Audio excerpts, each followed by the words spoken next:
The crimson moon hung high in the sky, casting an ethereal glow over the Uchiha clan's territory, which was now devoid of its former clamor, leaving only an expanse of darkness and silence. The air still bore the faint, metallic scent of blood that in the pale moonlight. Itachi Uchiha, weary and burdened, departed from the hidden leaf village.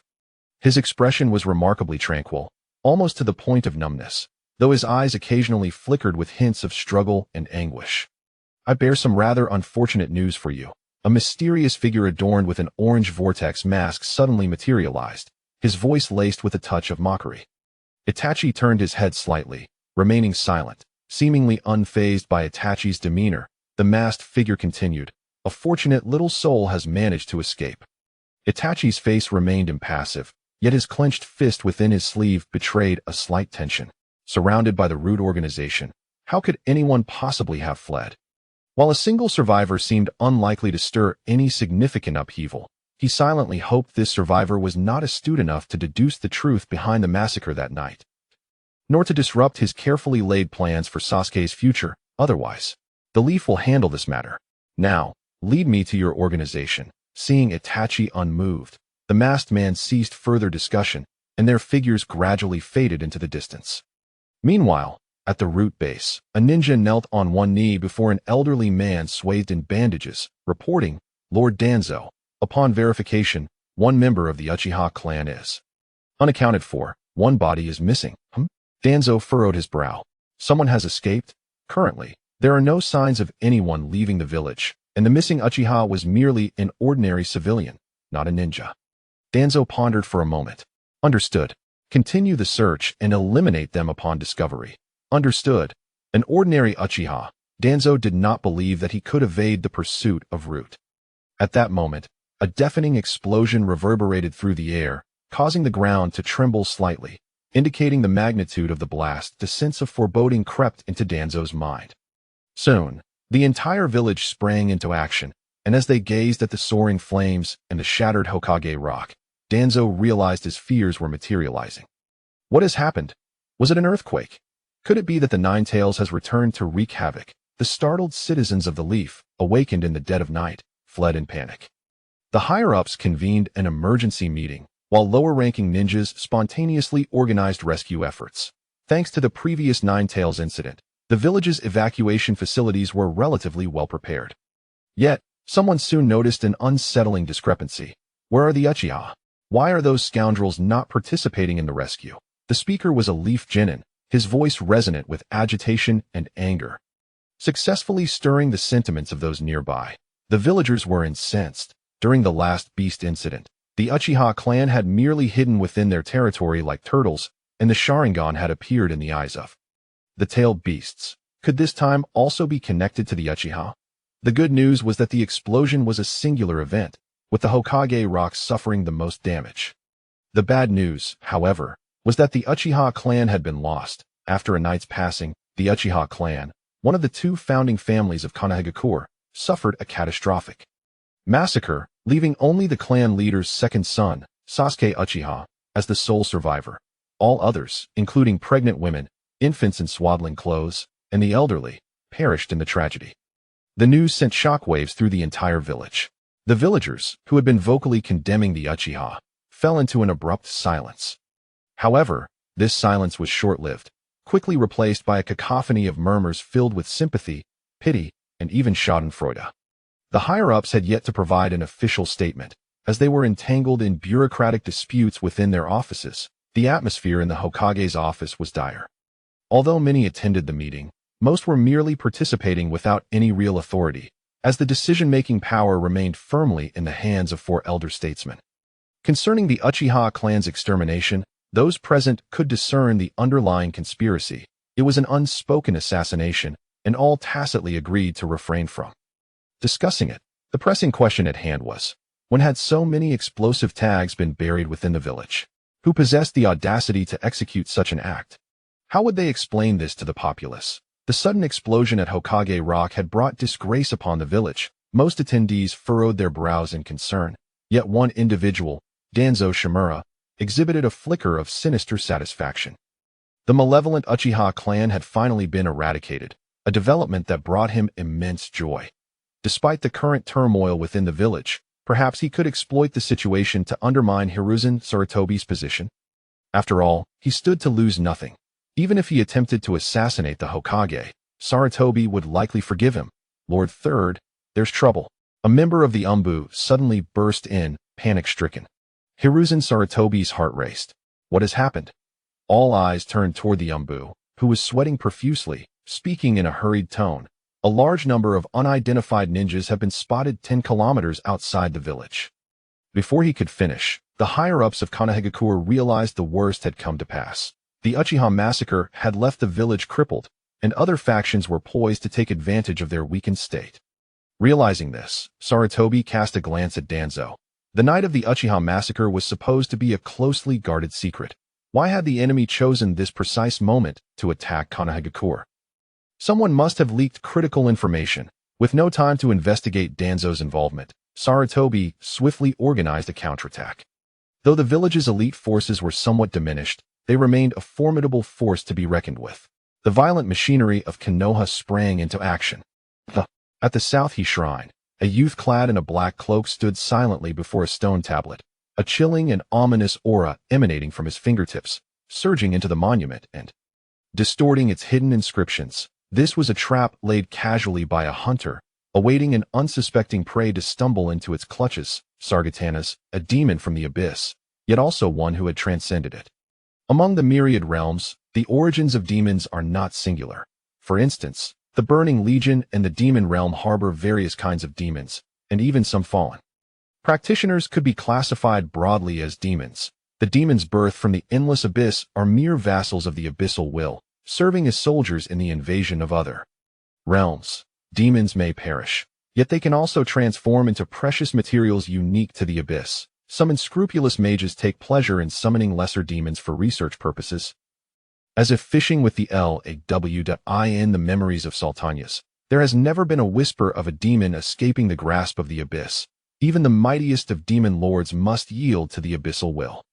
Perhaps he is merely too young, ignorant of the abyss's history. After all, there may have once been formidable beings who dared to carve their own paths. Were Sultanas an exalted entity within the abyss, the thought of abandoning it would likely never cross his mind. Regrettably, he is but a subordinate of a certain lord. As a mere pawn, desiring to escape the fate of being cannon fodder and seeking a stable environment for growth is entirely reasonable. However, this rationale is insufficient to persuade a demon to forsake the abyss. He closes his eyes. A gray mist flows in from the unknown, writhing like ancient marine creatures, gradually enveloping Sultanas. At the heart of this mist, it seems to detach from the material universe, revealing a solitary oil lamp that floats, radiating a resplendent golden light adorned with bizarre, twisted patterns, resembling a teapot, from which protrudes an unlit wick. The wishing lamp, Sultanas's golden finger, also the source of his departure from the abyss. As the mist dissipates, the lamp summoned from another realm springs to life. A colossal hand suddenly extends from the spout, followed by a serpentine arm, and a smoky form erupts. Fourth, coiling for a moment before coalescing into a humanoid shape, the lower half dissolving into a plume of smoke, still tethered to the lamp's spout. It bears no eyes. Instead, two flickering golden flames dance in its eye sockets, its skin a hue of gray-blue, adorned with shimmering bracelets at its wrists and atop its head. Rests a radiant crown. I am the lamp god. Dear contractor, I sense the aroma of offerings. Do you wish to make another wish? Sultanas shook his head, retrieving a glass vial the size of a test tube from the shadows beneath his feet, filled with a transparent liquid, within which floated a pair of blood-red orbs, their crimson pupils cradling a diminutive Kama, the single Tomo Sharingan, the eye of Uchiha Sasuke. He cast the eyes into the lamp, igniting a tiny flame the size of a sesame seed at the wick. Is this all? I seem to have overestimated its worth. You have a wish? Inquired the lamp god. Sultanas shook his head. Let it serve as an offering for my next wish. Upon hearing this, the lamp god rolled its eyes in a distinctly human manner before retreating back into the lamp. The true origins of the lamp remain a mystery. Sultanas acquired it during the abyss's incursion into a high magical plane, obtaining it from the Elven Queen, along with her diary, detailing the lamp's rules of use. 1. The lamp can fulfill all wishes of the contractor. 2. Please offer a valued sacrifice before making a wish. 3. A wish can still be made without a sacrifice. The wishes granted by the magical lamp invariably manifest in a distorted form, accompanied by unpredictable risks. Sufficient offerings can mitigate the risks and distortions associated with wish fulfillment that in the magical realm. The sole mother tree of the elves is on the brink of withering. The elven queen beseeches the lamp to restore the vitality of the mother tree, and this wish is granted. Yet the lamp, through unknown means, draws the gaze of the abyss. Subsequently, the abyss invades, leading to the downfall of the realm, and the mother tree becomes a mere houseplant in the abode of a certain demon lord, thriving vibrantly too. This day, the lamp is not a product of the magical realm. It may originate from a far more distant and mysterious place beyond the myriad worlds. Sultanius secretly possessed this wondrous lamp and once made a wish, fully aware of its sinister nature, yet at that moment, he faced a life-and-death crisis, with the lamp being his final card. At that time, he merely wished to escape to an undiscoverable place to develop in seclusion, without offering any sacrifice, and the wish was fulfilled. The light ignited by the lamp attracted an unknown entity named Ymir, whose arrival caused the foundational logic of the abyss to collapse. What was once chaotic order transformed into chaotic rules. The abyss fell into turmoil. The will of the abyss expelled Ymir. In the chaos, Sultanius was destroyed physically, his soul on the brink of annihilation. The lamp seized this moment to whisk away his remnants of a soul, simultaneously tearing from the will of the abyss a power known as concealment. This power refers to the ability to command a certain rule or concept, with common powers in the abyss being those of jealousy, greed, and fear. Demons possess the right to wield these powers, but ownership eternally belongs to the will of the abyss. Sultanius found himself uncertain whether he had gained or lost. His body was destroyed, his soul shattered, perpetually on the edge of collapse, compelling him into a frantic existence. Yet possessing the complete power of concealment signified a remarkable potential for growth. By rudimentarily employing concealment, he attained abilities such as physical invisibility, nullifying presence, reverse mimetics, and counter-divination. The lamp fulfilled his desire, enabling him to remain undetected, thereby evading the abyss's pursuit. Upon fully integrating this power, he would ascend as the newly born god of concealment. The lamp remained his final gambit, albeit one shrouded in enigma. Initially, the entity claiming to be the lamp god did not exist at all. Chapter 2. The entry point in this world. There exists no free lunch. The lamp of destiny may harbor motives unknown to man, yet Sultanius remains unperturbed. Only when something possesses utility can it ascend, offering the chance to reap benefits. The lamp's ability to shake the very will of the abyss is sufficient proof of its formidable potential. After amending the inscriptions on the stone tablet, Sultanius departed from the south shrine and made his way directly to the Hinata clan's territory. Along the journey, he perused a volume of Naruto, a comic he had casually taken from a realm he once obliterated.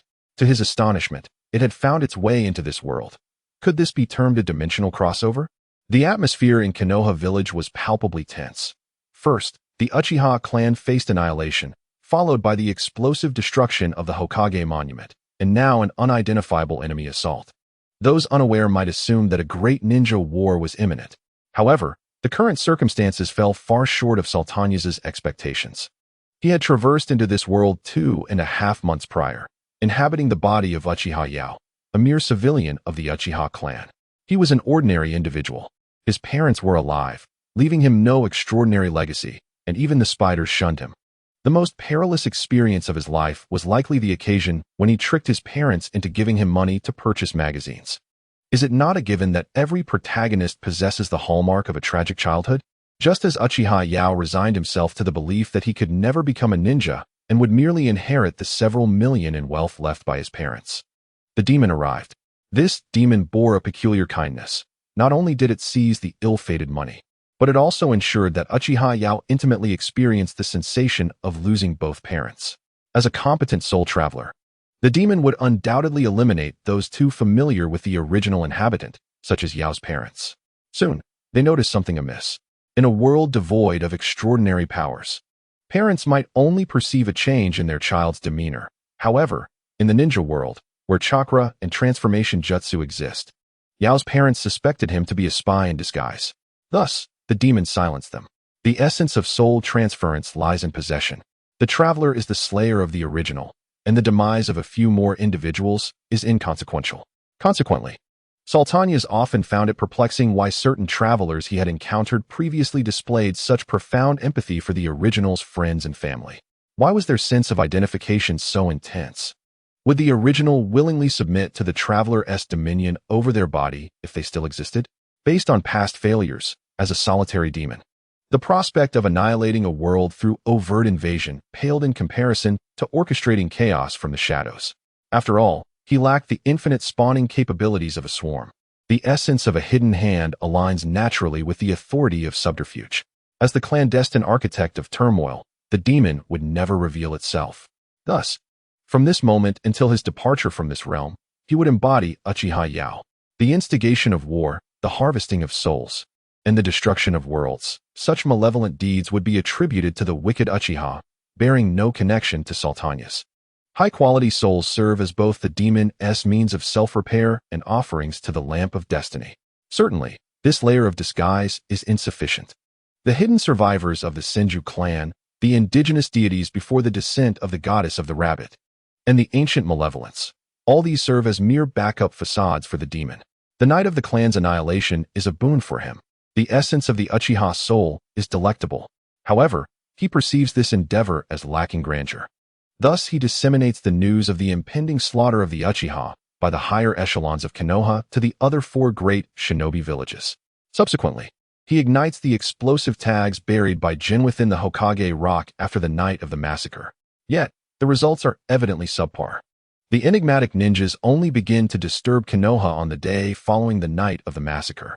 Despite the ambition of Kumogakure and Awagakure, they may not fully trust Konoha's willingness to sever its own limb. Moreover, the source of the intelligence regarding the massacre is unknown, prompting them to first verify the information's authenticity before proceeding with any further action. This cautiousness, however, results in a missed opportunity to capitalize on the chaotic waters.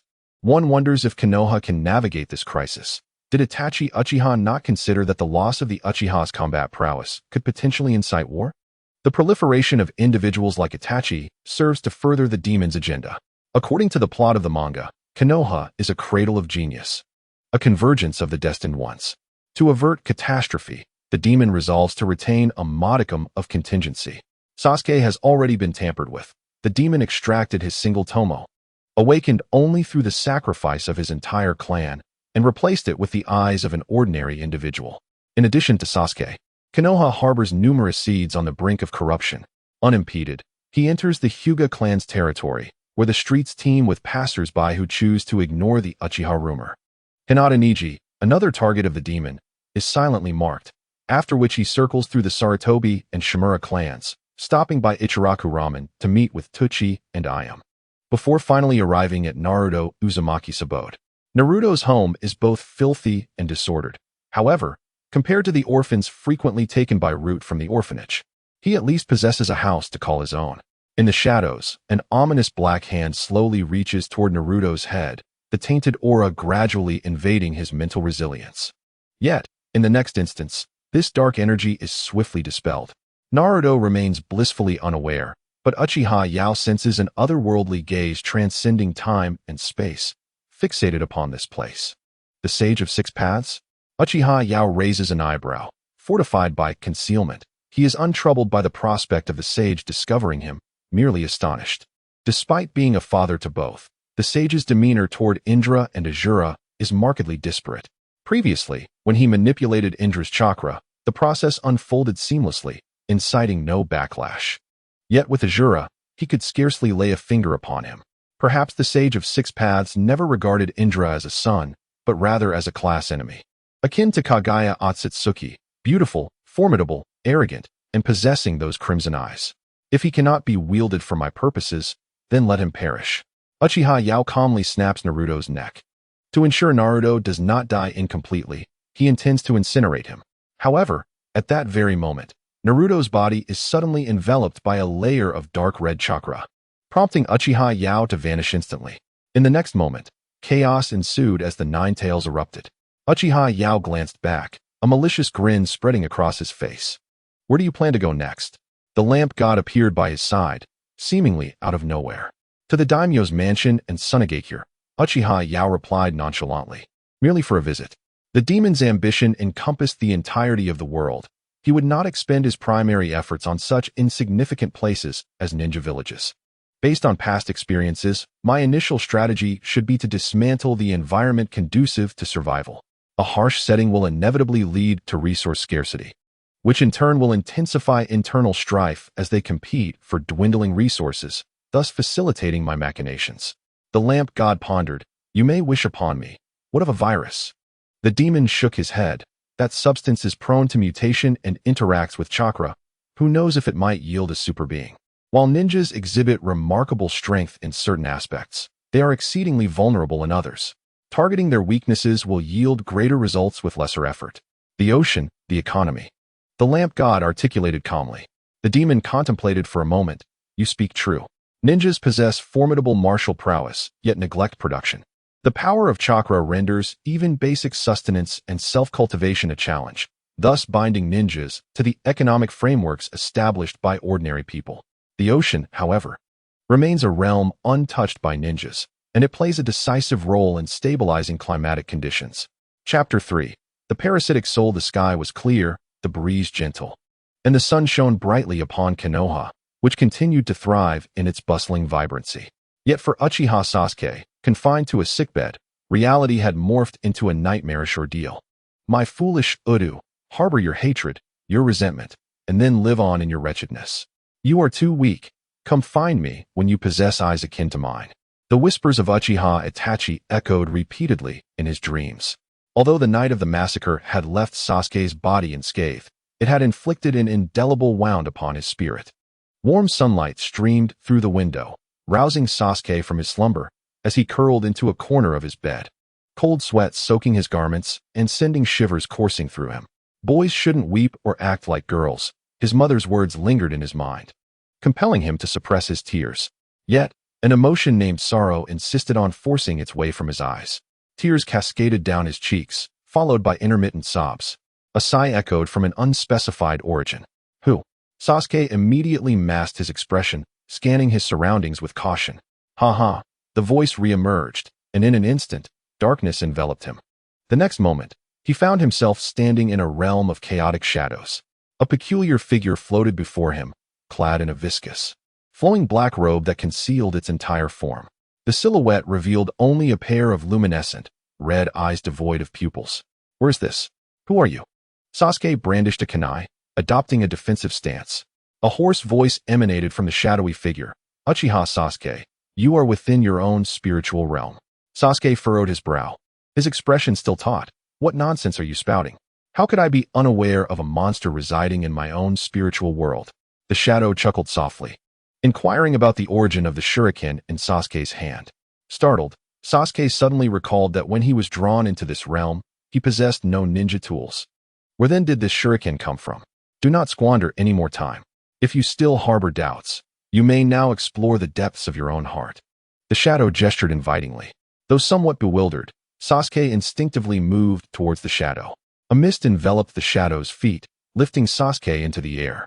As they ascended, Sasuke's body grew increasingly tense, fearful of falling. The shadow performed an enigmatic motion, and the space brightened suddenly, revealing warm scenes. Brother, there's an exam at school tomorrow. Will you help me practice with shurikens? Forgive me, Sasuke, I promise I will next time. Itachi has been very busy lately. Why not practice with mother? She is quite skilled as well. Sasuke rubbed his reddened eyes, his voice trembling. These are my memories. Huh, I have long since ceased to care. The shadow remained silent, continuing to guide Sasuke forward, while he quietly committed the recent location to memory. The scene shifted abruptly, transporting them to the night of the massacre. The stark contrast was overwhelming, and in an instant, Sasuke lost his composure, letting out a monstrous scream, his face contorted with rage. The shadow, with a wicked sense of humor, produced a mirror, urging Sasuke to scrutinize his own visage.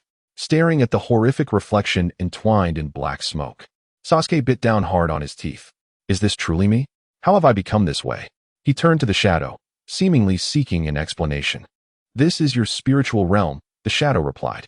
The form you exhibit is a manifestation of your truest mental state. That black smoke represents the darker recesses of your soul. Sasuke gritted his teeth, his demeanor growing increasingly deranged, the black smoke in the mirror thickening, undeniably grotesque. Itachi, even if I were to descend into hell, I will ensure your demise, and you shall utter the truth to me. Oh, you would willingly descend into hell. The shadow's voice dripped with mockery. I can grant you power, divine power, provided you are willing to pay the necessary price. Divine power? A scornful expression crossed Sasuke's face. You claim you can bestow upon me such strength. Then who are you? Are you a god? How do you know that I am not a god? The shadow retorted, not waiting for Sasuke's response before pointing a finger. A beam of dark light surged into Sasuke's forehead.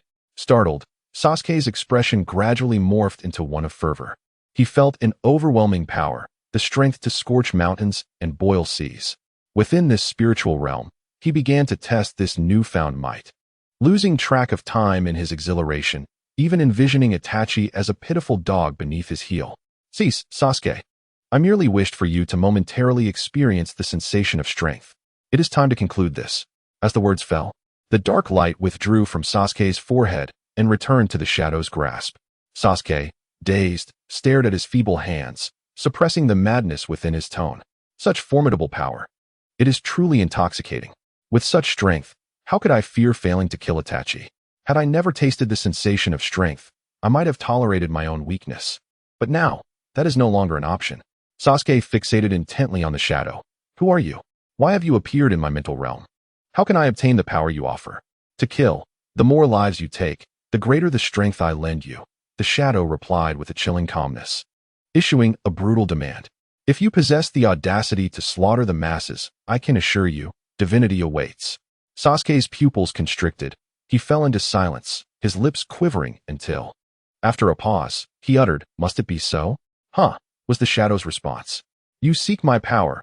You have no grounds for negotiation." In the next moment, Sasuke was unceremoniously cast out. It has been quite some time since I've masqueraded as an elder. The shadow darted about in Sasuke's mental world, leaving trails of black smoke that rippled with each passing.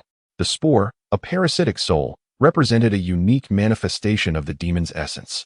Not only Uchiha Sasuke fell prey to this parasitism, many other fortunate souls in the ninja realm had been chosen by the demon. Previously, the pursuit of Indra's chakra secrets had delayed progress, causing Sasuke's conquest to lag behind. Hinata, Neji, and Gaara had already succumbed to madness, while Sasuke was only just beginning. Conspiracies against ordinary people had commenced discreetly, manipulating feudal lords to recklessly print currency, leading to inevitable inflation and financial collapse. Of course, all of this paled in comparison to the grand design. Even in failure, the repercussions would be minimal. The demon's true target lay beneath the waves, while these smaller schemes merely served as distractions for the formidable beings of the ninja world. Upon opening his eyes, Sasuke found himself still reclined on his bed at home. The room eerily empty, as if the visions he had just witnessed had been but a mere illusion. He remained in the Uchiha compound, having not relocated. Given the recent calamities befalling Konoha, there was no inclination to address the plight of the Uchiha orphans. In the Hokage's office, Sarutobi Hiruzen sat despondently, a pipe clutched between his lips. The repercussions of the Uchiha massacre weighed heavily, far beyond what was bearable. Other ninja villages were now aware of Konoha's upper echelon slaughter of the Uchiha, a scandal of colossal proportions, while other leaders might be indifferent to reputation. The third Hokage held his honor in high regard. In this predicament, even placing the blame on Danzo proved futile. Circumstantial evidence sufficed for the upper echelons of the ninja villages, where motive and suspicion were deemed adequate for judgment. Chapter 4. Hokage Sarutobi Hiruzen, troubled, leaned back in his chair, summoning an Umbu operative with a wave of his hand. The operative knelt promptly before him. "What is the current status of Uzumaki Naruto?" The masked Umbu responded. "Uzumaki Naruto has remained indoors these past few days, not stepping outside." "Oh, please elaborate on his activities at home. Has there been any unusual behavior?" "Sir, in the initial days, Uzumaki Naruto shed silent tears, but he has since regained his composure and displays a stable mental state." "Does he harbor any resentment towards the village?" The Umbu shook his head. Deep within, Sarutobi Hiruzen felt unrest. A fleeting expression of guilt crossed his visage. Obscured by the smoke that enveloped him, rendering his demeanor enigmatic. With a wave of his hand, Sarutobi Hiruzen dismissed the umbu, returning his focus to the pile of paperwork on his desk. Time slipped away unnoticed until two advisors from the higher echelons of Konoha and the leader of Root arrived concurrently.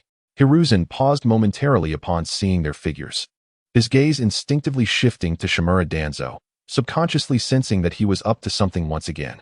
Clearing his throat and taking a deep drag from his pipe, Hiruzen was the first to inquire, "What urgent matters bring you all here together?" "We indeed have pressing issues to discuss with you, Hiruzen, particularly concerning Uchiha Sasuke." "How do you intend to handle the situation?" asked Tsunade. The truth behind the Uchiha massacre had inexplicably spread throughout the ninja world. Initially, it was unclear which part of the process had allowed the truth to leak, but other ninja villages were quick to fan the flames, tarnishing Konoha's reputation. While Konoha could keep matters confidential internally, they could not guarantee that Sasuke would not hear something he ought not to, especially since spies would likely relish revealing the truth. Hiruzen exhaled a smoke ring, declaring, "Sasuke is the last of the Uchiha in Konoha. The village must treat him with kindness. Furthermore, do not forget that he was Itachi's sole request." Danzo scoffed, "Why go through such trouble? We could simply send him to Root and eliminate the root of the problem with a curse seal." Hiruzen shook his head. "Itachi has sacrificed enough for the village. Moreover, with Sasuke's capabilities, even if he learns the truth, he is unlikely to cause any significant upheaval." Mentioning Sasuke's abilities, a flicker of disdain crossed Danzo's face. He was well aware of the conditions required for the Uchiha to awaken their dojutsu. Compared to prodigies like Itachi and Shursui, Sasuke appeared to be lacking, especially since the massacre had failed to trigger his awakening. Mito came in, adjusted his glasses, his voice tinged with confusion. "I previously reviewed Sasuke's records from the Ninja Academy. His performance was commendable. Logically, even if his talent does not match Itachi's, he should have been able to awaken the Sharingan. The current situation is indeed puzzling. You cannot measure the Uchiha clan by ordinary standards, and besides, the theoretical grades from the Ninja Academy hold little value," Tsunade interjected. Not wishing to delve further into this topic, the village was facing a more severe crisis, and the matter concerning the Uchiha should be set aside for now. Although most of Konoha's crises stemmed from the Uchiha massacre, the four tacitly chose to overlook this issue. Regret was futile, at most. They could reflect on their lack of caution in their actions. "Hiruzen, I believe we should send the Jinchuriki of the Nine Tails to Root for training," Danzo stated bluntly. "That is out of the question." Hiruzen firmly rejected Danzo's unreasonable demand, asserting that Root was not a suitable environment for a Jinchuriki. Danzo sneered. "The Nine Tails went out of control recently, nearly causing catastrophic casualties. The villagers harbor deep resentment towards Uzumaki Naruto. What he faces in the village may be far worse than what he would encounter at Root." Hiruzen fell silent, yet his resolve remained unwavering. "You wish to meddle with the Nine Tails Jinchuriki?" "Absolutely not." Danzo, fully aware of Hiruzen's demeanor, scoffed. You still prefer to rely on bonds. Since you insist, I shall not press the matter further. However, to prevent any instability with the Nine Tails, I will dispatch personnel from Root to observe, as well as to provide protection." Having spoken, Danzo rose and strode towards the exit, gradually merging into the shadows of the corridor beyond. Despite his nonchalant demeanor, an inexplicable air of retreat clung to him. He had every reason to feel guilty. The current turmoil in Konoha was intricately tied to his actions. Sarutobi Hiruzen sighed. Regardless of Danzo's myriad transgressions, he would choose to forgive. However, the matter concerning Naruto was indeed rather delicate. Although the villagers had previously treated Naruto poorly, there had been a semblance of restraint. But now the situation had spiraled out of control. Hiruzen genuinely feared that Naruto's spirit might be irreparably dulled by this harshness. Kohara Uchiha seemed to perceive Hiruzen's concerns and reassured him. "Hiruzen, there is no need to fret excessively. After all, Naruto is still young. He has ample time ahead. You have handled Itachi and Shursui exceptionally well, and look at Kakashi. Even after the tragic loss of his father and mentors, he still forged new bonds and continued to cherish this village. I am confident that Naruto will, like Kakashi, discover his own connections." Upon concluding her words, a smile graced Koharu's face, her crow's feet crinkling like an aging chrysanthemum. Yet, Hiruzen remained troubled. This was no simple matter.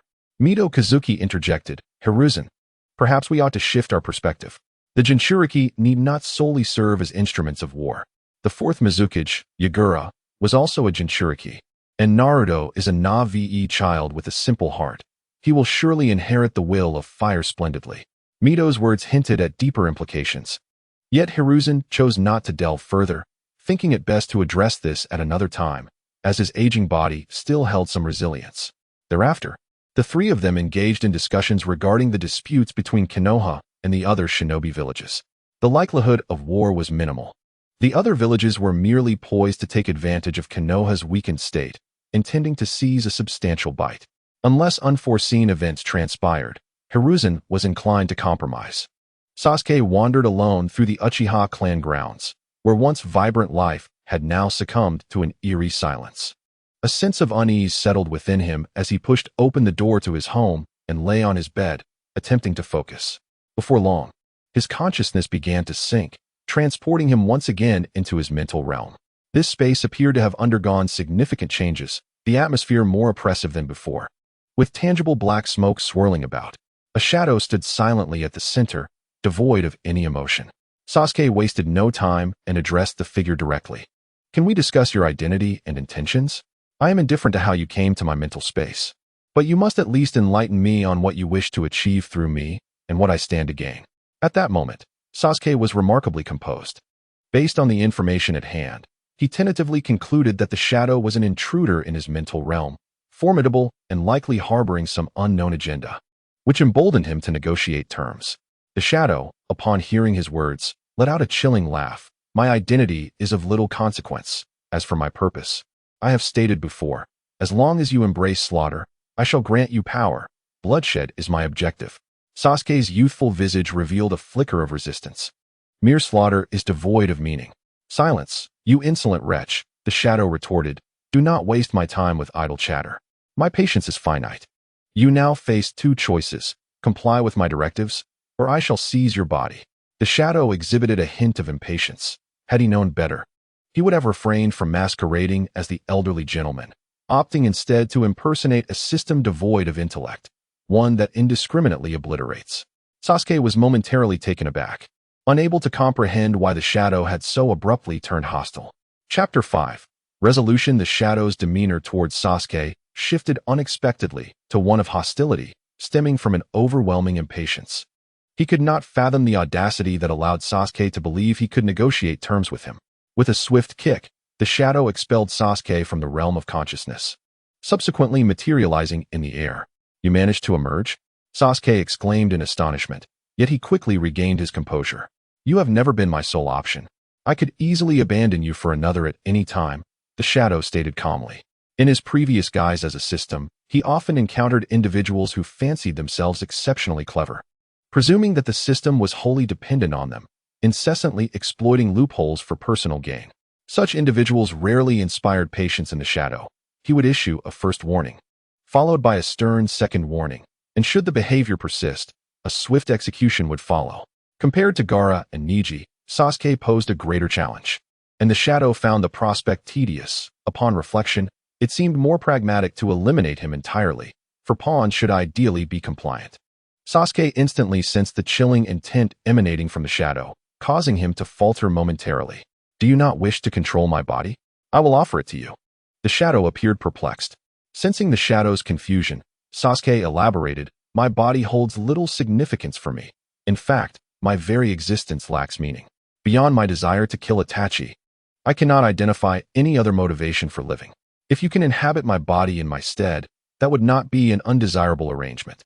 By utilizing my body, you would inherit the name Uchiha Sasuke, and eventually, you would confront Itachi, thus avenging my parents."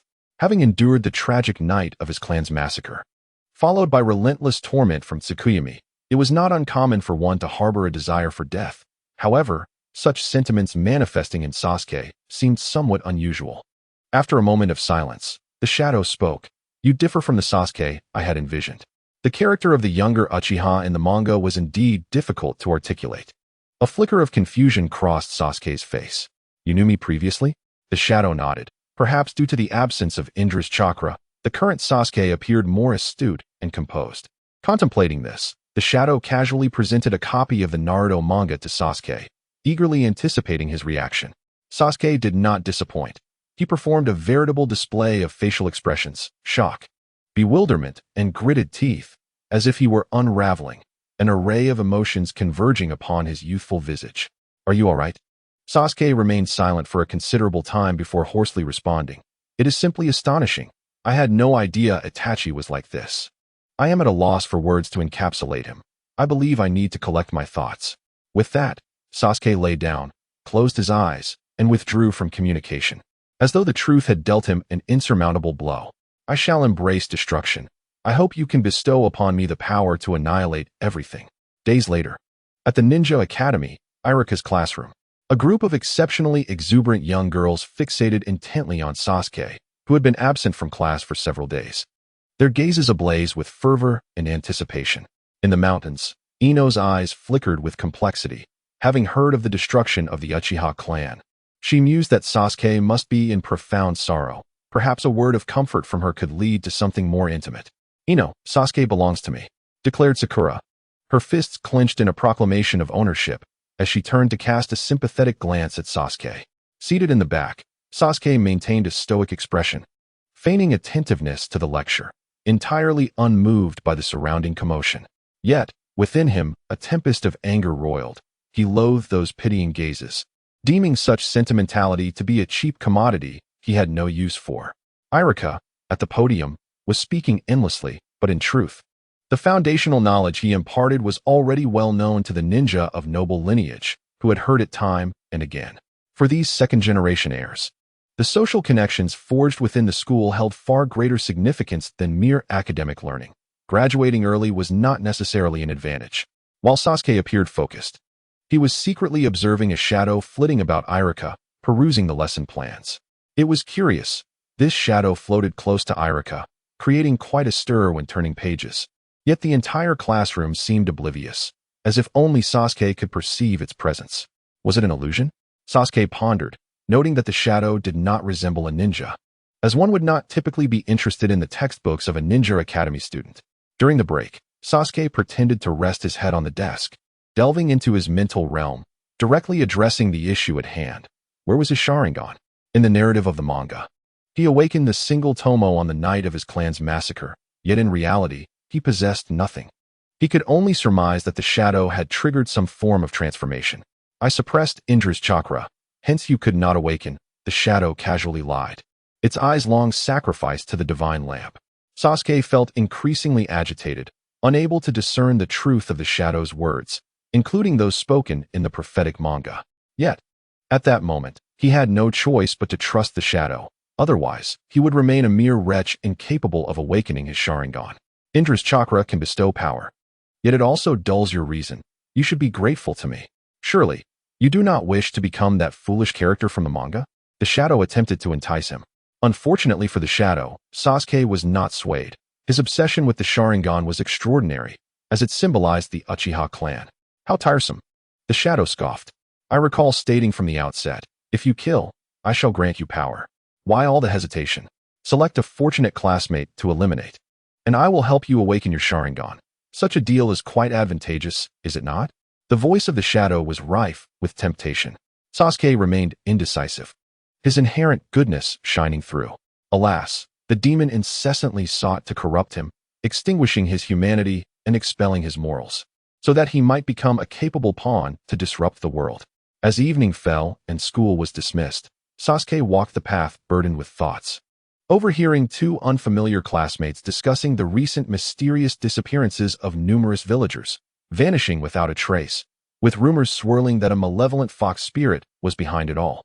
Upon hearing those words, Sasuke's heart sank, and he slightly turned to glance at the shadow. "You wouldn't be behind the missing persons case, would you? As a fellow child of the sage and a reincarnation of chakra, if you have sought me out, it stands to reason you would also pursue Naruto Uzumaki." "Ah, indeed. Naruto has already taken many lives. With his current power, he could obliterate 10 of you with a single punch." The shadow chuckled maliciously. Sasuke clenched his fists, seemingly resolved to make a decision. Chapter 6. Sasuke's first kill in the depths of the night. In a secluded corner of the Forest of Death, the young Uchiha Sasuke was engaged in a desperate battle with a middle-aged ninja. Although the older ninja had been rendered mute and incapacitated, left only with the ability to use taijutsu, Sasuke still found himself at a disadvantage. Put some effort into it. Did you not eat dinner? The shadow critiqued sharply from the sidelines. Do not announce your techniques before executing them. Who taught you such foolishness? Calling out a ninjutsu's name beforehand is either an act of bravado or sheer foolishness. If you cannot overpower him directly, why not employ a surprise attack?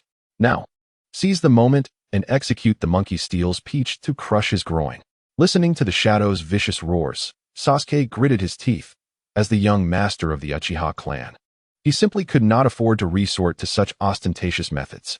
With a final gasp, the bloodied middle-aged ninja collapsed to the ground, devoid of life. Well done. Excellent work.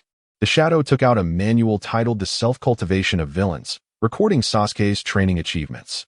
Subsequently, it consumed the middle-aged ninja's soul, the essence of despair, anger, and reluctance, providing a truly delectable flavor. Sasuke silently grinned, but the next moment, his expression shifted. Why am I feeling so exhilarated? Something is amiss. Sasuke realized that his state was exceedingly abnormal. To gain power from the shadow, he had ruthlessly taken the life of an innocent, isolated ninja. Under normal circumstances, he should have felt heartache, guilt, and a desire to escape. Certainly not excitement. He was not a monster. Isn't this rather splendid? That ninja maximized his remaining value. And you need not bear any psychological burden. You can joyfully level up and gain power, just like playing a game. How many would yearn for such an experience? The shadow smiled, distorting a part of Sasuke's cognitive ability. After all, Sasuke was merely a child with an incomplete worldview. It was reasonable that, without the guidance of Itachi and Fugaku, he would grow askew. Sasuke remained uncertain, glancing at the corpse on the ground, and inquired, "What should we do with this?" "Destroy the body and erase all traces." The shadow seemed quite adept at this. You need not understand too much. Just remember this. Generally speaking, the resolution rate for missing persons cases is far lower than that of homicide cases. After taking a life, one must thoroughly dispose of the body and eliminate any evidence of the victim's death at the crime scene. Thus, it can only be classified as a missing person case. And an ambiguous missing persons case is unlikely to attract significant investigative resources. Sasuke nodded with difficulty, indicating his understanding. Can I incinerate it with a fireball jutsu until it turns to ash? The fireball's temperature is insufficient, it merely cooks. The scent and dripping grease are troublesome to manage. This matter is no longer your concern. It shall be taken care of. The shadow waved his robe, urging Sasuke to return and reflect upon the insights gained today. Sasuke, in a daze, was grappling with the disorienting blend of false exhilaration and distorted guilt that churned within him, as it was his first venture into wrongdoing. And he needed a moment of calm. Shortly after Sasuke departed, two figures, one tall and one short, emerged slowly within the confines of the Forest of Death. As they collected the remains of the middle-aged ninja, they engaged in fervent banter, remarking that Sasuke fell short in comparison to Neji. Neji could kill without spilling such blood. He could eliminate evidence with ease. They had severed the tongue and crippled the chakra pathways of the middle-aged ninja to diminish his strength, thereby making him a mere punching bag for Sasuke, whose performance could only be described as mediocre. Among the selected pawns, Uchiha Sasuke's progress was notably lacking. A petulant figure, the primary clone was tempted to eliminate him outright. Whether Sasuke lived or died mattered little. He was merely a pawn in a leisurely game, and the absence of his presence would not hinder others. The main body had discovered a school of pufferfish in the ocean, along with blue-ringed octopuses and box jellyfish, whose venom was particularly potent. Gaara's sand had already been imbued with poison, creating uncertainty about whether Chiyo could withstand it. During their conversation, the middle-aged ninja was meticulously dismembered and sealed within plastic bags, and the two rose leisurely to make their way back. "Handmaid uncle, SHBU? What are you doing out here so late?" A female ninja, startled by their sudden appearance, regarded them with suspicion and wariness. "You just came from the direction of the Forest of Death. Handcrafted and SHBU are ordinary individuals who would never venture deep into that forest at night. You two must be spies in disguise, right?" The female ninja asserted confidently, preparing for combat while signaling for help, her demeanor marked by caution. Only capable ninjas could afford to be reckless. Those lacking skill and indulging in excess often met an untimely demise. This was troublesome. They had been spotted. SHBU scratched the back of his head, concluding that they would have to eliminate the witness. "There's no choice. We are merely logistical personnel spawned from the main body. Our blue points are limited, and we cannot maintain a hidden state for long. Handcrafted lamented, acknowledging that concealment was merely a passive trait of the main body. Before the female ninja could react, SHBU swiftly broke her neck and stuffed her into a plastic bag, leaving no opportunity for a cry for help. Gazing at the lifeless visage of the female ninja, Handcrafted offered a callous consolation. Do not worry. Even in death, you can continue to emit a faint warmth for Konoha.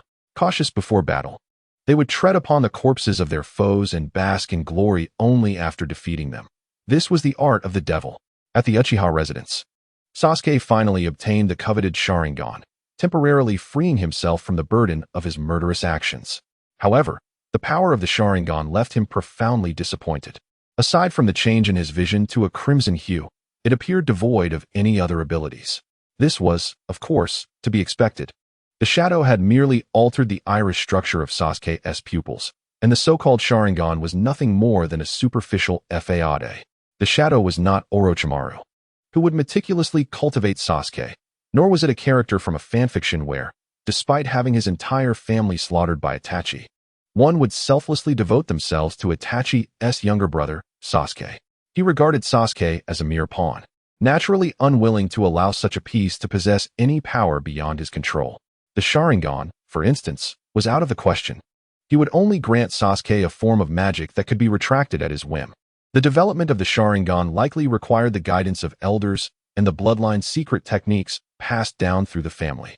You should search diligently in your home. The Uchiha legacy spans a millennium, and their collection of ninjutsu must be extensive. The shadow spoke nonsensically to deceive Sasuke. Furrowing his brow, Sasuke, though young, recalled vividly that the Sharingan was not meant to function this way. It should awaken and be usable. The shadow quipped. Perhaps your aptitude is simply too lacking to unleash the true potential of the Sharingan? Sasuke could not accept the notion that he was worthless. Chapter 7. The beginning of corruption. Sasuke rejected the shadow's words. He did not believe himself to be inept. Yet, his Sharingan remained utterly ineffective. Frustrated, he rummaged through the Uchiha manor in search of the scrolls, but found nothing at all. This was perplexing. He distinctly remembered many scrolls hidden within the study's secret compartments. Where could they have vanished? Sasuke pondered, bewildered. You must have already guessed who took the scrolls, the shadow taunted. Sasuke gritted his teeth. It must be Shimura Danzo. He thinks that because I am young, I am unaware of where our family's treasures are hidden, but I know everything. Moreover, when I awoke in the hospital, all the bodies of my clan had already been buried, and I never had the chance to bid them farewell. That old wretch must have feared I'd discover that the Sharingan had been taken. I will not let him escape. If it weren't for his relentless pursuit, Itachi would not have. Heh, the shadow scoffed derisively. What are you laughing at? Sasuke demanded. I laugh at your self-deception, the shadow replied, regarding Sasuke with disdain. After learning the truth, you have shifted all your hatred onto Danzo, conveniently absolving Itachi. Is this not self-deception? I have not. Sasuke retorted vehemently. Like a cat with its fur bristled. Isn't it clear to you? The shadow leaned closer to Sasuke's ear. With a leader so foolish, the Uchiha clan has truly suffered a great misfortune. Your late father, Fugaku Uchiha, had clearly sensed the impending doom of our clan, yet offered no warnings or escape routes. Passively resigning to fate while allowing a mentally unstable 13-year-old child to make crucial decisions, watching helplessly as the entire clan perished. As for Itachi, there is no need to elaborate. His mind is filled with nonsense. And you? You will dutifully serve Konoha like a dog, a whole family of purebred wolves. I will not allow you to insult my father. Sasuke lunged at him, claws bared, only to be forcefully pinned to the ground by the shadow's foot. What's this? Have I struck a nerve, provoking your anger? The shadow kicked Sasuke's head sharply, adding, your impotent rage resembles that of Fugaku, indeed. Like father, like son. A true legacy of ineptitude. Sasuke glared at the shadow with venomous hatred, his fury gradually consuming his reason. Yet, the shadow continued, look at you. I merely spoke a few unflattering words about Fugaku, and you harbor such animosity towards me. But have you ever considered how your parents' and clan members' bodies would be treated in Danzo's hands? A sudden chill extinguished Sasuke's fury. As a shadow beside him vividly recounted the horrors, they would be stripped bare by a throng, laid upon an operating table, skinned, tortured, and turned to dust. Did you not comprehend the implication of Orochimaru's failure to reincarnate members of the Uchiha clan during the Fourth Shinobi War? Do you wish to forgive Itachi, to absolve Konoha? Do you truly believe you are worthy of uttering the word forgiveness? Do you possess the right to pardon the deceased? Fugaku, Itachi, and Sasuke, the trio of father and sons, displayed a profound indifference towards their clan, for they hailed from the noble lineage of clan leaders. To them, their kin were merely cold pawns. Fugaku wagered this pawn on Itachi's choices, while Itachi exchanged it for his own emotional turmoil and Sasuke's safety. Sasuke's heart harbored only thoughts of Itachi and Naruto. What were the clansmen to him? Were they not expected to sacrifice themselves for the bloodline of their leader? The Shadow's acerbic remarks barely stirred a flicker of shame within Sasuke, yet it was insufficient.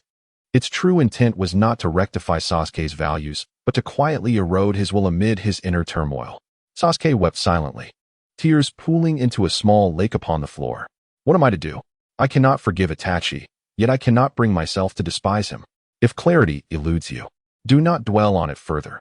Rather than engaging in self-destructive introspection, torment others with your madness. The Shadow coaxed him gently. There are so many families in Konoha. You could easily select a few to replicate the Uchiha's experiences and observe their choices. Sasuke trembled slightly. They are all innocent. The premise of misfortune not befalling the innocent is that fortune does not favor them either. The children of thieves enjoy the riches acquired through plunder. Their hands remain unstained by blood, yet are they truly innocent? The Shadow expounded. Some individuals in Konoha have feasted on the bounties brought forth by the founding of the Uchiha, only to consume the bloody bread of their annihilation. Allowing Danzo to bear the burden, pretending to be oblivious, and genuinely believing themselves to be innocent lilies. Your ancestors were the founders of Konoha. Thus, you possess the right to obliterate this place, as it is a matter of natural order. The whispers of the devil echoed repeatedly in his mind. The brilliance of humanity gradually shrouded in dust, the chains of morality swaying precariously, unable to prevent Sasuke's descent into the abyss of darkness. In a single night, Sasuke transformed. He no longer brooded over revenge, nor did he constantly speak of it. He appeared to have returned to normalcy, as if he were merely a serene and handsome figure. Surface-level normalcy does not equate to true stability, yet regrettably, the shinobi world lacked psychology, and no one cared for Sasuke's genuine thoughts. The Shadow remarked that a villain ought to embody the guise of a loyal confidant. Shimura Danzo's overtly villainous demeanor led everyone to instinctively attribute any misfortune in the village to him. Such a villain is truly a failure. Even if one cannot masquerade as a good person, one must at least feign beauty. Even demons, when laying waste to the world, don a visage that captivates the masses. There will always be those foolish enough to be swayed by such superficial disguises. Take a look at Shimura Danzo, how utterly unpalatable. Sasuke's character shift was unmistakable. Yet during this time, regardless of how his demeanor evolved, he could always conceal it beneath the shroud of his clan's destruction. The daily life at the Ninja Academy remains as monotonous as ever. During recess, Sasuke sits at his desk, feigning interest in a book, while in reality, he keenly observes Naruto Uzumaki. In the past, he was oblivious to Naruto's true identity and paid him little mind.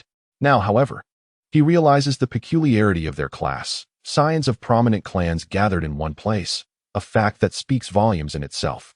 The Ninja Academy primarily serves to cultivate civilian ninjas, offering little more than basic techniques and theoretical knowledge. Even rudimentary skills, such as walking on water, are only encountered upon graduation. Those from noble families enjoy the privilege of having elders to guide them, and in some exceptional cases, such as Konoha Sarutobi, they can afford private tutors for one-on-one instruction. This constitutes a monopolization of knowledge. While a few prodigies may emerge from the ranks of commoners, the lower class finds it exceedingly difficult to rise against established clans.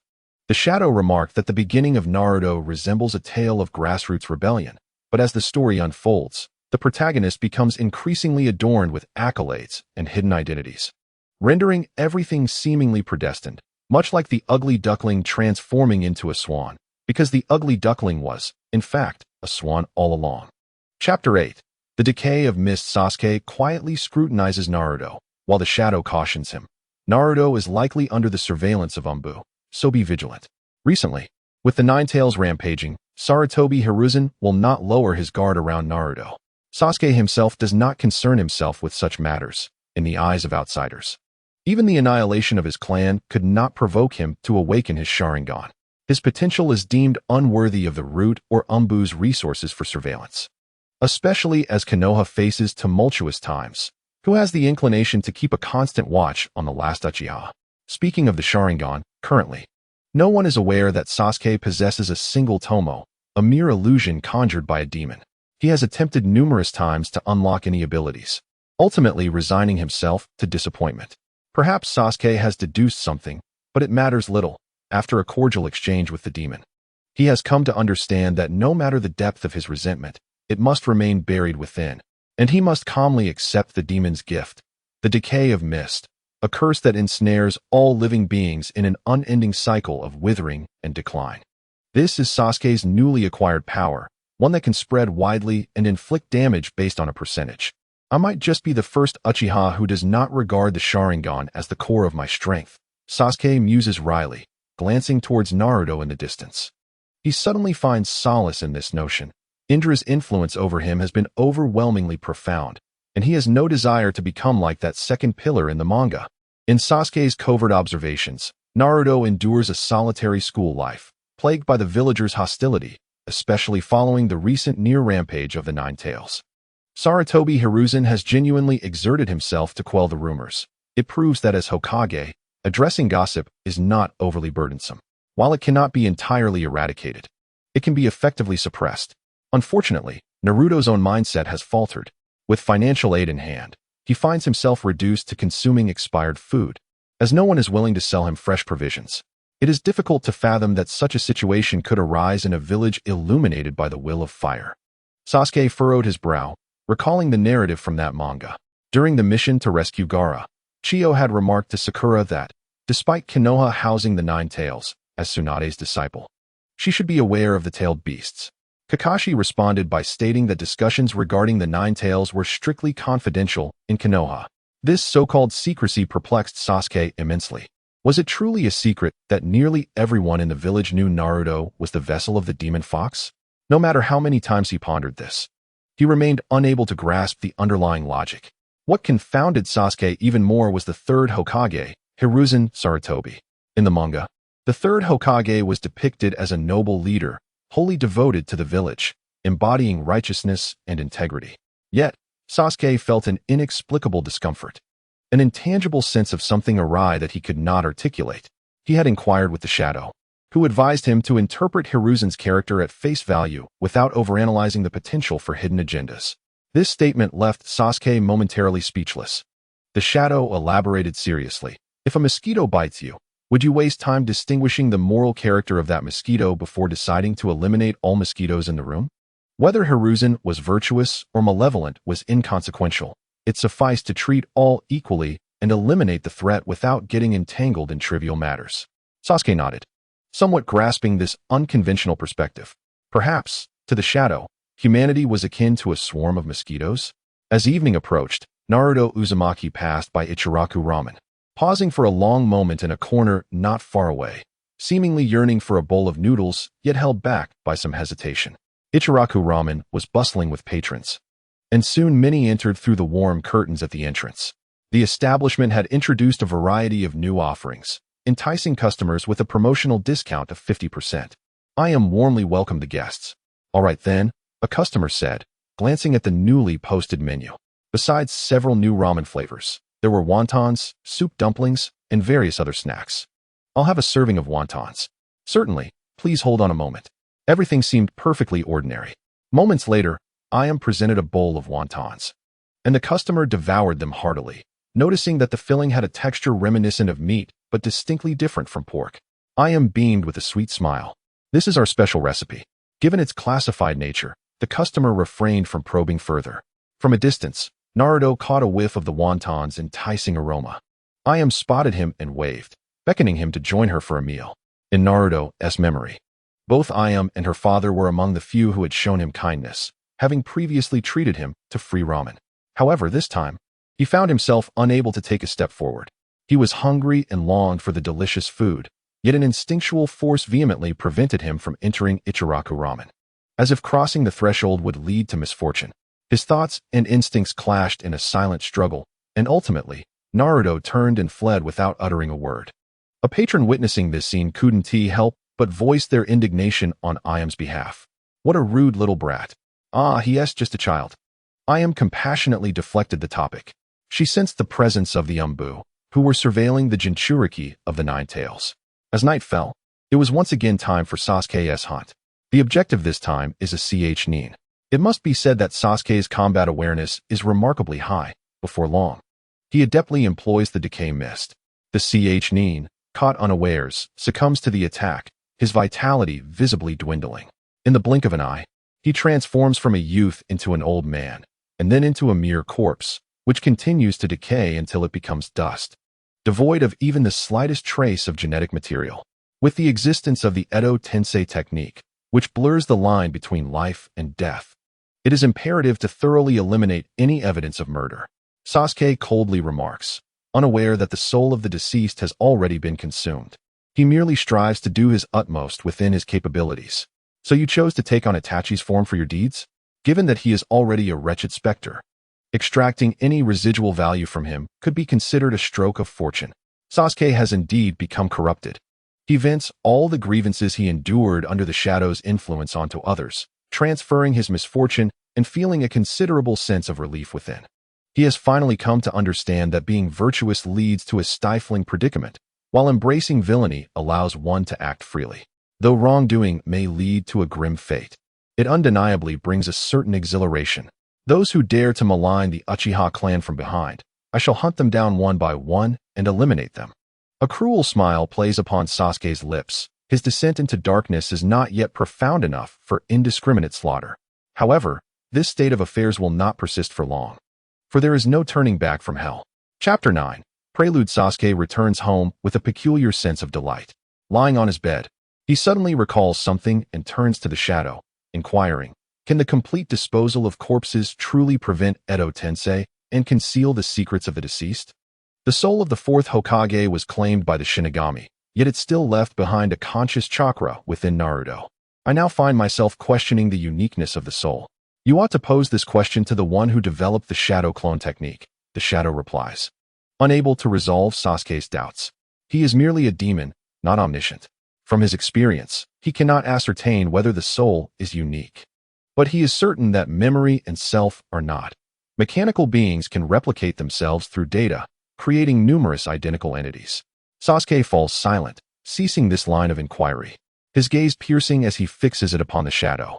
I have killed another. Will you grant me new power? Young man, one cannot bite off more than one can chew. The shadow coldly rebuffs Sasuke. Perfect one technique before seeking to develop further. Can I defeat Itachi with just one technique? Sasuke mutters softly.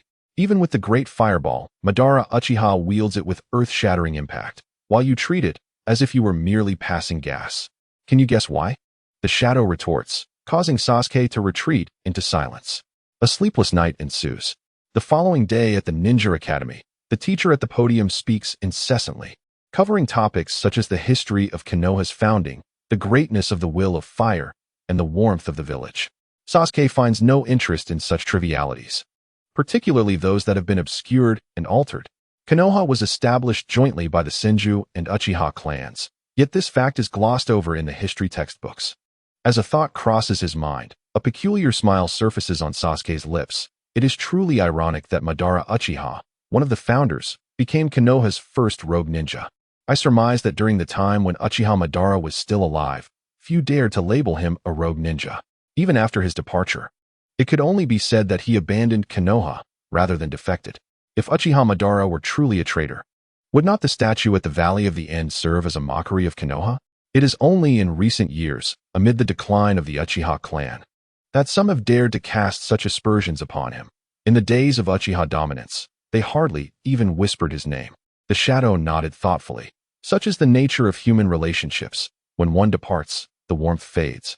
And it is only while one lives that they possess the power to instill fear. In death, they become mere fodder for gossip. Had the Senju clan remained, do you think the third Hokage would have ever garnered the title of the strongest Hokage? Indeed, to be alive is a most splendid thing. Sasuke, lost in a stream of consciousness, was abruptly reminded by the shadow that Naruto was quietly observing him. It matters not. I am frequently watched by others. I do not mind this one. Sasuke evidently held no special feelings for Naruto, particularly as Indra's chakra had been thoroughly suppressed by the demon. Yet, one must acknowledge that Sasuke's circumstances alone were sufficient to attract Naruto's attention. If you were to invest your heart into it, you could still become Naruto's dearest friend. Nay, a fool who requires the validation of others to find meaning in existence is a contagion I wish to avoid. Yet Naruto, despite his foolishness, has emerged as the ultimate victor in life, unlike some who, appearing shrewd, have suffered utter defeat. The shadow's derision flushed Sasuke's face crimson as he retorted. Naruto is the son of the fourth Hokage, of the Uzumaki lineage, the Jinchuriki of the Nine Tails, the reincarnation of Ashura, and the prophesied child of the sages. With such a multitude of accolades, if he cannot carve out a successful path, what distinguishes him from a mere swine? Yes, you are entirely correct, came the shadow's dismissive response. Sasuke inhaled deeply, suppressing the swell of resentment within him, only to notice the shadow's gaze fixated on a pink-haired girl, Sakura Haruno. What are you watching her for? The shadow diverted his attention, musing, in comparison to you and Naruto. It seems that little girl is the true victor in life. She has traversed her path without losing anything, forever in a state of gaining. Sasuke concurred. At the very least, her parents are alive. However, her personality is not to my liking. It is difficult to imagine that the Sasuke depicted in the manga would eventually marry her. The superficial reason may be that Uchiha Sasuke, out of compassion for Sakura's long-standing affection, softened his heart, or perhaps Sakura compelled Sasuke. The deeper rationale, however, is that post-Fourth Great Ninja War, Uchiha Sasuke, as one of the two supreme beings in existence, needed to forge a bond or, rather, a hostage within Konoha, ensuring the village's complete tranquility. The shadow did not hesitate to interpret the original manga's narrative through the darkest lens. Sensing the shadow's malice towards Sakura, Sasuke was perplexed, yet the shadow refrained from elucidation, merely recalling another Sakura, the one from the realm of Makuzai. At that time, the demon had only recently emerged from the abyss, still frail. In that magical world, he sought to consume an adaptation of Cardcaptor Sakura and the enigmatic Book of Magic, only for the lamp to conjure a version titled Shadow of the Cardcaptor and the unspeakable Book of Clients, which nearly led to his demise. Truly, it was an unpleasant memory. It is evident that your mood is rather dismal. What is it? Are you planning something? Sasuke seems eager. What is the situation? Why are you so exhilarated? The shadow is perplexed. I have merely come to a realization. Why should some individuals be permitted to operate in the shadows while others can only adopt a cautious, defensive stance? I can take the initiative, employing the same tactics against those individuals. Even if I cannot inflict harm upon them, I can certainly vex them. Sasuke bites his lip, as if brewing some extreme sentiment. I truly despise this village and its upper echelons. They stand at the pinnacle of power and morality, yet remain engrossed in manipulating discourse. Although I hold no fondness for Naruto, I am revolted by his plight, and thus, I wish to use this as a starting point. The shadow gazes intently at Sasuke. It seems a vestige of conscience lingers within him, and it must be purified with pure darkness. What do you think of my proposal? Sasuke's face beams with anticipation. The shadow deliberates for a moment, saying, concerning Naruto Uzumaki, I must caution you. His situation is far from simple. Minato Namikaze personally sealed half of the Nine Tails within Naruto. As Hokage, does he not comprehend the plight of a Jinchuriki? Over the years, the third Hokage has tacitly accepted Naruto's circumstances. Jiraiya has never cast a glance at Naruto, and Kakashi remains oblivious to him. These prominent figures have all opted for a cold approach. What of the others? Could it be that Minato and Kushina's social standing is so poor that no one wishes to aid their child? Or are those who desire to assist silenced for various reasons? Sasuke is somewhat bewildered. I have not considered all of this. I merely wish to expose Naruto's true identity and incite public sentiment against the upper echelons, much like how they forced Shikaku Nara in the past. The shadow shakes its head. Public sentiment can only exert its intended effect when matched with sufficient power and influence. For instance, Danzo Shimura, regardless of how he steers public opinion, can always claim it is for the benefit of Konoha. However, if an ordinary civilian attempts to instigate a public outcry, they will merely be deemed a destabilizing factor within the village, and at the first sign of such a tendency, they will be justifiably eliminated by the Umbu or Root. Especially concerning Naruto, the upper echelons will adhere strictly to the principle of better to kill wrongly than to let go. They possess both the authority and the capability to do so. At worst, they will erase the memories of all who are aware, which is not a particularly challenging task. The shadow pauses briefly, then continues. Moreover, given Naruto's thick skin, as soon as the third Hokage utters a few sentimental words, he will likely choose to forgive and embrace the other party. If the victim does not care, what significance does public sentiment hold? Sasuke, dumbfounded, asks, "What should I do then?" The shadow replies with a smile. "I possess a stratagem that strikes at the root of the problem. I fear you may lack the heart to follow through. If you truly wish to use Naruto as a means to undermine the upper echelons, directly eliminating him would be the most effective method. If the Jinchuriki dies, they will undoubtedly be distraught. Should his death be linked to their poor decisions, say, starving to death or being grievously injured by villagers and succumbing to infection, that would indeed be a matter of killing with intent." Chapter 10, Slaughter this Night. Uchiha Sasuke exhibits a hint of restlessness, and during the hunt, he inevitably displays a touch of ferocity. Another Nin succumbed to the suffocating embrace of the mist, turning to dust as he uttered a final curse upon Itachi Uchiha, wishing him a death devoid of peace.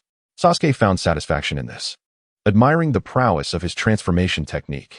Recalling the shadow's mention of a strategy akin to cutting off the enemy's lifeline, a shadow of gloom crossed Sasuke's face. Theoretically, this tactic was indeed ruthless, striking at the very heart of Konoha's leadership, simultaneously slaying both body and spirit while severing the roots of hope for Konoha's future. The trajectory of Konoha's development is peculiar. It thrived in its inception, only to experience a steady decline thereafter. Renowned warriors inexplicably perished, defected, or left the village, refusing to return. Presently, Konoha exhibits a disconcerting trend of stagnation. However, this plight is not unique to Konoha. Other major ninja villages share a similar fate, contravening the historical theory of an upward spiral of strength, wherein the ancient should be mightier, akin to certain fantastical realms of cultivation. Only the future Naruto Uzumaki possesses the potential to guide Konoha towards a new zenith. Without Naruto, one can only ponder the depths to which Konoha might descend, or whether the entire ninja world is on a perpetual decline. The shadow speculated that a clandestine force might be insidiously suppressing the ninja class, akin to boiling a frog in warm water. Yet, the crux of the matter lies with Naruto. The shadow suggested that eliminating Naruto would extinguish any hope for Konoha's resurgence. From what Sasuke understood of the shadow, such words indicated a genuine intent to harm Naruto, albeit constrained by an invisible barrier preventing direct action. Despite the absence of Indra's influence, Sasuke still found himself unable to resolve the dilemma of killing Naruto, his mind oscillating as if two consciousnesses were at war within him. I once mentioned that rather than engaging in self-destructive conflict, one ought to inflict suffering upon others. If one feels conflicted, it may be better to set aside such burdens and seek joy in other pursuits. A voice laced with temptation echoed in his ears. Sasuke instinctively nodded, yet remained uncertain of his course of action, for the night of his clan's massacre seemed to have sealed off his capacity for happiness. Thus, the shadow led Sasuke to a peculiar individual known as Oil Girl Torian, whom Sasuke recalled was a subordinate of Shimura Danzo, harboring nanite venomous insects within. In an instant, Sasuke's gaze shifted. Sensing an unfamiliar presence, Torian released the venomous insects to survey the surroundings. Who goes there? A familiar figure clad in a dark robe adorned with red clouds gradually materialized. Itachi Uchiha. Torian gasped, questioning Itachi's intentions for returning to Konoha. As they spoke, Torian initiated an attack and dispatched a distress signal. Engaging Itachi alone was an exceedingly irrational decision. If all went as expected, many of his most disliked adversaries would soon arrive. How did he plan to deal with them? To eliminate them outright. TSK. I anticipated you would take pleasure in torturing them to vent your frustrations. I have prepared an array of 10 torturous methods for you. Sasuke and the shadow conversed leisurely, while Torian remained in a state of alarm, witnessing Itachi muttering to himself amidst a swarm of venomous insects, resembling a deranged individual. Torian could not help but break into a cold sweat, pondering whether Itachi had truly lost his sanity. The Uchiha clan has always exhibited a degree of instability, and the self-destruction of his own family must have exacerbated his condition. Does he now harbor regrets and seek to confront Danzo? As a few members of the Root arrived at the scene, Oil Girl Torian was still lost in thought. Sasuke remarked, it seems Danzo is quite prudent, not dispatching key members from Root for a direct confrontation. The Shadow responded, "This is rather understandable. After all, within Konoha, any issues that arise can simply be handled by Sarutobi Hiruzen, so why waste his personnel?" Sasuke continued, "Surely the higher-ups are now aware of Itachi's return?" The Shadow nodded, and Sasuke smiled, pleased with this development. As his words faded, the mist that had initially cloaked their presence transformed into a dense smoke that enveloped everyone. And when the haze dissipated, all traces of them had vanished. The day transitioned from cloudy to clear. Sasuke attended the Ninja Academy as usual, exhibiting no signs of abnormality, while the Hokage's office was in a state of chaos. Last night, the rogue ninja Uchiha Itachi had returned to Konoha, and Oil Girl Torian had dispatched a message to Root. Danzo sent a few expendable reinforcements and promptly informed Sarutobi Hiruzen. Hiruzen had anticipated that Itachi possessed crucial intelligence to relay in person, but after an agonizing wait, he was met with the bizarre disappearance of both Itachi and the Root ninjas pursuing him. Shimura Danzo was deeply pained. Torian was one of Root's aces and a prodigy of the Oil Girl clan, and he could ill afford such a loss. Both Root and the Umbu dispatched numerous personnel to search the area. Experienced ninjas, based on the remnants left behind, discovered several corpses deep within the forest of death. Although Root had long been accustomed to bloodshed and carnage, they were momentarily taken aback by the grotesque scene before them. Skinned bodies were kneeling in a circle around a pit, all eviscerated, their skulls pried open, with white brain matter and internal organs heaped within the pit, resembling an unnerving bowl of noodles. Even more chilling was the realization that these individuals had hollowed out their own entrails while alive, cooking them into a gruesome dish. Notably, Torian was absent from this macabre tableau. Suppressing their overwhelming disgust, Root and Umbu meticulously cleaned the scene and reported the findings back. In the Hokage's office, Danzo was seething with impotent rage. His fury stemmed from the fact that they were utterly powerless against Itachi, given the precarious situation in Konoha. It was impossible to mobilize forces specifically to hunt him down. The only person who could potentially restrain Itachi was Sasuke. Yet in the face of one capable of annihilating his entire clan, no one could ascertain Sasuke's standing in Itachi's eyes. Danzo's inclination was to immediately enroll Sasuke into Root, marking him with a cursed seal to threaten Itachi. However, Hiruzen resolutely rejected Danzo's unreasonable demand, believing Itachi to be on the brink of madness. Unable to withstand further provocation, Danzo's desire to incite a conflict between Hiruzen and Itachi was a subtle scheme that Hiruzen had no interest in exposing. For now, this situation would have to remain as it was. As Sarutobi Hiruzen uttered these words, a wave of bitterness surged within him. How could a mere traitor bring such disgrace upon the village? What had befallen Konoha? Both Kirin and Mito also sighed in dismay. In truth, the number of Genin, Chunin, and Jonin in Konoha was substantial, and their military strength was ample. Yet, Konoha lacked those extraordinary individuals capable of turning the tide with a single decisive move.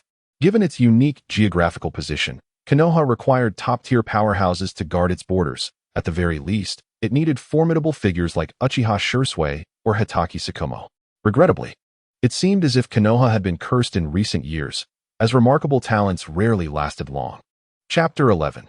Framing the annihilation of the Uchiha clan was intended to eliminate a significant threat within the higher echelons, yet it unexpectedly triggered dire consequences, so severe that the leaders felt a pang of regret, though they dared not express it. To acknowledge their misjudgment would signify a grave error in their decision-making, leaving them with no choice but to persist down the dark path.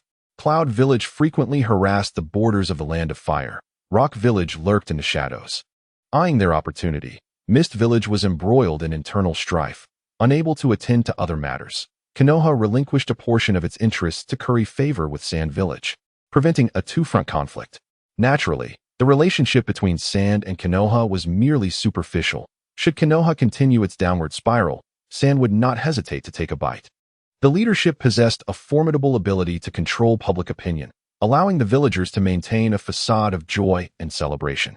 However, one could occasionally observe some individuals with furrowed brows, their hurried steps betraying their distress as they mourned the disappearance of loved ones, whose fates remained a mystery. The village failed to provide any explanation for their absence, leading to inevitable discussions surrounding the security department. Although the Uchiha were often met with disdain, They had performed their duties diligently. With the dissolution of that department, who would uphold daily security? The higher-ups, overwhelmed by their own crises, had little time to attend to trivial matters. This was the perfect opportunity for unrest to brew, whispered the shadowy figure. Sasuke, however, found himself puzzled. Could the disappearance of individuals, including Chunin, truly be considered a minor issue? Before the shadow could respond, Sasuke seemed to arrive at his own conclusion. If such a large faction as the Uchiha could be so easily dismissed, what significance did the disappearance of a few Chunin hold? Orochimaru and Danzo had conducted human experiments. A few missing ninjas would likely have no substantial impact. The shadow remained silent. In truth, Konoha would not be so negligent. Recent events had been tumultuous, with other pawns selected by the demons stirring chaos within the ninja world, causing mutual attrition among the villages and diverting everyone's attention, thus momentarily masking the anomalies of the ocean. The depths of the ninja world were perilous, making it difficult to ascertain the extent of the Sage of Six Paths' remaining power, the clandestine advancements of the Shell organization, or the true identity of the inexplicable dark deity. What the demon feared most was the ability of Otsutsuki to manipulate time, which was precisely why it sought the ocean as a point of entry. It yearned to locate the artifact capable of traversing time and space. Diverse experiences shape distinct personalities. Some beings born of great strength prefer overt strategies, bolstered by their ample resources. Yet those like the demon, having clawed their way from the abyss, have long since adapted to the shadows of intrigue. Regardless of whether it is the illustrious path of righteousness or the insidious road of malevolence, as long as success is attainable. A demon does not mind lurking in the shadows like a rat. Being ostentatious often leads to disastrous consequences. I still recall the days of my novice phase when a demon inadvertently stumbled into a seemingly mundane realm, expecting to wreak havoc, only to be unexpectedly knocked unconscious by a robotic cat named Doraemon, who took his place at a concert by the hefty tiger. Subsequently, the demon was repeatedly felled by Nobita, Shizuka, and Sunio, replacing them at the same concert. It appeared that any random passerby could effortlessly vanquish the demon. That inexplicable power left a profound impression on him, instilling a deep-seated caution within his very bones. Now, he seeks to dominate the battlefield, relying on absolute superiority to crush his foes, opting for ambushes over direct confrontations, and shunning precarious battles where victory hangs in the balance. When faced with an opponent he cannot overpower, he would flee without hesitation, dismissing the trivial notion of dignity. Survival is paramount, and he can always return for vengeance later. Yet, the pawn chosen by the demon is decidedly flamboyant. At the border of the Land of Lightning, a man clad in a black trench coat and an eccentric mask boldly stands within the Hidden border camp. If Danzo were present, he would instantly recognize him as Oil Woman Kuro. The Hidden soon discovered him and surrounded him, demanding, "Who are you, and why are you here?" As they spoke, Hidden intended to apprehend and interrogate Oil Woman Kuro. Their prior banter was merely a formality, a customary prelude to action in the ninja world. However, Oil Woman Kuro gazed at them coldly, his eyes filled with sorrow, like a spurned lover lamenting abandonment. "This is my homeland. The fourth Raikage is my kin. Why can I not be here? Is he not willing to acknowledge me? Are you afraid I will expose the truth and tarnish Hidden's reputation?" His voice rose, drawing the attention of all the Hidden shinobi present, leaving them momentarily stunned. The truth? What truth? Oil Woman Kuro suddenly blushed. "In fact, my relationship with the fourth Raikage is extraordinarily intimate." A collective gasp emerged among the Hidden, followed by a dawning realization. Could it be that this delicate young man was indeed connected to the Raikage? It was known that the fourth Raikage had yet to take a wife, with Kurabi being his closest companion. Such a connection was unsettling. Many discreetly wiped their brows, regretting their hesitation to arrest him earlier and silence him. Now, they had all unwittingly heard a scandal of monumental proportions, and trouble was imminent. "You must be a relative of the Raikage, right?" One of the Hidden desperately gestured at Oil Woman Kuro, the implications clear. Yet, Oil Woman Kuro blatantly disregarded the hint, gritting his teeth and declaring, "In fact, I am the fourth Raikage's mother." A profound silence enveloped the room, as the Hidden prepared themselves for revelatory secrets, their eyes widening in disbelief. "How shameless. You are clearly a man, and there are detailed records of the fourth Raikage's mother. How dare you assume my gender?" Oil Woman Kuro roared in fury. Yuan Hidden is truly devoid of freedom. In the past, the wife of the third Raikage was unable to conceive, and thus sought my assistance as a surrogate. An agreement was made, promising me a generous reward upon completion of the task, but to my astonishment, that despicable woman intended to keep the child for herself. Fortunately, I had the foresight to feign death and escape. The oil woman, Yin Toryun, wept bitterly. A throng of onlookers fixated upon her, incredulous at such audacity. Engaging in dialogue with such a person was utterly beneath me. Yunin had longed to intervene and silence Yin Toryun's inane ramblings, yet they could not reach her. After expounding upon her outrageous claims, Yin Toryun unleashed her poison dust technique, summoning a purple haze of nanoscopic venomous insects that swiftly decimated a majority of the Yunin ninjas, deliberately sparing a few. Subsequently, Yin Toryun proceeded to another Yunin border outpost, where she inadvertently fell into a trap and was captured. In her misfortune, she revealed her affiliation with the Yunyu clan and, in another slip, disclosed her allegiance to the roots of Konoha. This was a crude and blatant setup, rife with flaws. Yunin could discern that Yin Toryun was being manipulated to instigate conflict, but that was of little consequence. What mattered was that Yunin could leverage this opportunity to exert pressure on Konoha. Chapter 12. Undercurrents. Have you heard? A ninja from the Yunyu clan attacked Yunin and was captured. Huh. I heard it was an assault on the Raikage that led to the capture. No. It was the impersonator of the Raikage's father who was apprehended. Now, Yunin is exerting pressure on the village, demanding an explanation from the Yunyu clan, or they shall declare war. Regardless, I am loath to witness the outbreak of war. If a minor concession could avert conflict, I hope the Yunyu clan can act in the greater interest, much like the Hyuga clan did in the past. The villagers were abuzz with speculation, and under the influence of a certain individual, the majority believed this incident would unfold as the previous one involving the Hyuga clan, sacrificing one to maintain stability and harmony. At this moment, in the Hokage's office, a resounding bang echoed as Sarutobi Hiruzen slammed his fist onto the desk, while Shimura Danzo, seated across from him, remained composed and unflustered, as if the roles of the Hokage and his advisor had been reversed. Sarutobi Hiruzen was at his wit's end, his mounting negative emotions, coupled with the village's chaotic public sentiment, felt like the last straw breaking the camel's back. Konoha seemed to be under a curse, plagued by misfortunes as Yunin captured Yin Toryun, insisting the Yunyu clan provide an explanation. Meanwhile, details of the confrontation had somehow leaked within Konoha. All eyes were on the higher-ups, awaiting their verdict. This situation echoed the past involving Hyuga Hayashi and Sarutobi Hiruzen. Calm down, urged Sarutobi Hiruzen. We have fallen into a passive position. My suggestion is to let the Yunyu clan resolve their own troubles. Shimura Danzo responded with a chilling calmness. Silence. Sarutobi Hiruzen glared fiercely at Danzo, outraged that he would still entertain underhanded schemes at such a critical moment.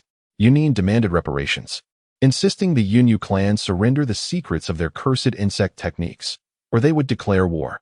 Sarutobi Hiruzen anticipated that war was unlikely. Yunin was merely posturing. However, this predicament thrust Sarutobi Hiruzen into a corner, for certain restless individuals would undoubtedly seize this opportunity, such as Shimura Danzo and the imposter Uchiha Itachi who had attacked Yin Toryun. Regardless of how Sarutobi Hizashi chooses to act, he will inevitably become a target for criticism. Should he concede, the label of weakness may haunt him for a lifetime. Furthermore, with YNN having acquired the nano-insects from the Oil Girl, he must refrain from meddling with the secret techniques of the Oil Girl clan. Conversely, if he retaliates against YNN with a firm stance, he will find it difficult to account for the events concerning the Hokage clan from years past. As a fellow ninja family of Konoha, why does the third Hokage exhibit such double standards? While the Hokage clan may lack the courage to take action, the schemes of Shimura Danzo and the mastermind behind it all remain uncertain. Danzo might instigate public opinion to impeach the third Hokage, and the ulterior motive of that shadowy figure likely aims to incite chaos within Konoha. Sarutobi Hizashi is acutely aware of Danzo's tendencies. He lacks a broader perspective. Even amidst the village's turmoil, Danzo will persist in his machinations, harboring a misguided belief that only he, as Hokage, can lead the village to new heights. I have established clandestine communication with Itachi. Since infiltrating the Akatsuki, he has not returned to Konoha. The assailants on that fateful night must have been imposters. Sarutobi Hizashi took a drag from his cigarette, noting that now is not the time for recklessness. Humph. Danzo scoffed, clearly harboring his own intentions. Could it be Noki? Tika Haruno expressed her insights, suggesting that instigating discord between Konoha and YNN bears the hallmark of the scheming Noki. Sarutobi Hisashi remained silent, contemplating strategies to break the deadlock. If all else fails, he might have to endure further hardship at Danzo's expense. Rumors swirled like wildfire, affecting even the Ninja Academy. Sasuke astutely noticed that both Hinata Hige and Shino Aburame were exhibiting unusual emotions. In truth, Sasuke felt a sense of glee. Konoha's misfortunes brought him joy. Although he was uncertain how the third Hokage would respond, the shadowy figure replied, I too am unsure of his course of action, but generally speaking, your adversaries may understand your vulnerabilities better than you do yourself. Sarutobi Hisashi has held power for far too long, allowing the other Kage to discern his patterns.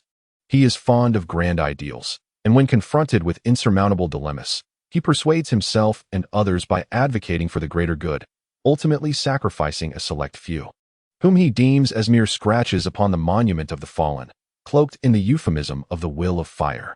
To stabilize the situation, Sarutobi Hisashi would not hesitate to sacrifice the few for the many. The question remains, who will be the victims this time?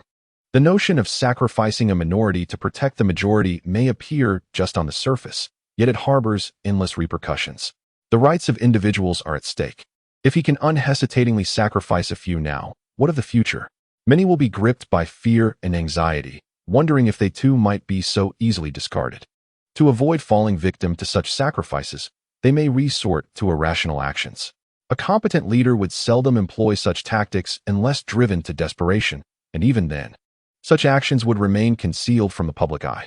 While the common folk may understand their precarious position, such realities must not be laid bare. Once the hearts of the people scatter, it becomes exceedingly difficult to unite them once more. Sasuke let out a sigh, contemplating the inevitability of sacrifice. The Uchiha clan had previously displayed such arrogance, loudly conspiring for a coup, as if they feared no one would recognize their ambitions.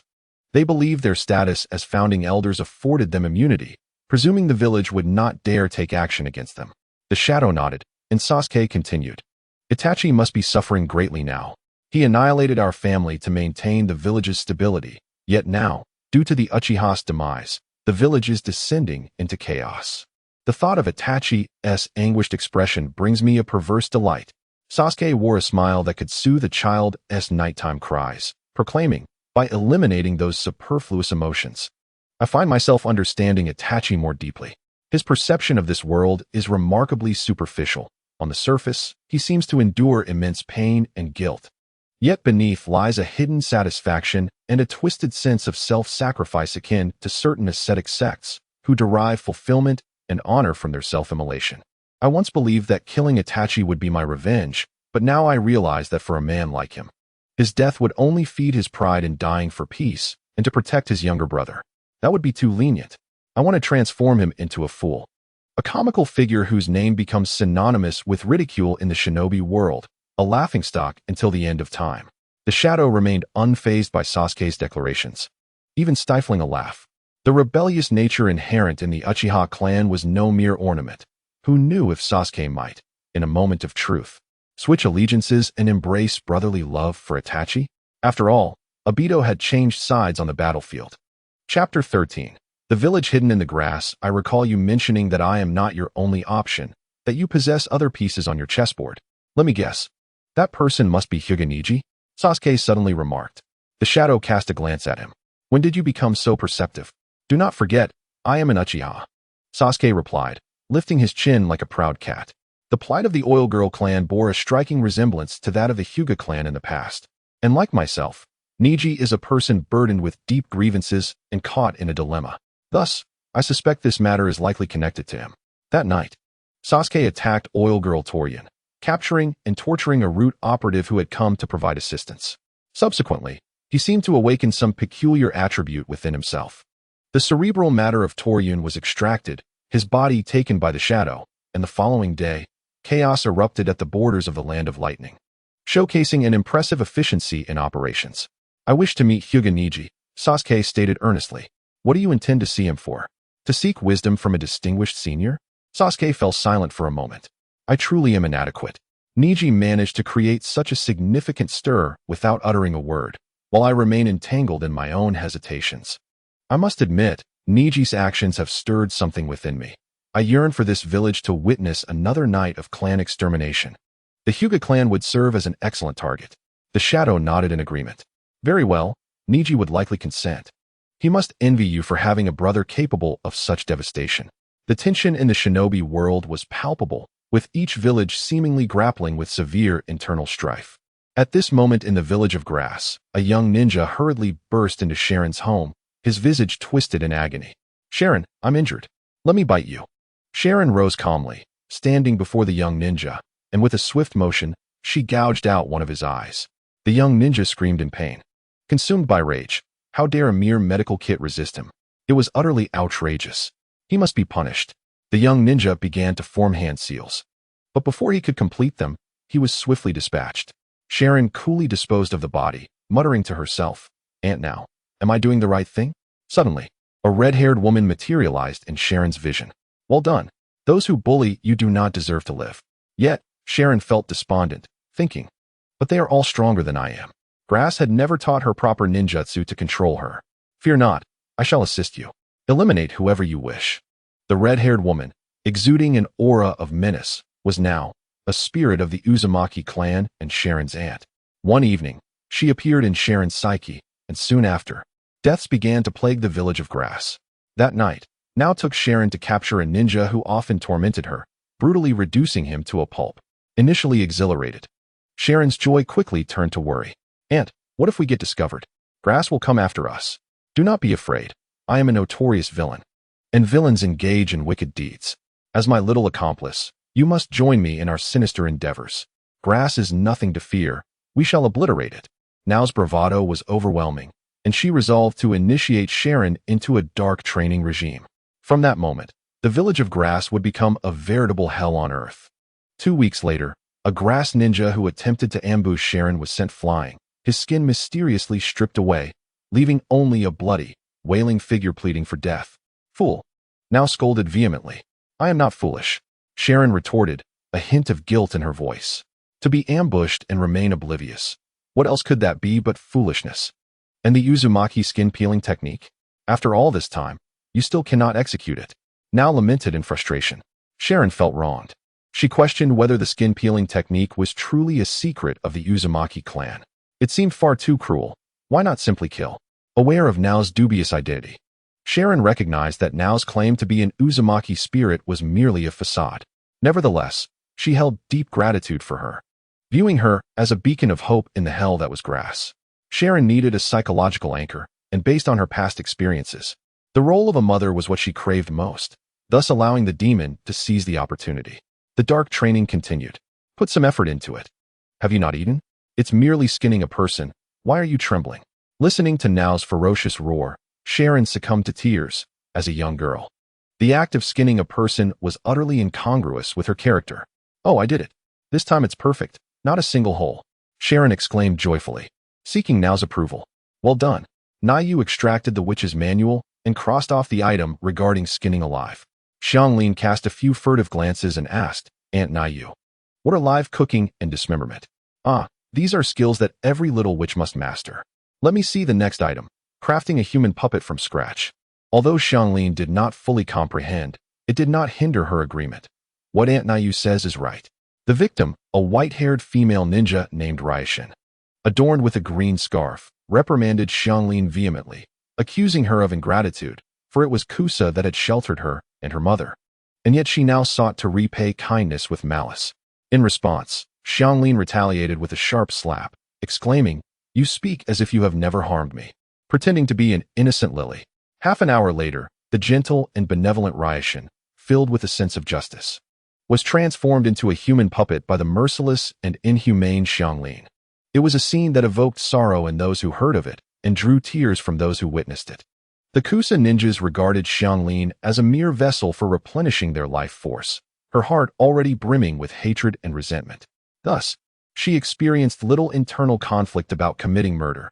She merely lacked the courage to take that first step.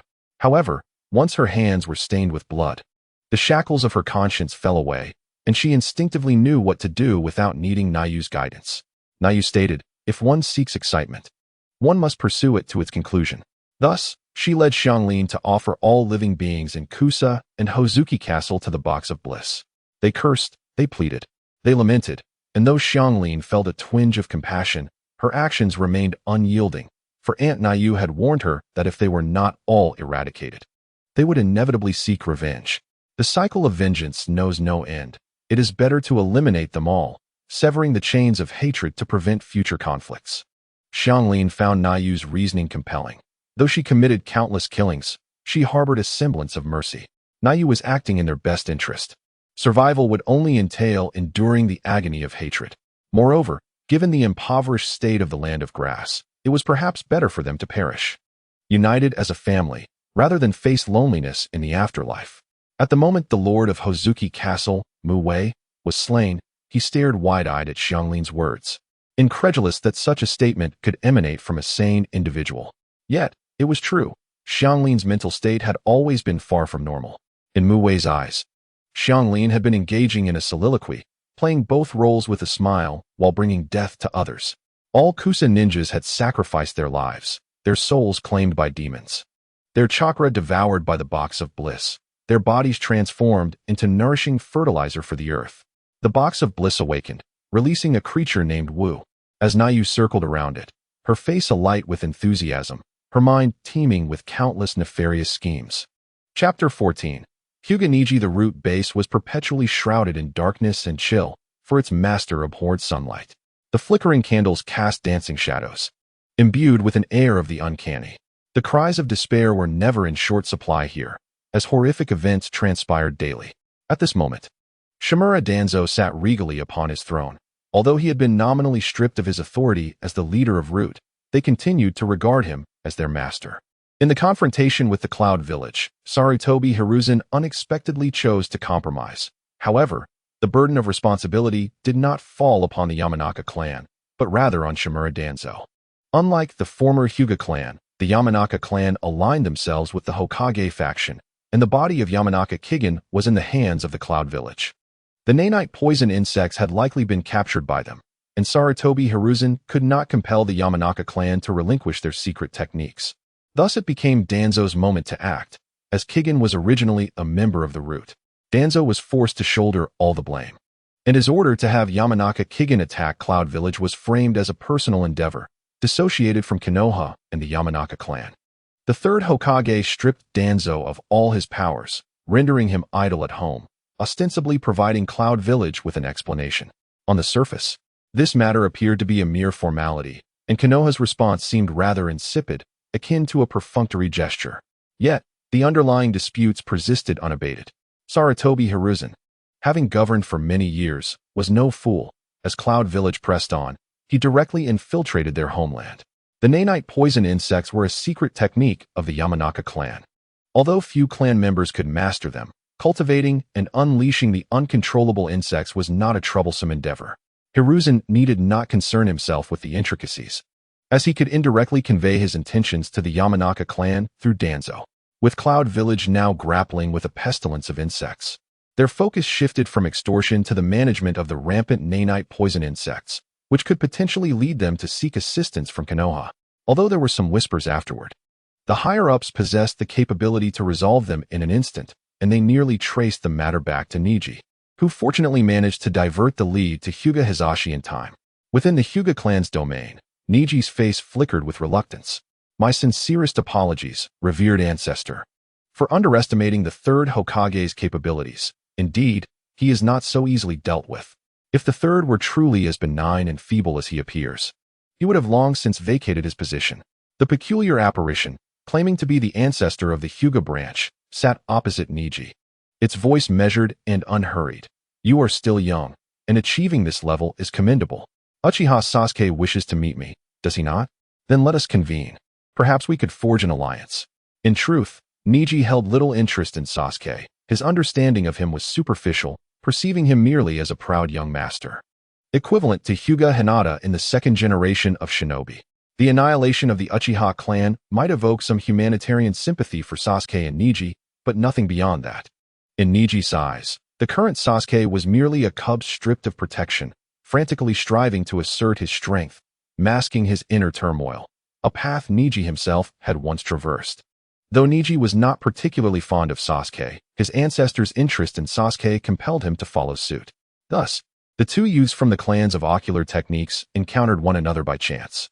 One day, on his way home from school, Sasuke passed by a ninja tool shop and saw two individuals exiting, a beautiful girl with her hair styled in two buns, and a long-haired boy with gray-white eyes. A bandage wrapped around his forehead. 10-10, please prepare my custom ninja tools promptly. Rest assured, Neji, I will give you a 20% discount. Thank you. Sasuke approached. Greeting. Hello, upperclassman. Are you an Uchiha? Neji, he is Uchiha Sasuke, the top student from the year below us, reputed to be an exceptionally talented genius. Sasuke, do you require anything? Oh, I've heard that you are quite formidable, so I wish to seek your guidance. I have little interest. Neji maintained his aloof demeanor and turned to leave. Tian, I shall take my leave. Sasuke nodded with a smile at Tian, then hurried after Neji. Observing their retreating figures, Tian revealed a look of satisfaction. Neji truly needed to socialize more. As they proceeded, Sasuke and Neji engaged in conversation, and suddenly, they altered their course towards the training ground, a scene reminiscent of Neji being persuaded by Sasuke to spar, a development that seemed entirely plausible. However, the reality was that Neji activated his Byakugan, scanning the vicinity for any lurking threats, be it insects, ninja dogs, or strangers. Only after ensuring their safety did they walk side by side to the training ground, where they exchanged blows in earnest. The techniques you employed are hardly reminiscent of the gentle fist of the Hyuga clan, Sasuke gasped. Neji stroked his chin, pondering, what of the Uchiha's Sharingan and fire style?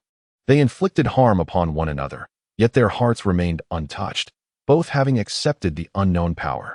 They recognized that the motives of the enigmatic figure were far from pure. Life under another's control would not yield submission. Yet, if they wished to shatter the shackles of fate, they would indeed require this external force. Sasuke was unwilling to be brainwashed into becoming Konoha's protector, and Neji had no desire to perish shielding others.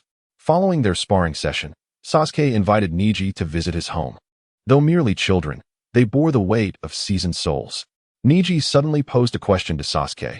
What do you believe sacrifice truly is? Why do some individuals incessantly speak of necessary sacrifices? After a moment of contemplation, Sasuke replied, I do not know what sacrifice is. I only know that I am quite willing for others to sacrifice, yet when it comes to my own sacrifice, I am absolutely unwilling. Neji chuckled softly. You dare to speak the truth. I suspect most share your sentiment. Only a few true heroes capable of self-sacrifice have likely long since become cold symbols upon memorials. As the sunset bathed the sky in crimson hues, Sasuke gazed towards the courtyard, softly exclaiming, wherever the leaves of Konoha dance, the fire endures. The third Hokage must be over 60 this year. What a rare longevity. Neji's remark seemed somewhat disjointed, possibly hinting at deeper meanings. It can only be said that those who understand will comprehend. Sasuke attempted to dominate the conversation, but he soon faltered and was left vulnerable.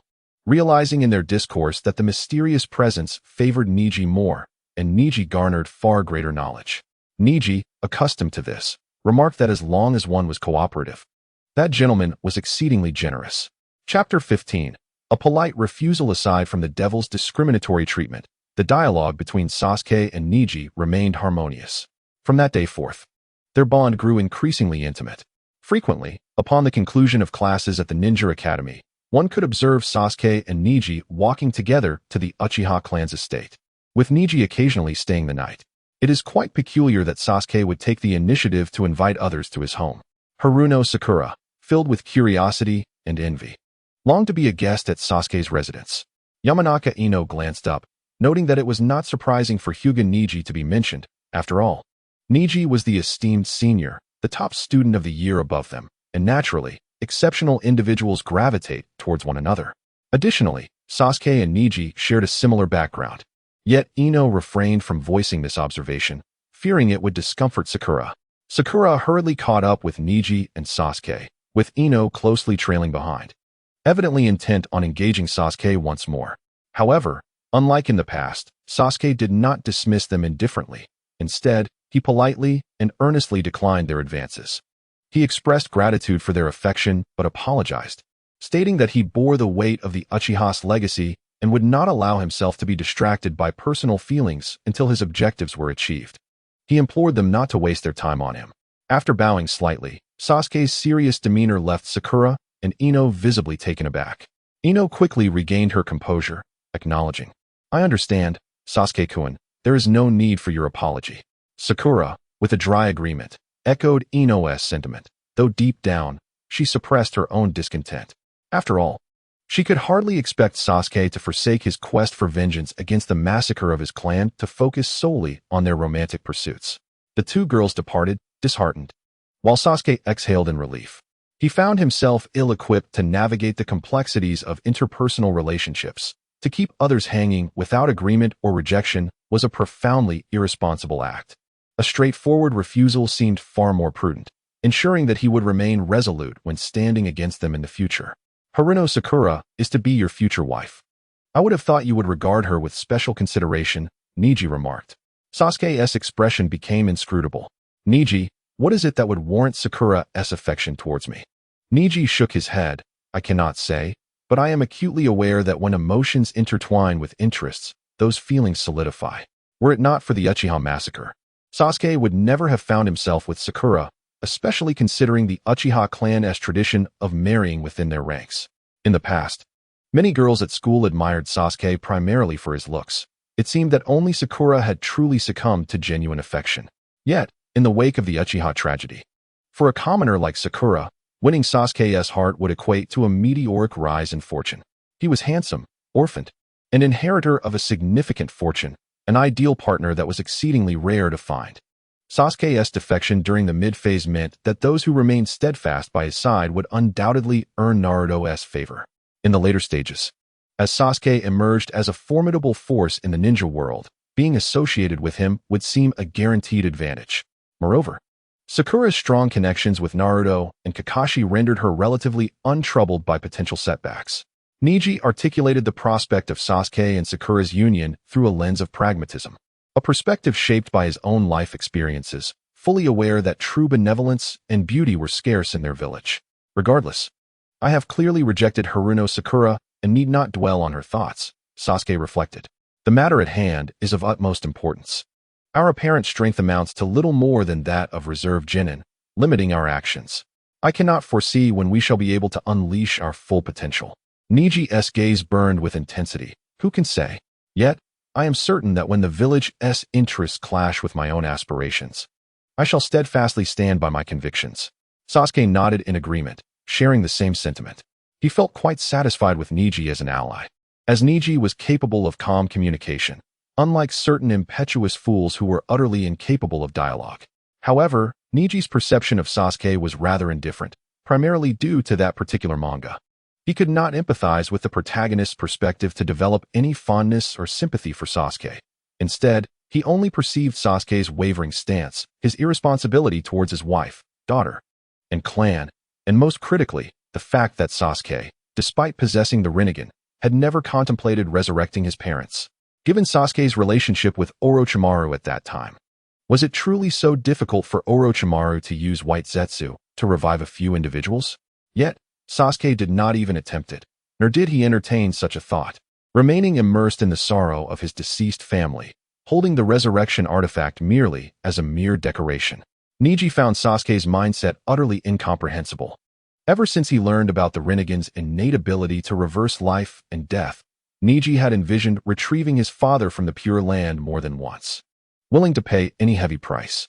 During the war, the village had sent the branch members of the Hyuga clan to the front lines to shed blood. Yet Hinata Hayashi lost his life due to peace.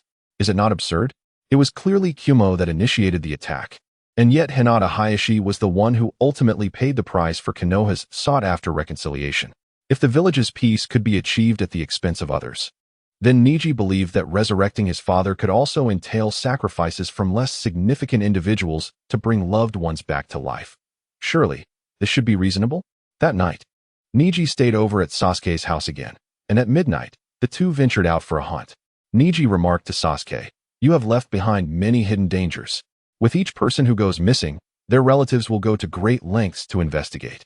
Therefore, the best course of action is to eliminate entire families at once, targeting those with simpler familial ties to save much trouble. Sasuke acknowledged this advice, recognizing that Neji was indeed more ruthless.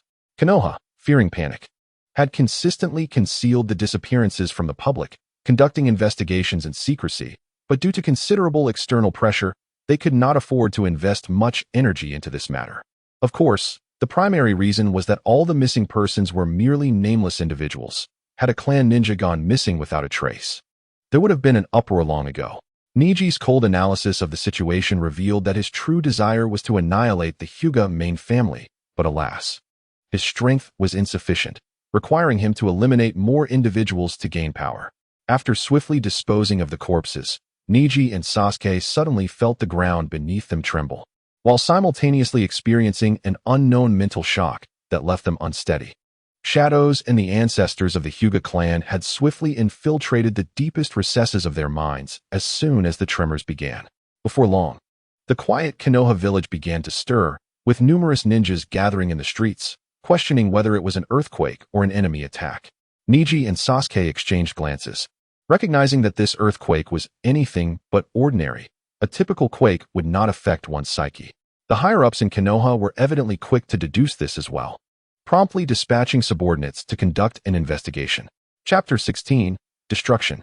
In the ominous, shadowy depths of the root base, the shadow of Shimura Danzo flickered gently in the candlelight as he gazed at the confidential intelligence before him, a hint of fervor betraying his demeanor. Could it be true that a box of ultimate bliss exists, capable of fulfilling every desire? Danzo pondered. Is there truly such a miraculous artifact in this world? Perhaps everything is indeed authentic. The land of grass has been erased from the map. Such terrifying power could not have been achieved overnight, even by the first Hokage.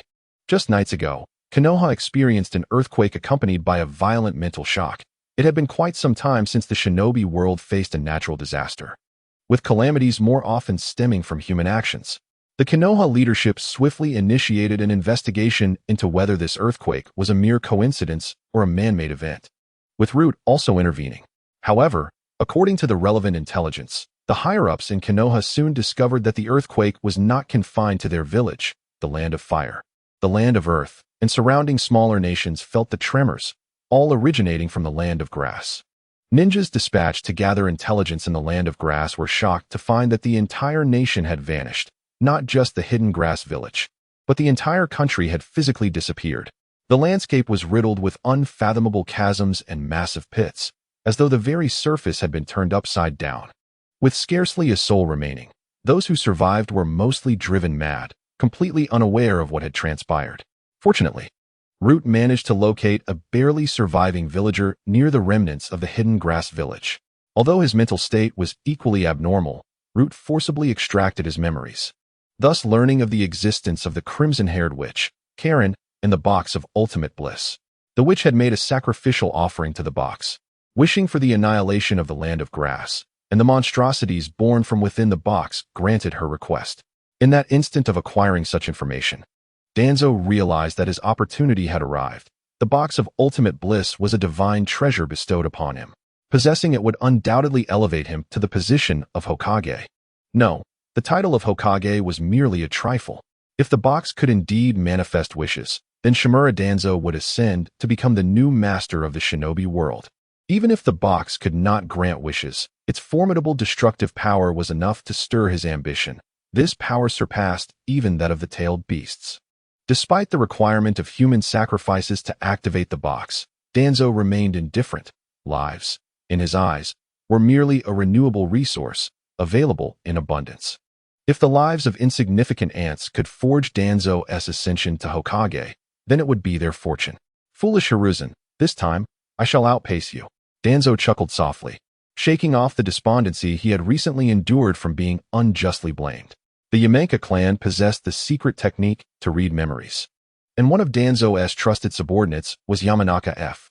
Other spies from rival factions would likely not employ such cruel methods to interrogate the survivors of the land of grass, leading Danzo to deduce that he was among the first to receive information about the box of ultimate bliss. The entirety of Root sprang into action. Danzo issued two commands. First, to eradicate the survivors in the land of grass, particularly those near the hidden grass village, to prevent any further leaks regarding the box of ultimate bliss. Second, to seize the box at any cost. For it was a treasure exclusively belonging to him, and the cornerstone of his dreams. Danzo would not allow anyone else to lay claim to it.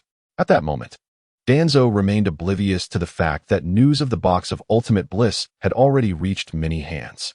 On that fateful day, Xianglin and now unleashed the creature Wu from the box of ultimate bliss, a being endowed with a superficial form of telepathy and a modest yet intriguing immortality. As long as the box remained intact, Wu could not be entirely vanquished. Though capable of communication, his rationality often faltered, and he shared an inexplicable connection with the Sage of Six Paths, prompting the demon to exploit him for its own schemes. The rumors surrounding the box of ultimate bliss bore a resemblance to those of a wishing lamp. However, the destructive potential of Wu was far too considerable. Indeed, the destructive capacity of all ninjutsu in the ninja realm was rather mundane, primarily designed for targeted assassinations. While the demon harbored a preference for abilities that could unleash widespread cataclysms, earthquakes, tsunamis, floods, or plagues, thus harvesting lives on a grand scale. With the box as a stage, Wu and Xianglin became the leading actors in a grand performance. Following a terrifying wish made by Xianglin, the demon-controlled puppet Wu wreaked havoc upon the land of grass. This was both a test by the demon and its inaugural assault, as the souls of the deceased did not ascend to the Pure Land, but were instead cruelly devoured by the demon. On the surface, it appeared that all the chaos was orchestrated by Xianglin and Wu, with the soul-consuming acts being attributed to Wu, while the demon maintained a deeply concealed presence. The frenzied slaughter did not persist for long. Xianglin soon sensed an impending danger, as an unknown gaze scrutinized them, akin to an alien presence transcending time and space, enveloped in an eerie chill that provoked an unexpected surge of crisis. In the next moment, a magnificent force erupted from the Pure Land, shattering the barriers between the realms, and bore down upon Wu with a cataclysmic might, causing the very earth to lament. This force was the catalyst for a collective spiritual shock experienced by many. Wu could not withstand it for even half a second before disintegrating into ashes. Theoretically, Xianglin should have succumbed as well, yet in that critical moment, she sought refuge within the box of ultimate bliss, evading the onslaught from the Pure Land. Indeed, the Sage of Six Paths remained vigilant over the ninja realm. The demon was certain of this, as the scrutinizing gaze lingered long after Wu's demise before finally receding. In past ninja wars, countless lives had been lost without the sage intervening to maintain order. Why, then, did the destruction of the land of grass provoke his attention? The demon speculated that the commotion was simply too great, the death toll far exceeding that of previous ninja wars combined. After all, ninja conflicts were confined to a minority, and in a sense, the common folk of the five great nations lived in relative peace. The box of ultimate bliss was originally the property of the sage, so it was not surprising that it would draw his attention. Most crucially, this incident may have encroached upon the domain of the Pure Land. The souls of the deceased from the land of grass did not enter the Pure Land, and this was likely the principal reason the sage could not refrain from intervening. Upon reflection, it was the Uzumaki clan's development of the corpse demon consuming seal that encroached upon the business of the Pure Land, leading to their inexplicable annihilation. Who knows what role the Sage of Six Paths may have played in that tragic fate?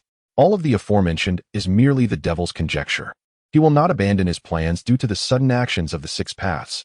The annihilation of the land of grass and the deliberately released survivors are sufficient to propagate the formidable might of the Paradise Box throughout the world. That is enough. Kankuro was cast out of the Paradise Box, yet now did not follow. She merely instructed Kankuro to accomplish two tasks: to relinquish the Paradise Box to a Wagakure and subsequently find a way to join the Akatsuki organization.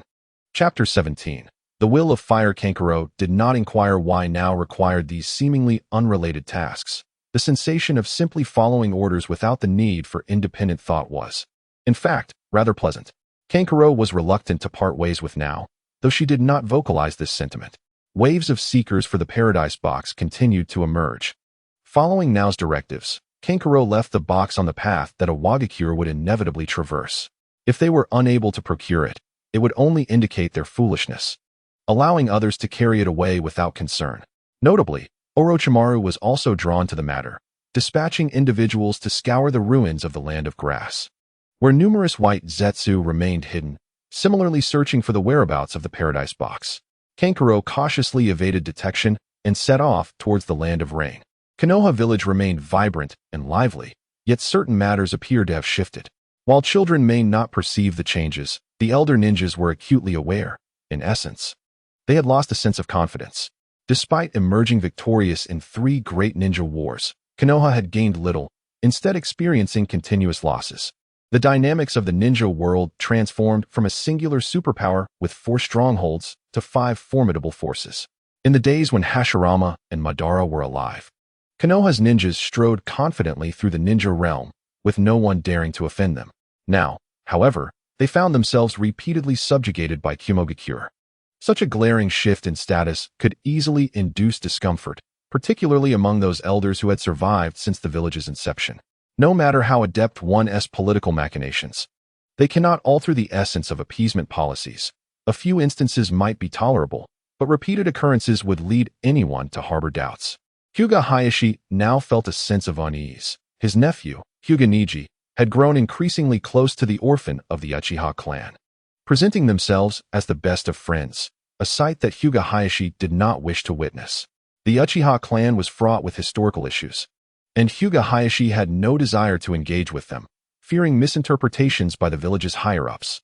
He had subtly hinted at his concerns several times, but Neji feigned ignorance. Hyuga Hayashi could not resort to the caged bird policy to prevent Neji's friendships, could he? Hyuga Hayashi felt a twinge of guilt towards Neji, as the other elders of the clan were unlikely to take action against him. The events of the past were well known. If they treated Neji harshly, they would forfeit the reputation of the Hyuga clan. As more individuals became aware of the close bond between Neji and Sasuke, Hyuga Hayashi found himself in an even more precarious position, unable to intervene without appearing insecure, thus allowing matters to unfold naturally. Once again, school had ended, and Sasuke walked side by side with Neji along the path. Beneath the tree in front of the teaching building, a swing was tied, and a boy clad in a worn orange jacket sat quietly in the shade, seemingly devoid of his usual mischievous demeanor, alone and tranquil, observing the pair walking together. Naruto's eyes shimmered with anticipation, yet Neji and Sasuke, passing by, completely disregarded him. The former had once suggested that Naruto might harbor a certain mimetic pollution, capable of distorting human perception, and advised against any contact, even to the extent of not entertaining the thought. Sasuke fought to restrain himself from glancing at Naruto, only exhaling a deep sigh once he had distanced himself. "What's the matter? Are you about to get sentimental again?" Neji remarked with a sharp tongue. Sasuke replied with a weighty tone, "Neji, what do you think I should do?" "What should you do?" Neji countered. Sasuke bit his lip fiercely. "I am acutely aware of how repulsive the so-called will of fire is, a hypocritical rhetoric. Both Shisui and Itachi have been brainwashed by this ideology to the point of anti-humanity. Yet, at times, I genuinely feel the warmth of the will of fire, even finding myself ensnared by it. Our tragedies are all birthed from Konoha. I ought to detest Konoha. But why is it that when I encounter Ichiraku, my guy, or the elderly woman selling dango, I cannot summon even a shred of hatred towards them? At times, I feel I might understand Itachi, just a little." "Neji, does this make me seem like a fool?" Neji nodded, recognizing that Sasuke was indeed spiraling again. One should never allow an Uchiha to ponder too deeply, for trouble would surely ensue. He patted Sasuke's shoulder, comforting him like an older brother. "You are not a fool, Sasuke. Your disdain for Konoha and your fondness for Ichiraku are not mutually exclusive. There is no inherent connection between the two. You are no longer a child and must comprehend the distinction between the collective and the individual." Long ago, Neji had grasped this principle. He resented Konoha but bore no ill will towards Tintin or Rock Lee. The individual does not represent the collective, nor does the collective fully embody the individual. The warmth of the will of fire you perceive may not align with the ideals upheld by Ichiraku or Might Guy. Neji's words were somewhat convoluted, leaving Sasuke perplexed. "I do not comprehend what you are saying." Neji posed a question to Sasuke. "Do you believe that the will of fire as practiced by Shimura Danzo aligns with the will of fire as embodied by Might Guy?" This example struck a chord with Sasuke, illuminating his understanding. "I see now. The will of fire is merely a vague string of words, open to varied interpretations. On the surface, everyone professes adherence to the will of fire, yet achieving unity of thought proves elusive. My resentment is directed towards the higher echelons of Konoha's will of fire, which bears little relation to the rest. Neji displayed a look of someone who sees potential in another. Ultimately, the issue lies within the will of fire itself. As a guiding philosophy for a village, it offers no directives, lacking detailed metrics and standards, starting points, focal points, endpoints, planning objectives, and accountability. Everything is merely grandiloquent idealism. One might mistake it for the brainwashing slogans of a cult. Originally, the concept of the will of fire should have been proposed by Hashirama Senju. While one can trust in his character, his intellect is another matter altogether. Sasuke gazed in astonishment at Neji, who spoke so eloquently. You are merely a year above me. How do you possess such profound insight? Neji gazed in astonishment at the oblivious Sasuke, remarking on the vast knowledge of that esteemed individual. Have you never sought his counsel? Both the Shadow and the Hyuga ancestors are manifestations of demonic spirits. Neji was acutely aware that he had been chosen by some enigmatic overlord. With resistance futile, he resolved to extract as much benefit as possible from the situation. Sasuke, once again bewildered, felt as though he was being thoroughly outmatched by Neji, leaving his mood considerably soured. Although he could now slaughter the innocent without a moment's hesitation, an unsettling question lingered in the recesses of his mind. Growing more entangled with each passing thought, perhaps it was time to consult that shadow. At the crossroads, the two parted ways. Neji withdrew his amiable expression, a flicker of coldness flashing in his eyes. My lord, we must remain wary of Sasuke. I fear he may turn against us at a critical moment. Do not fret. I shall maintain my composure. The sudden intervention of the Sage of the Six Paths had indeed roused Indra's chakra. It was only natural for Sasuke to be affected. Had it not been for the desire to retain Indra for future endeavors, the demon would have consumed him whole long ago. Chapter 18. The Spirit Within the Box Bang. Worthless fools. With an intelligence advantage already in hand, you still failed to retrieve the box of bliss. What use are you to me now? In the root base? Shimura Danzo slammed his palm heavily upon the table, the opportunity to unify the ninja world slipping right through his fingers. Could he not be furious? One of the kneeling root members reported, My lord, upon our arrival in the land of grass, Iwagakure had already taken the box of bliss. It was too late to intervene. You disgraceful failures. How dare you return? An enraged Danzo swiftly dispatched the unfortunate ninja before him with a kunai. As two other root members emerged from the shadows to quietly dispose of the body. After a moment to regain his composure, Danzo issued a new command. Contact the spies embedded within Iwagakure and procure any information regarding the box of bliss. Yes, the root ninja departed to carry out their orders. Danzo sat with a grim countenance. Even if he could not possess the treasure himself, it must never fall into another's hands, lest it pose an immense threat to Konoha. Meanwhile, in the office of the third Tsuchikage, Inoki furrowed his brow as he examined the intelligence in his hands, his expression grave. The land of earth borders the land of grass, and thus Inoki was among the first to learn of the box of bliss. He had dispatched people to seek it out in the land of grass, only to find that the box's original owner had carelessly abandoned it before the Iwagakure ninja, departing without a word. A conspiracy. No, perhaps it is a bold strategy. A note was affixed to the box of bliss, detailing the rules and taboos left by the witch. 1. Only by reciting the correct incantation can one summon the true spirit within the box. 2. The spirit will require sacrifices when fulfilling wishes. 3. One must hold the spirit in reverence, for it possesses great wisdom and autonomy. The incantation was inscribed on the back of the note. However, Inoki hesitated, distrustful of the witch's information. But with all the ninjas of Kusagakure eradicated, there was no one else who knew how to utilize the box of bliss, leaving him in a state of turmoil. Truly a hot potato. Inoki wore a frown, convinced that the box of bliss harbored some peril. Otherwise, the land of grass would have long since dominated the world. The three ambiguous rules were fraught with pitfalls. What would happen if one recited the wrong incantation? What consequences would arise from offending the spirit? All remained uncertain. The box of bliss resembled a gamble. One would incur no loss by refraining from engagement. Yet, ever since acquiring this cursed box, the gaze of the entire ninja realm had fixated upon Iwagakure, and spies from every faction had begun to stir. As long as it resided in Iwagakure, it would forever be subject to the covetous eyes of onlookers, never to find peace. Inoki could not simply discard the box. Should someone inadvertently stumble upon it and realize an extraordinary wish, It could lead to a tragic repetition of the land of grass as calamity. After much deliberation, Noki ultimately resolved to conduct a test. The location was chosen to be a desolate expanse 20 kilometers from Iwagakure, with a willing Chunin named Grit acting as the initiator of the ritual. Grit, who had sustained grievous injuries during the Third Shinobi War and was plagued by a terminal ailment, was eager to contribute his value to the village. Noki personally accompanied his subordinates to observe Grit's actions from a distance. Grit stood before the box of bliss, calm and composed, as he recited an eerie incantation.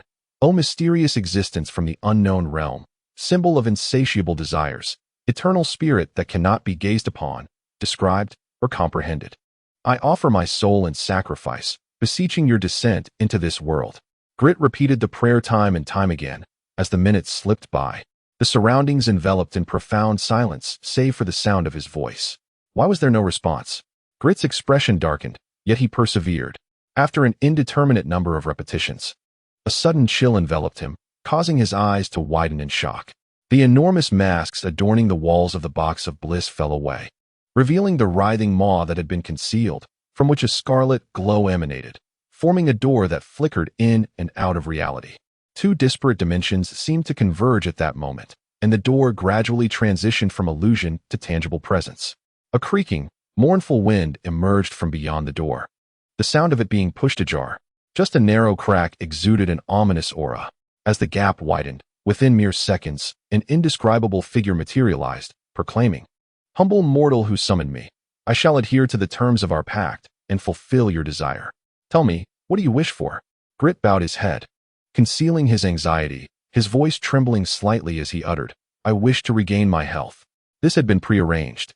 Noki would monitor Grit's transformation to ascertain whether any dangers lurked in the fulfillment of his desire. Within 3 days, you must offer 20 living souls to the box of bliss as a sacrifice, and your wish shall be granted, the spirit declared before retreating behind the door. Disappearing from sight, Grit stood in stunned silence for a considerable time. Was that all? Why did it feel so anticlimactic? Only later did Grit discover that he alone had perceived the spirit within the box and engaged in dialogue with it. That Sasuke, standing nearby, had merely witnessed Grit speaking to the box of bliss as if in soliloquy, without sensing any abnormal presence. Retrieve 20 prisoners from the prison for Grit, Noki calmly instructed. Gravel exhibited no pretentiousness, nor did it indulge in the affectations of a self-righteous martyr. In mere moments, 20 prisoners were brought forth, and Gravel personally cast them into the maw of the bliss box. The next instant, Gravel felt an overwhelming sense of lightness enveloping him, his heart pulsating vigorously, an exhilarating sensation of health that he had not experienced in ages. Had he truly recovered? He was promptly sent to the hospital for a thorough examination. With a command from the Earth Shadow, medical ninjas meticulously examined Gravel from head to toe, inside and out, leaving no stone unturned. Ultimately, they concluded that the bliss box had flawlessly fulfilled Gravel's wish, devoid of any peculiar side effects. Nevertheless, Yamaki could not resist a quip about the darkness of the transaction, noting that the life of 20 individuals was exchanged for the health of a single one. What a nefarious merchant! However, certain things cannot be achieved, no matter how many lives are sacrificed, and it is in such moments that the true value of the bliss box is revealed. In subsequent tests, Yamaki confirmed the capabilities of the bliss box, feeling both exhilarated and apprehensive. If the bliss box were to grant wishes in a distorted manner, its destructive potential would be limited. Yet, a device that could accurately fulfill desires would undoubtedly become a source of chaos. Truly, it embodies the essence of insatiable desire. Yamaki reflected on a prior occasion when he had summoned a spirit, which tempted him with the promise of making Uchiha Madara obediently serve at his feet. He felt a shameful stirring within, yet fortunately, his reason remained unshattered by desire. Chapter 19. The Akatsuki Organization. The incessant rain of the Land of Rain rendered the climate excessively humid, a condition that Sharon found quite unnerving. However, under Nao's orders to infiltrate the Akatsuki Organization, she reluctantly acquiesced to her discomfort. At this juncture, Sharon had successfully joined the Akatsuki, a feat that was not particularly arduous. Utilizing the guise of searching for family, as per the intelligence provided by Nao, she journeyed to the Land of Rain in pursuit of a relative named Fusang. Fusang was the mother of Nagato. On the surface, Sharon appeared to be a forlorn girl seeking refuge among her kin, yet in truth, she harbored no sentiment for the Uzumaki clan, having been born and raised in the village hidden in the grass, suffering under its harshness. What emotional connection could she possibly have for a family she had never encountered? Curiously, Sharon pondered why Uzumaki Kushina, a princess of the Uzumaki clan and the wife of the fourth Hokage, did not seek to rescue her suffering kin after settling in Konoha. Perhaps she had her own compelling reasons. It remained to be seen whether employing her clan's identity as leverage to persuade Nagato would yield any results. However, the Akatsuki was already in the business of recruiting powerful rogue ninjas. Despite her youth, Sharon boasted an impressive record of having single-handedly obliterated a nation, a feat few could rival. The previous member to claim such a title was Sasori of the Red Sand. Due to Sharon's tender age and her familial connection to Nagato, Konan paid her extra attention, intending to have her join the Akatsuki's outer circle as a reserve in turn. Konan was particularly intrigued by the bliss box, as were the other members of the Akatsuki. Sharon spoke freely and extensively about it. In accordance with Nao's instructions to disseminate information regarding the bliss box as widely as possible, Xianglin disguised herself as an innocent young maiden, believing that such a fade would more effectively lower the defenses of those around her. Despite her indirect role in the obliteration of a nation, she maintained her perception of purity and flawlessness, with a skewed sense of morality, akin to an ignorant child. She might have merely uttered a wish to obliterate the land of grass out of a fleeting moment of anger. To her, it was akin to pouring boiling water onto an anthill, done solely for amusement, devoid of any subsequent guilt or remorse, truly innocent, yet devoid of goodness. The opening of the Paradise Box necessitated a plethora of sacrifices. Xianglin claimed that the hidden grass village had been clandestinely offering sacrifices to the Paradise Box in an attempt to dominate the ninja world. However, just as the sacrifices were nearing completion, a schism erupted between two factions within the village. Amidst the chaos, Xianglin unexpectedly found herself before the Paradise Box, completing the final step of the sacrificial ritual, and subsequently made a wish, motivated by the desire for a superficial revenge. As her mother had perished in the hidden grass village, the Paradise Box was too immense to transport, and later, when other factions of ninjas came to the ruins in search of it, Xianglin discarded the box and fled. Her acting skills were rather poor, rendering her portrayal of an innocent girl overly exaggerated and greasy. However, this was inconsequential, even if her performance were flawless. The Akatsuki organization would still harbor doubts about her trustworthiness, as the organization had never prioritized faith or loyalty. After divulging everything regarding the Paradise Box, Kakuzu intended to eliminate her and exchange her for money, given the recent rapid inflation and the organization's financial constraints. The bounty on this young girl was substantial, and since she had little value left, it seemed prudent to exploit her. Everyone remained indifferent, silently observing as Kakuzu launched his assault on Xianglin. Ultimately, she sorrowfully realized that her identity and persona were futile endeavors. Strength was the true cornerstone of stability. A certain intern named Obito, despite his clumsy acting, was never genuinely perceived as foolish. Pain and Konan tacitly approved of Kakuzu's actions as a means to test Xianglin. The Akatsuki did not harbor the useless. Fortunately, Xianglin was not a genuinely frail maiden. She donned a dark brown robe, slightly tinged with red, intricately embroidered with bizarre patterns, crafted by Nao herself, who had reputedly honed her embroidery skills while portraying the invincible Dongfang Bubi. Xianglin was unaware of who Dongfang Bubi was, but she treasured this robe deeply. As Kakuzu's attack approached, the patterns on the robe began to writhe as if animated, rapidly extending outward to form a web of rust-red muscle fibers. Countless barbs, fleshy tumors, suction cups, and sharp teeth danced along the sinews, effortlessly countering Kakuzu's offensive. After exchanging several blows, Konan timely intervened, casting a complex gaze upon Xianglin. It was evident that she was indeed a witch. Her seemingly adorable demeanor belied the unfathomable nature of her techniques. Xianglin officially became an intern within the Akatsuki organization. Currently, the Akatsuki faced a pressing financial crisis, as Kakuzu had noted, with prices inexplicably soaring, resulting in a significant devaluation of the organization's amassed wealth. The ninjas, perplexed by economic dilemmas, resorted to the most primitive means of undertaking tasks to amass greater wealth. Coincidentally, The Akatsuki organization recently secured a substantial order. However, Konan and Nagato hesitated, for the mission in question strayed into the morally reprehensible territory of human trafficking. The ninjas from Iwagakure discreetly reached out to the Akatsuki to engage in this illicit trade, with no particular stipulations, be it the elderly, the infirm, or the weak. Any quantity would suffice. Rumors suggested that the Tsuchikage had obtained the box of bliss, likely seeking to gather offerings while wishing to keep his hands clean. Konan spoke with chilling resolve. Pain, it would be prudent for us to refrain from involvement in this matter. The Akatsuki, as a clandestine organization, was not poised to step into the limelight at such a juncture. Should they target civilians, particularly in vast numbers, the Akatsuki would inevitably become the pariahs of the ninja world. Nagato concurred with Konan's perspective, deciding to decline Iwagakure's proposition and instead suggested that Kakuzu endure a bit more hardship in the future. By the way, has Zetsu uncovered the cause behind the sudden surge in prices? The inflation posed a significant threat to small nations, and as the de facto ruler of the Land of Rain, Nagato was naturally attentive to such matters. Konan shook her head, stating that Zetsu had not discovered anything substantial. In fact, he seemed apathetic towards the issue.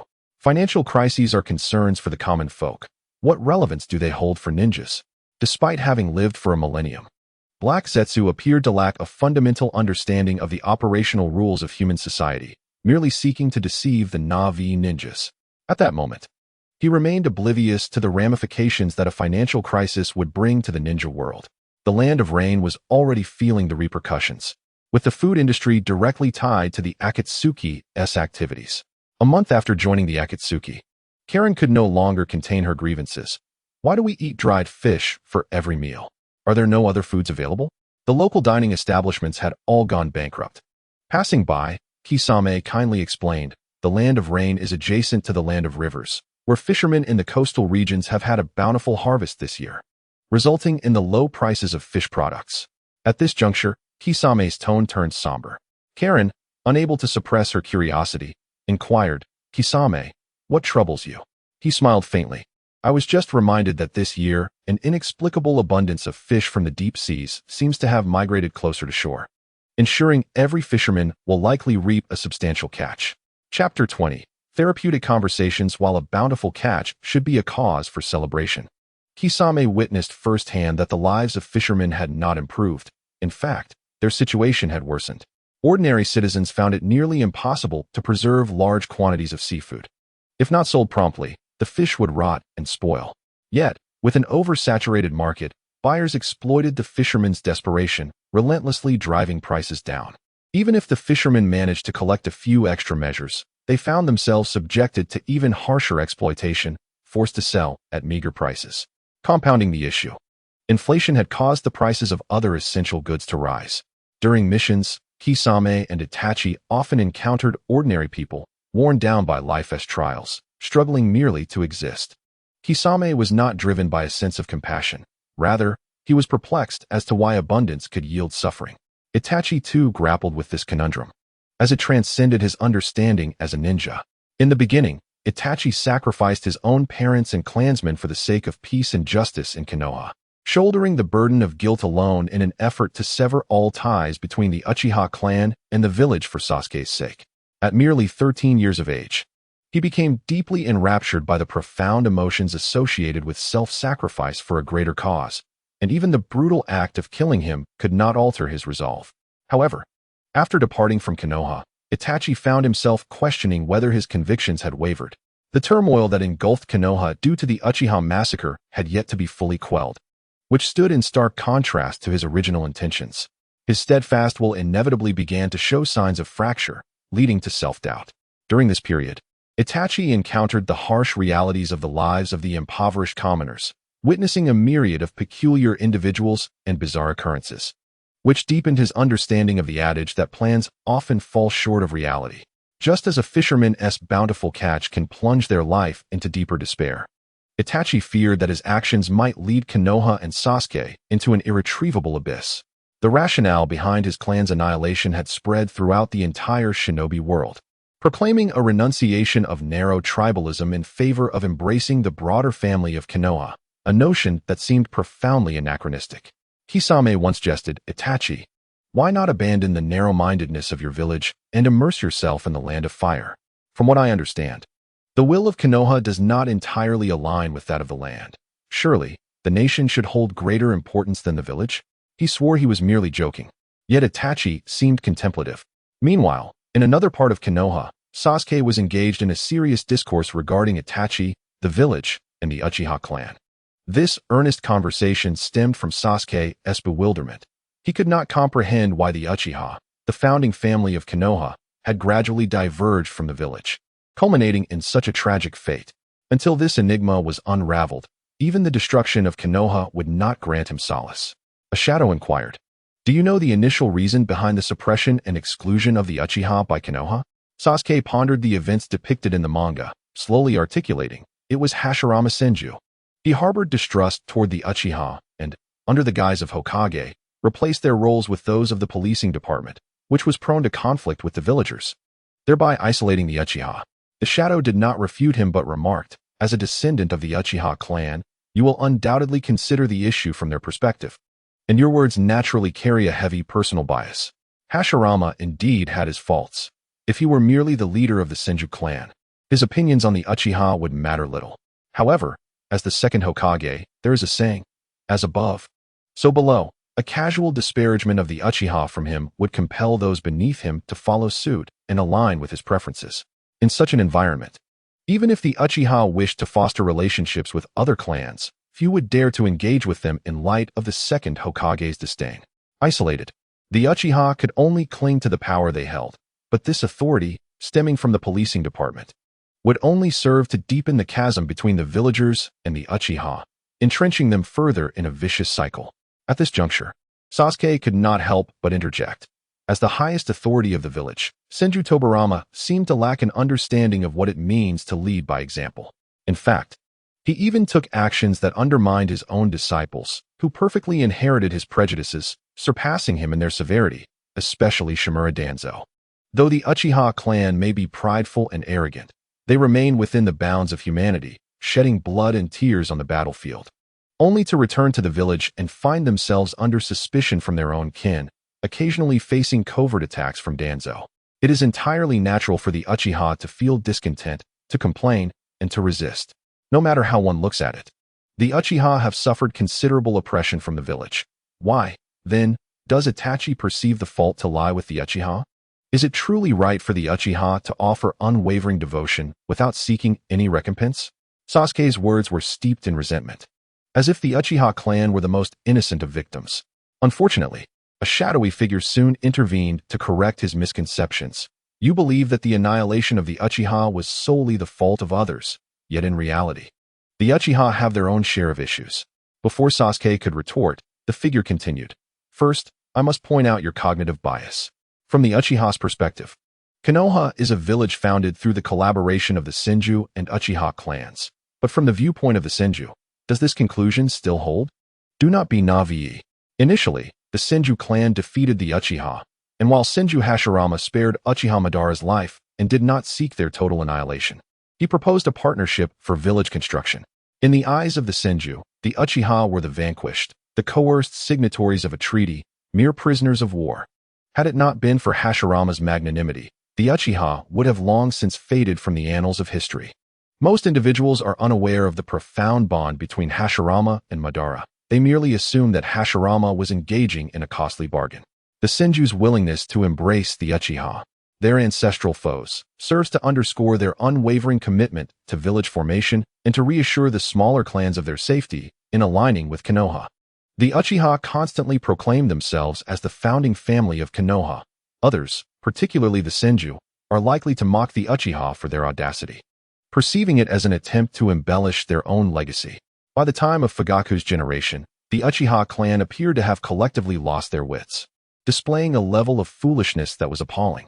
They were unable to maintain secrecy in their endeavors, failed to rally the strong within their ranks, and instead, their Manjiki Sharingan was appropriated by others.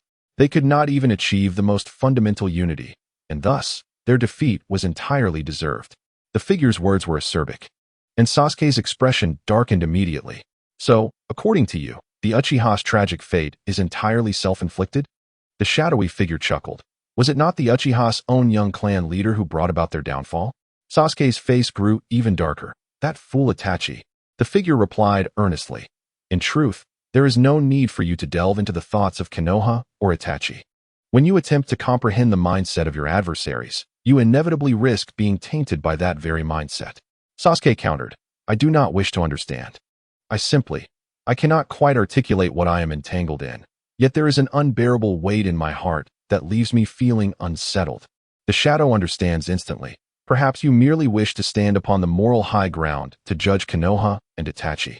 You yearn to witness the sorrowful, regretful expressions of Konoha's leaders and Itachi, to align yourself with the forces of righteousness, compelling them to deeply repent for their actions against the Uchiha clan. Sasuke, darn. It seems he has hit the nail on the head. Chapter 21. The daily life of Konoha. The shadow's words pierced through Sasuke's unarticulated thoughts with precision. Simply eliminating Itachi or demolishing Konoha would not grant him solace. He longs to adjudicate Konoha's transgressions from a position of moral superiority. Yet, he is acutely aware that this is unattainable. Death cannot alter the will of a ninja, particularly that of Konoha's upper echelons. They might even indulge in a nostalgic reminiscence before their demise, casting him as the villain. No, he is indeed the villain. In the name of vengeance, he perpetrates indiscriminate slaughter, disrupting the existing order and peace. This embodies the archetype of a true antagonist. Sasuke yearns for revenge, while simultaneously aspiring to occupy the moral high ground. Such a notion is utterly fanciful, for it is Konoha, the establishment itself, that orchestrated the annihilation of the Uchiha clan, the very architects of the rules and laws. Legal means are forever incapable of punishing these individuals. Without dismantling the ninja village system, the Uchiha clan can never be exonerated. Recognizing the existence of the ninja village equates to endorsing the rules and authority established by the Hokage lineage. Under these regulations, the ninja village wields absolute power over its denizens. Declaring you as evil means you are deemed evil, and you will forever bear an indelible mark, rendering any form of resistance as treasonous. Comparing Konoha to the Qing dynasty, one recalls the rampant injustices of the literary Inquisition, where countless innocents bore the weight of crimes defined by the Qing rulers. Only through the complete overthrow of the Qing can the sins of the innocents be absolved. As long as the Qing endures, those seeking vengeance for the literary Inquisition can only be branded as rebels. Of course, the demon will not instruct Sasuke on the art of righteous vengeance. It will only impart a single command: kill. You proclaim the Uchiha innocent, and those who dare oppose shall be slain without hesitation. One dissenting voice leads to the execution of that individual. An entire village's discontent results in its annihilation. An unyielding nation faces obliteration. Eradicate all who resist, until your name evokes terror, revered by all, until only you remain, thereby embodying all of humanity. The shadow nonchalantly articulated these brutally sanguinary sentiments, not merely as idle words, but while enacting them in reality. The third Tsuchikage, Inoki, had succumbed to the dreamscape constructed by the Paradise Box, while the efficiency of a village leader far surpassed the trivial skirmishes of Sasuke and Neji. The demon shifted its focus to a Wagakure, relegating Neji and Sasuke to mere backup, allowing them to grow freely for the time being. The previous disturbances in the Land of Grass had drawn considerable attention, prompting movements from Maiboka Mountain and the Sage of Six Paths. Regrettably, they could not foresee the demon's true form. At most, they could identify those possessed. In the Hokage's office, has Itachi relayed any useful intelligence from Akatsuki? Inquired a frail, aged voice. We have come to understand the nature of the Paradise Box and the identity of the witch, responded Hiruzen Sarutobi, followed by a lengthy silence. They could not seize the Paradise Box. The witch of the Uzumaki clan appeared exceedingly perilous and uncontrollable, beyond Konoha's scope to influence. Recently, have there been any developments in the cases of missing persons? Hisashi, changing the subject, remarked that if it were not for the Umbu conducting statistics, he would have been oblivious to the fact that so many individuals had vanished from the village. Danzo, could it be that you have been up to something in the shadows? Humph. Danzo shot him a fierce glare, not even bothering to acknowledge him. Hisashi was taken aback by Danzo's blatant disregard, feeling a twinge of anger. Enough. Let us not cause internal strife over trivial matters, Tsunade advised. Danzo remained expressionless. The failure to retrieve the box of bliss had left him in a foul mood. Observing Danzo's sour demeanor, Tsunade felt a sense of helplessness, and after a moment, both she and Hisashi made excuses to leave. Just as Hisashi was about to exit the office, he paused at the door and said meaningfully, "Times have changed, Danzo. Take care. Konoha is not what it once was and cannot withstand further turmoil." With that, he pushed the door open and departed, unable to suppress a sigh. Whether he liked it or not, Konoha had undeniably declined. Inside the office, only Sarutobi, Hiruzen, and Danzo remained, locked in silence. Although Hisashi's words were directed at Danzo, they were, in truth, aimed at Hiruzen. In the world of adults, the process matters little. What truly counts is the outcome. The transformations Konoha has undergone in recent years are evident, and no amount of justification will change that. Danzo broke the tension first. Let us set the missing persons case aside for now. A thorough investigation requires a significant allocation of resources. The greater good must take precedence, and the Umbu and Root should attend to more pressing matters. Hiruzen took a deep puff from his pipe, neither agreeing nor opposing. Simply staring at Danzo with a distant gaze, the swirling smoke adding an air of mystery to the atmosphere. Unable to endure his old friend's intense scrutiny any longer, Danzo turned to take his leave.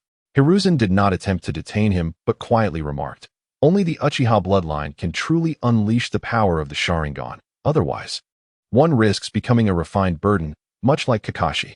"Danzo, you seem to be rubbing your right temple rather frequently of late."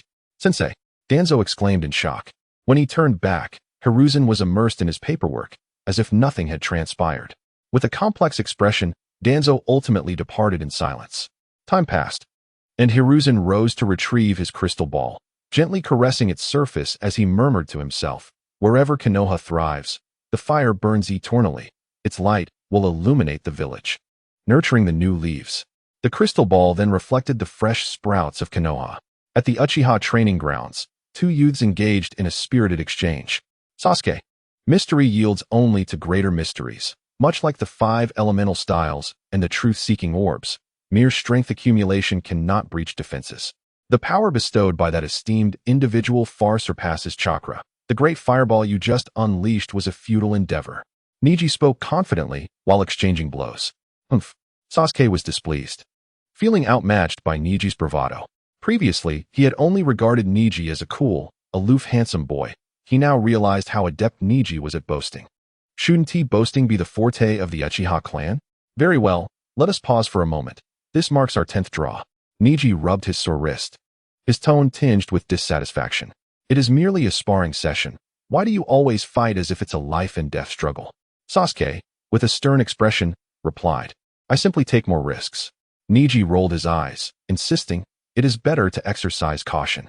If someone were to witness the peculiar techniques we employ, have you considered how we would explain ourselves?" Sasuke raised his chin defiantly. "We can simply eliminate anyone who knows." Chapter 22. The Soaring Eagle. Neji pondered Sasuke's words, finding them quite reasonable. Yet, he harbored concerns about the Root organization. In the narrative, Danzo is depicted as avaricious and excessively controlling. Should he discover the unusual techniques Sasuke utilizes, it could lead to serious repercussions. Ultimately, it is all Danzo's fault. After a brief respite, Neji and Sasuke engaged in another fervent duel. A dense fog of decay coalesced in Sasuke's hands, signaling an impending onslaught. Neji's veins around his eyes swelled, and his once gray-white pupils turned pitch black, indicating a bizarre mutation of his Byakugan under the influence of dark magic. Sasuke, feeling an immediate sense of despair and diminished fighting spirit, contemplated surrendering to fate. Fortunately, this was not the first time he had encountered such twisted emotions. He quickly formed a barrier of mist to obscure Neji's vision. Unbeknownst to them, both had grown accustomed to harnessing demonic power, relegating chakra to a secondary role. They had been profoundly affected by the malevolent forces, stepping away from the traditional combat style of ninjas, preferring instead to dominate with overwhelming force. In the storyline, Sasuke had a penchant for confronting other strengths head-on, challenging Itachi with Genjutsu, the fourth Raikage with Taijutsu, and Naruto with chakra, though he was careful to avoid displaying a brash demeanor. However, he had since reformed this habit, no longer wishing to act as a mere supporter. The training ground stirred with gusts of wind, and after a brief interlude, the dust settled, revealing 2 exhausted youths sprawled on the ground. "Neji, you were utterly merciless just now." "Nonsense. Your strikes were far more ruthless than mine. Do not push yourself too hard. If I am not mistaken, your hand has begun to rot. Sasuke, can you manage your emotions? Their banter flowed back and forth, and for a fleeting moment, they resembled elementary school students playfully bickering after class, unaware of the reason for their quarrel, yet finding it quite amusing. Sasuke, have you noticed? The sky has been perpetually overcast lately. Indeed, it has been ages since I last beheld blue skies and white clouds. Sasuke responded nonchalantly. For ever since the night of the massacre, the world appeared shrouded in darkness, much like the clouded heavens. Observing the scene from a distance, Hiruzen Sarutobi appeared somewhat astonished. He had always believed that Uchiha Sasuke possessed mediocre talent and would never awaken his Sharingan. Yet here he was, displaying remarkable prowess. The abilities of Sasuke and Neji had already surpassed those of ordinary genin. Contemplating this, Hiruzen felt a flicker of hope. If other students from the Ninja Academy could exhibit such strength, it would surely bring him great joy, for they represented the future of Konoha. Due to various historical grievances, Sasuke and Neji may not wholeheartedly dedicate themselves to the village. Furthermore, the technique Sasuke employed to unleash the mist must surely be the hidden mist technique, right? The Uchiha clan predominantly excels in lightning and fire techniques. I have never encountered an Uchiha adept in water techniques, especially one so emblematic of the hidden mist village. After dinner, Sasuke quietly perused books at home. Though these tomes were rather dull, far less intriguing than listening to Kage recount tales, they were preferable to idly indulging in errant thoughts. Suddenly, he heard a knock at the door, a stranger's voice resonating from outside. Is Uchiha Sasuke present? Sasuke adjusted his expression slightly and calmly opened the door to find a masked Umbu operative standing there. The third Hokage summons you. Please proceed to the Hokage's office immediately. Sasuke nodded in understanding, pondering the third's intentions as he made his way there. Had he inadvertently revealed something? Inside the Hokage's office, Sarutobi Hiruzen was leisurely puffing on a pipe. Come in. Ah, it's young Sasuke. I greet you, Hokage-sama. Sasuke replied respectfully. May I inquire as to why you seek my presence? Hiruzen initially expressed his concern and well wishes towards Sasuke before proceeding directly to the matter at hand. Young Sasuke, I have a query that I would like to pose to you. With the Hokage himself inquiring, how could Sasuke possibly refuse?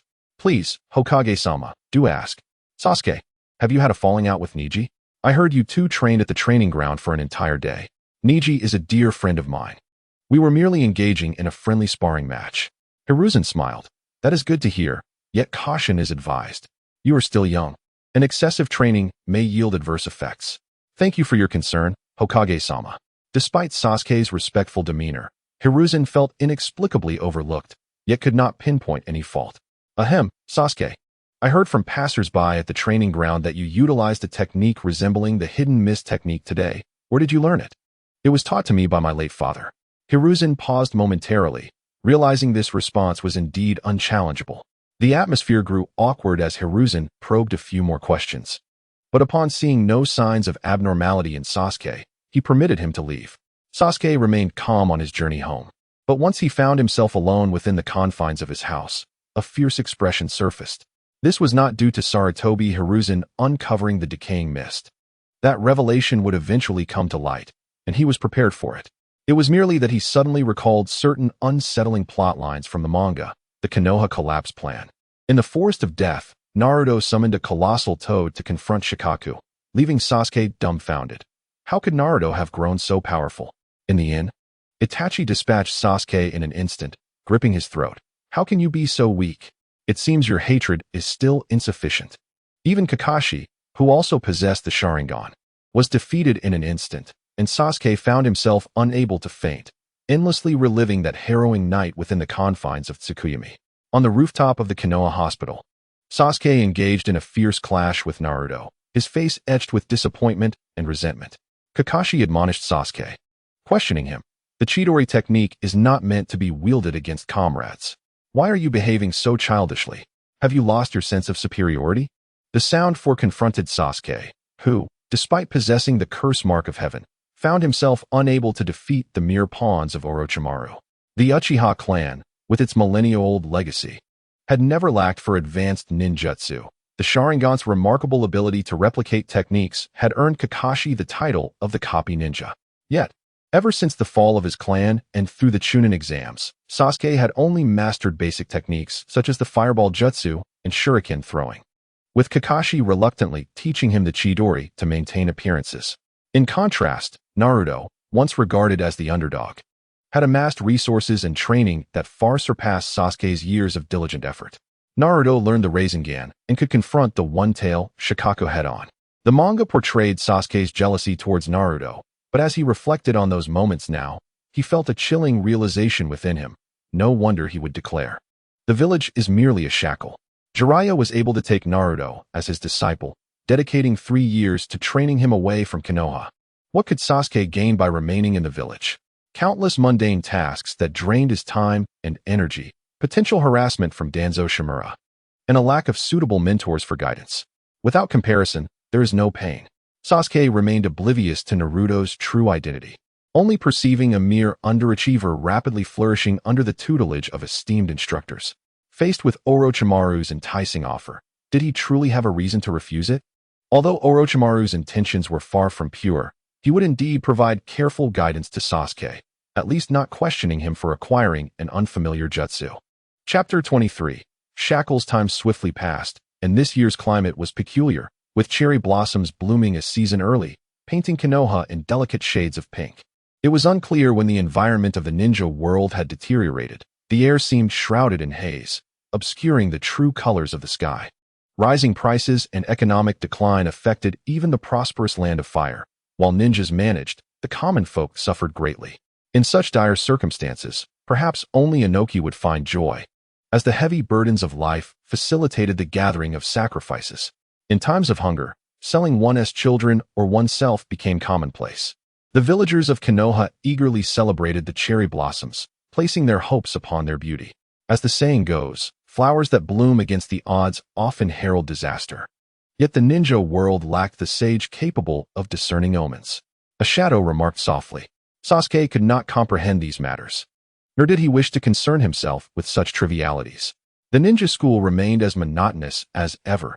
Sasuke noticed the sudden closeness between Naruto and Ichiraku-sensei, a bond that transcended mere superficiality. Naruto genuinely respected and admired Ichiraku.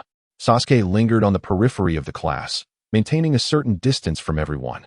Yet due to his striking appearance, he was often the subject of admiration from the girls in secret. Since Sasuke rejected Sakura and Ino, the other girls in the class gradually came to learn of his sentiments. With the unattainable idol no longer a competitive target, the relationships among the girls blossomed in harmony. Sasuke's daily existence revolved around incessantly exploring the myriad applications of the decaying mist, gradually developing his unique set of techniques. Occasionally, he would assist Ichiraku ramen by providing ingredients without charge, leading a life that was both tranquil and fulfilling. However, an increasing restlessness brewed within him, for he had suddenly realized that the shadow seemed indifferent to him. Previously, the shadow would incessantly urge him to kill, almost wishing for him to engage in chaos daily. But of late, it had become silent, treating him like a ghost, aloof and disinterested. Sasuke was not anxious. He merely yearned for greater strength and harbored a curiosity about the cause of the shadow's silence. Before he could voice his thoughts, the shadow spoke first. "Among the fortunate ones I have chosen, there are those who surpass both you and Neji. Thus you have been relegated from primary candidates to mere backups." Sasuke was taken aback. "Why didn't you inform me sooner? I am the one selecting individuals, not clinging to you unwillingly. I will invest in whoever proves themselves, and if one wishes to languish in idleness, so be it. I am quite accommodating." The shadow's tone remained calm and unruffled, leaving Sasuke frozen in contemplation. The following day, Sasuke employed shadow clones to navigate the ninja academy, while his true self conspired with Neji about their future plans. Given their youth, they initially intended to develop their abilities discreetly, waiting until they had sufficient strength to protect themselves before launching a formal offensive at the opportune moment. This moment would coincide with Orochimaru's plan to dismantle Konoha. At that juncture, both Konoha and Sunagakure would be in disarray, allowing them to wreak havoc in Konoha, infiltrate Sunagakure, acquire the rebirth technique held by Chiyo, and subsequently manipulate others to cast the technique for the purpose of resurrecting their loved ones. The Rinnegan, controlled by Nagato, along with Obito and Kagaya lurking in the shadows, posed a formidable challenge. making the rebirth technique a more convenient option. Yet, the shadow's words from the previous day unsettled Sasuke. He feared losing his worth and being abandoned, reduced to a mere puppet in a comic. Neji, however, was more pragmatic. I understand your anxieties, yet there is no need to alter our pace. The more desperate one becomes, the more prone they are to mistakes. Besides, having read that comic already constitutes a reward. Sasuke sighed. Must we wait for the chaos of the Konoha collapse to seize the opportunity? It feels so constricting. Neji replied, Konoha possesses profound depth, though it may be in decline. An injured tiger should not be underestimated. Otherwise, other ninja villages would have already attacked. A might guy who has opened all 8 gates could obliterate most elite combat units. We lack the strength to confront them head-on. Orochimaru is equally dangerous. While his attack on Konoha may benefit us, he covets your body. Do not worry. Sasuke raised his voice slightly, asserting the reanimation technique must possess some flaw. The Sasuke from the comic was able to counter Orochimaru. I can achieve that as well. By consuming Orochimaru, I can acquire a portion of his memories and wisdom. This power is something I must possess. Neji did not refute, but merely cautioned, this is too perilous. Orochimaru is not so easily deceived. You might as well attempt to fool Itachi Uchiha, for he prides himself on his deep affection for his brother, and his Manjiki Sharingan's power aligns more closely with yours. A disdainful smile crept across Sasuke's face. Are you certain he wouldn't strike me first with Tsukuyomi? Neji found himself at a loss for words. You do not comprehend Itachi. He is indeed a gentle and considerate elder brother, yet he embodies the essence of a tyrant. He despises the arrogance of our clan, while harboring the utmost arrogance himself, believing that at the tender age of 13, he could grasp the true meaning of peace. And thus he brazenly raised his blade against our family. When I stand before Itachi as his younger brother, he may show me boundless tolerance. But he will never regard me as an equal, nor perceive me as an independent individual. Unless I can surpass him in strength, he will only see me as his subordinate, seeking to bind me to the path he deems beneficial, compelling me to perpetuate his will. In the narrative of the manga, Itachi once expressed a desire for me to become a plank on the great ship of Konoha, so that even if the vessel were to sink, I could continue to drift amidst the storms. At first glance, such words seem profoundly moving, yet Itachi secretly intended to bind me to Konoha through Tsukuyomi, ultimately disregarding my own thoughts and failing to inquire whether I wished to protect this village stained with the blood of my parents and kin. I am a normal human being. If I cannot even govern my own thoughts and will, can I truly be considered alive?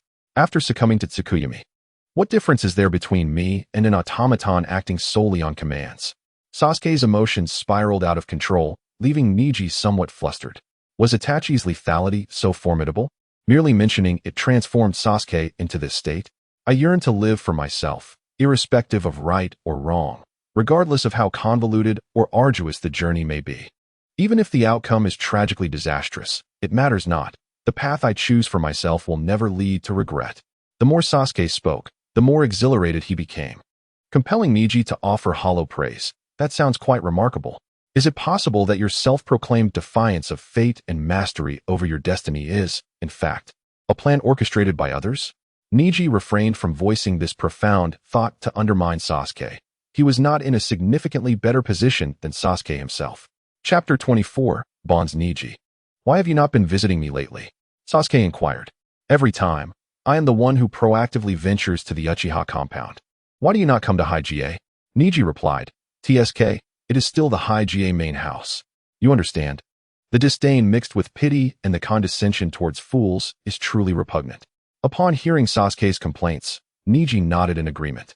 Ever since the Uchiha clan's annihilation, the Hige had somehow begun to earn the title of the greatest clan in Konoha, much to the bewilderment of some clan members who genuinely believed it.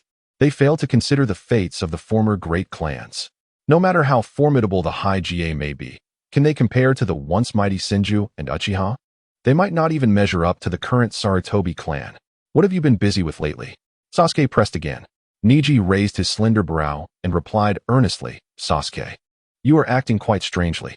While I am indeed your good friend, it is under the condition that I am a person capable of independent thought. I am unlike the fool who has been swayed by bonds, one who can set aside even the grudge of a family massacre. As a friend, I shall assist you to the best of my abilities, Yet I too harbor secrets that I wish to keep from you. As you stated earlier, one ought to live for oneself, rather than sacrifice for the dreams of others. Sasuke fell into silence. During this time, he had indeed grown somewhat reliant on Neji. Having endured the destruction of his clan and the betrayal of his brother, he had become wary and distrustful of those around him. Neji, however, was a rare ally. And unbeknownst to him, Sasuke had shifted his affections towards Neji. The bonds of brotherly love, the camaraderie of friends, and the emotional weight of the Uchiha bloodline made him overly sentimental. With a shared goal and mutual interests, even a fabricated emotion could gradually solidify. In the manga, Sasuke and Naruto were sworn brothers. Yet in this moment, Sasuke was reluctant to engage with Naruto. The two, standing in opposition to one another, would only torment each other until their connection withered away, unless one were to alter their stance. Yet it was evident that Naruto would never betray Konoha for Sasuke, nor could Sasuke relinquish his thirst for vengeance. I am truly sorry, Neji. It seems I have caused you distress.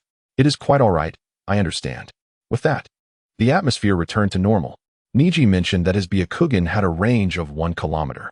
He had been clandestinely learning, stating that the techniques of the Inoshikacho trio were formidable, particularly the mind-body switch technique of the Nara clan. This technique could interfere with human consciousness, Neji said meaningfully. Sasuke understood. It appeared Neji did not hold the mysterious entity in as high regard as he pretended. Perhaps the spiritual techniques truly could be effective. I believe the spirit transformation technique would yield even better results. Unfortunately, the spirit transformation is a forbidden art inscribed in the Book of Seals. Neji was diligently working in the shadows, while Sasuke felt his own efforts were insufficient, pushing himself to train more fervently. He finally realized that he could not place all his hopes in a single basket. The power of the demon was indeed formidable, yet he could not forsake the abilities he already possessed. Sasuke attempted once more to develop his Sharingan abilities, but was met with disappointment from his single Tomo Sharingan. What of the double or triple Tomo? The Uchiha bloodline was inherently tragic, as only intense emotional fluctuations could stimulate the evolution of the eyes. Yet, the massacre of his clan had failed to awaken them, leaving him at a loss for what to do. After much turmoil, Sasuke sadly discovered that he seemed to have no choice but to seek assistance from the shadow. The manga that chronicled the future proved to be quite useful. Sasuke had steadfastly believed he could grow stronger by leveraging its contents. However, at that moment, he comprehended that knowing and doing were two entirely different matters. For instance, he understood the principles behind the Sharingan, yet without guidance, mastering it was exceedingly difficult. Every Uchiha knew that extreme emotions could provoke the awakening of the eyes. Yet those who could achieve it were few and far between. Otherwise, the Uchiha would have all awakened their Sharingan long ago. In response to Sasuke's request, the shadow did not decline. After all, since Indra's chakra had been stripped away, it would not be impossible to fabricate a pair of Mangekyou Sharingan for him. However, the prospect of genuinely awakening a troublesome and vexatious ocular technique was a risk best avoided. This time, the shadow made no demands. The world is descending into chaos, and he intends to enrich all pawns with additional stakes to attract fire. The shadow grasped Sasuke and delved into the realm of the mind, his entire being emanating an eerie hue. Suddenly, Sasuke began to descend, and the mental realm underwent a profound transformation, various colors twisting and blending into a nauseating black. Foul and ominous, this black gradually settled, forming a small lake, its surface a riot of colors, with the shadow standing at its center. Sasuke, you must comprehend this. To acquire power, one must pay a price, and such payment does not guarantee a return. If you wish to embrace the kaleidoscopic Sharingan, come forth. Sasuke clenched his fists. I still have worth. You won't cast me aside, will you? The shadow nodded. Then I shall proceed. Enduring the instinctive revulsion towards the Black Lake, Sasuke stepped into it, one hesitant foot after another. Upon contact with the murky waters, he could not suppress a muffled groan, as if enduring immense agony. The light of humanity was extricated in a tangible form, only to be swiftly extinguished. A thin yet dense black mist enveloped Sasuke entirely, as the black water corroded him. His form began to twist, increasingly straying from humanity. In the coastal regions of the Land of Water, a group of fishermen stood on a boat, hauling a massive fishing net. Junji, we've caught quite a number of fish today, a dark-skinned middle-aged man exclaimed. Indeed, Junji replied. Worry etched on his brow as he gazed at the sea. This year, for some reason, the lives of the common folk have been particularly arduous. Thankfully, the coastal areas are rich in resources. At least we have fish to eat to stave off hunger. What about Koichi? I don't know where he went. Perhaps he spotted some rare fish. After all, the deep-sea fish have been behaving unusually, swimming into shallower waters. Suddenly, a shout erupted from the fishing boat. What is that? Someone pointed towards the deck. What a strange fish.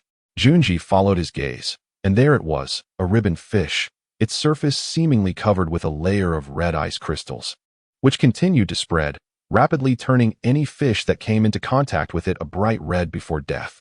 The fishermen were taken aback. After years of fishing, they had never encountered such a bizarre sight. An experienced old fisherman decisively declared, "Whatever it is, toss it back into the sea."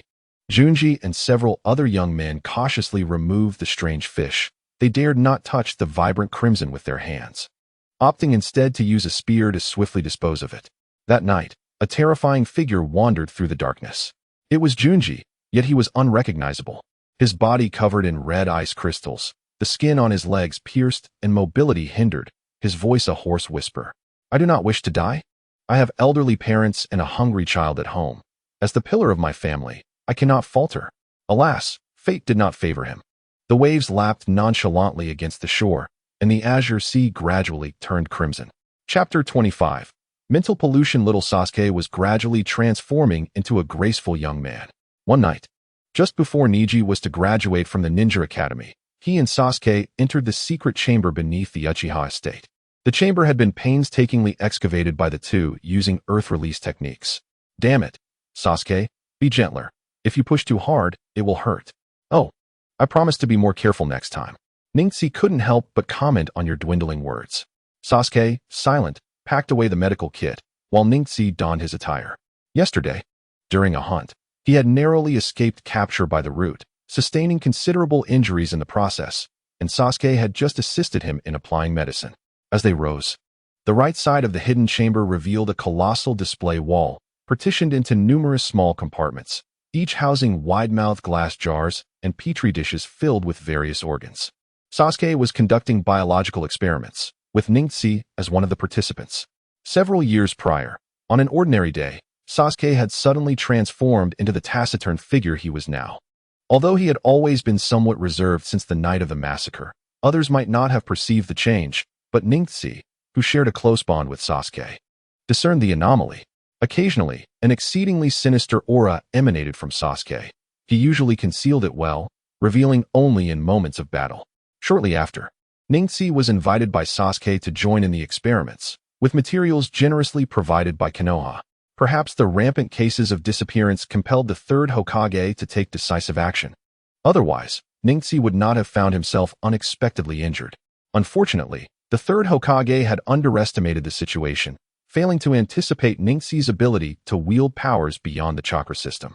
Before embarking on human experimentation, Sasuke had conducted extensive animal trials, utilizing pets purchased under false pretenses, including deer captured from the Forest of Death and dogs from the Inuzuka clan. Yet, within this underground chamber, only 2 colonies of ants remained alive, with the rest discarded as refuse. These 2 groups had originated from eggs laid by the same queen ant, but through several generations of isolated breeding, they had nearly evolved into 2 distinct species. If Mindel were present, he would undoubtedly be astonished, as the cause of this phenomenon was the wondrous chakra. Sasuke infused the ant colonies with varying types of chakra, resulting in direct mutations. He later experimented with reptiles, mammals, and even humans. Though the transformations were not as rapid as with the ants, noticeable changes were still evident. The impetus for such experimentation stemmed from the increasingly potent and pervasive nature of Ashura's chakra.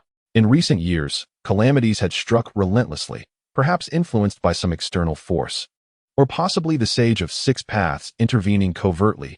Naruto Uzumaki had matured ahead of his time, particularly in his verbal prowess, which most could hardly withstand. In the manga, both Sasuke and Ningxi were soundly beaten by Naruto, only to subsequently exhibit an inexplicable allegiance to him, their wills reshaped in Naruto's image. Ningxi, once a deeply resentful youth, had been confined by the metaphorical cage bird that bound his entire existence, leading to his father's demise. He had vowed vengeance against Hayashi Hyuga and the main branch of the clan. However, After being defeated by Naruto in the arena, he underwent a transformation of perspective. My father, Hisashi Hyuga, sacrificed himself for his elder brother. The cage bird upon his head? Irrelevant. His father had suffered under the curse mark administered by Hayashi? Of no consequence. In essence, Naruto was indeed correct. The dilemma of whether destiny can be altered is a rather tedious discourse, culminating in Neji sacrificing himself to shield Naruto, thereby treading the same path as Hinata. Upon first encountering this segment of the manga, Neji found it utterly toxic. In the entire ninja world, perhaps only Sasuke could offer a modicum of resistance against Naruto's corruption, yet even he ultimately succumbed to a fate of his own. As for others, such as Gaara, after being bested by Naruto, he promptly relinquished his past, transforming from a cold-blooded killer into a warm-hearted ally.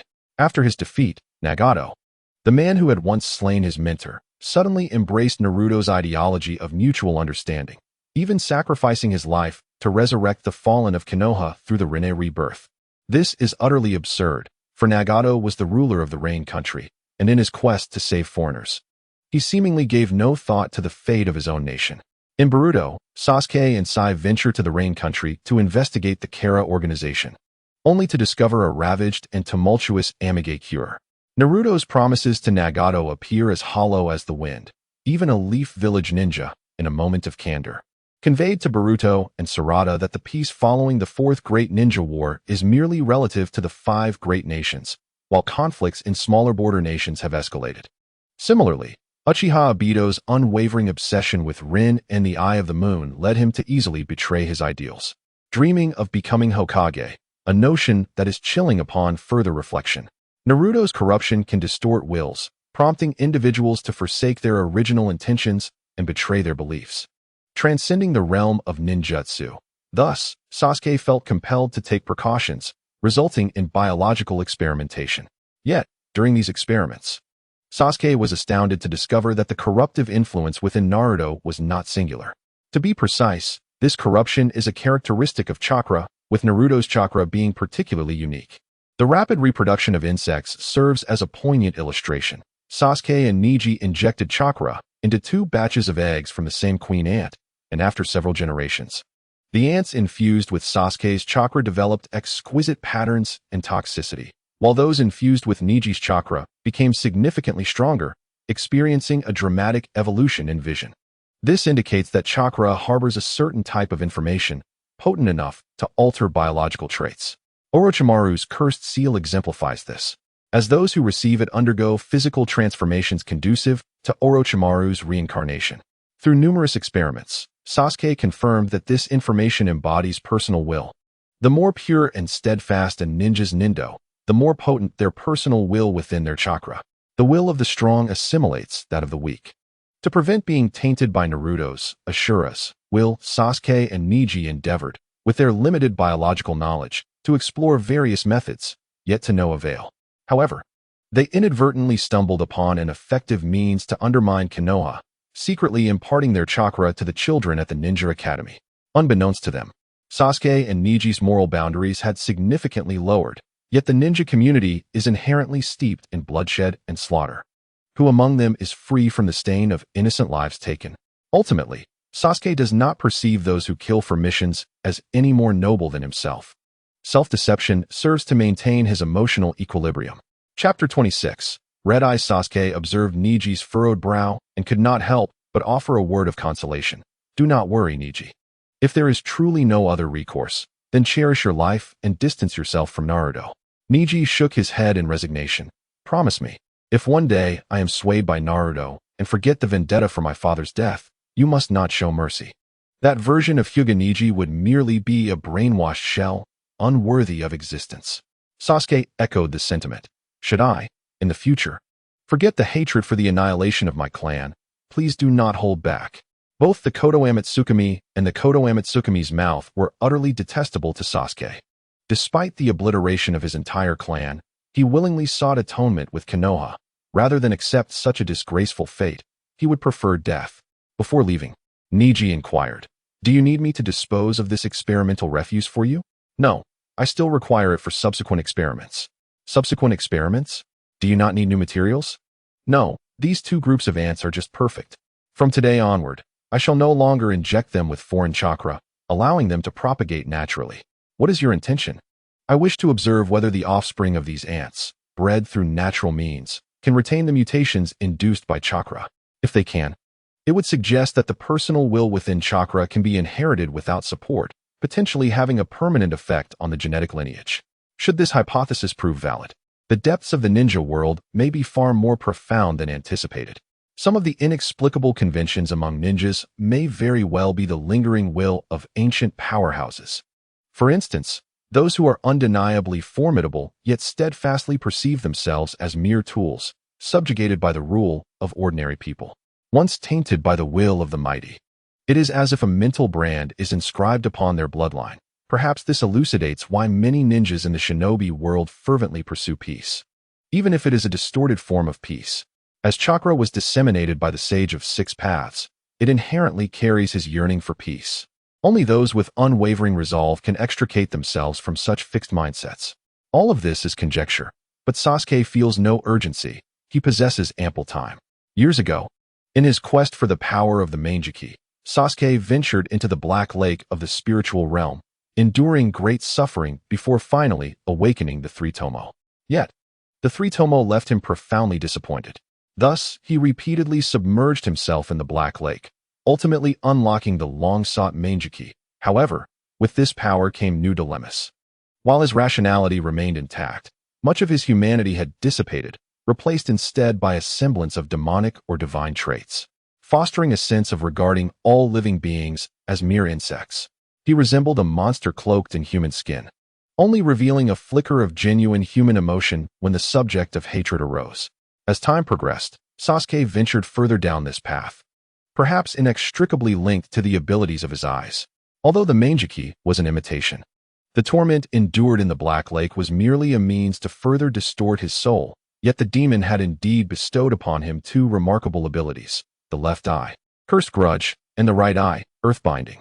Curse of resentment bestows the target with a random permanent negative status. Binding spirit transforms the deceased into a bound spirit, reliving the process of death endlessly. It is evident that these two ocular techniques are exquisitely suited for tormenting and venting frustrations, allowing others to experience suffering while simultaneously distorting one's own psyche. The negative states induced by curse of resentment are exceedingly arbitrary, ranging from powerful curses such as misfortune, diminished intellect, and premature death to trivial afflictions like hair loss, nearsightedness, and size reduction.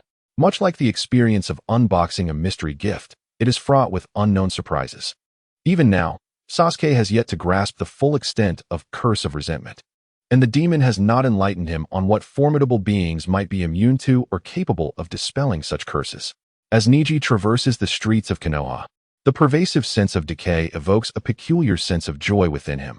The commercial district's architecture remains unchanged for many years, having undergone no renovations, which inevitably gives it a dilapidated appearance, indicative of numerous underlying issues.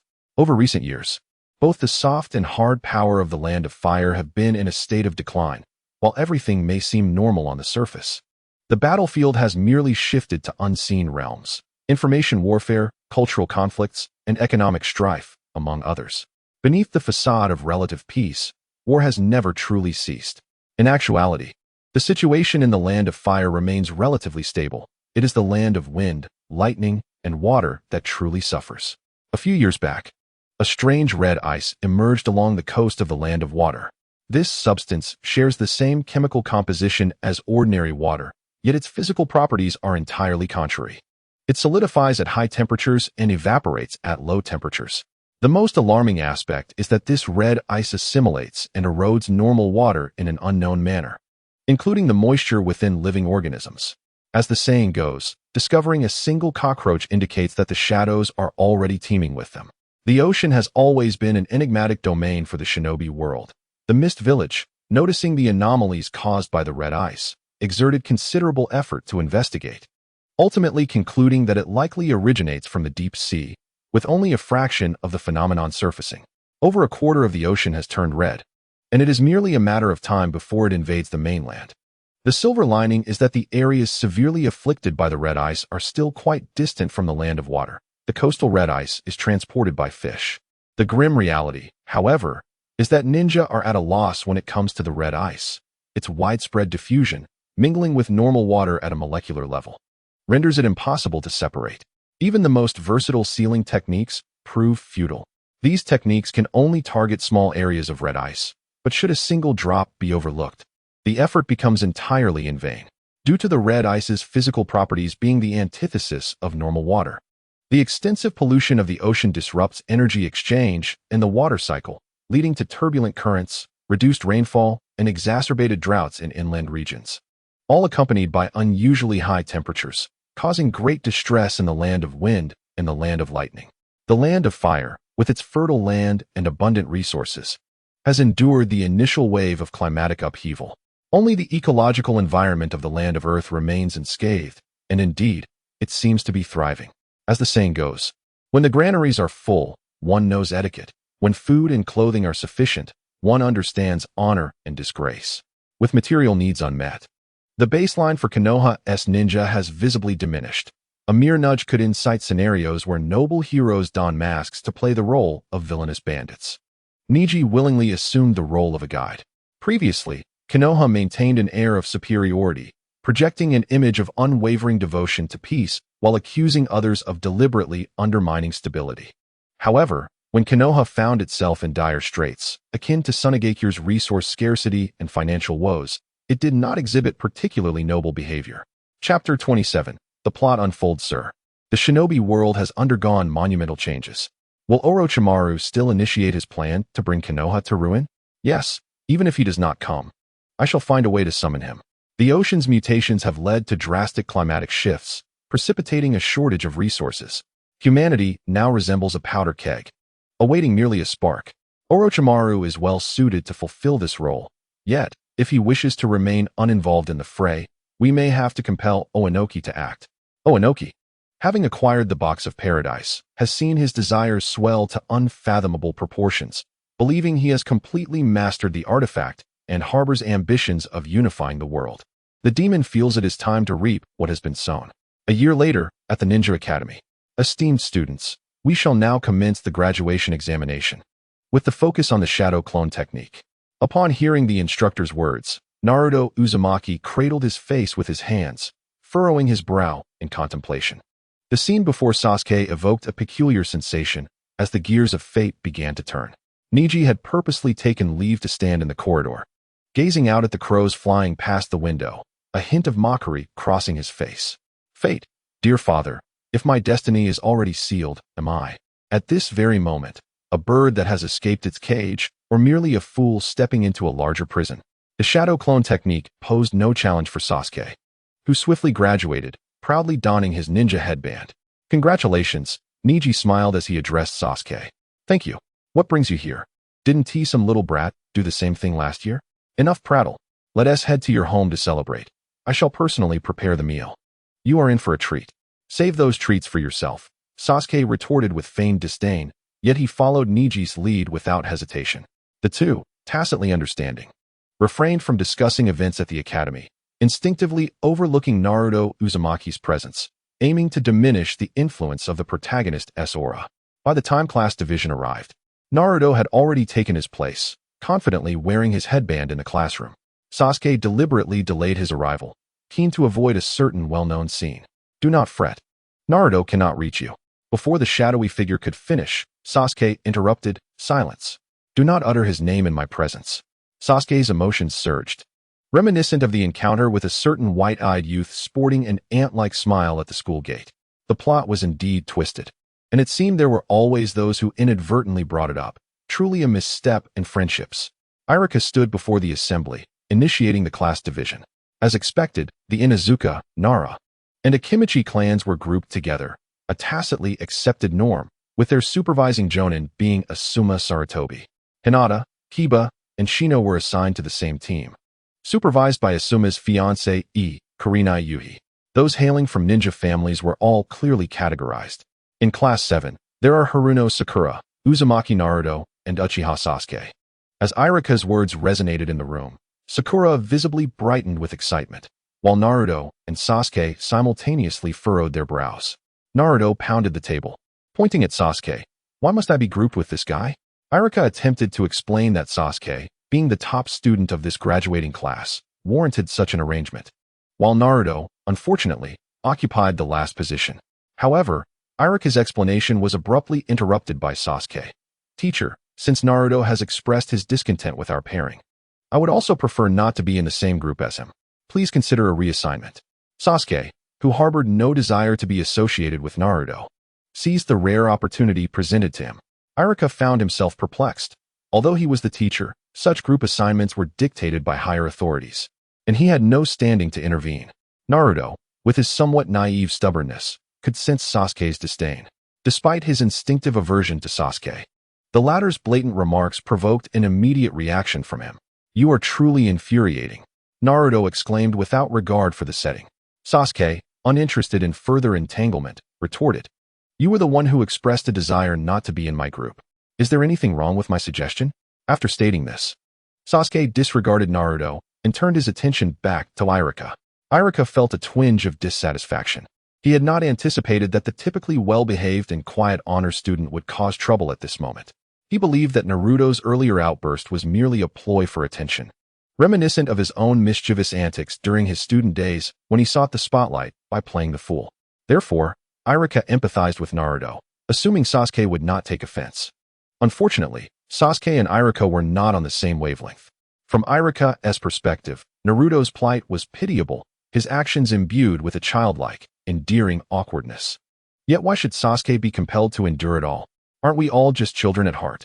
While Naruto was a pitiable child, was Sasuke not deserving of the same consideration? The root of Naruto's childhood misfortunes lay with Minato Namikaze and the higher-ups in Konoha. Naruto sought attention through chaotic behavior. Why should Iruka expect Sasuke to tolerate him simply because of Naruto's tragic background? Just because Naruto's circumstances were unfortunate, did that mean others ought to accommodate him? Sasuke recognized that his current thoughts were somewhat extreme, yet this mode of thinking seemed most appropriate when dealing with Naruto, effectively preventing any unintentional emotional influence. Iruka mentioned the need to report the reassignment to the Hokage, leaving the matter unresolved for the time being. Upon leaving the school, Sasuke encountered Neji, who remarked, Have you been so leisurely since graduation? Neji wore a cheerful smile. The economic downturn has drastically reduced the number of mission requests in the village, leaving many ninjas in a state of near unemployment. Moreover, I genuinely wanted to witness the legendary kiss, but alas. Sasuke remained silent, refusing to engage with Neji. On the day designated for Nin to claim their teammates, it came as no surprise that Class 7 remained unchanged. The atmosphere was laden with an indescribable awkwardness. Sasuke maintained a stoic expression, while Sakura, unusually devoid of her typically playful demeanor, sat coldly at a distance beside Ino, deliberately avoiding both Naruto and Sasuke. Ino, why do you seem so unhappy? Ino inquired softly. Sakura, did you have a quarrel with Naruto? Absolutely not. Sakura retorted. Oh, then why the tension? Ino pressed further. Naruto fidgeted in his seat, casting furtive glances at Sakura, who appeared utterly disinterested in him, her annoyance palpable. In Chapter 28 of Team 7, Sasuke was not in the least surprised by Sakura's disdainful attitude towards Naruto. Despite Sakura's usual charm, the narrative depicted Naruto committing an egregious act, transforming into Sasuke to kiss Sakura. Such behavior, regardless of the era, is undeniably reprehensible and merits eternal ostracism. Perhaps Naruto perceived it as mere jest. However, pranks, at their core, are akin to jokes, requiring mutual amusement to be deemed playful, otherwise they become mere acts of unilateral harm. As time passed, other graduates were gradually collected by their respective jonin. Yet Team 7's mentor was notably absent. The classroom dwindled to just Sasuke, Naruto, and Sakura, each maintaining a significant distance from one another, embodying a sense of enduring estrangement as the awkwardness became increasingly pronounced. Desiring to alleviate the tension, Naruto, lacking experience and eloquence, resorted to his usual antics. With a mischievous grin, he wedged an eraser against the partially opened door. Sakura, witnessing this, refrained from intervening. Having been a previous victim of Naruto's pranks, her mood soured considerably. Recalling Ino's subtle hints, Sakura struggled to suppress her rising ire. Despite Naruto's questionable character, she resolved to endure and overlook his unseemly behavior. It is indeed justifiable to criticize Naruto's morals, his truancy, poor academic performance, and tendency to doze off in class are trivial matters compared to his most bizarre act of defacing the Hokage rock, an affront to the heroic figures it commemorates. The Hokage rock is akin to the flag of Konoha. Can Naruto truly expect to be treated with respect after such antics? During the graduation exam, Naruto had failed. Yet the following day he swaggered into the classroom proudly donning a ninja forehead protector. Sakura found it bewildering that he took pride in having bypassed the conventional path to become a ninja. The recent incident where Naruto had deceived Sakura by masquerading as Sasuke further tarnished her perception of him. Meanwhile, Sasuke, preoccupied, communicated with a shadowy figure, strategizing a plan to eradicate Konoha at its roots. Naruto, lurking behind the door, watched expectantly, the sole audience to this one-man performance. Moments later, the door swung open, revealing a masked man with white hair, upon whom the eraser fortuitously landed, sending chalk dust swirling into the air. "Haha, gotcha," Naruto guffawed, pointing at Kakashi, while Sakura observed with a cold gaze, reflecting that a ninja susceptible to Naruto's mischief likely lacked reliability. Sasuke observed the scene before him, filled with confusion. As a jonin, why did Kakashi not evade that chalk eraser? Was he deliberately cooperating with Naruto? Kakashi appeared nonchalant, rubbing his chin concealed beneath his mask. How shall I put it? My first impression of you all is rather annoying. Without waiting for the trio to respond, he commanded, "Follow me," and turned to lead them to the rooftop. Facing Team 7, Kakashi suggested, "Let us begin with introductions, perhaps sharing our interests and hobbies. Shouldn't the teacher initiate this?" Sakura thought to herself. Naruto, brimming with excitement, glanced at Sakura, but she dismissed him entirely, causing his enthusiasm to wane significantly. At that moment, Kakashi began to speak, rambling on without revealing anything substantial aside from his name. "Now it's your turn." Naruto scratched his forehead, declaring, "I'm Naruto Uzumaki. I love instant ramen and despise the 3 minutes of waiting for it to cook. My dream," he cast a glance at Sakura before continuing, "is for everyone in the village to acknowledge me. As for my interests, I suppose pranks." Kakashi then turned his gaze to Sasuke, who calmly stated, "I am on the verge of realizing my first dream. My second dream, however, currently lacks a target." "What was that?" "You essentially said nothing," Naruto grumbled. Kakashi scrutinized Sasuke intensely, a hint of perplexity flickering in his eyes. Finally, it was Sakura's turn. Having been rejected by Sasuke long ago, she stated in a rather conventional manner, "I'm Sakura Haruno. My favorite thing is my long hair, and my dream is to become a competent ninja." How utterly perfunctory. Kakashi couldn't help but remark, "Starting tomorrow, we shall embark on a mission, a wilderness survival exercise exclusively for the 4 of us. The content is quite daunting, and the pass rate is dismally low. Only 9 out of 27 graduates each year succeed, while the rest are sent back to school for retraining." Naruto gasped. "Are you serious? I just graduated with great difficulty. If that's the case, why even have a graduation exam? Be sure to bring the necessary ninja tools tomorrow," Kakashi instructed. "And do not be late." With a terrifying expression, he added, "Oh, and do not eat breakfast. You might end up throwing it up." Early the next day, Team 7 arrived at the training ground as promised. Yet Kakashi's presence was conspicuously absent. After waiting for quite some time with no sign of him, Sasuke stood up, brushed off his pants, and prepared to leave. "What a waste of my time." "Sasuke, where do you think you're going?" Naruto exclaimed. "You idiot. What if you drag us back to school for retraining?" Sasuke cast a fleeting glance at Naruto and assured him, "Don't worry. No one dares to send you back for retraining." Naruto was left puzzled, while Sakura briefly paused, contemplating Sasuke's cryptic words. Regardless of the reason, Sasuke was unwilling to squander any more time with Kakashi. After all, he was at odds with Konoha and was about to sever ties. There was no need to feign a deep teacher-student bond, especially since he harbored a strong dislike for Kakashi. As Sasuke walked away, Naruto shouted after him, "Hey, don't regret leaving, you know?" Sakura glanced between Sasuke and Naruto before calmly turning around and making her way toward the training grounds exit. "Sakura, you did not even acknowledge Naruto's attempts to retain your attention."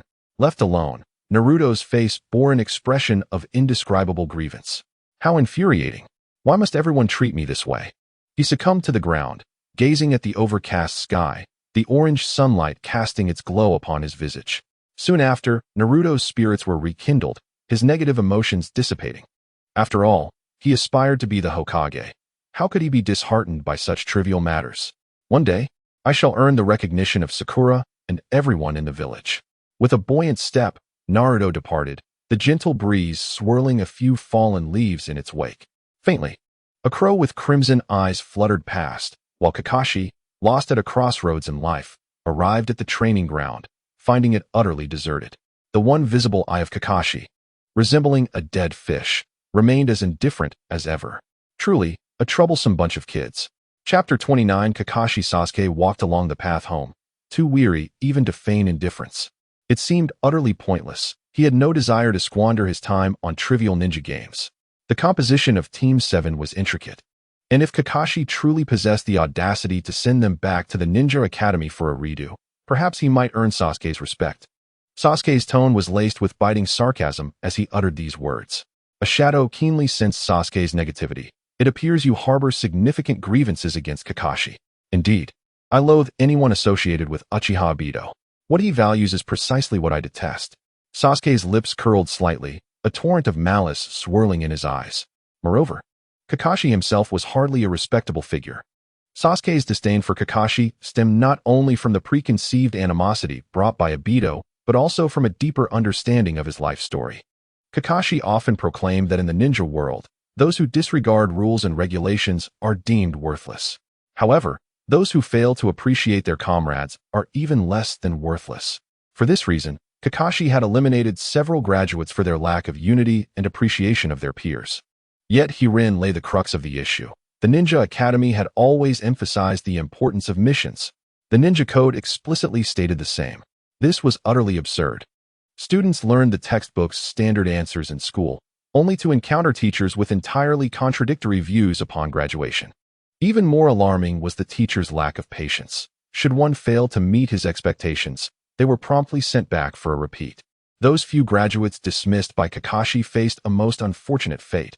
As ordinary individuals, they could only conform to the village's prevailing ideology, prioritizing missions above all. After all, the last person to openly challenge this unspoken rule, White Fang, had long since perished.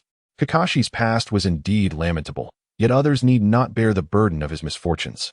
Living in this wretched world, who isn't struggling? Who isn't deserving of pity? Ultimately, it all boiled down to one's origins. A civilian ninja without any connections could only endure being sent back to the academy for a redo. Who would care? However, the situation has changed. The movements of Team 7 are no longer within Kakashi's control. While Sasuke and Sakura are inconsequential, Naruto's position is critical. Sarutobi Hiruzen has reached a point of shamelessness, openly granting Naruto advantages. Otherwise, given Naruto's capabilities, how could he possibly obtain the Book of Seals? Such favoritism is evident to all, revealing the third Hokage's profound regard for Naruto, making it implausible for Kakashi to oppose him. The Book of Seals is a remarkable artifact, symbolizing not only Konoha's advanced ninjutsu, but also the upper echelon's stringent oversight of knowledge. A common ninja might risk their life throughout their existence without ever mastering a single advanced technique contained within that book, while Naruto merely needs to steal glances to learn the techniques most suited to him. This reality is stark, considering the achievements of Minato Namikaze. Naruto's furtive observations are hardly objectionable. The third Hokage's intentions are commendable, Sasuke mused ironically, as he grappled with the third's actions toward Naruto. Just as he struggled to comprehend Raza's treatment of Gaara. The methods employed in training Jinchuriki are indeed difficult to articulate, beyond the comprehension of an ordinary person. After spending an entire day in the underground chamber, Sasuke was abruptly awakened the next morning by Iruka's urgent knocking on the Uchiha household's door. Adjusting his expression slightly, Sasuke opened the door. "Sasuke, the third Hokage wishes to see you," Iruka said, a hint of resentment in his voice. "Is there something wrong?" Sasuke asked coldly. Iruka's lips twitched as he took a deep breath. "Sasuke, both you and Sakura are good kids. Why, on the very first day, have you been reported by your supervising jonin? Are you aware of the potential repercussions this could have on your futures?" Sasuke interrupted Iruka's rambling. "Teacher, you needn't worry too much." Iruka was taken aback. "I am the last of the Uchiha in Konoha, and Naruto's position is particularly special. I'm sure you have sensed it as well. Kakashi's complaints have proven futile. The third Hokage would rather relinquish Kakashi as Team 7's jonin than send us back to school for remedial training," Sasuke stated confidently. "The one you should truly be concerned about is Haruno Sakura. She lacks the same capital to endure this turmoil alongside us. Iruka-sensei, have you visited Sakura? Iruka opened his mouth to respond, but hesitated, seemingly shocked by Sasuke's stark realism. He wished to counter, but found himself at a loss for words. For he recognized the truth in Sasuke's assertions. Upon arriving at the Hokage's office, Sasuke found Sakura and Naruto already present. Iruka had initially intended to plead fervently on their behalf, hoping to prevent their return to school for remedial training. However, recalling Sasuke's earlier remarks, Iruka chose silence.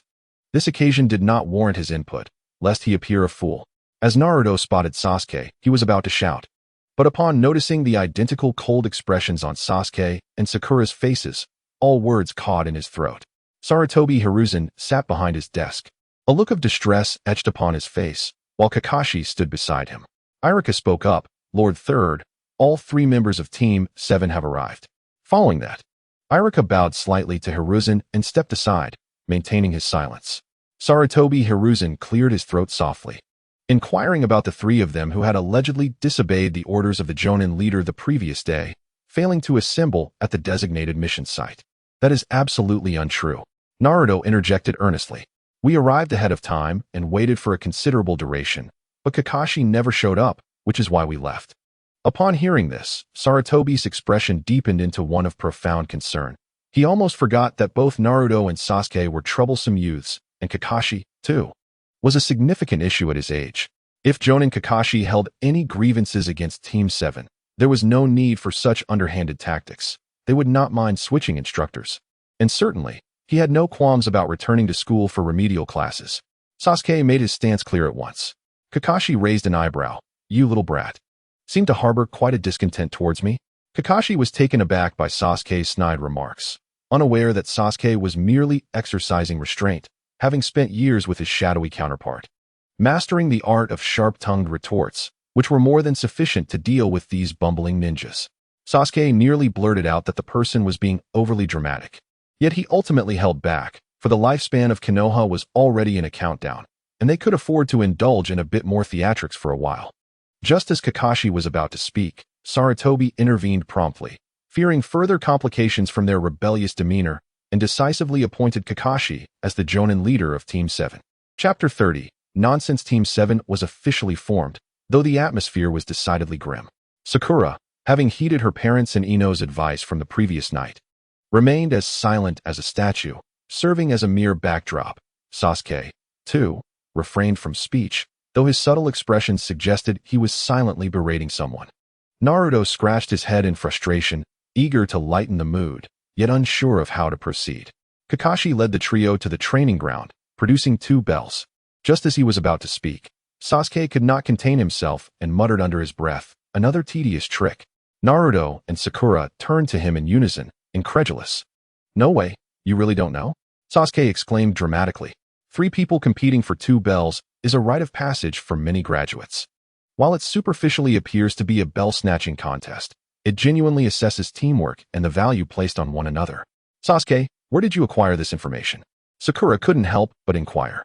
The bell-snatching exercise has existed for many years. A casual inquiry with previous seniors would reveal this. After all, a standard answer is already established, and one could easily pass through with exceptional acting skills. Sasuke spoke confidently, adding that showcasing camaraderie was no great challenge. Essentially, it's like pulling down your pants to fart. He added thoughtfully. Sakura's expression was fraught with frustration, while Kakashi cast a sidelong glance. Uchiha Sasuke, do you care so little for your comrades? What does it matter? Sasuke retorted with a hint of derision. The ninja code clearly states that not everyone can bear the repercussions of breaking the rules. With the example of Tsukumo Hatake before us, the bell test is merely a matter of face saving. As Kakashi was about to retort, Sasuke interrupted him, stating, I have heard that you, Kakashi-sensei, once personally killed your own teammate. Surely, you can understand my sentiments? A palpable aura of menace enveloped the atmosphere. Naruto, startled, instinctively followed the ominous presence, coming face to face with Kakashi's darkened gaze, while Sasuke appeared blissfully unaware, his demeanor still radiating a disarming smile. Sakura tugged at Sasuke's sleeve, suggesting, perhaps you should refrain from speaking for now. It would be splendid if you could just be a quiet, handsome man. Oh, my apologies, Sasuke replied dismissively. I have been in a rather foul mood lately, but I find that transferring my negative emotions onto others tends to stabilize my own feelings. Kakashi took a deep breath, suppressing his mounting anger, constantly reminding himself that this was the last surviving member of Obito's clan and that he should not stoop to the level of a troublesome child. However, he struggled to contain the urge to retaliate. Kakashi resolved to teach this reckless youth a lesson. Sasuke welcomed the challenge, asserting that he would not dare provoke others without possessing true skill. According to Sister SHBU, Kakashi-sensei has a handsome face. I wonder if you are worthy of her praise, he taunted. In an instant, Kakashi vanished and reappeared behind Sasuke, aiming a swift strike at the back of his head. To his astonishment, Sasuke's head spun around a full 180 degrees, his lifeless eyes locking onto Kakashi, a bizarre smile curling at the corners of his mouth. Kakashi was taken aback, but the next moment, Sasuke collapsed onto the ground, appearing lifeless. Sakura's terrified scream pierced the air as she trembled, pointing a shaking finger at Kakashi, exclaiming, "You have killed Sasuke." Naruto's mouth fell agape, fear flashing in his eyes. He and Sakura had been standing at a distance, unaware of the unfolding events, only witnessing Kakashi's sudden assault followed by the gruesome snap of Sasuke's neck. "How dare you?" Naruto growled, assuming a combat stance, but was abruptly pulled off balance by Sakura, who then sprinted away in a panic. Sakura dragged Naruto towards the Hokage's office, weeping as they fled. Kakashi observed their retreating figures with resignation before glancing back at Sasuke's seemingly lifeless form. "All right, how long do you intend to feign death?" he inquired. With a grotesquely twisted neck, Sasuke rose, appearing more horrifying than ever, resembling a scene from a horror film. "Little Sasuke, may I inquire why you harbor animosity towards me?" Kakashi asked earnestly. Sasuke pondered for a moment before responding. "There are many reasons, but primarily, it is likely due to Uchiha Obito." "Obito?" Kakashi was taken aback, unprepared to hear that name from Sasuke's lips. "He has been incessantly speaking ill of you in my ear. It is challenging for me to hold a favorable impression of you," Sasuke remarked nonchalantly. "What did you say? Is Obito still alive?" Kakashi's expression shifted as if struck by lightning, momentarily losing his composure. Grasping Sasuke's shoulders, he shook him fervently, demanding, "Quickly tell me, has Obito truly perished?" He vividly recalled witnessing Obito being crushed by a massive boulder. How could he possibly have survived? Wait, it seems no one retrieved Obito's body back then. What if he truly is alive? Kakashi's mind spiraled into chaos. Sasuke realized that he had somewhat underestimated Obito's influence over Kakashi. As both a comrade and childhood friend, coupled with the sacrifice made for him, Obito's significance was almost overwhelming. Kakashi regained his composure and gazed intently at Sasuke, as if he were on the verge of resorting to forceful interrogation should he fail to divulge Obito's whereabouts.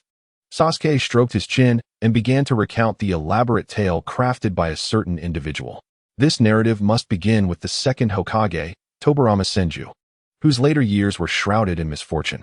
"Wait," Kakashi interjected, hastily halting Sasuke. "The second Hokage has long since passed away, sacrificing himself to protect his disciples. How could he have any later years?" Sasuke scoffed. "Kakashi, don't you find it peculiar? The current leadership of Konoha consists of the second Hokage's guard, whose duty is to ensure the safety of the Hokage. Yet, what is the reality? They not only failed to protect the second Hokage, but also caused his sacrifice to buy them time to escape. Your father, Tsukumo Hatake, was driven to suicide after a single mission failure. Conversely, Sarutobi Hiruzen's negligence led to the death of the second Hokage. Yet he faced no repercussions and instead transformed into the new Hokage. Is this justifiable? What exactly are you insinuating?" Kakashi's tone grew increasingly frigid. His resolve was not so easily swayed, and he sensed Sasuke's ulterior motives. "I am suggesting that the legitimacy of the third Hokage's position is questionable. When they returned from Kumogakure, the second Hokage was already deceased. Who can ascertain whether the second Hokage's will was genuine?" Kakashi's hand crackled with the lightning of Chidori, but Sasuke swiftly restrained him. "I know you are anxious, but please, do not rush. The truth of this matter is intricate. The death of the second Hokage was orchestrated by all the clans of Konoha."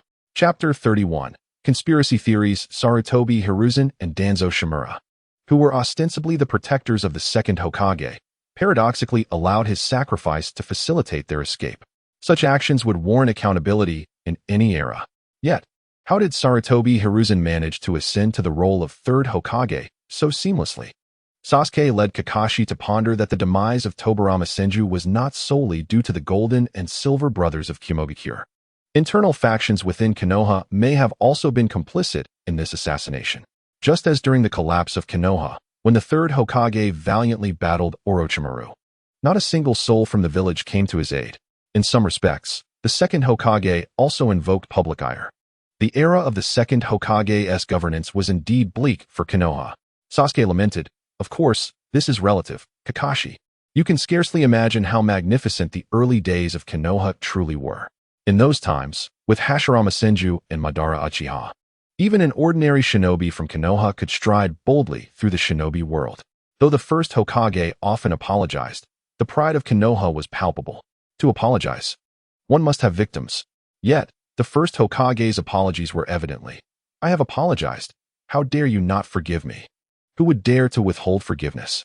At this juncture, Sasuke turned to Kakashi. This was the original Konoha, powerful, domineering, and invincible. Kakashi remained silent, having been born in the third Hokage's era. He possessed little understanding of the early days of Konoha, and historical records offered scant details. Nowadays, all within the village knew only that the third Hokage was the mightiest of Hokage. Sasuke shifted the conversation, lamenting that the initial brilliance of Konoha did not endure for long. It seemed as though unseen forces were inciting discord. Despite the gradual reconciliation between the Senju and Uchiha clans, a rift arose between Hashirama and Madara, leading to a bitter parting. Thus, the once dominant quartet of the ninja world transformed into a quintet. First, Madara Uchiha departed, and subsequently, he and the first Hokage inflicted mutual destruction, leaving Konoha diminished from its status as a supervillage. The second Hokage, Tobarama Senju, was certainly not lacking in strength, yet when compared to Hashirama and Madara, he appeared rather ordinary. Tobarama achieved numerous accomplishments. With his astute intellect, he addressed Konoha's internal and external challenges, establishing the Umbu for covert operations, implementing centralized governance, creating the security department to protect the village while monitoring the Uchiha, and founding the Ninja Academy to cultivate civilian ninjas. Nevertheless, no matter his capabilities, Tobarama could not alter the undeniable truth.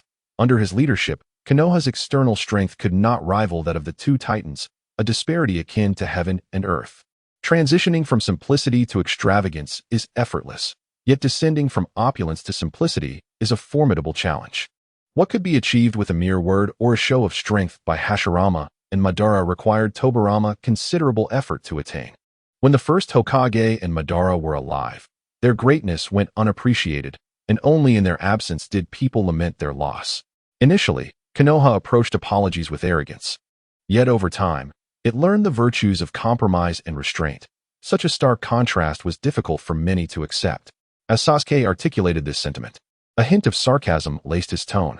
Kakashi, with a furrowed brow, questioned, "Sasuke, do you imply that the decline of Konoha was due to the second Hokage's inadequacies, thus provoking a conspiracy among the clans against him? That seems far-fetched." Sasuke shook his head, asserting, "It is not that simple. While Tobarama Senju may not possess the prowess of Hashirama or Madara, his intellect allowed him to maintain his position as Hokage. However, his subsequent actions triggered widespread resentment. His techniques, like the Shadow Clone technique and Flying Thunder God technique, were all aimed at the Uchiha, and his evident malice toward them was undeniable. The adage, "When the lips are gone, the teeth are cold," resonates here. Who could guarantee that after dealing with the Uchiha, Tobarama would not turn his blade upon them? The ninja clans of that era were not akin to those of today. Many ninjas survived from the Warring States period, with little trust among one another. It was only through Hashirama's formidable strength and magnanimity that a village could be forged. They spoke of setting aside the grievances of the previous generation to create a brighter future together. Yet, upon Tobarama's ascension, he began to aggressively target the Uchiha. What was his intent? Others failed to grasp Tobarama's concerns regarding the Uchiha. They merely perceived him as seeking revenge. Some even attributed Madara Uchiha's departure to Tobarama's machinations. The reasons behind Madara's departure remain shrouded in mystery, yet many suspect Tobarama's involvement, making him the prime suspect. Despite Madara's tarnished reputation and the disdain many harbored for him within Konoha, it did not mean the village was willing to lose him. Just as with Tsukumo Hitaki, who was vilified in life but whose tragic suicide caused widespread panic among the populace. In the realm of Konoha, there exists a notion that one must never yield to compromise. Even when Konoha's ninjas engage in acts of bullying, it is of little consequence. The first Hokage may offer a symbolic apology, yet Madara Uchiha dismisses even that gesture. Following the demise of Tsukumo Hatake, the ninja he was willing to forsake missions for also perished, for Konoha could not accommodate such a person. Thus, he was compelled to bear the weight of responsibility, leading to his inevitable death. Similarly, after the deaths of Hashirama Senju and Madara Uchiha, there arose a need for someone to shoulder the burden of accountability. A Hokage who exerts internal pressure while compromising externally is destined for abandonment. Furthermore, during that time, Uzumaki Mido was still alive, possessing her own descendants. The shinobi world had recently transitioned from a clan-based model to that of shinobi villages, which family lacked external connections. Orchestrating a diplomatic incident with collusion from within was hardly a challenge. Thus, the second Hokage met his end, with all those responsible facing leniency, if not complete absolution. Sarutobi Hiruzen, serving as bait and a false messenger, ascended to power. The noble clans did not require a formidable Hokage, but rather a puppet easily manipulated. Otherwise, how could a young man of humble origins rise to become the third Hokage in a village teeming with prodigious talents? The third Hokage was merely a pawn thrust into the limelight by the noble clans, yet none anticipated the subsequent eruption of two great wars. The Uzumaki clan vanished. The Senju clan dissipated, the power of the noble families waned significantly, and the influence of the commoners surged.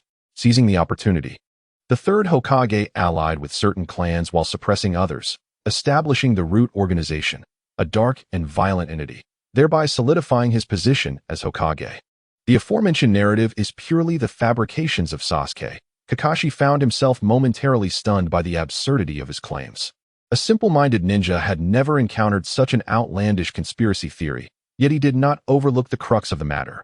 What relevance did this have to Obito? Indeed, Kakashi remained ever mindful of his cherished connection to Obito. Sasuke gazed intently at him. Do you truly believe that Tobirama Senju could be so easily outmaneuvered? Do you think the Senju clan would willingly fade into obscurity? Chapter 32. Sasuke's verbal duel. Tobirama Senju has not perished. Rather, he is secretly lingering in the shadows, plotting his vengeance against Konoha, with Obito chosen as his pawn, a perfect fusion of the Sharingan and would release bloodline, a human weapon. Do not doubt that Tobirama, capable of developing the forbidden technique of Edo Tensei, could return from the afterlife, should he so desire. The Nine Tails rampage was orchestrated by Tobirama through Obito, while Konoha has steadily declined over the years, laughably unaware of the hidden puppeteer. The Senju clan has quietly distanced itself from Konoha, adopting a new identity, possibly becoming part of the feudal lord's household. The current feudal lord may even possess Senju blood. As Sasuke's assertions grew increasingly outrageous, Kakashi felt compelled to interject. Do you possess any evidence to support your claims? Indeed, Obito harbored feelings for Rin Noara, and he harbored disdain for you. Every flower you placed at Rin's grave was cast aside by him. Sasuke divulged all the intelligence regarding Obito to Kakashi, including the concept of Kimui, and remarked, Konoha is on the brink of collapse. Have you not noticed? The volume of missions accepted by Konoha has drastically diminished over the past 2 years, and its economy is teetering on the edge of ruin. Upon hearing this, Kakashi's eyes widened in disbelief, but Sasuke urged him. It would be prudent for you not to betray this information. Not only will Konoha perish, but so too will Suna and Iwa. This is the inevitable course of events. There cannot be two suns in the sky, nor two sovereigns in a nation. The Daime intends to reform. The system of shinobi villages has long since become obsolete. Such an anachronistic existence must be eradicated, just as samurai were supplanted by ninjas. Now, ninjas too shall follow suit. Impossible. Absolutely impossible. Kakashi vehemently rejected the notion upon hearing such secretive intelligence. He believed that the third Hokage had managed Konoha exceptionally well and achieved remarkable results. Yet, Sasuke shook his head, asserting, there is nothing impossible. Was the Third's governance truly as impressive as you believe? According to historical cycles, any social organization, after enduring a period of fragmentation and reconstruction during its nascent stages, will inevitably enter a phase of robust development by the second or third generation.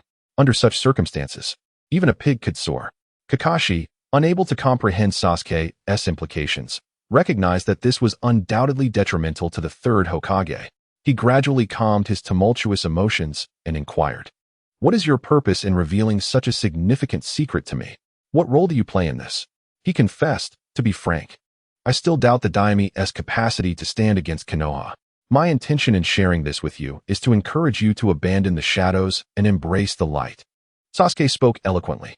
"The Daimyo has acquired power rivaling that of the god of shinobi. Konoha has no chance to resist.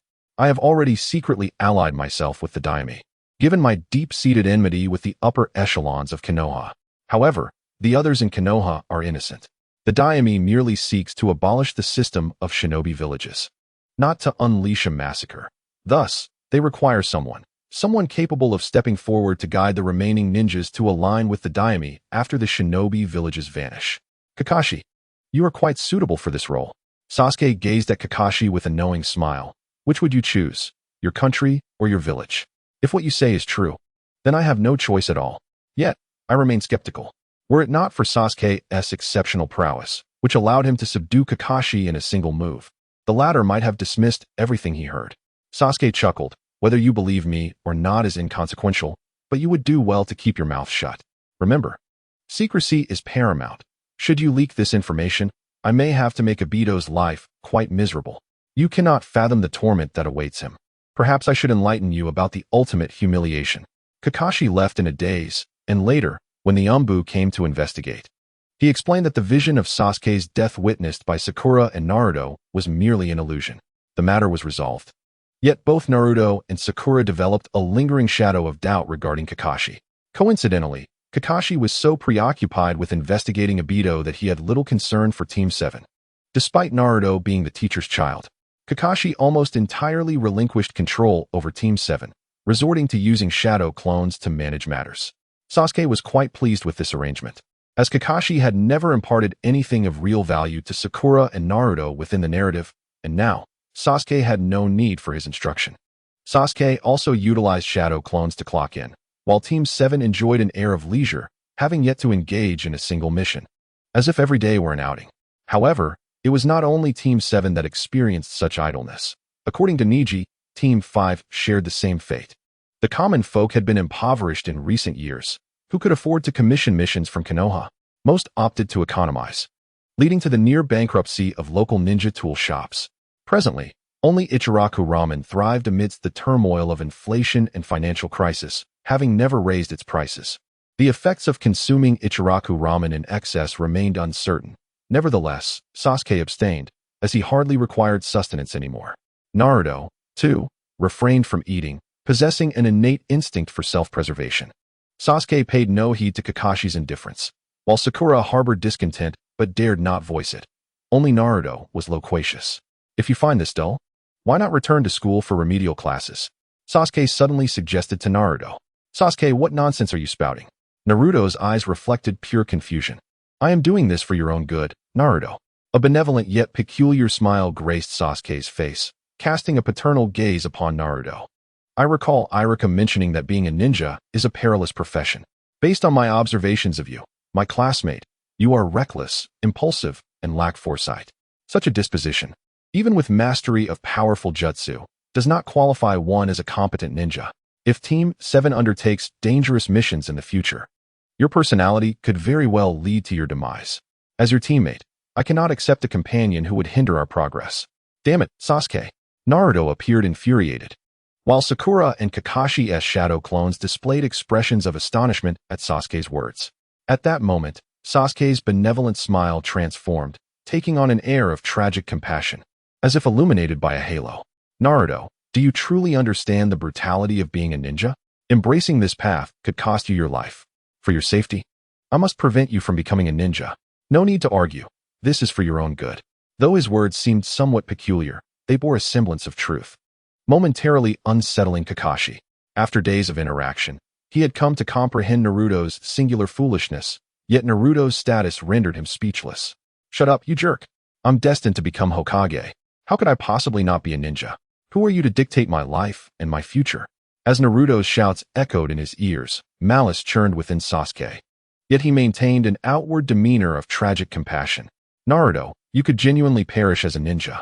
In your years at the Ninja Academy, you have failed to memorize even the most fundamental rules, consistently ranking at the bottom, and you haven't even passed the graduation exam. I do not comprehend how you managed to obtain your ninja headband or how you learned advanced shadow techniques. Frankly, I believe you lack the basic qualifications to be a ninja. You, in your current state, it is indeed perilously easy to succumb to demise in future endeavors. I cannot bear to witness your self-destruction. It seems premature for you to embrace the path of a ninja. Do not misconstrue my intentions. I am not targeting you, but rather acting out of concern for your well-being. Even if it means returning to the Ninja Academy for remedial training. Even if you resent me or harbor hatred towards me, I shall resolutely prevent you from becoming a ninja. This is not only a responsibility towards your life, but also towards my own. Naruto, my intentions are genuinely for your benefit. Do you comprehend my heartfelt concerns? Naruto, overwhelmed by Sasuke's words, felt his mental state fracture. I aspire to be the Hokage. Sacrificing my life for my ideals is inconsequential. I have long accepted this truth. So on what grounds do you impede my path? A cold smirk flickered in Sasuke's eyes as dark energies swirled within his mind, distorting his perceptions to an unbearable extent. His previous statements merely mirrored Naruto's words from the manga during their confrontation at the Valley of the End, substituting Naruto for Sasuke. Each individual harbors distinct dreams and objectives, leading to divergent actions in pursuit of those aspirations. Sasuke's goal has always been unequivocal: to grow stronger, eliminate Itachi, and obliterate Konoha. He possesses ample justification for his actions and has reconciled with the costs involved. In Orochimaru's lair, Sasuke inquired of Naruto, "Is not your dream to become Hokage? Why then are you so fixated on me?" Naruto replied, "If I cannot even save my comrades, I have no right to aspire to be Hokage." Touching, is it not? Sasuke was consumed by resentment. His ideals and convictions diverged from Naruto's. Both were prepared to sacrifice their lives. Yet why should Naruto critique Sasuke's choices? Why must Sasuke acquiesce to Naruto's vision and return to Konoha?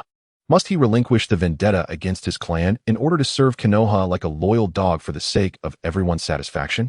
The moral coercion is indeed distasteful.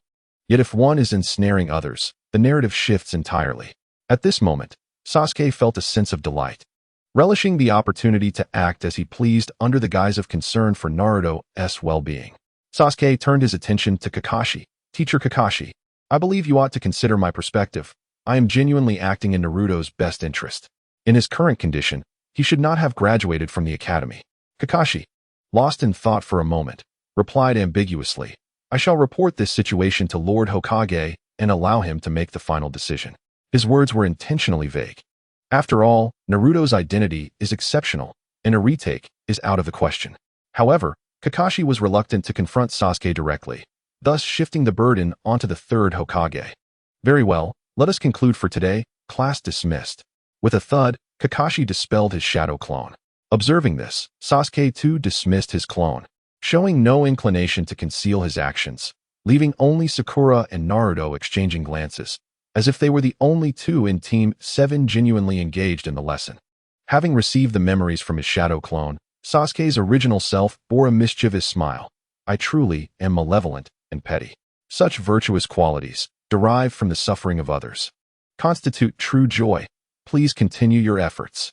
The shadows offered a wave of blessings. "To be candid, I harbor a tinge of jealousy towards Naruto. Not only has he surpassed and defeated me, but even Itachi has acknowledged him.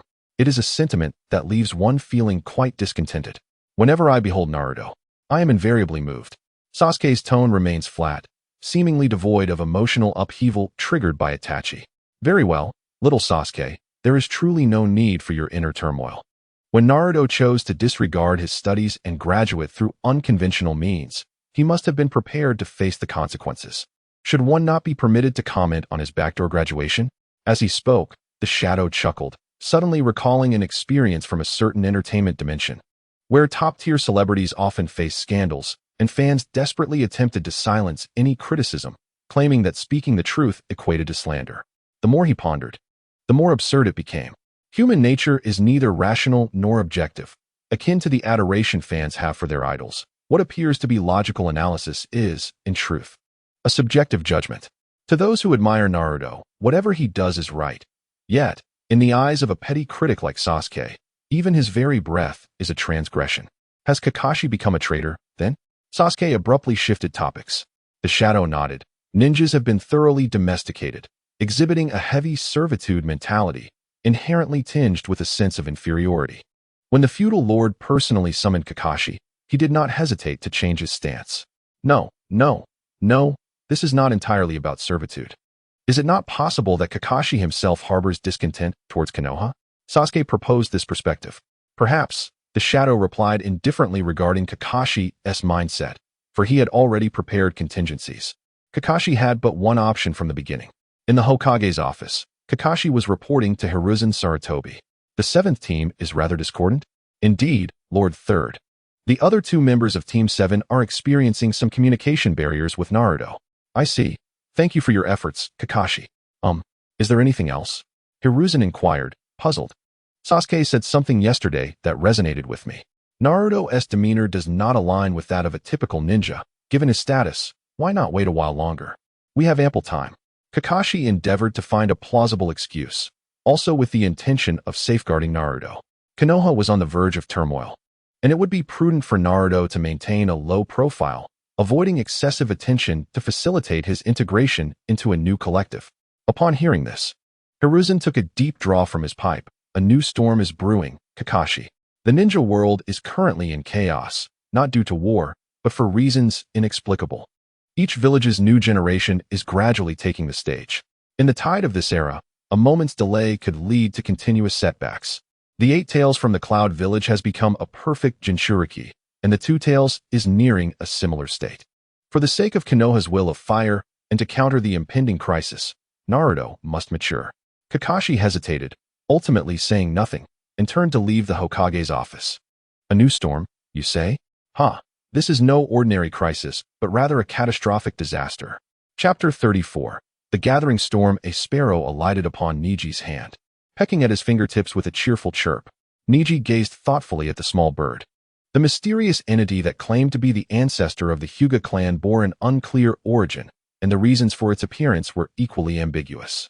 Neji harbored doubts regarding its claim to be the true progenitor of the Hyuga. It was highly likely that this was a fabricated identity. A mysterious presence accompanies Uchiha Sasuke. What connection might exist between them? Are they from the same organization, or could they perhaps be one and the same? The manga that foretells the future, centered around Naruto, spans the annals of the ninja world for millennia. Who, then, is the creator of this manga? Is there a divine omniscient being overseeing the realm? Are ninjas merely pawns in the hands of this true deity? Could it be the Sage of Six Paths? What role does he truly play? Having sealed away his own mother and bequeathed the remarkable power of chakra to the common folk, is his intent truly one of benevolence? Neji's mind is burdened with too many questions. The more he learns, the stranger the world appears to him. At the Uchiha estate, Sasuke poses a question. I have a query for you, he states. Since Indra and Ashura's chakra are fundamentally the same, and Ashura's chakra displays such overwhelming corruption, leading nearly everyone to side with him in each reincarnation, why does Indra's chakra seem less effective? The shadow replies, I do not know. Sasuke, taken aback, reflects on how in the past, his inquiries were often met with answers, yet this time he finds himself empty-handed. The shadow continues. This delves into philosophical questions of self. It may be difficult for you to comprehend, hence I prefer not to elaborate. Sasuke, feeling a sudden urge to strike, is interrupted by the passing days. Hiruzen Sarutobi summons Team 7 to the Hokage's office, imparting the tenets of the will of fire in an effort to instill the importance of unity within them. Nevertheless, Team 7 remains intact and unbroken. Sarutobi is resolute in binding Sasuke and Naruto together to forge their bond. If this proves impossible, he may have no choice but to assign Sasuke to the Umbu. Sarutobi anticipated needing to impart grand wisdom to Sasuke, only to find that Sasuke appears indifferent, as though his previous antagonism towards Naruto was merely a jest. In the ensuing months, Team 7 continues to linger in Konoha, idling away their days. The village's tasks are scarce, high-ranking missions elude them, while low-ranking assignments are virtually non-existent. Kakashi, finding time, teaches them to tread water, but has not imparted further knowledge. Sakura possesses a commendable aptitude for genjutsu and excels academically. However, lacking a suitable mentor, she remains limited to the basic transformation technique. The mission in the Land of Waves has been entirely altered. Sasuke learns that the Land of Waves has vanished, disappearing in a physical sense. Even if Tsuno were to arrive in Konoha to issue a mission, Sasuke would ensure he would not return, deliberately concealing the mission's danger while morally coercing Team 7 to serve him. Such a person does not deserve to live. Should they not be vanquished instead of allowed to endure? In misreporting the mission's details, Tsuno gambles with the lives of others. Had the task not been assigned to a team as formidable as Team 7, they would likely have perished at the hands of Zabuza. Time flows swiftly, and in the blink of an eye, the Chunin exams arrive. As Kakashi beheld the soaring ninja hawk above the village of Konoha, he promptly rose and made his way to the Hokage tower. Simultaneously, other elite jonin of the village also noticed the hawk and took similar actions. At last, the much-anticipated event was about to commence. Within the Hokage's office, a significant number of Konoha's prominent jonin had gathered, with Sarutobi Hiruzen seated behind his desk. The purpose of this urgent assembly was clear to all. In 1 week's time, Konoha would host a joint Chunin selection examination, with only 7 days to prepare. The urgency was palpable. Indeed, I am counting on all of you, he declared. Yes, Lord Hokage. In the ensuing days, unfamiliar faces began to populate the village. The 7th squad had yet to receive official notification about the examination. Recently, Naruto had taken on a younger sibling, Sarutobi Konohamaru, and the two often engaged in playful ninja games together.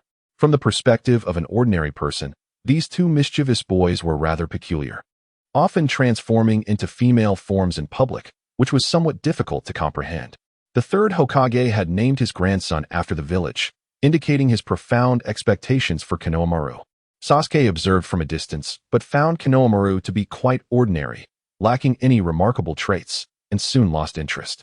As Naruto and Konohamaru chased each other in playful antics along the streets, most villagers harbored disdain for Naruto. However, with Konohamaru's presence, few dared to speak ill of him. Suddenly, Konohamaru appeared to collide with something hard and fell to the ground. Are you walking with your eyes closed? A man clad in black with face paint grasped Konohamaru by the collar, lifting him into the air. Beside him stood a blonde woman adorned with a forehead protector, bearing a symbol not of Konoha. She admonished, "Be cautious. This is Konoha. Do not stir trouble." The two were none other than Kankuro and Temari from Sunagakure. Upon hearing Temari's words, Kankuro intended to release Konohamaru, but was suddenly interrupted by Naruto's outburst. "You jerk. Let go of Konohamaru." Kankuro tightened his grip, causing Konohamaru to struggle for breath. Witnessing this, Naruto charged forward in anger. "You scoundrel." With a swift motion, he executed a ground slam. Kankuro's forehead twitched with irritation, and he smirked disdainfully. At that moment, a red-haired youth approached quietly, scrutinizing Naruto before turning away and stating, "Let us go, Kankuro, Temari." The two hurriedly followed, seemingly intimidated by the red-haired boy, leaving Naruto ignored on the ground. Another day passed. "Here, this is the application form." Kakashi handed the Chunin exam application to the 3 members of Team 7. Naruto and Sasuke expressed no objections and promptly filled out the forms. Sakura hesitated, glancing at Kakashi, uncertain if her limited skills in transformation jutsu and basic taijutsu would suffice for the exam. Unfortunately, Kakashi did not provide her the opportunity to voice her concerns. Taking the completed forms and departing, Naruto brimmed with confidence, while Sasuke remained expressionless, contemplating his plans for Konoha's downfall. He quietly inquired of a shadowy figure, "Will Orochimaru truly come?" The narrative had already been chaotically altered. How had this pivotal plot point escaped the butterfly effect? The shadowy figure nodded affirmatively. "Rest assured, I will handle everything." Chapter 35. Entering the examination hall as the most formidable tool in the ninja world, Orochimaru finds himself exceedingly busy. The plan to dismantle Konoha represents a pivotal moment in the original narrative, one that countless fan transmigrators are eager to exploit. This scheme, orchestrated by Orochimaru in collaboration with the Sunagakure, is aimed at executing a swift strike against Konoha.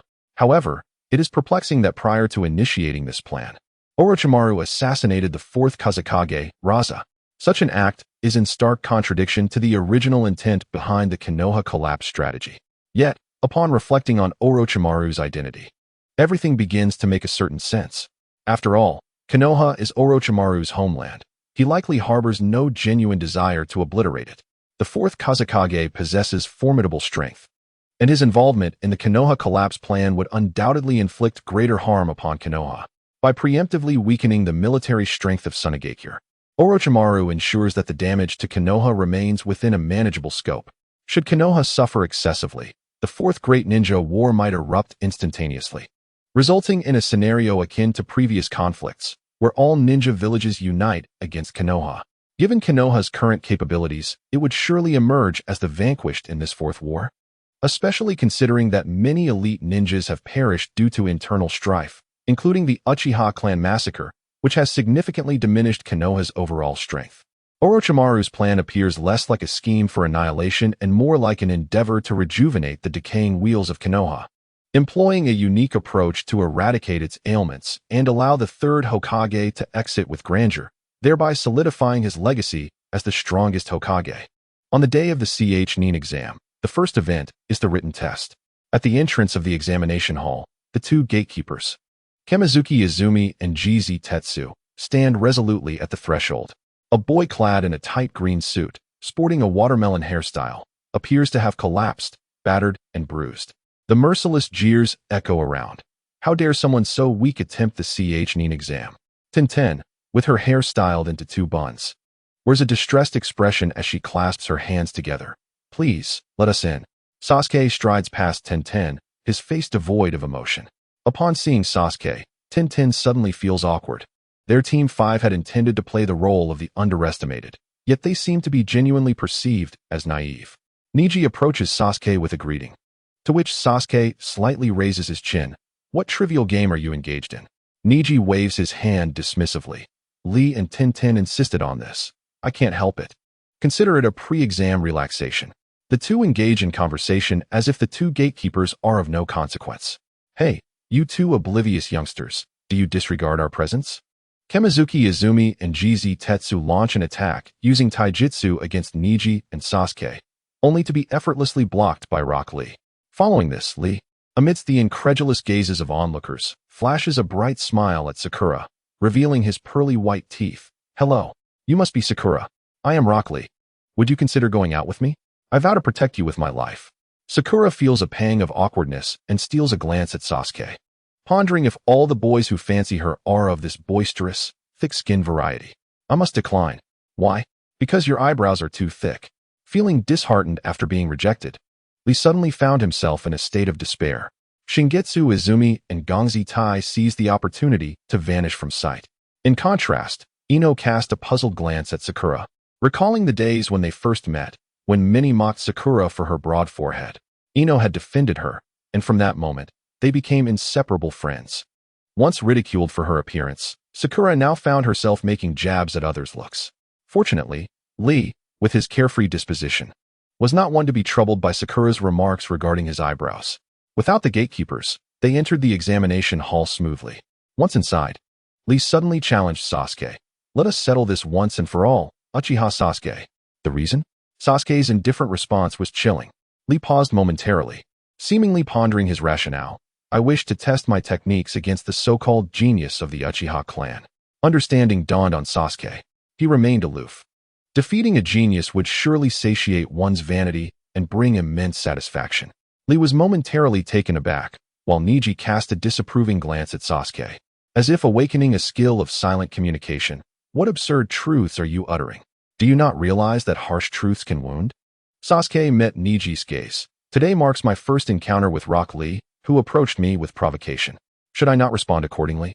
If he seeks to build his reputation upon my name, let him first see if I acquiesce. Neji replied, You are overthinking it. Lee may not possess such ulterior motives. Sasuke retorted, Focus on actions, not intentions. His thoughts are inconsequential. What matters is what he does. As a stranger, I need not delve into his psyche based on his actions. Suddenly, Rock Lee collapsed without warning. Lee, Tion exclaimed, rushing to support him, while Neji calmly explained. It is an illusion. He merely needs to rest, and it will have no lasting effects. The simplicity of this battle far exceeded the expectations of all present. They were oblivious to when Sasuke had even made his move. It was utterly terrifying. Lee soon regained consciousness, opening his eyes to find Mike Guy, with Neji and Tion by his side. Teacher Kai, Lee exclaimed, tears welling in his eyes. Can hard work truly surpass genius? Having been defeated in an instant by Sasuke's illusion, even Lee's resilient spirit could not entirely escape the pangs of disappointment. Upon hearing this, Might Guy flashed his signature bright smile. Absolutely. That is the essence of youth. Teacher Kai. Lee, overwhelmed with emotion, embraced Might Guy, and they both wept together. Tian, standing by, hesitated to speak. She truly wished to express, have you both misunderstood something? Your efforts are indeed commendable, but others are striving just as hard. Unaware of Sasuke's rigorous training regimen, she had witnessed Neji's relentless determination firsthand. Neji bore the weight of the Hyuga clan's separation, while Sasuke carried the burden of deep-seated enmity. Both were encumbered by immense pressures. Why would Lee provoke them for no reason?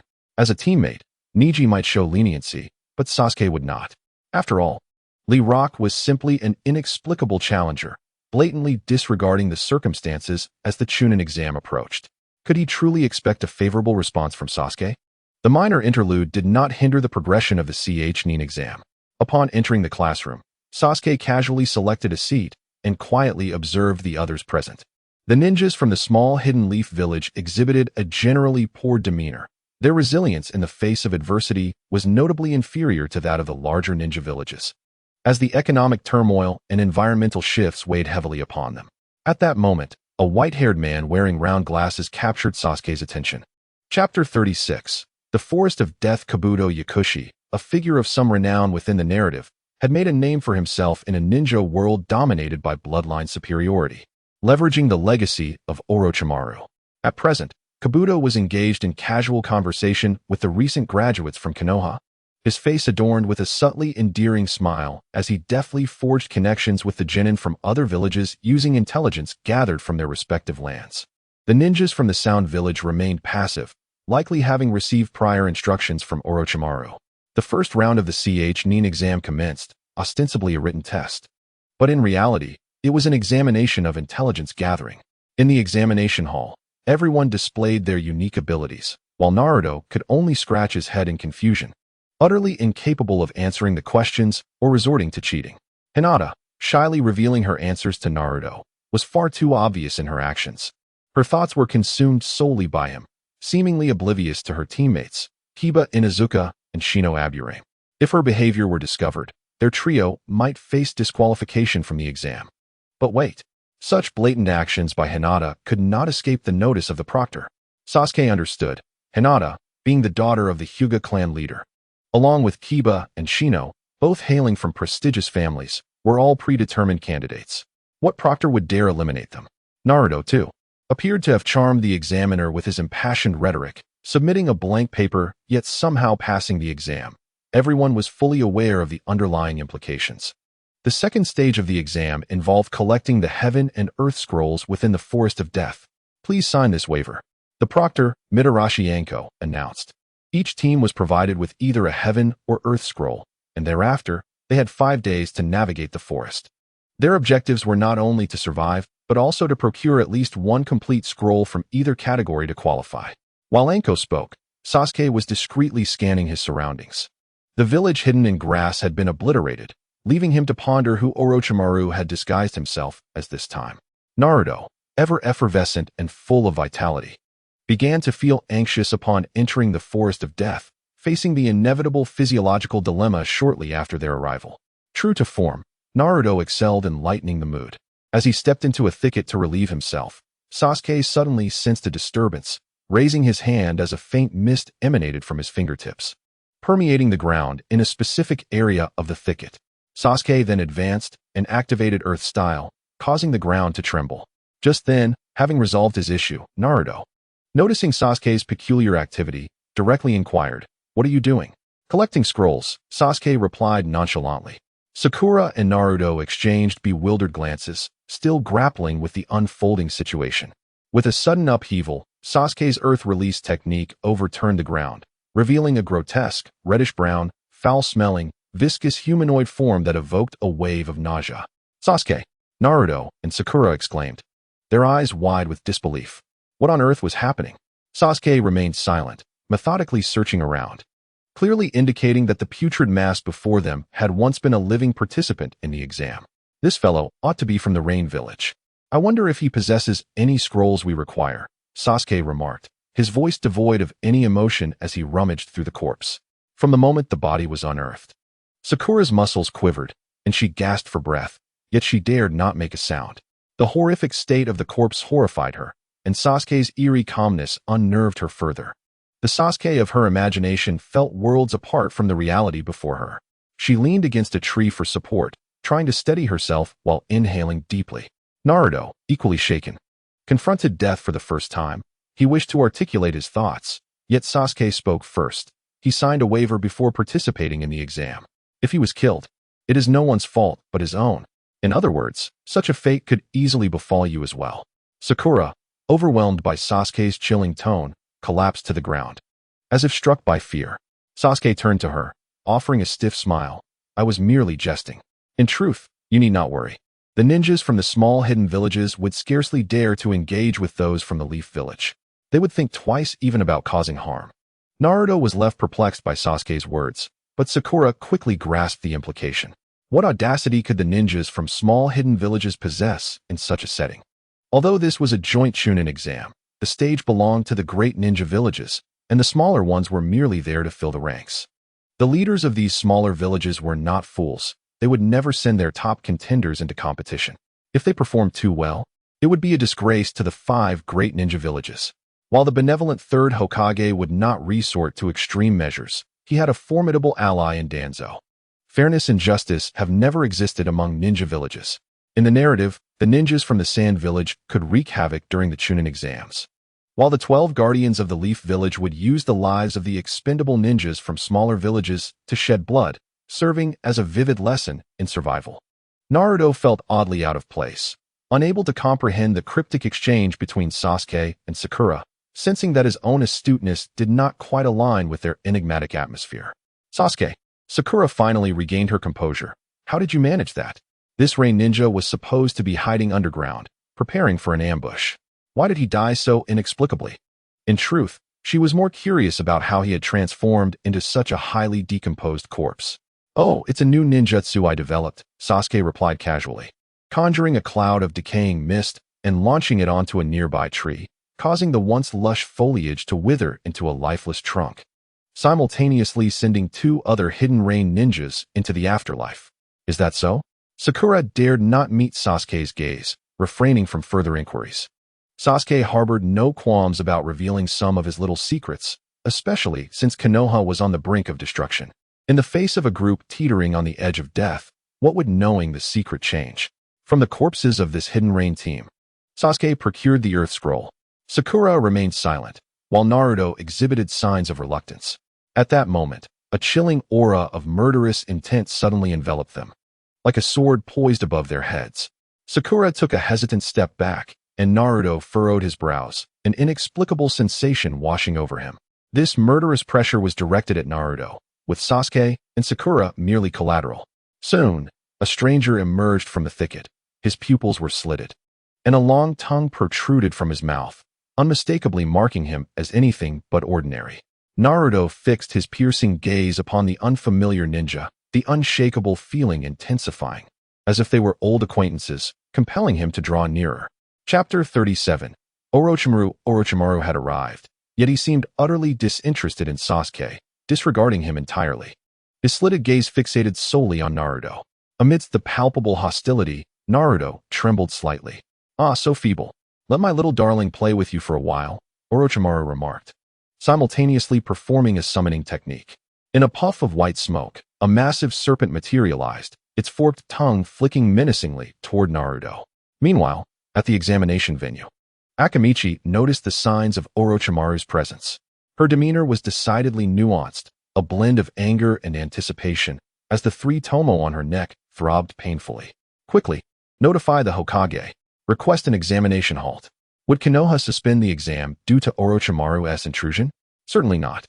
The higher-ups of Konoha were already aware of Orochimaru's nefarious intentions upon his return to the village. However, they suppressed this information and continued with the examination, providing no protective measures for the unsuspecting populace. Were they overly confident, or did they underestimate Orochimaru's destructive potential?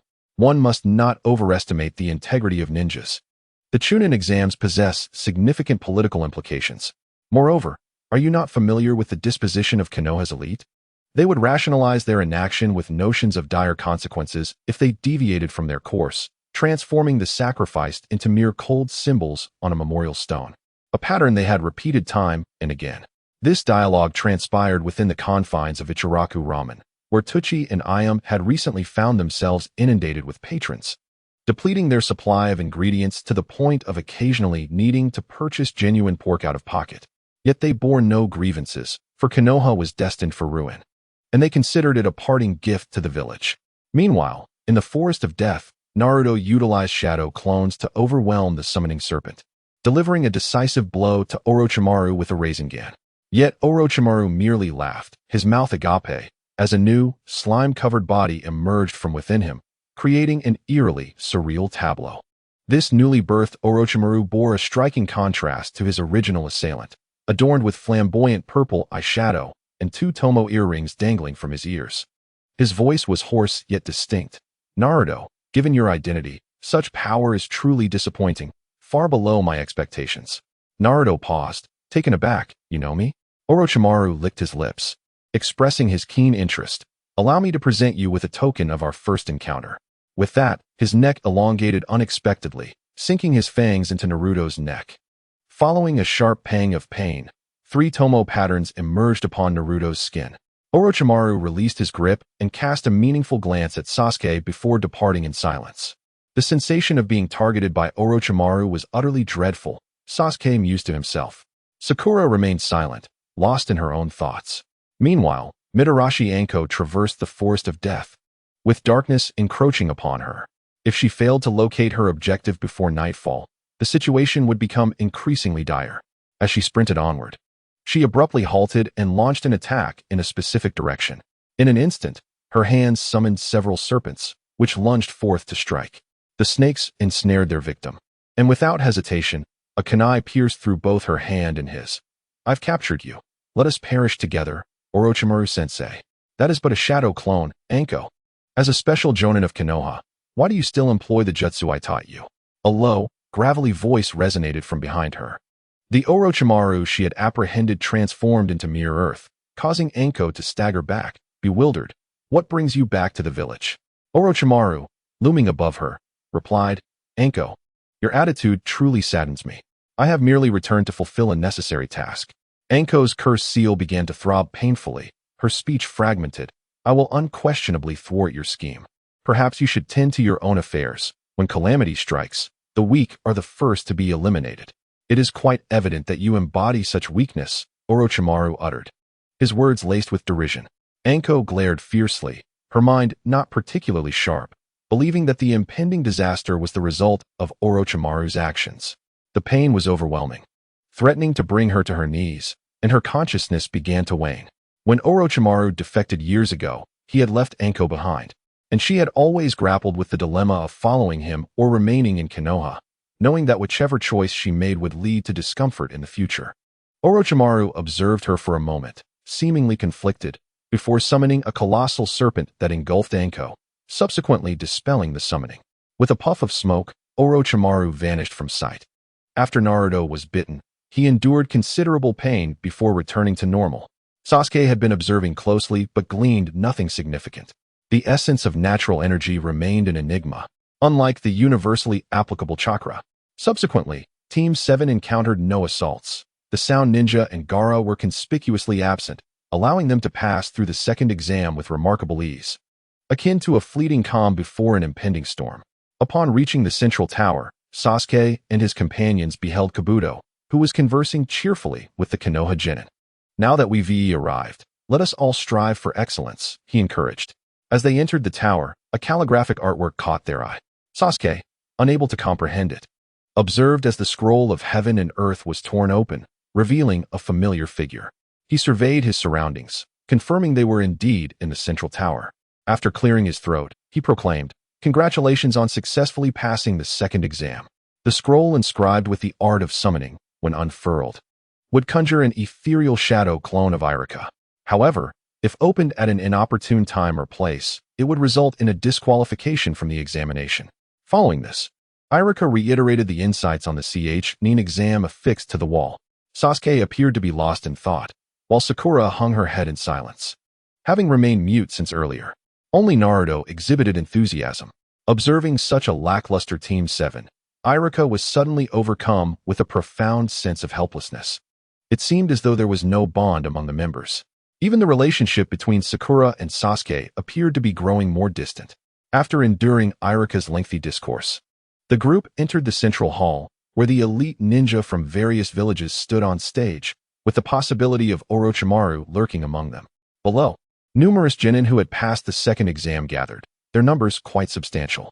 Soon, the third Hokage ascended the stage and began his customary speech, portraying the Chunin Exam in an overly grandiose manner, akin to an adult addressing a group of elementary students, proclaiming them as the future hope and stewards of society. One must concede that Sarutobi Hiruzen possessed exceptional oratory skills, arguably surpassing that of the first and second Hokage. Eloquence is indeed a form of strength. Had Uchiha Madara possessed such eloquence, he might have claimed the position of Hokage for himself. Chapter 38. Sasuke's Withdrawal. Third Hokage. A young man knelt on one knee before Sarutobi Hiruzen. Please allow me to take over from here, as I am the referee for the preliminary rounds. This youth bore prominent dark circles under his eyes, appearing quite frail, and occasionally coughed. He was Moonlight Gale, an unfortunate ninja from the manga. He had been vanquished by the Jonin Maki and Yakushi Kabuto from Sunagakure, tragically perishing without justice from Konoha, while in the end, Kabuto was welcomed back into Konoha and became the director of an orphanage, living a seemingly glamorous life. Konoha also established amicable relations with Sunagakure, and Maki thrived as well.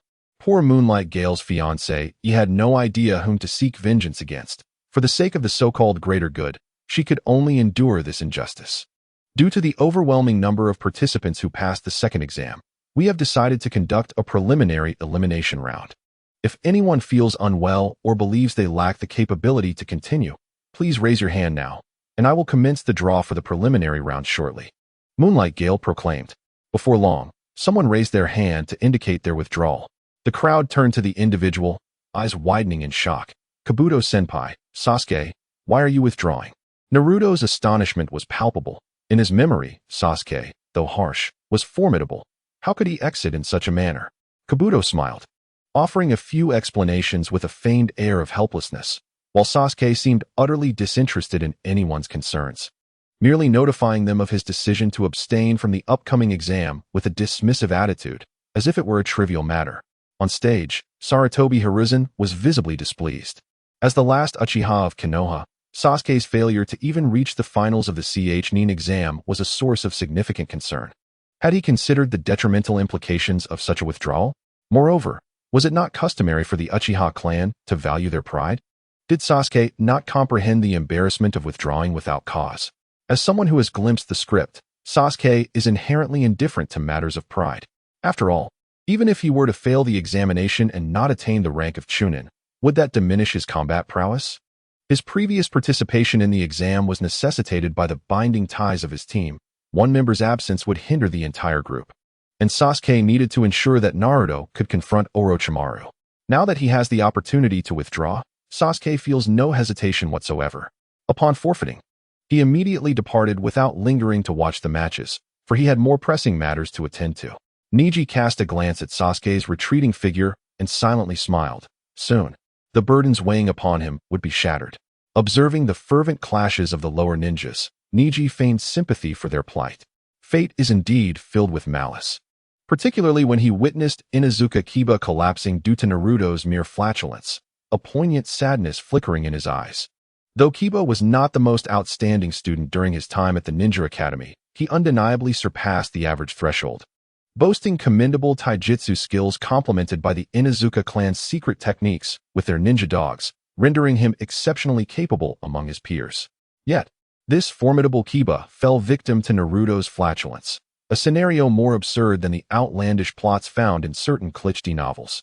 It is worth noting that not long ago, Naruto was considered the bottom of the barrel, his academic performance and moral character lacking, failing to even produce a shadow clone during the graduation exam, hence earning the moniker of the underachiever. Some might argue that Naruto's efforts are commendable. However, Such sentiments echo the empty praises of fandoms lauding their idols. Remarkably, after graduation, Naruto surpassed Kiba's years of hard work in a mere fraction of time. The concept of effort is indeed peculiar. In the future, during the Fourth Ninja World War, Kiba will unveil his newly developed three-headed wolf technique. Yet for Naruto, the superior technique of multiple shadow clones had already been learned on the night he failed the graduation exam through the act of stealing the sealing scroll. One wonders how Kiba feels now, having been defeated by a mere flatulence. It will likely haunt him as a lifelong blemish. Neji scoffed. The so-called element of surprise is more aptly described as the cruel hand of destiny. It is not terrifying to start behind others. What is truly frightening is that every individual's endpoint seems preordained. Regardless of how one struggles along the way, they cannot alter the inevitable conclusion. Much like Neji himself. No matter how hard he strives or how powerful he becomes, the main family could easily orchestrate his demise with a mere flick of a cursed seal. Thus, despite being aware of the significant issues surrounding that enigmatic ancestor of the Hyuga clan, he nonetheless chose to ally with them. At least they could assist Neji in escaping the confines of his cage. In the world of ninjas, the channels for advancement are painfully scarce. Ordinary individuals lacking the Otsutsuki bloodline seem to have their potential sealed off. The strongest among the common folk may only reach the caliber of Jiraiya or the Third Raikage. Or perhaps like Might Guy, who exchanged his life for a fleeting moment of brilliance. As an ordinary ninja, regardless of one's starting point, as long as they remain unconnected to the Otsutsuki, no matter how fervently they strive, their finish line will inevitably be drawn here. In the past, Neji believed himself to be a bird confined within a cage, with the cursed seal serving as the bars that imprisoned him. Sasuke was similarly ensnared, shackled by the village and the bonds of kinship. However, upon glimpsing the script of fate, he came to a profound realization. All individuals in this world are akin to caged birds, with the entirety of existence resembling a vast aviary. Some merely occupy relatively larger spaces within this enclosure, constructing their own smaller cages to imprison others, mistakenly believing they have achieved autonomy. Little do they know, this cage possesses but a singular, locked exit. Neji, it's your turn, Tintin urged, nudging the ever-absent-minded Neji. At that moment, the electronic display revealed two names, Hyuga Neji and Hyuga Hinata. This could hardly be deemed the malice of fate. Rather, it was orchestrated by unseen hands. Neji's expression remained impassive, and if that were the case, he would accept the challenge. He leapt into the arena, while Hinata timidly stepped forward. Neji swiftly assumed a combat stance, unwilling to exchange a single word with Hinata. Indeed, Hinata was a kind-hearted girl, yet for Neji, a chasm of hierarchy separated them. Only when she willed it could he be her older brother. Were they truly siblings? Naruto ascended to the spectator's platform, a look of perplexity adorning his face. They were from the main and branch families of the Hyuga clan, yet it was said that a rift had long existed between them. Lee casually provided a brief explanation. Perhaps genuine, passionate individuals might resonate with one another, cultivating mutual respect. Thus, Rock Lee harbored a friendly disposition towards Naruto Uzumaki. Chapter 39. Neji and Hinata. Neji did not declare, as scripted, that a person's destiny could not be altered. Such simplistic preaching bore no significance. In the expansive realm of the ninja world, post-victory admonitions held value, much like Naruto, whose words were invariably underpinned by the strength of his fists. Hinata closed her eyes, a fleeting vision of a certain blonde boy flashing through her mind. This time, I shall not evade. Let us settle this, Neji brother, with a decisive strike. The battle concluded. Lady Hinata, Neji remarked, having executed a single move without even activating his Byakugan, sealing the chakra pathways in her shoulder.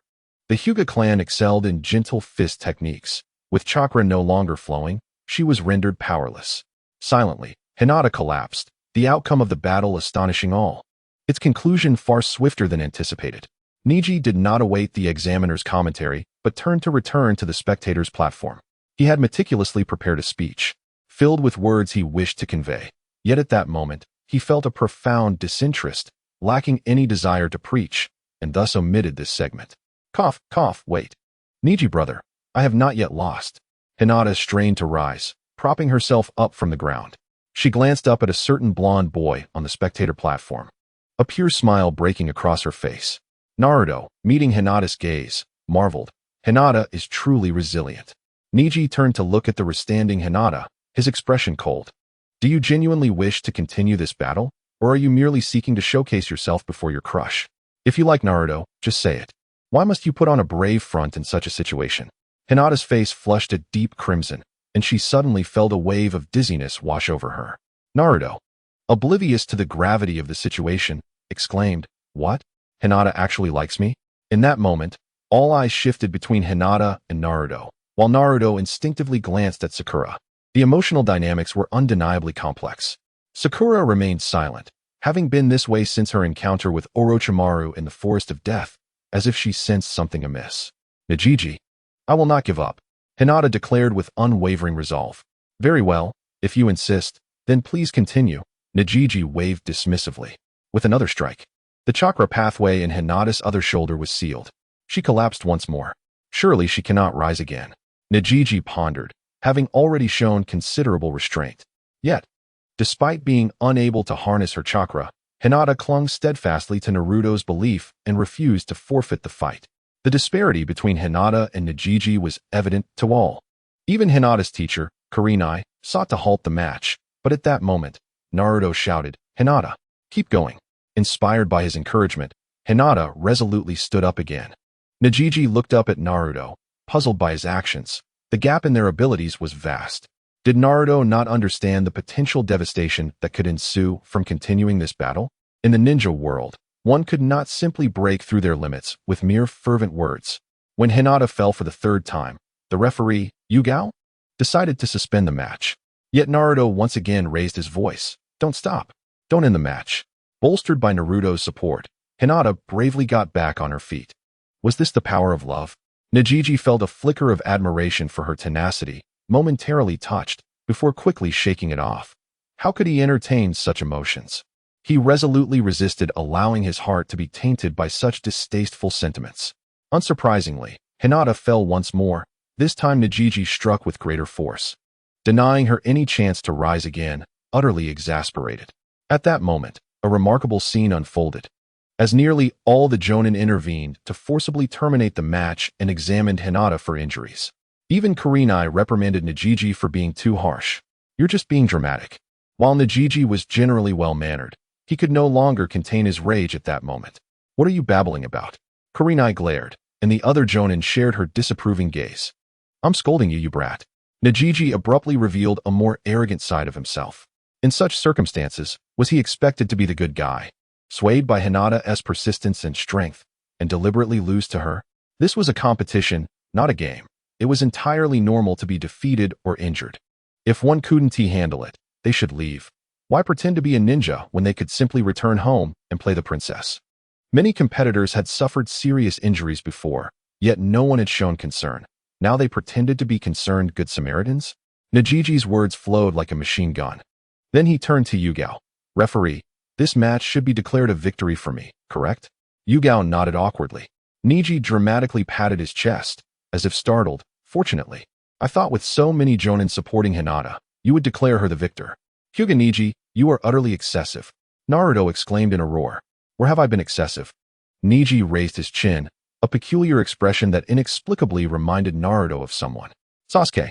Neji's sharp tongue and caustic demeanor were strikingly similar to Sasuke's. No wonder they could become such good friends. As Naruto attempted to intervene further in Neji and Hinata's battle, Hinata, swayed by Naruto's words, suffered injuries time and again. No one blamed Naruto for his ill-timed encouragement, nor did they reproach Hinata for her inexplicable perseverance. Instead, they chastised Neji for his harshness. The wondrous ninja of Konoha. After a scathing tirade against others, Neji felt his mood lift considerably. Indeed, when negative emotions arise, one ought to redirect them promptly. As he departed the arena, Neji recalled a particular manga. Each individual's fate is unique. On what grounds could Naruto demand that a caged bird believe that its destiny could be rewritten? Just because Naruto is the protagonist and espouses certain ideals, must everyone else also adhere to them? Such nonsense. Neji calmly turned away. While other ninjas from different villages observed the spectacle, unaware of the deep-rooted conflicts within Konoha that unfolded so recklessly in such a pivotal event as the Chunin Exams. Thus far, most spectators believed Neji was in the wrong. For the sake of the village's reputation, Couldn't he have just endured and avoided such an embarrassing scene? Asuma intercepted Neji, urging him to apologize to Kurenai Yuhi. Neji regarded him with an expression of incredulity, arching an elegant brow before bowing deeply. I apologize. I was unaware that Lady Yuhi is your fiancée, Asuma-senpai, and the daughter-in-law of the Hokage. I should not have called her a harlot. Let me clarify. Kurenai Yuhi is not a harlot. My statement was merely a slip of the tongue. Chapter 40. The winds rise. Asuma's face turned a deep shade of anger. After delivering his apology, Neji simply walked away, having done his part. What more could they want?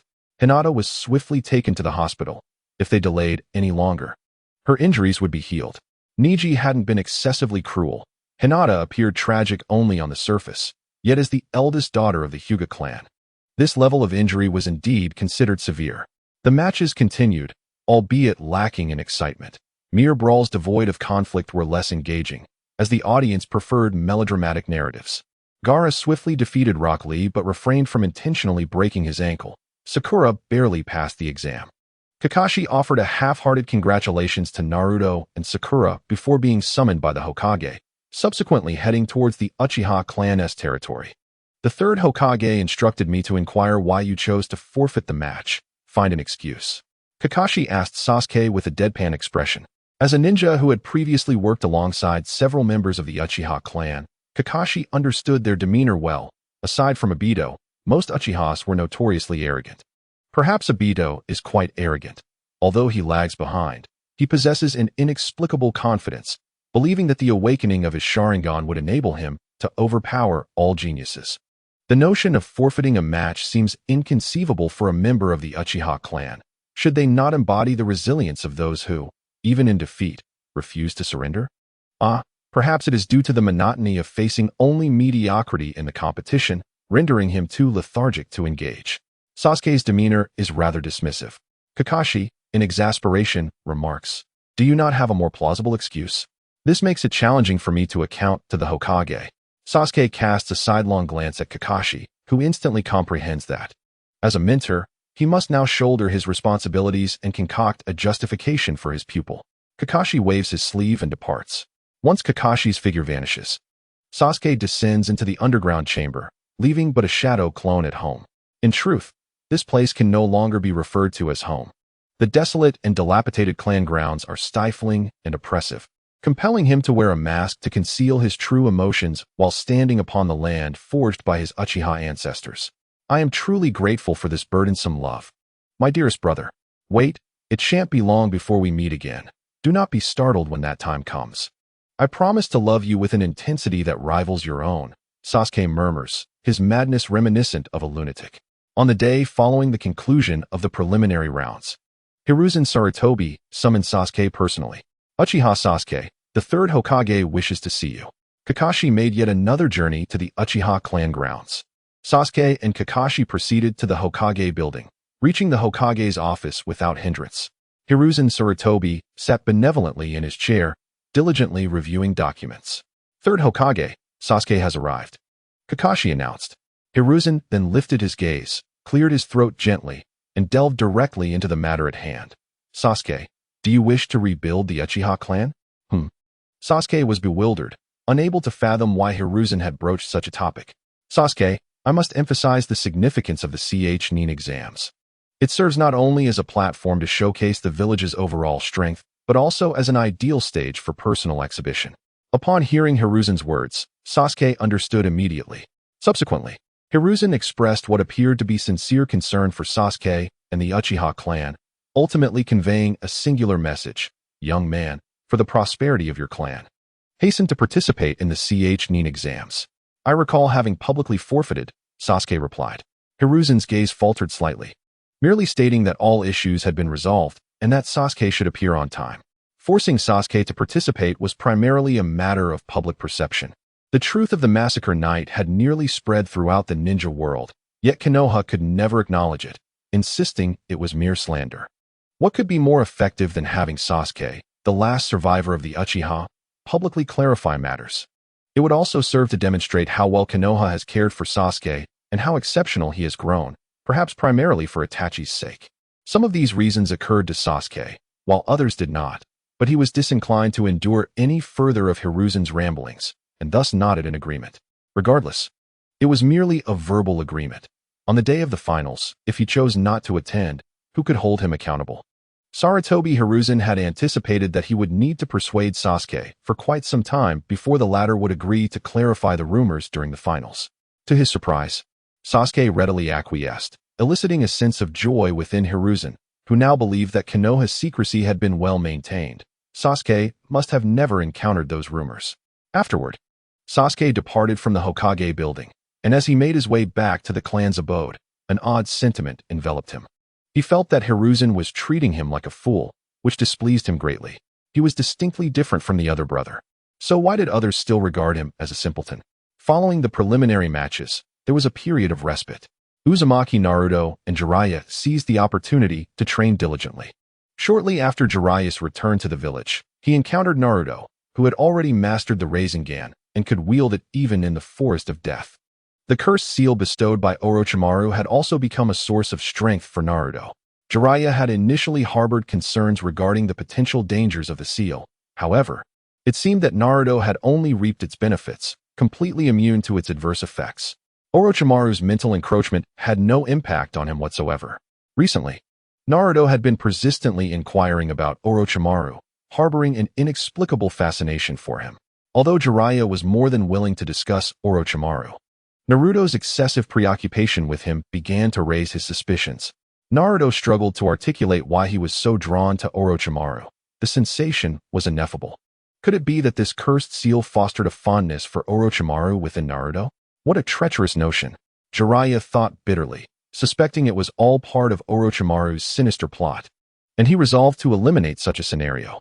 Meanwhile, Hyuga Neji was organizing his belongings and discreetly relocating his parents' remains before temporarily moving into Sasuke's residence. Due to his astonishing performance in the preliminary rounds, Waihai Kurenai and Asuma began applying pressure on the Hyuga clan, and the main family was seeking trouble with Neji. Although the main family was few in number, they were relentless. Some branch family members had been submissive for so long that they could not rise again, unwilling to see others flourish. For these branch family members, even if one day they were liberated from their metaphorical cages, it was likely they would remain confined. True freedom encompasses not only physical liberation, but also spiritual emancipation. Neji occasionally found himself mired in such bewilderment. Chapter 41. Clouds gathering. The respite following the preliminary matches swiftly evaporated. On the day of the finals, the gatekeepers of Konoha, Jizi Tetsu and Kamizuki Izumo, were exceptionally busy, welcoming numerous affluent merchants and dignitaries throughout the morning. On the rooftop of the Hokage building, the third Hokage, Sarutobi Hiruzen, donned in ceremonial robes, gazed into the distance at the throng entering and exiting the main gate, murmuring to himself, "It is finally beginning." With Orochimaru's ambiguous return to the village and the mysterious disappearance of Mitarashi Anko, an ominous premonition surged within him. Adjusting his conical hat, Sarutobi Hiruzen addressed the Umbu on either side. "Let us proceed." Today, he had deliberately worn his armor beneath his robes, silently praying for a day devoid of unforeseen incidents. Within Konoha's open training grounds, guests had begun to fill the stands, the atmosphere abuzz with exuberant chatter. As Naruto entered the scene, he noticed the absence of his comrades from Team 7. Sakura, Sasuke, and Kakashi were nowhere to be found. Only a girl stood quietly, gazing at him with a pair of rosy cheeks. "Hinata." "Hello," Naruto greeted awkwardly. Upon seeing Naruto, Hinata instinctively began to stutter and blush. Even Naruto, typically oblivious, found himself strangely bashful in her presence.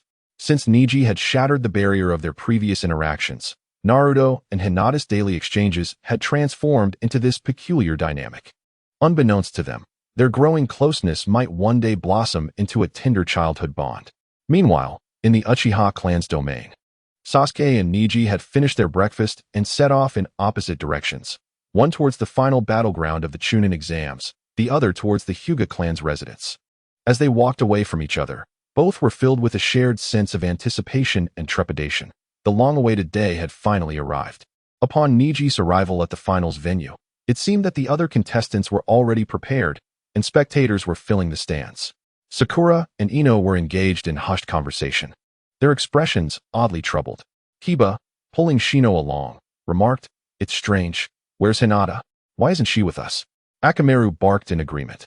Shino adjusted his sunglasses and pointed to a corner. Look over there. Kiba turned to see Naruto and Hinata chatting and laughing, enveloped in a pink, mysterious aura that hinted at the sweetness of budding romance. Akamaru, perched atop Kiba's head, caught sight of the scene and sensed an unknown malice, whimpering in discontent and closing his eyes tightly. In the main viewing area, Sarutobi Hiruzen was engaged in a routine exchange of pleasantries with the daimyo of the Land of Fire. While maintaining a pleasant facade, he was inwardly perplexed. The once portly daimyo had undergone a remarkable transformation, appearing invigorated and spirited, far more so than the Hokage himself. The ninja world had been plagued by disasters due to oceanic changes, and Hiruzen wondered how the daimyo could maintain such a jovial demeanor amidst the turmoil. At that moment, an Umbu member discreetly whispered something into Hiruzen's ear, causing the smile on his face to falter.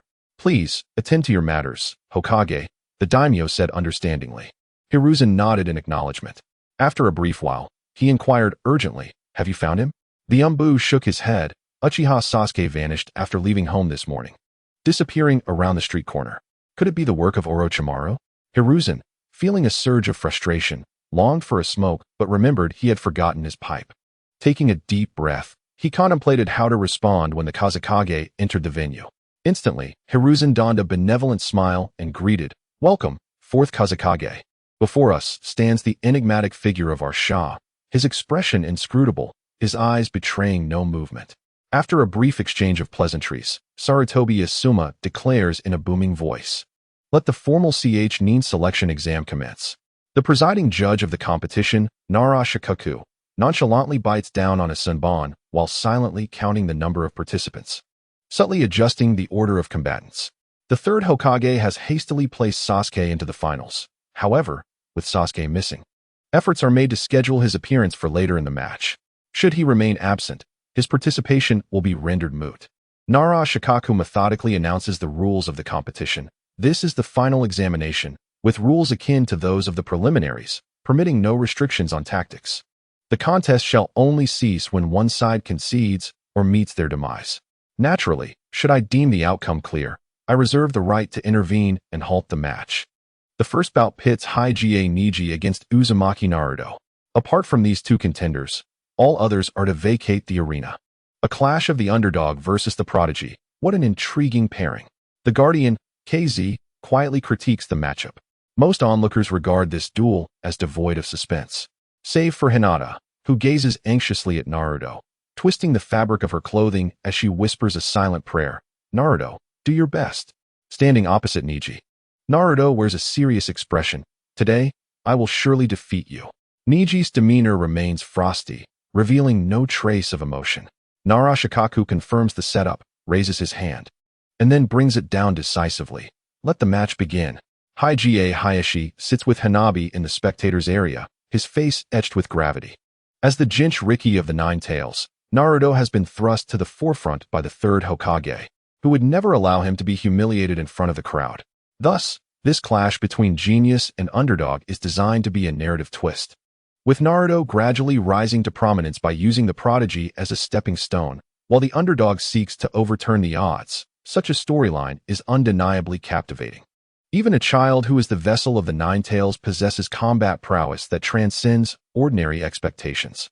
Perhaps many wish to witness Neji's downfall, as this arrogant and disdainful individual, who shows no respect for his seniors, epitomizes the archetype of the villain destined to be vanquished by the protagonist. Neji adopts an unusual stance. In an instant, horns sprout from his forehead, his hair darkening to a hue deeper than ebony, his skin becoming whiter than snow, and his crimson lips resembling those of a predator. His pearly nails suddenly lengthen by 3 inches. This transformation astonishes Naruto and the spectators alike, particularly Hayashi, as Neji's forehead protector is dislodged, revealing a smooth brow devoid of the caged birthmark. Despite Hayashi's usual indulgence towards Neji's antics, the moment Neji breaks free from his constraints, Hayashi's demeanor shifts dramatically. What was once a cherished pet can now become a fearsome beast, striking terror into the heart. Chapter 42. The beginning. Neji is acutely aware that villains often meet their demise through excessive chatter. Thus, he strikes with unparalleled speed and precision, unleashing bizarre techniques upon Naruto, leaving no opportunity for him to employ the Shadow Clone Jutsu. Before Naruto could fully comprehend the situation, he had already collapsed, disbelief flickering in his eyes. However, Neji did not relent. He swiftly approached Naruto, extending his fingers to prod him multiple times, thoroughly sealing all of Naruto's acupuncture points and meridians. Many ninjas in the viewing platform couldn't help but twitch at the corners of their mouths. To be precise, Neji's actions could be described as delivering a finishing blow, a commendable habit, but there was no need to be quite so meticulous and ruthless. Sarutobi Hiruzen felt a bit awkward and discreetly glanced at Rasha, only to find Rasha still expressionless, his eyes unblinking, as if he had maintained this demeanor since his arrival. Sensing something amiss, Sarutobi Hiruzen cautiously initiated a conversation with Rasha. Meanwhile, on the arena, just as Narashikaku was about to declare Neji the victor, Naruto began to struggle. Suddenly emanating an astonishing aura, a crimson chakra gradually enveloped his body, nearly staggering Neji beside him. Rising to his feet, Naruto exclaimed, "What a joke. Today is incredibly important to me. How can I, who just boasted to Hinata, allow myself to be defeated by a scoundrel like you?" He formed the seal of the snake, conjuring multiple shadow clones. "Today, I will undoubtedly defeat you." The dramatic twists and turns of the match were utterly captivating. First, Neji revealed his unusual posture, and now Naruto unveiled his trump card. The audience watched with bated breath, fearful of missing any moment. Unbeknownst to them, Naruto's display deeply provoked Neji, who recalled the scene from the manga where he was brainwashed by Naruto, a haunting memory that lingered in his mind. Whether Naruto unleashed the Nine-Tails chakra or Neji persisted in the Chunin exams, it all led to this very moment. Although defeating a rampaging Naruto publicly held no tangible benefits, the sheer satisfaction in Neji's heart was undeniable. "Destiny, I shall shatter with my own hands." Neji's face contorted into a twisted smile, both sinister and eerie. Naruto, fueled by the Nine-Tails chakra, violently broke through Neji's acupuncture points. On the surface, he appeared formidable, yet he was acutely aware of his own struggles. Though the Nine-Tails chakra coursed within him, each passage through the acupuncture points brought a painful, bursting sensation, a consequence of forcibly overcoming extensive acupuncture. He wondered if it might lead to permanent repercussions. Faced with Naruto's tactics of overwhelming numbers, Neji's white eyes suddenly darkened. The shadow clones under his gaze immediately succumbed to an emotional collapse, inundated by feelings of sorrow, nihilism, negativity, and depression. With each clone shattered, the emotions experienced by the clone were transmitted back to the original, a targeted attack against the multiple shadow clone technique. The memories of the shadow clones returned to the original, serving both as a benefit and a weakness. An influx of chaotic and disparate memories or emotions could easily overwhelm an ordinary person. Though Naruto possessed a Shura chakra, granting him a resilience far beyond that of a normal individual, he struggled to recover. After all, he had never faced such emotional turmoil before, and his resistance was limited. The victor of the first match is Hyuga Neji. Upon hearing Narashikaku's announcement, Naruto remained in a daze, filled with regret, wishing fervently that he were a mere salted fish, utterly disheartened. On the viewing platform, all eyes were fixated on Neji's tactics, with subtle glances continuously darting towards Hinata Hisashi. The bird that had vanished from its cage, the darkening of the Byakugan, Neji harbored many secrets. While Hinata Hisashi appeared outwardly composed, an inner tempest raged within him. He had always been one to endure in silence, and now he resorted to quietude to mask his unease. At that moment, an Umbu member materialized beside Sarutobi Hiruzen. Whispering urgently, Hiruzen's expression shifted dramatically. The competition was to be halted. He rose and proclaimed loudly, "There has been an emergency. We are under attack. Attendees, please remain calm. Konoha shall ensure your safety." It was no wonder that Sarutobi Hiruzen was so anxious. The Umbu had just reported that the Hyuga clan's territory had been enveloped in thick fog, and those who ventured inside had vanished without a trace. "Does the third Hokage require assistance from the sand?" Raza inquired earnestly. "This is a matter of Konoha's internal affairs, and we shall not trouble Kazekage-sama." Sarutobi Hiruzen graciously declined.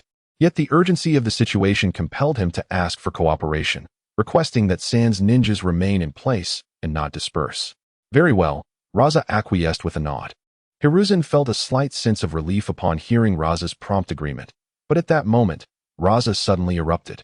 With a thunderous boom, Sarutobi Hiruzen watched in horror as the fourth Kazekage burst before him like a balloon.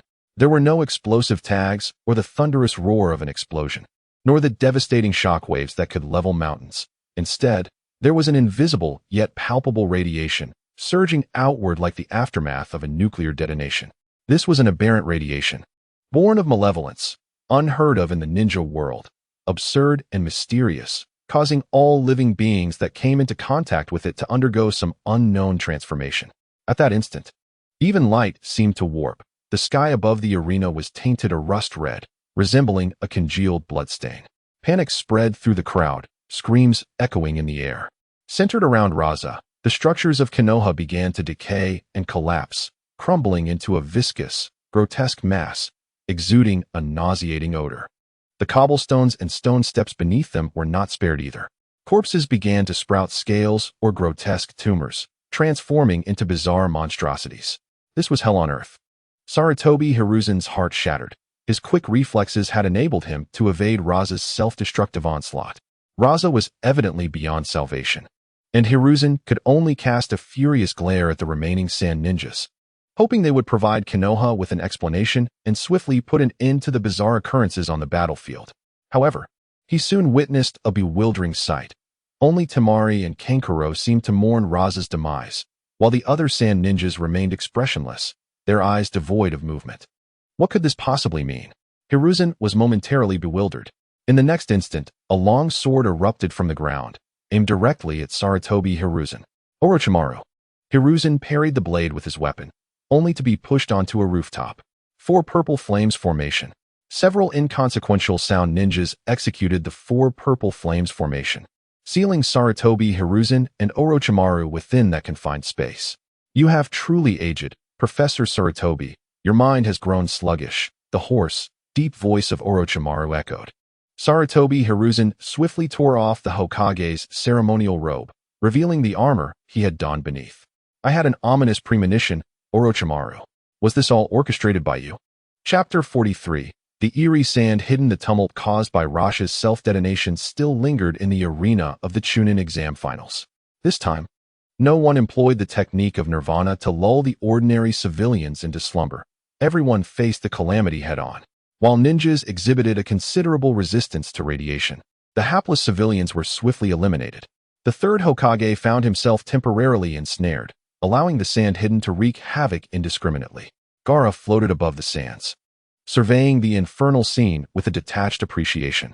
The sand ninjas launched frenzied assaults without regard for their lives, exhibiting neither fatigue nor pain, relentless until their last breath, their faces devoid of any extraneous emotion.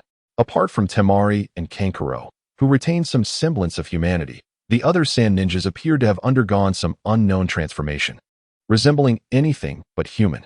As a Jinchuriki of Shikaku, Gaara was met with disdain and fear from the villagers due to the village's peculiar policies regarding Jinchuriki. Behind his back, they labeled him a monster, while his father, Rasha, often subjected him to inhumane tests. The rejection from both villagers and kin only served to distort Gaara further, creating a vicious cycle wherein the increasingly warped Gaara became less and less acceptable to the village. Until one fateful day, Gaara unexpectedly gained 2 companions, with whom he joyfully played, as though they were longtime friends. This anomaly caught Rasha's attention, prompting him to investigate the identities of the 2 children. Discovering they were orphans from the village who had previously spoken ill of Gaara, yet, inexplicably, they had become his playmates. Rasha did not delve deeper, for he decided to exploit the lives of these 2 children to conduct a new test on Gaara, observing whether he could control the one tail and if he would spiral out of control. In Gaara's presence, his 2 companions were brutally slain, yet he merely cast a dispassionate glance before turning away to find 2 new friends. Rasha's emotions were complex. Theoretically, Gaara had passed his bizarre test. However, witnessing Gaara's chilling indifference, devoid of emotional fluctuation, left him feeling a profound chill within. What was it that Rasha truly wished to see? He hoped Gaara would crumble emotionally like a normal individual, yet remain steadfast, unaffected by the tailed beast, ultimately emerging with a bright disposition toward life, akin to Naruto's spirit. Unyielding, Rasha sought to continue testing Gaara's psyche. However, a miraculous occurrence unfolded. The villagers began to accept Gaara. It was as though he was no longer a monster, but merely an ordinary child. Passers-by no longer regarded him with fear and disdain. And children his age played games with him. Wasn't this a wonderful turn of events? Temari looked on with a sense of relief. This cannot be. Absolutely impossible. Rasha could not fathom that Gaara would be embraced by the villagers. He also could not believe Gaara could become a perfect Jinchuriki. In his eyes, Gaara had always been a failure. Regrettably, despite any disbelief, Gaara transformed into a normal individual right beneath the watchful eyes of Raza. The village's ninjas unanimously praised him. Figures such as Maki, Chio, and Ibiz, who once harbored deep suspicions about Gaara, would suddenly alter their demeanor at various moments, smilingly informing Raza that Gaara was indeed a good child. They wore identical smiles, their lips curving in perfect symmetry, their gazes devoid of vitality, unyielding to fatigue or pain, rendered numb and indifferent, lacking both sorrow and joy. Raza felt a creeping fear and soon found himself adopting a similar demeanor. His consciousness was ensnared within his own body. All sensory perception stripped away, yet he remained perpetually awake. Aside from thought, he could see, hear, or touch nothing. In Sunagakure, only 3 souls remained alive, Gaara and his siblings, while the others had been transformed into puppets by some secret technique, their bodies animated yet their consciousness under Gaara's control. In the terrified eyes of Temari and Kenkuro, Gaara revealed, "This is all thanks to Mother." She said this is the only way to earn everyone's approval. Indeed, Mother had not deceived him. Even now, Gaara adhered to her directives, contributing to the collapse plan of Konoha. Neji calmly departed the chaotic scene, casting a glance at Naruto, whose previously vibrant golden locks now appeared dull and gray with despair. He surveyed his surroundings and spotted Hinata and Hanabi protected by Hayashi. Truly, he was a commendable father. Even if destruction ensued, it must not befall others. If that were the case, it would be better to relinquish everything to me. When the Hyuga clan ceases to exist, the caged birds will lose their value, and thus, the resultant harm shall dissipate. Neji, where are you going? Lee suddenly called out to Neji's retreating figure. Neji paused momentarily, responding, I must attend to a matter of great importance. You and Tintin should quickly find a place to hide. The forthcoming battle is beyond your capacity to intervene. With that, Neji vanished without a backward glance. Within the confines of the 4 Purple Flames formation, Orochimaru and Hiruzen Sarutobi stood in a tense standoff. Orochimaru appeared somewhat impatient, extending his long tongue to lick his lips, his voice low and husky. Sensei Sarutobi, let us conclude this swiftly. I have pressing engagements. Hiruzen, seemingly provoked by Orochimaru's nonchalant demeanor, retorted angrily, Orochimaru, what exactly are you aiming to achieve? What am I trying to achieve? You truly cannot discern such an obvious truth. It seems you have aged, Sensei Sarutobi. Orochimaru sneered, his serpentine eyes betraying a hint of sorrow. Sensei, the windmill that is Konoha has completely decayed. And so too have you, the very axis of that windmill. Therefore, as your disciple, I shall accompany you on your final journey. Originally, Orochimaru intended to summon the first and second Hokage using the reanimation jutsu, orchestrating a grand farewell for Hiruzen with the aid of the 2 former Hokage. Given Hiruzen's current strength, facing Orochimaru alone was already a formidable challenge, let alone contending with the reanimated first and second. The technique of impure world reincarnation cannot fully manifest the power possessed before death, yet a semblance of that strength always remains. In the original narrative, Sarutobi Hiruzen displayed tremendous prowess, repelling 2 formidable adversaries at the cost of his own life. Nevertheless, his reputation within the ninja world would undoubtedly resonate throughout, for his foes included not only Orochimaru but also the legendary Senju Hashirama and Senju Tobirama. The younger generation of ninjas had never truly witnessed the full might of the first and second Hokages. They only beheld the third's remarkable ability to stand against 3 opponents without faltering, nearly annihilating them in the process. Such a glorious achievement undeniably solidified his status as the mightiest Hokage. It remains uncertain whether Orochimaru orchestrated this outcome intentionally or inadvertently. However, at that moment, Orochimaru was preoccupied and had no intention of allowing Sarutobi Hiruzen a dignified death. He sought a swift conclusion to the encounter. Chapter 44. The Besieged Hyuga Today. The Hyuga clan grounds were abuzz with commotion. Uchiha Sasuke stood atop the central rooftop, gazing down at the Hyuga, ensnared in a shroud of decaying mist. His eyes flickered with reflections of light and shadow. Aside from Hinata and her father, Hinata Hayashi, all other members of the Hyuga clan were present, none spared. Uchiha Sasuke. A group of Hyuga ninjas glared at him with fury, and some could no longer restrain themselves from launching an attack. Sasuke, enveloped in swirling smoke, deftly bypassed the assailant's neck, and in an instant, a shattered corpse collapsed to the ground, stirring up clouds of dust. Now's our chance. A voice echoed behind Sasuke, as a figure approached him with a precise, gentle fist strike aimed at his chest. However, before the attacker's technique could be fully articulated, he witnessed a vast expanse of mist enveloping Sasuke, rendering his call for the technique utterly foolish. The Hyuga's palm struck the fog, causing his hand to wither and decay, the corruption spreading upwards. Acting swiftly, he severed his own arm at the shoulder to salvage his life. What is this bizarre substance? A Hyuga ninja activated his Byakugan, yet he could not penetrate the mystery of the peculiar mist. Their esteemed bloodline technique proved ineffective, which understandably frayed their nerves. Uchiha Sasuke, how dare you attack a fellow village ninja and provoke the Hyuga clan? Do you possess the courage to face the consequences? Huh, how tiresome, Sasuke retorted dismissively. I never intended to kill. I merely wished to confine you here. You branch members of the Hyuga hold little value to me. Sasuke's demeanor was infuriatingly arrogant. Yet he spoke the truth. He only aimed to gather the clan members for Neji's forthcoming maneuver. The Hyuga ninjas regarded the haughty youth before them as if he were a fool. Did he truly believe he could boast so brazenly alone? You have slain our kin. The village shall not forgive you. They declared in unison, let's seize him together. A swarm of Hyuga ninjas rolled their eyes and charged at him. Visually, it appeared quite spectacular, but alas, they had encountered Sasuke, who instilled such confidence in you, believing that sheer numbers could secure victory. Sasuke mused, utterly serious and remarkably skilled. The thin veil of mist swiftly engulfed the entire Hyuga clan grounds, and all the Hyuga ninjas fell to the ground, still alive. Sasuke's lips curled into a disdainful smirk, as if slightly disappointed. Is that all? A truly formidable warrior is nowhere to be found. The so-called first noble clan of Konoha is indeed a disappointment.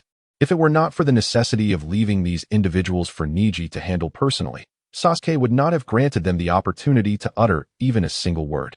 Observing the disheveled members of the Hyuga clan, Sasuke meticulously scrutinized the cursed seals upon their foreheads. As a family of ocular practitioners, the Uchiha do not require cursed seals. For the transplantation of the Sharingan from outside clans incurs significant adverse effects, often diminishing rather than enhancing one's strength. Even the copy ninja Kakashi cannot definitively claim that the Sharingan has augmented his overall prowess. Although the main branch of the Hyuga frequently asserts that the caged bird seal is to safeguard the eyes of their kin from being plundered by outsiders, thereby preventing the leakage of their bloodline, any individual with a modicum of intelligence understands that such a rationale is untenable.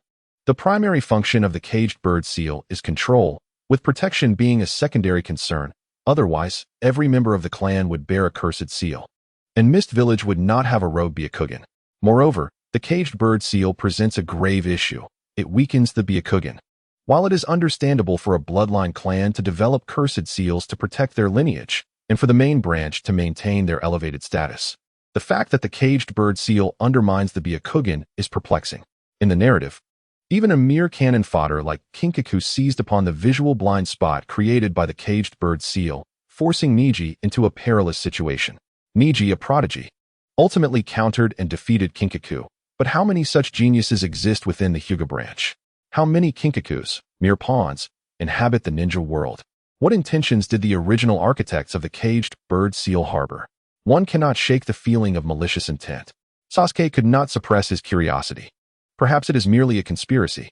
Whispers of malevolence echoed in his ears. The Hyuga's ancestor, Otsutsuki, was an extraterrestrial invader.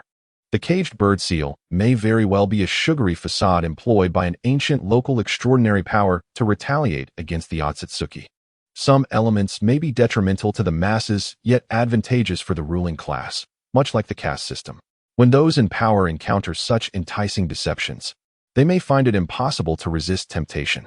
You truly have a talent for wild conjecture, Sasuke retorted. Regardless, the truth of that historical narrative remains shrouded in mystery, and any speculation is plausible. On another battlefield, Sarutobi Hiruzen summoned the Monkey King. The Monkey King, despite possessing a simian visage, donned the attire and headband of an ordinary Konoha ninja. He gazed at Orochimaru and remarked, "Indeed, events have unfolded in this manner. Hiruzen, you should have decisively eliminated him back then." This prompted an eye roll from Orochimaru. "Come on." Sarutobi Hiruzen leaped into the air, shouting, "Rui Jingu Bang." Upon receiving the command, a puff of white smoke enveloped the scene, and the Monkey King transformed into a staff.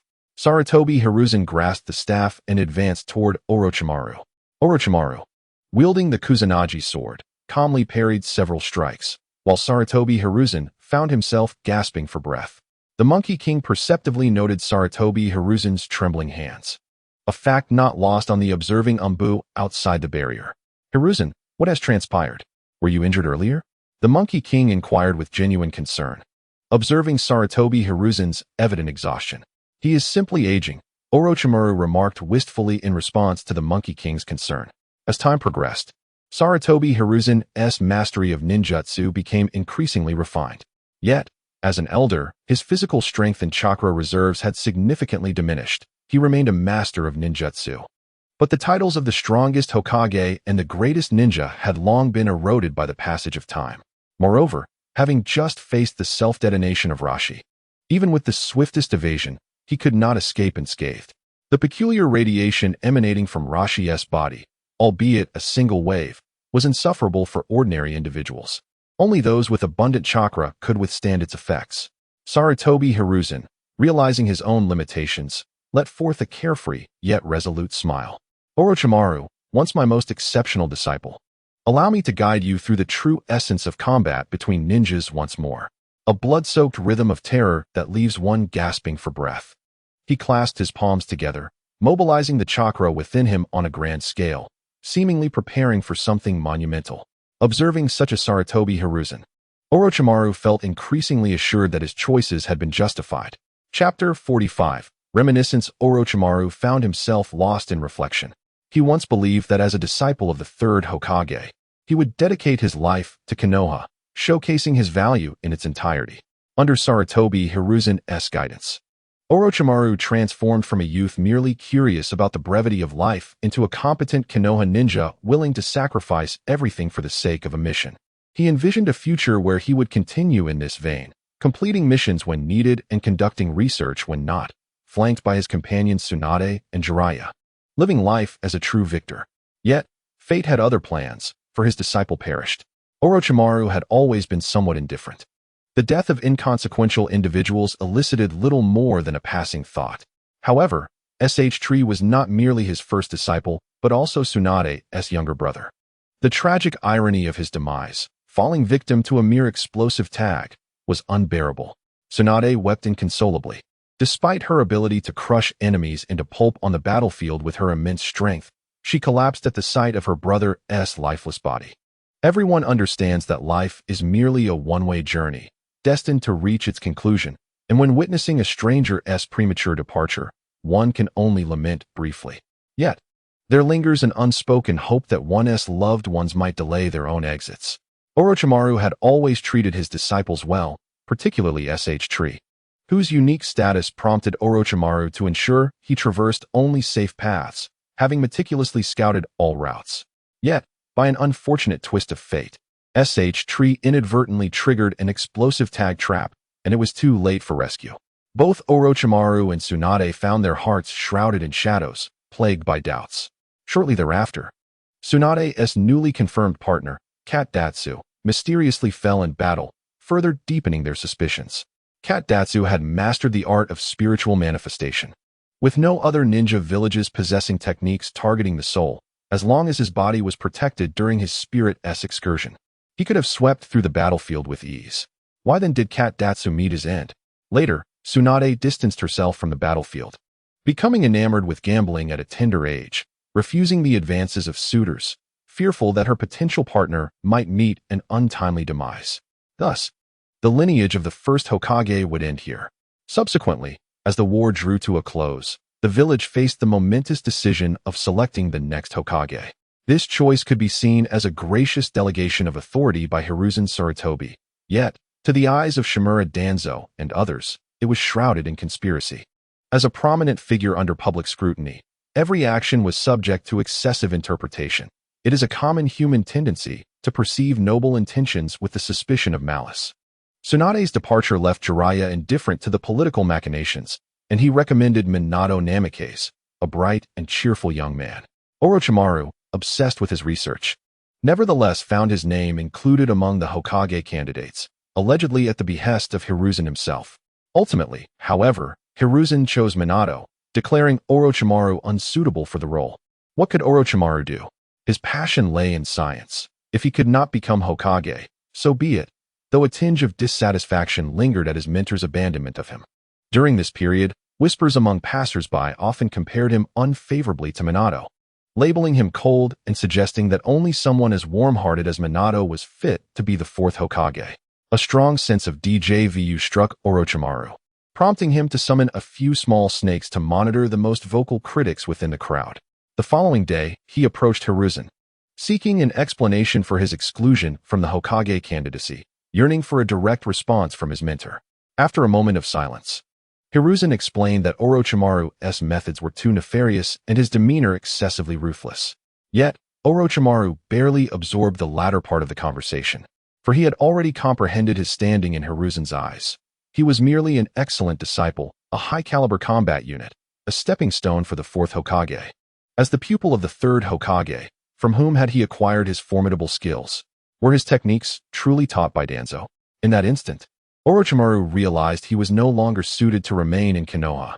The tiresome intrigues and power struggles would only encroach upon his precious research time. He resolved to sever ties with the village. Perhaps his mentor sensed his growing volatility and intended to eliminate him.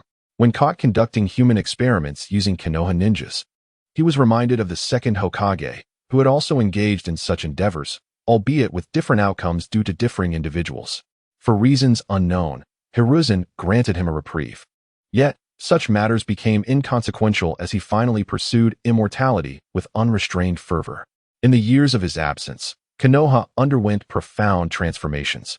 Once he believed the village held redemptive potential, but now, he chuckled.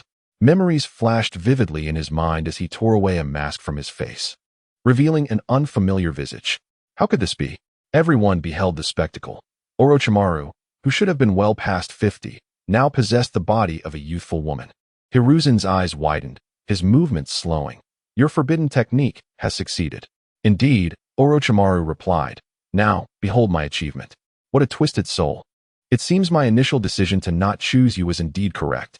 Sarutobi Hiruzen's tone was imbued with regret and sorrow, yet Orochimaru's heart was now devoid of any tumult. He had discovered the rightful path, and at this moment, he merely sought to showcase his prowess before Sarutobi. In Boruto, Orochimaru remains youthful and vigorous, seemingly blessed with a lengthy lifespan, rendering it impossible to judge the righteousness of his quest for immortality, at the very least. He stands taller and ventures further. In the face of Sarutobi's rebuke, Orochimaru feigned ignorance and continued, Konoha is truly a delightful place, my dear teacher. As the Hokage, did you not perceive anything amiss from the very beginning? Setting aside other lurking dangers, how could such a colossal human ramen shop operate under your very nose without your awareness? Sarutobi was genuinely taken aback. What human ramen shop? Orochimaru refrained from elaborating, clearly disappointed by Sarutobi's evident lack of control over the village. Currently ensnared within the barrier, he found his most trusted ally, Danzo, absent, while the other two Hokage advisors were nowhere to be found. Outside the Shimon no Shinjitsu, the Umbu remained spectators. Breaching this barrier from the outside would require a force several times that of its creator, yet the village was engulfed in chaos and severely understaffed. One could consider this a silver lining, for at least the barrier restricted the situation. Orochimaru was also trapped within, thus large-scale ninjutsu would not harm the villagers. A few Umbu quietly conferred, ultimately concluding, well, we have no choice but to place our trust in the third Hokage. Chapter 46. The Hinata misfortune at this moment. Temari and Kankuro, bewildered and frightened, witnessed their father, Raza, perish in such a shocking manner, an ordeal that few could endure. Gaara observed the expressions of his siblings with a sense of delight. His uncle, Yashimaru, had met an even more tragic fate, and why should he alone bear such anguish? As the elder brother and sister, they must empathize with him. Without empathy, how could one claim to understand or offer solace? The plan to dismantle Konoha had officially commenced, and Gaara began to unleash the power of Shikaku within him. Temari and Kankuro, witnessing this, were left in a state of utter dismay. Gaara, what on earth has transpired? Kankuro trembled as he questioned. Temari urged, Gaara, cease this at once. The current turmoil in Konoha could easily be attributed to Orochimaru. However, should Gaara release the tailed beast within the village, it would equate to a declaration of war, rendering Sunagakure irretrievably ensnared. Who could shoulder such immense responsibility? It was not unthinkable to proceed with chaos in Konoha, yet Temari and Kankuro evidently lacked the resolve, despite being the children of the fourth Kazekage. Should they issue a misguided command, they would inevitably be scapegoated later. After all, Raza was deceased, and the warmth of his presence had faded. Temari understood the integrity of Sunagakure all too well. In their haste to end the war, the higher-ups had even betrayed the war hero, Yakura. For Temari and Kankuro, the priority was to swiftly mitigate the severity of the situation. Perhaps this course of action yields little benefit, yet it bears no significant detriment, serving as a timely cessation of losses. Handball and Kanjuro remain oblivious to the truth, which explains their seemingly rational thoughts. Although they have sensed the anomalies in Sunagakure, they would never fathom that only 3 individuals remain alive in the village. Neji hastily departed from the arena, while others may not have noticed his absence. Hayashi Hyuga immediately perceived it and pursued him with his 2 daughters in tow. Enveloped by the fog surrounding the Hyuga clan's territory, Sasuke beheld a colossal, rotund raccoon monster in the distance, adorned with peculiar patterns. Exhilarated, he exclaimed, At last, I have emerged. Today, I must cause a great uproar. With the emergence of the tailed beast, Neji's delay became increasingly vexing. Just as he uttered these thoughts, several familiar figures leaped towards him: Neji, Hinata, Hayashi, and Hanabi Hyuga. Upon reaching the clan's territory, Hayashi observed Sasuke's silhouette, his demeanor exuding wariness. Uchiha Sasuke, what brings you to the Hyuga clan's domain? Who unleashed this fog? And where is the enemy? Sasuke disregarded Hayashi's inquiries as Neji approached him directly. As their paths crossed, Neji quietly inquired, Are they all inside? Indeed. Aside from these 3 accompanying you, all others are present. You may handle the situation as you see fit. Thank you, and do take care. With a wave of his hand, Sasuke caused the foggy barrier behind him to part, revealing an entrance. Neji stepped forward into the depths. Sacrificing a branch family member for the tranquility of the entire Hyuga clan? Offering Neji Hyuga in exchange for the peace between Konoha and Kimogakure? Such rhetoric sounds noble. Yet in reality, it is merely the weak capitulating to the strong. Now it is your turn, those who revel in compromise and are eager to sacrifice others. For the greater good of the land of fire, for the sake of my Rinnegan, I implore you, feeble souls, do not resist. Yield to my will and embrace your demise. Neji muttered to himself, seemingly engaging in self-psychological conditioning, crafting a facade of justification that alleviated his mental burden. Yet, he still felt a twinge of nausea. Confronting one's own inner depravity is an arduous endeavor, as individuals tend to indulge in self-deception, exaggerating their virtues. I am indeed a selfish individual, ruthlessly breaking free from constraints. As for the innocent lives lost, forgive me, I am indifferent to their fates. Neji harbored no desire to absolve himself of his actions. To seek absolution would be a disservice to a villain. Hayashi, drenched in cold sweat, sensed something amiss during the exchange between Neji and Sasuke. The dire circumstances unfolding before him revealed an unsettling calmness in both Sasuke and Neji. As he observed the dense fog surrounding the Hyuga territory morph under Sasuke's control, his heart sank further. He fixed his gaze upon Sasuke, activating his Byakugan and assuming a stance for the gentle fist technique. Can you elucidate the current situation, Uchiha Sasuke? What schemes have you and Neji concocted? Although Hayashi's exterior projected confidence, inwardly he was engulfed in trepidation. Sasuke, with his formidable strength, was able to besiege the Hyuga clan single-handedly, demonstrating his unfathomable prowess. Neji, devoid of the constraints of the caged bird seal, engaged in equal dialogue with Sasuke, suggesting that he was indeed formidable in his own right. As anticipated, Neji turned to face Hayashi Hyuga with an exaggerated smile, leaving Hayashi utterly defenseless as he collapsed. Alongside him fell Hinata and Hanabi Hyuga. as Neji dragged the three of them into the heart of the Hyuga clan's territory. With the caged bird seal dispelled, the second layer of confinement, known as the family cage, was on the verge of shattering. The Hyuga clan, having endured for a millennium, adhered to a unique set of survival principles. They struck hard internally while bowing submissively to external pressures, readily kneeling when faced with formidable opponents. This is the essence of the Hyuga clan, pragmatic yet merciless. As long as the power of the Byakugan remains irreplaceable, the Hyuga clan can persist in stability, even if their overall strength is diminished by the caged bird seal. When a branch family member surpasses their limits, and the main house can no longer bind such a strong individual with the caged bird seal, they resort to other means of moral and emotional constraint.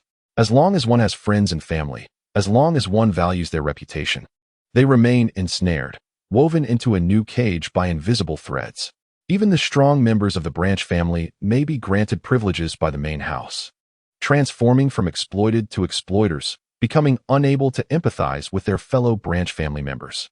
They may even come to understand the difficulties faced by the main house, aiding in the suppression of the branch family. This mirrors the plight of a worker who seeks to overthrow the capitalist system. As they ascend, they unwittingly become a new capitalist, comprehending the struggles of their former oppressors and subsequently exploiting other workers. Although Neji from the original narrative did not reach such extremes, he, a member of the branch family, found himself standing in the shoes of the main house, contemplating the fates of Hayashi and Hinata. The tragic irony is palpable. A slave sympathizing with their master marks the beginning of a profound tragedy. Neji harbored resentment towards the main house, yet it was not a lament for failing to ascend to their ranks. Chapter 47. The calamity of Hyuga. Witnessing Neji drag Hayashi into the clan's territory like a lifeless dog, the elders of the main house became visibly agitated. Though they dared not speak loudly in Sasuke's presence, they pointed fingers at Neji. Neji Hyuga, how dare you insult the clan leader? The rules and hierarchies of the family must not be trampled upon. Neji kicked Hayashi a few times, forcibly rousing him from his stupor. As Hayashi regained consciousness, his mind still clouded, he recognized that, as the leader of the Hyuga clan, he must maintain a certain demeanor, regardless of the reasons and irrespective of Neji's pitiable background. He must die? Only through Neji's death could the rules of the Hyuga clan be preserved, quelling the rebellious thoughts brewing within certain branch family members. Otherwise, there would undoubtedly be more insurrections from the branch families in the future. To kill Neji was to prevent others from straying onto a treacherous path. And even though Neji was his own nephew, Hayashi was compelled to act for the greater good. Hinata Hizashi was consumed by sorrow. Such is the lament of those in power. He, too, was a pawn in this game. The death of Neji would undoubtedly bring him immense grief, reminiscent of the sorrow he felt following the demise of Hizashi years ago. Yet, at this moment, he found himself with no alternative. Rising to his feet, Hinata Hizashi calmly wiped the shoe prints from his face and regarded Neji with an icy gaze, akin to a deity passing judgment upon insignificant insects. Neji met Hizashi's indifferent stare. Their enmity was far from resolvable. However, this conflict transcended mere animosity. One sought to dismantle the old order while the other aimed to uphold it. Their opposing stances rendered coexistence utterly impossible. Seize and eliminate the traitor, Hyuga Neji, Hizashi commanded. At that moment, he instinctively suppressed the horrific visions he had encountered beyond the clan's territory. As the clan leader, he could not bear the humiliation, nor could he acknowledge that Neji had escaped the confines of his cage. Hizashi intended to crush Neji with overwhelming force. The elite shinobi of the branch family, previously ravaged by Sasuke, reluctantly rose at the command of their leader, adopting an aggressive stance against Neji. They stood in silence, their eyes vacant, resembling docile dogs stripped of their essence. Neji, however, chose not to engage in idle discourse. His willingness to enlist Sasuke's aid in besieging the Hyuga compound and his direct involvement in the plan to dismantle Konoha spoke volumes of his determination. He was there to kill, not to engage in philosophical debates. Such discussions were superfluous and could not alter his resolve. Neji underwent a bizarre transformation once more. His hair darkened to the hue of ebony, a color that seemed to absorb all light.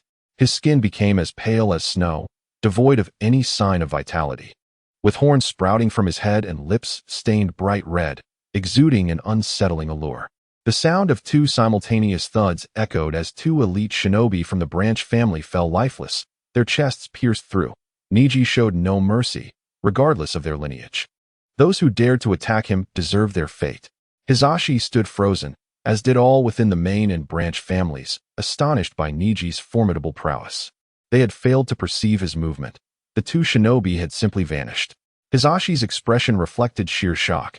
He had anticipated Neji's strength, yet never to this extent. Nevertheless, he still sought to resist.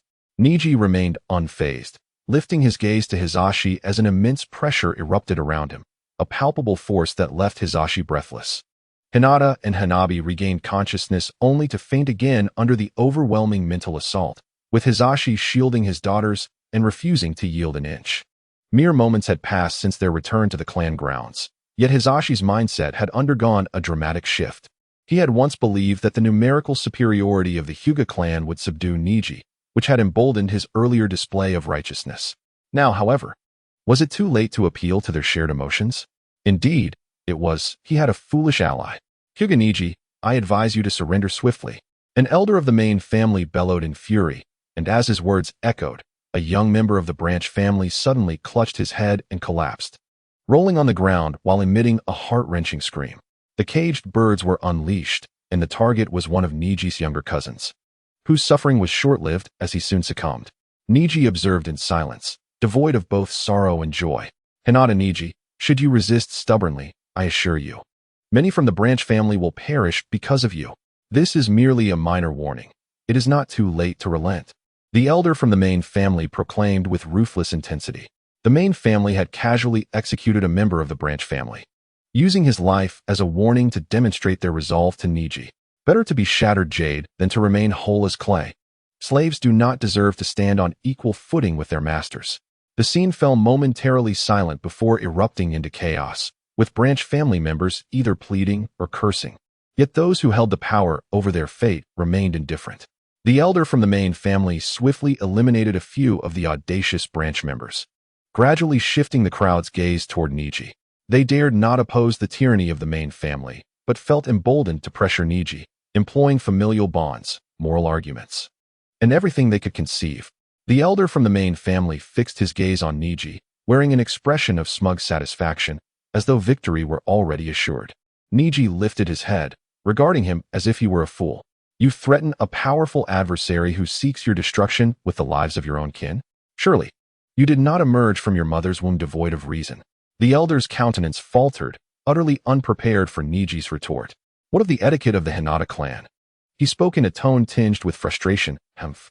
Let us see how long you can remain arrogant. I warn you, should you dare to lay a hand on the main family, I will immediately execute every last member of the branch family.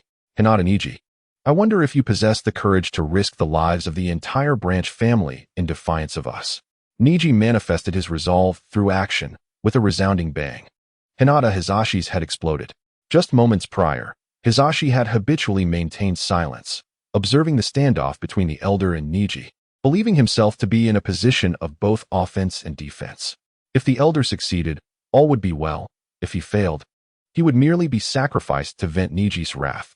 Little did he anticipate that Neji would directly eliminate the clan leader, acting without warning and gently sending his uncle to the netherworld. Only in death did Neji find it fitting to address him as uncle. The splattered remains of red and white brain matter painted the surroundings, spattering the elder from the main family, whose smile froze, his expression morphing into one of sheer hysteria. How dare you? How dare you kill the clan leader? The venom in his gaze overflowed as he recklessly activated the caged birds. The first to perish were those closely related to Neji, their wails transforming into lifeless corpses. I have said it before, all branch family members will die because of you. It is you who has brought about their demise. May your remaining days be spent in guilt and remorse. The elder from the main family shrieked in madness, as branch family members fell one by one. The elder turned his attention back to Neji, seeking to glimpse the anguish upon his face.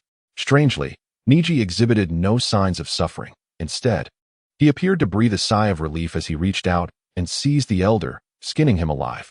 A bloodied figure lay convulsing on the ground, yet continued to fixate on Neji, regrettably unable to discern the anticipated expression on his face until his last breath.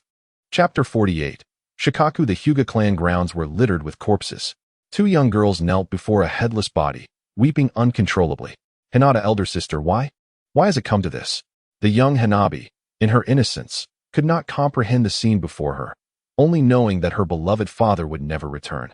Hinata, too, was engulfed in confusion. From the fragments of images she recalled before losing consciousness, she had begun to piece together the grim reality, yet struggled to accept it.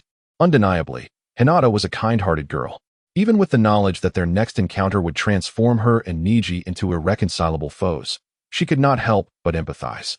When the elder Hyuga Hizashi passed away, Neji must have endured similar anguish. It was no wonder that Neji had always donned a countenance of profound bitterness. Today, Hinata finally comprehended that only those who have shared in such tragic experiences can truly empathize. The hollow comfort offered by onlookers was as meaningless as vacuous platitudes. At that moment, should anyone dare to whisper words of forgiveness in Hinata's ear, even Naruto, she might have dealt him a harsh rebuke. The vengeance for a slain father could only be fully grasped by one who has lived through it. Soft footsteps approached from behind, prompting Hinata and Hanabi to instinctively turn. "Sakura, elder sister, what brings you here?" Hinata exclaimed, her expression a mix of shock and wariness. Sakura surveyed the surroundings with a hint of displeasure in her tone. "Honestly, I knew Neji would show mercy and leave unnecessary survivors." Upon hearing this, Hinata's pupils dilated in horror as she instinctively scooped up Hanabi and fled. "Do not struggle. Do not even think of seeking help from the village. The higher-ups have ordered the annihilation of the Hyuga clan." Sakura calmly revealed the grim truth. The leadership had long harbored disdain for the major clans. First the Senju, then the Uchiha, and now it was the Hyuga's turn. More would follow to join you in this fate. No, this cannot be true. Hinata refused to accept such a horrifying reality, though deep down, her resolve began to waver. The earlier massacre of the Uchiha had been suspicious, and now, with such calamity befalling the Hyuga, the village had yet to provide assistance, creating an undeniable misunderstanding. Desperately, Hinata fled with Hanabi, but their pursuers were not limited to Sakura. A towering figure obstructed their path. "Uncle Shoyuta, even you?" Hinata despaired. "We are from the roots of Konoha, given orders by the higher-ups to eradicate the remnants of the Hyuga." Uncle Shoyuta firmly placed the blame squarely on the shoulders of Konoha's leadership. "Uncle Shoyuta, please spare Hanabi. She is just a child." Did not one survivor remain from the Uchiha massacre? Hinata collapsed to her knees, pleading in desperation, but faced only two merciless executioners. The Hyuga clan added two more corpses to the count, a child yet to be marked as a caged bird, along with a few unfortunate souls who had slipped through the cracks, all ruthlessly eliminated. Such matters ought to be eradicated at their roots. Otherwise, shall we wait for 18 years for retribution? How shall I explain this to Neji? Later, we shall dispose of the bodies at the root, and Neji will inevitably deduce the identity of the perpetrator. Hand and SHBU exchanged knowing glances, an unspoken understanding passing between them.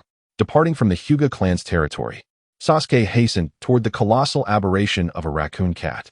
Shikaku was fervently unleashing his chakra, reveling in the exhilaration that surged through him, having not emerged in quite some time. No, to be precise, Shikaku had not been fully conscious for an extended period. It was uncertain when he had slipped into this state of stupor, oblivious to the passage of time.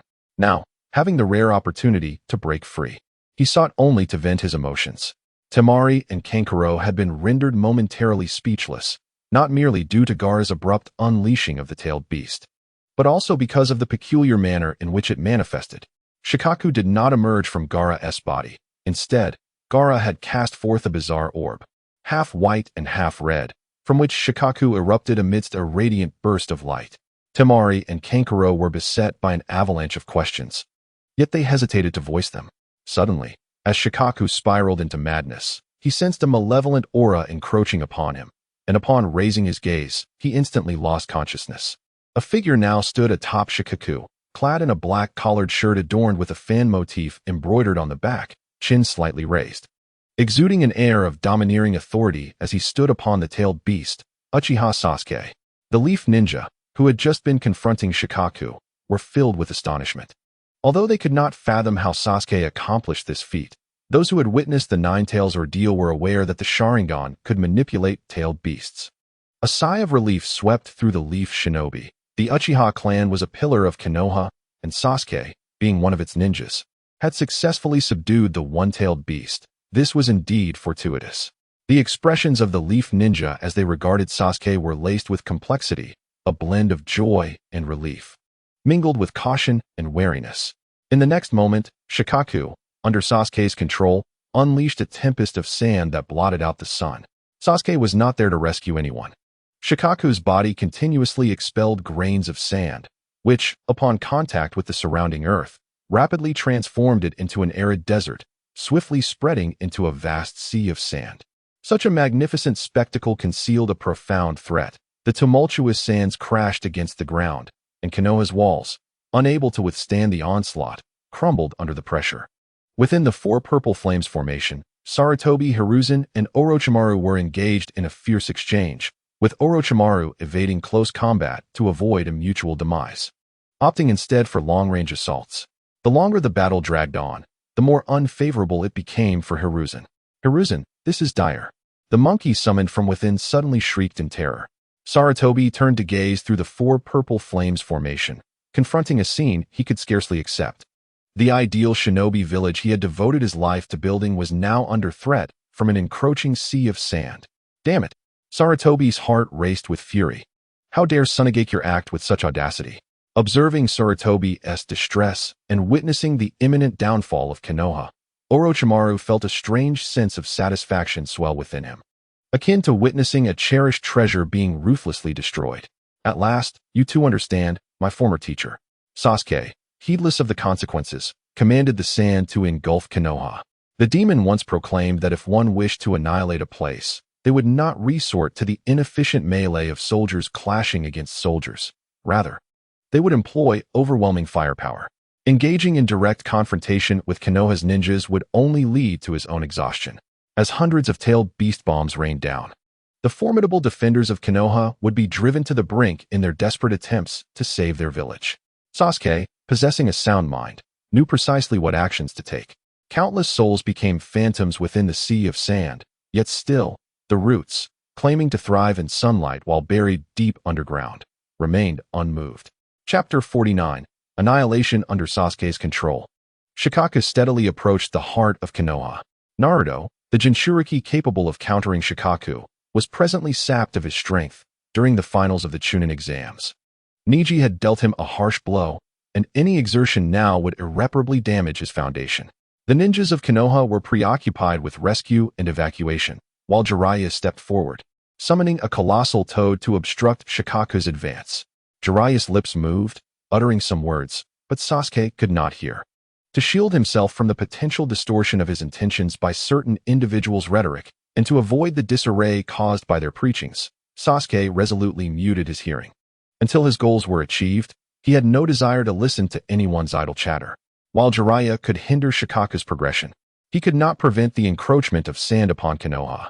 Half the village had already succumbed to the sandy tide, and all of Jiraiya's offensive maneuvers were thwarted by Sasuke, who successfully evaded any provocation that might draw his firepower away. To this day, Sasuke had yet to catch a glimpse of Danzo, nor had he encountered any members of the Roots. The original base of the Roots lay desolate, leaving one to ponder whether Danzo had wisely fled at the first sign of danger. A man who shies away from great peril yet seeks trivial gains, who aspires to lofty heights while lacking the talent to achieve them. This was Danzo. It came as no surprise that he might abandon his post in the heat of battle. Decades prior, Danzo would have contended with Hiruzen Sarutobi to protect his comrades, yet time has a way of altering one's spirit. The current Danzo was devoid of such selflessness, preferring to ignite others to illuminate his own path. Casually deflecting Jiraiya's ambush, Sasuke filled the Roots base with sand, then gazed down from atop Shikaku's head towards the distant Hokage rock, a cold smile gracing his lips. Extending his right hand, fingers splayed, with a surge of malevolent energy. Shikaku's mouth grotesquely gaped wide, a sphere of dark red chakra coalescing at its maw, growing from small to immense. Tailed beast bomb.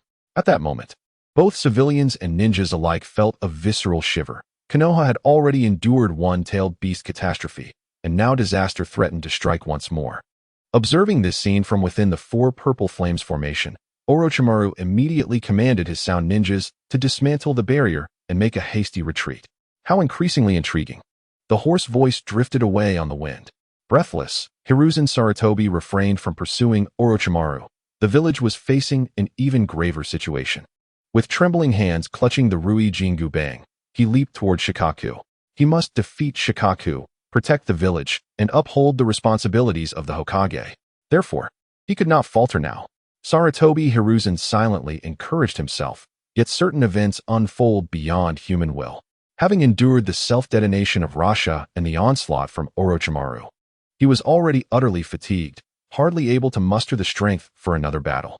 As he drew closer to Shikaku, his vision sharpened. Standing atop the beast was someone he could never have envisioned, Uchiha Sasuke. Why was this happening?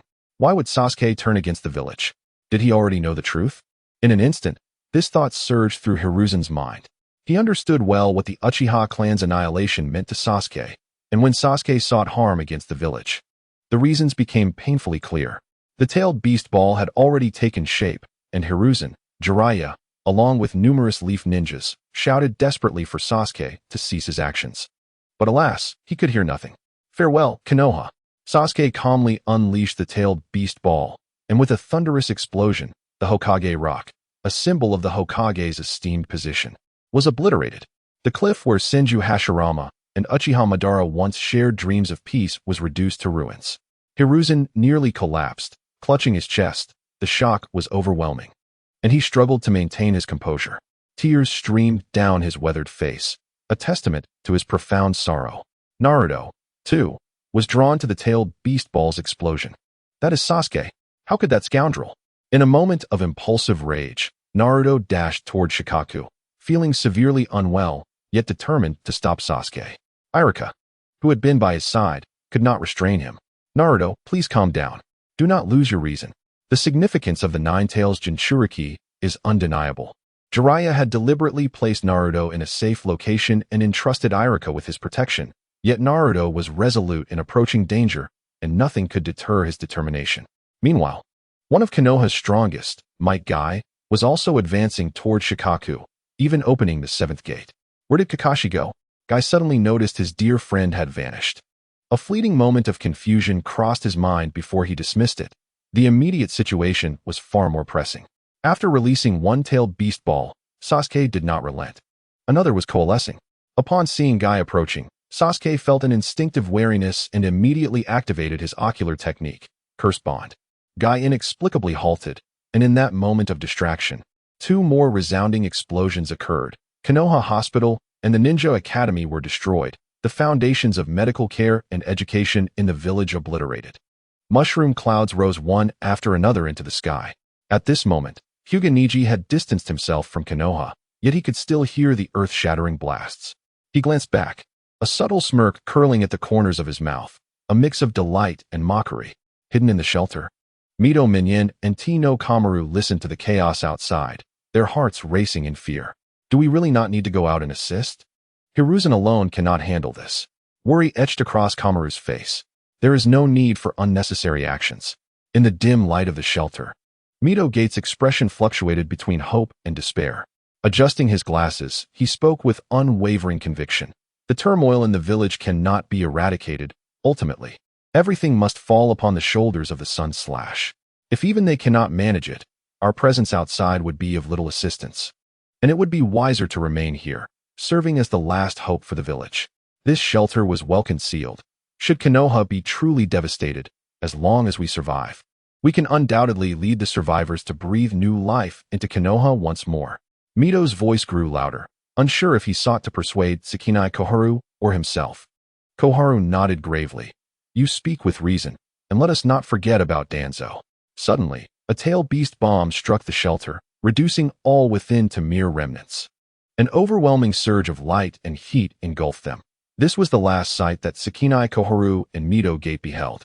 Chapter 50. The long-awaited appearance of Shimura Danzo amid the chaos in Konoha. Where was the man who claimed to bear all darkness buried deep for the sake of the village?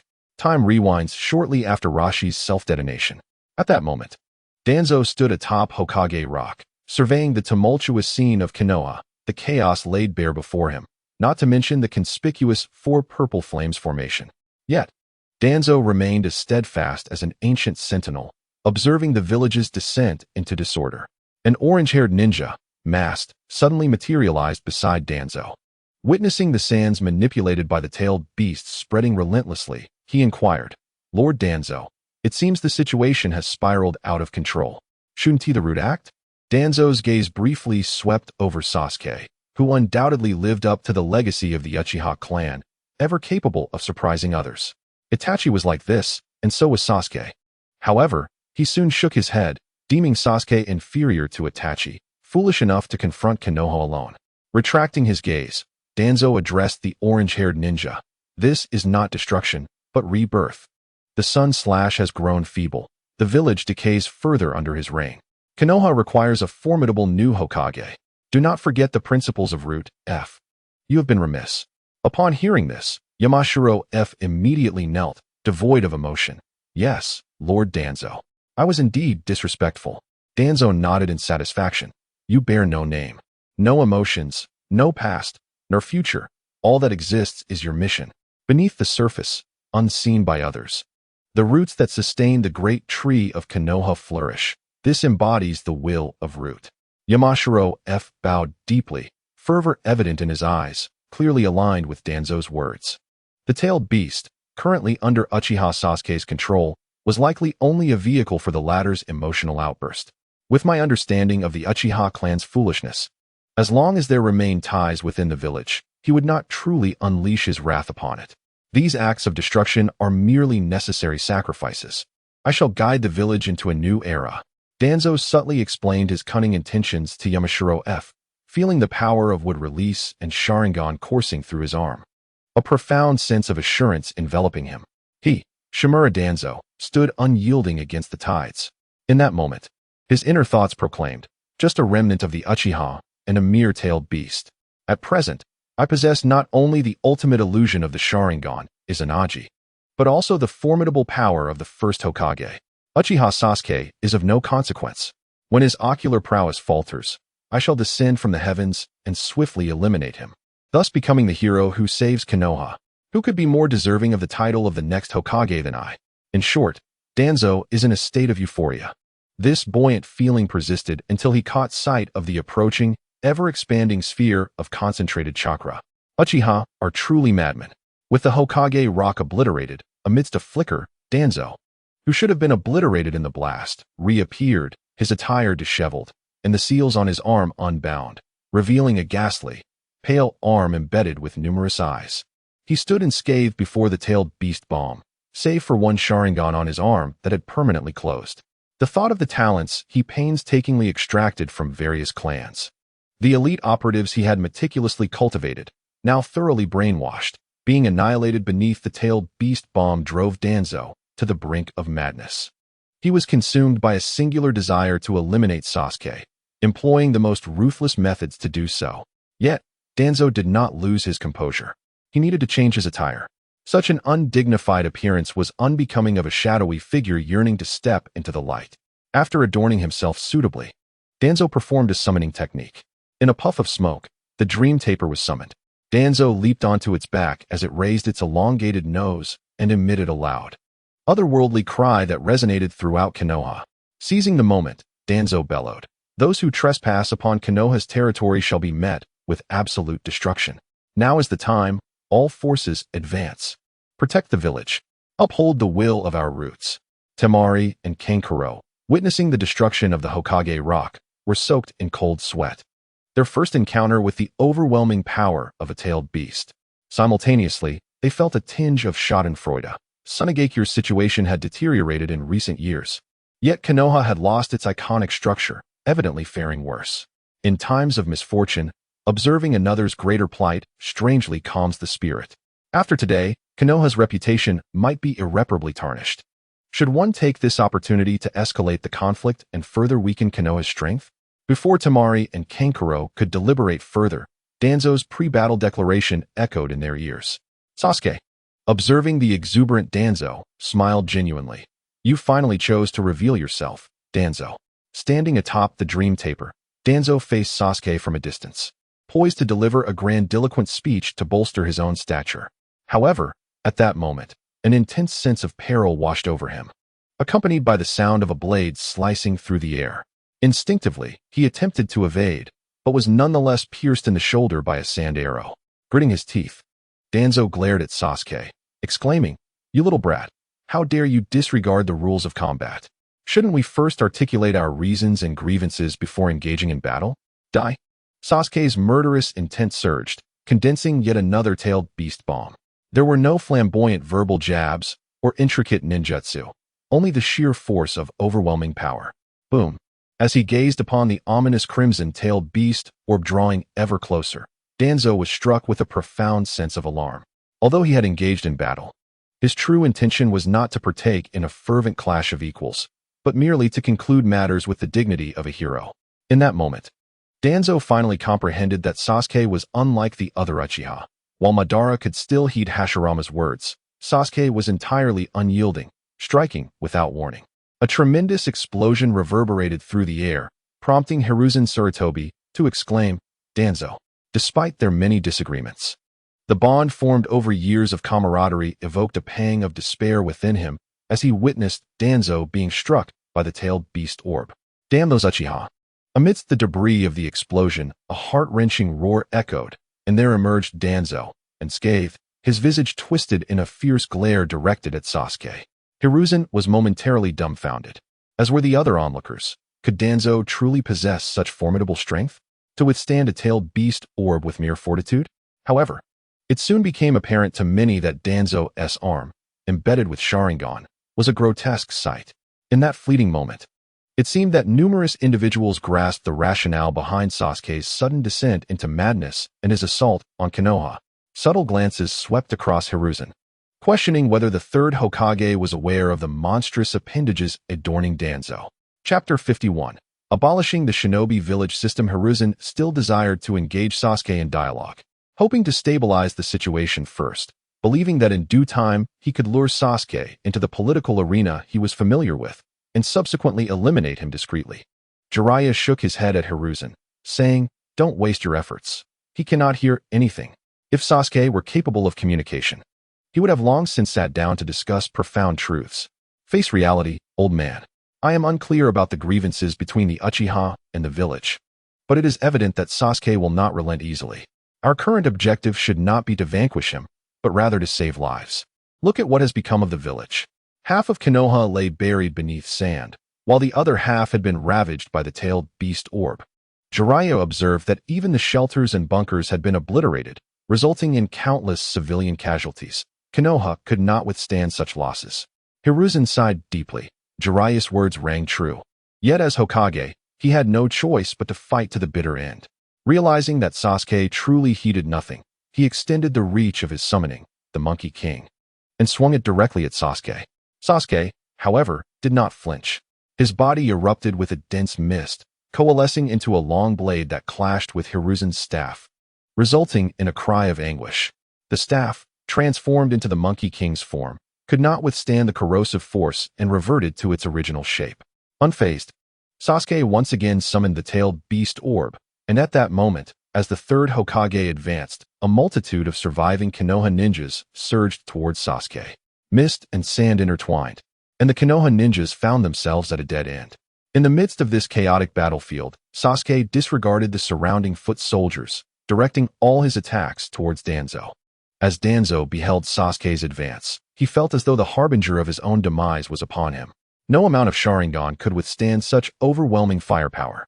At this moment, Danzo displayed a semblance of dignity, refraining from the grotesque act of begging for mercy, fully aware that Sasuke would not relent under any circumstances.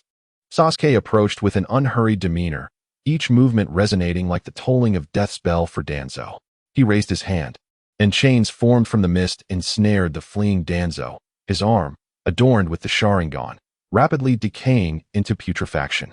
He collapsed to the ground, spewing forth a copious amount of blood. How could it have come to this? Danzo gazed up at Sasuke, who looked down upon him, unable to accept the reality of his predicament. In his mind's eye, he envisioned himself returning to Konoha as a hero who had ended the wars, becoming the fifth Hokage after Hiruzen Sarutobi's abdication, vigorously advancing military power, ultimately ruling the shinobi world, and bringing peace to the realm once more as a man akin to the Sage of Six Paths. He, Shimura Danzo, would become a legend. Yet, in this moment, he bellowed, "I am the hero. I am the Hokage," as if teetering on the brink of madness. He struggled to tear open his clothing, revealing a dark sigil upon his chest, the seal of the four symbols. "Let us descend into hell together." A torrent of blood erupted from Danzo, weaving into lines that enveloped the surrounding area, ensnaring both Sasuke and Shikaku within its grasp. Sasuke did not retreat. He merely regarded Danzo's final struggles with his cold, indifferent gaze. "What is that look in your eyes? Do you look down upon me?" Danzo spat a mouthful of black blood. The seal of the four symbols was a technique meant for mutual destruction. Once unleashed, it would seal everything in the vicinity. This was his desperate gambit. He yearned to witness the terror and disbelief etched upon Sasuke's face. Yet, to his dismay, Sasuke appeared to be merely observing the antics of a fool. "Oh, the wicked Uchiha!" Danzo howled with a heart-wrenching cry. "You are nothing but a wretched survivor, spared by my initial mercy. What right do you have to cast such a gaze upon me?" Although Sasuke could not hear Danzo's words, it was evident they were far from pleasant. He stood unaffected, mocking him as the seal of the four symbols enveloped him, his expression remaining one of cold indifference, akin to that of a spectator watching a beast. Could a technique of this caliber truly be wielded for mutual annihilation? The moniker of darkness within the shinobi world seemed somewhat overstated. Boom. The seal that shrouded Sasuke was abruptly eroded by the miasma, dissipating silently. "Before your demise, allow me the mercy of uttering a single phrase," Sasuke declared, temporarily attuning his hearing to Danzo's shock-laden visage. He proclaimed loudly, "You, Shimura Danzo, shall never have the chance to become Hokage, not in this lifetime, nor in the next." In the next instant, a writhing mist lunged toward the expiring Danzo. Hiruzen Sarutobi, with all his might, attempted to rescue Danzo, but it was far too late. "From this day forth, Konoha shall cease to exist." Sasuke's voice reverberated through the heavens. As the final words escaped his lips, Danzo's body shattered into countless fragments, along with the dream demon beneath him and the very earth itself, marking the end of the darkness that had plagued Konoha for decades. Witnessing this scene, Sarutobi Hiruzen was consumed by fury, his heart heavy with sorrow as he roared in anguish, yet he lacked even the strength to rise, reduced to a state of impotent rage upon the ground. However, a more heart-wrenching revelation awaited him. Sasuke proclaimed his intent to obliterate Konoha, not merely in a physical sense, but to erase it conceptually. Clad in hunting attire, the daimyo of the Land of Fire emerged from the shadows, ascending slowly into the air to stand beside Sasuke, and then produced a decree from his robe. "In the name of the highest authority of the Land of Fire, I hereby declare the abolition of the ninja village system." Effective immediately, silence spread like a plague as the daimyo, undeterred by the shock of those present, continued to recite the grave crimes of Konoha: betrayal, deceit, usurpation, madness, malice, and numerous other offenses totaling 100 in all. Most of these accusations held substantial weight, not mere fabrications. When Konoha operated as a legitimate military entity, their actions were justified. Yet, once stripped of legitimacy, their deeds transformed into criminal acts. Subsequently, the daimyo announced that Uchiha Sasuke, hailed as the hero who would eradicate the rebellious forces of Konoha, was bestowed with the title of shogun, entrusted with the military authority of the Land of Fire as a hereditary position. Surely, the daimyo must have been ensnared by the illusions of the Sharingan. Sarutobi Hiruzen could not accept such a reality, nor could the other Konoha ninja, leading them to concoct this plausible explanation. "Sarutobi Hiruzen, Jiraiya, do you intend to rebel? Lay down your weapons and submit to the state. This is your only path forward, or else." Humph. The daimyo radiated an overwhelming pressure, rivaling that of the tailed beasts. He needed no proof of being under an illusion. A mere display of his fist sufficed. Sarutobi Hiruzen was utterly paralyzed. How terrifying it was to realize that while Konoha was embroiled in internal strife, the daimyo had amassed such formidable power. Chapter 52. Akatsuki Organization Meeting. A political earthquake erupted in the Land of Fire, the news swiftly reverberating throughout the ninja world. No one anticipated that the Land of Earth and the Land of Wind would soon follow suit, abolishing the ninja village system as well. At that moment, within the Akatsuki's base, Nagato, controlling the Deva path, surveyed the gathered members of the organization. Some were present in body, while others were mere projections, their features indistinct. This was a long-distance communication technique developed by Nagato using the Rinnegan, known as the projection technique, utilizing the rings of the organization members as a medium, remarkably efficient. I am unaware of the details. I am solely interested in money. The affairs of the ninja world are of no concern to me. Spoke a tall man with emerald eyes wrapped in a headscarf, his projection manifesting slowly. This individual was none other than the legendary bounty hunter, Kakuzu, a rogue ninja from Takigakure. Kakuzu had enjoyed a relatively smooth existence in recent years. Despite economic inflation and currency devaluation, he remained indifferent, driven purely by an insatiable desire for wealth. Nothing held greater significance in his worldview. Kakuzu's partner, a young man with a slicked-back hairstyle wielding a scythe, named Hiruzen, was quite handsome, yet lacking in intellect, appearing thoroughly disinterested at that moment. "Boss, isn't this rather splendid?" The voice that spoke was Deidara. "As the ninja world descends into chaos, we can seize the opportunity to implement our plans. The organization is currently in a phase of accumulation, lacking in combat prowess." Pain, known as the Deva Path, interjected, "Is that so? Yet, why do I feel that our organization's combat strength is more than sufficient, even abundant?" Deidara surveyed the surroundings, exuding an air of unshakable confidence. Among the members of the Akatsuki present, who could be singled out that wasn't notorious and feared across the land? Together, they could easily overpower the 5 great shinobi villages. Indeed, Deidara was brimming with self-assurance. Pain cast a penetrating gaze at Deidara. "You might not yet be aware of the specific reports from Konoha, are you?" The group exchanged glances. The Akatsuki's intelligence network was solely managed by White Zetsu, who had not divulged any information. They were only aware of widely known news, especially Uchiha Itachi, who had been increasingly anxious since hearing of the coup in the Land of Fire. With Konoha dismantled, what then was the significance of his past actions in slaying his family for the village? At that moment, Black Zetsu spoke. On the day of the joint Chunin exams between Konoha and Sunagakure, Orochimaru besieged and attacked the 3rd Hokage, Uchiha Sasuke, in collaboration with Neji Hyuga of the branch family, annihilated the Hyuga clan. Subsequently, Uchiha Sasuke unleashed the One Tail on Konoha, resulting in the indiscriminate bombing that claimed the lives of over half the village's inhabitants. He also murdered high-ranking officials in Konoha, including Shimura Danzo. The daimyo of the Land of Fire publicly announced the dissolution of the shinobi village system, proclaiming Sasuke a hero for aiding the nation in eliminating the counter-revolutionary forces of Konoha, and granted him the title of shogun. Neji Hyuga was appointed as a minister, and even Orochimaru secured a position as the head of the highest scientific academy in the Land of Fire. In essence, these individuals who devastated Konoha have transformed into figures of national benefit.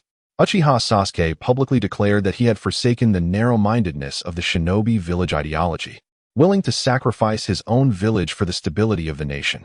As soon as those words were uttered, all eyes turned toward Uchiha Itachi. Deidara could hardly contain his schadenfreude, exclaiming, "Truly deserving of being the new brother, all for the greater good. One annihilates a clan, the other slaughters a village." Everyone was convinced that Uchiha Sasuke was enacting revenge, returning the favor in kind. "You, Itachi, destroyed your family for the village. Therefore, I will eliminate the village for the nation. How do you respond to that?" Of course, it was met with discontent. Itachi firmly believed that Konoha was the heart of the Land of Fire. Without Konoha, the Land of Fire held no significance. Presently, it resembled a sweet cake devoid of defenses, inviting bites from all. Unfortunately, Black Zetsu's next words shattered Itachi's illusions. The daimyo of the Land of Fire has already amassed power far surpassing that of Konoha. Moreover, the original elite jonin from Konoha, Kakashi, led the Inuzuka, Nara, and Akimichi clans to surrender and pledge allegiance to the daimyo. Subsequently, the Oil Girl clan, the Inuzuka clan, and several civilian shinobi also sided with the daimyo. The Land of Fire has long had new military institutions ready to replace Konoha. It is likely the daimyo has been scheming for many years, waiting for the opportune moment to overthrow Konoha. Scorpion interjected abruptly. In recent years, Konoha has been systematically crippling itself, engaging in fierce internal strife that only serves to weaken its own foundation. Were I the daimyo, I would undoubtedly seize such an opportune moment. Itachi Uchiha maintained a serene countenance, yet his palm was already pierced by his own nails. Kurizetsu turned to him, stating, "There is a matter concerning you. Uchiha Sasuke has disowned you in the name of the clan leader. Kurizetsu seemed to mention Itachi's predicament casually. As many in the ninja world lack surnames, and hence, Itachi became one of them. Ignoring the psychological blow dealt to Itachi, Kurizetsu proceeded to discuss the upheavals in the land of earth and the land of wind. The third Hokage had usurped power, executing all nobles, including the daimyo of the land of earth, thus proclaiming himself the new daimyo. The land of wind mirrored this, with the daimyo absorbing Sunagakure and establishing a new military apparatus. 3/5 of the great nations had undergone radical transformations. It was no surprise that even the mindless members of the Akatsuki were taken aback, let alone Kurizetsu, this ancient being. For millennia, ninjas had scarcely contemplated overthrowing the dominion of ordinary people with sheer brute force. What had caused such a rebellion overnight? Kurizetsu was perplexed. He had not been oblivious to the recent changes in the ninja world. The environment had grown increasingly harsh, marred by natural calamities and human misfortunes, but he remained indifferent, solely focused on rescuing his mother. As long as it did not interfere with his plans, the world's destruction was of no concern to him. Clearly, the emergence of formidable individuals like Sasuke and Neji introduced a variable into the equation. According to reports from the White Zetsu lurking near Konoha, Kakashi led a faction of Konoha ninjas to ally with the daimyo, while the third Hokage and Jiraiya resisted stubbornly, but together they were effortlessly crushed by Sasuke. During their hasty retreat, they were further toyed with by Neji, akin to a cat playing with a mouse, demonstrating the overwhelming might of Sasuke and Neji. Additionally, there was the enigmatic daimyo of the Land of Fire, whose strength was matched only by his authority. Kurizetsu believed that the annihilation of Konoha was orchestrated by him, with Sasuke and Neji merely serving as pawns. As the situation spiraled beyond his control, a hint of panic crept into Kurizetsu. After a millennium of plotting, he had finally glimpsed a glimmer of hope. He could not afford to falter at such a critical juncture. At this moment, Kurizetsu also had to consider Nagato's temperament. For collecting the tailed beasts could not be accomplished without involving Nagato. Chapter 53. The frantic Sasuke. After listening to Kurizetsu's general report, Nagato, controlling pain, fell silent for a moment, surveying the surroundings. There remain many unknown formidable foes in the ninja world, and the organization must proceed with caution. The implication was clear. Nagato was countering Daidar's assertions. Konan, seated nearby, discreetly glanced at Pain, hesitating to speak. Following this, the Akatsuki discussed a few other matters, exchanging intelligence before dispersing. Pain retained Zetsu, inquiring about the whereabouts of Uchiha Obito. Kurizetsu fabricated a story, claiming that Obito was preoccupied with urgent business, while in reality, he had returned to Konoha with Obito. What Kurizetsu had not disclosed was that after obliterating Konoha, Sasuke had committed numerous heinous acts that defied humanity. Obito, fully aware that it was a trap to entice him back, had no choice but to tread into the snare. As it concerned not only his parents and grandmother, but also Rin Noara and Kakashi Hatake. Sasuke, in a grotesque display, desecrates graves and toys with the souls of the deceased, exhibiting a complete absence of morality. On an unnamed street, a frail figure, shrouded in a dark cloak billowing like smoke and adorned with a rain-resistant hat, emerges from the raucous tavern. The vicissitudes of life compel this individual to lift his gaze slightly, revealing a prematurely aged visage beneath the brim, Itachi. In the short span of time since that fateful night, the deep lines of sorrow and the creases of age upon his face have become more pronounced. Itachi's silent smile reflects a bitter irony. When he resolved to raise the sword against his own kin on the night of the massacre, he had already steeled himself for a grim fate, never daring to hope for a favorable conclusion. After that night, he became a mere shell of his former self, undertaking all actions solely for the sake of the village and Sasuke. He bore the weight of his sins, murdering his parents and clan, for the peace and stability of Konoha, leaving Sasuke with a pristine inheritance, devoid of past grievances. Itachi harbored an unwavering belief that Sasuke would, under his guidance, revive the Uchiha legacy, harmoniously reintegrating into the village without the shadows of estrangement. Having harvested lives on the battlefield at the tender age of 4 and attempting to end his own life by leaping from a cliff at 7, the obstinate and arrogant Itachi remained ensnared in a self-constructed narrative of sacrifice, unable to extricate himself from this delusion. Even the most brutal of tortures could not shatter his resolve. He steadfastly maintained that his actions embodied justice. The scorn of others mattered not. Even if he bore the blood of his parents on his hands, it was for the greater good of the village. Just 24 hours prior, his conviction remained unyielding. Yet tragically, fate played a cruel jest upon him. Konoha lay in ruins, and his younger brother Sasuke, in a bid for stability and peace in the land of fire, had ruthlessly annihilated the village, subsequently attaining unparalleled glory. All these events cast Itachi as a mere jester, a deluded youth trapped in his own fantasies. Finally awakened by the resounding slap of reality delivered by Sasuke, Itachi suddenly realized that the grand perspective he had clung to was not inherently righteous. Just as he had sacrificed his family for the village, Sasuke could just as easily sacrifice the village for the nation. Above every grand design looms an even grander one. Nations may be sacrificed for world peace, humanity for ecological preservation, and the earth for the harmony of the solar system. While one may possess a grand vision, it must be tempered by ethical boundaries. Before Itachi departed from Konoha to join the Akatsuki, even with the reasons for the massacre echoing throughout the ninja world, he remained a figure of dread, the infamous butcher of his clan. However, the tides have turned. Now, Itachi's name has likely devolved into that of a filthy cockroach scuttling in the sewers. Sasuke's actions, starkly unmasked as an act of vengeance, are comprehensible to most observers. Itachi profoundly senses himself as a pawn manipulated by fate, engulfed in confusion as the ideals he had steadfastly upheld for years crumble mercilessly. His two pillars of strength, Konoha and Sasuke, have either vanished entirely or grown beyond his control. Whether Sasuke's evolution includes his involvement has become irrelevant. Perhaps his Sharingan is now but a remnant of his past worth. Naruto and Neji sat elegantly in his opulent mansion, indulging in a morning tea. He now held the esteemed position of deputy minister in the land of fire and was celebrated as the architect of the eradication of the rebellious faction in Konoha. Initially, he had anticipated a life of exile within the shinobi world following the collapse of Konoha. Yet, in a dramatic turn of events, he found himself courted by the daimyo. At this moment, he comprehended the profound significance of power and authority. It could distort truth, transforming a murderer into a hero while rendering innocent victims into scapegoats.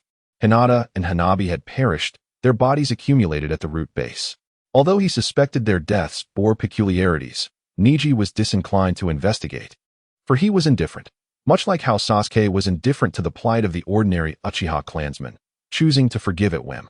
Neji's earlier mercy in sparing Hinata and Hanabi had already constituted his utmost benevolence. Their subsequent demise at the hands of others was of no concern to him. After finishing his tea, Neji proceeded to his secret chamber, diligently examining the forbidden techniques and history plundered from Konoha. His motivation stemmed from an enigmatic force that coursed through him, a sensation that this bestowed power was merely another form of a caged bird, no matter its might. It remained a mere illusion, constrained by external forces. Yet, Neji could not relinquish this power. For it was this very magic that had enabled him to escape the confines of his own curse and reach his current standing. Thus, he endeavored to delve into the forbidden arts and the chronicles of the shinobi world, seeking to uncover the source of his power and once again break the chains that bound him. Alas, he remained at a loss. While Neji pondered the intricacies of existence, Sasuke had not entertained such thoughts. After years of pent-up frustration, he sought only to unleash his wrath. Konoha lay in ruins, its survivors having fled, leaving only the cemetery intact. Uchiha Obito stood at a distance, observing the scene before the memorial stone, his eyes ablaze with agitation. The remnants of Konoha's graveyard staged a macabre spectacle, with Orochimaru's sinister assistants, Obito's grandmother, father, and mother, along with Noara Rin, Shimura Danzo, Tenten, and Mido Gate, were all resurrected through the technique of impure world reincarnation. The ruthless and unfeeling Sasuke had exhumed their remains, pulverizing them and discarding their ashes into a cesspit, reserving only a fraction of their bodily tissue for the reincarnation, subsequently malevolently crafting their souls into bound spirits, eternally imprisoning them in this place, subjected to relentless torment. Furthermore, the battered and barely alive Kakashi was suspended upside down in the center of the cemetery, on the brink of death. Obito, having just emerged from the Kamui space, was greeted by this shocking tableau. Chapter 54. The unfortunate Kakashi suspended in the graveyard. Kakashi was nearing his last breath. Logically, as a guide for the daimyo aligned with Konoha, He should have been accorded favorable treatment, akin to a valuable bone in a lavish feast. Yet, regrettably, Kakashi uncovered part of the truth, realizing he had been deceived. Sasuke had woven a tale to mislead Kakashi, in which the daimyo was a descendant of the Senju clan. And both the second Hokage and Uchiha Obito were staunch supporters of the daimyo. The esteemed daimyo once summoned Kakashi in private. Upon witnessing the daimyo's formidable strength, Kakashi's mind wandered into various speculations, leading him to agree to serve as a guide, convinced that Konoha was beyond salvation, a ship destined to sink, from which the prudent should escape while they can. Kakashi first persuaded the astute Nara clan. Nara Shikaku was well aware of the choices before him. Moreover, the daimyo embodied righteousness, did he not? Thus, the abolition of the ninja village system was smoothly executed, fulfilling the daimyo's mission. Kakashi then requested to see Obito, as the daimyo had promised to return him after the task was completed. Yet, this was fundamentally a ruse. Where could the daimyo possibly find Obito? Perhaps he could consider substituting with others of the same name? Kakashi's subsequent fury led to dire consequences. For Sasuke had never held him in esteem and was eagerly seeking an opportunity to settle the score. Unbeknownst to him, Kakashi had delivered himself right into Sasuke's hands. Sasuke harbored a deep-seated resentment, having brooded in Konoha for years. Even after the village's complete destruction, he found no solace, feeling it was still insufficient. Hence, he sought out Orochimaru, using the reanimation jutsu to summon certain individuals. After all, the Manjiki Sharingan's ocular technique, Gib, was intended for torment. To waste it would be a travesty. Among those resurrected was an elderly woman, bewildered and at a loss, who, upon surveying her surroundings, was struck with horror upon seeing her son and daughter-in-law. Obito's grandmother was a kind soul, as were his parents. Who could have predicted that they would produce such an unworthy descendant? The family shared heartfelt confessions, leaving Sasuke neglected in the background. Conversely, the resurrected figures of Tsunade, Mito, and Shimura Danzo exhibited a far more hostile demeanor. Upon opening their eyes and spotting Sasuke, they began to hurl insults, though their verbal prowess was woefully lacking, resorting to merely repeating the same derogatory epithet, evil Uchiha. Sasuke paid them no heed, their words merely passing through one ear and out the other. Memories of past slanders from the shadows resurfaced in his mind, leaving him perplexed by the depth of their experiences. As for the elderly leaders of Konoha, Sasuke had no desire to engage them in dialogue, nor did he wish to engage in futile banter to compel them to acknowledge their transgressions and repent. They were no longer children. In the world of Conan, criminals confess their motives and recount their deeds only after their crimes are unveiled. Yet, in reality, most offenders are shameless and refuse to admit guilt. Repentance is a rarity, often motivated solely by fear of retribution. Furthermore, the Konoha elite did not consider themselves criminals. They perpetually prided themselves on righteousness, applying the standards of the virtuous to themselves while demanding saintly conduct from others. Sasuke found them repugnant and their incessant chatter tiresome. Enough. Silence yourselves. Should you persist, I shall send you all to the brothel to be sold. An immediate hush fell over the assembly. Ninjas, a group that values life lightly yet holds great concern for their manner of death and posthumous reputation, found Sasuke's words excessively venomous. He cast an impatient glance, perhaps acknowledging the mercy of the young Uchiha. Once, a demon proclaimed that the roots of a family should be severed entirely, either by annihilation or by exiling them for eternity, leaving the men to a life of debauchery and the women to a fate of servitude. Just as ancient emperors dealt with their political adversaries, such actions would indeed bring satisfaction. However, Sasuke believed himself to be virtuous and principled, thinking that merely slaying them and transforming them into bound spirits would suffice. Otherwise, he would have followed the demoness counsel and sent them directly to the brothels. Having successfully subdued his targets, Sasuke placed the resurrected spirits of Rin Noira and the nearly lifeless Kakashi in the cemetery, deliberately sending a white Zetsu to deliver a message, patiently awaiting Obito's arrival. When Obito emerged from the Kamui dimension into the ruins of the Konoha cemetery, he was greeted by a harrowing scene.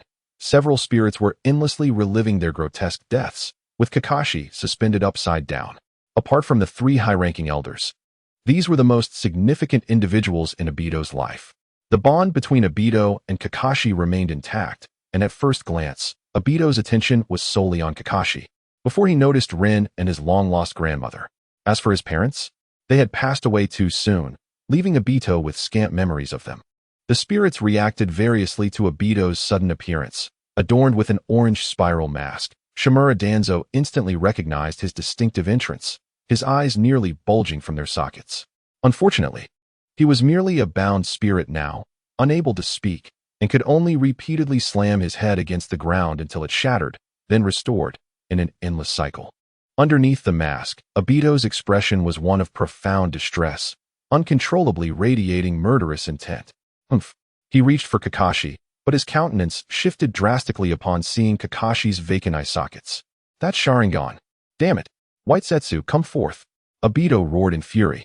A white Zetsu emerged from the ground, responding, What do you want, Obito? Call me Madara. Where are Kakashi's eyes? Obito demanded. Clearly, they were extracted, came the reply. That is obvious. I am inquiring who took his eyes. What transpired here? Where is Sasuke Uchiha? Obito ground his teeth in fury. It was all Sasuke Uchiha's doing. He desecrated the graves of your relatives, reducing their bodies to dust and flushing them away, while also manipulating their souls through Edo Tensei and his peculiar ocular techniques. White Zetsu divulged all the information in a rush. Crack. You bastard. Obito's fist smashed into the ground, an overwhelming surge of negative emotions causing his eyes to involuntarily shift into the form of a kaleidoscope. Unable to bear the sight of his tormented friends and family, he seethed inwardly. Grandmother, Rin, wait for me. He turned to question White Zetsu in a low voice. Where is Sasuke Uchiha now? Sasuke Uchiha is at the ruins of the Hokage building. Consuming Dango, White Zetsu quickly replied. Consuming Dango. You bastard. Obito's anger escalated further as he set off to confront Sasuke, knowing that only he possessed the means to release the souls from their torment. Obito was acutely aware that he had been exposed. Otherwise, Sasuke would not have resorted to such ruthless measures against his loved ones. Chapter 55.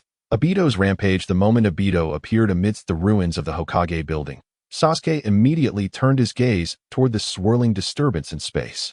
As he beheld the enigmatic figure of Obito emerge from a realm beyond, Uchiha Sasuke smiled, a smile brimming with delight. Ah, Obito Uchiha, you have finally arrived, he remarked, gesturing towards Obito. The latter, keenly perceptive, noticed the eye that Sasuke clutched within his palm, Kakashi's Sharingan. How do you know my true identity? Obito inquired. His voice tinged with fury, a desire to eliminate Sasuke surging within him. Yet, before acting upon such impulses, he felt compelled to pose this question. Is your identity truly so mysterious? You pitiful jester, with a mind as dull as a swine's, your blunders are so numerous that tracing you is hardly a challenge. Sasuke taunted, relishing the moment as if he had independently uncovered Obito's secrets, reveling in his own cleverness. What did you say? Obito gritted his teeth, a storm brewing within him. Nothing of consequence. I have no desire to engage in trivial banter with a fool such as yourself. Regardless, your intellect is hardly sufficient to grasp the gravity of our situation. This place feels constricting. Shall we adjourn to a more spacious arena for our entertainment? Sasuke's eyes shimmered with urgency, an eagerness to torment Obito bubbling forth. In truth, Sasuke had long yearned for retribution against Itachi and Obito. Yet the erratic movements of these two elusive figures had thwarted his efforts, particularly Obito, who would often retreat into another dimension, proving to be a formidable adversary. However, the tides had shifted. Sasuke had transcended his previous limitations, mastering the art of hostage-taking. Now, Obito had unwittingly walked into his trap. Obito regarded Sasuke with a measure of uncertainty, unable to discern his true intentions. Nevertheless, he remained confident in his own capabilities. Kamui rendered him immune to most physical harm, and with half of Zetsu's body, he wielded would release. For an extended period, he had orchestrated events from the shadows, positioning himself as a dominant force within the shinobi world. Even lacking intimate knowledge of Sasuke, and fully aware of his destruction of Konoha, Obito maintained an unwavering confidence. Sasuke's air of mystery only served to heighten Obito's caution. In a flash, Sasuke departed from the ruins of the Hokage's office, making his way to the desolate grounds of the Uchiha clan. As he halted, Obito's form followed suit, appearing deceptively relaxed. Uchiha Sasuke, surrender Kakashi's Sharingan to me, and promptly release those souls bound by your ocular techniques. I could grant you a temporary reprieve, Obito declared, taking the initiative. Frankly, I harbor no desire to converse with a creature so oblivious to the circumstances. After all, our paths are irreconcilable. I did not come here for idle chatter. Let us commence the banquet of Uchiha vengeance." Sasuke regarded Obito with an air of arrogance, his gaze flickering with intensity as he summoned a spirit from the cemetery, a particularly petite figure with an adorable visage, adorned with purple face paint. None other than Rin Noera? Rin? Obito was taken aback, the anger he had momentarily subdued reigniting fiercely. "You wretched bastard, how dare you manipulate Rin's soul?" "Obito, is that you?" Rin's voice emerged, finally able to speak under Sasuke's influence, having heard Obito's call, her inquiry laden with confusion. As her words echoed, the previously enraged Obito stood frozen in place, a tumult of emotions surging within him. "Indeed, he is Obito. I previously mentioned to you that he unleashed the Nine Tails upon the village, attacking the fourth Hokage and his wife. You did not believe me, but now you may inquire with him directly." Sasuke abruptly unveiled the dark past that Obito was reluctant to mention in Rin's presence. Before Rin could utter a word, Obito roared, "Silence! I will kill you! I will kill you!" His most disgraceful side was laid bare before the goddess, and in a fit of unrestrained emotion, Obito activated Kamui, swiftly charging at Sasuke. In that moment, Rin's spirit interposed itself before Sasuke, absorbing the brunt of Obito's assault. A look of intense agony crossed her face, and her soul dimmed significantly. Obito, as if struck by lightning, was at a loss, repeatedly apologizing. I'm sorry. I did not mean to hurt you." Sasuke's voice, chilling and ominous, followed. "She is now a spirit. If she sustains injuries, her soul may be obliterated, doomed to eternal unrest." Obito's pupils constricted in fear, and his movements became tentative. Yet Sasuke, relentless, summoned the spirits of Obito's grandmother and parents to join the fray. The four familiar souls exhibited visible struggle, yet were compelled to attack incessantly. Whenever they attempted to speak, Sasuke silenced them. What was there to say? Merely to reminisce, offer encouragement, exchange pleasantries, and bid farewell. Such a dreamlike scenario Sasuke would never allow Obito to experience. Obito evaded the attacks using Kamui, too afraid to retaliate. "I never expected you to possess a shred of conscience. I thought you would strike without hesitation." Sasuke's taunting remarks pierced through the air. "Damn it. Obito trembled, emitting a heart-wrenching scream, his eyes ablaze with murderous intent, as if he could kill with a mere gaze. He realized that he could no longer continue this entanglement. The Sharingan spun, as Obito attempted to draw the spirits of his loved ones into an alternate space. Just as he approached Rin to activate Kamui, an explosion erupted. Obito froze, panic seizing him. Without the opportunity to confront the soul explosion up close, he awkwardly knelt, instinctively reaching out to embrace Rin, yet grasping nothing. As the explosion subsided, Rin vanished completely, leaving Obito bloodied and disheveled, his eyes fixated ahead. Sasuke coldly smirked. "Her soul has been scattered. She shall never return." Rin. Obito Uchiha lost all reason, an unprecedented wave of murderous intent radiating from his eyes. He now yearned to employ the most brutal methods to eradicate Sasuke. "You shall die." Yes, that was the look. The fiery, murderous gaze filled with rage. "How I relish witnessing you desire to eliminate me, yet find yourself powerless. It is truly delightful." Sasuke Uchiha spread his arms wide, his expression contorted beyond that of a human. The frenzied Obito Uchiha charged at Sasuke, only to be met with a trio of explosive attacks from his relatives. Sasuke meticulously observed the despair etched upon Obito's face, wishing to capture this iconic moment, to revisit it whenever boredom struck. Having savored the collapse of Obito, Sasuke finally took action himself. The decaying mist transformed into a spear that pierced through one side of Obito's body, while the curse of resentment descended. Chapter 56, Ruthless and Merciless. At that moment, a white Zetsu suddenly appeared, its clear gaze locking with Sasuke's. As a cunning survivor who had long relied on the Sharingan to escape danger, Obito reacted swiftly, seizing the fleeting opportunity granted by white Zetsu to slip into another dimension, vanishing from Sasuke's sight. Sasuke chose not to pursue. Only the living could continuously experience pain. And once dead, the game would be over. Having entirely extinguished his humanity and conscience, after the destruction of Konoha, Sasuke found himself momentarily directionless in life, deriving the utmost pleasure from tormenting his enemies with unrelenting cruelty. Upon reflection, Sasuke cast the souls of Shimura Danzo, Nara Shikaku, and Mito Gate into a cesspool, allowing them to feast in a twisted sense. Those souls could not truly consume. The thought of tormenting them was gratifying enough, and Sasuke took a series of photographs, intending to later show them to Hiruzen Sarutobi. Dragging the barely conscious Kakashi, Sasuke begrudgingly transported him to the hospital, for he was an essential tool in his plans to torment Obito and could not be easily discarded. Within the Kamui dimension lay countless platforms, on one of which rested a fragmented humanoid form. It gasped in pain, the orange vortex mask on its face shattered, revealing its true visage, Uchiha Obito. He had lingered in the Kamui space for a day and a night, neither dead nor healed. Uchiha Sasuke, he muttered through gritted teeth, filled with helpless anger. For now, it was best not to provoke Sasuke. From the shadows emerged a dark figure, its voice hoarse and peculiar. As long as we successfully gather the tailed beasts. What is a mere Uchiha Sasuke? Once the infinite Tsukuyomi was complete, he would merely be an ordinary person in a perfect new world. Kurizetsu, stop with the idle chatter and assist me in healing. Obito's tone was menacing. I have little means to address such a bizarre injury, Kurizetsu replied, somewhat apprehensive. Shall I find another white Zetsu to fill in and try? The white Zetsu, a peculiar creature, served not only as an information gatherer, but also as a convenient tool for body repair. However, the white Zetsu proved ineffective against Obito's injuries. The half of his body composed of white Zetsu shattered by Sasuke could not be reattached, and any subsequent grafts inexplicably rotted away, gradually encroaching upon the remaining human half. In the end, Kurizetsu could only employ sealing techniques at the wound to significantly slow the decay, but Obito suffered greatly.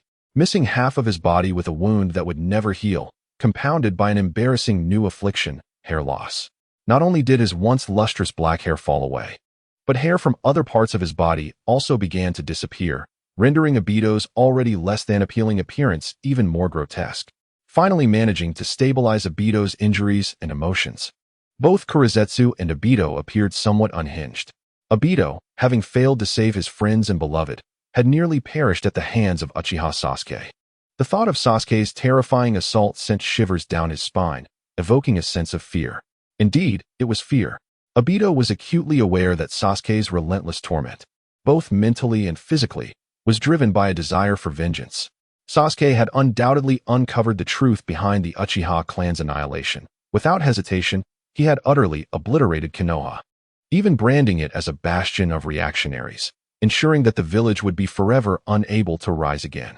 If he could treat his own village with such mercilessness, Obito could scarcely fathom the depths of cruelty Sasuke might employ against those he cared for. This was likely merely an appetizer to his true malevolence. Yet, upon recalling the action Sasuke had taken against Rin, Obito found it increasingly difficult to maintain his composure as murderous intent surged within him, momentarily eclipsing the faint glimmer of fear in his heart. However, Sasuke was extraordinarily powerful, abnormally so. The myriad of peculiar techniques he wielded seemed to bear no relation to the Uchiha lineage. Obito yearned to eliminate Sasuke, yet at that moment, he felt like a mere fledgling before him. Kaguya, too, was experiencing a tinge of anxiety. If Obito could discern the unusual strength Sasuke possessed, it was evident that she could as well. She harbored concerns that Sasuke might jeopardize the elaborate scheme she had orchestrated for the infinite Tsukuyomi over the years. Should this opportunity slip by, it could be many years before another pair of Rinnegan might emerge. I have already stated, call me Uchiha Madara. Obito corrected sharply. Very well, Madara. Have you contemplated how to deal with Uchiha Sasuke? He will undoubtedly pose a significant obstacle to our plans, Kaguya offered, seemingly with good intentions. Obito clenched his fists tightly. He was acutely aware of this reality, yet Sasuke was exceedingly formidable, both in strength and in his lack of moral boundaries, capable of executing the most depraved actions. A direct confrontation with Sasuke was futile. The whispers of scandal and political intrigue would likely prove ineffective against someone as unscrupulous as Danzo or Sasuke. Enough, he declared. I have resolved to mobilize the Akatsuki to collect the tailed beasts. Obito mustered a semblance of determination. The grim reality was beyond alteration, and thus he yearned to hasten the manifestation of the infinite Tsukuyomi, allowing him to reunite with his loved ones and Rin in that dreamscape. In the real world, Rin and his family had perished, leaving Obito with no choice but to pin all his hopes on the infinite Tsukuyomi. In truth, Obito's mental fortitude had never been particularly robust. Otherwise, he would not have awakened the Kimui, a technique born of escapism. Your idea is commendable. We indeed must act swiftly. Kaguya concurred with Obito's suggestion. At that moment, within the sacred grounds of Mayaboka Mountain, a colossal, dark red toad adorned with a doctoral cap dozed peacefully upon a stone platform. Flanking it on either side were two smaller stone platforms, each occupied by diminutive toads. Not far from the sage toad stood a tall man with flowing white hair, donning a forehead protector emblazoned with a swirling symbol and his face painted with two streaks of red. This individual was Jiraiya, one of the legendary Sannin of Konoha, as well as a renowned author in the shinobi world. Having returned to the village for the Chunin exams, Jiraiya had not anticipated confronting the devastation of Konoha head-on. External forces may shatter what is still capable of being rebuilt, yet the daimyo of the Land of Fire has decisively abolished the ninja village system. Unless the ninjas revolt, Konoha is destined to become merely a relic of history. Jiraiya did not foresee that Kakashi and the Inoshikacho trio would be the first to turn against him. Meanwhile, Might Guy, caught between his village and his bonds, chose the latter without hesitation. Sarutobi Hiruzen led the Sarutobi and Shimura clans in defection, and Jiraiya followed his mentor's lead. Not only was the third Hokage unwilling to submit to the daimyo, but given Uchiha Sasuke's ruthless demeanor, Sarutobi Hiruzen had no faith that he would show mercy to the Sarutobi and Shimura clans. Fleeing was their sole escape. Chapter 57. A bold assault on Mayaboka Mountain. During their flight, Sarutobi Hiruzen and his companions were predictably pursued. Sasuke did not engage personally. Rather, he commanded the defected former Konoha ninjas to carry out the task, treating it as their initiation rite. The unfortunate Konoha ninjas were forced into fratricide. Yet this was nothing compared to what Sasuke had yet to demand of them. With Jiraiya providing protection, coupled with the deliberate leniency of the defectors, Sarutobi Hiruzen successfully managed to escape. Sasuke remained passive, coldly observing the colossal toads summoned by Jiraiya, as a faint aura of magic unwittingly entwined around him. Along the way, the fleeing Sarutobi Hiruzen encountered Neji. The absence of the Hyuga clan in the village was now confirmed. They too had succumbed. A group was brutally assaulted by Neji. Yet fortunately, the Sarutobi clan and the toads of Mayaboka Mountain arrived in the nick of time to rescue them. Neji did not pursue relentlessly, as there were better days ahead, and there was no need to rush. Sarutobi Hiruzen and his companions took refuge in a remote mountain, while Jiraiya ventured to Mayaboka Mountain.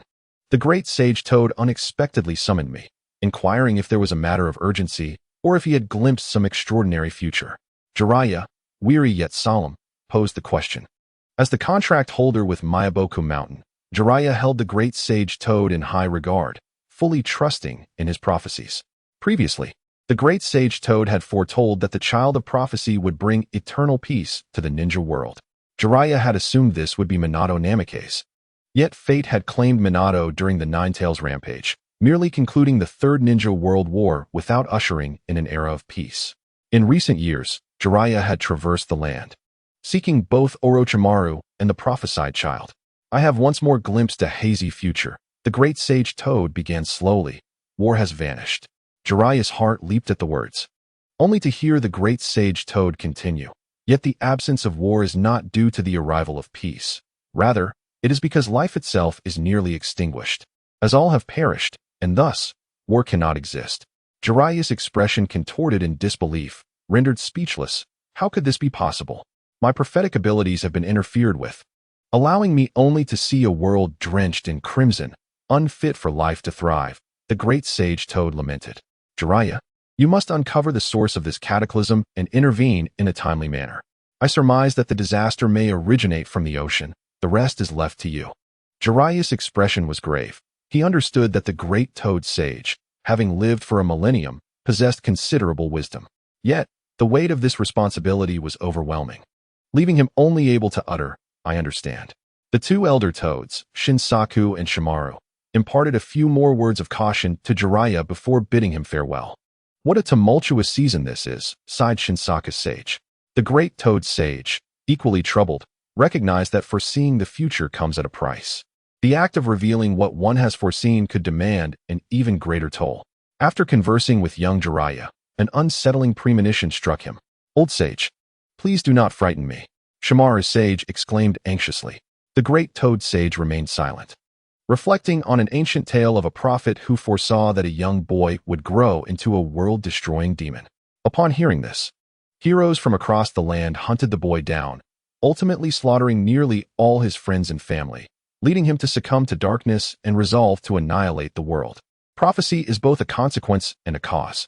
As the three toad sages exchanged their grim thoughts, the space within the Toad Palace suddenly quaked violently, sending ripples through the air. "What is happening?" Shimara's sage gasped. "Something is forcefully breaching Mount Mayaboku."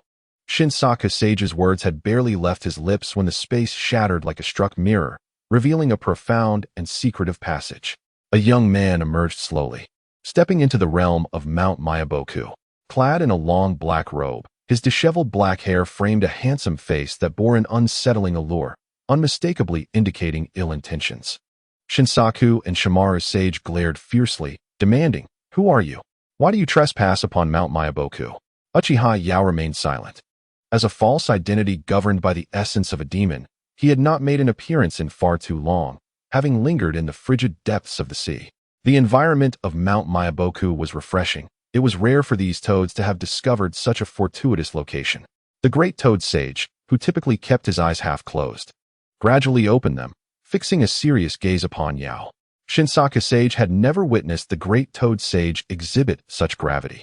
The great toad sage was employing his prophetic abilities to peer into Yao, but the influence of concealment thwarted his efforts. Not even the demon's essence, nor this corporeal form of Uchiha Yao, could be discerned. Only an expanse of illusory emptiness remained. "Are you human?" the ancient voice of the great toad sage inquired, tinged with astonishment. Before him stood a being devoid of past or future, untouched by causality, akin to a natural phenomenon. Yet, the great toad sage could not fathom such an existence, hence his question.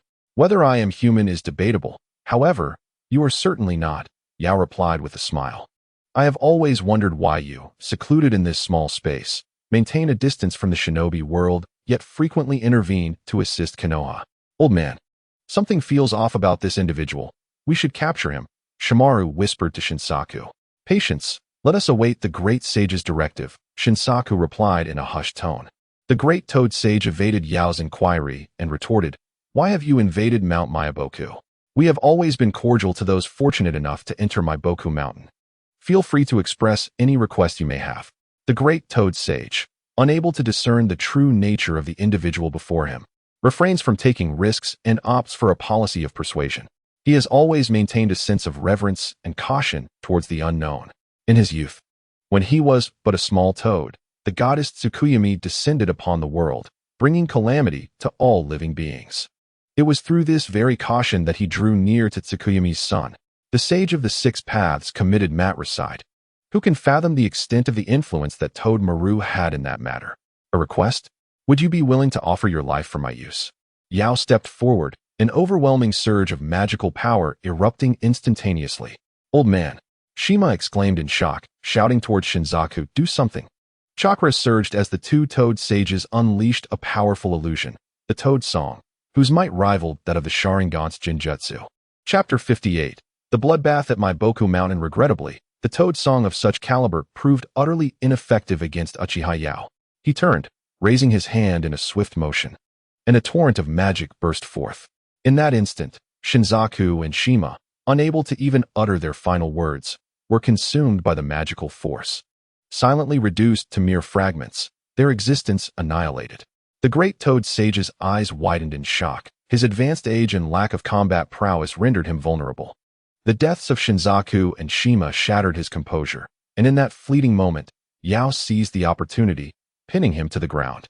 The great toad sage was horrified to discover he was utterly immobilized, the chakra within him as stagnant as still water, leaving him at the mercy of his opponent.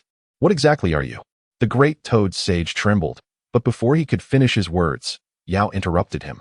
Disliking the idle chatter of an adversary on the brink of death, the massive red toad's head was severed, blood gushing forth like a fountain, and the soul cultivated over millennia was extracted, becoming a delicacy for the demon. Once drained of blood, Yao proceeded to skin the toad, revealing the muscle and fat beneath. his magic transforming into blades that expertly carved through flesh and bone, akin to a chef meticulously preparing ingredients. Soon, the toad sage's flesh and organs were sliced and separated. With a snap of his fingers, a large pot materialized, flames flickering beneath it. This was a demon's exclusive hot pot, and as the fatty meat was tossed in, an unusual odor wafted through the air under the intense heat. Yao sprinkled some seasoning and took a taste. It was undercooked. The meat of a 1,000-year-old toad was tough and unpalatable, akin to the dragon and phoenix he had previously consumed, lacking the exquisite flavor of specially cultivated livestock. It was merely novel, possessing some peculiar effects. The flesh of the toad sage could slightly enhance the consumer's perception and absorption of natural energies, but beyond that, it held little value. After satiating his hunger, Yao stowed away the pot, discarding the remaining toad meat aside, and leisurely made his way outside. The toads outside were oblivious to the events that transpired within the palace. Upon seeing Yao emerge, they merely cast a few curious glances, devoid of any other reaction. In the mystical realm of my Bokuzen, the toads frequently intervene in the ninja world, and over the years, it has become commonplace to witness humans traversing its terrain. The appearance of unfamiliar faces emerging from the sage's palace raises no eyebrows, as they are merely presumed to be newly appointed contractees of the sages. As Y traverses my Bokuzen, he emanates magical energy, which wafts from his shadow, gradually enveloping the space around him. This barrier is not of particularly high caliber. In a previous journey to a realm of cultivation, he often employed such tactics to ensnare enemies endowed with spatial abilities, thereby limiting their escape. My Bokuzen is not vast, and Y quickly explores its expanse. Hey, you there. Are you a new contractee? A massive red toad shouts from a distance, its mouth clasping a large smoking pipe, while a colossal blade dangles from its waist. Behind this giant red toad are two others of similar stature, one dark red, wielding a wolf-toothed spear, and the other azure, carrying twin blades. Turning his gaze towards them, Y raises his hand gently, and in an instant, the three toads find themselves pinned to the ground, immobilized. Magical energy transforms into fine threads, ensnaring the trio, and in a heartbeat, they are dismembered, reduced to a gruesome amalgamation of flesh and blood. The entire process is swift and brutal, exuding a macabre beauty. The sudden turn of events astonishes the nearby toads. Yet, before they can fully comprehend the situation, the wind, wrought from magical energy, sweeps across the area with ferocity. One by one, the toads are struck, their forms exploding into pieces, resembling blooming roses of flesh, their petals cascading and staining the earth crimson. Uchiha Y strolls through this floral carnage, relishing the cold beauty of the scene. He casually slaughters all living beings within his sight, disregarding the corpses that pile around him, content to consume only their souls. In mere moments, my Bokuzen runs red with blood, devoid of any surviving toads. Even tadpoles and frog spawn have been eradicated. Annihilation, leaving no trace behind, such is the code of the demon. These toads had forged contracts with Jiraiya. Y wonders if any were unwittingly summoned to the ninja world. With that thought, he turns and departs. Thus, one of the three great sanctuaries, my Bokuzen, falls into silence, and the demon has no intention of sparing the other two. The dragon cave poses little challenge. Previously, Kankuro infiltrated the Akatsuki, gaining ample opportunities to interact with Orochimaru. This individual is quite straightforward, as long as one possesses enticing leverage. He is willing to engage in trade or collaboration, provided he holds formidable power. The demon lacks for such leverage. The hidden lore of the ninja world from a millennium past, coupled with a unique Indra chakra, prompts Orochimaru to willingly divulge the secrets of the Dragon Cave and Konoha. The treacherous serpent has never been one to adhere to principles. Orochimaru possesses numerous means of self-preservation and an unknown number of contingencies for resurrection, making him a troublesome adversary to eliminate without waste. Otherwise, the demon would have already burned bridges, choosing instead to wait until the dust settles before addressing the matter. In truth, Konoha still exists, though it no longer functions as a ninja village. It has transformed into a civilian organization. Sarutobi Asuma could not accept the demise of Konoha, and after stabilizing the remnants of the village, he continued to regard himself as the third Hokage. He still referred to their temporary hideout as Konoha, firmly believing that the daimyo was under the illusionary control of Uchiha Sasuke. He was convinced that one day they would restore order and rekindle the glory of Konoha. Due to their hasty escape, they had brought little in the way of supplies. Thus, these Konoha ninjas were compelled to frequently accept clandestine jobs to sustain their livelihoods. Once a moral boundary is crossed, one swiftly descends into the abyss. A full stomach breeds etiquette, and security fosters a sense of honor and shame. Unfortunately, the Konoha ninjas were far from well-fed and were forced to resort to banditry, while engaging in less than honorable tasks still retained some semblance of integrity. There were those who had already begun to indulge in heinous acts of murder and arson. On one fateful day, Asuma completed yet another assassination mission, his face etched with melancholy as he accepted his employer's payment. Under the cover of night, he stealthily made his way back to Konoha. As the son of Sarutobi Hiruzen, Asuma had no choice but to accompany his father, leaving behind the grand environment of Konoha and losing his identity as the Hokage's son. It was then that he truly comprehended the awkward predicaments faced by the smaller ninja villages and rogue ninjas. Previously, he had viewed them as complacent and unambitious, engaging only in petty endeavors.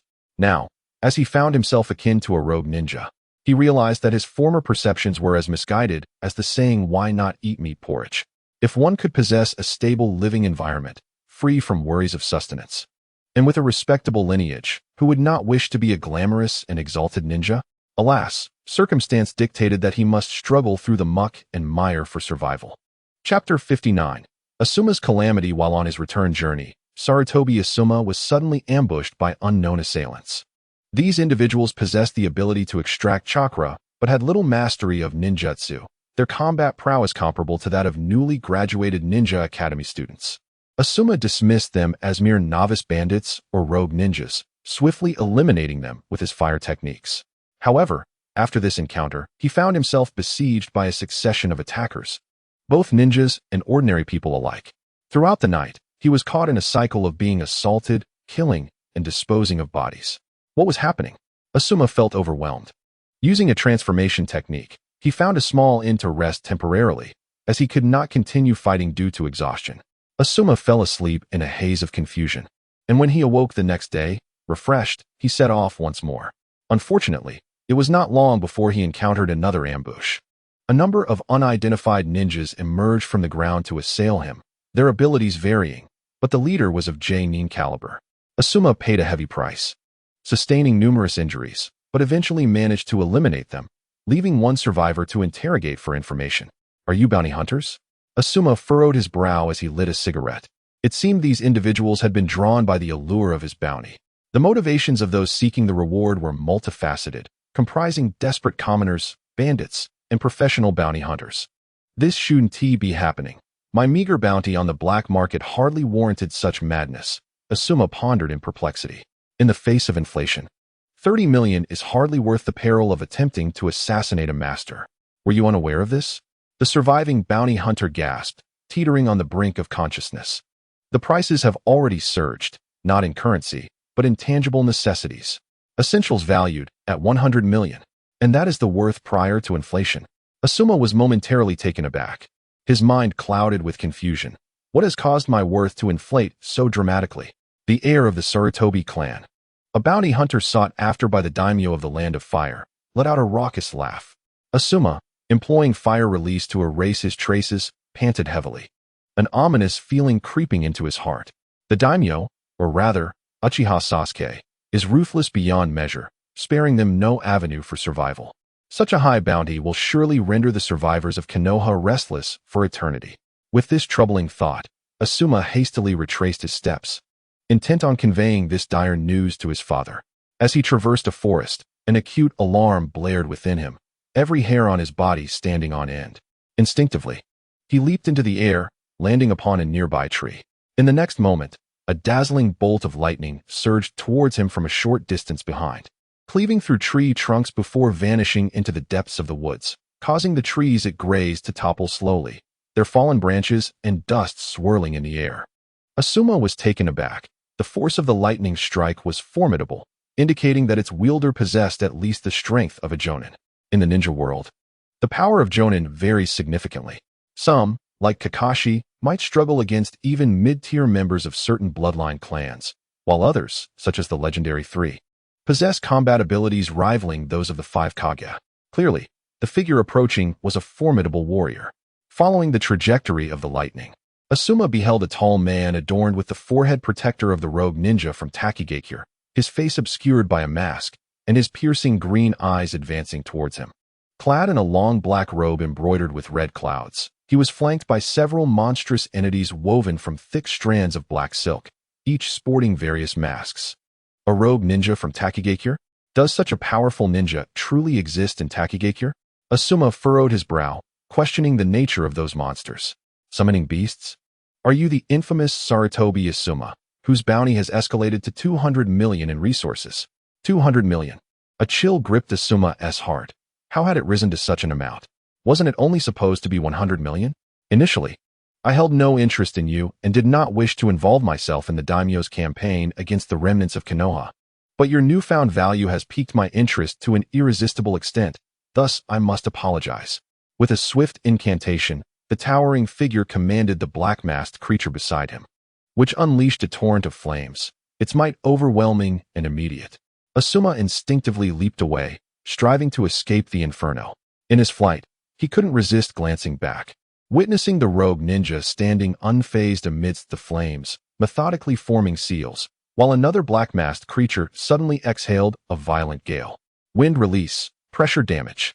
The furious wind, combined with the flames, transformed in an instant into a sea of fire, the potency magnified exponentially. Asuma Sarutobi's muscles were taut, his hands weaving intricate seals before he exhaled a thick plume of smoke. The smoke swirled and expanded with the gusts of wind, the particulate matter imbued with flame-retardant properties. Utilizing this technique, Asuma forcefully carved a path through the overwhelming inferno. Subsequently, he enveloped himself in chakra and dashed through the opening. Kakuzu relentlessly pursued him, muttering to himself that a valuable prey such as Asuma could not escape his grasp. Moments later, Asuma had distanced himself considerably. Glancing back, he noticed that the expanse of flames seemed to be widening, potentially igniting a catastrophic forest fire. However, at that moment, Asuma's thoughts were consumed by his own survival. The urgency of fleeing outweighed any concern for the impending disaster. Could such a small place as Takigakure truly harbor such formidable rogue ninjas? As he ran, doubts began to creep into Asuma's mind. After a brief contemplation, a sudden realization struck him, causing his expression to darken. He recalled tales of a legendary ninja from Takigakure named Kakazu, a notorious figure who had survived since the Warring States period through some secret technique that prolonged his life. There were even whispers that this individual had attempted to assassinate the first Hokage and had managed to escape unscathed. How terrifying that was. The more Asuma reflected on Kakuzu's background, the more his anxiety escalated. To have escaped the first Hokage's clutches, Kakuzu was undoubtedly a formidable adversary, perhaps even surpassing the strength of the five Kage.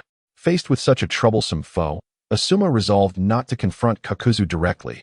He would flee as far as possible. Moreover, he could not seek refuge with his father, whose previous injuries had not yet healed. Bringing this dangerous individual to his father would likely spell doom for the remaining Leaf Ninjas. Asuma's mind raced with thoughts, but alas, Kakuzu provided him with no opportunity to escape. The moment Asuma's concentration wavered, Kakuzu boldly surged forward, a black-masked figure behind him opening its mouth wide to unleash a torrent of water. Soaring through the air, Asuma twisted his body mid-flight to evade the oncoming water release attack. The water projectile struck a tree behind him, sending splinters flying. Asuma felt a jolt of pain in his arm, realizing a wound had opened, blood gushing forth. Kakuzu's water technique, seemingly mundane, possessed a concentrated force that had cut through his flesh. With no means to evade, Asuma resolved to confront the challenge head-on. As a seasoned jonin, he quickly adjusted his mindset, drawing two short blades crafted from chakra metal.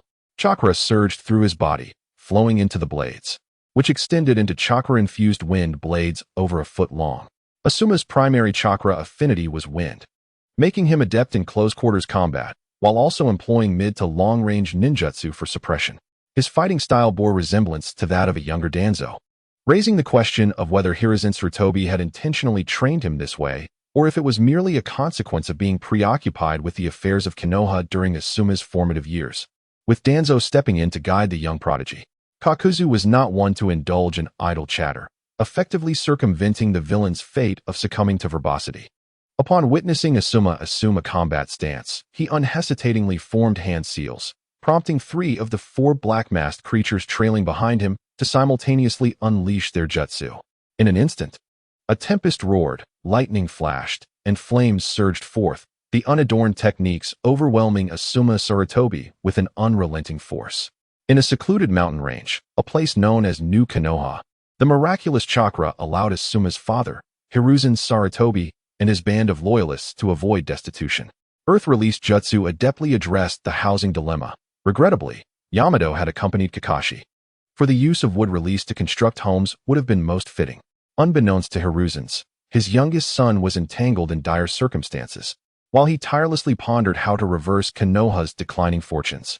The current state of the 5 great nations was far from favorable. The wind, fire, and earth countries had abolished their ninja villages, rendering it nearly impossible for Hiruzen's to receive support. Even if assistance were offered, it would likely stem from a desire to witness the internal strife within the land of fire. The land of lightning was plagued by a disastrous insect infestation. The nano-poisonous bugs originally brought by the oil woman, which could not be eradicated, resulting in sporadic massacres. Hiruzen suspected foul play. If the nanobugs were indeed so formidable, Konoha would have long since unified the ninja world. The situation in the land of water was even bleaker, with bizarre phenomena emerging along the coast, leading to the complete collapse of the fishing industry. The nation was engulfed in turmoil, and the daimyo had ordered the Mist Village to eradicate the restless refugees and cleanse all unstable elements. The more Hiruzen contemplated these matters, the more his head throbbed. Although many of Konoha's original ninjas had allied with the daimyo, a significant number had been coerced by the weight of national duty and familial ties to become turncoats. Privately, they still leaned towards Konoha, and Hiruzen exploited this sentiment to gather intelligence on the daimyo's court. The daimyo's residence had been renamed the capital of peace. Yet Hiruzen was acutely aware that the daimyo's actions bore no relation to tranquility. The dual-track system of one nation and one village had been in place for far too long. Its abrupt dismantling would inevitably incite upheaval. And the daimyo's solution to such unrest was brutally simplistic: mass slaughter. Those who disobeyed were to be exterminated. The compliant ninjas of Konoha assumed the role of executioners, with Shogun Uchiha Sasuke personally leading them to obliterate entire cities, leaving no survivors, thus ensuring that information could scarcely escape. Hiruzen found himself utterly bewildered. What was the daimyo attempting to achieve? Did he not realize he was undermining his own foundation? If this continued, the land of fire would soon meet its demise. It was precisely this conviction that fueled Hiruzen's unwavering belief that the daimyo was under some form of control. First the villages would be destroyed, then the nations. Such reckless actions aligned perfectly with his preconceived notions of the Uchiha. Did Hiruzen feel regret? Indeed, he did. He lamented not heeding Danzo's counsel to eliminate the Uchiha sooner. He regretted sparing Sasuke, the sole survivor. He regretted not inscribing a curse seal to extinguish the source of calamity. Tobirama's words rang true. Uchiha were indeed born of malevolence. Hiruzen seethed with resentment. For the future of Konoha, Sarutobi Hiruzen found himself compelled to gather all available resources, even if it meant resorting to unscrupulous measures. The most pressing matter at hand was the retrieval of Tsunade. Her formidable abilities, coupled with the support of the Whetbone Forest, made her an invaluable asset. The feudal lord had already been deceived by Orochimaru. Sarutobi would not allow Tsunade to fall victim as well. Jiraiya was entrusted with the mission to locate her. However, at this moment, Jiraiya bore a furrowed brow. The ground before him was inscribed with the intricate patterns of a summoning technique. Yet he awaited the arrival of the toad with whom he had a contract, to no avail. He examined the summoning process repeatedly, which had not faltered. Jiraiya had tested all his summoning contracts, but alas, neither the legendary 3 ninjas nor the esteemed Sannin Shima responded to his call. After departing from Mount Miyaboku, his original intent was to confront the source of the cataclysm foretold by the great sage of the toads, but Sarutobi had persuaded him otherwise. Given the gravity of the situation, it was unreasonable for Jiraiya to bear the burden alone. He was to recover Tsunade first, while Sarutobi would find a way to relay this information to the 5 great nations. Everyone ought to contribute their strength in such dire circumstances. Jiraiya understood his mentor well. The lofty rhetoric masked ulterior motives, perhaps an intention to leverage the so-called apocalyptic disaster to reclaim power in Konoha. Only Jiraiya wholly believed in the prophecy of Mount Myaboku. Others would likely dismiss the toad's foretelling. Nevertheless, since Sarutobi had spoken, Jiraiya could not refuse. Tsunade was indeed crucial to the current Konoha. Yet, the sudden failure of the summoning technique stirred an ominous premonition within him. What had transpired at Mount Myaboku? Jiraiya's expression grew grave. As one of the three great sanctuaries, Mount Myaboku was renowned for its strength and should not have encountered significant turmoil. Yet, the inability to contact the summoning beasts left him profoundly unsettled. They represented a part of his overall strength. In times of chaos, a decline in power was a source of unease. Before seeking Tsunade, Jiraiya intended to return to Mount Myaboku for a closer look, only to be stunned to find the entrance had vanished. There was no choice but to pursue Tsunade. She had a contract with the Sennin of Wetbone Forest, and as another of the three great sanctuaries, the Sennin might possess knowledge regarding the situation at Mount Myaboku. Jiraiya mused. Locating Tsunade would not prove overly challenging, for she was a notorious gambler, frequently seen in various casinos. He could lurk in the more prosperous establishments, listening for tales of the big fish. Identifying those who seemed to lose consistently, surely one of them would be Tsunade. Chapter 61. The pig is lost in a hot spring in somewhere in the land of fire. A golden-haired, twin-tailed little girl and a dark-haired older sister entered. The pair were none other than Tsunade and Kato Shizune. No matter how skillfully they employed their transformation techniques, Karui could identify them at a glance. There was no way to ignore the eye-catching pink pig adorned with a pearl necklace. I recall the previous owner here being a middle-aged man. What prompted the sudden change? Tsunade inquired, feigning nonchalance as she scrutinized Karui. The business has been struggling. The former owner sold the establishment, and I am the new proprietor, Karui replied politely. Tsunade inquired, I see. In these chaotic times, you are so young and beautiful. Running a shop alone here, do you not fear encountering danger? Kankuro confidently tossed her long hair, declaring, I am quite formidable. Ordinary folk would not dare cross me. Tsunade's attention was finally drawn to the vibrant crimson hue of Kankuro's hair, and her wariness instinctively lessened somewhat. Given the multitude of events that had transpired recently, Tsunade's unique position naturally attracted trouble, thus her caution was understandable. Yet, with no other inns in the vicinity, and both she and Shizune thoroughly exhausted, the dangers of camping outdoors loomed larger. After a moment's contemplation, she resolved to stay. Shizune silently completed the check-in process, and the two entered their room. Shutting the door with a definitive thud, a sinister smile crept across Kankuro's lips. She had finally awaited her prey. The inn's business was indeed dismal, with Tsunade and Shizune as its sole patrons. Before nightfall, Kankuro sat quietly in a chair behind the counter, the sounds of withered branches and leaves rustling in the wind wafting in from outside. She held a novel with a crimson cover, occasionally revealing a somewhat greasy smile as she perused its contents. A gentle footfall approached, and a middle-aged man of elegant demeanor emerged from the kitchen, carrying a platter of fruit. This man appeared to be the cook of the inn. However, a closer inspection would reveal a shocking sight, though he moved with ease. His face was streaked with tears, and his eyes were filled with sorrow, indignation, and terror. Kankuro's gaze momentarily shifted from the novel to the man's face. Oh dear, what is a grown man like you crying for? I have shown you mercy by sparing your life. Should you not be grateful? She tilted her head, her expression brimming with innocent curiosity, akin to that of a charming young girl next door. She did not linger on his tears for long, turning back to immerse herself in the narrative. The man's tears continued to flow relentlessly, yet he was powerless to resist, forced to serve this vicious and twisted sorceress like a mere servant. Internally, he wrestled with turmoil, yearning to seize the witch by the throat, yet his body remained unresponsive. After finishing the fruit, Kankuro languidly commanded, Do not forget to deliver supper to our two guests tonight. The middle-aged man numbly returned to the kitchen, grasped a knife, opened the freezer, and selected a piece of meat, his tears surging forth, pooling on the ground to form a small lake. Soon, the aroma of roasted meat wafted through the kitchen. At 2:30 in the morning, the lights had long been extinguished, and the inn lay enveloped in silence. The streets outside were deserted, with only the occasional call of unknown birds echoing from the treetops. Having indulged a bit too much at supper, Shizune was roused from her slumber, groggily making her way to the restroom. only to discover upon her return that Tun was missing. In the darkened corridor of the inn, the chill of the night air sent shivers down Shizun's spine. She glanced around anxiously, calling out for an extended period, but the pink little pig offered no response. Her slightly anxious voice echoed in the corridor, the creaking of her shoes against the floor becoming increasingly irritating. As Shizun searched in the darkness, her heart raced, and a twinge of fear began to creep in. At that moment, a hoarse and muffled call of birds suddenly echoed from outside, startling Jingyin into a shiver. A sense of foreboding rising subconsciously, causing her heartbeat to quicken.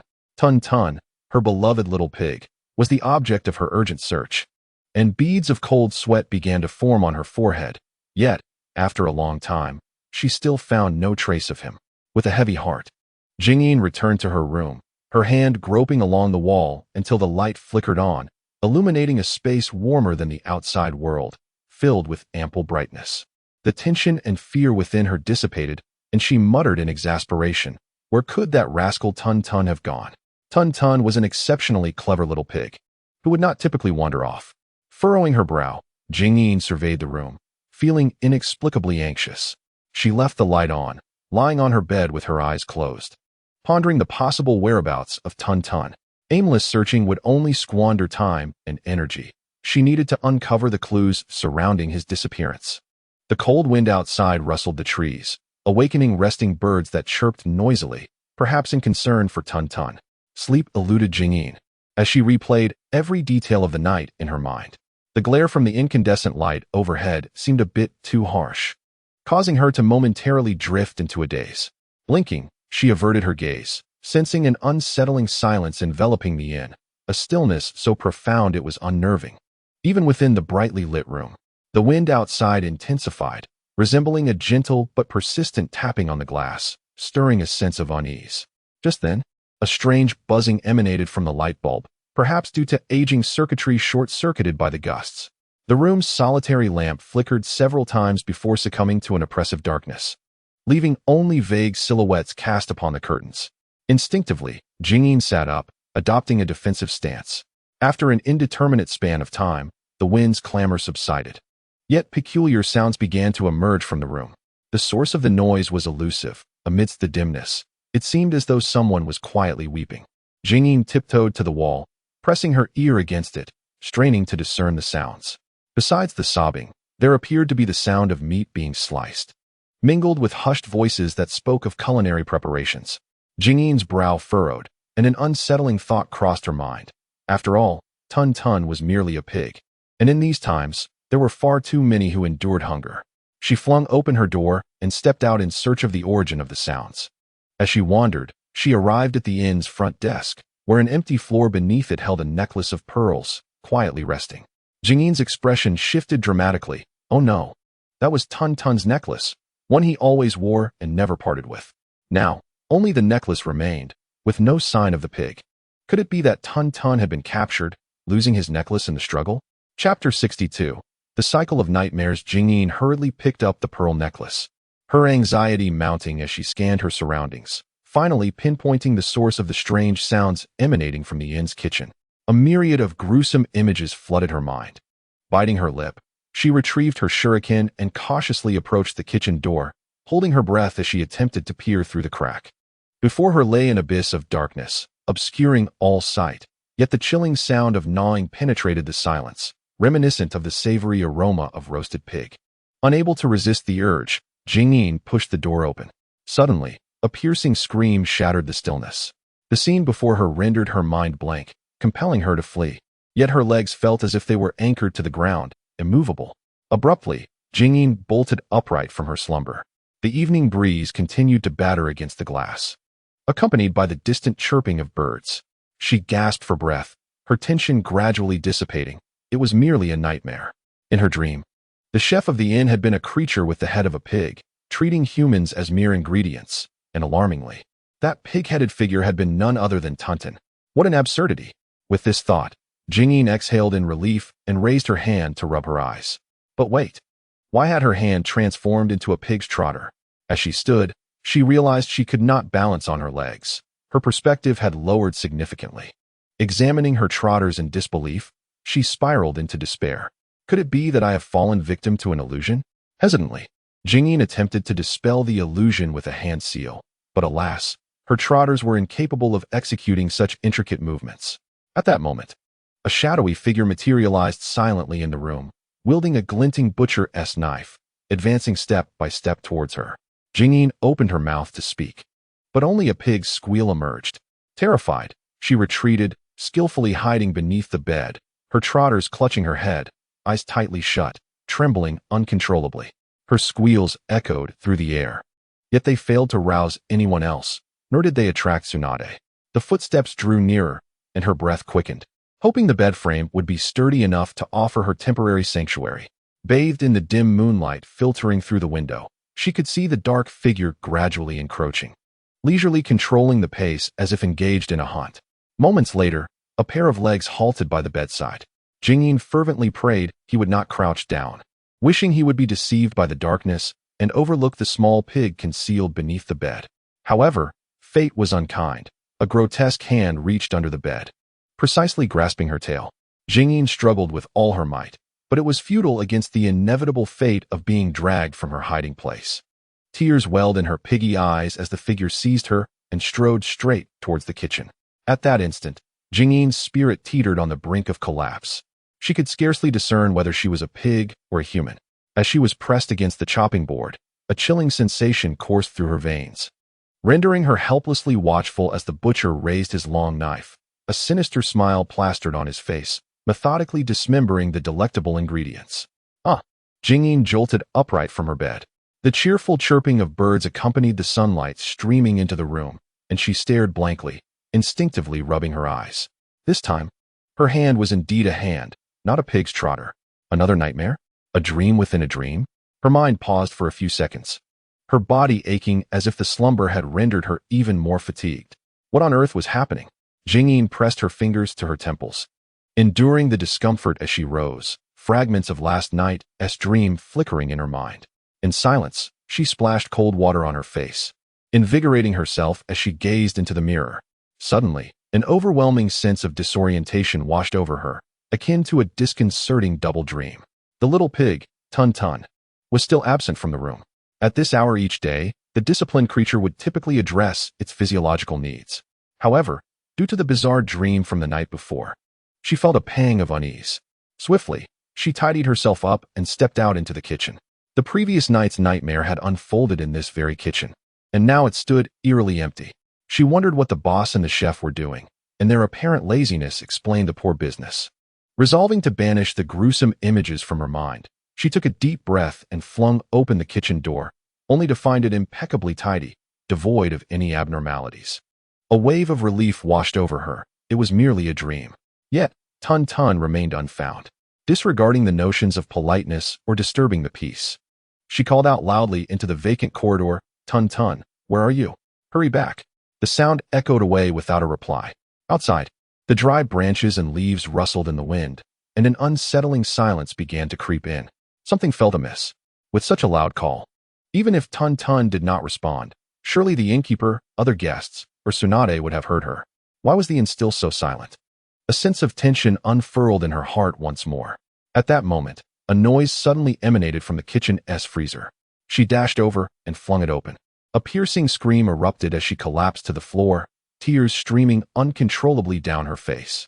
Her master, the one she depended on, Tsunade, was dismembered and arranged neatly within, blood staining the entire freezer with a ghastly hue. Unable to bear the sight before her, she jolted upright from her bed. Was it still a dream? She felt as though madness was enveloping her, repeatedly encountering despairing scenes that shattered her spirit, only to awaken time and again to find herself back at the beginning, seemingly trapped in this relentless nightmare, condemned to an endless cycle of torment. No matter how resilient a ninja's will, such a blow was insufferable. Her anguished screams reverberated throughout every corner of the inn. Hearing the commotion, Tsunade burst in. "Shizune, what's wrong?" At that moment, Shizune was clutching her hair, screaming in a frenzied state, her sanity seemingly evaporated, her dark, thick locks nearly torn from her scalp, her visage twisted in madness.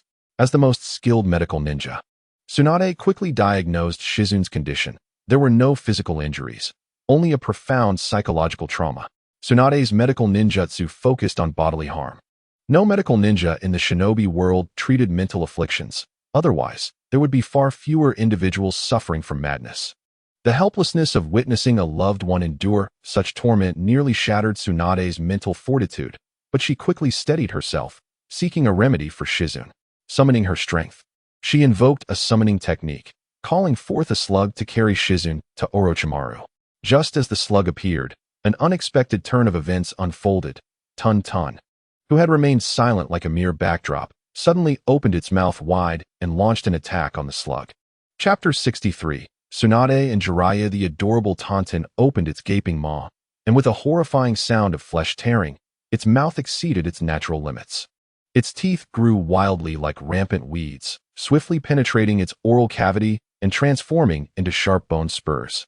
Skin, flesh, and viscera appeared to have reversed their positions, entangled chaotically and hanging from the grotesquely elongated spines. The pig's head had disfigured into a nightmarish visage, with countless tendrils composed of blood and nerves sprouting from its punctured wounds, while its ribcage grotesquely morphed into slender, jointed legs.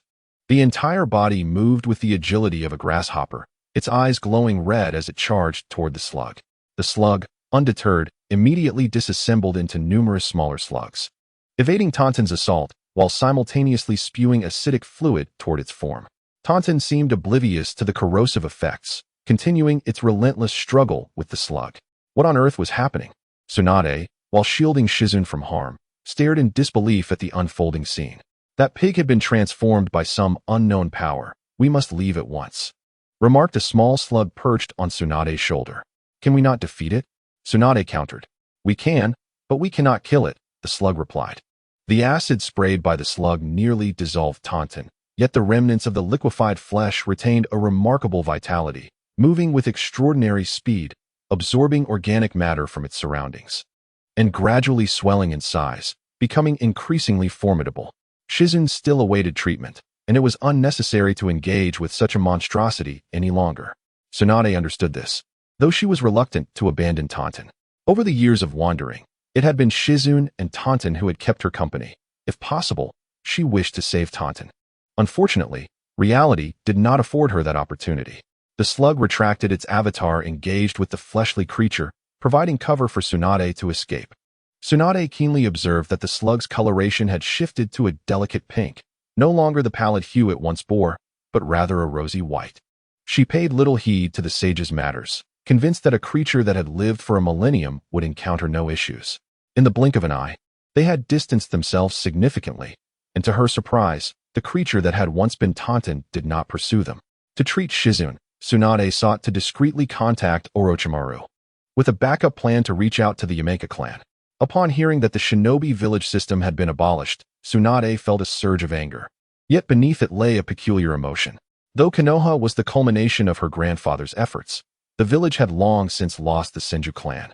The demise of Konoha seemed to hold little significance for Tsunade. She believed that with her status and unparalleled medical ninjutsu, coupled with her lack of ambition, regardless of who the ruler might be, they would extend their respect and even favor toward her, using her for political spectacle. Tsunade harbored no fondness for the daimyo, nor for Sasuke. Thus, she had always tread carefully, even though no one came to summon her. Both Orochimaru and the Yamaka clan were pawns of the daimyo. However, for Shizune's sake, Tsunade was willing to cast aside her reservations. Yet, fate is unpredictable. Before she could reach Orochimaru, she inadvertently encountered Jiraiya. How wondrously serendipitous. Jiraiya can be regarded as Tsunade's seasoned admirer. However, why has she consistently refused his advances? As a formidable, attractive, powerful, and renowned woman of high status, Tsunade finds it nearly impossible to justify accepting Jiraiya. The expectations she harbors for a partner's aesthetics and character are evident in her relationship with Dan Cat, and Jiraiya simply falls short in every regard. Although he often professes his affection for Tsunade, in reality, he has accomplished little for her, merely expressing his sentiments verbally. Most of his energy is devoted to seeking the prophesied child and pinning Ica paradise. Tsunade would never choose a middle-aged man of dubious character who indulges in peeping at bathhouses, unless she were left with no alternative but to settle for him. While Jiraiya is indeed a commendable teacher, a good disciple, and a skilled ninja, these qualities do not necessarily make him an ideal boyfriend or husband. Tsunade's feelings for him have remained firmly within the confines of friendship. When she encounters Jiraiya, she is disinclined to waste time, as she can easily predict his counsel, essentially urging her to assist the elderly Hiruzen Sarutobi. Upon being gently rebuffed by Tsunade, Jiraiya refrained from pursuing the subject further and instead broached the topic of Myobokuzen, inquiring whether the Toad Sage might be aware of its recent circumstances. This was not a troublesome matter. Tsunade summoned the Toad, allowing Jiraiya to pose his question directly. Among the 3 Great Sage regions, the Shikatsu Forest, home to the Toad, is particularly unique.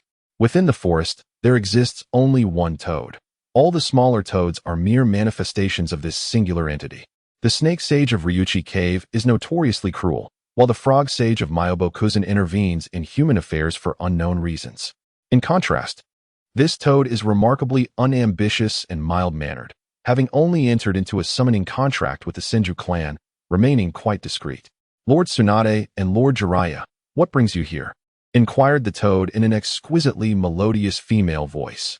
Having encountered the Toad Sage before, Jiraiya, despite the toad's amiable nature, did not dare to be dismissive. I wish to inquire about Myobokuzen, he stated. Myobokuzen? The toad expressed confusion. Recently, it seems there have been issues at Myobokuzen. It has become unresponsive to my summoning, and the entrance has vanished. I am unable to find a way to re-enter Myobokuzen, Jiraiya said, furrowing his brow in concern. I fear something dire has befallen Myobokuzen, which is why I sought the Toad Sage's insights for any clues. Although Myobokuzen, Shikatsu Forest, and Ryuchi Cave are collectively known as the 3 Great Sage regions, in reality, there is seldom interaction among them. It is merely humanity that has classified us together. The frogs and snakes occupy the higher echelons of the toad's food chain, and we are not well acquainted. A hint of resignation laced the toad's voice. Jiraiya, feeling somewhat awkward, continued, Might I ask, dear Toad Sage, has Myobokuzen ever encountered a similar situation in the annals of history? The Toad Sage shook her head. I am uncertain. I only know that Myobokuzen has consistently maintained a certain degree of contact with humanity. In recent centuries, you have been the human most closely connected to Myobokuzen. If even you are unaware of the situation, then others are surely in the dark as well. This is troubling. There must be a grave issue at Myobokuzen, Jiraiya lamented, his brow creasing with worry. Toad Sage, do you have any means to access Myobokuzen? I do not, was the toad's succinct reply. Jiraiya's face betrayed a sense of disappointment. At that moment, the slug began to writhe restlessly, its pale surface suddenly tinged with a shade of pink, and it exclaimed, I have urgent matters to attend to in the Whetbone Forest. With a resounding thud, the slug dispelled the summoning. Chapter 64. Whetbone Forest. The slug's hasty departure was in stark contrast to its usual polite demeanor. Could something have gone awry in the Whetbone Forest? A sense of foreboding crept into Jiraiya's mind. Tsunade's expression turned grave as she advised, Jiraiya, there is no need to overly fret. Both Myoboku Mountain and the Whetbone Forest are extraordinary places where mishaps are rare. Even if an incident were to occur, it would undoubtedly be beyond our capacity to resolve. If even the Sage of Toads and the Sage of Slugs were unable to address it, what confidence did Jiraiya possess that he could assist? Perhaps Myoboku Mountain merely had matters to attend to, thus temporarily closing its gates to the outside world. One could only hope. With a sigh, Jiraiya set aside the topic and inquired, Do you intend to seek out Orochimaru? Tsunade nodded and elaborated on the events that had transpired. Jiraiya's demeanor turned serious as he remarked, I believe you should exercise caution. Shizune has suffered severe psychological trauma, and the only known individuals with expertise in this area are Orochimaru and the inhabitants of the Yamashiro clan, both of whom are loyal to the daimyo. I suspect this is a conspiracy targeting you, and seeking Orochimaru could very well lead you into a trap. Tsunade sighed, I understand your concerns, but I cannot simply abandon Shizune, can I? With no further words exchanged, the two parted ways. In stark contrast to the picturesque Myoboku Mountain, the Whetbone Forest was far from hospitable to human life. Different environments give rise to distinct forms of life. The weak adapt, while the strong reshape their surroundings. The forest was inhabited solely by a colossal slug, which had transformed the area into a habitat solely suitable for its kind. Mist shrouded the woods, and all the trees stood bare, pallid, and devoid of vitality, potentially mere fossils shrouded in fog, resembling a forest of white bones. eerily terrifying. At this moment, the Sage of Slugs writhed in agony as pink, diminutive slugs began to split off from its body, starkly contrasting with its blue and white form. Facing off against one another, the beast that had transformed from Tun carried with it an unknown contamination. The slugs summoned by Tsunade engaged in close combat with Tun and, unfortunately, became tainted. Upon returning to the wet-bone forest, it merged back into the main body, triggering an explosion of the contamination, leaving the Sage of Slugs to endure the consequences, forced to sever the contaminated parts. I am the true essence, a relatively larger pink slug boasted. I represent a higher echelon of evolution. I have encountered powers more mysterious than chakra and natural energy. You should embrace my complete transformation. Silence. The Sage of Slugs retorted angrily. For over 1,000 years, no one had caused her such significant distress. That red contamination was akin to the god tree of Ur, and she could not even discern who had laid this trap. The Sage of Slugs now felt an overwhelming sense of frustration. She could adapt to chakra, as it had not distorted her will, allowing her to remain herself. However, that shade of red is unacceptable. The contaminated slugs have become mindless fools, and the slug sage cannot tolerate such a transformation. Speak another word, and I shall unleash my wrath upon you, threatened the slug sage. The pink slug, with a sardonic smile, pointed with its tentacles, saying, "Do you truly believe you possess the strength to challenge me?" Before the statement could be completed, another pink slug exclaimed, "Watch out." The acidic spray from the slug sage descended like a torrential storm, while the young slugs were unafraid of the corrosive substance. The sheer volume of the liquid posed a significant physical threat. In an instant, the pink slugs scattered in all directions. "All together now," someone shouted, and several attacks were launched without hesitation towards the slug sage. Boom. Amidst the cacophony of collisions, the slug sage remained unscathed. Yet it was evident that her fury had reached a boiling point. Initially, she had been focused on escaping the pollution, ignoring the treacherous pink slugs. But now she was compelled to regain control over the chaotic situation. Whoosh! A beam of blue light shot forth from the slug sage's mouth, striking a particular pink slug with astonishing speed. Boom! The pink slug was obliterated, unable to utter a final word. Truly pathetic, unable to evade such an attack. Nearby, several other pink slugs reveled in schadenfreude. Though they shared a similar hue, their wills were far from united like the slug sage's divided form, each pursuing its own agenda and engaging in mutual strife. Dare to betray me? You shall all perish. The slug sage unleashed a barrage of blue light, while the pink slugs, agile and nimble, spun and leaped with their eyes closed, skillfully evading and occasionally retaliating. The slug sage's massive size ensured that any assault would inevitably strike her, though it caused no pain. It effectively fueled her growing rage. "Oh, look at her. She appears like a puffed-up meatball when angry," cried a pink slug, laughing heartily as it dashed about in panic. The slug sage pursued relentlessly, striking down those who dared mock her. Dare to mock the sage? You shall meet your end. In her fury, the slug sage reduced all pink slugs to mere remnants. Yet those remnants remained highly active, writhing and merging into a vibrant pool of pink goo. On this sweltering day, the slug sage trembled with anger, her duodenum cramping painfully. Who on earth conjured such absurd creatures? Having barely managed to contain the escalating chaos, the slug sage exhaled in relief. Just then, the pool of pink slug remnants began to churn violently, and a youthful figure forcefully emerged from the undulating mass. In the mist-laden, wet-bone forest, the slug sage stood still, adopting a posture of utmost respect. She was not foolish. In the presence of such a formidable being, provoking or testing was futile. After all, there was but one slug in the wet-bone forest, and she was unafraid of humiliation, nor did she feel the need to put on airs before her juniors. "Your demeanor suggests you knew I would come," the youth remarked with a hint of mockery. Without hesitation, the slug sage responded, "Jean Sampang. Do not presume I do not recognize you. Return my money promptly." The youth paused, a pained expression overtaking his face. Was this slug truly so amusing? "My esteemed lord, I sincerely apologize. I recently experienced a slight ailment that led to the inexplicable emergence of chaotic visions, and I inadvertently spoke of them." The voice of the slug fairy was melodious, tinged with a hint of shyness. "You lie. You are merely stalling for time." The youth erupted with an overwhelming presence, abruptly locking onto the slug fairy, causing her to tremble uncontrollably. unable to endure even a second before pleading for mercy. The youth clicked his tongue in astonishment. After all, she was a revered fairy, and he had anticipated her to grit her teeth and stand her ground, unyielding even in the face of death. To his surprise, with just a modicum of pressure, she immediately knelt. The disparity in character between the Slug Fairy and the Toad Fairy was striking. Chapter 65. The demise of the Slug Fairy. However, this spineless Slug Fairy proved more advantageous to the demon. Uchiha Yao gazed at her with a grave demeanor, his voice cold and devoid of emotion. Since you are so agreeable, I have a question for you, and you must answer truthfully. It was rare to encounter such a cooperative relic. Before extinguishing her life, he deemed it prudent to extract some utility from her. The Slug Fairy quivered, huddled on the ground as if petrified, seemingly deaf to his words. Cease your pretense. Do you believe I won't slay you with a single stroke?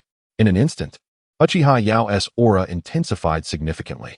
The Slug Fairy lay still, devoid of any movement. Enough of this charade. Rise and speak. If your response pleases me, I may grant you a chance at survival. The Slug Fairy reluctantly lifted her head, her tone laced with incredulity. Really? I do not believe you. Yao replied. I always speak the truth. A flash of white light ensued. The Slug Fairy's massive form disintegrated instantly, countless tiny slugs scurrying in all directions. Some surged toward Uchiha Yao as sacrificial pawns, while others directly fled the wetbone forest. The life form of the Slug Fairy was uniquely peculiar. As long as any one of her avatars escaped, she could survive, retreating to some remote and desolate corner and prolonging her existence for a millennium.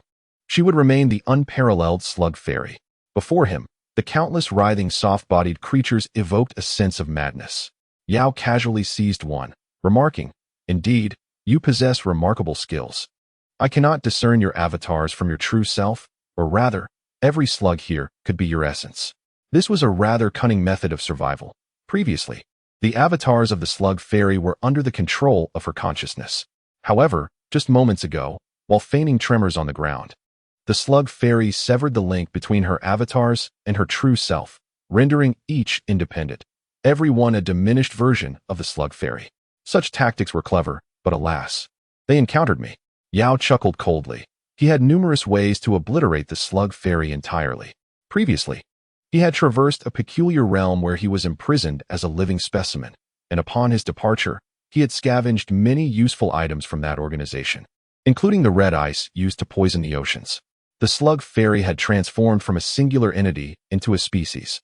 The first notion that came to his mind was the Book of Extinction, though the cost of employing such a tome was considerable. After contemplation, he resolved to consider an alternative approach.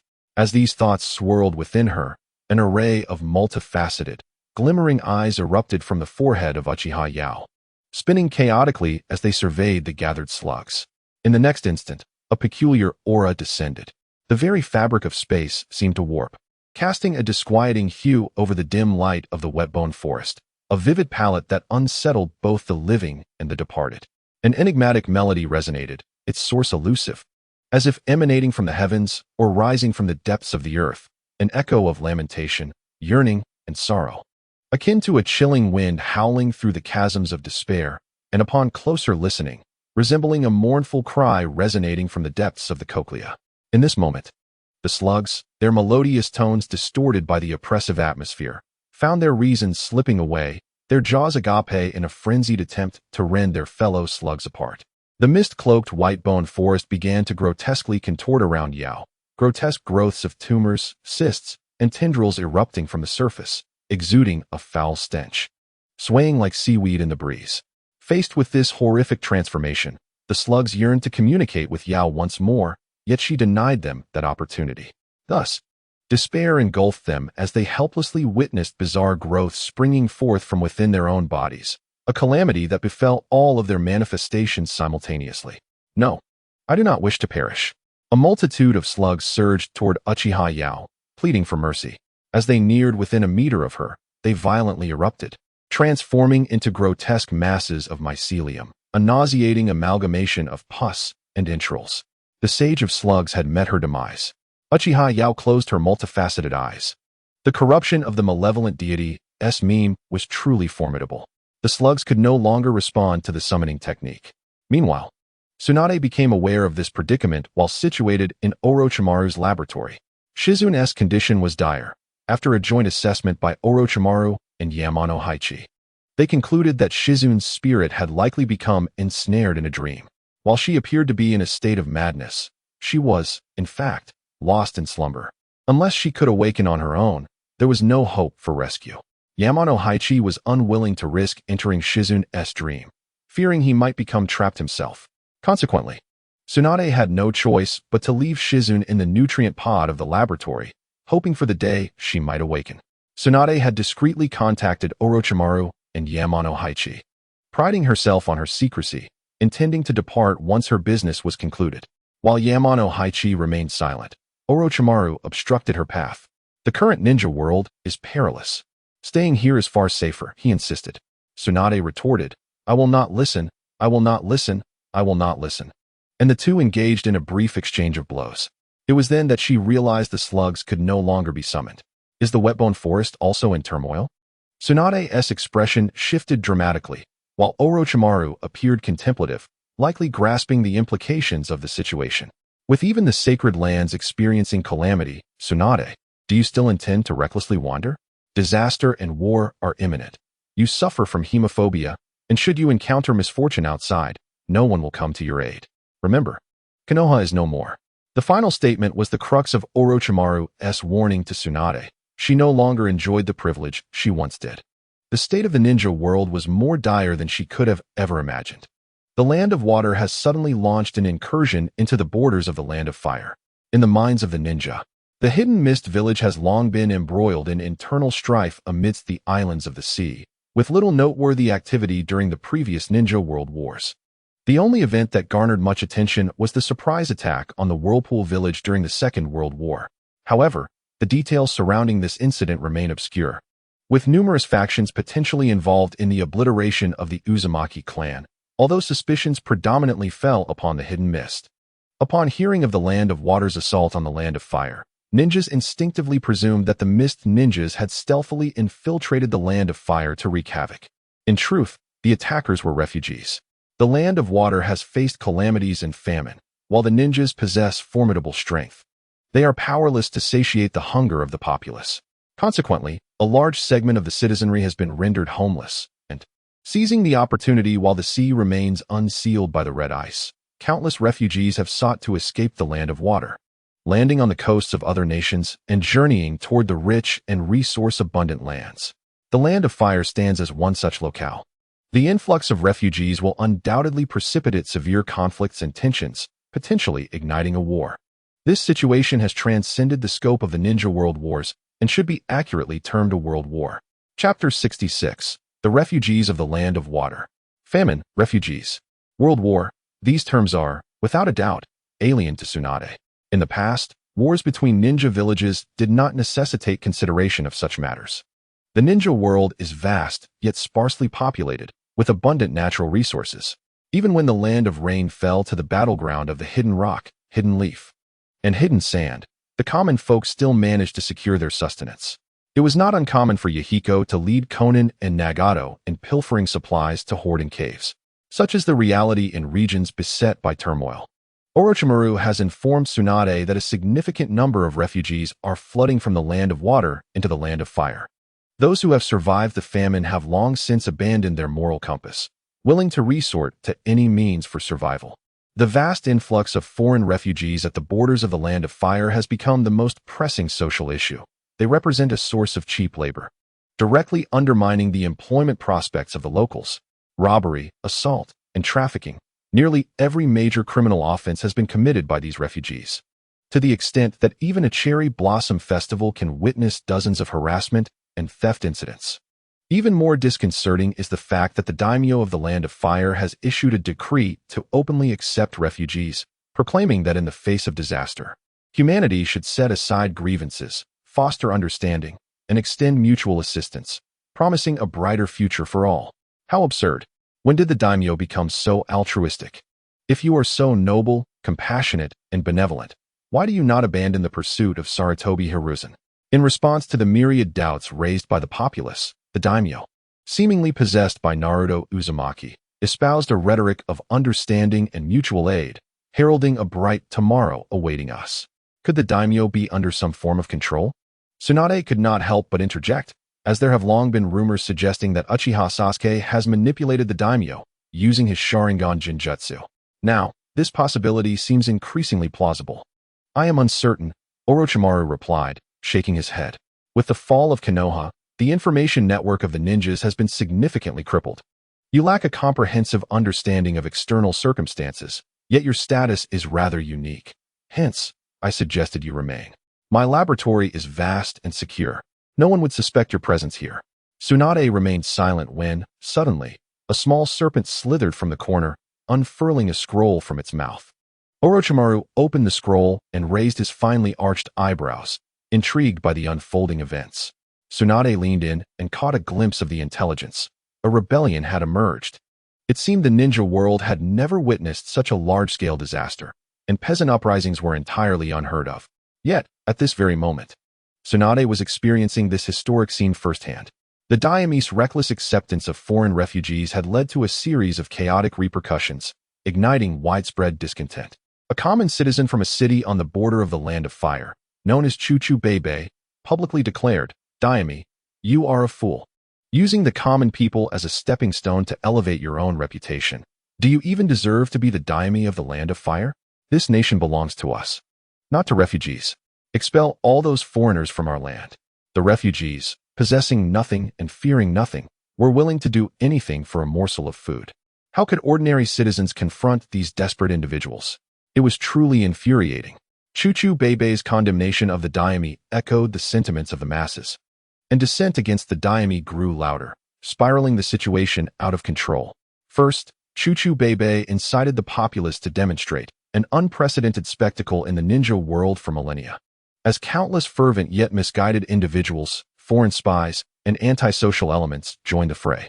In the midst of the throng, rioters clad in ninja attire and adorned with the Leaf Village forehead protectors wreaked havoc, looting and burning without hesitation, even assaulting officials who attempted to maintain order.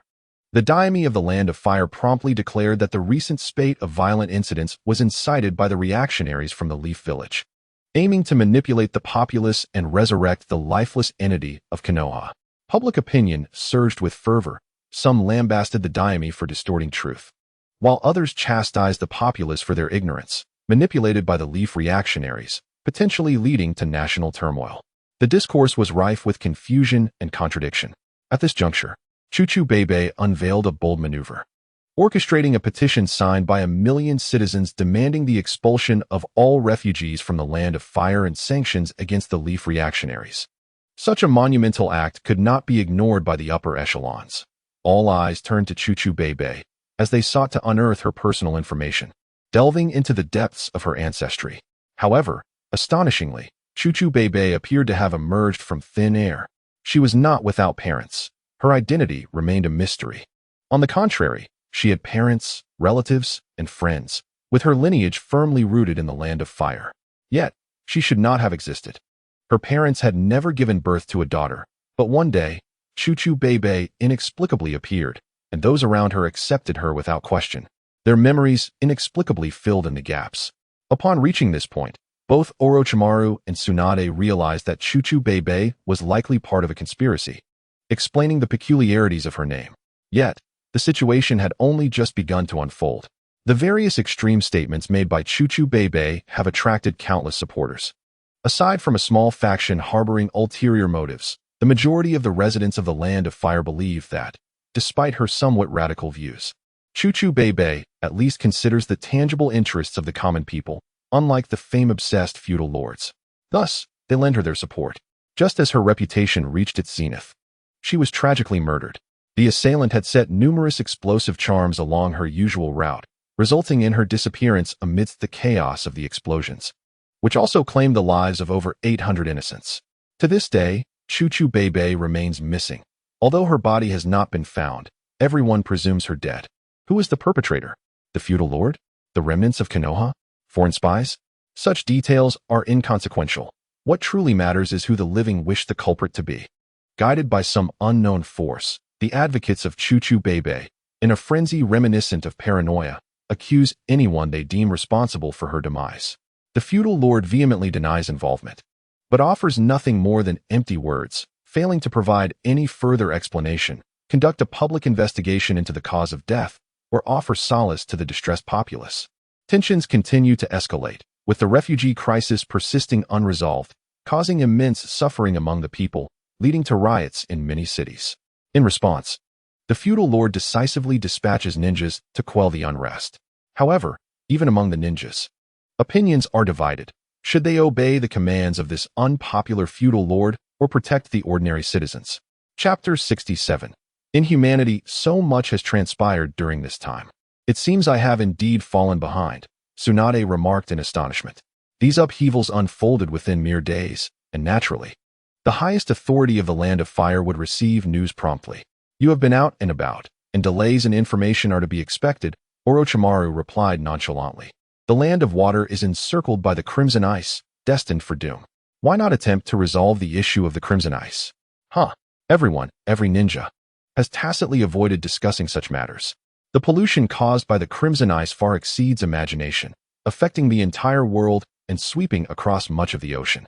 This phenomenon, beyond rational comprehension, renders any response futile. Humanity can only choose to lie down, treating it as a natural occurrence and pretending it does not exist.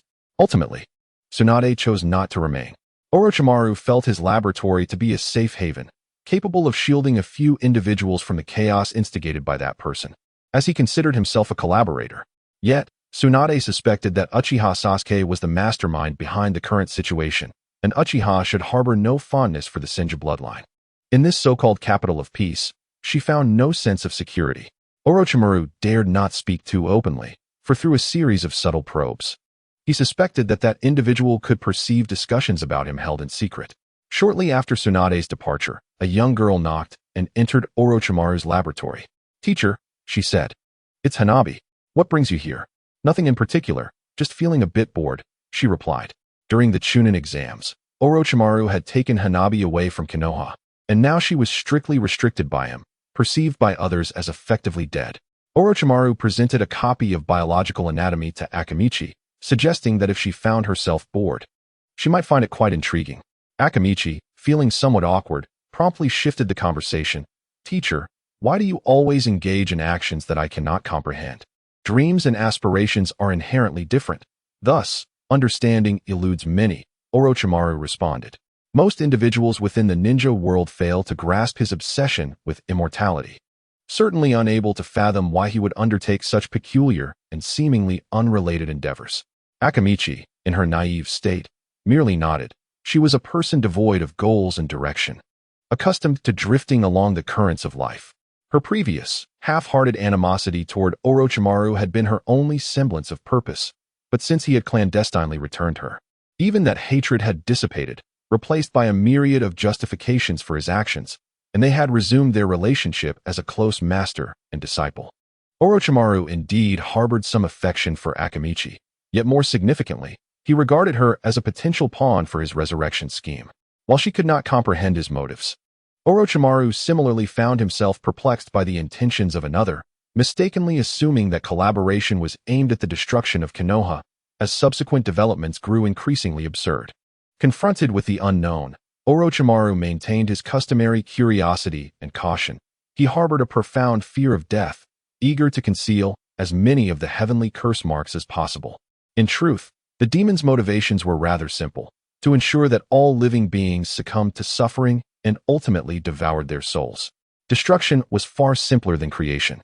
With haphazard strikes here and there, he would inevitably shatter this world, effectively obscuring the vision of others. A mere skirmish within the ninja world could not satiate his appetite. He craved a grand world war capable of dragging all beings into chaos. As long as the demon existed, no one could expect tranquility. After Tsunade departed from Orochimaru's laboratory, she discreetly contacted Jiraiya, wishing to visit the new Konoha. The sky was a dull gray, having not witnessed the vibrant blue in quite some time, and the arid wind howled uncomfortably. "Lord Jiraiya, Lady Tsunade." The vigilant Konoha Chunin recognized their identities and exclaimed in delight, "At last, the two esteemed individuals have returned." Jiraiya and Tsunade smiled and nodded slightly to the CHnin before swiftly making their way toward the center of the new Konoha. Sarutobi Hiruzen sat in his office, anxiously smoking, troubled by thoughts of Asuma. As Tsunade entered, she brushed past a refined middle-aged woman. She seems familiar.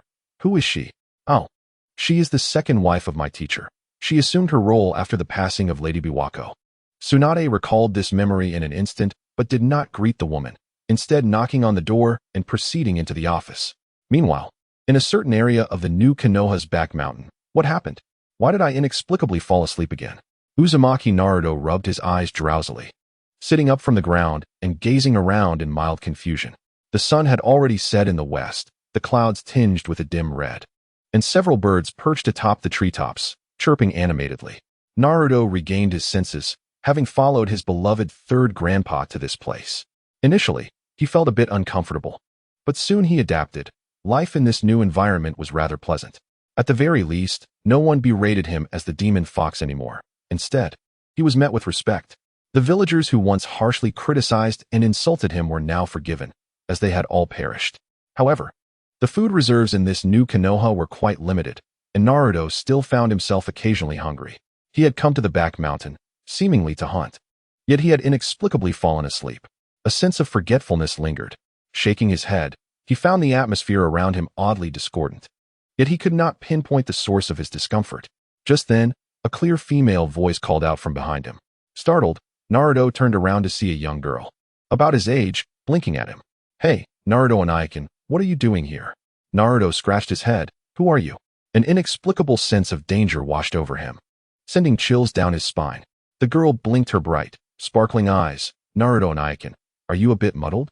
I'm Sarutobi Keiko, Konohamaru's sister. We were training together this morning. Oh, my memory hasn't been great lately, Naruto replied with a smile, trying hard to recall the events of the morning. As he pondered, fragmented images indeed flickered through his mind. He had been training with Sarutobi Keiko, and they had enjoyed each other's company. Yet, the sense of unease within him intensified.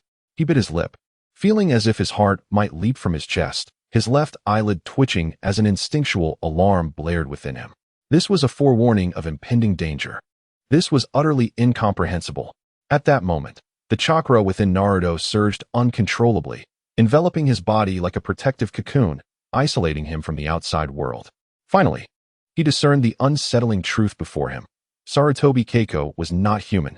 Chapter 68. I can't distinguish. I really can't distinguish. The charming and adorable Sarutobi Keiko shed her human guise in Naruto's eyes, transforming into a creature resembling a skinned monkey. The skull above her brow had been severed, exposing her cerebral cortex that swayed as she spoke, a massive worm clinging to it. Panic seized Naruto. Family, someone come to my aid. I'm in urgent need. He hastily concocted a flimsy excuse to dismiss Sarutobi Keiko and hurried back to his room, his heart racing and cold sweat pouring down his face. What on earth is happening?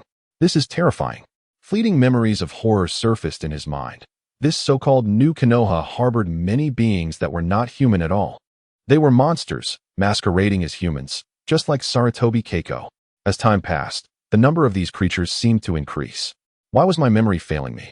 Rarely did Naruto attempt to engage his rusty mind, yet he found himself utterly bewildered. Lying on his bed in despair, he suddenly felt something beneath his pillow. Reaching out, he discovered a diary.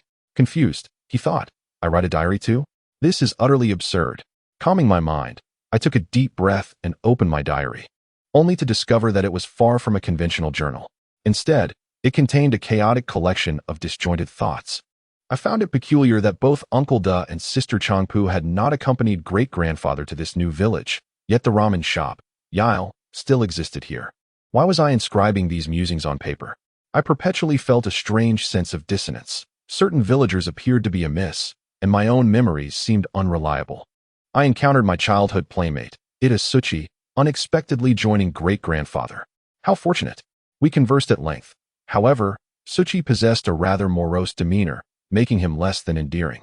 In our youth, we were both ostracized by the villagers, and those memories evoke a bittersweet nostalgia. Thus far, the diary's entries remained somewhat coherent. But soon the handwriting devolved into an illegible scrawl, punctuated by a stark declaration. The following words are true.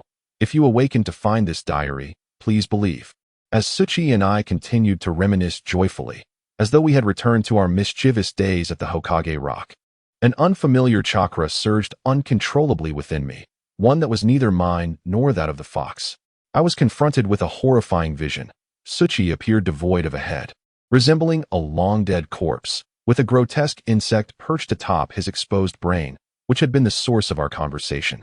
Terrified, I fled without a second thought. My memories of Tsuchi now shrouded in doubt. Upon reflection, I could find no trace of his existence, save for the fact that he had once been my childhood companion. At this juncture, Naruto's countenance turned ashen. He harbored a profound fear of phantoms and spirits. Quickly burrowing under his covers, his mind blank, entirely oblivious to having penned such a diary. Had he lost his memory? Unsure whether to trust the words inscribed within, he inhaled deeply, rubbed his weary eyelids, and trembled as he pressed on. The sky is perpetually overcast. When will it clear? I find myself missing Sakura. Today, Tsuchi and I are supposed to train. What is happening? I discovered the diary beneath my pillow. How could Tsuchi, a classmate from the Ninja Academy, be mentioned in such a way? Am I losing my sanity? Have I truly lost my memory again? After spending a brief time with Tsuchi, that uncontrollable chakra sensation returned, revealing his true form. Yawning, Naruto hesitantly turned to the next page. Vortex Tsuchi is, astonishingly, my long-lost brother. Were it not for this diary's warning, I might have mistaken him for a mere sibling, sharing meals and slumber together. I could no longer bear it and sought out great-grandfather, but to my dismay, he dismissed my claims, advising me not to quarrel with my brother. That unfamiliar chakra within me consistently erupted at just the right moments, safeguarding me from being ensnared by the creature, yet each time left me utterly exhausted, swiftly plunging me into slumber. Upon awakening, my memories would be altered. The frequency of the unfamiliar chakra's eruption is diminishing, and the monsters seem to be gradually developing immunity to this energy. A sense of panic envelopes me. Who will come to my aid? Perhaps one day in the future, these monsters will transform into my parents, my friends, or even into myself. I feel as though I am teetering on the brink of madness. The companions I grew up with are mere illusions. My classmates, both friends and foes, are but fictions. Even the girl I cherish is a fabrication. Wait, is my grandfather truly real? That little brat, Konoha, also appears to be somewhat amiss. Falsehoods, deceptions, all around me. What is the essence of reality? I cannot differentiate. I truly cannot discern. What should I do? Perhaps I should eliminate them all. Naruto's heart raced, realizing his mental state had deteriorated to such an extent. Just as he intended to document the events concerning Sarutobi Keiko in his diary, an overwhelming drowsiness washed over him, and with a soft thud, he collapsed onto his bed, succumbing to slumber.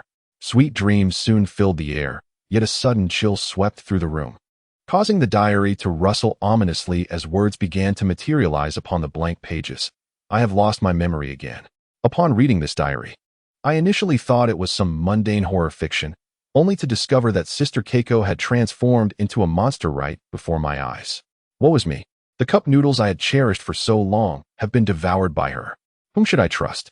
Is it possible that I am the only sane individual in this village? Perhaps I should eradicate them all, leaving only myself, so that I may no longer be tormented by these monsters.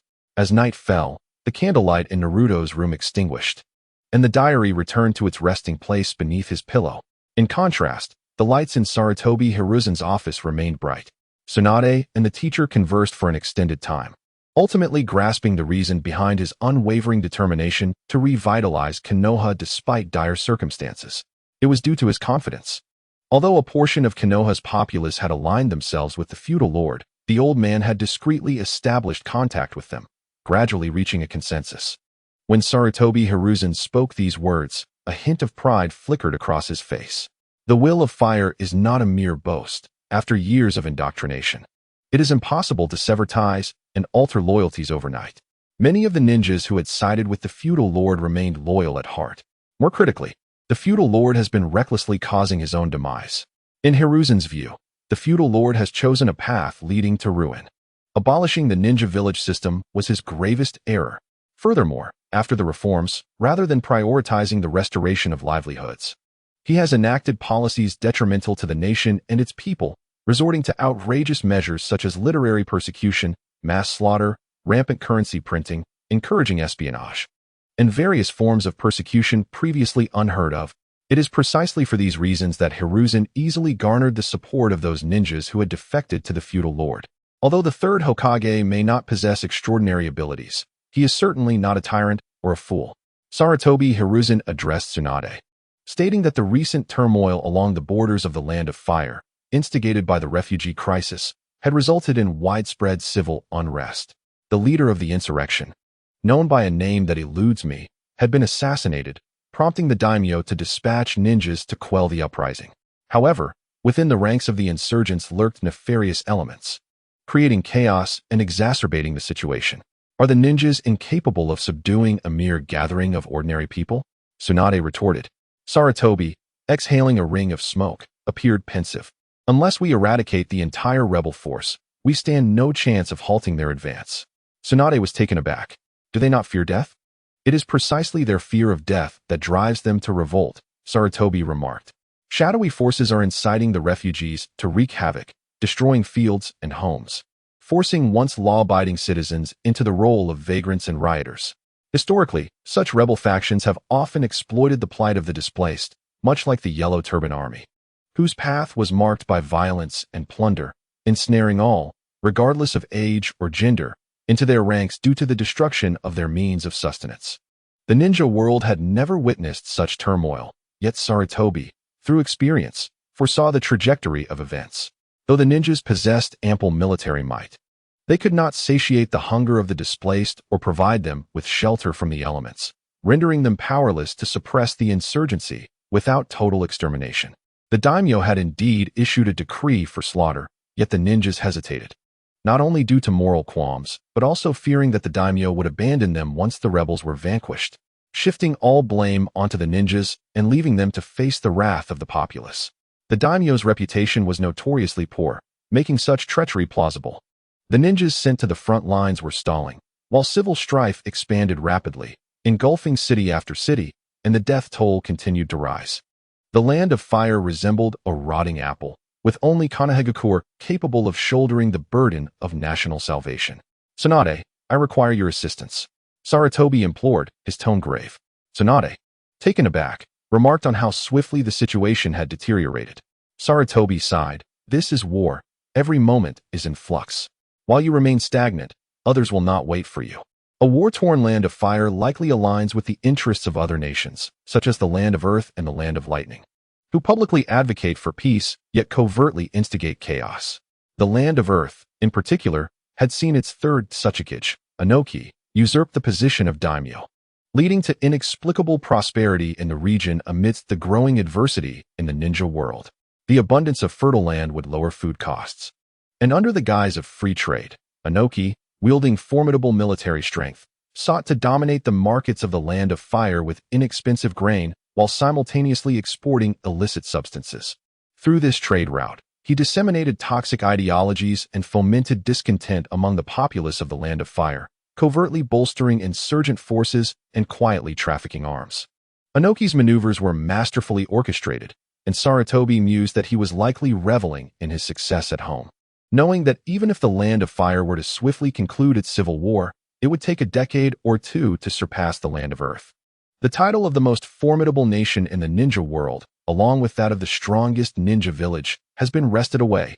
Who should bear the blame for this? Uchiha Sasuke. Sarutobi Hiruzen is unequivocal in his conviction that Sasuke is the sinister puppet master stirring the chaos. According to Hiruzen's conjecture, Sasuke must have awakened his peculiar Manjiki Sharingan long ago, thus wielding formidable power and establishing the necessary conditions for collaboration with others. After the Uchiha clan's annihilation, Sasuke formed a close friendship with Hokage Neji. Initially, many perceived this as mere coincidence, underestimating the influence of a mere branch member of the Hokage clan. Alas, they were gravely mistaken. Hiruzen speculates that Sasuke's Manjiki Sharingan might bestow strength upon others, which would explain Neji's and the daimyo's assertive demeanor, as they displayed unwavering loyalty towards Sasuke. Sasuke's youth led most to overlook the threat he posed, with only Danzo persistently warning of the Uchiha menace. Regret washed over Hiruzen as he lamented not heeding Danzo's counsel, tears welling in his murky eyes. I was wrong, profoundly wrong, from the very beginning. I should have listened to Danzo. Had I done so, Sasuke would have been contained, and Konoha would not have descended into its current desolation.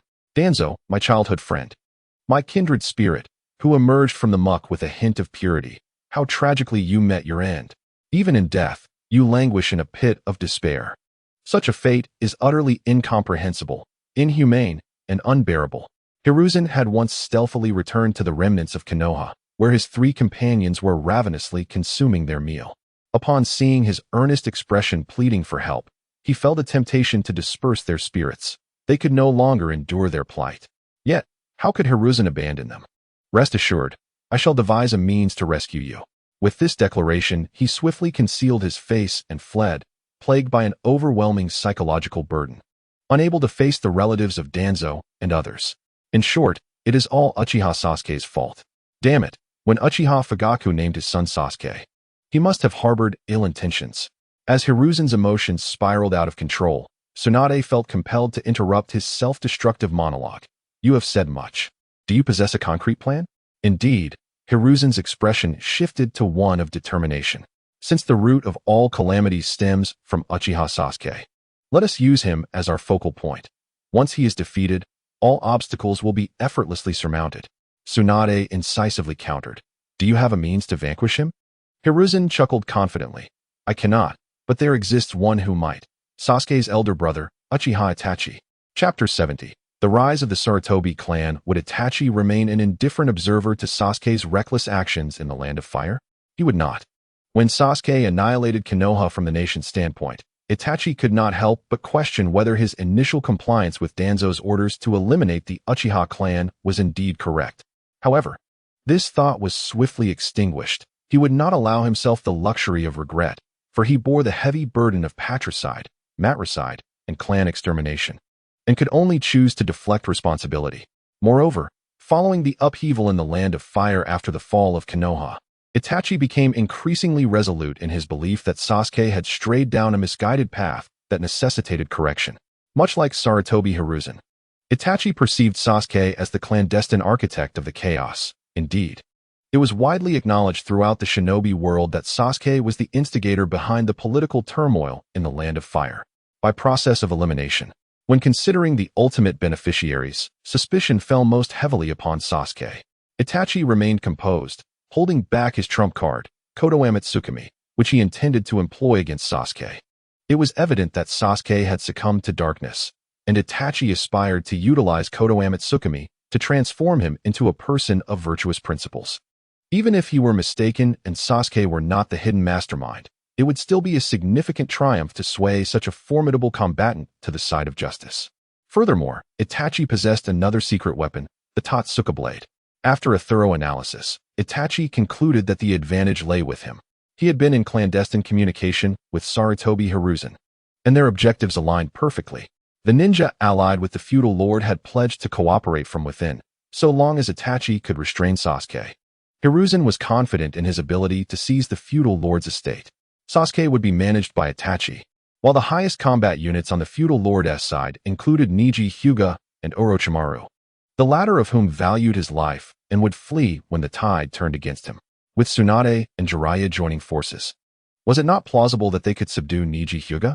Upon careful reflection, Hiruzen felt reassured that the advantage was his. Initially, he had been less confident, but after relocating to the new Konoha, his faith gradually returned as he realized the astonishing number of ninjas from the Sarutobi clan. For a fleeting moment, Hiruzen felt perplexed. Were Sarutobi Asuma, Sarutobi Konohamaru, and Sarutobi Shuriken hidden strengths of the clan? As the doubt arose, memories of mentoring these exceptional juniors flooded his mind, leading him to embrace this favorable situation. Indeed, the Sarutobi clan was flourishing. Asuma had been missing for quite some time, yet Hiruzen did not dwell on this matter. He had other exceptional children and grandchildren. Asuma, who had once served as a guardian for the feudal lord, did not quite meet his expectations. That sense of dissonance dissipated swiftly, and Hiruzen promptly set aside his concerns regarding Asuma. Recently, Naruto's emotional state had been somewhat unstable, as the Jinchuriki of the Nine Tails. He was a crucial asset for Konoha, and Hiruzen was determined not to let any shortcomings manifest at such a critical juncture. He needed to find time to comfort Naruto. The tranquil night in the peaceful capital was almost eerily silent. Haruno Sakura leaned against the window, gazing up at the softly reddening moon. Her heart tangled in a web of confusion. After the collapse of Konoha, she had come to this city with her parents and was assigned a residence. As an ordinary ninja of humble origins, she had to admit that her love for Konoha was not as profound as she had once thought. As long as she could lead a happy and stable life, she seemed to harbor no aversion to the feudal lord's rule. Perhaps this was the sentiment of the common folk. Their wishes were simple and unadorned, content with enough to eat. And they did not indulge in lofty philosophical inquiries regarding stances and ideologies. Sakura finds herself drifting further away from her childhood idol, Sasuke.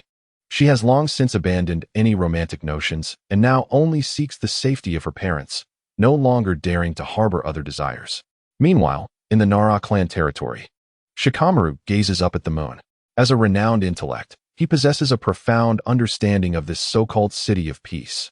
Adult ninjas are perpetually busy, strictly prohibiting underage ninjas from participating in their tasks. Yet, through subtle clues and intelligence, Shikamaru has discerned fragments of the unsettling truth. Perhaps it would be more fitting to rename the city of peace to the city of slaughter. Naturally, being his usual laid-back self, Shikamaru refrains from meddling in affairs that do not concern him. Recently, he has been preoccupied with how to dissuade Choji from indulging in barbecue.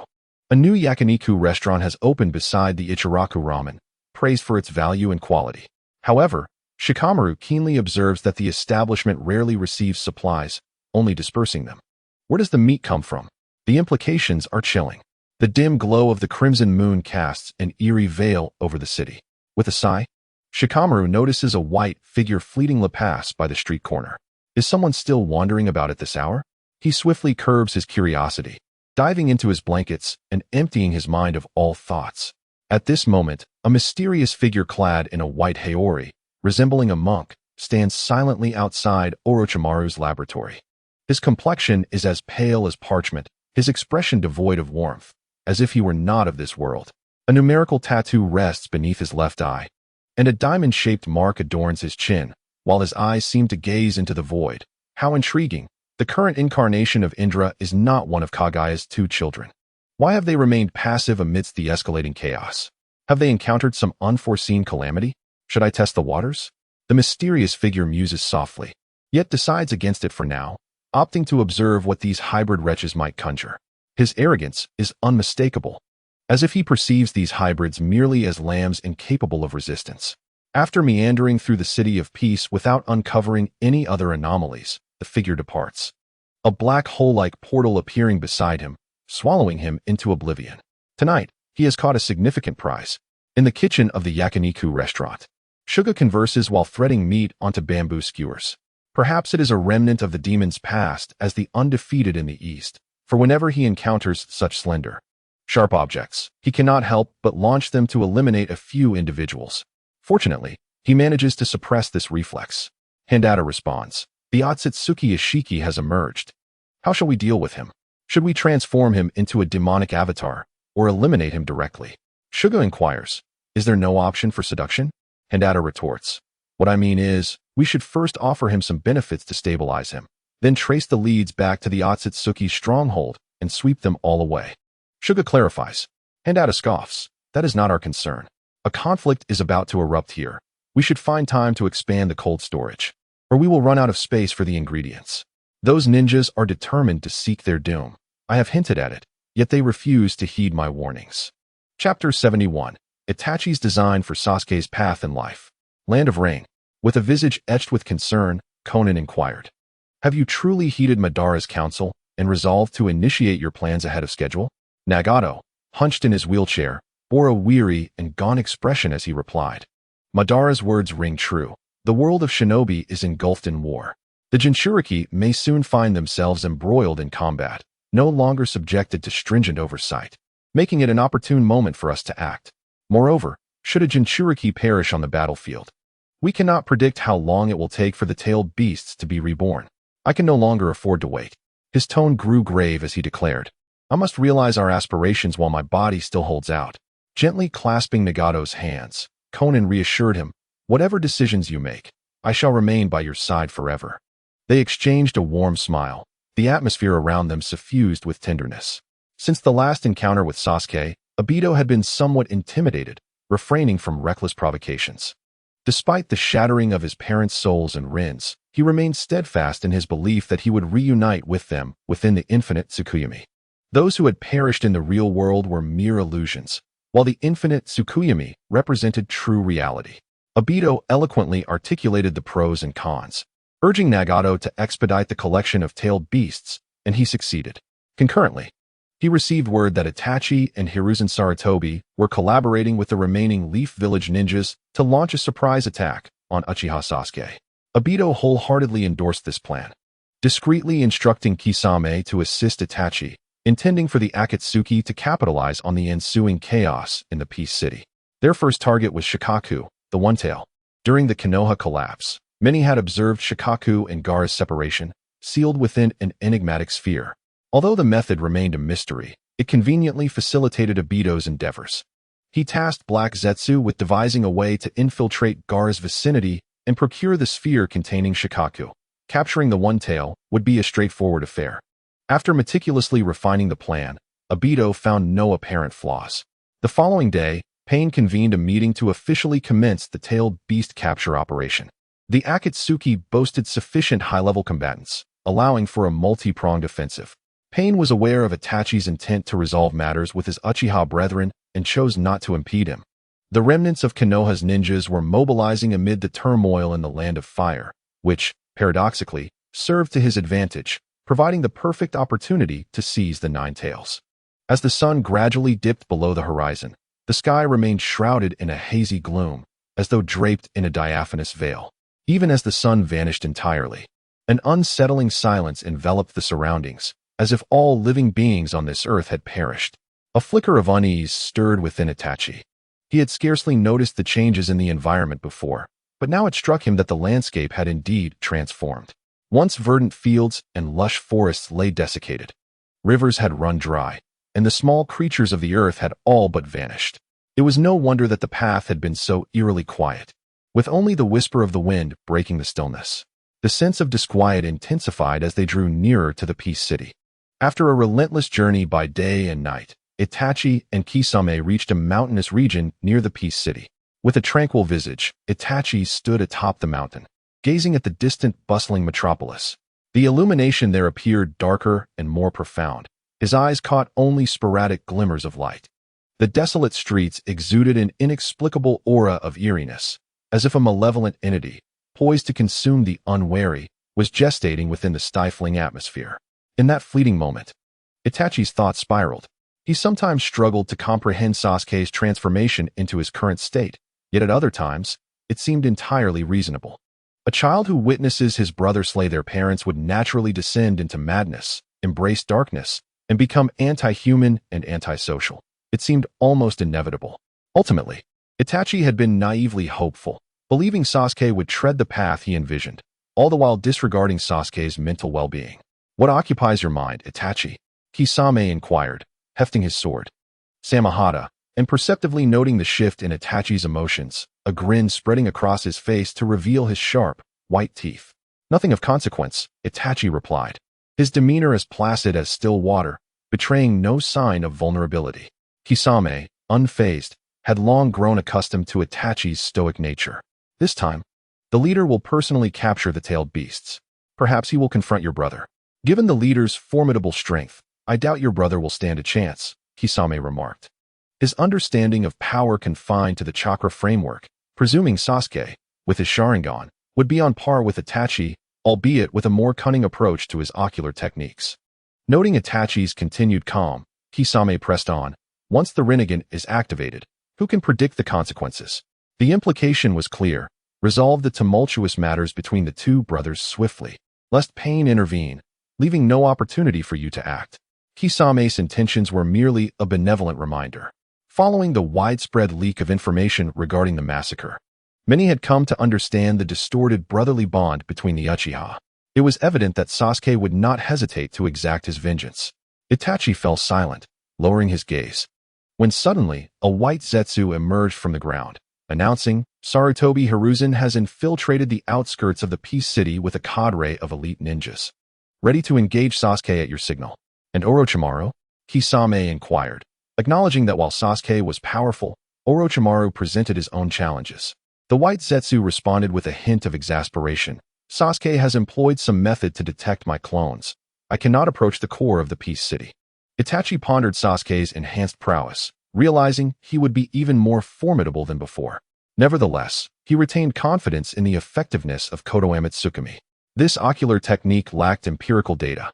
Neither Itachi nor Danzo had witnessed its full power, having only heard Shirsue's accounts, which they accepted without doubt. Perhaps it was a passive illusion inherent to the Konoha Tsukumi. Instilling unwavering belief in its efficacy, time is of the essence. We must depart immediately. Zetsu, ensure that you relay information to Sarutobi Hiruzen without delay. Itachi instructed. His time was limited. Beset by a grave illness and an insurmountable psychological burden, he could scarcely endure much longer. He must realign Sasuke's life before his demise. Entrusting his own eyes to Sasuke, thus enabling him to awaken the eternal Manjiki Sharingan and continue to safeguard Konoha. Despite Sasuke's numerous heinous actions, Itachi believes that Konoha would never abandon such a formidable warrior. Moreover, Itachi had previously negotiated terms with Hiruzen Sarutobi, ensuring Sasuke's reintegration. With the eternal Manjiki, Sasuke would be bound to Konoha, possessing the ability to confront pain and preserve himself amidst the impending chaos. As Itachi and Kisame boldly entered the peace capital through the main gate, Sasuke's gaze seemed to pierce through the layers of architecture, landing squarely upon Itachi. Bitter Pond. I have awaited this day for far too long. Chapter 72. Fugaku and Mikoto utilizing his formidable Jinjutsu. Itachi approached Sasuke's residence step by step through the main entrance of the peace capital. Yet, the closer they drew to their destination, the more absurd the scenes before them became. It was the dead of night, and two white lanterns hung at the entrance of the Uchiha household, emanating a faint green glow. Within the courtyard stood two transplanted tall trees, both cherry blossoms. Rumor has it that Sasuke, with his peculiar temperament, had once nurtured these vibrant trees, only to scald them to death with boiling water.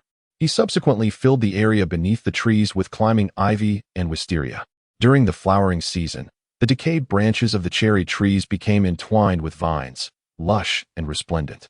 The green light from the lanterns illuminated the drooping wisteria, while the shadows on the ground swayed with the breeze, creating an atmosphere that inadvertently exuded an inexplicable chill of horror. Nevertheless, Itachi and Kisame remained resolute, swiftly dispelling the strange sensation. Suddenly, with a loud bang, a figure emerged from beneath the tree as white smoke dissipated. Itachi and Kisame turned in unison, focusing on the individual standing there. Uchiha Sasuke. Upon seeing his brother, Itachi narrowed his eyes, attempting to discern his long-lost visage, but alas, his vision had deteriorated so severely that he could only make out a vague outline. Was that truly his brother Sasuke? An intense unease and discord surged within Itachi, compelling him to suppress his swirling thoughts as he leapt into the courtyard. Sasuke, long time no see. Itachi's expression was solemn, his tone indifferent, his performance as steady as ever. Indeed, it had been a long time. Sasuke scrutinized Itachi, his eyes reflecting 3 parts mockery, 3 parts disdain, 4 parts contempt, and 90 parts resentment. Since our last parting, my mind, my heart, every organ within me has yearned for our reunion. Do you know how much I long for you? Of course, besides me, there are 2 others who miss you deeply. They truly wish to see you. With that, Sasuke broke into a grin, his harsh laughter echoing throughout the courtyard. Itachi furrowed his brow, sensing something amiss, just as Sasuke's voice rang out once more. Dear filial son, to commemorate this special day, I have prepared a gift for our meeting, and I hope you will find it to your liking. Before Itachi could respond, Sasuke conjured forth 2 coffins, which then vanished in a puff of white smoke. Was it a shadow clone? The dry persimmon, Kisame, regarded the 2 coffins with a sense of bewilderment. It seemed he had anticipated our scheme, and this was likely a trap. Itachi remained silent, his gaze fixated on the coffins.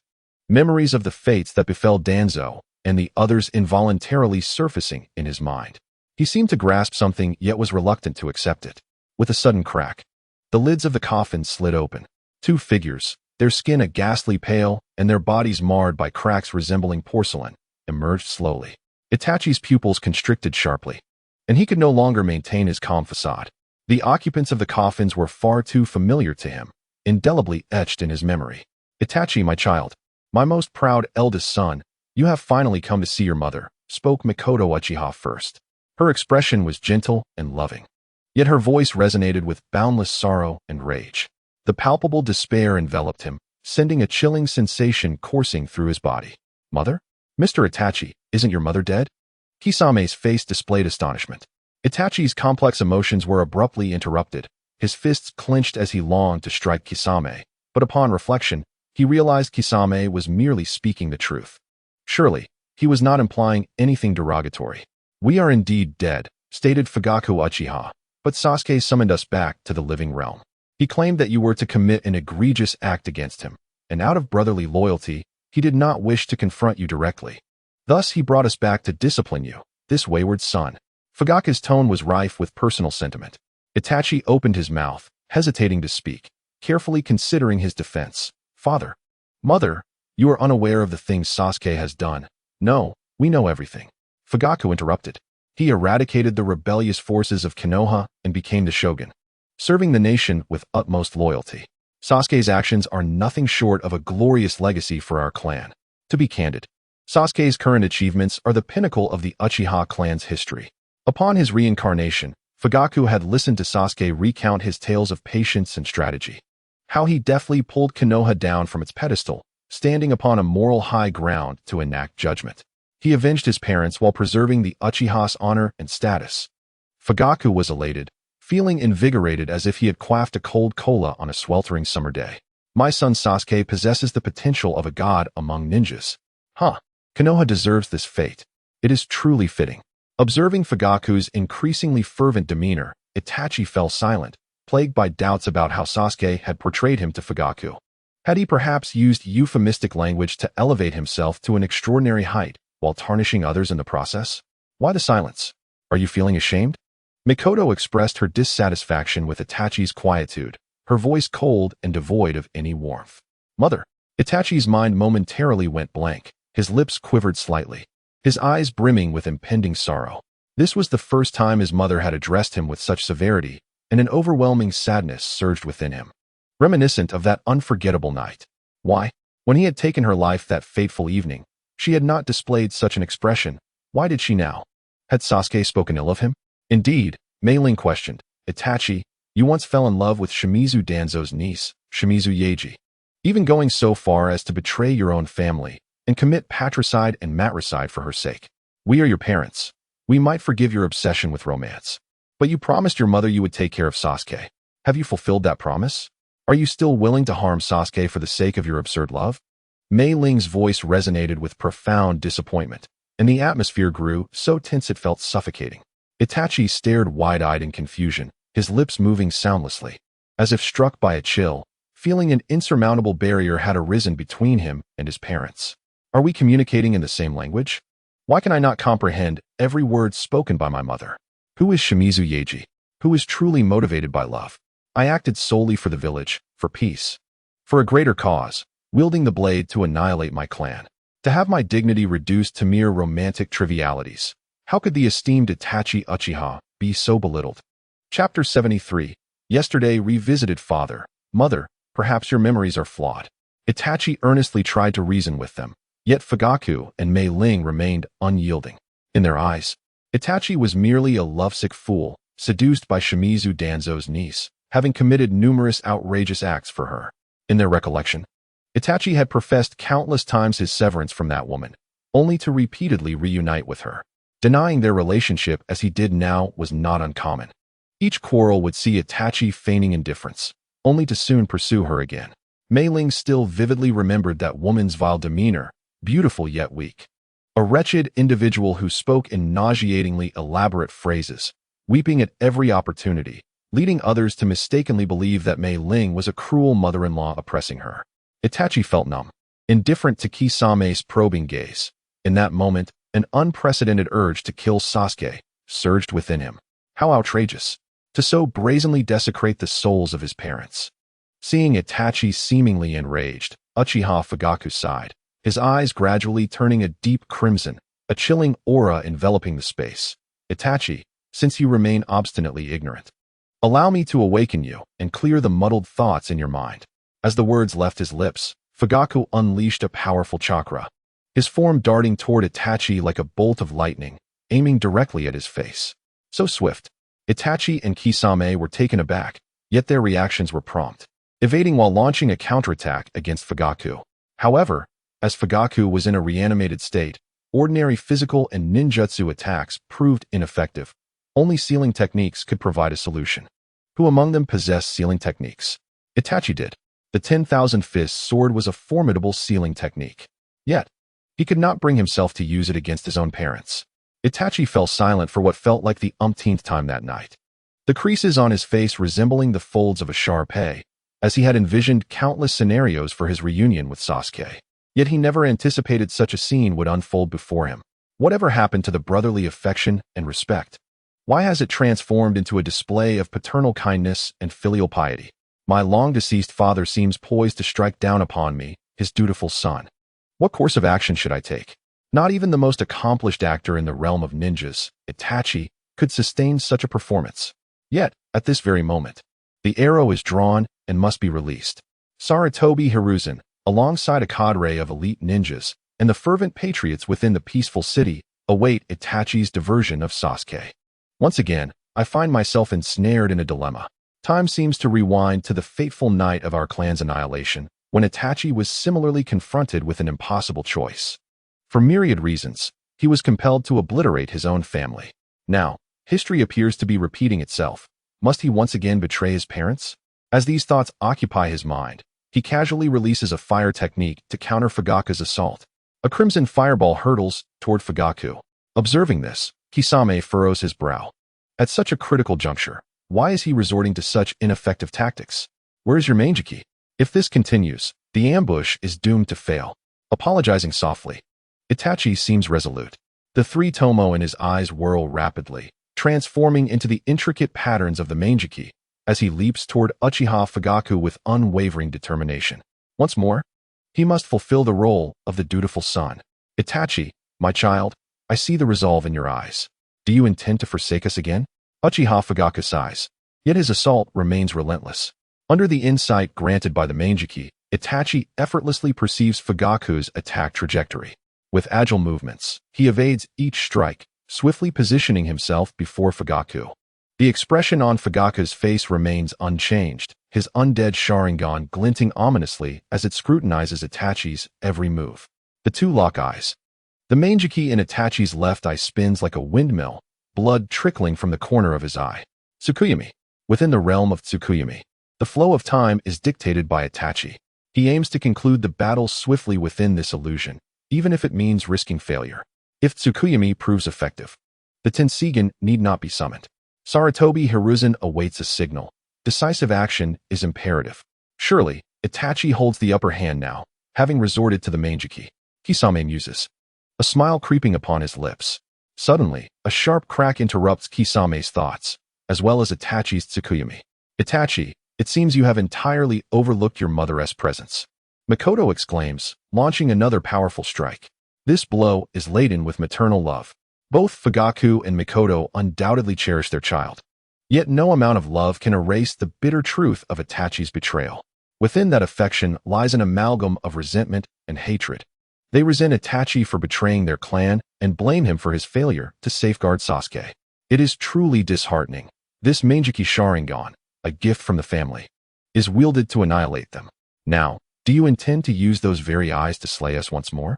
Mikoto questions quietly, refraining from further action, her gaze fixed upon Itachi, as if awaiting his next move.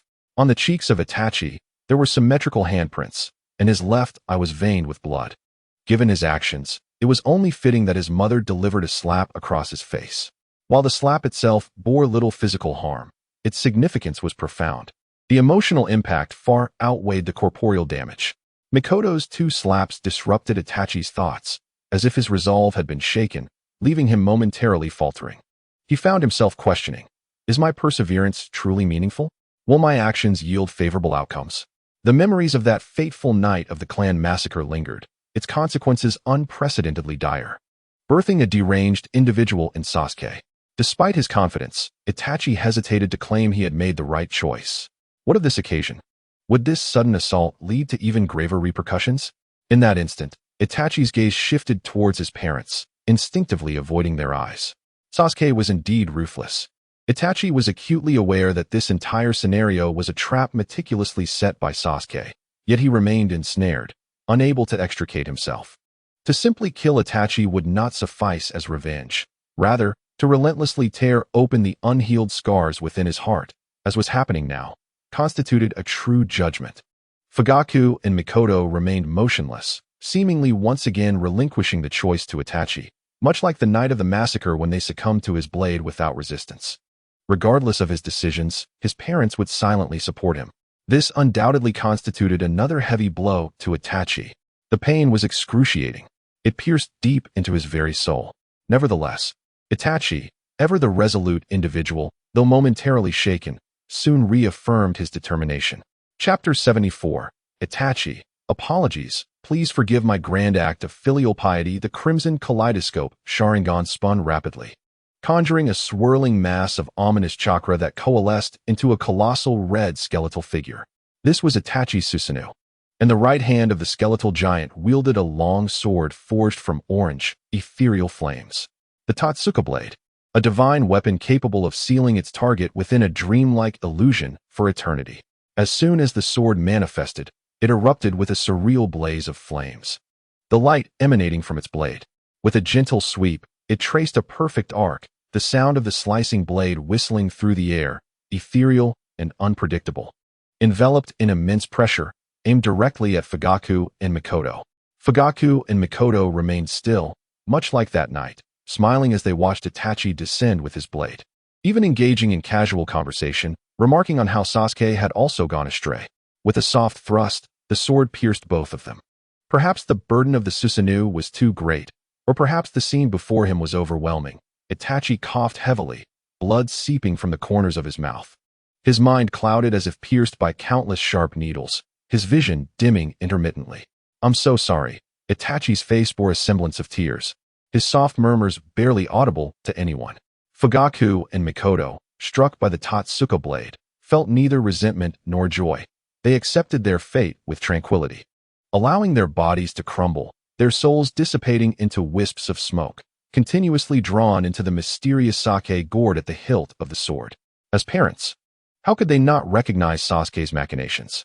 Sasuke yearned for vengeance against Itachi, and they were willing to assist him, hoping that this performance would quell Sasuke's resentment and temper Itachi's extremity, preventing the brothers from reaching a fatal impasse. The seal of the Ten-Fist sword was utterly completed, leaving Itachi numb with heartache. No words in the realm of humanity could encapsulate his current feelings. He longed for death, yet realized that in the afterlife he would not reunite with his parents in the Pure Land. Thus, death was not a liberation after all. Kisame stood quietly nearby, observing Mr. Itachi's solitary sorrow. At that moment, an unforeseen change occurred. A chilling and piercing aura of malice surged from an unknown source, locking onto Itachi with an oppressive force that rendered him nearly breathless. A shiver ran down Itachi's spine. The overwhelming sense of danger compelled him to summon Susanoo once more, positioning the Yata mirror between himself and Kisame. In the next instant, a sinister wind arose, and a spectral silhouette suddenly materialized not far away. This apparition was a colossal figure of swirling mist, towering over 10 meters, resembling Susanoo, yet distinctly not.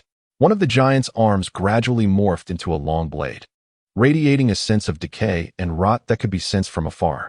Before Itachi could fully comprehend the terror before him, the mist giant swung its long blade directly at him.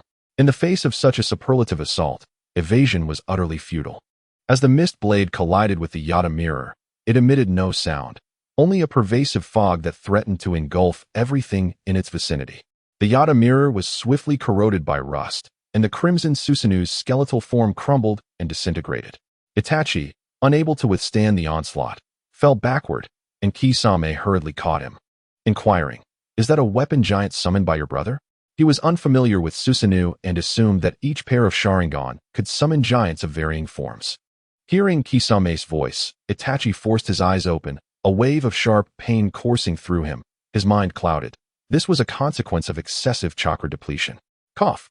Itachi attempted to respond to Kisame's question, but was seized by a violent fit of coughing, expelling a copious amount of blood. "Mr. Itachi, your injuries are severe. Do you wish to continue?" Kisame asked with deep concern. Thank you, but I have no other choice. Itachi, with Kisame's support, managed to stand. Having abandoned his parents once more, the sunk costs incurred on his journey were far too significant to cease now. Having traversed 90 steps of 100, to halt now would render those 90 steps futile. The buzzing in his ears was maddening, and his vision swam with golden stars.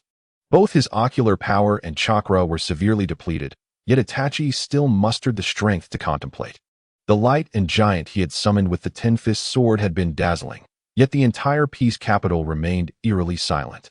It was evident that their plan had indeed been exposed, likely forming a trap. That mist giant was not Susanoo, and Itachi had no idea what it was. In any case, it had no relation to Susanoo. However, it was likely connected to Sasuke, as per the intelligence provided by Sarutobi Hiruzen, indicating that Sasuke had unleashed such a mist during the turmoil of the Chunin exams. Thus far, Itachi has remained incredulous, pondering how that once feeble, pitiable, and helpless fool, who had been tormented like a small dog, could transform into such a formidable and ruthless entity without a trace of warning. Kisame, how much chakra do you have left? Can you continue the fight? Itachi resolved to ascertain the condition of his side and devise a new strategy. Kisame chuckled. My consumption has not been light either. I have merely 90% chakra remaining. It feels a bit sour, doesn't it? Itachi mused, for his current state was dismal. He feared he could not best Sasuke in a direct confrontation. He could only devise a way for Kisame to control the battlefield, creating an opportunity to unleash the deadly technique, Kodo Amatsukami. Itachi-san, your brother Sasuke is coming. Kisame's tone suddenly turned grave, as the mist surrounding them began to coalesce, delineating the silhouette of a young man. Despite Itachi's vision being blurred, he instantly recognized that familiar figure as Sasuke, typically composed and calm. Itachi could not suppress the tumultuous emotions coursing through him at that moment, for Sasuke wore an expression of mockery, disdain, and contempt, devoid of any sorrow, anger, or heartache. Was Sasuke truly indifferent to their parents' fate? The two brothers exchanged no words, their Sharingan eyes locking in a silent confrontation, their crimson pupils reminiscent of blood flowing from the depths of hell. Sasuke's eyes, maintaining the ordinary three-tomo design, exuded an unsettling aura of malevolence and otherworldliness, akin to an infinite abyss, capable of mercilessly consuming anyone who dared to meet his gaze. Itachi instinctively sensed that something was amiss with Sasuke's eyes. They bore the exterior of the Sharingan, yet their essence was entirely distinct. Such ominous eyes seemed to threaten the very fabric of one's soul with a mere glance. Itachi, you truly are a beast. Once was not enough for you to slay our parents, and now you have turned your malice upon them again. Sasuke's voice dripped with a chilling, hoarse laughter, reminiscent of a serpent hissing, sending shivers down Itachi's spine. This laughter rendered Itachi momentarily speechless, and he was suddenly plagued by a terrifying, audacious thought he could scarcely accept. Are you truly Sasuke? Chapter 75. Who exactly are you? According to Hiruzen's, Sasuke had undergone the night of the massacre without even awakening a single tomo, leading him to be deemed as an inconsequential waste. Yet, on the day of the Chunin exams, Sasuke abruptly manifested the Manjiki Sharingan, commanded the tailed beasts to assault Konoha, and learned a plethora of peculiar techniques. These odd techniques seemed reminiscent of Orochimaru's abilities, who possessed ample motive to annihilate Konoha. Reflecting on the past, prior to Orochimaru's defection to the Akatsuki, he had attempted to seize Itachi's body. Was it possible that Sasuke was no longer himself? Itachi found himself ensnared in a web of speculation. After Orochimaru's failed attempt to take his body, he might have infiltrated Konoha, clandestinely influencing Sasuke, leading him down a treacherous path, ultimately usurping his body. You are Orochimaru, Itachi exclaimed suddenly, the statement a probe, yet laced with unwavering certainty. Sasuke was momentarily stunned by Itachi's divine intervention, and as if he grasped something profound, he deliberately lowered his voice. Itachi, you are truly clever. Such words undeniably confirmed Itachi's suspicions, as an overwhelming aura of murderous intent and sorrow erupted from within him. Yet, Sasuke, as if to toy with his emotions, swiftly shifted his tone. The Uchiha clan must have their ancestral graves emitting black smoke to have birthed a genius like you.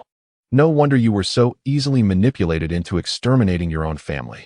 As these words fell, The tomo in Sasuke's eyes spun rapidly, forming bizarre patterns that emanated a chaotic essence.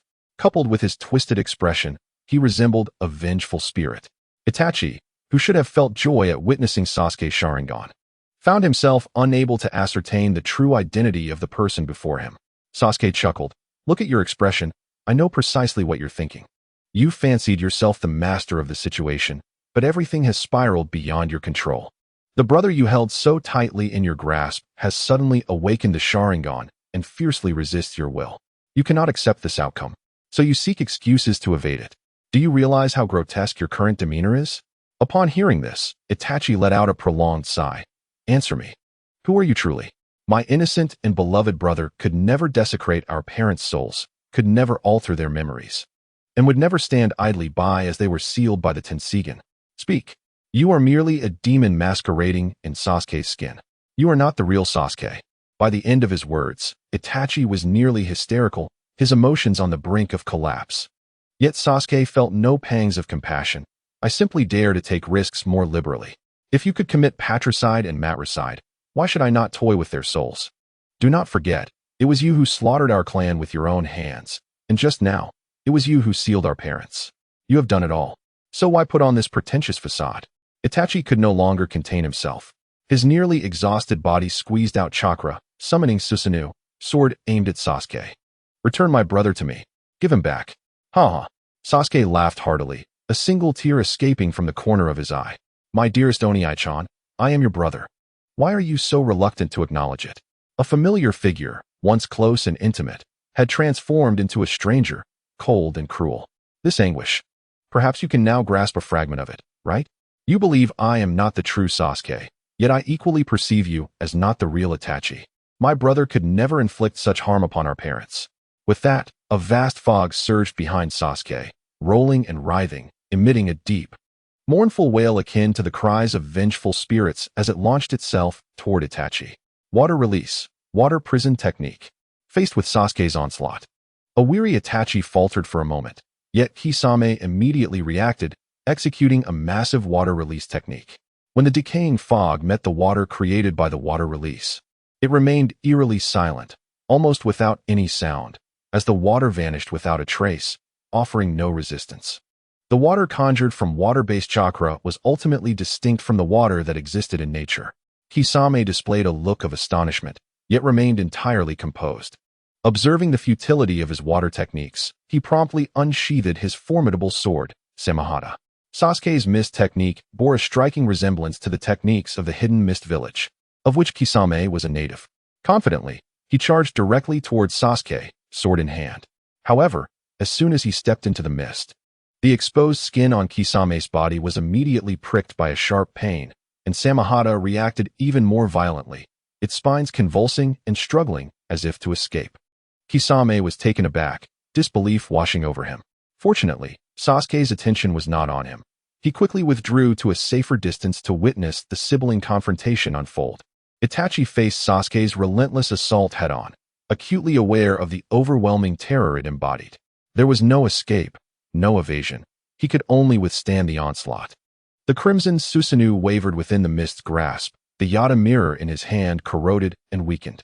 Under the immense strain, Itachi sank to one knee, his vision deteriorating further. On the brink of total blindness. How feeble you have become, my once mighty brother, Itachi. Is your capacity truly limited to this? Sasuke taunted, his voice dripping with scorn and malice. Where is your Amaterasu? Your Tsukuyami? Why can you no longer lift your sword? Ah, I see now, your hatred lacks depth. My foolish elder brother, you are now devoid of any worth to me.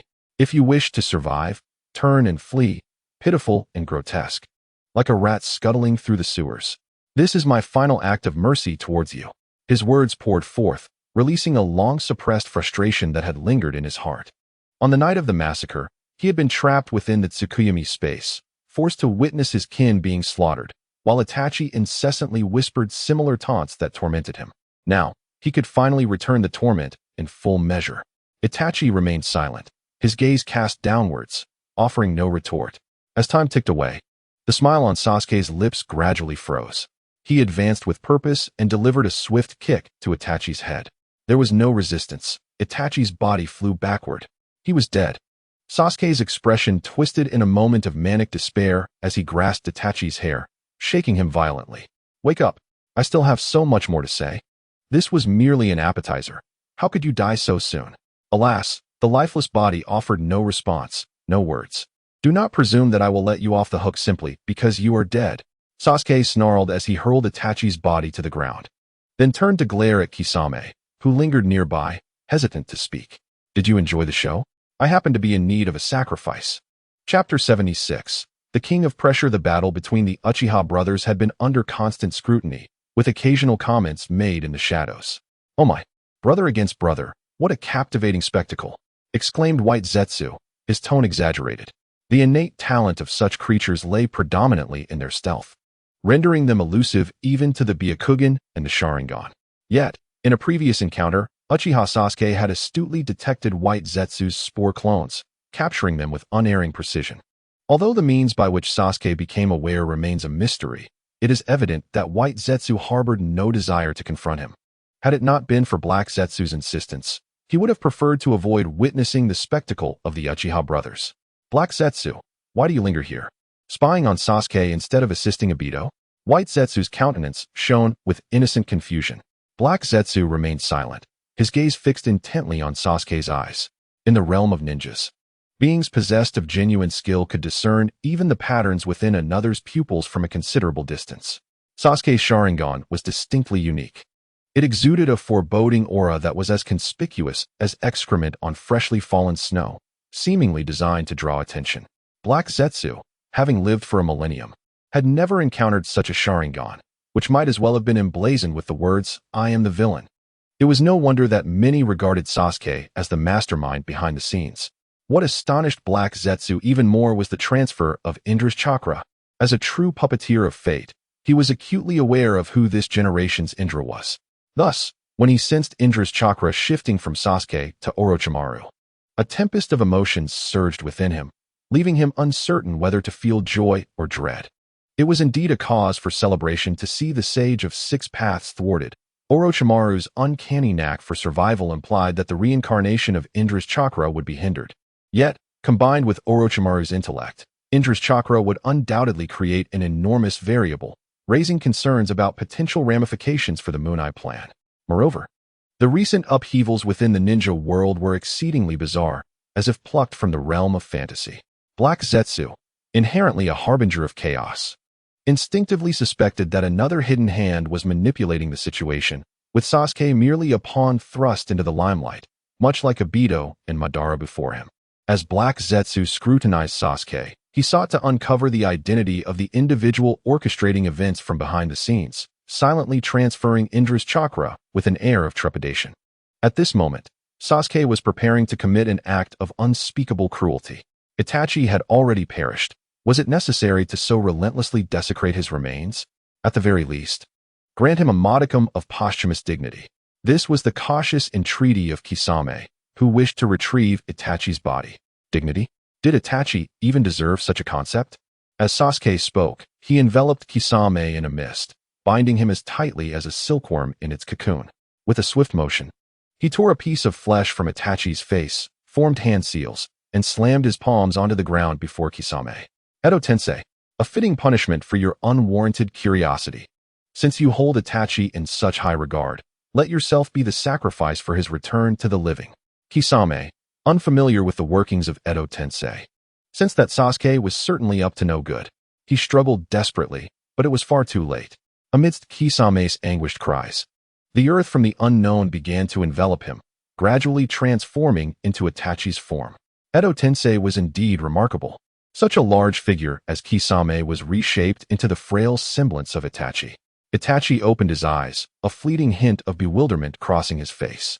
His body felt numb, yet he no longer experienced the heavy affliction, frailty, and impending blindness that had once plagued him. He vividly recalled the moment when darkness enveloped him. He should have perished. How moving it was that your companion with the shark-like visage willingly sacrificed his life to bring you back from the Pure Land. I sincerely hope you do not fail to appreciate this gesture. Sasuke's acerbic voice pierced his ears, prompting Itachi to lift his gaze and glare at him, devoid of any semblance of affection. I know what you were thinking. You persist in your belief that I am not Uchiha Sasuke, Sasuke remarked, his tone laced with mockery. A smirk playing on his lips. Do you recall what you once told me? You said that every individual relies on their own knowledge and understanding, which binds them. And you referred to it as reality. You claim to have always played the role of the ideal elder brother. But what gives you the audacity to assume that you are the only one performing? How can you be certain that my former character was not merely a facade? Sasuke raised his chin slightly, exuding an air of unparalleled arrogance, as though he had always been a master of cunning. Completely disregarding the events of the massacre night when he had been outmatched by Itachi.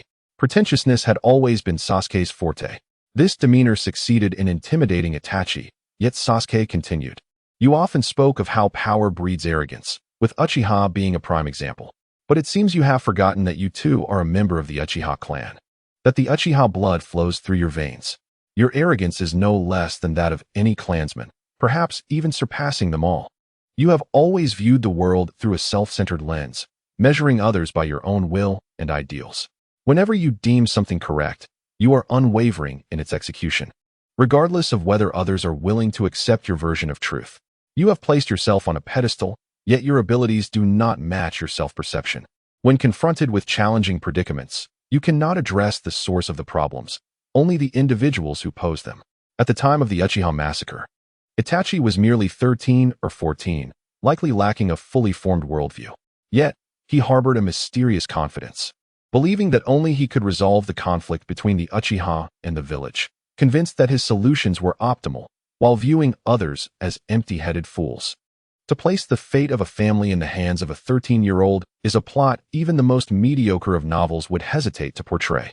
I have harbored these thoughts for far too long. Sasuke's voice dripped with sarcasm. Continuing, you abandoned a child bereft of parents and the protection of family in Konoha. What gives you the confidence to think that Konoha would treat this child kindly? Was it your dealings with the higher-ups of Konoha? Or perhaps your threats against them? Let us be real. Konoha has countless ways to mold me into a worthless being without harming me. They excel in the art of subtle cruelty, making one bleed and weep while forcing them to smile in gratitude. Chapter 77. A Feast of Revenge. Itachi found himself in a rare moment of introspection. Waves of tumultuous thoughts surging within him, refusing to settle. Do not judge a person solely based on appearances and assumptions. True transformation cannot be constrained by rules or limited by premonitions and imaginings. This was a sentiment he once expressed, yet it has now returned to him like a boomerang. He had been profoundly disillusioned with his clan, believing that the Uchiha were shackled by narrow-minded tribalism, their vision as limited as that of a frog at the bottom of a well. However, upon hearing Sasuke's words, he began to perceive that he too might be regarded in such a manner by others. Could he, too, be a frog at the bottom of a well? Itachi experienced a fleeting moment of self-doubt. In truth, everyone finds themselves a frog at the bottom of a well in unfamiliar territories. The distinction lies in the self-awareness of some, while others remain tragically deluded. Itachi excelled in combat, his martial prowess ranking among the elite. As for other domains, well, that was another matter entirely. Observing the enigmatic expressions flitting across Itachi's face, Sasuke genuinely smiled, relishing the sensation of imparting wisdom from a position of superiority, rendering his adversary speechless until their thoughts conformed to his desired shape. No wonder Naruto revels in verbal sparring. The exhilaration is truly intoxicating. When reality slips from your grasp, transcending your understanding, you instinctively question and deny it. You cannot accept your brother's transformation into a cunning and vicious butcher, leading you to unilaterally conclude that I am merely a demon inhabiting your brother's body. You conjure various excuses to rationalize your beliefs, treating your conjectures as established truths to soothe your own disquiet. You exist within the confines of your own imagination, unwilling to confront reality. This exemplifies your exceedingly narrow-minded nature. My foolish elder brother. Sasuke continued his taunts with an air of disdain. Be silent. Itachi interrupted Sasuke, his agitation palpable. He finally recognized that Sasuke's thoughts were governed by a coherent set of logical principles. He understood that to conquer an elegantly structured thought process, one requires an even more refined ideology. Itachi's superficial notions would be shattered upon colliding with Sasuke's well-crafted logic. This was not the outcome Itachi desired. He was reluctant to face denial from others, nor was he willing to renounce the sacrifices he made for peace. Caw. A jet-black raven was summoned by Itachi. Its one eye of vivid crimson, the pinwheel-shaped pupil fixated intently on Sasuke, spinning rapidly. Konoha Tsukimi. Sasuke's will was imperceptibly altered. Yet this change was so abrupt that he sensed it almost instantaneously. How could one who harbored deep animosity towards Konoha suddenly develop an affinity for it? Fortunately, Sasuke had long prepared a contingency against Konoha Tsukimi. My precious little sweetheart, come here quickly, Sasuke gently called, and amidst Itachi's bewildered gaze, a plump orange cat scampered over. From this day forth, your name shall be Konoha. Fear not, I shall protect you well. Sasuke tenderly stroked the little feline and glanced at Itachi with a triumphant expression. Hee, your ultimate technique has failed. Surprised, are you? Observing Itachi's incredulous expression, Sasuke smiled radiantly, for the human mind is capricious and ever-changing, whereas the Konoha Tsukimi is merely a rigid command. The initial impact may be potent, yet as time progresses, the malleable human intellect will undoubtedly devise numerous methods to circumvent this edict and achieve its aims. Imagine, if you were to employ Konoha Tsukimi to command Danzo to protect Konoha. What would he do? Would he transform into a devoted guardian of the village? No, he would not. His character would remain utterly unchanged. For Danzo has steadfastly believed that all his actions are in service of Konoha. Self-deception runs deep, and if one cannot even deceive oneself, how could the Konoha Tsukimi hope to succeed? The efficacy of Konoha Tsukimi remains an enigma. Within the narrative, only Shisui has successfully employed it against Danzo. Yet the resulting effect could be described as mediocre, nearly faltering upon exposure. Moreover, is it truly so challenging for humans to engage in actions contrary to their will and instincts? With all your trump cards expended, do you have anything left to articulate? At this moment, Sasuke appeared exceptionally serene, as the fervent love and hatred seemed to dissipate with the words he had just uttered. You are indeed Sasuke, are you not? Itachi's voice quivered slightly, his gaze penetrating into his brother's eyes. Sasuke retorted, you once relished apples, now prefer grapes, and may in the future enjoy watermelons. If you cannot even restrain your own transformations, why would you presume I would remain stagnant, unchanging? Itachi awkwardly opened his mouth, pondering deeply before responding. Sasuke, your quest for vengeance has been remarkably successful. You have executed your plans to perfection. Your growth surpasses my wildest expectations. I fear for the fate of both myself and Konoha. I hope this can quell the resentment within your heart. The world of shinobi is on the brink of calamity, and it requires a formidable force like yours to steer it back to safety. Sasuke regarded Itachi earnestly. Ignorance is a malady that requires remedy. The turmoil in the shinobi world is of no concern to me. You do not naively believe that my quest for vengeance culminates here, do you? Surely not. Itachi gasped in astonishment. What more do you desire? Sasuke ominously replied, I shall leave you in this realm, and whatever you despise, I shall compel you to undertake. You will bear witness to your own disgrace, and see how Konoha becomes eternally infamous. Do you recall the name Shimura? I shall immortalize your sordid tale in a novel, adapted into a film, casting Konoha as the despicable antagonist, forever branding you upon the pillar of shame through the lens of entertainment. The adage 3 men make a tiger rings true, although Shimura is a fictional character.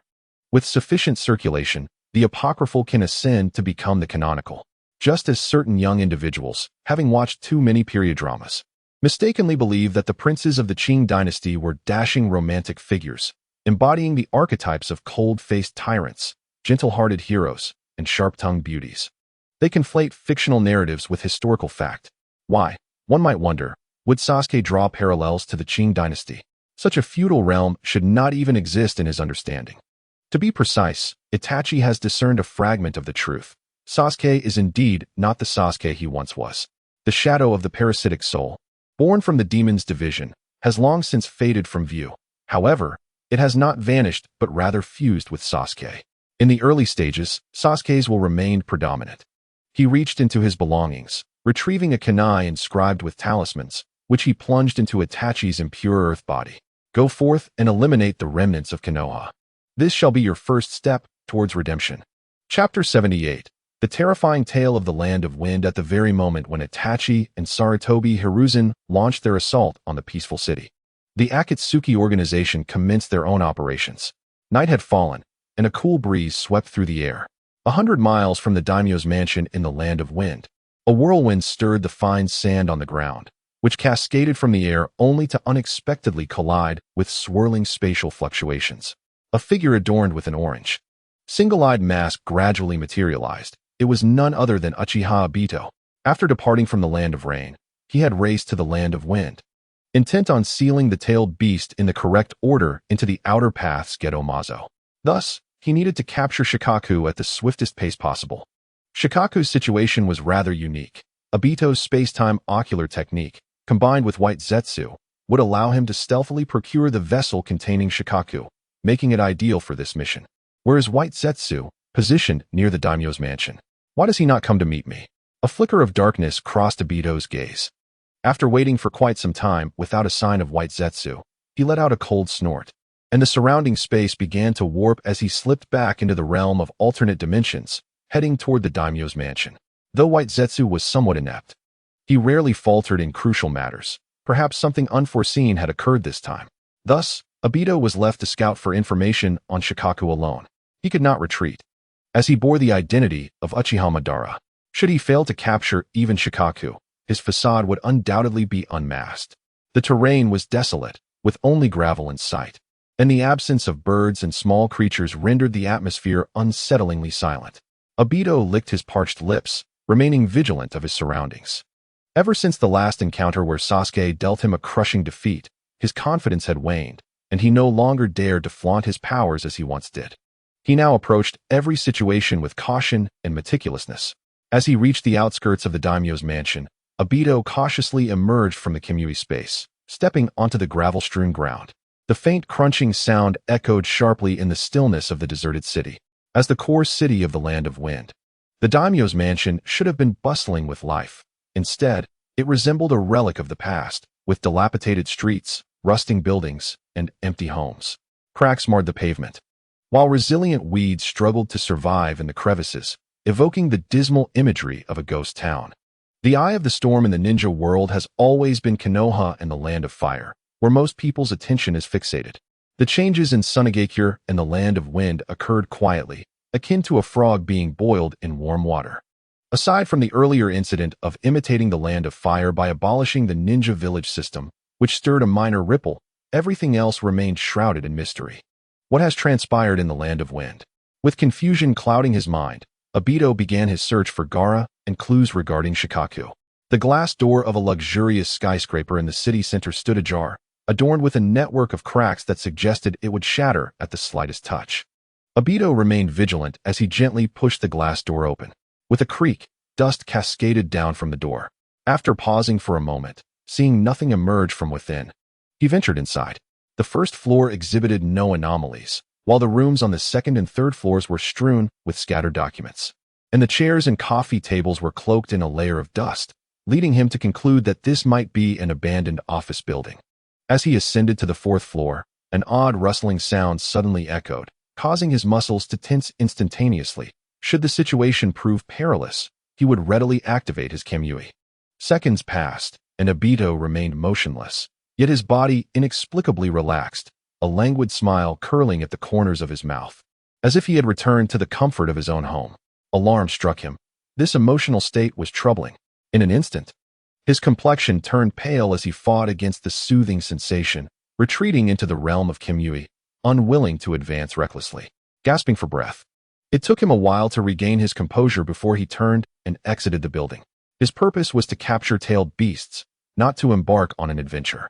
Following the dissolution of Sunagakure, the original shinobi had relocated to the Land of the Wind, yet the reality he encountered starkly contrasted with the rumors. Here, there were not even any humans, let alone shinobi. How utterly bizarre. Cursing under his breath, Obito entered another building, and upon crossing the threshold, his expression shifted dramatically. In the center of the floor lay a grotesque mass of flesh. It appeared to occupy nearly a third of the room, while the surrounding floor was covered with a vibrant, moss-like substance. Countless pulsating crimson veins connected the mass to the moss, and the surface of the flesh was dotted with numerous protrusions resembling human faces, evoking both horror and a sense of revulsion. At first sight of this enormous mass, Obito felt an inexplicable sense of familiarity, akin to encountering his great-grandmother, An overwhelming urge to leap forward and merge with the flesh surged within him. What on earth is this? He quickly retreated, observing from a distance. Yet the mass showed no signs of movement, as if it were in slumber. What should he do next? This emotion-influencing mass appeared to be plentiful. He had encountered several more of them. If White Setsu were present, he could have used him as a test subject. But for now, Obito discerned that avoiding provocation of these masses should suffice for the time being. As he continued his exploration, Obito discovered many more of these grotesque entities. What a peculiar choice of residence for such creatures. They had taken over opulent homes. Surely, the inhabitants had not been devoured by these monsters. As time slipped away, Obito grew increasingly anxious, despite avoiding trouble. He had yet to uncover the whereabouts of the One-Tails, or Gaara. Just as the sun began to rise on the horizon, an unexpected upheaval occurred. The flesh mass began to hatch. One by one, living beings emerged from the fleshy orb, their eyes rolling back in their heads, moving with a mechanical stiffness as they swiftly took their assigned positions. At the moment the sun officially rose, they transformed into ordinary humans. The ghost town came to life, bustling with activity and vibrancy, as radiant smiles adorned the faces of the people, among whom several white figures mingled, dignified yet lively, orderly in their movements. They had no recollection of their former identities, seemingly transformed into puppets performing strictly according to a script, laboring at dawn and resting at dusk. In an endless cycle of repetition, hidden in the shadows, Obito observed the scene before him, a chill creeping through his bones. Had he not managed to control his emotions, succumbing to the allure of the orb, would he have also become one of them? Before long, he encountered Gaara. He moved like a king, accompanied by an entourage of the highest order, with everyone around him singing praises, extolling him with extravagant accolades. Obito was taken aback. Could it be that Gaara was behind all this? Was Gaara's intent to imprison a multitude of people solely to receive varied forms of adoration? Chapter 79. The Great Benefactor of the Ninja World, Gaara. Obito found himself perplexed, yet this did not hinder him from pursuing his objectives. The sphere containing the One-Tail was hung from Gaara's gourd, and Obito, employing his remarkable prowess, stealthily approached Gaara from behind. What do you intend to do? The sudden voice startled Obito, sending him into a frenzy. Who? In response, a torrent of quicksand, as swift as lightning, caught him off guard. And before he realized it, one of his arms, specifically the one belonging to his human half, was violently severed. Retreating hastily, Obito clutched his gruesome wound, blood pooling around him. Oh, it's you, Uchiha Obito. Gaara looked down upon him, a slight smirk curling at his lips, akin to a cat toying with its prey. With his identity exposed so abruptly, Obito felt a surge of anger and shame. How do you know the name Obito? Is this city you're doing? Truly wicked. Gaara shot him a disdainful glance. A villain must possess the self-awareness of a villain. Isn't committing misdeeds a fundamental course for the nefarious? From your tone, it seems you consider yourself a protagonist? That is a delusion that requires correction. Grinding his teeth, Obito seethed. Although he had betrayed his own teacher, caused the demise of his mentor, unleashed the Nine Tails to wreak havoc, and even assisted Itachi in annihilating his own clan, he remained, at his core, a good child. He merely sought to bring ultimate redemption to this filthy world. What was his transgression? The deceased would be reborn within the infinite Tsukuyomi, a lofty ideal that mere mortals could hardly comprehend. On the day of his grand achievement, he would be the savior of this world. Why should he not view himself as a protagonist? These thoughts raced through Obito's mind in an instant, yet at that moment, he was more concerned with how Gaara had come to know his true identity. How much information did he possess? Did Uchiha Sasuke leak information to you? Obito inquired, probing for answers. In the scheme of Konoha's collapse, Gaara cooperated thoroughly with Sasuke, indicating a clandestine relationship between them. Given Sasuke's petty nature, he had ample motivation for such actions. Do not mention that foolish name in my presence. Gaara seemed somewhat displeased, unleashing a torrent of sand towards Obito. In mere moments of discord, he resorted to his ultimate technique, and Obito felt an unprecedented pressure, hastily retreating into the Kimui dimension. Yet, the next instant, astonishment and confusion washed over his face, as if he had plunged into the abyss of the unknown. At the moment he activated Kimui, a small amount of sand followed him into the alternate space. The grains fell to the ground, swiftly eroding all surrounding inorganic matter, and in an instant, a new sea of sand was formed. From this sandy expanse emerged a sand clone of Gaara, fervently manipulating the sand to assault Obito. The pressure exerted by this clone was no less formidable than that of Gaara himself. Why did the hidden sand village give rise to such monstrous power? Obito found himself engulfed in profound confusion. His greatest trump card in the ninja world had been effortlessly neutralized.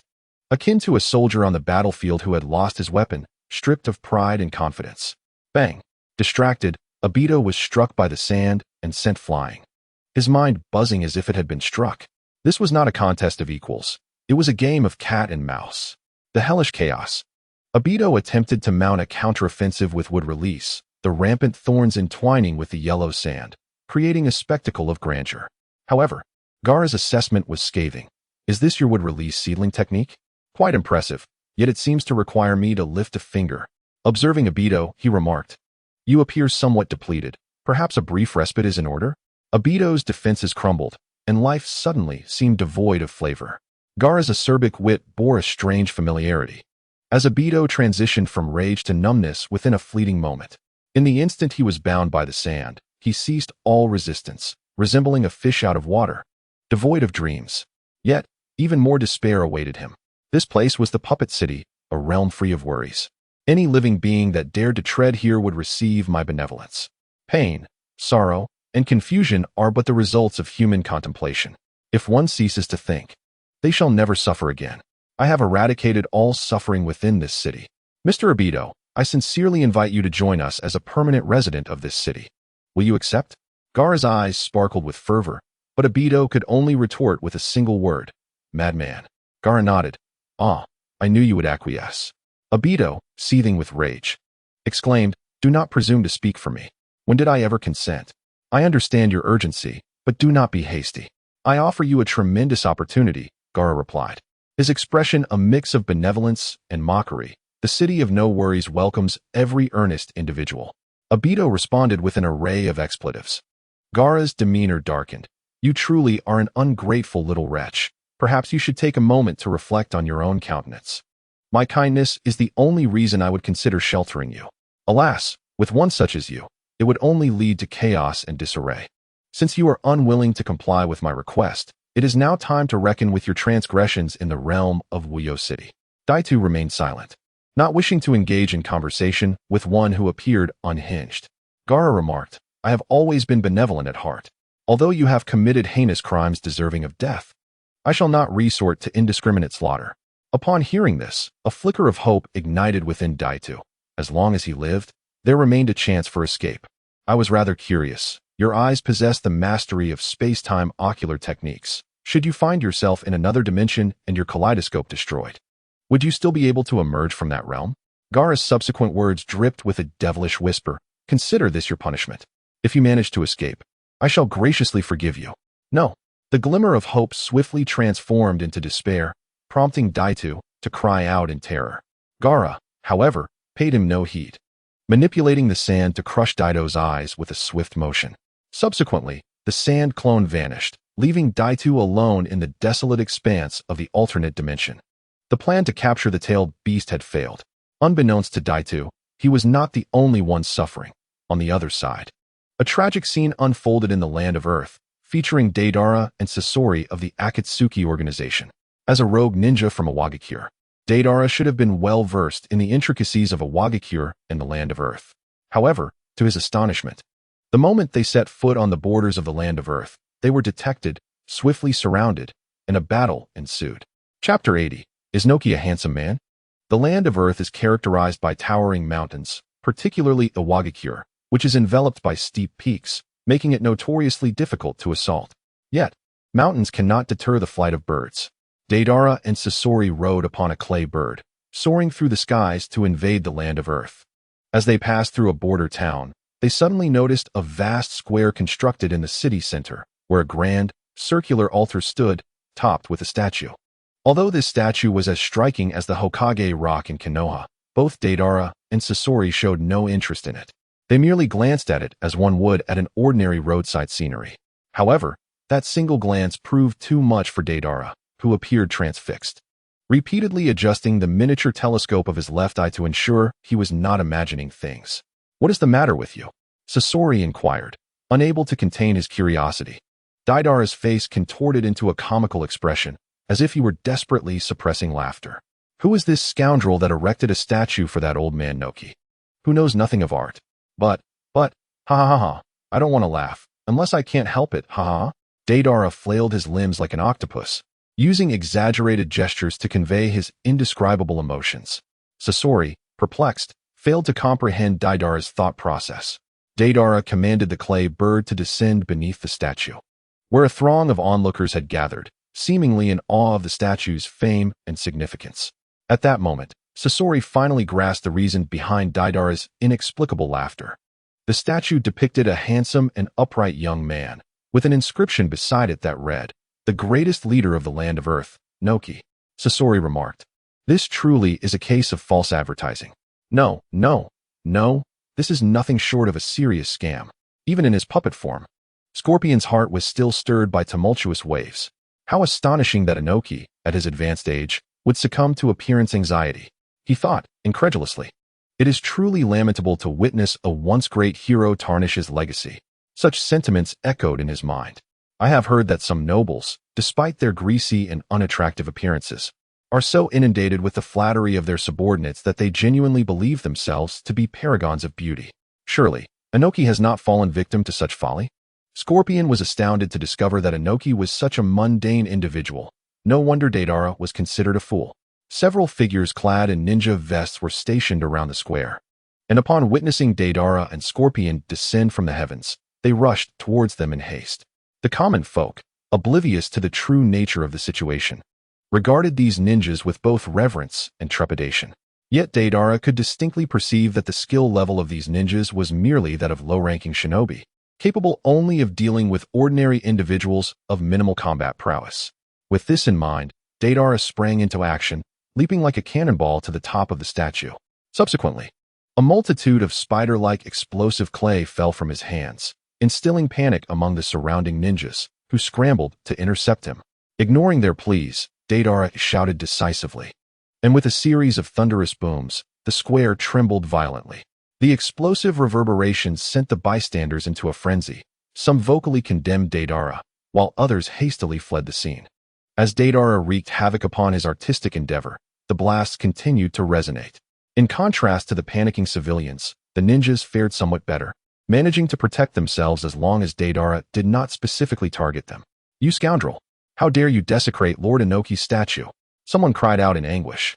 Hearing this, Deidara tossed a handful of explosive clay in that direction, casting a sidelong glance at the individual and mockingly retorting, "Inoki? Huh? You dare to call this wretched thing Inoki? That decrepit old man." No sooner had he uttered these words than a large clay bomb erupted from his hand, transforming into a centipede form that burrowed underground beneath the statue. Another explosive roar ensued. The statue was violently propelled into the air, dust, dirt, and debris scattering in all directions, obscuring the sight of the onlookers. Suddenly, a cracking sound emanated from the airborne statue. Deidara and Scorpion's attention was drawn to this sharp noise, their gazes piercing through the swirling dust and debris to behold the statue peeling away, as if something were striving to emerge from within. As the dust and dirt gradually settled, they finally discerned the figure stepping forth from the statue. It was a strikingly handsome man, nearly 2 meters tall, with a tall and muscular physique. His features were sculpted to perfection, each muscle akin to a finely crafted work of art. His shoulder-length black hair billowed in the wind amidst the smoke, exuding an inexplicable allure. The statue had come to life. In an instant, a powerful aura enveloped them. Deidara pointed an accusatory finger at him. "Who are you?" The handsome man chuckled, striking a somewhat peculiar and grotesque pose. If a traveler from Earth were present, they would undoubtedly recognize this as the legendary figure known as Stand. "Deidara, it has been quite some time," the handsome man remarked with a hint of playful amusement. "I am your teacher, and you do not remember me? What? Impossible. Absolutely impossible. Do not speak such nonsense," Deidara exclaimed, his forehead tightening with veins, as if insulted. "Inoki is nearly 80 years old and only stands at 1 meter 3, Scorpion interjected, pointing out the lack of credibility in the handsome man's claim. Before Scorpion could finish his sentence, the shell of the crimson puppet exploded, scattering shattered puppet parts in every direction. Deidara was momentarily stunned. Scorpion's true form was indeed quite appealing.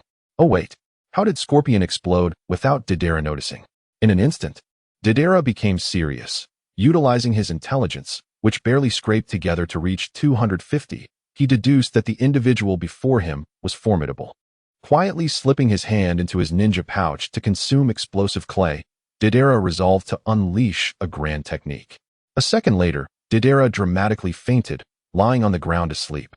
Resembling a beautiful fool, the handsome Inoki cast a glance at Scorpion, who was preparing to release his puppet army from the scroll.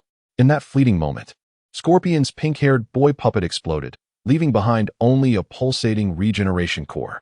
Inoki picked up the regeneration core, turned around, and instructed the two distant ninjas, "Go. Find that assailant and escort him back." Yes, the two ninjas were filled with excitement. They had just conversed with Lord Inoki. What extraordinary fortune! Visions of promotions, wealth, and marrying a beautiful heiress flashed through their minds. A bright future awaited them. Chapter 81. The terrifying box of bliss when Deidara awoke once more. A flicker of confusion crossed his eyes, only to discover that he was bound and seated beside a severely damaged puppet, which he soon recognized as Scorpion. The regeneration core labeled Scorpion was far too conspicuous for Deidara to ignore. Disappointment washed over him. The red-haired little boy was not Scorpion's true form after all. Scorpion had long since awakened, or rather, had never lost consciousness. The isolated regeneration core was powerless on its own. It only gained mobility upon contact with the puppet. Alas, the puppet was too dilapidated to be of any use. Where was this place? Deidara surveyed his surroundings, his gaze landing upon a resplendent palace reflecting the architectural style of the land of Earth. This could be your home, or perhaps your final resting place. A voice suddenly echoed behind Deidara, startling him. He turned to find the same chiseled, handsome man. "Who on earth are you? Must you always speak to me in that old man's tone?" Deidara retorted with impatience. "I am the third Sasuke, Inoki," Scorpion calmly reminded him. "Huh, Scorpion, why do you also speak in such a manner? Is this some sort of transformation technique?" Deidara inquired, eyeing the handsome man with newfound seriousness. Scorpion replied, "It is likely some secret technique for extending life and rejuvenation." "Ah, the old man certainly did not resemble this in his youth," Deidara retorted, only to suddenly recall something. "Wait, that Orochimaru fellow seems to possess a technique for body substitution. Could it be that you?" Deidara was taken aback, his mind racing with vivid imaginings, his expression shifting like a palette of colors. The voice of Inoki was deep and resonant. "Deidara, from the look in your eyes, I perceive a base foolishness. I implore you to cease your audacious and unreasonable thoughts at once." Upon hearing this, Deidara recoiled as if under the gaze of someone coveting his youthful beauty. "Are you certain you do not envy my youthful and exquisite form?" For a fleeting moment, Inoki felt a throbbing in his temples, wishing to avoid further trivialities. It is no arduous task for the powerful to reshape their appearance. "Very well, Deidara, as you were once my disciple, I shall grant you an opportunity. Should you choose to return, I am willing to overlook the past." Deidara cautiously inquired, "And if I decline, what will become of me?" Inoki chuckled ominously, dragging Deidara and Sasori deeper into the palace. There stood a massive box, adorned with faces on each side, their 7 orifices exuding a chilling malevolence, as if all the negativity of the world had amalgamated within. "Present sweet offerings to me, and your every desire shall be fulfilled," a voice, seductive yet akin to the howling of a frigid wind, gently echoed in Deidara's mind. Exchanging glances with Sasori, their shared artistic sensibilities ignited a silent understanding between them. "You heard that too?" Sasori queried. "Indeed," replied Deidara. "It seems Inoki may have employed this method to reclaim his youth, emerging more handsome than before. I share your sentiments." Before they could converse further, Inoki's magnetic yet slightly sinister voice interrupted. "This is the box of bliss. Deidara, should you refuse to return, I shall be compelled to sacrifice you as an offering, using your soul for the final contribution to the land of Earth. You have 3 minutes to contemplate your decision." With those words, Inoki turned his back on Deidara, approaching the box of bliss and murmuring a few incantations. In an instant, the box trembled, and the expressions on the 4 faces became increasingly animated, embodying a whirlwind of emotions: joy, anger, sorrow, and happiness. Soon, one of the masks fell away, revealing a pitch-black abyss behind it. An eerie and ominous aura surged forth, and within that inky darkness, countless distorted figures seemed to wander. Their features were grotesque, their forms bizarre, indistinguishable between genders or ages. Upon catching sight of the external light, they surged forth like famished sharks scenting blood, wailing and scrambling desperately towards the exit. Alas, just as they neared freedom, an unseen force yanked them back, causing them to dissipate slowly into the darkness. Those were the souls of humanity, the offerings they sought. Sasori, despite having transformed into a puppet, could not suppress a hint of trepidation in his voice. "What?" Deidara exclaimed dramatically. "Is that truly a soul?" Confronted with such a horrifying spectacle, even the bloodthirsty scorpion could not suppress his shock. Deidara, too, was left astounded, his throat dry with either excitement or fear. What manner of beast was this? How many souls had it consumed? Based on the speed at which those souls perished in the darkness, the density of souls within a given volume, and the duration for which Noki possessed the box of bliss, Scorpion calculated a chilling estimate: tens of thousands, perhaps even exceeding 1,000,000. The combined casualties of the Third Shinobi World War paled in comparison to the dead here. While Deidara was preoccupied with his astonishment, Scorpion discerned a more perplexing anomaly. Why was the shinobi world so indifferent to the box of bliss, often treating it as if it were inconsequential? It was evident that the box had obliterated the land of grass, and that Konan was a member of the Akatsuki. Yet, every time information regarding the box arose, it was instinctively dismissed as trivial. The reason was Noki's wish, his rejuvenation, his striking appearance, his formidable strength, and the habitable environment of the land of Earth were all manifestations of his desire. He sought to remain inconspicuous due to his possession of the box of bliss, preferring to lurk and cultivate his power in secrecy. Thus the information about the box was concealed. He aspired to maintain absolute control over the land of Earth, erecting statues of himself in every city. Through these statues, he could surveil the entire city and transcend distance to manifest within them. The demon, though not omniscient, occasionally feigned ignorance of human speech, rendering those unattainable wishes exceedingly bizarre and distorted. Time passed. Noki tugged at Deidara's collar, as if to imply that any dissent would lead to immediate sacrifice. Deidara nodded, yet he made a request, to spare Scorpion's life. Noki sneered coldly, remarking that if Deidara could exhibit such concern for other girls, with his qualities, he would have long since escaped the bonds of solitude. Deidara was left perplexed. Why strive for companionship? Wasn't he his own presence sufficient? The plans to capture the 4 tails and 5 tails of the land of Earth had also met with failure. Chapter 82. The current state of the Akatsuki Madara, Obito, Scorpion, and Deidara had vanished without a trace, and no news had emerged from the land of Wind or the land of Earth, indicating their mission had failed. It was confirmed. The man who claimed to be Uchiha Madara was an imposter. Nagato and Konan had previously harbored doubts about Madara's identity. How could one don a black cloak and mask and dare to call himself Uchiha Madara? His demeanor, timid and rat-like, was hardly convincing of his status as a demonic force in the shinobi world. Kisame and Haiden had successfully captured the 2 tails Jinchuriki, while Konan and Karen brought back the 7 tails Jinchuriki from Takigakure. Pain, the leader of the Akatsuki, personally ventured to the land of water to capture the 3 tails and 6 tails Jinchuriki. The operation encountered minimal resistance, save for Haiden's unfortunate encounter with insects in the land of thunder. However, Nagato's mentality underwent a significant transformation as he witnessed the dire conditions of the land of water, where desolation reigned, and the remnants of the deceased lay scattered. Their skeletal remains marred by bite marks and grotesque corpses adorned with red crystalline growths were ubiquitous. Nagato's initial intention in gathering the tailed beasts was to leverage military deterrence to bring an end to warfare. However, given the dire circumstances in the ninja world, even if peace were to be achieved, it seems that tragedy could not be averted. The Akatsuki organization convened a collective assembly. Pain, the leader, stood at the head of the assembly, with Konan positioned closely by his side, while Haiden, Kakuzu, Sasori, and Zetsu were arrayed on either side. Pain spoke solemnly, addressing the assembly. Esteemed members, our initial plans to capture the 1 tail, 4 tail, and 5 tail have all ended in failure. The Akatsuki has transitioned from the shadows into the light, and our current situation is exceedingly grim. The organization has suffered significant losses, and the news of the captured tailed beasts cannot be concealed any longer. Several great nations will likely turn their ire upon us. Kakuzu interjected, reinforcing Pain's sentiments. Indeed, we underestimated the strength of our adversaries.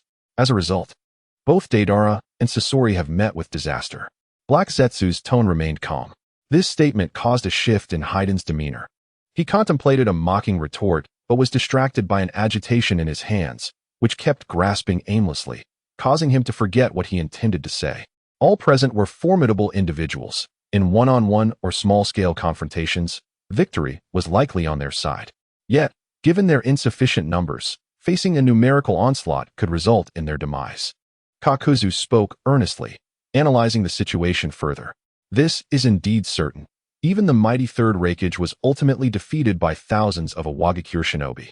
Of course, this is a matter for your consideration. As for me, I have no intention of perishing, Haiden remarked, scratching his silver-gray hair vigorously. Among the remaining members of the Akatsuki, Zetsu served as an intelligence officer, while Sasori and Haiden excelled in precision assassinations. Kakuzu could, under the right circumstances, stand against a battalion. Provided he did not encounter a strong opponent, his ninjutsu could effectively decimate weaker foes. Pain, the Six Paths, was indeed powerful. The Rinnegan granted him a plethora of destructive ocular techniques, allowing for formidable short-range combat. However, his body was riddled with injuries, and after a burst of power, he would inevitably weaken. Upon closer examination, it was Konan who emerged as a hidden expert within the Akatsuki. She possessed a secret technique that could inflict grave suffering upon Kakuzu, deploying explosive tags in overwhelming numbers that dealt fatal blows to both individuals and groups alike. In truth, there is no need for excessive concern. The five great nations are presently preoccupied with their own troubles and lack the resources to mobilize their forces. Konan asserted with piercing clarity. Moreover, if they cannot win, will they not simply retreat? The Akatsuki had always been a rather loosely organized group. The Tailed Beast plan was Pain's personal ambition. He envisioned acquiring the 10 Tails, transforming the Akatsuki into a martial arbiter within the ninja world. However, the others were largely indifferent to the success or failure of this plan. If successful, they would benefit alongside Pain. Should it falter, drawing the wrath of the entire ninja world, each would likely abandon the Akatsuki to pursue their own freedom. On the surface, it appeared that only Pain and Konan were truly invested in the Tailed Beast plan. However, Black Zetsu was also anxious, contemplating aloud, if we can swiftly resurrect the 10 Tails, then even if all ninjas unite against us, they will not stand a chance. This statement, while logically sound, was ultimately a vacuous truth. Speaking of which, that apprentice named Toby possesses space-time ninjutsu. Why then has he failed to capture even the One Tail? Kakuzu inquired suddenly. Pain, along with Nagato and Konan, remained silent, rendering the exceptional acting of the masked man utterly wasted. He typically portrayed himself as Uchiha Ibido, yet faltered at a critical moment. I have always regarded Akatsuki as suspicious. Haiden clamored, still harboring resentment over Akatsuki's refusal to embrace the malevolent deity. Nearby, Kakuzu cast a sidelong glance at Haiden, observing the numerous bloodstains etched across his face, barely stifling a laugh. The group bickered for a while, ultimately concluding that the meeting was merely a waste of time. After the assembly adjourned, Pain retained Zetsu, inquiring about Itachi and Kisame, as well as the intelligence regarding the remnants of Konoha and the state of affairs in the City of Peace. They are all dead, Black Zetsu replied grimly. Uchiha Sasuke's power was indeed formidable. At that time, Sasuke had vanquished Itachi and employed Kisame as a vessel to resurrect Itachi using Edo Tensei. In his reanimated form, Itachi exhibited no apparent weaknesses. Under Sasuke's control, he became a veritable engine of destruction. The remnants of Konoha, primarily of the Sarutobi clan, suffered a devastating defeat at the hands of Amaterasu, who claimed that Amaterasu could not kill. The combination of Tsukuyomi and Amaterasu was a truly silent weapon of murder. Observing the continuous demise of Konoha's shinobi, Itachi's reanimated form inexplicably evoked a sensation akin to the heart being wrenched out and savagely rubbed against an ice block. Sasuke restrained him from making a sound and cleverly concealed the traces of Edo Tensei on his face with a transformation technique, rendering him indistinguishable from the living. It was not until much later that anyone noticed Itachi's ambush. Itachi could not comprehend why some individuals, having seen him, chose to feign ignorance, standing by as their comrades perished. Suddenly, a sharp kunai was embedded in the ground at Itachi's feet, and several shinobi swiftly encircled him. The elderly Sarutobi Hizashi's forehead bulged with veins as he gritted his teeth. Uchiha Itachi. Itachi looked up, casually surveying his opponents, questioning the urgency of their impending demise. Clearly, this remark did not originate from Itachi's own volition. He slightly turned his body, evading the kunai thrown by an unknown assailant, and his Mangeki Sharingan began to whirl frantically, unleashing a burst of black flames. In the next moment, the surrounding shinobi erupted in cries of anguish as the unrelenting black fire consumed their bodies, resembling dark dahlias blooming in the night sky.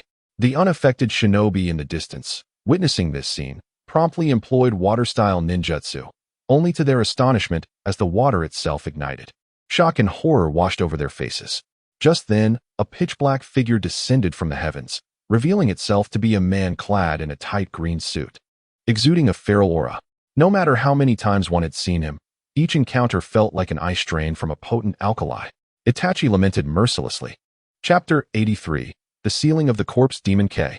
Sarutobi Hizashi exclaimed in delight. Lord Third. Might Guy shed tears resembling noodles. Though Might Guy may not possess great intellect, he possessed a beast-like intuition. On the day of Konoha's collapse, he inexplicably fell victim to a severe case of directional impairment, later coaxed by Kakashi to the City of Peace. Initially, all was well, but one day, Kakashi vanished. They all claim that Kakashi has embarked on a covert mission.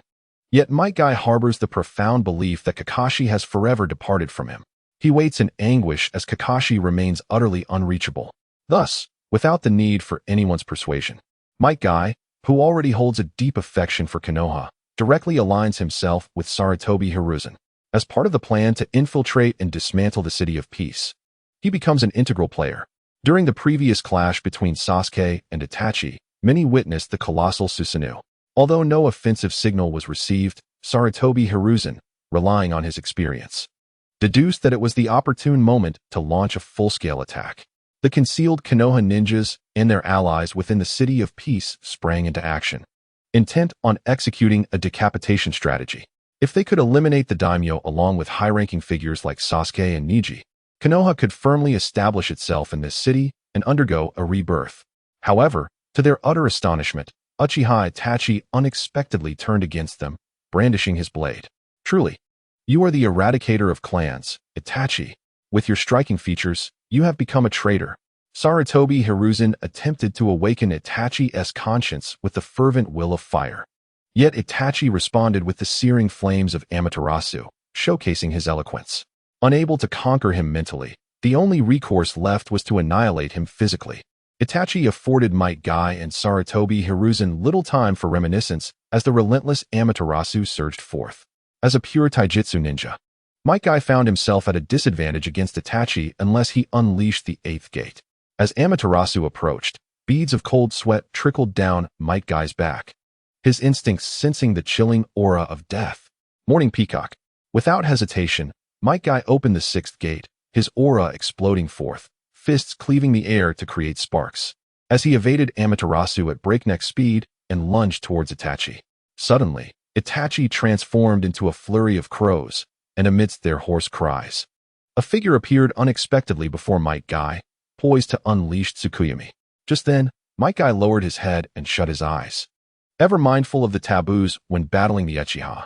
Itachi, gazing down at Might Guy, was filled with disdain, yet his hand was involuntarily compelled to thrust a kunai viciously towards him. His speed was overwhelming. Might Guy instinctively dodged, but was still grazed on the neck, his blood erupting uncontrollably from the wound like a burst dam. Might Guy's complexion turned ashen, his stamina rapidly depleting, and the state of the eight gates only exacerbated his blood loss. Just as Itachi prepared to deliver the final blow, an abundance of white hair suddenly intercepted the kunai, producing a metallic clash. What a nuisance, Itachi remarked, his tone laced with impatience, as countless tendrils of black flames surged forth, enveloping everything. With red paint adorning his face and white hair cascading, Jiraiya's expression was serious as he swiftly grasped Might Guy and retreated. The ground transformed into a terrifying marsh of Amaterasu, and Jiraiya entrusted Might Guy to medical ninjas before promptly executing a sealing technique to counter the flames. This sealing technique effectively restrained Amaterasu, or rather, all fire-based jutsu, though its drawback lay in its lengthy preparation time. Fortunately, with Sarutobi Hiruzen and others temporarily entangling Itachi, Jiraiya was granted the time he needed. Previously, ordinary ninjas were utterly incapable of intervening in this battle, forced to keep their distance lest they not only prove ineffective but also become a hindrance, potentially falling victim to Amaterasu's flames. At present, Amaterasu is temporarily restrained by a seal, having lost its devastating area of effect technique, granting ordinary ninjas their opportunity to engage in a concerted assault. They swiftly struck the true form of Itachi. There was no blood, nor the sound of blades slicing through flesh, only the fragmented seal clay rapidly mending Itachi's wounds. Impure world reincarnation.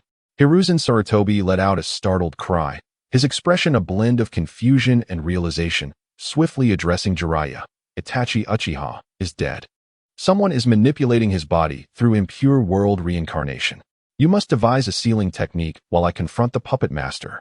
The only two suspects capable of performing impure world reincarnation were Orochimaru and Sasuke. It was plausible that these two had conspired together, as Orochimaru had extensive knowledge of forbidden techniques, and it was entirely reasonable for Sasuke to have learned impure world reincarnation through him. According to the clues provided by the oil-wielding clan's parasites, Orochimaru was missing, yet Sasuke was easily located, seated beneath the cherry blossom tree at his family estate. The yard in disarray, with Itachi's corpse discarded under another cherry tree. Without needing a guide, Hiruzen could swiftly find Sasuke. The previous appearance of Susanoo had been too conspicuous. Fire style, Fire Dragon Flame Bullet. Hiruzen wasted no time, launching an attack upon meeting Sasuke. Engaging in verbal confrontation with Sasuke was futile. Had words held any power, the Leaf Village would not have been decimated by the tailed beast bombs. Sasuke narrowed his eyes, raising a hand to conjure a massive wall of mist, enveloping the raging flames and rendering them non-existent. Hiruzen formed another set of seals, as dazzling ninjutsu clashed violently with the decaying mist, altering the terrain into a pockmarked landscape, with only the two cherry trees standing resolutely intact. Sasuke remained expressionless, his eyes a kaleidoscope of patterns. Such grand techniques and an endless array of methods cannot mask the inherent frailty of a ninja. With such intense assaults, how much longer can you endure? Hiruzen, panting and shrouded in shadows of despair, confronted him. Sasuke Uchiha, the architect behind the destruction of the leaf and the subversion of the Daime, you are the true mastermind behind all of this, are you not? Despite his confidence, Hiruzen could not refrain from seeking confirmation to ensure that his ultimate technique was not misdirected. Sasuke wore a smug expression. Indeed, it is I. Did you ever foresee this day when you allowed Danzo to annihilate the Uchiha clan? That was solely Danzo's doing. I am innocent, and the leaf is blameless. Hiruzen's heart-wrenching roar erupted, only to be followed by a laugh. It's too late for excuses. You must pay for your transgressions. You are far too dangerous. I cannot allow you to continue wreaking havoc upon this nation. As his words fell, Hiruzen formed an unusual seal, summoning a pale specter from the void. An aura of death permeating the air, as if the very space had frozen. The gradually solidifying apparition donned a white robe, its ghastly visage twisted into a malevolent grin. Clutching a dagger, its eyes cold and indifferent as it loomed over Hiruzen. Corpse Demon Sealing Technique. Chapter 84. Devouring the Grim Reaper. The technique of sealing the undead, originating from the Vortex clan's forbidden arts, revolves around the principle of exchanging life for life. Regardless of Sarutobi Hiruzen's past virtues, at this moment, he genuinely contemplated self-sacrifice to rid the world of the calamity that is Uchiha Sasuke. Perhaps it was in this instant that he truly ignited the flames of the will of fire, his indomitable spirit becoming a sacrificial offering. The specter of the Grim Reaper revealed a sinister smile. Its claws, imbued with ghostly fire, reached out towards Sasuke. An icy aura, palpable and oppressive, drew near. Sasuke raised his gaze to meet the Grim Reaper's, a glimmer of avarice flickering in his eyes. The demon perceived it. The Grim Reaper was a vessel of countless delectable souls. Deities, in essence, embody a broad spectrum. For weaker beings, possessing formidable power is sufficient to earn the title of God. Ancient humans, unacquainted with advanced technology, upon witnessing a colossal alien spacecraft soaring through the skies, would surely prostrate themselves in reverence, proclaiming the arrival of divine beings. However, a deity acknowledged by demons is not mere riffraff. They must at least wield dominion over the laws of existence or embody a concept that has awakened with self-awareness. Clearly, the entity before them, the Grim Reaper, was merely a name, devoid of true substance. With a surge of power, Sasuke propelled himself forward, the sound of a sonic boom reverberating as he materialized beside Sarutobi Hiruzen. The swirling mist enveloped the Grim Reaper, producing a cacophony reminiscent of myriad insects gnawing at the heart. The endpoint of decay is death, yet the false Grim Reaper lacked the capacity to restrain the encroaching rot. Breathless and weary, Sarutobi Hiruzen's aged eyes widened in horror. Sasuke dared to strike at the Grim Reaper? The old man thought, this is where it ends. Sasuke withdrew his gaze from the Grim Reaper, his crimson Sharingan ablaze with murderous intent. The youthful vigor of his form loomed like an insurmountable mountain, casting a shadow over Sarutobi Hiruzen. The writhing mist coiled and seeped into his mouth and nostrils. Struggling to maintain the undead sealing technique, Sarutobi Hiruzen was powerless to evade the strange fog, watching helplessly as it invaded his lungs. A sharp pain surged through his chest, akin to countless ants joyfully constructing nests within his respiratory organs. Pus and blood oozed from the corners of his mouth. The agony was excruciating. As the direct disciple of the second Hokage, had he ever endured such suffering?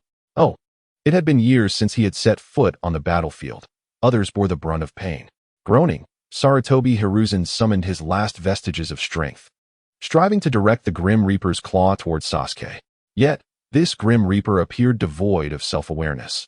The moment its claw broke free from the mist, it was ensnared once more, unable to touch Sasuke's form. The chilling aura expanded, emanating not from the Grim Reaper, but from Sasuke, who smiled as he gazed at the specter, radiating profound malice. Sarutobi Hiruzen felt as though he had plunged into an icy abyss. Sasuke showed no fear of the Grim Reaper. In fact, his gaze seemed to regard it as a sumptuous delicacy. Chakra gradually dissipated, life withering and fading. Enduring the torment, he managed to part his lips, yet no words escaped until the light within his pupils extinguished. Thus, the legendary ninja, Sarutobi Hiruzen, met his end in such a pitiful manner. The death of the caster caused the summoned Grim Reaper to gradually become ethereal, yet it still desperately approached Sarutobi Hiruzen, attempting to seize his soul. This was the Grim Reaper's entrance fee, a rather lowly affair. Sasuke snorted disdainfully. This is my toy. How dare you covet it? As punishment, you shall remain here as compensation. With a sinister grin, he transformed the mist into chains that bound the fading Grim Reaper. The Reaper emitted an inexplicable whimper, its chilling wail resonating through the air, stirring a viscous, ominous wind. Its mouth grotesquely stretched open, and a long tongue lashed out, brandishing a blade aimed at Sasuke. Unfortunately, the tip of the blade halted less than an inch from Sasuke, unable to advance any further. Sasuke, in a state of enchantment, gazed deeply, his pupils, akin to black holes, exuded an irresistible allure as if an unseen abyss were voraciously consuming the Grim Reaper along with the souls it had collected over the years.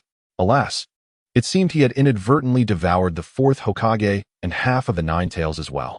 The demon, bored, curled its lip in disdain, having ingested something unclean.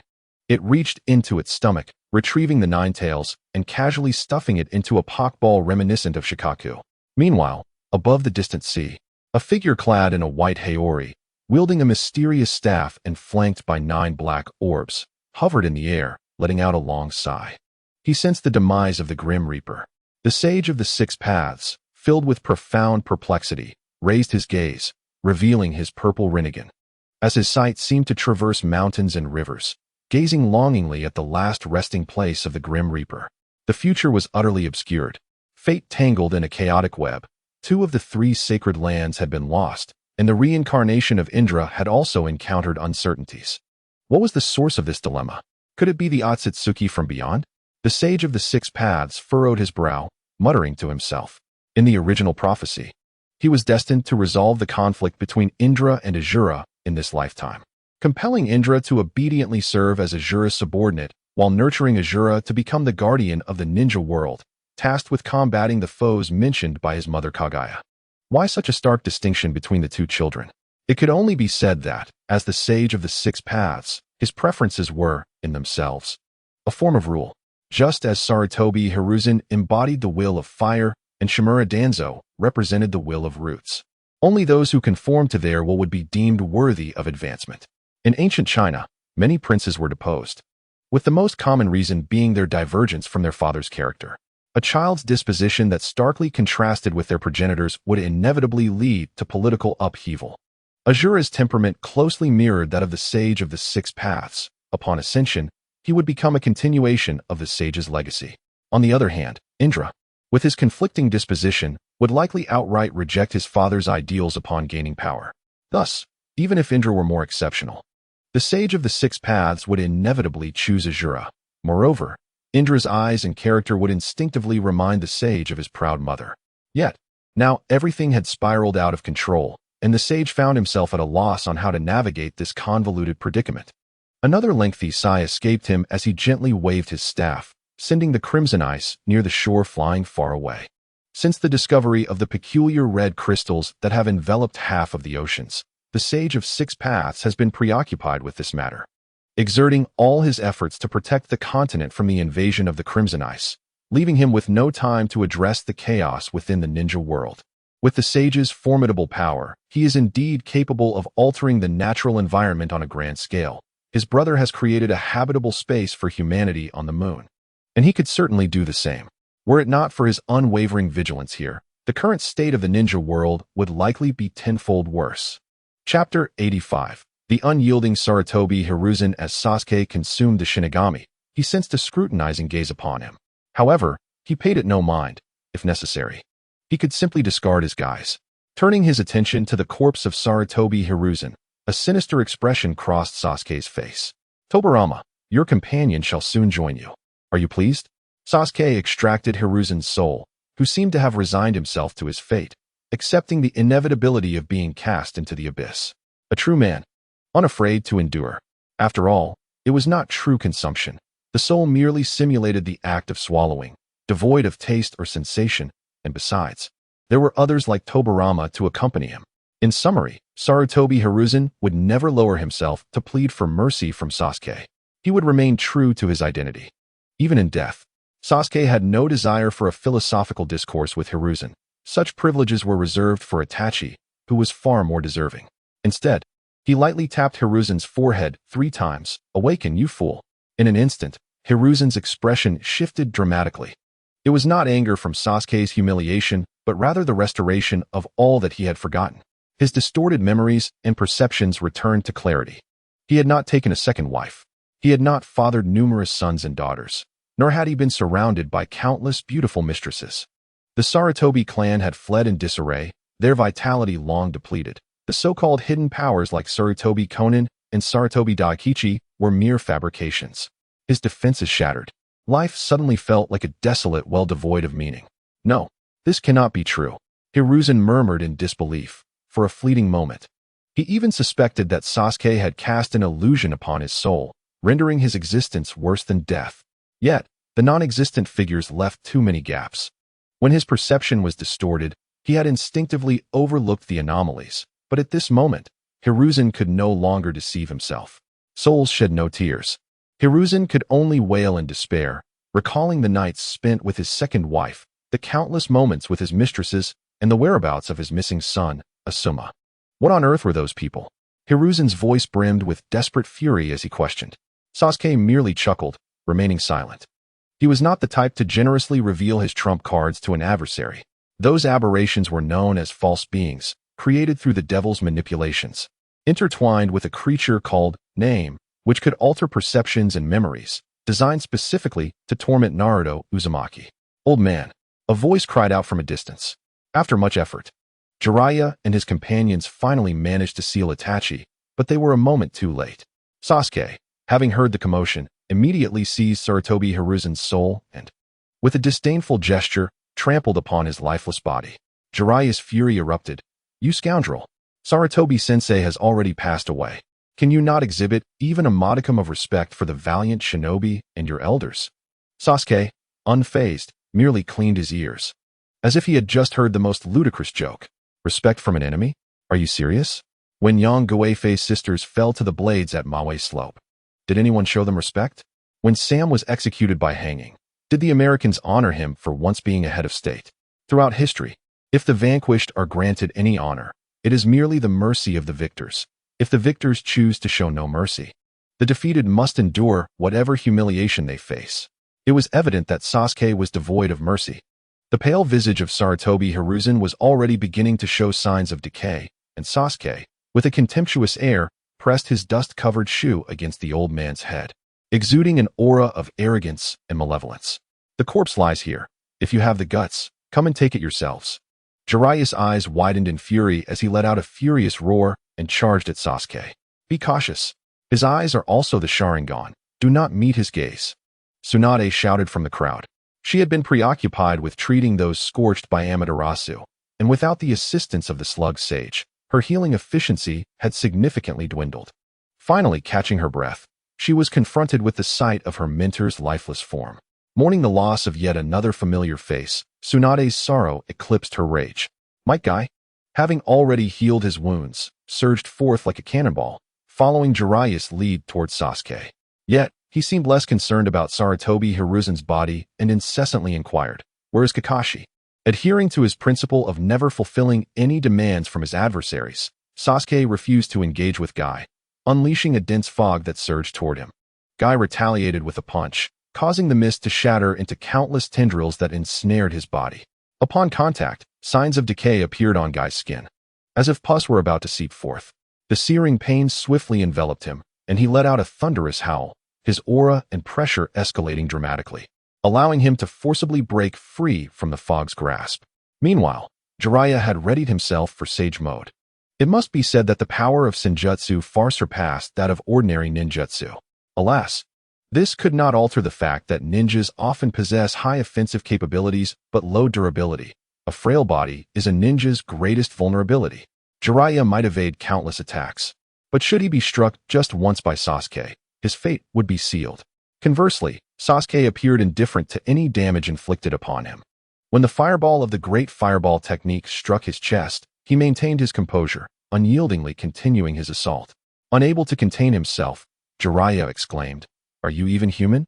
To which Sasuke retorted, "Haven't you ever encountered a root ninja?" Jiraiya choked, momentarily lost in thought, providing Sasuke with the opportunity to ensnare him. Mist coiled around his fingertips, transforming into lethal claws that plunged directly into Jiraiya's chest, gripping his rapidly beating heart. Just as the situation grew dire, Might Guy rushed in with a fierce cry, his body seemingly ablaze like a ferocious tiger. He struck Sasuke back with a powerful punch, seizing Jiraiya and entrusting him to Tsunade for treatment. Tsunade immediately formed hand seals and unleashed her chakra scalpel, slicing open Jiraiya's chest to perform a life-saving cardiac operation. One must commend the resilience of a ninja's physique. Their immunological capabilities far exceed those of pure-blood humans. Tsunade enveloped Jiraiya's wound with vibrant green healing chakra, preserving his life. Might Guy beamed with an extraordinarily radiant smile, his teeth reflecting a dim light, yet appearing strikingly bright, as if he were the true embodiment of Konoha's white fang. A resolute determination glimmered in his eyes, and he exuded an even more formidable aura. Chapter 86. The Death of Might Guy. The eighth gate, open, as if the shackles of a beast had been shattered. Might Guy erupted with a wave of dark red energy, scorching steam violently bursting forth. Two withered cherry trees, entangled in vines, toppled to the ground with a resounding crack. The eighth gate of the 8 gates of death had been unleashed. Might Guy had previously contemplated whether to open this gate, feeling immense shame for hesitating in such a moment. Was it not right to open the death gate to avenge his dear friend Kakashi? To eradicate the hidden menace threatening the land of fire? What was the cost of his life? He had trained relentlessly, day and night, precisely for this moment of explosive brilliance. The overwhelming, tumultuous energy enveloped Might Guy, fissures appearing on his face, resembling fragile pottery on the verge of shattering, as molten blood flowed and evaporated in a searing torrent. Sasuke furrowed his brow. The oppressive mist emitted a sinister, piercing wail, transforming into countless writhing tendrils that lunged towards Might Guy. His eyes glowed ominously, akin to protruding light bulbs, ready to burst at any moment. As waves of energy surged around him, with a mere leap, the ground beneath him cracked and crumbled. The misty tendrils missed their mark, only to be obliterated by Might Guy's fist. The crimson steam generated by the evening sun roared like a fierce dragon, dispersing the mist in its wake. as the decaying aura seemed to weaken before the blazing vitality of life. The putrid fog dissipated, exhibiting an inability to coalesce once more. Yet, Might Guy was not unscathed. His fist, in close contact with the decaying mist, suffered adverse effects, albeit briefly. Cracks multiplied across his face, and flames ignited from within his very being, revealing that the forbidden technique was draining his future. Tsunade and Jiraiya wore grave expressions. When devising their ambush, they had never anticipated such a devastating defeat. Might Guy was their last resort, and should he fall, the consequences would be dire indeed. Yet, there stood Might Guy, with a seemingly carefree demeanor, a radiant smile illuminating his face. Kakashi, my dearest friend, my lifelong rival, I shall soon join you. As his words echoed, Might Guy unleashed the ultimate technique of this realm, the Night Guy. Crimson steam coalesced into a dragon form, its ferocious power capable of distorting space, hurtling towards Sasuke. A series of fog walls arose before Sasuke, only to be pierced one after another, as the Night Guy, enveloped in a wave of heat, sent Sasuke flying, crashing into the ground and creating a deep crater. Sasuke found himself embedded at the bottom of the pit, his garments tattered beyond recognition. Yet, he paid no heed. After all, Uchiha Madara faced the ninja coalition clad only in shorts, so Sasuke felt emboldened. His chest bore the brunt of the kick. Flesh torn and a gaping cavity formed, revealing the stark whiteness of broken bone amidst the crimson carnage. Struggling to rise, he gingerly touched the agonizing wound, his expression cold and menacing, wiping the blood from his face. Truly, Might Guy is formidable. He nearly kicked me into oblivion. A sinister smile crept across Sasuke's face, as from his battered chest erupted a mist of crimson, writhing and corroding the necrotic tissue, reshaping and reforming to replace his original flesh, the wound gradually mending, albeit with an odd hue and form. Observing Sasuke, now remarkably intact, Might Guy clenched his teeth, bellowing a war cry as he launched another assault. His swift figure slicing through the air like a rainbow, landing another kick on Sasuke. This time, Might Guy spared Sasuke no respite. His fists and feet rained down like a tempest, shattering flesh and pulverizing bone, rendering him akin to a ragged doll. Only when Might Guy reached the brink of his own demise did the onslaught momentarily cease. The toll of opening the eighth gate ravaged Might Guy's body, and without the intervention of a being of sage-level prowess, no one could salvage his life. Kai Tsunade, tears brimming in her eyes, fervently employed her healing ninjutsu, momentarily transported back to the days when she could only watch helplessly as her beloved perished. Meanwhile, Sasuke plummeted from the air, stirring a cloud of dust. His once handsome visage was now grotesquely marred, his body resembling a mass of putrid flesh, save for his pair of Sharingan, still emanating a dark, crimson glow. Hurry! Continue the assault, Jiraiya shouted, clutching his chest. Despite Sasuke's seemingly lifeless form, the opportunity to strike must not be squandered. Fire style, fireball jutsu. Several ninjas coordinated their efforts, engulfing Sasuke's flesh in searing flames. This should finally be the end, Jiraiya thought, slightly easing the tension in his nerves. If Uchiha Sasuke was indeed the mastermind, eliminating him would resolve much of the trouble.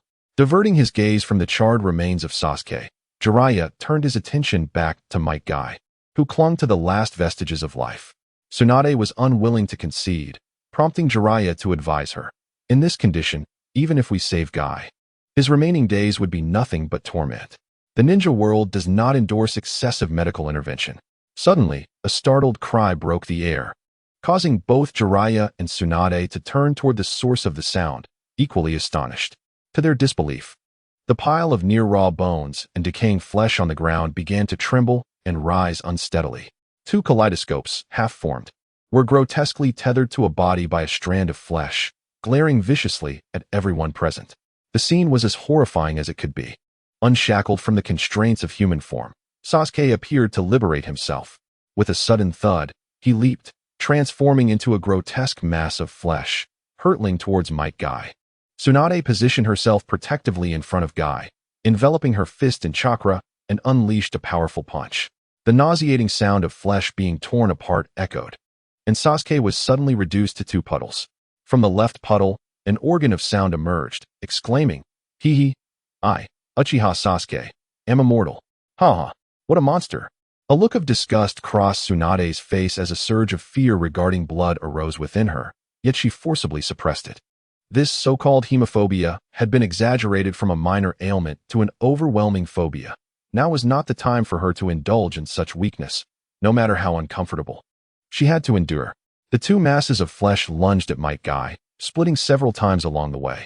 Though Tsunade successfully shielded Guy, she neglected her own safety, and tendrils of viscous, decaying flesh inadvertently clung to her ankle, slithering up her leg like a serpent. Damn it! Tsunade seethed with indignation, her temper flaring as her hands instinctively reached to tear away the clinging flesh. In that moment, a misty tendril emerged from the rotting meat, striking Guy with a resounding slap. Might Guy was reduced to a pile of debris. Chapter 87. The Death of Jiraiya Kai. Tsunade bellowed in anguish, her face ablaze with wrath, as she stomped fiercely on the ground. Her eyes glinted with a ferocity that sought vengeance. Locking onto the remnants of shattered bones and decaying flesh, specifically, the piece embedded with Sharingan. The kaleidoscopic patterns spun wildly, and within the crimson glow lay an amalgamation of bizarre and malevolent powers, exuding a twisted beauty. The Sharingan was a unique bloodline limit of the Uchiha clan. Yet Sasuke's eyes were mere imitations, filled with worthless ocular techniques inserted by a demon. Earthbinding was purely tormenting the dead, while Cursed Resentment had too high a randomness. Casting it 100 times yielded nothing but trivial curses. The last time it turned Might Guy into a disoriented fool was merely due to a secret loophole exploited by the demon. Now, Sasuke was indistinguishable from the demon, retaining those eyes merely as a facade of his obsession with his lineage. Die. Tsunade formed hand seals and unleashed a fire technique, her chakra amplifying it into a colossal inferno. Although she excelled in medical ninjutsu and formidable physical techniques, it did not imply she was incapable of other arts. She simply preferred not to use them. Given the current situation, with Sasuke's high immunity to physical attacks, Tsunade resolved to set him ablaze. Convinced that if she could incinerate him to ashes, he would cease his torment. Sasuke instinctively evaded the flames, his gaze directed at Tsunade, betraying unmasked greed and resentment. Despite being an older woman, her skin remained smooth and taut. "You have ruined my fade. Why not pay me with your form?" he thought. "Damn you, Dai." Tsunade retorted with fury as flames engulfed Sasuke, sizzling as if he were being roasted. However, this spectacle was fleeting, as a creeping mist swiftly rose to consume the light and heat of the fire technique. Such an offensive capability paled in comparison to that of Might Guy. Sasuke, with a hint of derision, made a scathing remark, and an ominous aura followed closely behind. Tsunade, feeling the unsettling gaze of a formidable adversary upon her, was gripped by a chilling dread that crawled up her spine, sweat quickly saturating her attire. "Tsunade, evade!" Jiraiya shouted, and without hesitation, Tsunade leapt backward. In the next moment, a dense fog erupted from the ground where she had stood, leaving a gaping pit in the earth. Cold sweat beaded on Tsunade's forehead as Jiraiya let out a long sigh. The once mighty beast of Konoha had perished, while Uchiha Sasuke, shattered yet still alive, presented a formidable challenge. He mourned the loss of Might Guy while grappling with the complications posed by Sasuke's resilience. Jiraiya was acutely aware of the potency of the Eight Gates technique. In the past, Guy's father had single-handedly decimated the 7 ninja swordsmen of the mist, yet now, the power that Might Guy had exchanged for his life had merely rendered Sasuke devoid of his human form. The unfolding scenes caused Jiraiya's heart to plummet, especially when Sasuke demanded that Tsunade pay him with her skin. Jiraiya felt as though he were plunging into an icy abyss, nearly overwhelmed by a paralyzing fear. With Orochimaru's whereabouts shrouded in mystery and the elusive Neji Hyuga yet to make an appearance, Konoha's numbers, though plentiful, were rendered nearly useless due to the vast disparity in strength. The prospects of victory appeared bleak, prompting Jiraiya's rusted mind to entertain thoughts of retreat. With Sarutobi Hiruzen and Might Guy fallen, it became apparent that further sacrifices were unwarranted. The remaining forces could not afford to be squandered. "Tsunade, disengage from battle and retreat immediately." Jiraiya's voice echoed in her ears. Tsunade, biting her lip in frustration, knew she should withdraw. Yet the sunk costs of this battle weighed heavily on her conscience, too daunting to confront. Jiraiya, however, was resolute. He formed hand seals, sending several shadow clones racing towards Sasuke and Tsunade. The writhing mist ensnared Jiraiya's clones, dissipating them in puffs of white smoke, but fortuitously providing Tsunade with an opportunity to escape the battlefield. Chunks of flesh scattered across the ground soared towards Tsunade. Highly alert, she enveloped herself in chakra, twisting her waist to deliver a fierce kick. Aware that such an attack was futile, she dispatched the meat chunks and seized the chance to retreat, only to be caught off guard as the flesh morphed and elongated, viscous tendrils ensnaring her ankle. The chakra she had summoned to protect herself from the corrosive mist was abruptly breached, the cold, clammy sensation sending shivers through her body. How was I unaware of such repulsiveness from the Uchiha before? Sasuke scoffed. What is this? When Senju Tobarama conducted his human experiments, your monstrous strength was unleashed to slay on the battlefield, and the 3 legendary ninjas summoned colossal beasts, undoubtedly turning countless lives into mere pulp. Why then? Do you find it disgusting now? If you're going to play the harlot, at least erect a monument to yourself. Disgraceful. Tsunade's visage contorted with fury, devoid of any inclination to engage in banter with Sasuke. She felt the flesh beneath her skin seeping in, accompanied by excruciating pain, akin to the agony of being flayed alive. Sasuke coveted her skin. With gritted teeth, Tsunade decisively wielded her chakra scalpel, severing the flesh from her ankle. Blood gushed forth, yet she did not flinch as she swiftly executed the palm sage technique. You cannot escape. No one can. Sasuke cackled as he pursued her. Tsunade, take everyone and go. I will hold them off. Jiraiya unhesitatingly took on the heavy burden. Tsunade refrained from uttering any trivialities about leaving together. She cast a penetrating gaze at Jiraiya and resolutely organized the retreat.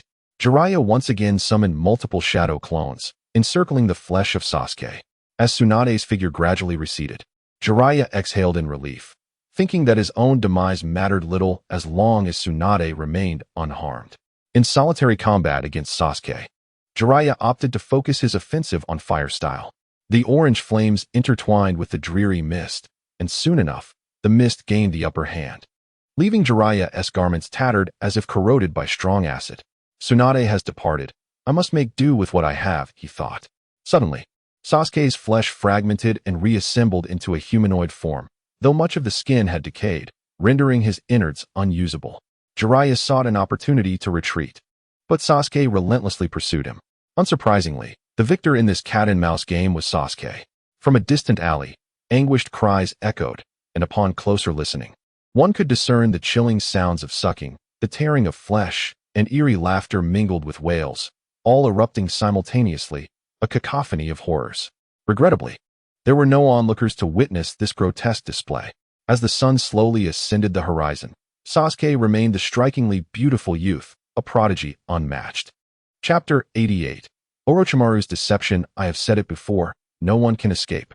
The sinister voice reverberated, causing Tsunade, who was fleeing, to pale abruptly, for the sound did not emanate from behind her, but rather seemed to resonate within her very cochlea. The others remained oblivious, and Tsunade steadied herself, revealing no signs of distress. She was the cornerstone for this group, and she could not afford to falter. For years, the ninjas of Konoha had dwelled in a delusion, believing themselves to be the foremost in the ninja world, yet they could neither present evidence to substantiate this claim nor dare to shatter this facade. Even when subjected to humiliation, they would cloak their grievances with justifications of peace and greater good, interpreting their forbearance as Konoha's magnanimity. When confronted with reason, Konoha would resort to bullying. When faced with bullies, they would then attempt to reason. In the past, Kumogakure had discerned this trait among Konoha's higher-ups, which ultimately led to the tragic demise of Hyuga Hayashi. Now, Konoha faced Sasuke, a brazenly obstinate figure, and the ninjas of Konoha were finally jolted from their dreams, compelled to confront the grim reality of bloodshed and despair. The title of the strongest in the ninja world. How long ago had it been? Tsunade's mind was a whirlwind of thoughts. She had witnessed Konoha's former glory in her youth, only to watch it decline to such depths. Why had it come to this? She could not articulate the reasons. A group of individuals returned to their temporary stronghold, their spirits dampened. Although Sarutobi Hiruzen continuously insisted that this was the new Konoha, the facade was transparent. It was merely self-deception. From a distance, ominous black smoke swirled above the new Konoha, and Tsunade felt an unsettling premonition rise within her. Her intuition proved accurate, as the streets were strewn with dismembered limbs, flames engulfed homes and trees, and there seemed to be no survivors in sight. How could this happen? A ninja fell to his knees in despair, having just witnessed the demise of Sarutobi Hiruzen, only to return home and confront the horrific deaths of his loved ones. He was utterly shattered. It was Orochimaru. Tsunade gritted her teeth. As a former comrade, she was all too familiar with Orochimaru's fighting style. The traces of his serpent-like jutsu unmistakable. Residual traces of tailed beast chakra lingered in the air, suggesting that the Nine Tails might be in peril. Another ninja remarked to Tsunade. Her fists clenched tightly, seething with rage at the thought of that scoundrel Orochimaru sneaking into their home. After a thorough search, it was confirmed that Naruto was missing. Tsunade naturally assumed that Orochimaru had seized the opportunity to abduct Naruto for reasons unknown, and perhaps Naruto had even struggled or gone berserk, yet still fell short against Orochimaru. Was the truth indeed as she imagined?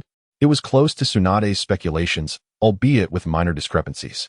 Orochimaru was eternally loyal only to his own aspirations. Upon hearing that remnants of Konoha were planning an assault on the Peace City, he recognized his opportunity. He cared not for Konoha's victory or defeat. He desired only what he coveted. Having learned about the hidden history of the ninja world from a mysterious, unnamed source, he coveted the reincarnation chakra of the sage's son. Under normal circumstances, he would not have dared to abduct Naruto while protected by Sarutobi, Hiruzen, and Jiraiya.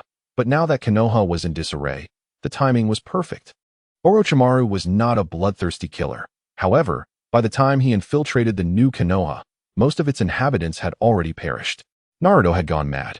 Utilizing his persuasive charm and the allure of Indra's chakra, Orochimaru successfully manipulated Naruto, learning of his horrifying experiences.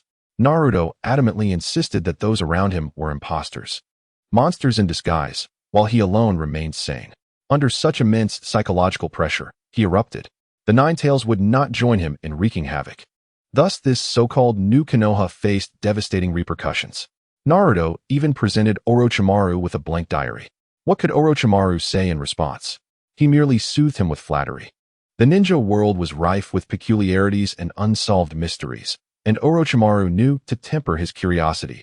He sensed the impending disaster. Before that, what he needed most was the power to safeguard himself in these chaotic times. Orochimaru took Naruto away, having gathered information on Jinchuriki and through careful observation. He developed a relatively concrete understanding of Naruto's character and the influence of Ashura's chakra. Overall, Naruto's saintly disposition of forgiving others regardless of the harm they inflict was neither bizarre nor rare. Such a trait, when manifested in an individual, appeared somewhat peculiar. However, when applied to a particular group, it becomes quite natural. Orochimaru perceived the shadows of the lower-class citizens of the Land of Fire within Naruto. These common folk, regardless of the suffering inflicted upon them by their homeland, no matter how many heart-wrenching actions were committed by the Land of Fire, and irrespective of the severe exploitation and oppression they endured, ultimately chose forgiveness. They resiliently clung to hope for a brighter tomorrow, often concocting excuses to absolve their leaders. Some citizens held a genuine love for the Land of Fire, while others had come to terms with reality, understanding that no gilded cage could surpass the comfort of their own home. Despite the Land of Fire's shortcomings, they had no option of fleeing to other nations, as the reception for immigrants from the Land of Fire would be even harsher. Much like Naruto, who, despite the mistreatment from Konoha, would never consider seeking refuge in Kimogakure, knowing full well that the conditions there would be far worse, even threatening his life. Thus, the choice of forgiveness became the sole path forward. Nevertheless, a fundamental distinction existed between Naruto and those commoners. Naruto not only excelled at forgiving others, but also possessed the remarkable ability to forgive himself. After ruthlessly eliminating the new Konoha, his period of despondency was fleeting. He soon resumed his carefree demeanor, as if all negative emotions had been cast aside. He forgot not only the grievances others held against him, but also his own past cruelties. A phrase inexplicably flickered through Orochimaru's mind. A light-hearted grudge holds little weight. Eventually, Orochimaru brought Naruto back to the base in the Land of Rice. Here, his subordinates, Honlien, Yakushi Kabuto, and Ghost Lantern Suigetsu, were also present, and Naruto quickly integrated into this collective, astonishingly gaining their acceptance. Witnessing this scene, Orochimaru licked his lips with fervor. In the days that followed, Naruto lived a fulfilling life. filled with training and peculiar medical examinations. Orochimaru did not guide Naruto, but rather allowed him the freedom to develop on his own. Regarding Naruto's strength, due to the destruction of Konoha and Maiboku Mountain, Jiraiya had little time to instruct him. Coupled with his previous fear of monsters, he had squandered significant time and made minimal progress. Honglian's crystal release frequently bested Naruto, forcing him to unleash the Nine Tails each time. In Chapter 89, the bond between Naruto and Orochimaru, after yet another defeat at the hands of Honglian's crystal release. Naruto felt a wave of frustration. Sister Honglian's strength is truly formidable. I've been working hard lately, yet it seems to bear no fruit. Naruto-kun, what troubles you? Orochimaru appeared silently behind him, his tone dripping with sarcasm. This pitiful demeanor is uncharacteristic of you. Have you been so disheartened by Honglian that you have resorted to self-pity? Startled by Orochimaru's voice, Naruto leapt up like a startled cat, pointing an accusing finger at him and declaring, I am Uzumaki Naruto. How could I possibly succumb to despair? Just wait. Not only will I surpass Sister Honglian, but I shall also exceed you in the future. TSK. And you believe you can surpass me, Orochimaru? He sneered, but as he continued to laugh, his smile faded. Something felt amiss. Orochimaru's expression turned peculiar, as if he had just tasted something foul, and he disregarded Naruto's outburst, turning back toward the laboratory. He acquired Indra's chakra from the enigmatic figure and integrated it within himself. It is indeed worthy of the chakra of the sage's son, retaining its formidable power even after millennia. The will contained within is profoundly intense, leading Orochimaru to be significantly influenced, behaving like an immature child as he bantered with Naruto without regard for the occasion. Fortunately, by the time Orochimaru possessed Indra's chakra, he was already a well-rounded adult, exhibiting high resistance and promptly recognizing the anomaly, allowing him to extricate himself from such a state. I must devise a means to eradicate Indra's will, otherwise I will inevitably be subtly transformed, Orochimaru resolutely contemplated. Orochimaru, why are you suddenly ignoring me? Naruto exclaimed, having followed Orochimaru to the laboratory door without a second thought after noticing his silence. Orochimaru, unwilling to engage, abruptly closed the door with a decisive thud. Naruto, incensed, pounded on the door. Orochimaru, open up. Don't hide in there without a word. Listening to the clamor outside, Orochimaru felt as though he were being torn in two. One half urged him to open the door and engage in a tumultuous argument with Naruto, while the other restrained him from such a humiliating act. He was filled with a desire to slice Naruto into pieces, yet craved the Asura chakra, forcing him to suppress his murderous intent. Orochimaru's peculiar behavior had caught the attention of many within the base. Aren't you curious about the relationship between Orochimaru and that little blonde? Asked Suigetsu, his face alight with gossip. If you're so curious, why don't you ask him yourself? Replied Karen, her impatience evident. Lord Orochimaru's actions surely hold deeper significance. Kabuto remarked, adjusting his glasses. Suigetsu pondered. In the ensuing time, Orochimaru remained immersed in the laboratory, repeatedly attempting to merge his chakra with Naruto's, striving to uncover the method for their perfect amalgamation. While this was a daunting task, he believed that with enough trials, one or two instances would yield miraculous results. Orochimaru was visibly exhilarated. He had brushed against the threshold of primordial power, a chakra of a higher order, incomparable to the ordinary elemental chakras. Orochimaru, what peculiar experiments are you conducting in the lab? Naruto's sudden intrusion disrupted Orochimaru's thoughts. With a stoic expression, Orochimaru replied, Naruto, how many times must I remind you to knock before entering the laboratory?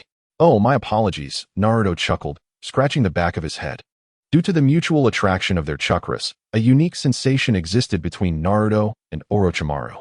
Orochimaru could manage this instinctive reaction, minimizing encounters with Naruto, yet Naruto, being merely a child, instinctively sought to draw closer to Orochimaru, relishing even the most awkward conversations.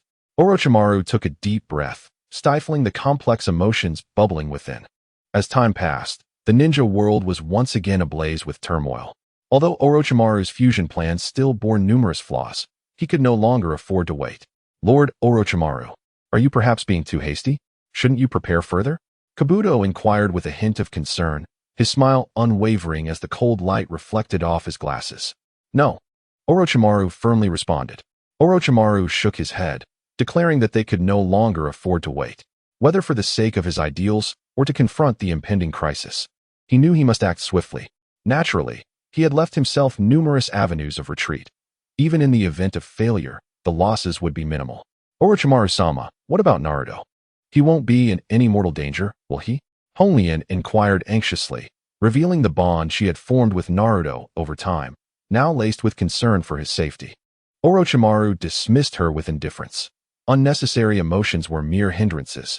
The operation commenced without delay. Kabuto stealthily laced Naruto's meal with a sedative and, while he slumbered, bound him tightly as if he were a rice dumpling. Given Naruto's remarkable physical constitution, the drug could not restrain him for long. True to expectation, he awoke shortly thereafter, discovering himself bound, and immediately cried out, "Damn you, Orochimaru! What do you intend to do? Let me go? Naruto, I require your assistance with a matter that may inflict some harm upon you, yet I trust you will forgive me, will you not?" Orochimaru softened his tone, almost tinged with a hint of pleading. Naruto was momentarily taken aback, or perhaps it could be said that Ashura was unprepared for such Indra. Orochimaru had discerned the dynamics between the two brothers and, with swift precision, seized the moment to muffle Naruto's protests, laying him flat upon the experimental table, stripping him of his upper garments, and placing his hand upon the sealing mark on his abdomen. Naruto remained in a daze, staring at Orochimaru with a bewildered expression, utterly at a loss as to the unfolding situation. Orochimaru efficiently unraveled the 8-trigram seal, unleashing the 9 tails. A malevolent aura of dark crimson chakra surged forth from Naruto's abdomen. "Ha! At last, I have returned to the world. I am finally free." The 9 tails roared with exhilaration. "Honglin, the rest is in your hands." "Yes, Orochimaru-sama." Orochimaru and Kabuto hastily departed the base with Naruto, while Honglin unleashed her crystal release, crystal dragon technique. A magnificent dragon formed of pink crystals instantly captivating the 9 tails' attention. Provoked by Honglin, the 9 tails engaged in combat with her, although she was no match for its might. Her mission was merely to delay, allowing Orochimaru to escape. Orochimaru sought to absorb the Ashura chakra within Naruto, yet the presence of the 9 tails significantly heightened the risk of failure. Thus, he resolved to extract it first. However, lacking the means to reseal the 9 tails, he chose not to squander time and effort, instead opting to release it back into the wild. Chapter 90. The death of Naruto. The explosive force of the tailed beast bomb ravaged the land, while Orochimaru and Kabuto had already transported Naruto to another base. The fate of Honglin? It was inconsequential. With the 9 tails extracted, Naruto's life was on the brink of conclusion. The bloodline of the Uzumaki clan would grant him a brief reprieve, and Orochimaru intended to exploit this window of opportunity.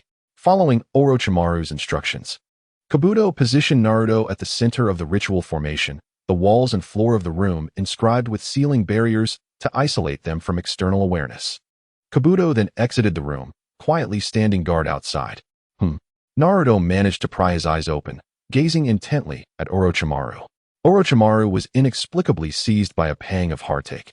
Yet this did little to impede his forthcoming actions. With deft movements, he formed hand seals and opened his mouth wide, from which a peculiar white serpent emerged.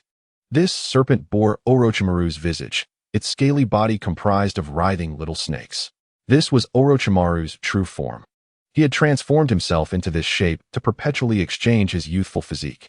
Essentially, Orochimaru had transcended the bounds of humanity. Naruto was taken aback, quickly succumbing to a sense of despair. It dawned upon him that there were no normal beings in his vicinity, only these grotesque monsters. In the next instant, the white-scaled serpent devoured Naruto whole.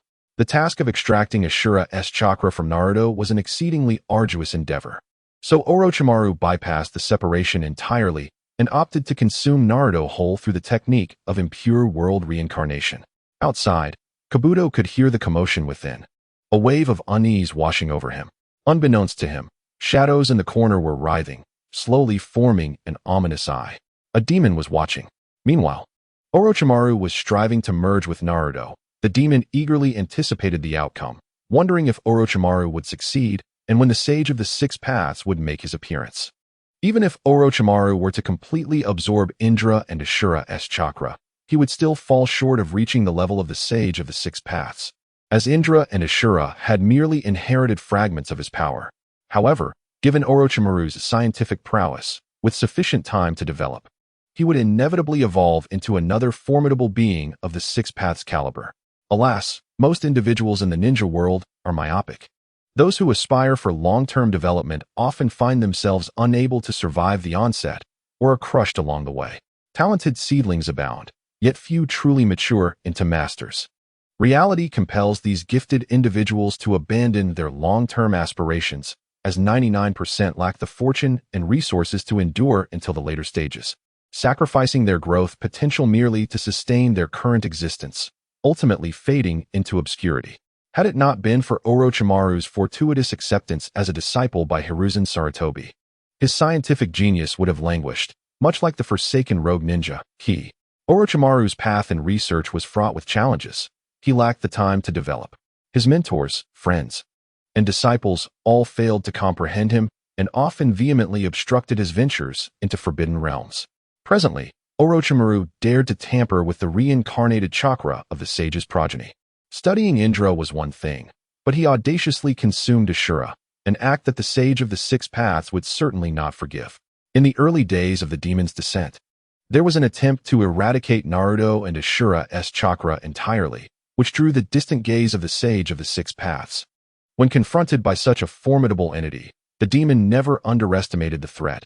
Memories of being brutally beaten by Kuratsuchi and Doraemon still lingered vividly.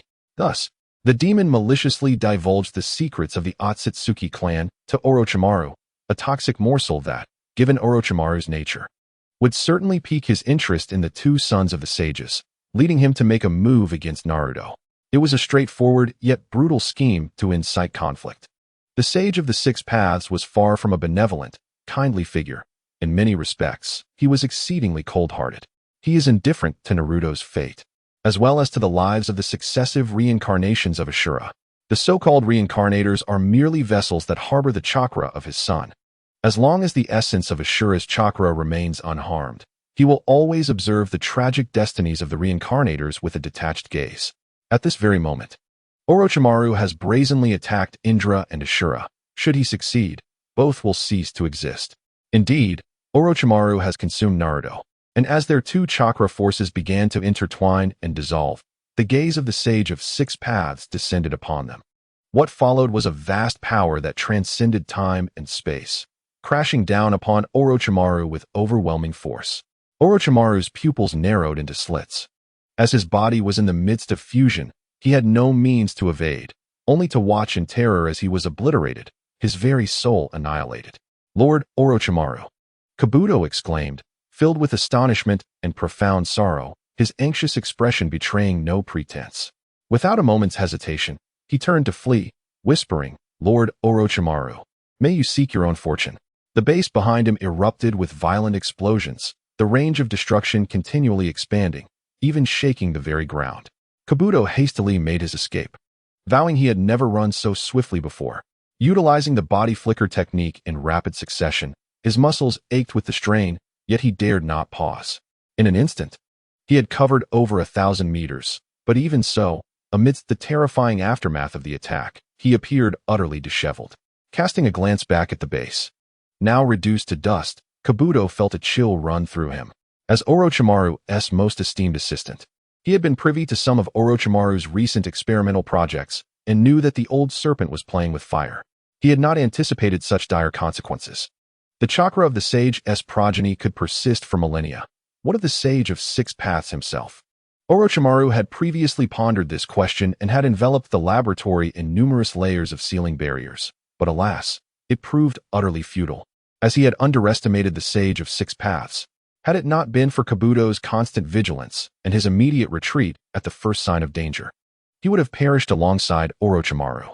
Exhausted and drained of chakra, Kabuto pressed on, though it seemed the sage of Six Paths had little interest in pursuing such a minuscule ant. At that moment, amidst the ruins of the base, a shadowy outline formed an eye that met the gaze of the sage of Six Paths from afar. "You can perceive my gaze. You must also be able to hear my voice." The sage spoke with a grave tone, not waiting for a response, as he confidently continued. "It is you who has brought about the twist of fate." The demon's eye melted before him, transforming into a writhing pool of black, oil-like substance, upon which two yellow, beady eyes floated, revealing sharp, white teeth in a sinister grin. Hikari, you ungrateful child. Upon hearing the name Hikari, the Sage of Six Paths' expression changed abruptly. Who are you? I am your own brother. Ha ha ha. Just wait. I shall ensure you and the Hikari village receive a severe lesson. With that, the demon disguised as Kaguya sank into the ground and vanished. Chapter 91. Hell on Earth. Time rewinds to the night Sarutobi Hiruzen led the remnants of Konoha to assault the City of Peace. As the sun rose, the formidable figures such as Sarutobi Hiruzen, Jiraiya, and Might Guy had perished, with the remaining elite forces suffering devastating losses. Sasuke stepped out of his residence, a joyous smile adorning his face, heralding the dawn of a new day and a fresh beginning. He had donned a new outfit, a necessity after his previous garments were ruined in the chaos of the night, hastily stitched together from scraps torn from Jiraiya. Yet, the result was commendable. The aged fabric bore its own merits, resilient and durable. The battle was far from over. In fact, a new conflict was just commencing. The City of Peace demanded a merciless and bloody cleansing, one that would brook no traitors and no dissenting voices. Sasuke hovered like a deity amid the mist, casting a profound gaze upon the distant white figure. Neji, you have finally deigned to show yourself. Lowering his gaze, he surveyed the minuscule lives below, reminiscent of ants scurrying about. With a mighty raise of his right hand, a colossal swirling sphere of cloud materialized within his palm, a harbinger of impending doom. Abruptly, he swung his arm downward, and the sphere plummeted vertically, its edges unfurling countless tentacle-like protrusions, resembling a gargantuan viral model. An aura of decay and desolation enveloped the atmosphere, devoid of cataclysmic explosions. Horror arrived silently as structures aged in an instant, streets became pockmarked, and the air was filled with incessant screams and wails, occasionally revealing the grotesque remains of ninja corpses, reduced to pools of putrid flesh. The cacophony of screams pierced the air, a high-pitched din that threatened to rupture eardrums. As countless individuals scrambled from their homes in a panic, akin to ants on a hot skillet, both terrified and furious. The original cohort of Konoha's young heroes gathered near the Ichiraku ramen shop, their expressions frozen in disbelief as chaos erupted around them. This scene was far more shocking than the day Konoha crumbled, a chilling atmosphere enveloping the surroundings. Experiencing tragedy firsthand was an entirely different sensation than merely hearing about it. Inuzuka Hinata's gaze fixated on Sasuke, her face twisted in fear, pale and trembling. As she gasped for breath, Sakura clenched her fists tightly, biting her lip until it bled, while Lee Rock, clad in his strikingly tight attire, with his bowl-shaped haircut and veins bulging on his forehead, glared with fiery eyes. He had learned of Might Guy's demise. For him, Guy was not merely a teacher but a father figure, and the flames of hatred began to consume his reason. Tintin, her hair styled in a bun, watched Lee with unspoken words lingering on her lips, ultimately retreating behind the group in silence. To her surprise, she noticed Shikamaru also stepping back, and they exchanged an awkward smile, silently agreeing to diminish their presence further. On another street, Neji's figure emerged suddenly, adorned in a pristine white robe, resembling an otherworldly being untouched by the struggles of humanity. A strange power coiled around him, causing all living creatures in his wake to collapse, their faces reflecting pure ecstasy, anguish, or sorrow, culminating in death. You are all so weak. Your frail existence holds no significance. Living merely subjects you to further suffering. As Ningxi passed two corpses locked in a tight embrace, the palpable emotions of joy, anger, sorrow, and madness rampaged, reaping vibrant lives one after another. The scent of blood repulsed him. Disgusted, Ningxi covered his nose, his keen eyesight catching glimpses of the tragic bodies that perished in the decaying fog. The grotesque corpses emitted a nauseating stench and viscous substances. Should a living soul inadvertently come into contact, they would undoubtedly succumb. Sasuke's efficiency in slaughter surpassed Ningxi's. It seemed Ningxi harbored a form of obsessive cleanliness, shunning the sight of bloodshed. His grayish-white eyes swept across the battlefield littered with remains, his entire being untouched by even a drop of blood. Yet, for ordinary ninjas, there was little distinction in facing either of them. The decaying fog spread further. Vibrant jutsu cast into the mist yielded no effect. Rather, it seemed to incite the adversaries, provoking a fiercer counterattack. Some were eroded by the mist's tendrils, while others suffocated as the fog invaded their nostrils, causing their bodies to collapse into mere shreds of human skin. Wherever the mist traversed, life and soul were severed in unison. Suddenly, a multitude of wildly growing branches erupted from the ground, soon enveloping an entire block. The vital wood release barely withstood the corruption of the decaying fog, granting a few a fleeting chance to breathe. Yamato, clad in a ninja vest, maintained his hand seals, channeling a torrent of chakra while urgently calling out to Nara Shikaku behind him. Quickly, find a way to stop Uchiha Sasuke and Hyuga. Whatever they desire, fulfill it. Yamato held no confidence in his own abilities or those of the Konoha ninjas. They stood no chance against the combined might of Sasuke and Ningxi. The annihilation of Konoha had already proven this, so he merely sought to survive and negotiate a more favorable surrender. Nara Shikaku, shaking his head in despair, replied, "It's futile. They will not relent." If surrender were effective, the Nara clan would have long since bowed their heads in defeat. Caught in a dilemma, Shikaku had once believed that regardless of whether Sasuke or Sarutobi Hiruzen emerged victorious, the Nara clan's cleverness would secure them a place, finding employment under whichever side prevailed. Little did he anticipate that Sasuke would turn the tables entirely. Long ago, Shikaku had sensed Sasuke's profound malice toward everyone, thinking that upon becoming shogun, he would temper his approach for the sake of reputation. Instead, after being stirred by Sarutobi Hiruzen, he had completely abandoned the pretense. The demand for the extermination of all was one that Nara Shikaku could hardly fulfill. Determined to flee, Shikaku acknowledged the slim chance of survival. Yet he resolved to exert every effort to secure a sliver of hope for his son. "Yamato, your strength exceeds my expectations," Sasuke murmured. While Yamato's wood release could not rival that of Hashirama Senju, it was certainly more than mere gardening. With a mere gesture, the mist surged once more, transforming into tendrils that viciously clashed with Yamato's wood release. A shower of wood chips fell, as vitality rapidly withered. With several sharp sounds, the plants nurtured by the wood release developed numerous holes, gradually becoming nothing but dead branches and leaves. Sasuke vanished into the fog, leaving only a pair of crimson eyes aglow, fixating intently on Yamato. An endless malice surged to the forefront of his mind, akin to a cold, slippery substance entwining around his ankles and inching upwards, ultimately ensnaring his neck in a vice-like grip. Yamato felt a prickling sensation on his scalp, yearning to retreat. Yet his legs had inexplicably succumbed to numbness. Chapter 92. Frenzied slaughter. Sasuke casually dispatched a few ninjas attempting to rescue Yamato, their corpses disintegrating into mere remnants before they even touched the ground.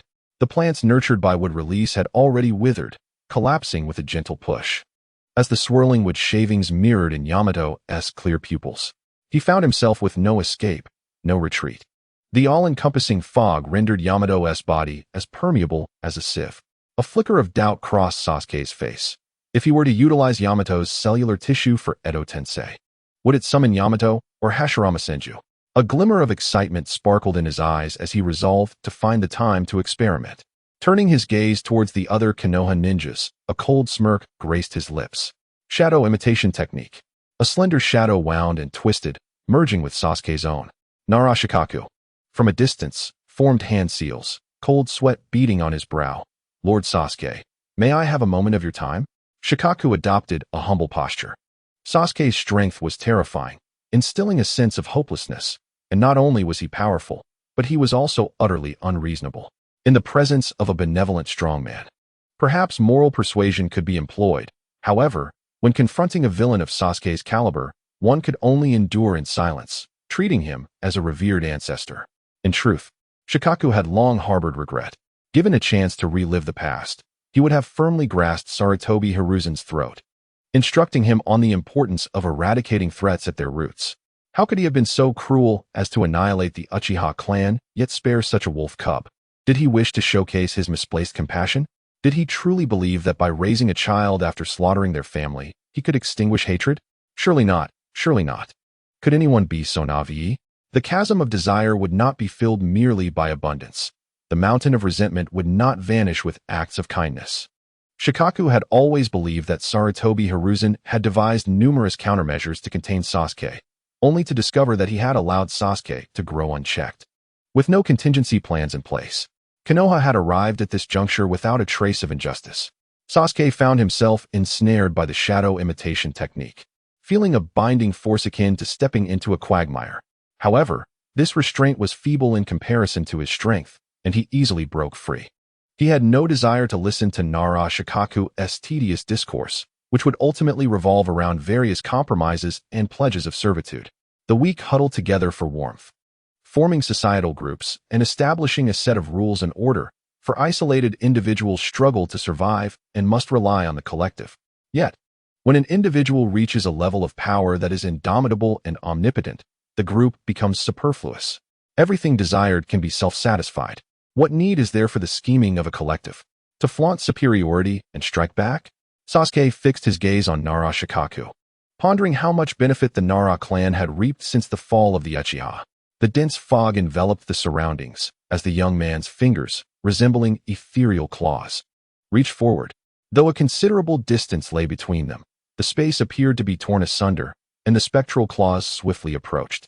What was intended to bind the enemy through shadow mimicry instead became a self-imposed snare. In that moment, Deku seemed ensnared in a viscous darkness, attempting to retract his shadow, yet his body remained uncontrollable. A derisive laugh escaped Sasuke's lips as he seized Deku's wrist, the mist emanating from his fingertips invading fiercely, corroding the skin and revealing the gory flesh beneath, this torturous process cruelly ascending along the arm. Deku was overwhelmed by a heart-wrenching pain, as if his flesh were gradually melting away, emitting a foul stench, while his bones creaked in mournful agony.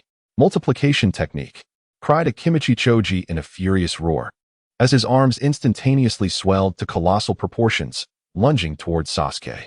Simultaneously, Yamato leapt into action, preparing to execute the heart-turn technique. Sasuke smirked mockingly. Why must you announce your moves before executing them?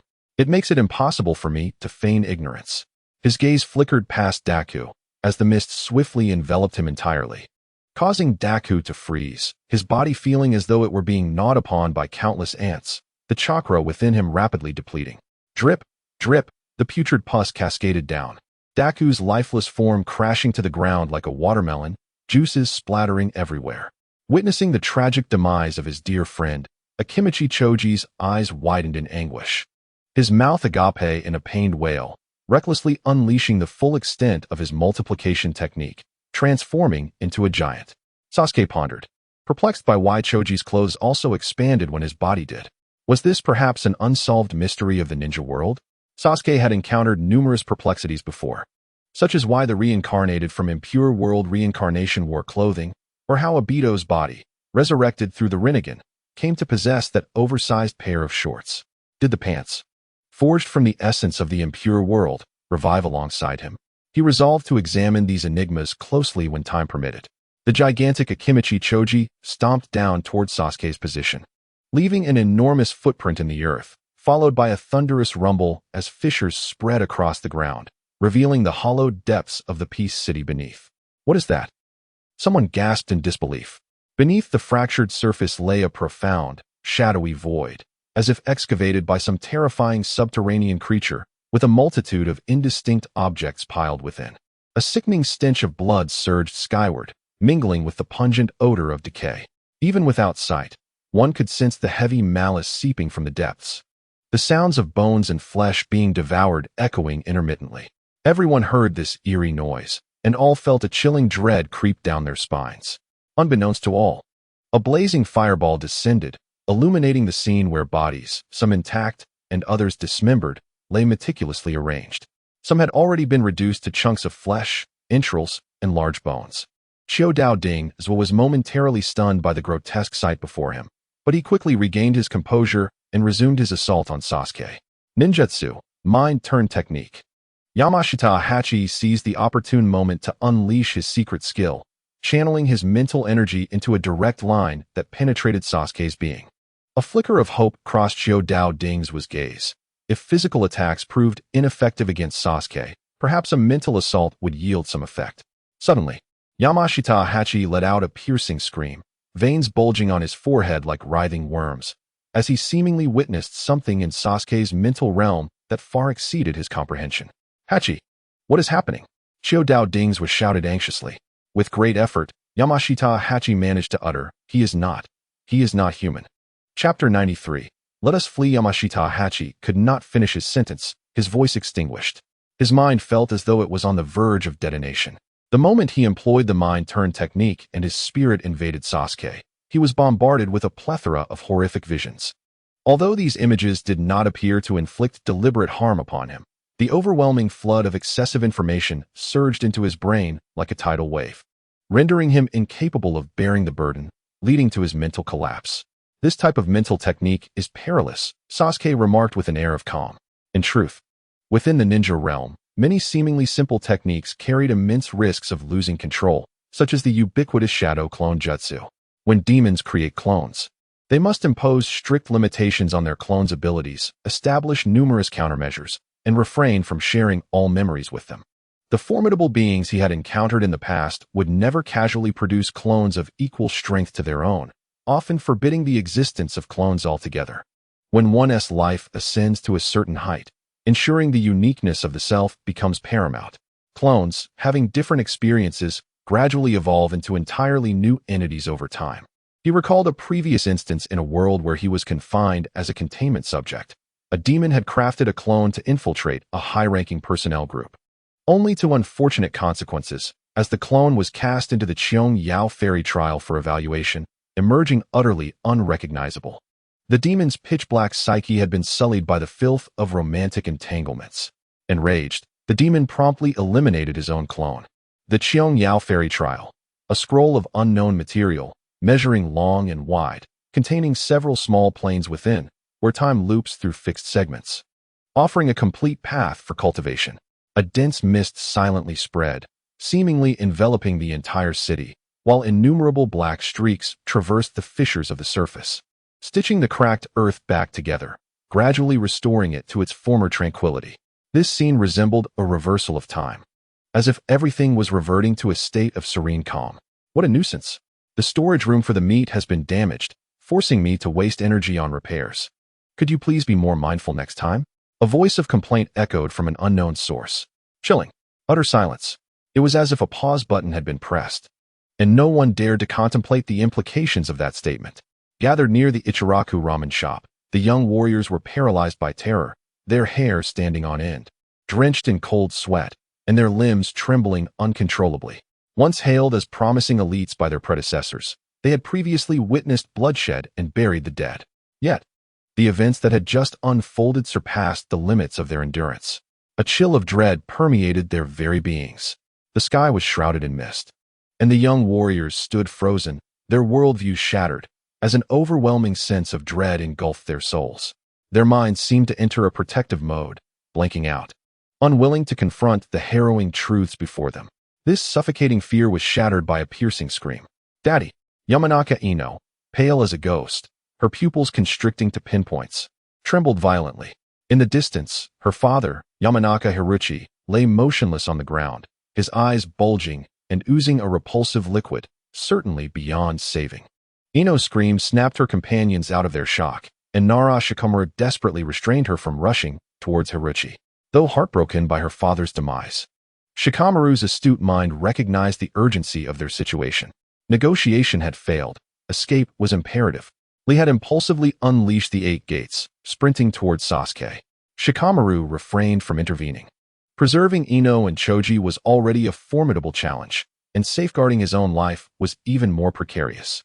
Grinding his teeth, he suppressed the despair clawing at his heart and whispered to Ino and Choji, Konoha has already fallen, and now this city is doomed as well. The battles of ninjas require intelligence, yet we know almost nothing about Sasuke and Neji. I suspect they are no longer the real Sasuke and Neji.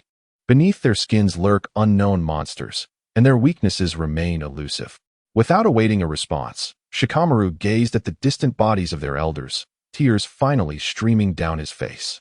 In a hoarse voice, he declared, Our fathers have perished. Charging in would be tantamount to suicide. We must flee together. Inazuka Kiba clutched his dog tightly, trembling with fear. Unable to utter a word, he had lost the ability to think clearly. Believing they were in the safest spot, Ichiraku Ramen had always managed to weather various crises, from the Kyuubi rampage years ago to the chaos following the Uchiha clan's annihilation. to the bombardment of tailed beasts during Konoha's collapse. To his dismay, the truth revealed itself as several ninjas clad in vests, their bodies marred with wounds, charged in from another direction. One woman seized Kiba and fled. "Sister? Mom is still behind," Kiba shouted. Inuzuka Hana remained silent, her actions unyielding, tears streaming uncontrollably down her cheeks. Inuzuka Tsum and Yamanaka Shino, leading their respective clans, rallied to form a united front before the children. "You are our last hope. You must escape." A derisive laugh echoed through the mist, accompanied by the sound of slicing air as a tendril of fog lunged toward Shikamaru. Choji, quick as lightning, yanked Shikamaru out of harm's way, saving him from peril. The putrid stench almost penetrated into his nostrils, causing Nara Shikamaru to shudder involuntarily. He turned his head and growled at his companions nearby, urging them to flee, split up, and escape. "We are merely low-ranking shinobi from Konoha. Do not entertain the delusion of saving the world. Run as fast as you can, every life counts." Akimichi Choji discarded his cherished chips and, hand in hand with Nara Shikamaru and Yamanaka Ino, used his formidable bulk to carve a path for them. In the face of life and death, humans can unleash unimaginable speed. The surrounding fog morphed into a formless tide crashing towards them, occasionally leaving behind a few brave ninjas who chose to stay back, squeezing every ounce of their life force and unleashing all their chakra to resist the encroaching mist. In no time, these fearless souls would become mere corpses upon the ground. The number of survivors dwindled, while the mist continued to swirl menacingly around the outskirts of the peaceful city. A grim testament to the path of survival paved with human lives, yet countless individuals remained resolute in their self-sacrifice.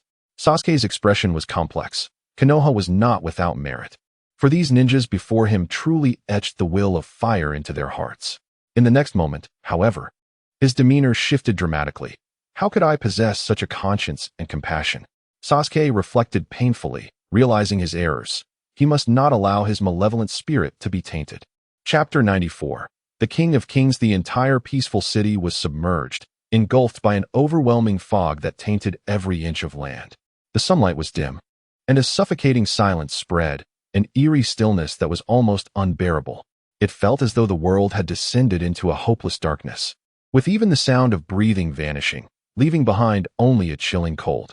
Inuzuka Kiba fell back to protect his two children, standing beside Yamanaka Shurjimi, who too was sacrificing herself for her offspring.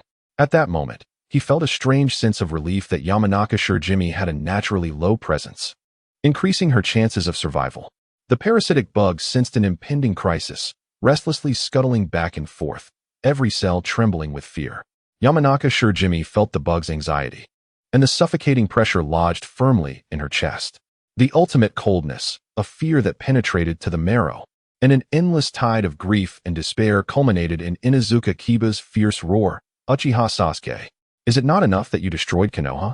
Have you no fear of retribution for wiping out your once innocent comrades?" Retribution? Sasuke regarded the furious Inuzuka Kiba and the grim-faced Yamanaka Shurjimi, a hint of scorn flickering in his eyes. "When you slaughter chickens and donkeys, do you think those creatures are not innocent? Do you believe you will escape retribution?" In contrast to the seething rage of Inuzuka Kiba, Yamanaka Shurjimi's rationality remained intact. She did not deter their dialogue, but rather welcomed the prolongation of their exchange.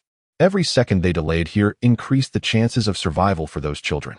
Yunzi vaguely sensed that Sasuke wielded a power distinctly different from chakra, perhaps heralding the onset of a calamity. Images of Shino from childhood flickered through her mind, her eyes betraying a fierce resolve. "I am the head of the Yun clan, and the spirits of my kin gaze upon me from this land.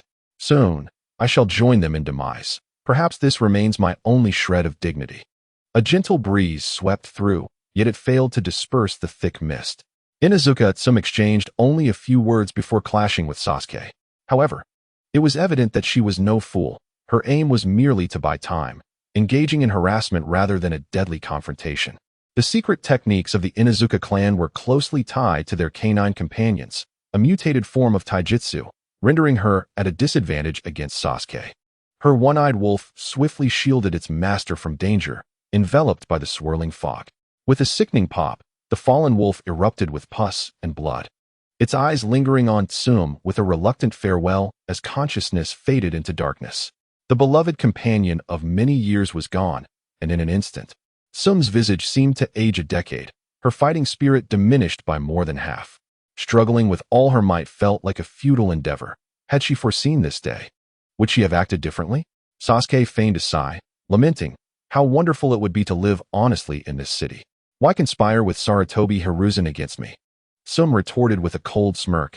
You will never comprehend, for a ninja does not fear death. We protect that which is far more significant. When we first arrived in this city, we too sought a new beginning. Yet your governance as shogun is profoundly disappointing. You possess not a scintilla of humanity's brilliance. You are unworthy of our allegiance.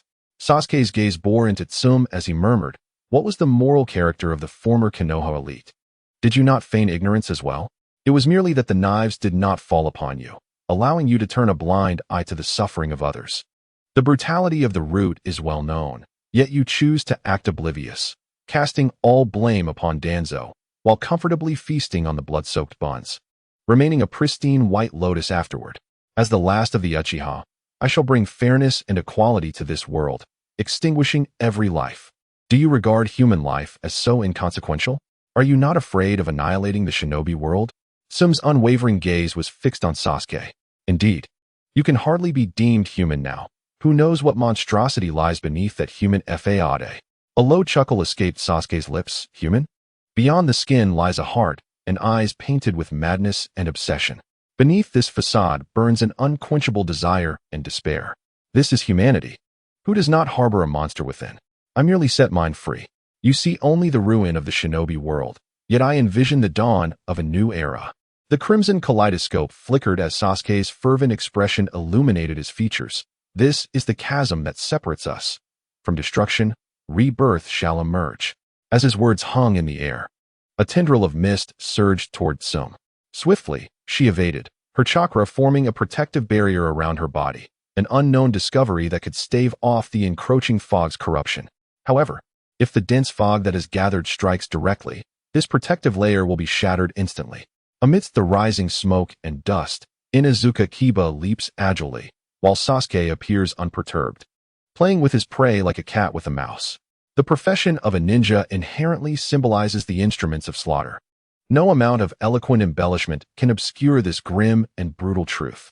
The will of fire is passed down, yet in Konoha, what is most buried are the sordid secrets and the lamentations of countless weak souls. This grotesque world, this distorted era, is devoid of even the slightest compassion, and now, I am poised to push open the gates to a new world. Sasuke's words, upon first hearing, may seem profound, but there is no need for excessive contemplation, as he merely indulges in pretentiousness.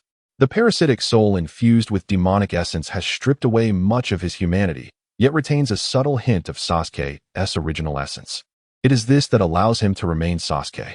This pretense is a defining trait of Sasuke's character. He excels at it, and he takes it seriously. As a tool of his pretentiousness, Inuzuka Kiba can finally withdraw once Sasuke expresses his satisfaction. In an instant, Kiba feels a sharp pain coursing through her body. The last image she sees is Sasuke's exaggerated smile, countless tendrils of fog clinging to her, as her chakra and vitality rapidly dissipate.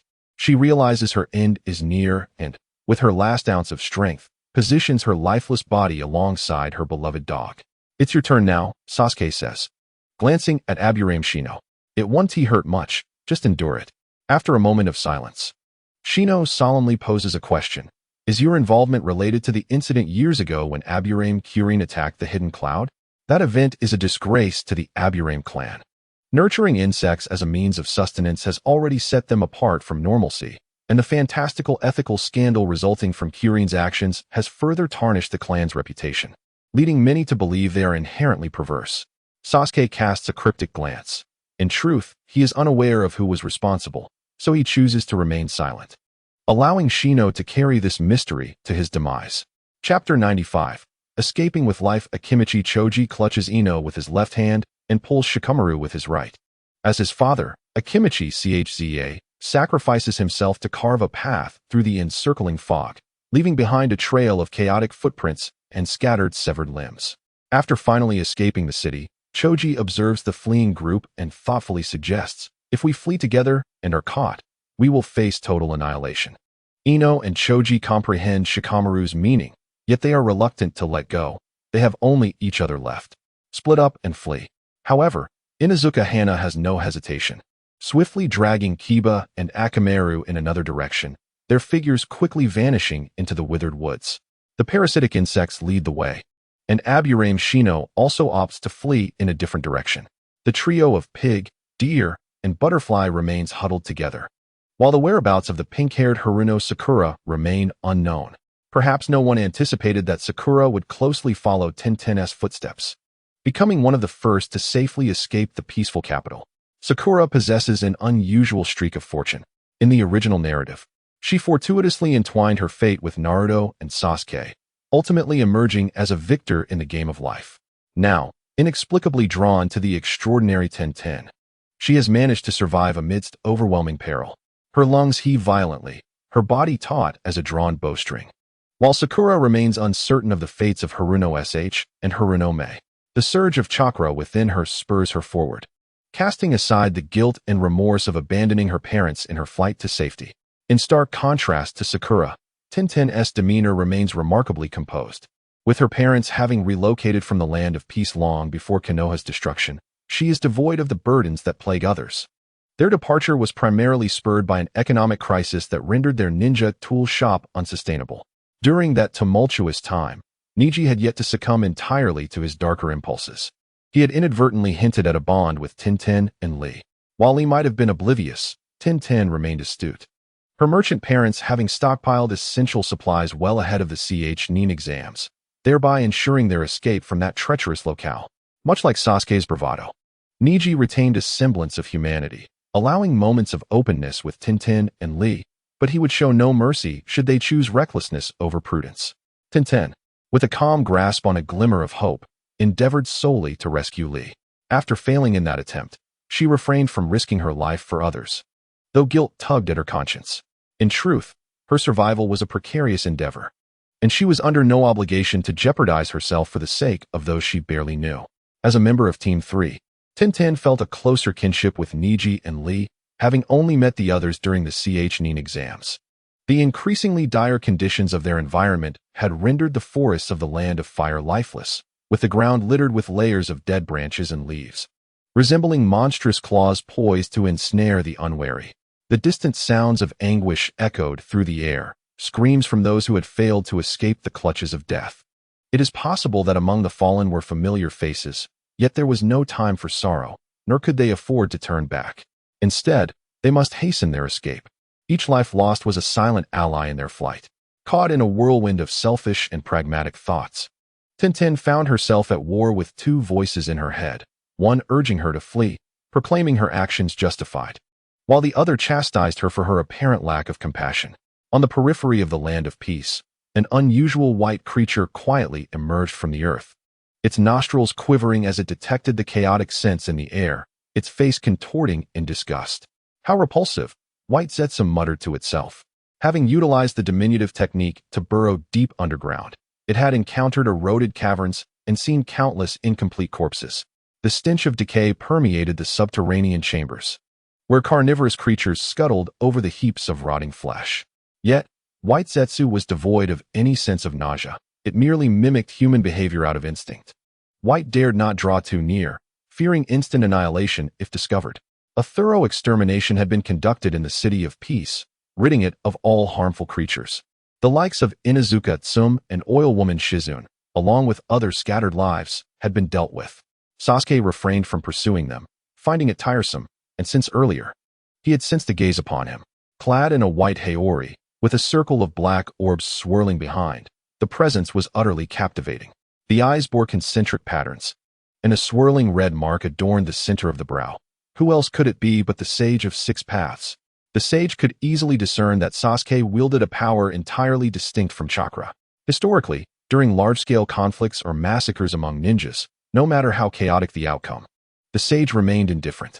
He occupied a realm too elevated, observing the myriad beings of this world from a vantage point that rendered him unconcerned with individual virtues or the morality of specific events. Rather, he was engrossed in the implications these individuals or events held for future developments. Much like a business owner, He would not delve into the character of his employees, but rather assess whether they could generate profit. Consider the case of Long Kodo, who transformed his wife into a ghastly creature. Emperor Yongzheng regarded this merely as a trivial matter while continuing to favor Long Kodo. Closer to home, the third Hokage, fully aware of Danzo's dark history, still appointed him to the upper echelons of Konoha.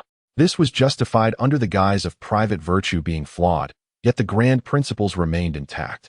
Even a bully could metamorphose into a hero safeguarding the village. The Sage of Six Paths possessed such immense power and an expansive vision that he had already foreseen the future. As long as the future he favored remained unchanged, he would ignore any intervening events. However, as the situation spiraled out of control, he found it necessary to intervene personally. Among all the seeds sown by the demonic essence, Sasuke undoubtedly stood out as the most remarkable offspring, his ability to draw ridicule unparalleled. The sage observed for an extended period but failed to uncover the puppeteer manipulating Sasuke. Yet, Sasuke proved to be a thread that could lead to unraveling the mystery, thus earning the honor of being gazed upon by the Sage of Six Paths. The demon fell into contemplation, pondering whether to allow Sasuke to continue attracting the sage's attention or to unleash more chaos with its true form. Upon reflection, it seemed that Black Zetsu had been overlooked. As a competent puppeteer, the demon could not allow another to usurp its narrative. So it was decided Black Zetsu. Prepare to take the fall. Chapter 96. The fugitive. A somber hue enveloped the city of peace, the streets immaculate, every trace of battle vanished, as if the place had always been enveloped in such serene tranquility. At the city gate stood two towering trees, each adorned with the withered, decaying bodies of many, their eyes cold and unfeeling, rolling in their sockets. Ichiraku ramen remained operational, albeit with a transformed decor. The sign and walls bore splatters of a reddish-brown liquid, imparting an air of enigmatic foreboding. With no guests in sight, the bartender had succumbed to slumber, his head resting heavily on the counter, occasionally disrupted by the sound of his snoring. Droplets of saliva trickled from the corners of his mouth, landing on the surface and creating a small pit that seemed to sprout a writhing layer of mold, concealing the blemish as if it had never existed. Meanwhile, within the opulent estate of the Fire Nation's daimyo, the ruler, cloaked in a black ceremonial robe, bowed his head in contemplation, drafting an official document. This missive, detailing the list of traitorous ninjas from the Fire Nation, was destined for various great and small nations, concluding with a stern warning. Any entity that dared to harbor these renegades would be viewed as a provocation against the Fire Nation and would face formidable retribution. Upon finalizing the document, the daimyo swiftly inscribed his name and affixed his seal, ensuring its legitimacy and wide dissemination. What of the fugitives, you may ask? They had arrived at a desolate ruin, surrounded by crumbling edifices and the charred remnants of explosions, with countless severed limbs strewn across the ground, yet no living soul remained. Only lifeless bodies. The warm and humid air was thick with the stench of decay, while small carnivorous creatures flitted about, feasting on the hollowed-out remains infested with maggots, some having already transformed into bloodied skeletons. The village of Takigakure had indeed met its demise. This group of roughly 10 individuals had escaped from the peaceful capital and, finding themselves unpursued, had congregated along the way, ultimately fleeing to the land of waterfalls. The land of waterfalls lay adjacent to the Fire Nation, and Takigakure had always been a secluded refuge, shunning conflict. Although the Takigakure ninja Kakazu had once assassinated the first Hokage, such ancient grievances had faded into obscurity, remembered by few beyond those directly involved. The surviving leaf ninjas from the peaceful capital were either extraordinarily fortunate or self-serving, their skills commendable. They had intended to seek refuge in Takigakure, and if fortune favored them, to establish dominance over the village. However, the scene before them shattered their illusions. After finally locating the submerged passage into Takigakure, they were met only with ruins. Who could be responsible for this destruction? The group pondered, perplexed at what could warrant the obliteration of such a modest village. Could it have been the Seven Tails? What were their next steps? Was there still a place for them in the ninja world? With Konoha in ruins, and Gaara of Sunagakure clearly allied with Sasuke, the other three great ninja villages would likely harbor no goodwill towards the leaf ninjas. Even smaller villages appeared to offer no sanctuary. Truly, calamity upon calamity, one individual lamented, crouching to examine a relatively intact corpse. The desiccated hand was clenched tightly around a scrap of fabric emblazoned with a crimson cloud upon a black background, belonging to the late village leader, Shumoku of Takigakure. It seemed to be a remnant of the Akatsuki's garb. The group exchanged glances, their expressions mingling shock and resignation. Having heard rumors of the Akatsuki's propensity to accept rogue ninjas, now, glimpsing the reality, they recognized the peril that lay beneath the surface. The leader gritted his teeth in determination and turned to survey his companions, whose faces reflected exhaustion and pallor, seeking their counsel. Some suggest that we should inform the land of clouds and the land of earth, seeking their strength to eradicate Sasuke and Neji. If necessary, we could unite the entire shinobi world, for the powers of Sasuke and Neji are exceedingly enigmatic.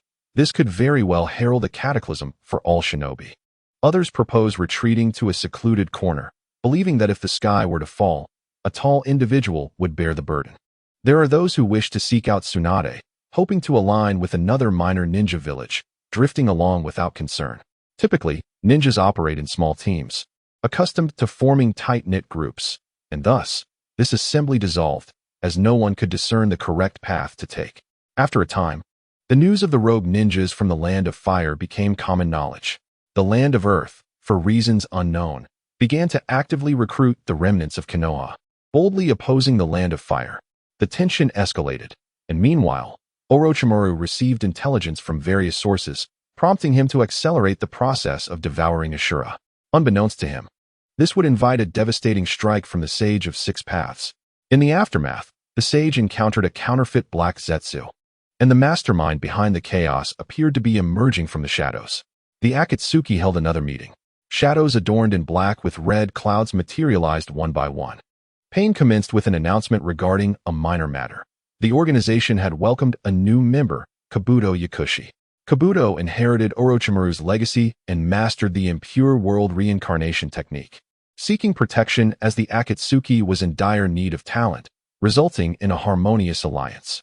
Pain proceeded to address a second matter, the ongoing conflicts between the land of earth and the land of fire, with the land of lightning and the land of water subtly aligning with the former, while the land of wind remained steadfastly united with the latter. Refugees from various nations, spurred by unknown figures, began to assemble into an army, sharpening their blades for an impending confrontation.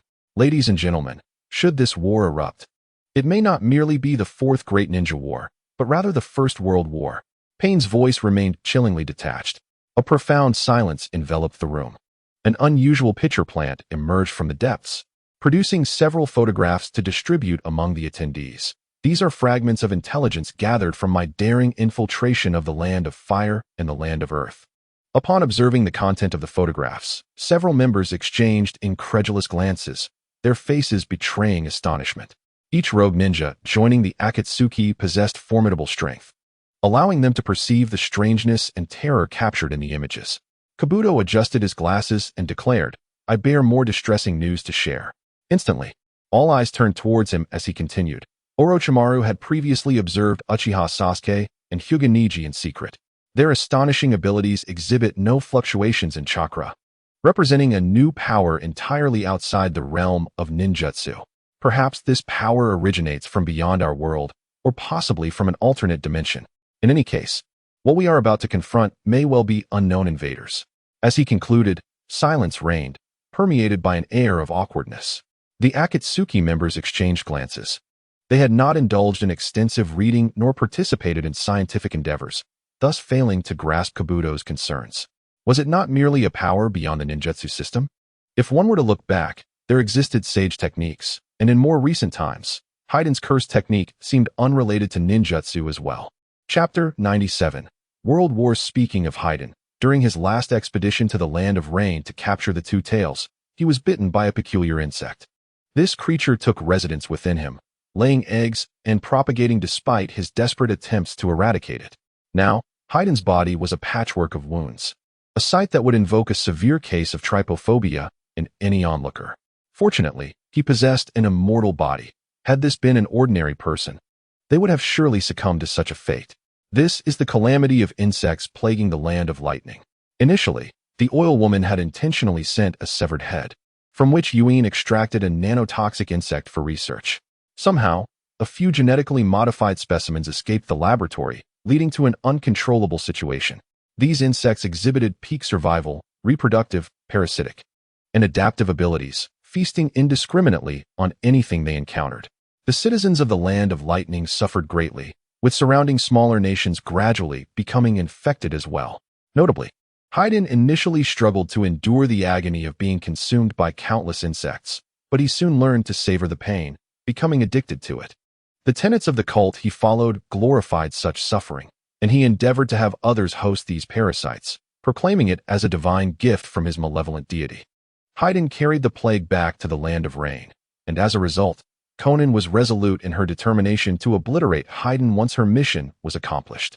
In the midst of this heavy silence, Kabuto felt no embarrassment as he turned to Haydn. Though my words may seem bewildering and beyond your comprehension, the insects infesting Haydn's body are likely beings from another realm, which explains why chakra has no effect on them. Furthermore, those individuals who have gathered the refugees into an army seem to have no discernible background, as if they materialized from thin air. Given the Akatsuki's intelligence capabilities, it is impossible for them to overlook such extraordinary beings, yet the reality is you know nothing about them. The crimson ice in the oceans, the insects of the Land of Lightning, the unheard of powers, and the enigmatic abilities of Uchiha Sasuke may all stem from realms we do not understand. More importantly, chakra holds little advantage against such anomalous forces. Kabuto's assertions were straightforward, many derived from Orochimaru's insights. Orochimaru, being both astute and meticulous, had deduced that chakra and the Otsutsuki clan's origins were celestial in nature. Confronted with the foreign powers Sasuke wielded, he inevitably speculated and pieced together a truth from scant evidence. However, the other world that Orochimaru envisioned likely referred to other planets or powerful races capable of traversing the cosmos, like the Otsutsuki clan. Kakuzu rubbed his temples, pondering, as he had lived in the shinobi world for so long without ever hearing of such a parallel realm. After a moment of contemplation, he remarked, "The insects residing within Haydn indeed possess peculiarities. Nearly all medical techniques in the shinobi world have proven ineffective. If they are indeed beings from another world, it could explain the anomaly. Other worlds?" Pain cast a cold, expressionless glance at the assembly. This world, steeped in filth and despair, had already descended to the brink of annihilation by another realm. The Rinnegan flickered with dark ripples as Nagato's resolve intensified. Regardless of the cost, he must revive the Ten Tails.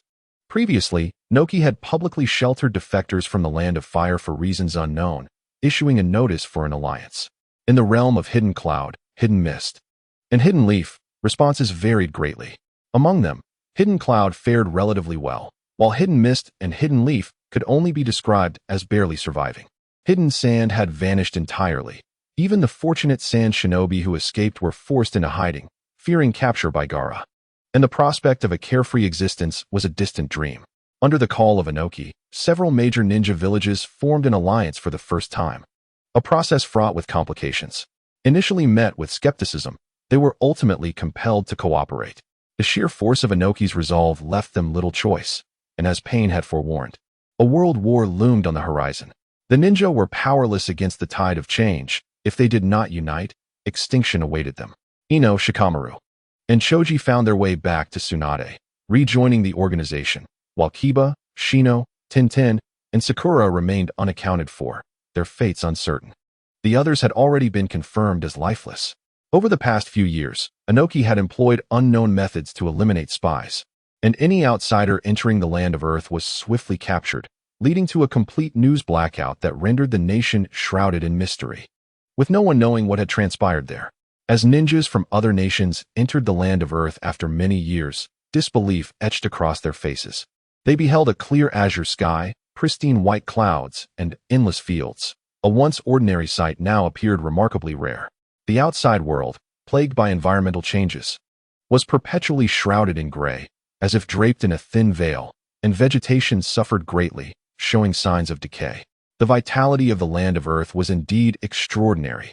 Inoki personally welcomed the three Kage, and as they beheld this remarkably handsome man, an unsettling feeling washed over them. He seemed a stranger in this guise. Yet, recalling the past, they remembered Inoki as the most handsome of the ninja world, and soon dismissed their disquiet. The Land of Fire. seizing upon Inoki's sheltering of rogue ninjas as a pretext, boldly initiated a full-scale war. In this conflict, a completely new power system, distinct from chakra, emerged.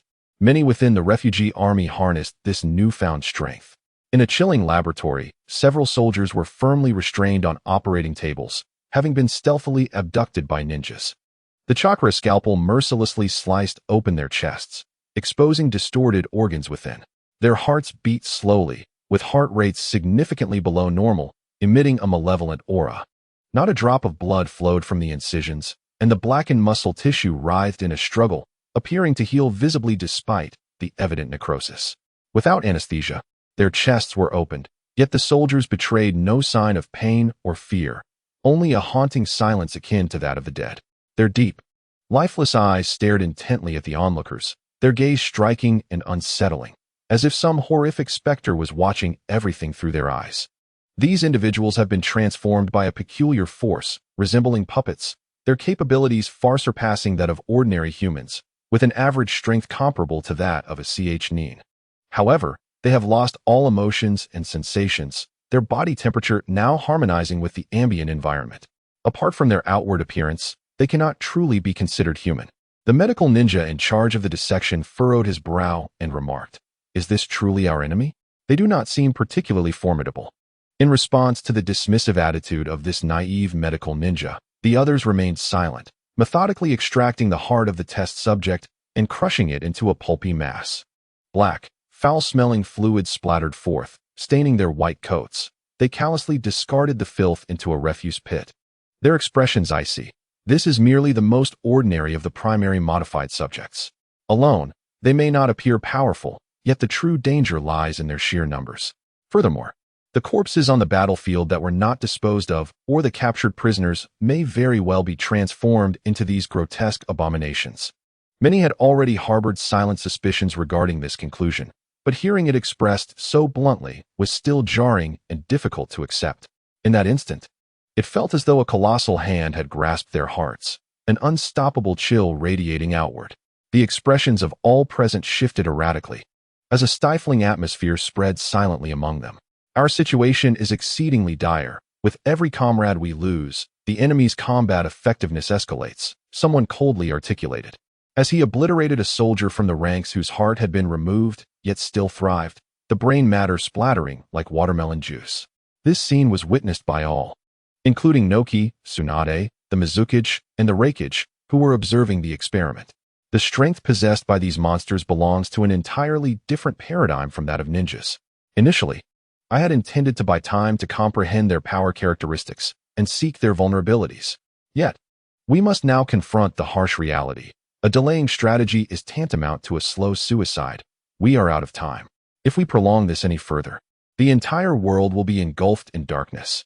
Naka's countenance turned grave, an involuntary flicker of irritation flashing in his eyes. Previously, the land of Earth was experiencing a promising trajectory, and although the sacrificial offerings to the box of bliss would claim countless innocent lives, their deaths held significance. While the entire ninja world was on a downward spiral, the land of Earth was flourishing. Noki prided himself as the strongest, wisest, and most handsome in the ninja realm. Claiming to be the most perfect man in history, he had believed that with patience, the other great nations would ultimately self-destruct, at which point he could seize the opportunity to unify the world, offering all as sacrifices to fulfill an even grander aspiration. The chasm of desire is one that can never be filled. Unfortunately, Naka's dreams shattered with the arrival of the Sage of Six Paths. The sage sought him out, or perhaps it was through a prophetic dream, urging him to unite the strength of all ninjas to combat the dark forces and save this world. The venerable Noki swiftly realized that he had become entangled in a conflict among powerful figures. He had once believed that being the third Tsuchikage and commanding the entirety of the land of Earth made him a formidable personage. Little did he know that even greater powers existed, including the fabled Sage of Six Paths. Upon first encountering the sage, Noki was filled with trepidation, fearing the repercussions of his actions, especially given his extensive misdeeds involving the box of ultimate bliss. Although he often professed that his intentions were for the greater good of the land of Earth, he was acutely aware that he had merely cloaked his self-serving desires in the guise of noble intent, intertwining his personal interests with the greater cause. As his ambitions grew, so too did his selfishness, leading him far astray from his original purpose. Fortunately, the Sage of Six Paths did not inquire about the box. Seemingly oblivious to the perilous weapon he had once created, Noki had no desire to bring it up, wishing for the knowledge of the box's existence to remain solely with him. The sage sought Noki because he was the strongest living ninja at that moment. Previously, when Orochimaru had devoured Naruto, the sage immediately sensed the waning chakra of his beloved youngest child. In a fit of rage, he struck down Orochimaru from afar, inadvertently drawing the attention of an unprecedented entity, a remarkable creature resembling black sludge. This being not only seemed to know the true name of the sage, but likely also possessed knowledge of the secrets surrounding Kagaya Tsutsuki's sealing a millennium ago. Moreover, a wave of dark energy emanated from it, leading the sage to instinctively conclude that this creature was the mastermind stirring chaos within the ninja world. Although their encounter was brief and the black creature subsequently fled, the Sage of Six Paths was resolute in pursuing this lead. He delved deep and eventually discovered a similar entity within the Akatsuki, a being known as Zetsu. The sage was not unfamiliar with black Zetsu. However, the Zetsu within the Akatsuki was feeble, distinctly inferior to the formidable black sludge creature he had faced. Could it be a mere clone or a pawn in a larger game? The chakra of the sage's two sons had been reincarnated numerous times, giving rise to many formidable warriors in the ninja realm. These reincarnated beings were essentially pawns of the sage, and he did not consider his strategy to be unique. The black creature might employ similar tactics, perhaps exemplified by the extraordinarily powerful Uchiha Sasuke. It was highly likely that Zetsu within the Akatsuki was also a pawn, primarily tasked with surveilling the Rinnegan, with the ulterior motive of ultimately resurrecting Kagaya. As for the Rinnegan within the Akatsuki, it would be implausible to assert that the sage was completely unaware of it. Yet, he chose to remain indifferent, perhaps in pursuit of a final reconciliation between Indra and Ashura, or for reasons known only to him. In any case, the specific motivations remained a mystery solely to him. Meanwhile, following the sage's discovery of black Zetsu within the Akatsuki, several unheard-of individuals emerged in the ninja world. They gathered refugees into an army, selecting a portion of them to extract their souls and infuse their corpses with dark magic for transformation. To the untrained eye, this spectacle resembled a divine miracle, thus endowing these leaders with remarkable charisma. Subsequently, the demon disguised itself as the Black Zetsu to issue a challenge to the Sage of Six Paths. However, the entity it impersonated was merely the so-called true body of Black Zetsu, while the genuine Black Zetsu of the Akatsuki had already been regarded as an inconsequential pawn by the sage. The false Black Zetsu proclaimed its intent to incite world war using various legions, eradicate ninjas, reclaim chakra, and release Kagaya Otsutsuki. The Sage of Six Paths was preoccupied with eradicating the red ice and preferred not to diminish his own stature by engaging directly in conflict. After all, Black Zetsu had always operated from the shadows, manipulating puppets, and the legion leaders were clearly his handiwork. The sage sought to preserve his own aura of mystery. Whoever revealed their hand first and stepped into the limelight would forfeit their strategic advantage. Thus, he approached the current strongest figure in the ninja world, Noki, urging him to rally the ninja forces to save the world. When the sage approached Noki, the box of paradise concealed the magical fluctuations emanating from both itself and Noki. It is uncertain how the sage envisioned the origins of Black Zetsu, yet it is probable that he misjudged Black Zetsu's true intentions.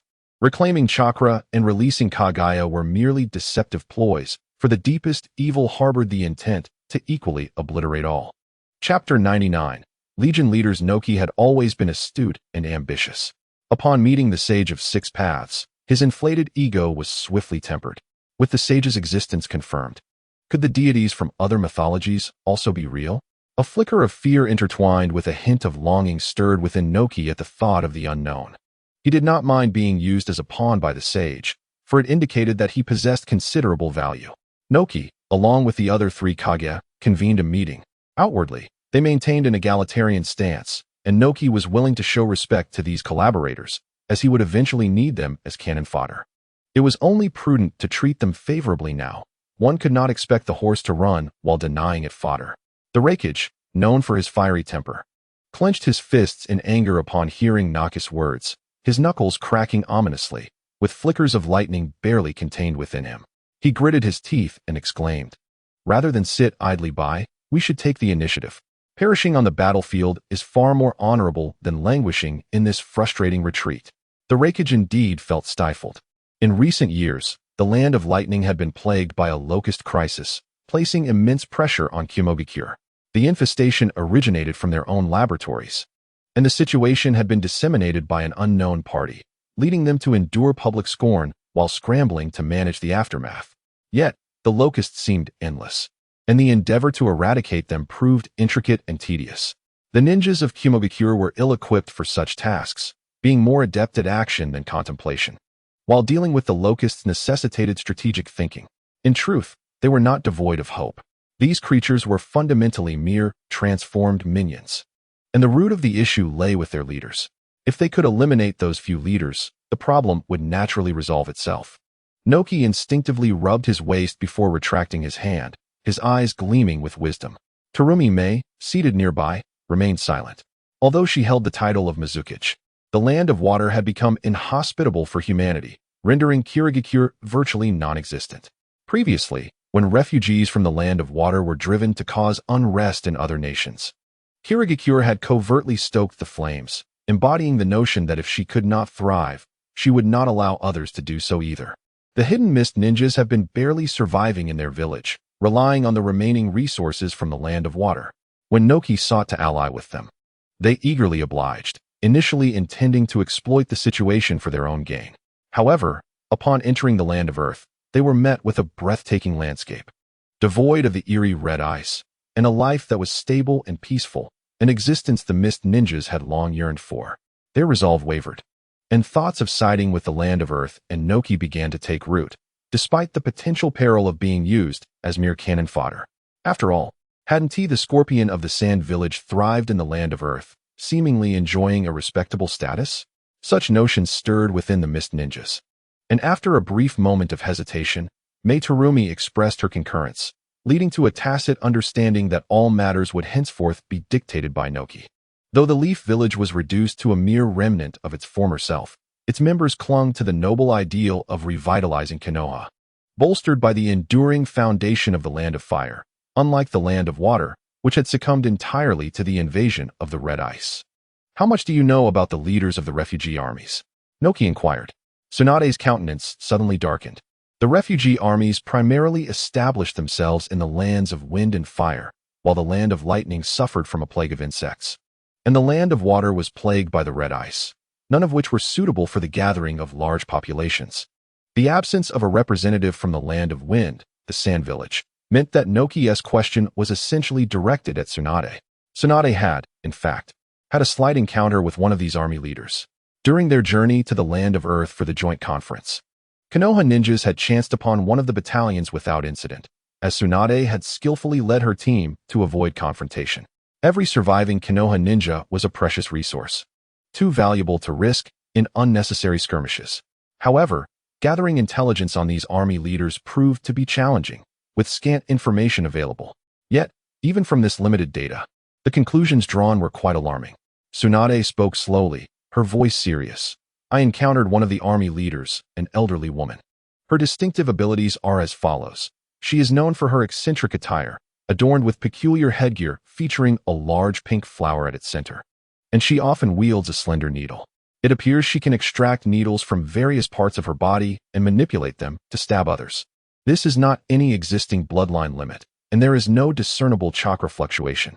She can evade most physical and ninjutsu attacks, and once pierced by her needle, a person undergoes a transformation, becoming a monstrous soldier with certain undead traits, completely under her control." Tsunade paused briefly before continuing. "That is all I know. The information was acquired by chance." The Raikage and Mizukage nodded, as they had not encountered the army leaders directly and found it inappropriate to speak at that moment. Observing their silence, Noki continued to elaborate. "Now, let me share what I know. The leader Tsunade just described is named Rome Mama, and she is adept at using needles.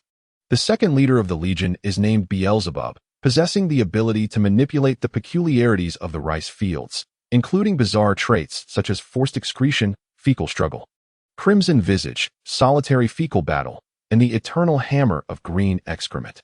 Anyone who encounters such phenomena on the battlefield would instantly lose their combat efficacy and subsequently fall victim to Beelzebub. Given the limited intelligence at hand, it is challenging for me to make further conjectures. The atmosphere on site is thick with gravity and a sense of impending doom. Even without having directly confronted the Legion leaders, one can easily imagine the formidable nature of these two leaders from the accounts provided by Tsunade and Noki. Particularly, Beelzebub is capable of inflicting revulsion even if he is not lethal. Rakage, with a grim expression, felt a surge of irritable emotions. Realizing that the Land of Lightning is currently besieged by both internal and external crises, he suppressed his breath and furrowed his brow, inquiring, "Is this all the known intelligence regarding the Legion leaders? Please continue. Are there any further analyses or deductions?" Noki shook his head, stating that these individuals seemed to have appeared out of thin air, their names never before heard. Even the ninja community remains oblivious to the true motives behind their instigation of a world war. Tsunade then added, "I suspect that Uchiha Sasuke and Hokage Neji are aligned with those Legion leaders. The abilities they displayed showed no chakra fluctuations, suggesting a completely foreign system, distinct from chakra. Moreover, this unknown power system appears to be highly developed. It is possible that Uchiha Sasuke and Hokage Neji have already been replaced. If my conjecture holds true, it indicates that these invaders have been stealthily lurking within the ninja world, poised to strike for a considerable time." Chapter 100. Deidara's current situation as Deidara entered the restaurant. All the ninjas turned to him with smiles, one calling out, "Deidara, I heard you had another quarrel with Sasori." He chose not to respond, ordering from the proprietor one serving of Odin with fried eggs, while retrieving several bills. They shouted exuberantly, "You must have been beaten by Sasori again last night." Deidara's eyes widened, and he retorted, "How can you slander my character so baselessly?" "What character?" someone exclaimed. "I saw you being suspended and spanked by a puppet yesterday." Deidara's face flushed crimson, veins bulging on his forehead as he argued, "That was a spar, an art form. A friendly exchange among good friends cannot be considered a beating." He then went on to utter incomprehensible phrases about the affairs of artists, claiming that the uneducated among them knew nothing, and spoke of the camaraderie between close friends, which elicited laughter from the crowd, filling the restaurant with a joyous atmosphere. Sasori does not require sustenance. Deidara had ventured out solely to procure food for himself. Their situation in the Land of Earth was somewhat awkward. Although Noki had readmitted him, he was not accorded the same level of importance as before. The attitude of leadership reflects that of the subordinates, and as a former defector, Deidara was understandably not well received. Despite his carefree demeanor, he is not a fool. Having been forcibly recruited by the Akatsuki, he now finds himself in a position of subservience in the Land of Earth. Noki delineated a designated area for him, wherein he could indulge his proclivity for explosives at will, yet he was strictly forbidden from transgressing the boundaries or disturbing the peace during the nocturnal hours. Scorpion was regarded as his subordinate and was likewise constrained in his movements. Both Deidara and Scorpion harbored dissatisfaction with such a lifestyle, for they abhorred the myriad rules and regulations that dictated their existence. The more relaxed governance of the Akatsuki organization was far more to their liking. Word had reached them of a war erupting beyond their confines, igniting their imaginations. One yearned to venture forth and unleash bombs, while the other sought to gather corpses to craft into puppets. Unbeknownst to Noki, his favored disciple was plotting an escape. Even if he had been aware, it would have elicited little concern. Once a frail elder on the brink of demise, he had urgently sought an heir, which accounted for his leniency towards Deidara. However, now in the prime of his life, he found little need for a successor. Meanwhile, Noki and his associates were engaged in fervent discussions within the office. Tsunade mentioned Uchiha Sasuke and Hokage Neji, naturally detailing the intelligence regarding the two. Uchiha Sasuke possessed the uncanny ability to vaporize his form, manipulating the essence of the mist, which bore formidable corrosive properties capable of eroding nearly anything. It was speculated that sealing techniques would likely prove ineffective against him, and he displayed immunity to most physical and ninjutsu attacks. This power did not correspond to any known bloodline limit and was devoid of chakra fluctuations. Furthermore, Uchiha Sasuke wielded a pair of Manjiki Sharingan, which, based on current intelligence, could bind and manipulate souls. Additionally, he had allied with Hokage Neji to seize the Byakugan from the Hyuga clan, as well as several Sharingan from Konoha's reserves, enabling the activation of the forbidden technique Izanagi. Tsunade did not explicitly disclose the origins of the Sharingan in Konoha's inventory, as it would be a scandal. However, she divulged the secrets of the Sharingan entirely. Izanagi was classified information, yet as the leader of Konoha, Tsunade possessed the authority to review the remnants of the Root's records. She reasonably surmised that Sasuke had accumulated a significant number of Sharingan, allowing him to repeatedly evade fatal injuries. Sasuke had committed numerous heinous acts, rendering it impossible for Konoha to ever accept the Uchiha clan again. Tsunade, devoid of any sense of guilt, publicly revealed all the secrets of the Sharingan, signifying that Uchiha Sasuke possessed more than one life. With immunity to physical attacks, sealing techniques rendered ineffective, and the possession of multiple lives, it was no wonder Konoha suffered such a devastating defeat. The Raikage pondered this, calculating his odds of survival should he encounter Sasuke, his expression growing increasingly grim. Tsunade continued her discourse. Hyuga Neji was more discreet than Uchiha Sasuke, with less information leaked about him. It was currently known only that he could transform into another form and wielded the ability to manipulate extreme emotions. Although Neji posed a lesser threat than Sasuke, communication was still feasible to a certain extent. However, my advice is to refrain from engaging with him lightly, for the ninja world has yet to develop techniques targeting emotions. After a moment of contemplation, Noki intoned gravely. If Tsunade's conjecture holds true, and Sasuke and Neji are allies, those wielding unknown powers have likely orchestrated an invasion of the ninja world long ago, and the situation may be far more dire than we imagined. Who knows how many formidable adversaries remain hidden, yet to reveal themselves. The old man suspects that what is currently visible is merely the tip of the iceberg, and their true capabilities remain largely concealed. This statement fell like a heavy bomb into the water, causing both the Raikage and Tsuchikage to gasp in shock. Their intelligence work had lagged due to the calamities within their respective nations, leaving them unprepared for the current state of affairs, which had deteriorated to such a degree. Since the Sage of Six Paths established the ninja sect, the world has gradually entered the era of ninjutsu. The accessibility of chakra cultivation has led to its widespread adoption, while other forms of power, such as samurai, onmyoji, and priestesses, have been progressively phased out. Only the Land of Iron retains its samurai, and the Land of Demons holds but a single priestess lineage. Now, with the emergence of a new and unknown force, a reshaping of the world order is inevitable. In Tsunade's mind, the haunting imagery of that day resurfaced, a shroud of mist obscuring the sun, an overwhelming sense of dread and malevolence. As if the gates of apocalypse had been flung open, the events of that day lingered in her heart like a terrifying nightmare, a pervasive fog of death, crimson eyes, and a chilling, indifferent smirk from a dark-haired youth who loomed over the land like a malevolent deity. The atmosphere grew increasingly tense. What of the Akatsuki situation? The Raikage suddenly inquired. Inoki shook his head. He had attempted to unite with the Akatsuki, but his efforts had been in vain. The organization had declined their alliance, unwilling to relinquish their pursuit of the tailed beasts. Recently, intelligence indicated that Akatsuki members had been spotted near the Land of Earth, capturing images and gathering information. The old man had deliberately leaked news regarding the Legion leaders and those monstrous beings to them, believing that the Akatsuki must now comprehend the gravity of the situation. They would undoubtedly take action, though the specifics remained unknown. The Akatsuki has always been a malignant presence in the ninja world. I cannot trust them, the Raikage remarked coldly, a flicker of lightning dancing across his forehead, recalling the humiliation when the Two Tails Jinchuriki was seized from Kimogakure. His voice seethed with anger. Let us use the Akatsuki as bait while we remain in the shadows, waiting for an opportunity to strike. Chapter 101. Let the Akatsuki scout ahead. The Raikage suggestion garnered unanimous agreement from all present. After all, ninjas are professionals who thrive on killing. They see nothing dishonorable in pushing others forward as expendable scouts. Additionally, considering that the Akatsuki comprises dangerous rogue ninjas, even if they were all virtuous individuals, they would not hesitate to resort to violence. With the right justification, robbing the rich to aid the poor becomes a noble act. And committing homicide in the name of justice is merely the slaying of demons. Their current goal is the stability of their nations and the peace of the world, for which they reluctantly accept the sacrifice of others' lives. Exploiting the Akatsuki is not a daunting task, as their objectives are clear: the acquisition of tailed beasts.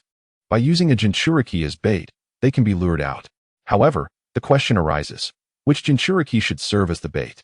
Currently, only the 8 Tails of Kumogakure is available, while the 4 Tails and 5 Tails of the Land of Earth remain intact. The Raikage suddenly found himself at a loss. He was like a brother to the 8 Tails Jinchuriki, Killer Bee, and had no desire to put him in danger.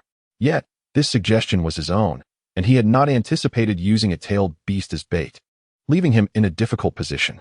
Noki immediately resorted to moral coercion, uttering lofty phrases about prioritizing the greater good and noble causes, while dismissing monetary concerns.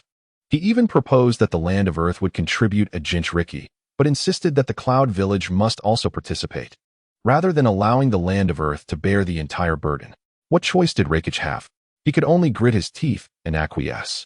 Thus, Noki and Raikage sacrificed their most precious Jinchuriki, while other matters, such as assisting the Jinchuriki in luring the Akatsuki and ensuring their safe withdrawal, were left to Konoha and the Hidden Mist to handle. Everyone was making an effort. That is what true cooperation entails. However, both Tsunade and Raikage felt a lingering sense of unease afterward, as it appeared that Noki had suffered no losses while reaping substantial benefits. The Jinchuriki known as Old Purple had long been at odds with Noki's political views. Given the current state of the Land of Earth and Naka's strength, Old Purple was little more than a burden to him, something he could easily part with. Alas, Tsunade could not help but sigh. Even in such dire times, they still clung to their internal strife. It was, indeed, a disheartening reality. Countless white papers cascaded from the sky, resembling a waterfall in full flow, as the air was stirred by the sharp edges of the papers, infused with a hint of searing heat. Each paper, an imminent explosive tag, blanketed the land like a rain of fire, hurtling towards the city below. Wings formed of white paper traced a line across the dim sky, as the notorious Akatsuki, hidden in the shadows, suddenly revealed themselves and launched a fierce assault on a refugee army. With the detonation of the explosive tags, the chakra in the air thickened, causing the city where the army had taken refuge to erupt in a brilliant display, akin to a volcanic eruption. The violent explosions swept everything in their path, buildings crumbled, and the earth split open with gaping fissures. The wind hissed ominously as numerous silver-glinting needles trailed long threads, stabbing into the sky and creating a tumult. The shockwaves of the explosions gradually dissipated, weaving into a massive net that shot upwards. With a paper flower adorning her short blue-purple hair, Conan bent down to face the approaching net, her form instantly transforming into scattered paper fragments. Meanwhile, a colossal clay bird soared from the distance, releasing a swarm of clay spiders that rained down, accompanied by the thunderous sounds of explosions and mushroom clouds rising into the heavens. Deidara, with a manic grin on his face and a miniature telescope perched over his left eye, declared, "Art is an explosion." Clad in a red-clouded black cloak, Deidara had evidently returned to the Akatsuki. His escape from the Land of Earth was facilitated by Noki's leniency, and the reasons behind this were linked to Raikage's scheme. The intention was to lure the Akatsuki into probing the leaders of those armies. And who could be more suitable for the task than Deidara, a former member of the Akatsuki? The original plan had not included this, but as Raikage pondered the situation, he grew increasingly concerned that Noki might deceive him. Coincidentally, he had heard about Deidara and Sasori, prompting him to incorporate them into the plan. It was rumored that Noki held great regard for Deidara as his apprentice. With Deidara's involvement, surely Noki would not act recklessly, or so Raikage thought. Unfortunately, he was mistaken. The current Noki truly did not care whether Deidara lived or died. Noki, with his past grievances set aside, chose to keep Deidara in the Land of Earth, not out of profound affection, but rather to preserve certain aspects of himself. After making numerous wishes with the Box of Bliss, Noki gradually recognized the erosion of his humanity, a subtle transformation he initially failed to perceive. By the time he became aware of this unsettling change, it was somewhat too late. He regarded his son and granddaughter as inconsequential strangers, occasionally contemplating their sacrifice. Bewildered by the cause of this metamorphosis, he pondered whether it was a side effect of the Box of Bliss. Instinctively, he sensed that such a loss of humanity was detrimental, for its complete absence could yield dire consequences. Deidara had become a vessel for Noki to maintain his humanity, with each encounter revealing the fluctuations of his emotions. However, recently, Deidara had ceased to serve this purpose, as Naka's humanity appeared to have been quietly supplanted by divinity or malevolence, the latter being more probable. Ultimately, he discarded Deidara. Noki, alongside the other three Kage, fabricated a ruse involving Killer Bee and Noki being captured by a certain warlord, who also harbored an interest in the tailed beasts. Subsequently, they orchestrated the stealthy infiltration of Killer Bee and Noki into the refugee army, leaking intelligence to Deidara and Sasori. In an effort to reclaim the tailed beasts, the defensive forces of the Land of Earth grew lax, providing Deidara an opportunity to escape. Concurrently, White Zetsu discovered the whereabouts of the tailed beasts, corroborating information with Deidara and further solidifying the intelligence. This plan, while not exceedingly meticulous, thrived on its overt nature. The Akatsuki, eager to resurrect the Ten Tails, would surely act, even if they realized that the Ninja Alliance was a mere diversion. Nagato, possessing the Rinnegan and proudly labeling himself a god, initially intended to invade the Land of Earth to seize the 4 Tails, 5 Tails, and 8 Tails. Unfortunately, Noki and his allies acted before him. Nagato remained unfazed by the temporary deception. A god is indifferent. Regardless, after the revival of the 10 Tails, all would be compelled to bow in submission. Nagato's unfathomable confidence in the 10 Tails' supremacy, or perhaps his stubborn adherence to this belief, left no room for doubt. This time, the Akatsuki mobilized almost entirely, as the organization had dwindled to a scant few members. Their adversaries were a warlord and 2 Jinchuriki, with the 8 Tails reputed to be a flawless Jinchuriki, necessitating utmost caution. Who possesses the audacity to interrupt my dance practice? A sudden, husky female voice echoed from an unknown source. In the instant the words were spoken, countless fine needles erupted from the ground, seemingly in chaotic disarray but purposefully aimed at every living soul present. The densely packed, glimmering needles heralded ill intent. Konan immediately activated her defenses, enveloping herself in pain within layered sheets of paper. Shaonan paid no heed to the fate of others. Scorpion, a mere puppet, needed only to protect the core of rebirth.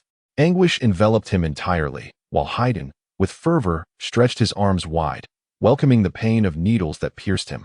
Emitting sounds unfit for polite company, Konan curled her entire body beneath the dark red-brown cloak of human skin, filled with ire, cursing the wretched YMM like a true undercover agent. How could you strike with such force? We are of the same origin. Why this haste to harm? Each individual cleverly deflected the initial wave of needle assaults in their own way, yet only Deidara, as obstinate as a mule, commanded a clay bird to ascend high, opting for a showdown with the incoming needles.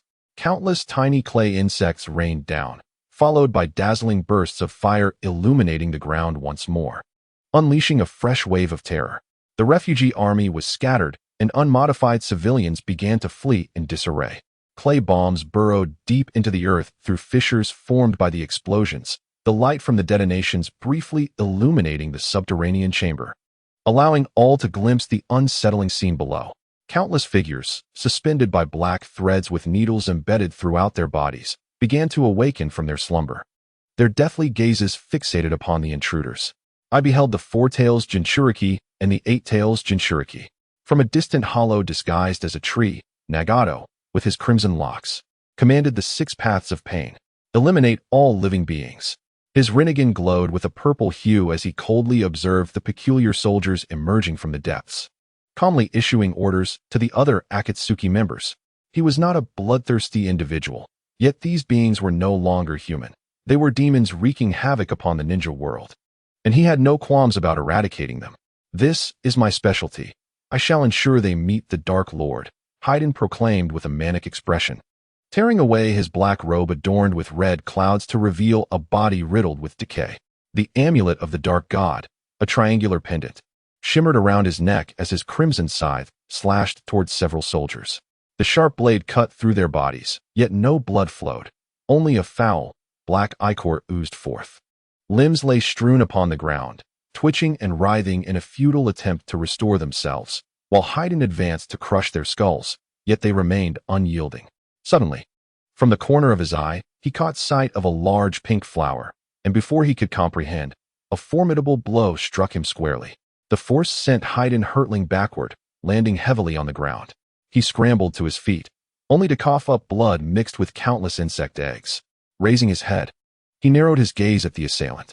How is it an old woman? Haydn was momentarily taken aback, Yet this did not deter his sacrificial intentions to the dark god. In his simplistic mind, there existed no notion of respect for the elderly or the young. What does it matter who you call an old woman? Is that your courtesy? I am barely 70, still in my prime. Madame Rong's tone was punctuated with a rhythmic cadence, her pupils shimmering with an eerie light as the wrinkles on her face quivered. She fixated intently on Fade Wan, declaring, "This old woman has perfected the art of needle manipulation, and you shall serve as my practice target. What a peculiar individual you are. Would the dark deity truly appreciate such a sacrifice?" Fade Wan scratched the back of his head in contemplation. Nearby, Kakuzu unleashed a series of formidable fire-based ninjutsu, incinerating numerous modified soldiers whose charred remains filled the air with the foul stench of roasting flesh. Yet, from the crevices of the ground, numerous black threads emerged, dragging the scorched corpses back, piecing them together until new soldiers were birthed anew. How ruthless it was, to not even spare one's own fallen comrades. Kakuzu narrowed his eyes, noticing that many black threads had appeared around him, slowly encircling his form. Madame Rong delivered another fierce strike, sending Fade Wan flying, and turned her gaze toward Kakuzu, a bemused smile playing on her lips. "It is quite astonishing to hear such words from you. I have heard that legendary bounty hunters often sell the corpses of their own companions for profit." Kakuzu, while weaving hand seals, attempted to divert Madame Rong's attention with idle chatter. "Such a lack of humanity. Do you not fear that your soldiers might desert you?" The Akatsuki was few in number and operated under loose regulations, allowing Pain to maintain control through sheer force. After all, with fewer members, he could address each individually. However, with the Legion's vast numbers, did he not fear a rebellion under such cold and brutal governance? Ninjas typically operated in small teams, and large-scale armies were a rarity. Kakuzu's thoughts on rebellion reflected his accumulated experience over the years. Madame Rong scoffed, sending several flying needles toward Kakuzu's eyes, as a manifestation conjured by demons. She cared little for the unity of her troops, for they were merely her sustenance. If need be, she would consume them all. Moreover, the refugees joining her legion did so for the promise of food and rations, not for ideals, morals, or for love and peace. Kakuzu deftly deflected Madame Rong's pursuing needles and suddenly extended his hands, the stitched areas on his body bursting open one by one, releasing black threads that surged toward Madame Rong with lightning speed. The date was truly reminiscent of a distorted abomination resulting from contact with ancient dark deities. Madame Rong chuckled. "If I were not already aware of our lack of connection, these black threads would easily link us together." Kakuzu paused momentarily. "I desire no association with you. Nor do I, for the bond between man and beast is not one of intimacy," Madame Rong retorted, releasing another set of needles with a tone of disdain. "With such an unsightly appearance, no one would seek you out, even in a harem." Kakuzu shot back. "How outrageous. An old hag with a face full of wrinkles dares to call others ugly." Fade Wan, undeterred, charged forward once more, with Deidara providing distractions from the air. The trio attempted to coordinate their assault on Madame Rong, yet their collaboration was far from harmonious, as Deidara's explosives occasionally struck Fade Wan, prompting Madame Rong to inquire, "What is the relationship among the three of you?" Chapter 103. The mountain leaks into the sea on the other side. Nagato and Konan ventured forth to capture the two Jinchuriki. At that moment, Killer Bee and Oanoki were ensnared by numerous needles, suspended upside down in a subterranean cavern. Their plight was undoubtedly dire. The demons cared little for tailed beasts and would not treat the Jinchuriki, used as bait, with any semblance of kindness. To prevent any potential disruption, they were swiftly incapacitated upon discovery, left with but a flicker of life hanging by a thread. Led by Noki, the Ninja Alliance sought to manipulate the Akatsuki and the refugee forces into mutual conflict, unaware that the refugees might turn the tables and eradicate much of the ninja world's elite combatants. The demons, lacking in sagacity, nevertheless possessed an abundance of information, allowing them to weave their conspiracies with reckless abandon. As Nagato attempted to seize the Jinchuriki with Shinra Tensei, a torrent of murky, dark water surged towards him, revealing glimmers of ghastly shapes, dark, charred, and brownish. The Renegade's acute vision faltered for a moment as Nagato's pupils trembled, despite his body being devoid of scent. He could not escape the overwhelming sensation of spiritual pollution. A foul sight indeed. The very presence of such filth was a blight upon the senses. Flurries of paper debris danced in the air as Conan, adorned with origami wings, caught sight of the tainted waters. Within mere seconds, she shut her eyes and retreated at an unprecedented speed from the putrid locale. As the noxious water continued to rise, threatening to engulf the two Jinchuriki, Nagato hesitated, berating himself internally. For the sake of peace, what was a small sacrifice? After all, it was Yahiko's body. It could be cleansed and utilized again. Yet, despite his mental fortitude, he remained immobile, even taking a few discreet steps back to protect his cherished crimson cloud-patterned cloak from the impending filth. However, if he did not act, Killer Bee and Oenoki would surely be overwhelmed and meet their demise. For the sake of his lifelong ambition, Nagato reluctantly turned his gaze towards Sasori. "Use your puppets to extract them," he commanded with an impassive expression, his voice icy and authoritative. Sasori's puppets mirrored his own stoicism, yet an unmistakable sense of resistance emanated from him. "Leader, are you truly serious?" Nagato solemnly nodded. "This grave task can only be accomplished by you, Sasori. You will not disappoint me, will you?" What else could Sasori say? Under the eaves, one must bow to the storm. In that moment, he felt a sudden urge to sever ties with the Akatsuki. A true man, born of heaven and earth, could not languish in subservience. Yet, with Nagato watching closely, Sasori resolutely recognized the necessity of compliance, grateful that his body had been transformed into a puppet. Fortunately, he possessed numerous ordinary puppets at his disposal. He summoned two with ease, dragging Killer Bee and Oenoki away, and swiftly turned to depart. Just then, a horrifying visage emerged from the murky depths, a grotesque head. Its skin wrinkled from submersion, yellow hair curling at the ends, emanating a nauseating aura. Splash! A torrent of sewage lashed towards Scorpion like a whip of lightning, devoid of any introductory pleasantries, immediately unveiling its grotesque prowess. Before the water even approached, a few unsightly stains marred his robe. Despite the dark hues of the Akatsuki uniform, the blemish stood out starkly. Scorpion's countenance soured, and it was difficult to fathom how a puppet's body could display such a myriad of expressions. Swiftly changing his attire, he produced an ordinary puppet and positioned it before him as a shield. Boom! The puddle of sewage suddenly exploded, sending shockwaves that scattered the filth into the air like a tempest. At this moment, Pain could no longer maintain his composure, disregarding the expenditure of chakra, and fled with utmost urgency. As the murky waters receded, a young man with compound eyes emerged, his skeletal structure cracking and snapping with each movement, the sewage trailing behind him like obedient soldiers. Repulsive, Pain's face twisted in cold disdain, yet the young man remained expressionless, uttering not a word, as if oblivious to his presence. He appeared to be a puppet, incapable of communication. "He seems to be a puppet," Scorpion remarked suddenly. As a master of puppetry, Pain trusted his judgment. This point was not entirely erroneous. Unlike Beelzebub and the old hag, he did not possess self-awareness. He was merely a puppet sustained by magical energy. As for why he was named Beelzebub, that was a long-standing grudge, and he would ensure that Beelzebub's peculiarities were known throughout all realms. The sewage coalesced into chains, attempting to ensnare Pain and Scorpion within. Clang! The hidden weapons released from Scorpion's puppet struck the sewage, producing a metallic sound that left Scorpion incredulous as he glanced at Beelzebub, then at the murky ground below. The contents of the sewage seemed to diverge from his initial assumptions. Indeed, both Scorpion and Pain had succumbed to experiential errors. Their subjective first impressions led them to believe the sewage was solely composed of filth, and they dared not observe closely or reach out to touch it, only to discover they may have misjudged. The resemblance was nearly 99 in appearance, and the olfactory similarity was akin to 99. Yet why did it still feel utterly revolting? While Scorpion and Pain were repulsed, the modified Legion soldiers felt no such revulsion. They approached mechanically, aiding Beelzebub in the encirclement.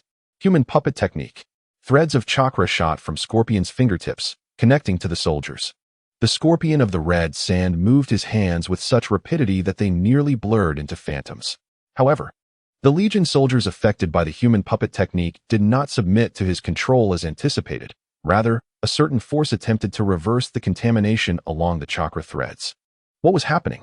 A flicker of doubt crossed Scorpion's mind as the tail hook of the scarlet flow suddenly swept forward, glinting coldly, injuring several Legion soldiers. At that moment, a flying needle shot forth from the side, precisely wedging itself into the joint of the Scarlet Flow's tail hook. Crack! The tail of the Scarlet Flow shattered in response.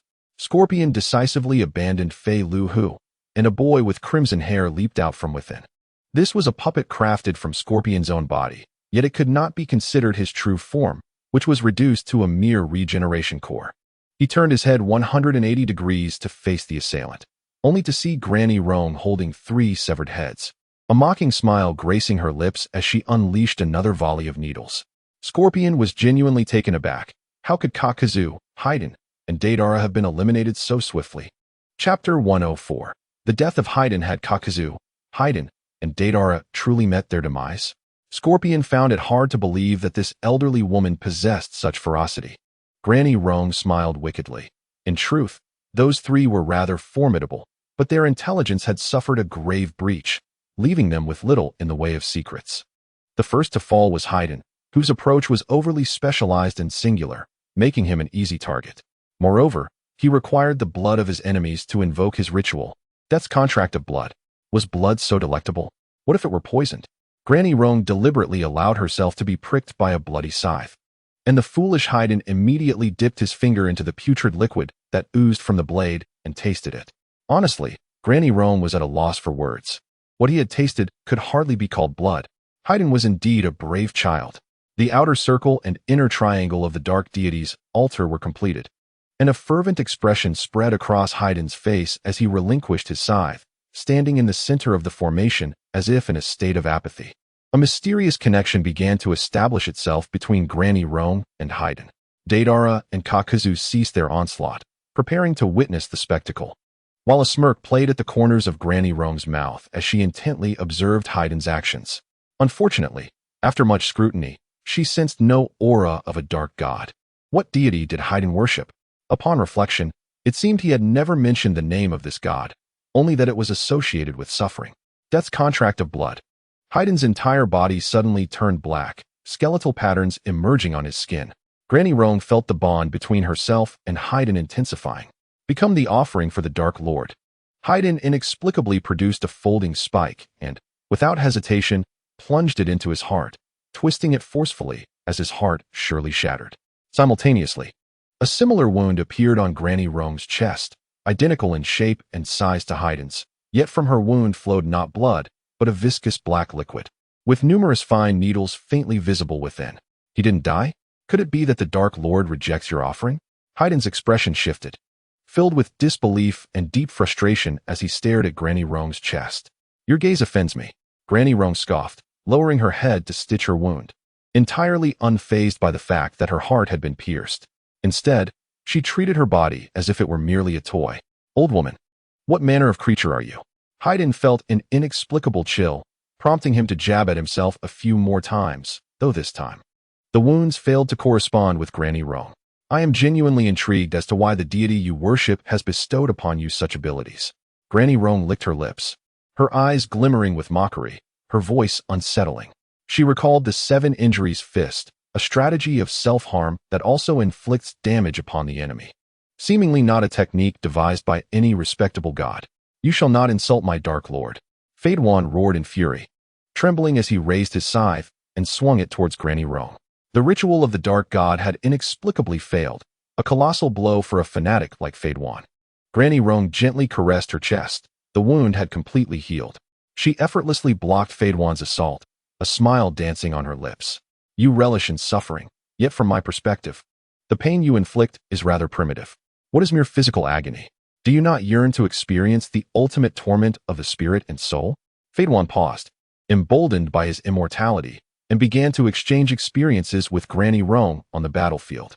Ultimate suffering? Huh. I have personally endured every form of torment. No one understands pain better than I. Granny Rong's smile broadened, her eyes gleaming with mischief. Have you ever heard of the ultimate humiliation? It is said to inflict an indelible, eternal agony upon men. If you wish to experience such torment, I can arrange it for you. Many in our legion would be eager to assist. Seeing a flicker of intrigue in Fadewan, the assisting warrior, Jiao Do, immediately shouted in anger, Fool! Don't fall for her trick. Who are you calling a fool? Fadewan instinctively retorted. In that fleeting moment, Granny Rong seized the opportunity. With a sinister laugh, She unleashed a flurry of needle-thin projectiles, each one finding its mark, piercing Fadewan's body without fail. Chatting in the midst of battle? With your level of immortality. Being so arrogant is simply asking for death, Granny Rong scoffed. The needle-like projectiles swiftly coursed through Fadewan's veins, controlled by Granny Rong, wreaking havoc on his body. Aware of his immortality, she focused her assault on his nervous system. Fadewan collapsed. He remained alive, but temporarily incapacitated. Given enough time, he would eventually recover. Yet, Granny Rong had no intention of granting him that time. Curse it, I can't move. Fadewan seethed with embarrassment. Jiaodo attempted to retrieve Fadewan, but Granny Rong, quick-witted and agile, swiftly severed Fadewan's head and plucked out his tongue to silence his incessant chatter. The dark tendrils beneath swiftly dragged away Fadewan's body, leaving his solitary head behind, seemingly brimming with unspoken words, yet unable to voice them.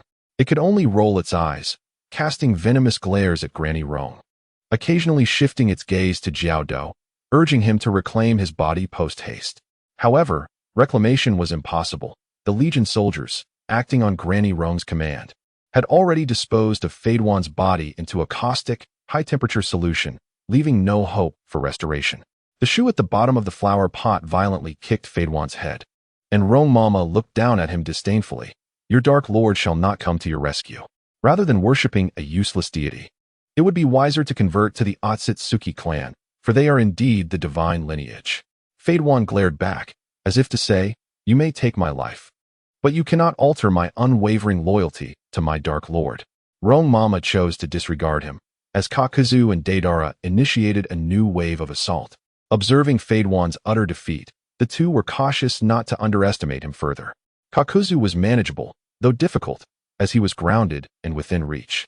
Deidara, however, continued his aerial bombardment, perhaps having learned a lesson from his recent confinement under Inoki, for he no longer exhibited his previous recklessness. Amidst the stalemate of battle, a sweet voice suddenly reached Deidara's ears. Chapter 105. Apologies, I am an undercover agent.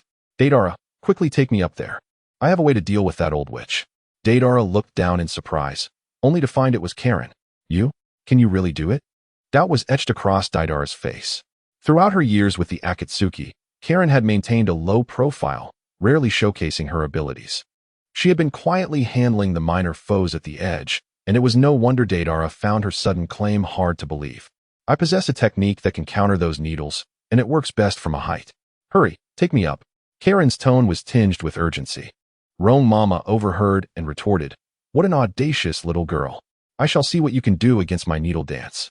Kakuzu, with his emerald eyes, discreetly glanced at Karen, subtly slowing his assault. The clay bird descended from above, and Deidara swiftly grabbed Karen, tossing her onto its back. Stop dawdling. If you have a plan, execute it swiftly. Very well, just wait a moment, Karen replied, standing behind Deidara with determination. In the next instant, a soft sound echoed as Karen performed an intimate act, warming Deidara's heart. You, he exclaimed, shocked and bewildered, as the clay bird began to falter uncontrollably. My apologies, I am an undercover agent. Karen's tone turned serious, and with a fierce grip, she crushed Deidara's heart, ending his life in a most humiliating manner, leaving him no chance to retaliate. Kakuzu, witnessing this scene, was equally incredulous, turning to flee without a moment's hesitation while shouting, Karen, you actually. Yes, it was I who betrayed you all. Karen chuckled mischievously, removing Deidara's head and gracefully leaping down from the bird's back. Deidara's lifeless form and the clay bird plummeted from the sky, crashing to the ground in a splatter. The trio's assault on Rong Mama swiftly transformed into a duo targeting Kakuzu. Kakuzu released 4 different elemental earth grudge fear entities as a defensive measure. Fully aware that dire circumstances had unfolded, an undercover agent had infiltrated their ranks. It seemed the Akatsuki was destined for a bleak future. Kakuzu, oblivious to the intricacies of the schemes at play, only desired to survive. As long as he drew breath, there remained a chance for resurgence. The vascular patterns on the human skin robe of Xianglin quietly spread forth, exuding an enchanting yet eerie beauty. Centered around Xianglin, countless terrifying vessels adorned with mandibles, appendages, and sharp fangs surged into the ground, penetrating and extending in all directions to besiege the 4 vengeful spirits. The pulsating heart within the vengeful spirit became sustenance for the human skin robe, its vitality greedily siphoned away, causing the entire entity to wither. While Xianglin dealt with the external vengeful spirit, on the other side, Granny Rong swiftly transformed Jiao Du into a lifeless corpse. Out of curiosity, the two dissected Jiao Du, only to be astonished to discover that his body was reduced to a mere layer of skin, with most internal organs, bones, and muscles vanished, replaced by the vengeful spirit. Even his brain appeared deflated. Rather than being Jiao Du, this body was more accurately a vengeful spirit possessing Jiao Du's memories. Jiao Du had overtaken the vengeful spirit. Such a peculiar life form. Granny Rong packaged the vengeful spirit, now devoid of 5 hearts, as an offering to the demonic entity. A potential collectible that might prove useful in other realms. Although the vengeful spirit's appearance was rather grotesque, it indeed possessed the ability to prolong life. As long as one could survive, what harm was there in becoming a monster? Amidst the chaos of battle, the battlefield lay in ruins. Granny Rong held the heads of 3 individuals, directing her gaze toward another fierce skirmish. The scorpion of the red sand suddenly sensed an intent to kill. A flying needle shattered his crimson shell, and there stood Granny Rong, holding the heads of 3 Akatsuki members. Apart from a fleeting emotional stir upon seeing Deidara, the fates of Jiao Du and Haiden were of no concern to him. In pursuit of the eternal beauty of puppet artistry, Scorpion had transformed his own body into a puppet. The phrase matter determines consciousness, and consciousness reacts upon matter was vividly embodied in Scorpion. Human emotions, driven by hormones, would gradually fade away upon losing the physical body. In many chilling tales, the souls of the deceased are said to forget their kin, retaining only the most intense emotions from life, such as hatred. Perhaps this is the reason. Devoid of a body, Scorpion gradually resembled a true puppet, forever youthful, devoid of joy, anger, sorrow, or happiness. Yet, he retained a regeneration core, a fragment of attachment and bonds nestled within that small core, which included memories of his prematurely deceased parents, Granny Chio, and perhaps a place for Deidara as well. If Deidara were alive and aware of Scorpion's deep regard for him, he would likely feel elated. Alas, he would never know. There were no trivial pleasantries exchanged between Scorpion and Granny Rong. With a mere flick of his finger, the abandoned crimson shell erupted violently, unleashing countless poison needles that rained down upon Granny Rong. Very well, you have chosen the path to your demise. A cold smile crept upon Granny Rong's lips as she unleashed a torrent of flying needles in retaliation, aimed squarely at Scorpion. The needle dance was exclusively hers. She would not permit anyone to encroach upon her persona. Thus, Scorpion must perish. The myriad needles danced through the air, emitting a sharp metallic clang. The expressionless visage of Madame Rong was accentuated by the fluttering of her qipao. Following the initial tentative assault, a deluge of needles descended upon her without restraint. The puppet of Scorpion bore no discernible expression. With a clap of his hands, he conjured forth a black coffin. As the lid was lifted, a torrent of iron sand surged forth, enveloping Madame Rong in a relentless wave. I possess more than merely this needle dance, she declared, lightly raising her eyelids and extracting a hairpin from her head, an item cunningly obtained from a fairy named Zhang Xiaozui, quite practical indeed.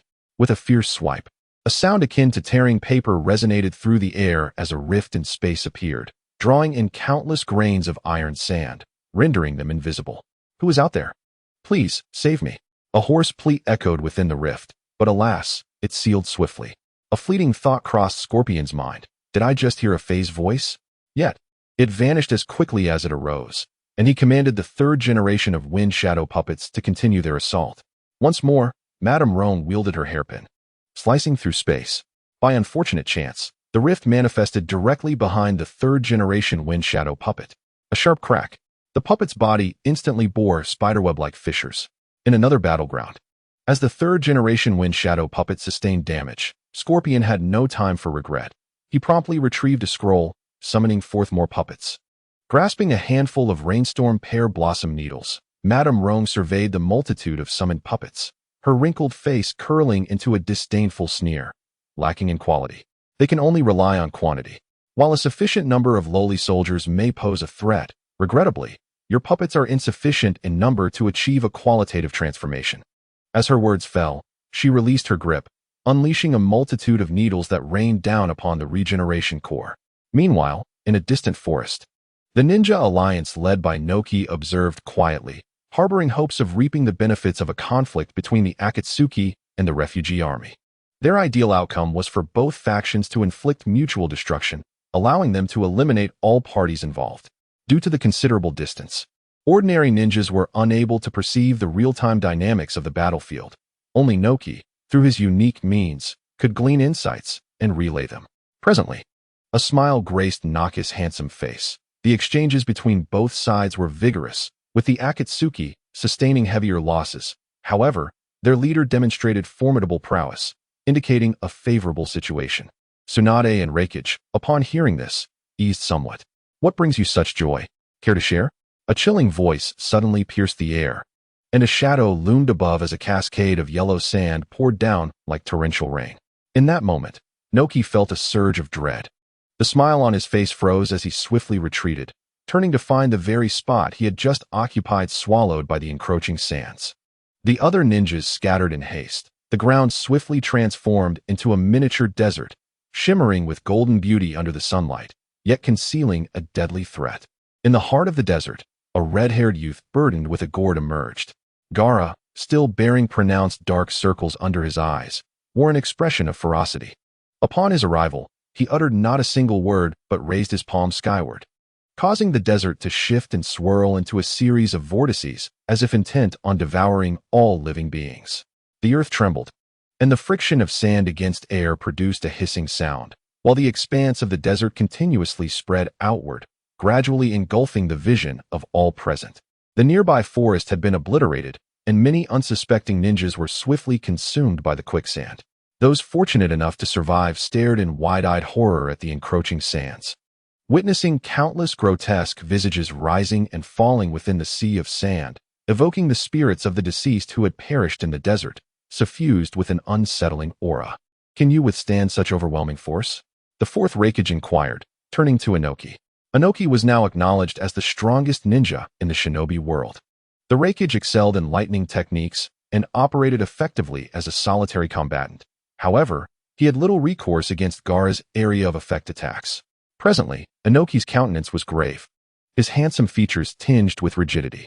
"I can indeed perform techniques of such magnitude, but if we engage without caution, you may find yourselves caught in the crossfire, leading to unintended casualties."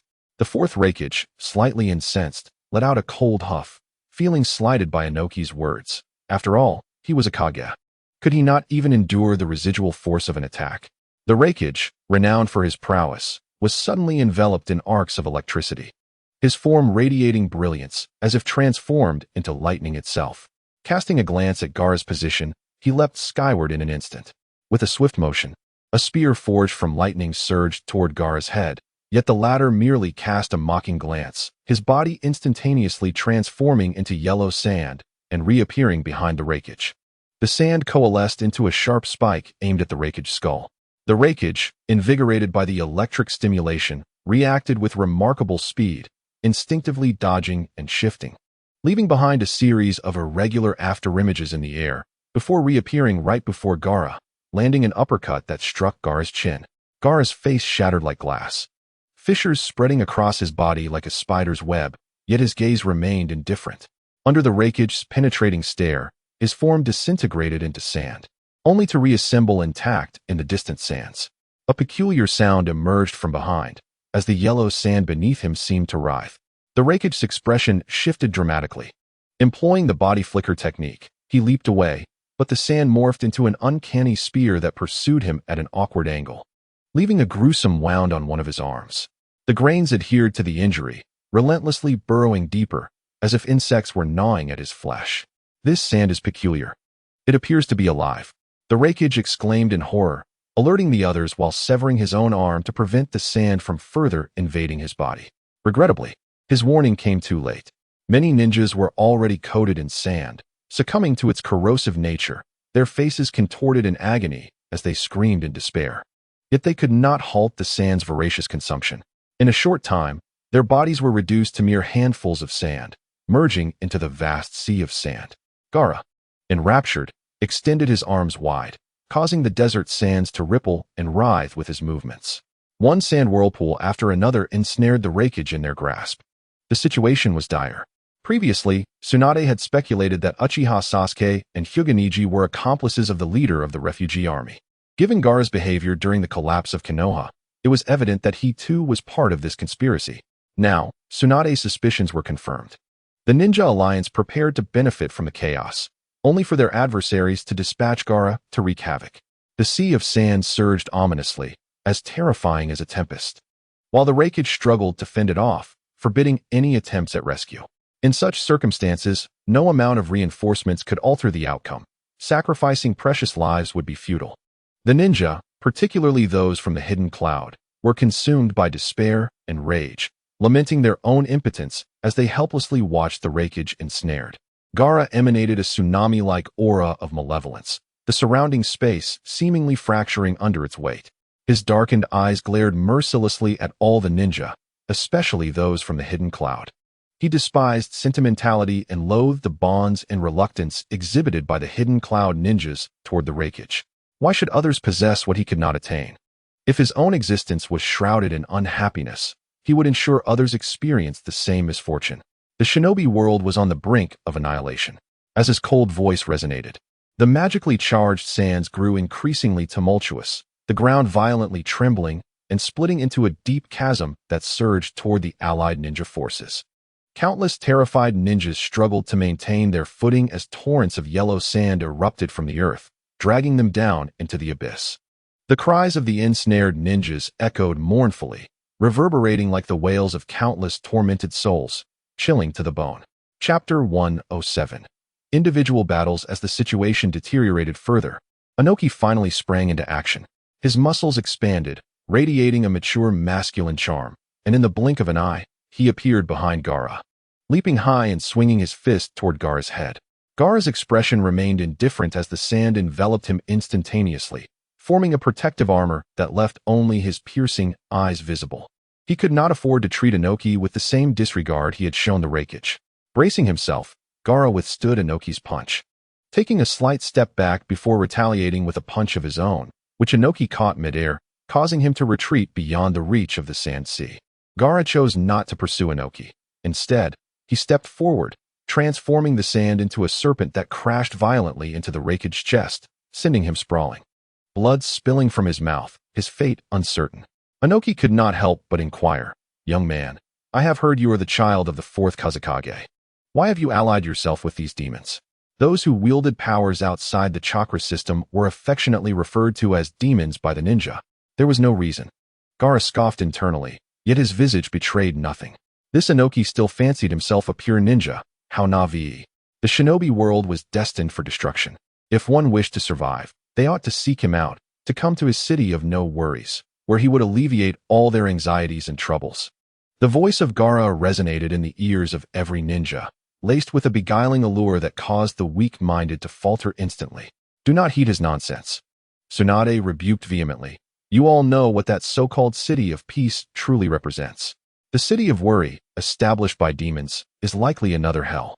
The wavering ninjas abruptly regained their composure. Gaara appeared quite helpless. I extend a chance for you to live, and yet you do not appreciate it? Let us cease this idle chatter. The demons likely intend to eliminate both the allied shinobi forces and the Akatsuki in one fell swoop. Inoki bellowed. The fate of the ninja world hinges on this battle. All of you must stake your lives. With that, Inoki brought his hands together, conjuring an enormous transparent cube that hurtled directly toward Gaara. This was an enhanced version of Dust Release, its power formidable. Wherever the cube passed, the yellow sands simply vanished, significantly stalling the desert's expansion. Suddenly, the Reikage, who had been prone on the ground, sprang to his feet, his face pale as he escaped the encirclement of sand, casting a resentful glance toward Inoki. While Inoki was indeed powerful, turning the tide of battle with his swift action, it was perplexing that he chose to act only after his allies had suffered casualties. Even in such dire times, he did not forget to engage in internal strife, suppressing the other ninja villages. Did he truly possess such confidence in his inevitable victory? Inoki was undeniably self-assured. With the box of bliss in his possession, even in defeat, he could secure his own safety, and he did not believe he would lose. As the sea of sand was pushed back by the dust release technique, The prospect of victory seemed tantalizingly close. Yet, Tsunade and the Reikage remained less than pleased. Naka's strength exceeded their expectations after defeating the demons. What would become of Kumogakure and Konoha? Would Noki become a new tyrant invader? Even before victory had been secured, they were already contemplating the ensuing conflicts. Indeed, internal discord remained an everlasting topic of concern. A thin, insidious mist quietly enveloped the battlefield, its threads unobtrusive. The air was already thick with dust and chaos, and initially, no one noticed the anomaly. It was only when visibility significantly diminished that Tsunade suddenly realized, "This is bad. Sasuke has arrived." Perhaps due to Tsunade's exclamation. The mist abandoned its pretense, rapidly expanding into an all-encompassing web, seemingly intent on shrouding the entire sky. The heavens turned upside down. All members of the allied shinobi forces found themselves ensnared within it. Sasuke sat arrogantly upon the clouds, thick fog swirling behind him, surveying those below with a cold and haughty demeanor. "Your time of death has come."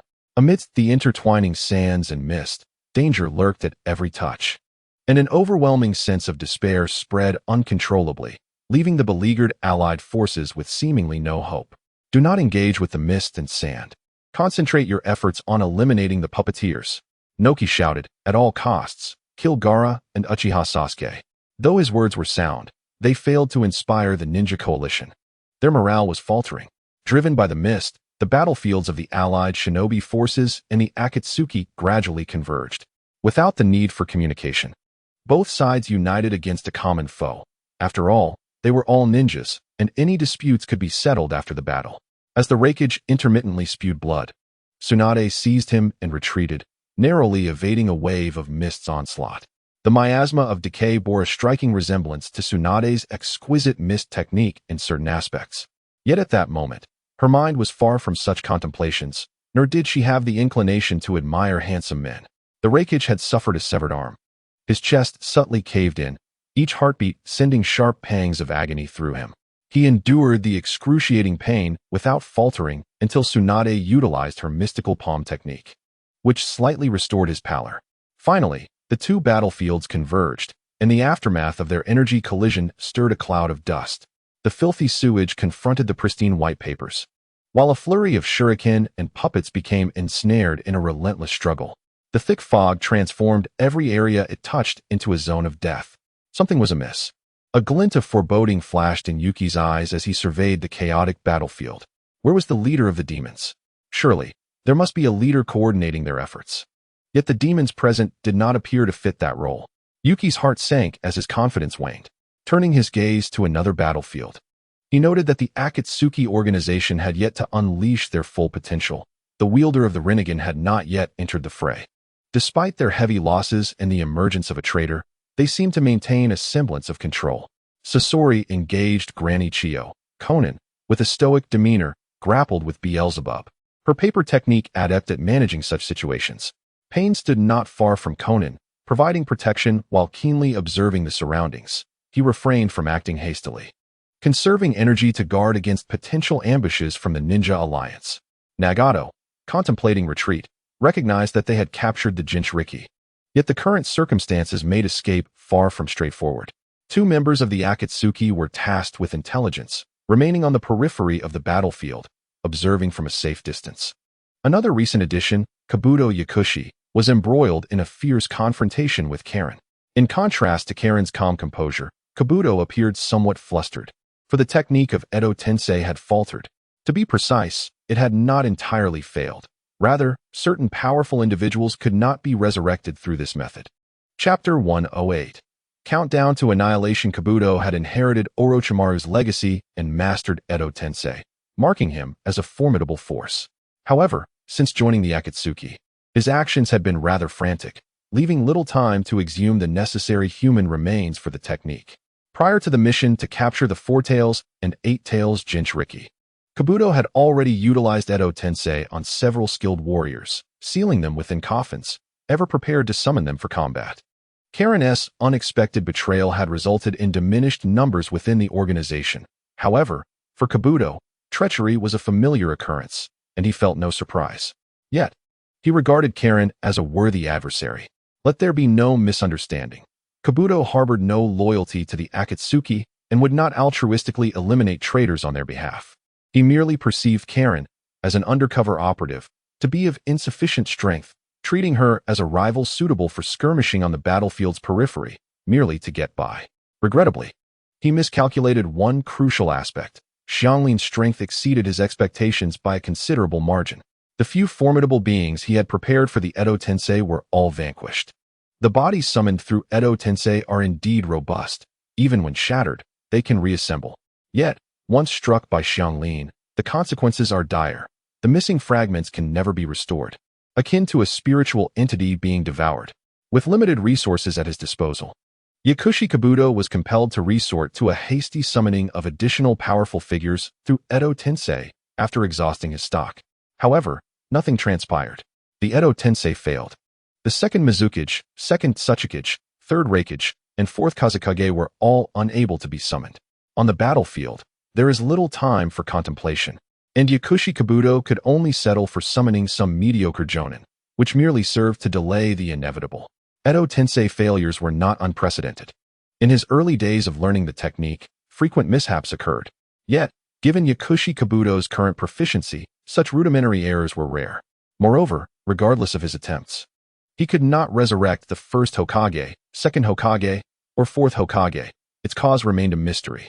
With the entrance to Longdi Cave sealed and lacking the sage mode of the serpent, Edo Tensei was his strongest card, now that it was compromised. His battle against Xianglin began to tilt unfavorably.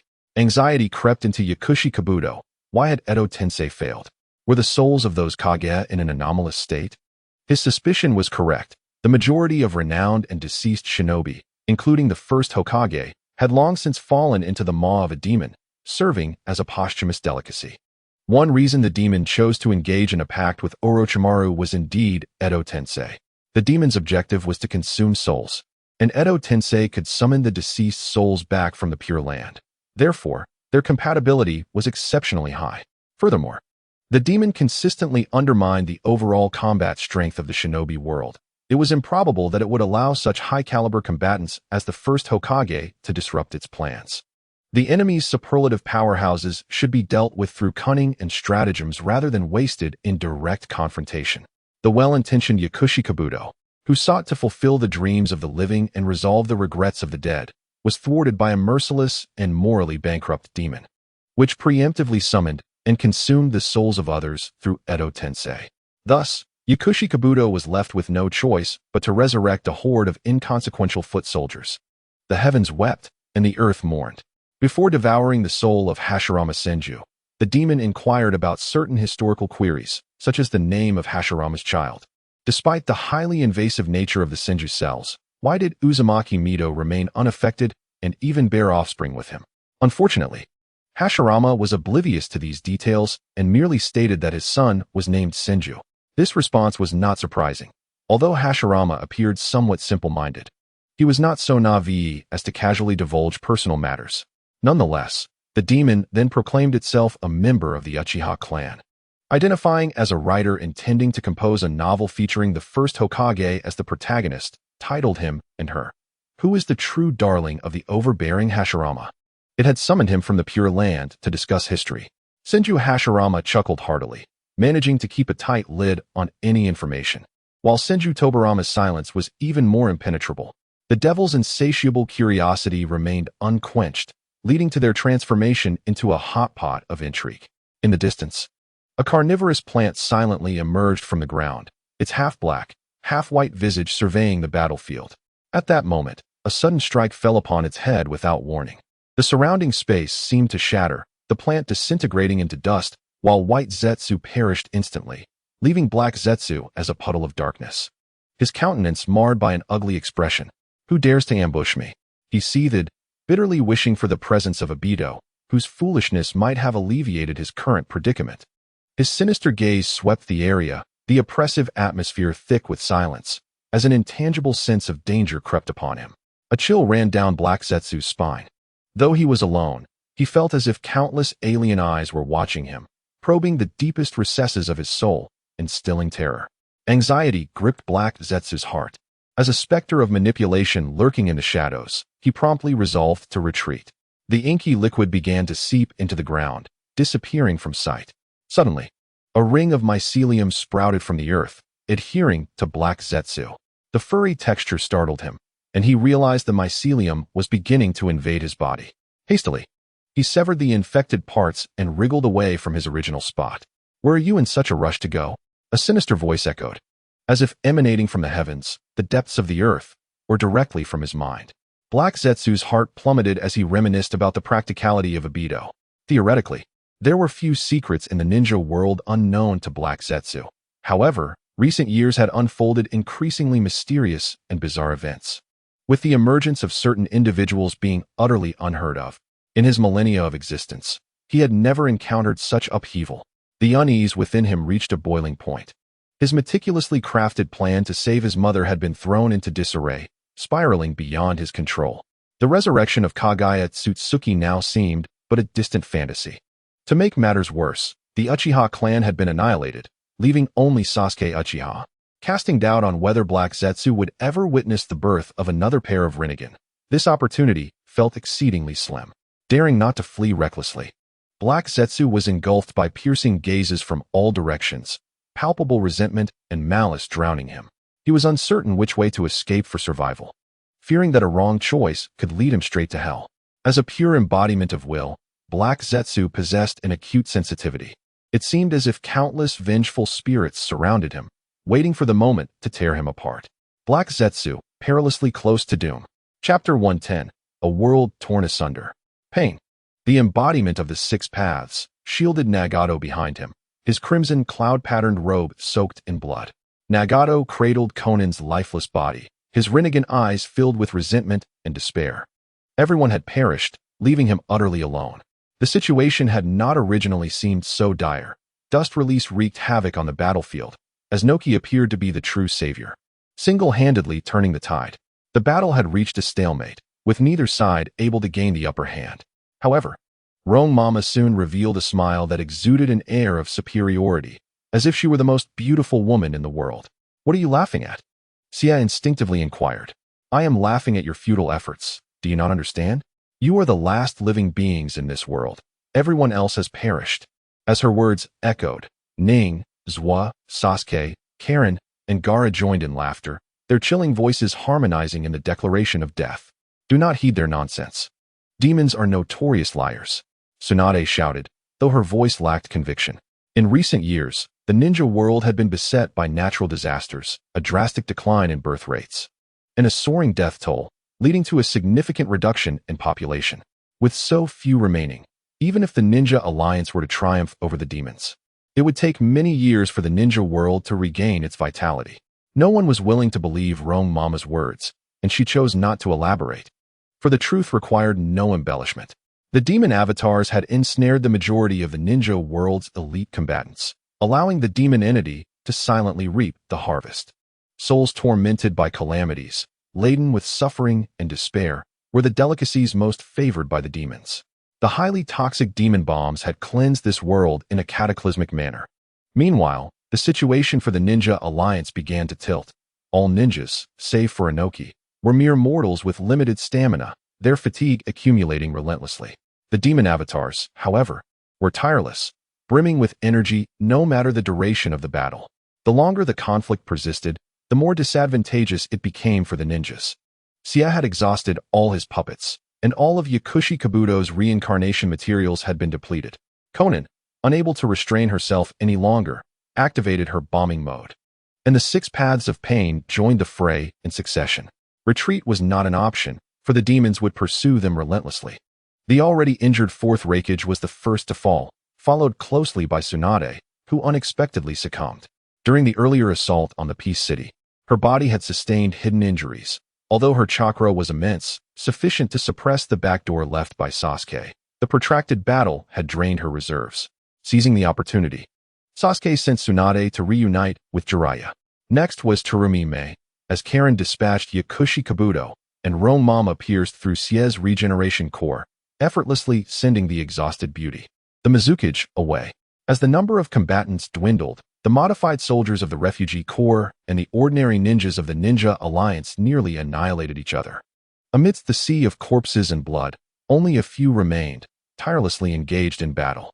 As the numbers dwindled, Conan became increasingly unrestrained, unburdened by the fear of collateral damage. Countless explosive tags surged forth like waves, startling Inoki, who turned to flee. In her fervor to unleash the explosive tags, Conan inadvertently enveloped Inoki in the sea of detonations, clearly intent on taking everyone with her. If successful, the ninja world would be left with no one to oppose the Akatsuki. Conan's aspirations were grand. Yet Inoki escaped too swiftly. Despite his formidable strength, he had no desire to challenge a barrage of 100 billion explosive tags with mere physical defense. Furthermore, given the current circumstances, it seemed the ninja world was on the brink of destruction. Nevertheless, Inoki believed he could still rely on the Paradise Box to transform the land of Earth into the last sanctuary suitable for humanity. In pursuit of humanity's survival, Deyimu contended that one must preserve oneself and retreat with honorable resolve. The multitude of explosive tags exhibited extraordinary effectiveness, obliterating the likes of Rome Mama, Beelzebub, the lurking Hinata Neji, and all the corpses strewn across the ground into mere fragments. Xiang Lin tightened her human skin cloak, seeking refuge within Sasuke's mist, while Sasuke activated his defensive mode, and Gaara encased himself in a sphere of sand. The incessant detonations of explosive tags resonated like the celebratory firecrackers of the new year, creating an atmosphere of festivity. Time slipped away before the cacophony of explosions finally subsided, dispersing the haze in the sky and revealing a long-lost azure. The ground lay barren, prompting a relieved smile from Conan. Surely, the ninjas and demons had all perished? Nagato cast a complex glance at Conan. Could it be that she was the strongest among the Akatsuki? With 600 billion explosive tags, she might wield a greater deterrence over the entire ninja world than the Ten Tails. Nagato couldn't help but question whether he had narrowed his path. The Akatsuki had already achieved their objective, albeit unbeknownst to them until now. Suddenly, a strike of unknown origin pierced Conan's back. Since Yahiko's death, Conan and the Akatsuki's aspirations had become Nagato's twin pillars of mental support, both equally vital. Now, he watched helplessly as Conan fell before him. The thread of rationality in his mind snapped. Who was it? He roared in anguish, feeling his heart as if it were being incessantly rubbed by an icy mass. His chakras surging uncontrollably, he craved vengeance. Another inexplicable strike landed, this time directly hitting Nagato's true form, yet he felt no pain, allowing blood to spill forth as he commanded the 6 paths of pain to keenly observe their surroundings, intent on uncovering the assailant and exacting the most brutal retribution.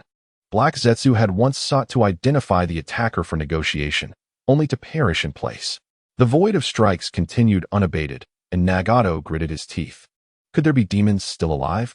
No, all demonic avatars that participated in this battle had indeed vanished. They had the capacity to withstand Conan's explosive tag bombardment. But the demon had temporarily drained their magical essence, leading to their collective demise. The demon saw no need to retain them. This world had been harvested, and the few remaining souls were akin to leftover crumbs of bread, no longer worth the effort of pursuit. Thus, Sasuke, Neji, and the others had become obsolete. Valueless pawns are naturally destined for destruction and reclamation. The demon is inherently cold-hearted, impervious to any plea for mercy. He refrained from merging the avatars back into his true form, opting instead to extract only the purest essence of their magic.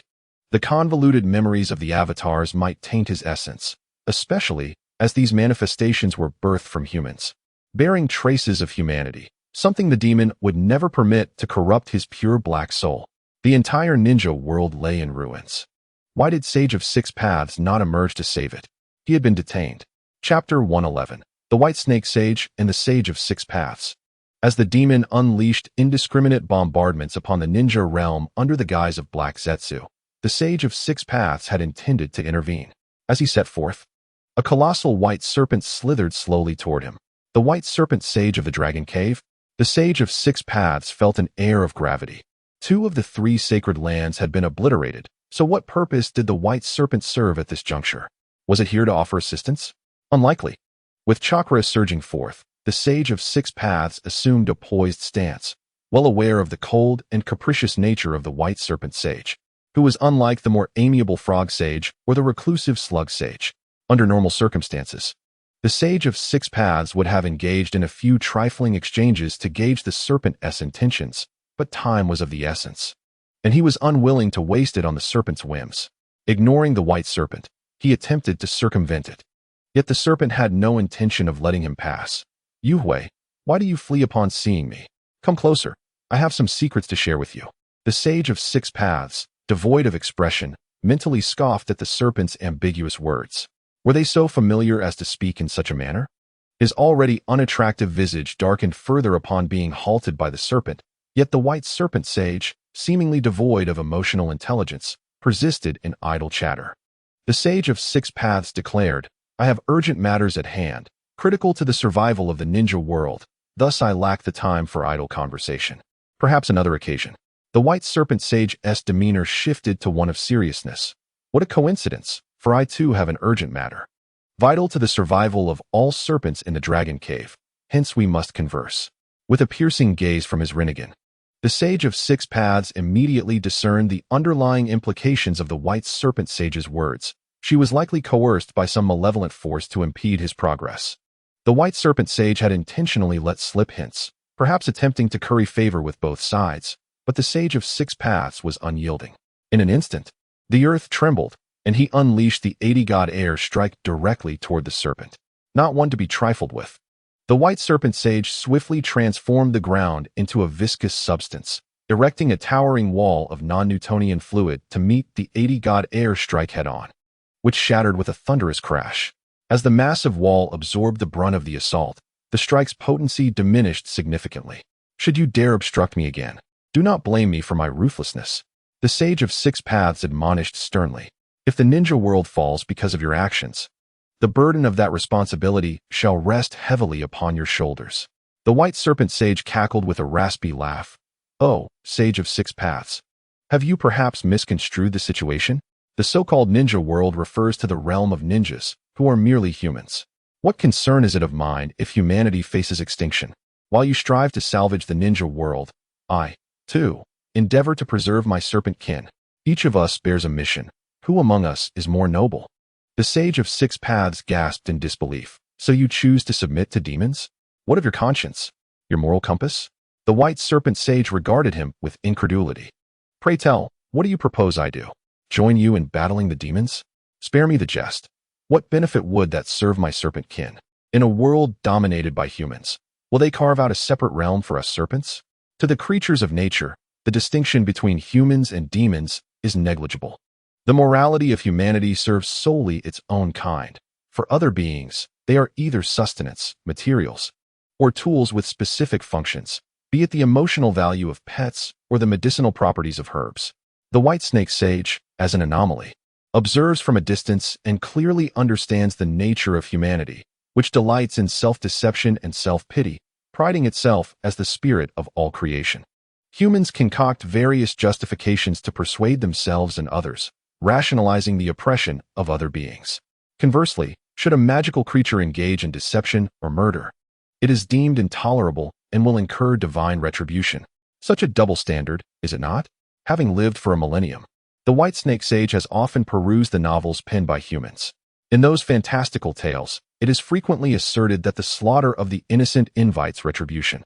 Yet, when humans chop down trees, gather herbs, or slay animals for sustenance and inner elixirs, they scarcely mention innocence or consequences, treating such acts as entirely natural. Ironically, some individuals persist in proclaiming the salvation of all beings, yet their notion of all beings is remarkably narrow, referring solely to human society and excluding any other flora and fauna. In times of great peril, the white snake sage prioritizes the salvation of her own kin. Is there something wrong with that? Indeed, in the eyes of some, the sage's failure to prioritize humans constitutes a grave fault deserving of divine punishment. As a serpent, the white snake sage harbors numerous grievances against humanity. However, were the roles of humans and serpents reversed, and serpents ascended as the world's dominators, she would undoubtedly adopt the same tactics as humans, enslaving all beings, ruthlessly suppressing other sentient species, and exterminating any that might threaten serpent supremacy. Ultimately, the white snake sage does not lament humanity's injustice and double standards. Rather, she resents why serpents have not supplanted humans to become the rulers of the world.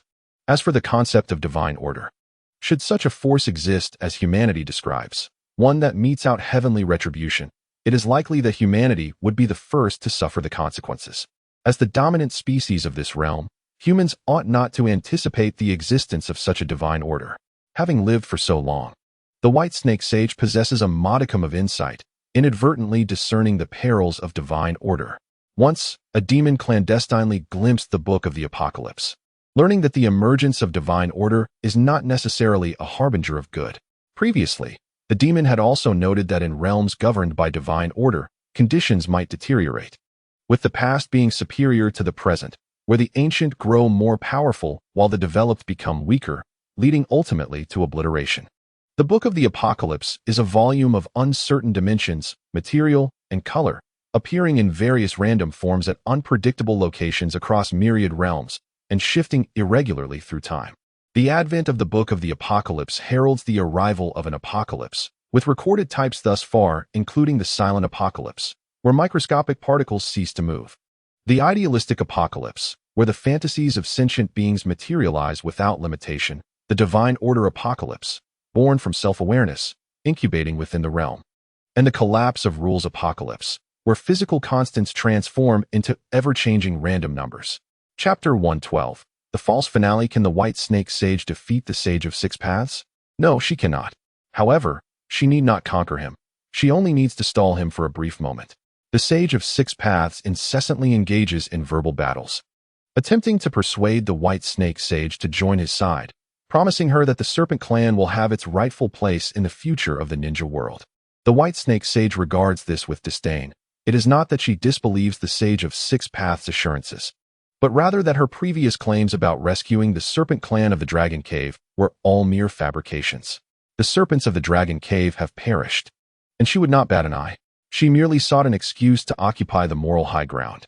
The true reason for the White Snake Sage's inclination towards the demon lies in the fact that the demon has presented her with an opportunity for evolution. Although referred to as the Dragon Cave, it is essentially a serpent's lair, reflecting a part of the White Snake Sage's aspirations to elevate her life form to that of a true dragon. This is her pursuit. The concept of dragons exists within the ninja world. When Might Guy opens the 8th gate and unleashes his ultimate technique, the Night Guy, Crimson Steam transforms into a dragon shape. Although the principle remains unknown, it suffices to illustrate that the ninja world does not regard great serpents as dragons. Perhaps in a more ancient era, before the arrival of Kagaya Tsutsuki, dragons truly existed. The demon does not fully comprehend the serpentine obsession with transformation into dragons. Yet he does not hesitate to exploit this to manipulate the White Snake Sage into doing his bidding. Whether it be lizard-like dragons or serpent-like dragons, the demon possesses an extensive collection of related artifacts. Previously, he encountered another serpent, equally obsessed with becoming a dragon, and disguised himself as a distant cousin to deceive the crafty serpent into surrendering the dragon horn atop its head. At this moment, the red jewel atop the White Snake Sage's head has transformed into a blue, transparent, teardrop-shaped crystal adorned with 2 golden horns. The White Snake Sage has successfully delayed the Sage of Six Paths, resulting in the obliteration of the ninja world. Subsequently, the Sage of Six Paths, filled with wrath, pursues the White Snake Sage relentlessly. According to their agreement, the demon was supposed to come to the White Snake Sage's aid at this juncture. Yet she finds herself waiting in vain for his appearance, likely abandoned. The White Snake Sage remains unfazed. As a seasoned manipulator, she had anticipated this scenario. After all, she has acquired the dragon horn, and even without the subsequent dragon scales, blood, or bones, she feels it was worth it. Summoning the 3 divine maidens from the Dragon Cave, she orders them to act as cannon fodder while she makes her escape. However, the White Snake Sage misjudges several factors. The 3 divine maidens are not as loyal as she presumed, and upon encountering the Sage of Six Paths, they immediately flee. The Sage of Six Paths harbors a far greater hatred for the White Snake Sage than she had imagined, refusing to relent. And then, boom, the dragon horn explodes. The White Snake Sage wails as she rolls on the ground, crying to the heavens, "You dare to scheme against me. Remember this." A look of satisfaction spreads across the face of the Sage of Six Paths, serves her right. Although the population of the ninja world has nearly been extinguished, the Sage of Six Paths still harbors hope. During his battle with his mother, many lives were lost. Yet humanity is akin to wild grass. As long as there are seeds, within a few decades or centuries, they will proliferate and flourish into new clans. Time holds no significance for the Sage of the Six Paths. He possesses the capability to forge a new ninja world. However, before embarking on this endeavor, he seeks to eliminate the formidable White Snake Sage, a looming threat to the future of humanity. Adhering to the principle of striking while the iron is hot, the Sage of the Six Paths brandishes the Tenketsu spear and lunges at the White Snake Sage. The explosion of the dragon horn leaves her mind in a tumult, the fragments infused with an unknown substance that incites her fury. This rage not only amplifies her combat prowess, but also scorches her reason. As the Sage of the Six Paths relentlessly advances, the White Snake Sage, in a moment of impulsivity, resolves to drag him down with her. Though the prospect of mutual destruction seems unlikely, given their extraordinary existence, it is plausible that they possess numerous means of resurrection. Alas, a demon intervenes, delighting in the chaos, delivering fatal blows to both the Sage of the Six Paths and the White Snake Sage. Nagato meets his end as he clings to his last breath. Using his chakra perception to return to the dilapidated dwelling where the young frog squad once trained under the guidance of Jiraiya, time appears to regress. The trio, hand in hand, gathers around the table, destined to decay into ash together, forever entwined in the passage of ages. The ninja world faces utter annihilation, rendered a fragmented shell, teetering on the brink of becoming a lifeless, desolate planet. The Sage of the Six Paths harbors certain truths. Humanity, akin to weeds, will flourish again given sufficient time and nurturing. Thus, the demon leaves a contingency, Noki. The heart of the land of Earth transforms into an idyllic habitat for humanity, allowing them to thrive, only to be sacrificed to the demonized Paradiso as a steady source of energy, much like reaping a harvest. On the moon, Uchiha Obito traverses through the ninja world's transmission pathway to this colossal artificial satellite. After vanquishing Kagaya Otsutsuki and Ishiki Otsutsuki, his body begins to decay and disintegrate into dust. The soul of the demon Sultanias emerges, yet he does not manifest in his true demonic form, but rather in the guise of an Otsutsuki. Despite his triumph, Sultanias dons a layer of caution. As he closes his eyes, an eerie magical force floods in from the unknown, enveloping him like deep-sea creatures. At this moment, he transcends the material universe, with only an oil lamp floating before him. He ignites the Rinnegan, the nine-tailed beasts, the outer path, and the colossal Samsara eye as offerings to the divine lamp. The deity of the lamp emerges, inquiring about his desires. For a moment, Sultanias ponders, sensing an unsettling disquiet. Upon arriving in this world, he had aimed to confront Naruto Uzumaki. In that instant, he fleetingly felt the gaze of the Sage of the Six Paths, a truly formidable being. However, later encounters with the Sage of Six Paths, even to the point of orchestrating his demise, as well as the endeavor to eliminate the spirit of Kagaya Otsutsuki on the moon, seemed to unfold rather smoothly, as if he were the chosen one. An inexplicable sense of mild crisis arose. Sardanas would not disregard his instincts. The ninja world lay in ruins, leaving no means for investigation. Thus he reluctantly summoned external assistance in the form of a wish-granting lamp. The wick ignited with a brilliant radiance, indicating that this time the offerings were plentiful. Yet, due to the lamp's capricious nature, Sardanas rarely made direct wishes for outcomes. He preferred to inquire about the process of resolution. However, the words of the lamp deity that followed left him utterly astounded. Chapter 113. The lamp deity's ramblings. The lamp deity proclaimed that the world in which the demon currently resided might not be the true ninja world, but rather a parallel universe. The origins of parallel worlds could potentially arise naturally, though the likelihood of such occurrences is relatively low. A more probable cause could be attributed to the Rinnegan. Each pair of Rinnegan possesses unique ocular techniques akin to the kaleidoscopic Sharingan, such as Madara Uchiha's Limbo, Sasuke Uchiha's Amenotajikara, and Kagaya Otsutsuki's Kagaya's divine techniques. What abilities does the Sage of Six Paths Rinnegan hold? Kagaya Otsutsuki had demonstrated time freezing, revealing the Rinnegan's formidable power to influence time. If the Sage of Six Paths ocular technique is the manipulation of the timeline, many questions could find answers. Why? Knowing that Kagaya Otsutsuki's enemies could arrive at any moment, does the Sage of Six Paths remain leisurely engaged in establishing peace within the ninja world? Because he harbors no fear, He yearns for peace, yet is oblivious to the true path toward it, thus awakening this technique of timeline segregation. He created numerous parallel worlds as experimental subjects, allowing them to develop freely, observing how to achieve stable and eternal peace. Therefore, despite his profound love for peace, he permits the ninja world to be engulfed in continuous wars and turmoil, as these are merely abandoned timelines. Occasionally, visitors from other realms intrude upon the parallel worlds he has crafted. The Sage of Six Paths welcomes this, as the clash of ideas between the travelers and the native thoughts of the ninja world could spark more innovative insights. The ninja world at the time of Sardanas's arrival may have been authentic, yet due to the effects of the concealment authority, the Sage of Six Paths could not perceive him, remaining unaware of the changes occurring within the ninja world, which had inexplicably descended into chaos.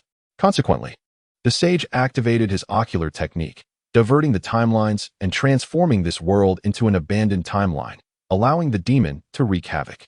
Perhaps the Sage of Six Paths treated the Otsutsuki clan from beyond similarly, confining them to invade parallel worlds, forever unable to reach the true ninja world.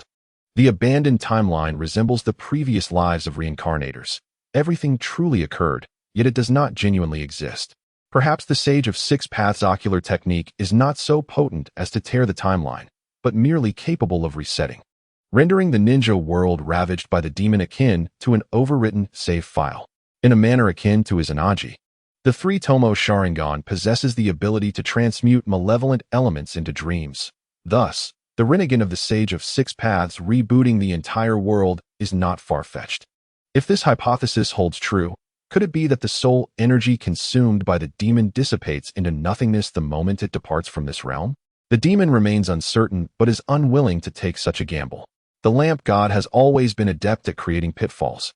When the demon seeks his counsel for problem-solving strategies, he instead presents the demon with a multiple-choice dilemma. After postulating a profound theory regarding the Rinnegan's ability to bifurcate timelines, the lamp god introduces a second line of thought: infinite Tsukuyami.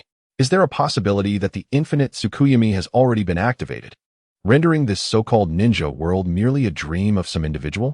This speculation is not without merit, especially given the peculiar shifts in Naruto's character design.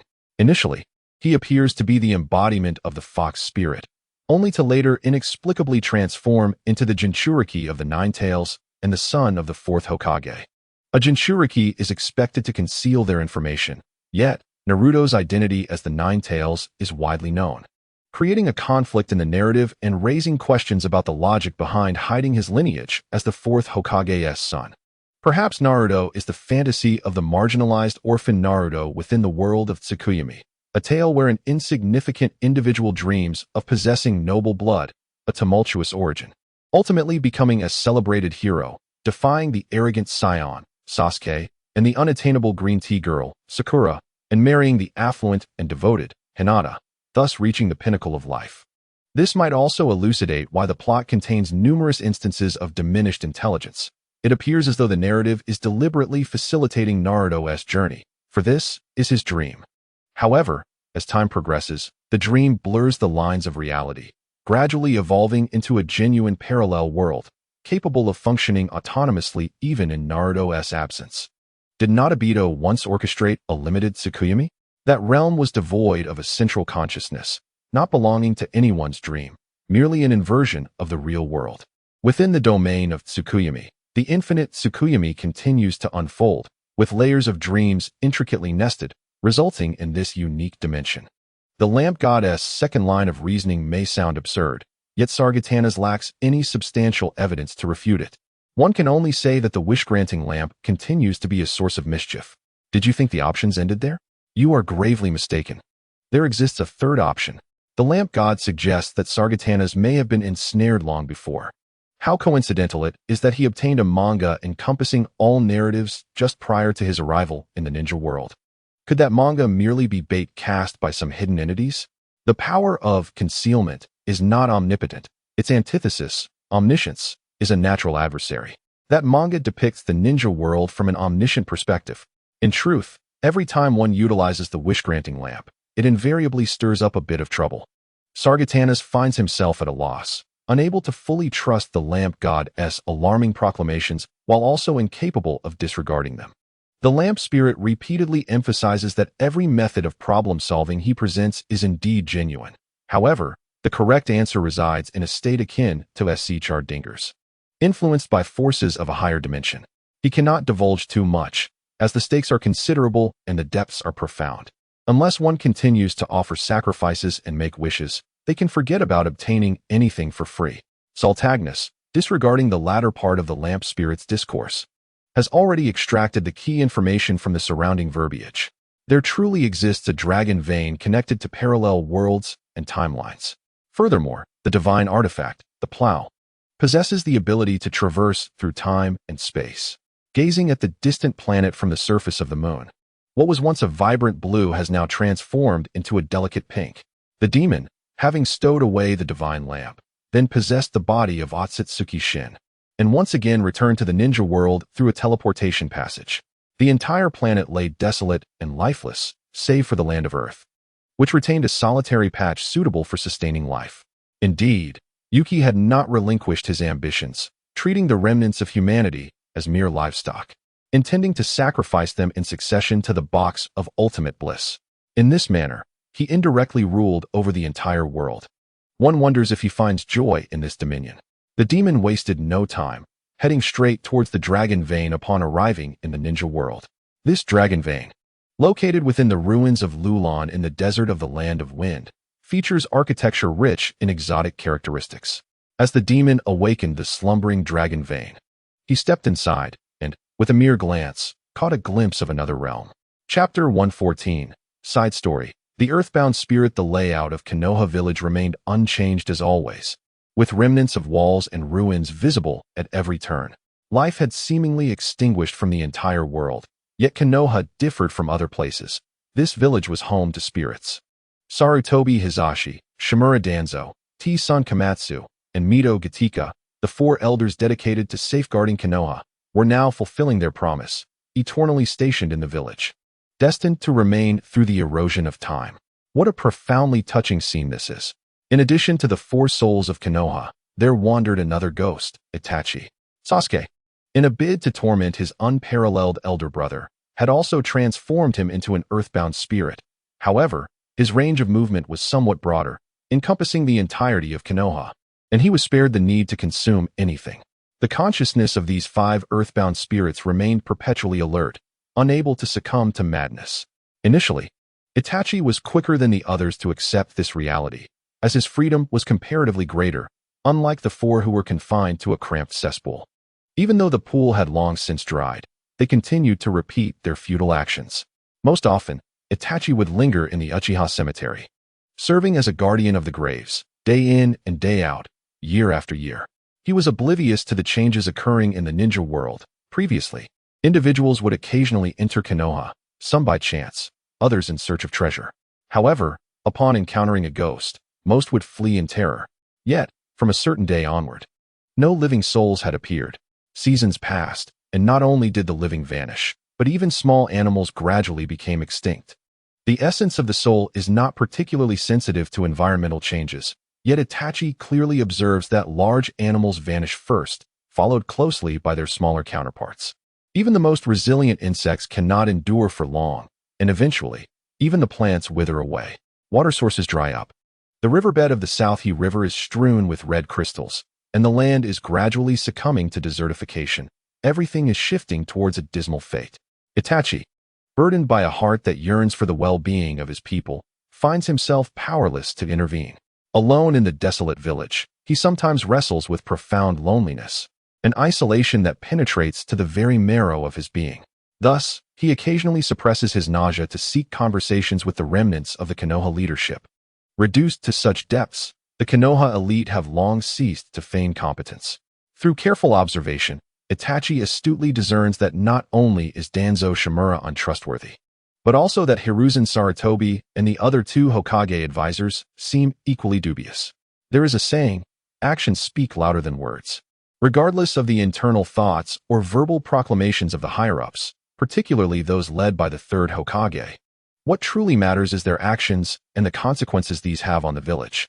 No matter how flowery their speech or how lofty their intentions may seem, it is all mere nonsense. The village's progression speaks volumes. As leaders, the greatest fear lies not in their malevolence, but in their foolishness. If ruthless and unyielding decisions elevate the village, then such actions are justifiable. If not, they have committed folly. Judging success or failure by results is the most straightforward and effective method of assessment. Itachi cannot help but reflect upon his own clan.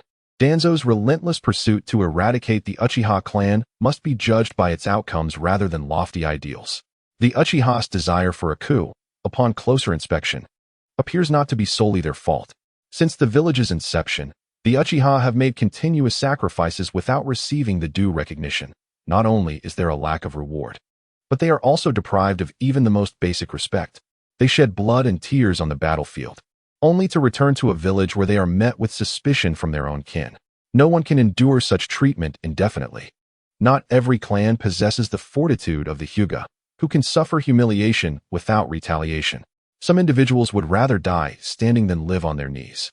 Itachi often ponders whether, had the village treated the Uchiha with fairness and equity, and if Shisui had not fallen victim to Danzo's machinations, perhaps the outcome would not have deteriorated to such a lamentable state. Had the Uchiha not faced annihilation, Konoha's overall strength would not have suffered so greatly, and they would not have been vulnerable to exploitation. One misstep led to another, and Sasuke would not have been driven to madness, losing his humanity. Since Itachi has been bound to Konoha as a spectral presence by Sasuke, he finds himself with ample idle time, which inevitably leads to troubling thoughts. In the past, he hesitated to delve deeply into whether the clan's extermination was justified, fearing that his own intellect might uncover unsettling truths he could not bear to accept. Unfortunately, controlling one's thoughts proves to be an arduous endeavor. From a young age, Itachi contemplated the meaning of life and the essence of peace, gradually distancing himself from his arrogant kin and gravitating towards the higher echelons of Konoha. Ultimately, he sacrificed his own family for the sake of Konoha and his brother, bringing about their destruction with his own hands. Long before Sasuke wielded Shikaku to obliterate Konoha, Itachi harbored an inkling of his monumental error. Yet he remained steadfastly unwilling to concede, treading a path of darkness until he was battered and bruised. Had the Uchiha coup succeeded, might the outcome have been more favorable? At the very least, Hiruzen's faction, upon their failure, lacked the capacity to wreak havoc akin to Sasuke's. Unbeknownst to the truth, Itachi believed the ninja world would descend into chaos, intricately intertwined with Sasuke's fate. While he lamented the arrogance of his clan, he himself was not devoid of hubris. In the original narrative, he firmly believed that Sasuke, possessing the eternal Mangeki Sharingan, could single-handedly restore the Uchiha name. In that moment, he was equally convinced that it was indeed Sasuke's ocular jutsu that precipitated the ruination of the ninja realm. Every Uchiha held unwavering confidence in the Sharingan. The soul, once shattered, might cease to feel pain, and Itachi yearned for his complete obliteration, longing for the total annihilation of his essence. To kill is merely to destroy the body.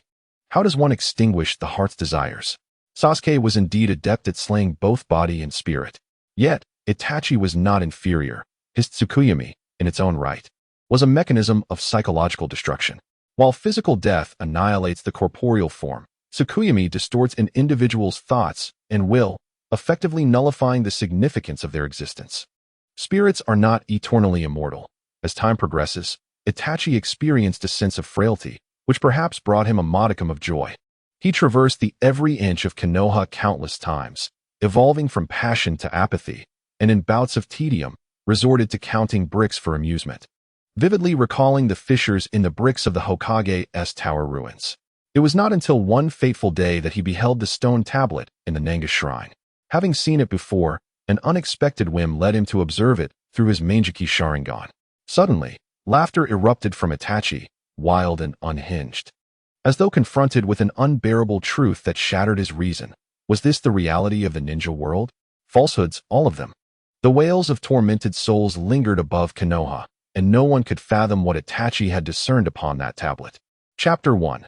The resurrection of Orochimaru in a pitch-black underground laboratory. A short-haired woman submerged in a nutrient tank suddenly convulsed violently. The three black tomo upon her shoulders blazed with intense heat, and a massive white serpent emerged from the cursed seal, from which a slithering man, enveloped in viscous slime, gradually crawled out. Orochimaru had returned to life. when Tsunade sought Orochimaru's aid to cure Shizun's madness. He was powerless and had no choice but to place her in a nutrient chamber for future consideration. At that moment, a spark of inspiration struck him, and he left a heavenly cursed seal on Shizun. The initial plan for resurrection had long since grown cold. Yet Orochimaru's foresight in leaving that mark provided him the opportunity to return to this beautiful world, placing Shizun in another nutrient tank and inscribing another cursed seal. Orochimaru cautiously exited the underground laboratory, only to be taken aback. This was far from the beautiful world he envisioned. It was, in truth, a hellish realm. Faced with a ninja world utterly devastated, Orochimaru found himself momentarily adrift. He could endure solitude, quietly engaging in scientific pursuits, yet such endeavors require an industrial foundation for support. Otherwise, who would fabricate the instruments of research? Orochimaru, a biologist, should not be expected to engage in industrial manufacturing himself. With his inhuman physical prowess, he has ventured into a world inhospitable to human existence, and for an extended duration, he encountered no living souls. Instead, he found the ruins of Konoha populated by 4 deceased individuals, whom he merely observed from the shadows, refraining from approaching them to spare his former teacher the embarrassment. In the land of Earth, a small remnant of humanity persists under the rule of Inoki. In his recollection, Inoki was a frail, elderly man. Yet this image was swiftly overshadowed, perhaps due to his resurrection. Orochimaru realized his cognitive dissonance and grew increasingly wary of approaching the land of Earth. Inoki was formidable, and his autocratic governance had nearly obliterated all literature, exterminating scholarly ninjas and those possessing knowledge, while ruthlessly implementing policies to subjugate the populace. The younger generation revered Inoki as a deity, fervently devoted to him, willing to unconditionally lay down their lives at any moment. In due course, Orochimaru discovered the dragon vein.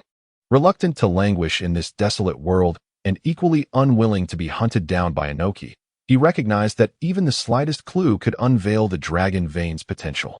Uncertain whether the dragon vein would transport him to the past or a parallel realm, he soon discerned the latter. Shortly after departing the desert of the Land of Wind, he encountered an old friend. From a distance, he saw a white-haired man sprinting towards him. "Orochimaru, you're alive. I knew you wouldn't perish so easily," Jiraiya exclaimed, his face a mixture of joy and tears, arms wide open in an attempt to embrace Orochimaru, who disdainfully pushed his face away. "Jiraiya," Orochimaru rasped, though secretly pleased. His emotions remained reserved and understated, unlike Jiraiya's overt enthusiasm. Given Jiraiya's tone, did the Orochimaru of this world meet his demise? For a moment, Orochimaru regarded Jiraiya with inquisitive eyes. Jiraiya could undoubtedly provide him with valuable intelligence. As they conversed while walking, it became evident that Jiraiya still wished to coax Orochimaru back to Konoha, to which Orochimaru neither consented nor declined, using the opportunity to extract more information from Jiraiya. In the forests of the Land of Rice, the rustling leaves filled the air as Jiraiya gazed at the precipice before them, unable to contain his curiosity. "Orochimaru, what brings you here?" He desired to bring Orochimaru back to Konoha, yet his intellect was no match for Orochimaru's cunning, leading him unwittingly to the Land of Rice. "Strange occurrences have been happening in Konoha. We genuinely need you," Jiraiya implored. Orochimaru shot him a sidelong glance. "You refuse to articulate what precisely has transpired in Konoha and merely urge me to return. Do you believe that is plausible?" "I think it is," Jiraiya murmured, though in truth, he too was not well informed about the changes in Konoha. However, the third Hokage had urgently summoned him, Tsunade, and most of the Konoha ninjas on missions, indicating the gravity of the situation. After a further exchange, Orochimaru, realizing Jiraiya had exhausted his supply of useful information, issued an unambiguous dismissal. Jiraiya departed in a state of palpable grievance, and only after his figure had completely vanished did Orochimaru strike the ground with considerable force. Instantly, a chasm in the precipice ahead caved inward, revealing an entrance. Cautiously, Orochimaru ventured within. Indeed, the disparities between the two worlds were not markedly pronounced in either realm. Orochimaru would select a similar location to establish his base. Returning to Konoha was out of the question, not solely due to ideological differences, but also because Orochimaru harbored a profound aversion to Uchiha Sasuke and Hokage Neji, along with that enigmatic individual who thrived on chaos. Within his new stronghold, Orochimaru adeptly acclimatized to the environment, diligently gathering intelligence while clandestinely investigating the circumstances surrounding his own demise. The temporal flow of the two worlds differed slightly. In this realm, it had only been 2 years since the night of the Uchiha clan's massacre, and astonishingly, Sasuke had awakened the Sharingan's single tomo. Upon receiving this news, Orochimaru found himself momentarily bewildered. The Sasuke of his recollection was a masterful schemer, and none knew precisely when he had awakened his bloodline ability. His first public display of the Sharingan's prowess had been the Manjiki, which had decimated Konoha. Could it be that this world Sasuke had undergone a transformation in character? Orochimaru's expression gradually morphed into one of intrigue, and he subsequently sought to gather additional information regarding Sasuke, the revelations of which were genuinely astonishing. According to his findings, this Sasuke was not adept in the fire and lightning techniques typically wielded by the Uchiha clan. Rather, he excelled in an unusual form of mist technique. Conversely, this world Sasuke was quite the opposite, possessing substantial prowess in fire and lightning techniques, while showing little proficiency in water techniques, let alone the corrosive mist. Furthermore, the personality traits of the two Uchiha Sasukes diverged significantly. The young Sasuke of this world was difficult to comprehend. Neji Hyuga, on the other hand, exhibited little change. Reticent and burdened with deep-seated grievances, Orochimaru speculated that he must be secretly concocting a plot to obliterate the Hyuga clan. Konoha had faced numerous calamities over the years, from the chaos of the Nine Tails to the Uchiha massacre, and it was conceivable that the Hyuga clan might also face annihilation, with the village potentially reduced to rubble, a truly tragic fate. However, before Uchiha Sasuke and Hyuga Neji could mature, Konoha was once again beset by misfortune. Orochimaru began to receive a stream of news. Initially, many villagers had vacated Konoha, and shortly thereafter, he learned that the third Hokage had issued an order to relocate the village. Unfortunately, Konoha ultimately could not facilitate a smooth relocation, inexplicably transforming into a tourist attraction instead. Chapter 2. The enigmatic rules. What calamity had befallen Konoha? Not only was Orochimaru intrigued, but it seemed the gaze of the entire shinobi world was fixated upon this matter. A portion of the villagers who had departed Konoha gradually divulged an extraordinary occurrence. One fateful day, a colossal screen suddenly materialized above the Hokage rock, followed by a piercing electronic voice reverberating throughout every corner of Konoha. The screen displayed ominous red characters. The rule of strange tales is about to descend.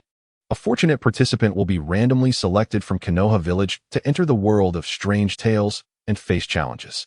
Should the participant successfully navigate the trials, both they and Konoha village will receive rewards. Conversely, failure will summon the strange tales upon them. Below are the essential considerations for the rule of strange tales. Please remember them well. In the realm of the bizarre and the extraordinary, the fortunate participants in the rule of strange tales dungeon find their extraordinary powers rendered ineffective, their physical attributes adjusted to those of an ordinary adult. Should a participant succumb to death within this eerie narrative, resurrection is not an option. The tale will simply select another fortunate soul. The rules are paramount. Disregard for them invites the manifestation of the strange. As the countdown commenced, instinctively, the ninjas of Konoha were skeptical, believing the words displayed on the screen to be a ruse of an impending enemy attack. A person's knowledge, experiences, and perspectives shaped their understanding of the world, influencing their judgments of the unknown. An ancient individual witnessing a colossal disk floating in the sky might prostrate themselves, proclaiming the arrival of deities, while a modern individual would likely capture the moment on camera. Those well-versed in fantastical narratives might envision extraterrestrial beings descending, believing themselves to be the destined savior of the world against invasion. Humans instinctively assess the unknown through the lens of their own cognitive habits. Thus, upon encountering the screen of the rule of strange tales, the ninjas immediately activated their wartime defensive protocols. The third Hokage, leading a covert team, attempted to dismantle the screen, only to discover that no ninjutsu could penetrate it. Their efforts passed through as if the screen were a mere illusion, leaving no impact. Before long, an unassuming villager was selected by the rule of strange tales and entered the dungeon, his every move observable on the grand screen.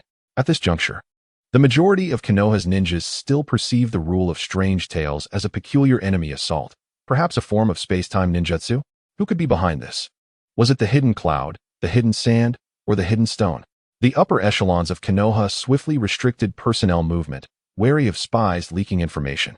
If word got out about the bizarre entity hovering above the Hokage rock, Konoha's reputation would be irreparably tarnished. The first fortunate participant, an ordinary villager, succumbed to panic and perished within the tale almost immediately. It was only after this initial failure that the ninjas began to sense something amiss. Such an expansive and precisely calibrated force, could it truly be wielded by other ninja villages? Did they possess such power? The rule of strange tales suppressed extraordinary abilities, rendering ninjas unable to utilize their jutsu, while the narrative itself played a clever game with words.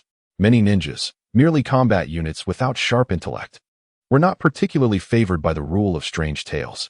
The relentless failures led to the complete downfall of Konoha. The once proud village had devolved into a mere tourist attraction, drawing numerous individuals from other ninja villages for investigation.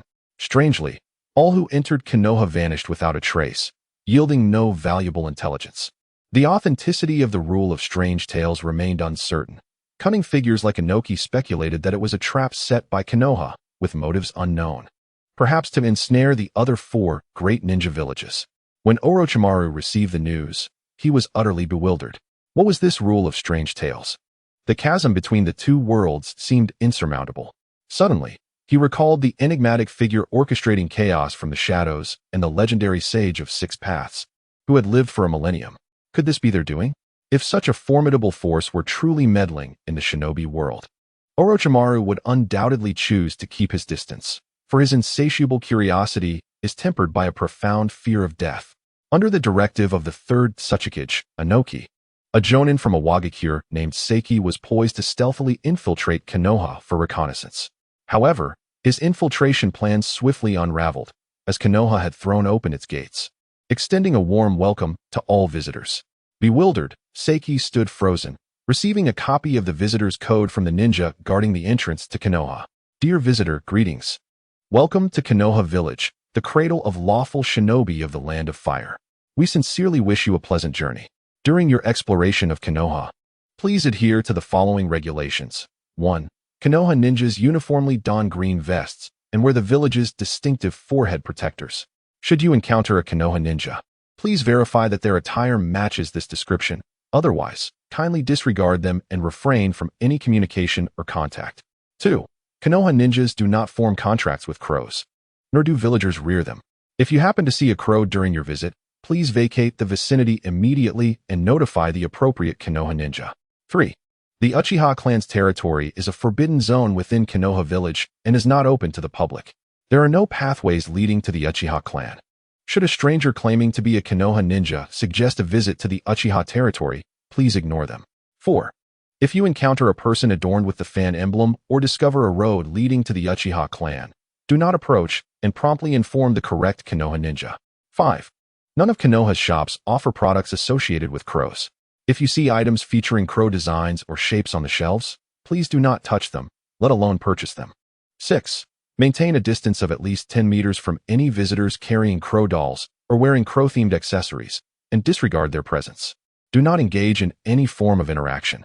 7. Should you inadvertently breach any rules or experience symptoms such as diminished vision, emotional instability, or reddened eyes, immediately seek assistance from the appropriate Konoha ninja, who will escort you to the Hokage building. 8.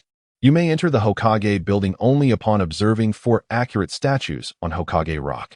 If any other scenario arises, please remain in place until Hokage Rock returns to normal. Only then is the Hokage building deemed safe. 9. The Hokage building is secure. If you encounter insurmountable difficulties or face a life-threatening crisis with no Konoha ninja nearby to assist, urgently seek every possible means to reach the Hokage building. 10. Be wary of friends who stray from your side and then reappear, especially if they urge you to visit the Uchiha territory or recommend purchasing crow-related items. Chapter 3. New rules have emerged upon receiving this visitor's code. Seiki was left utterly perplexed. What on earth is this?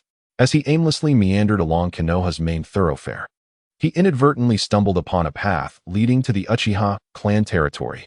What did the code say to do in such a situation? As a competent spy, Shushi resolved to embark on a clandestine reconnaissance mission. Gradually approaching the path, he beheld a colossal sign at the intersection, proclaiming a warm welcome to the Uchiha clan, beneath which were inscribed a multitude of new regulations. Dear travelers, welcome to Uchiha.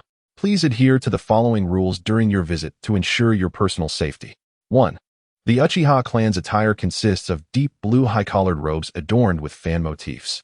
Prior to entering the clan's territory, it is imperative to procure and don a complete set of clan garments from the reception at the entrance. 2.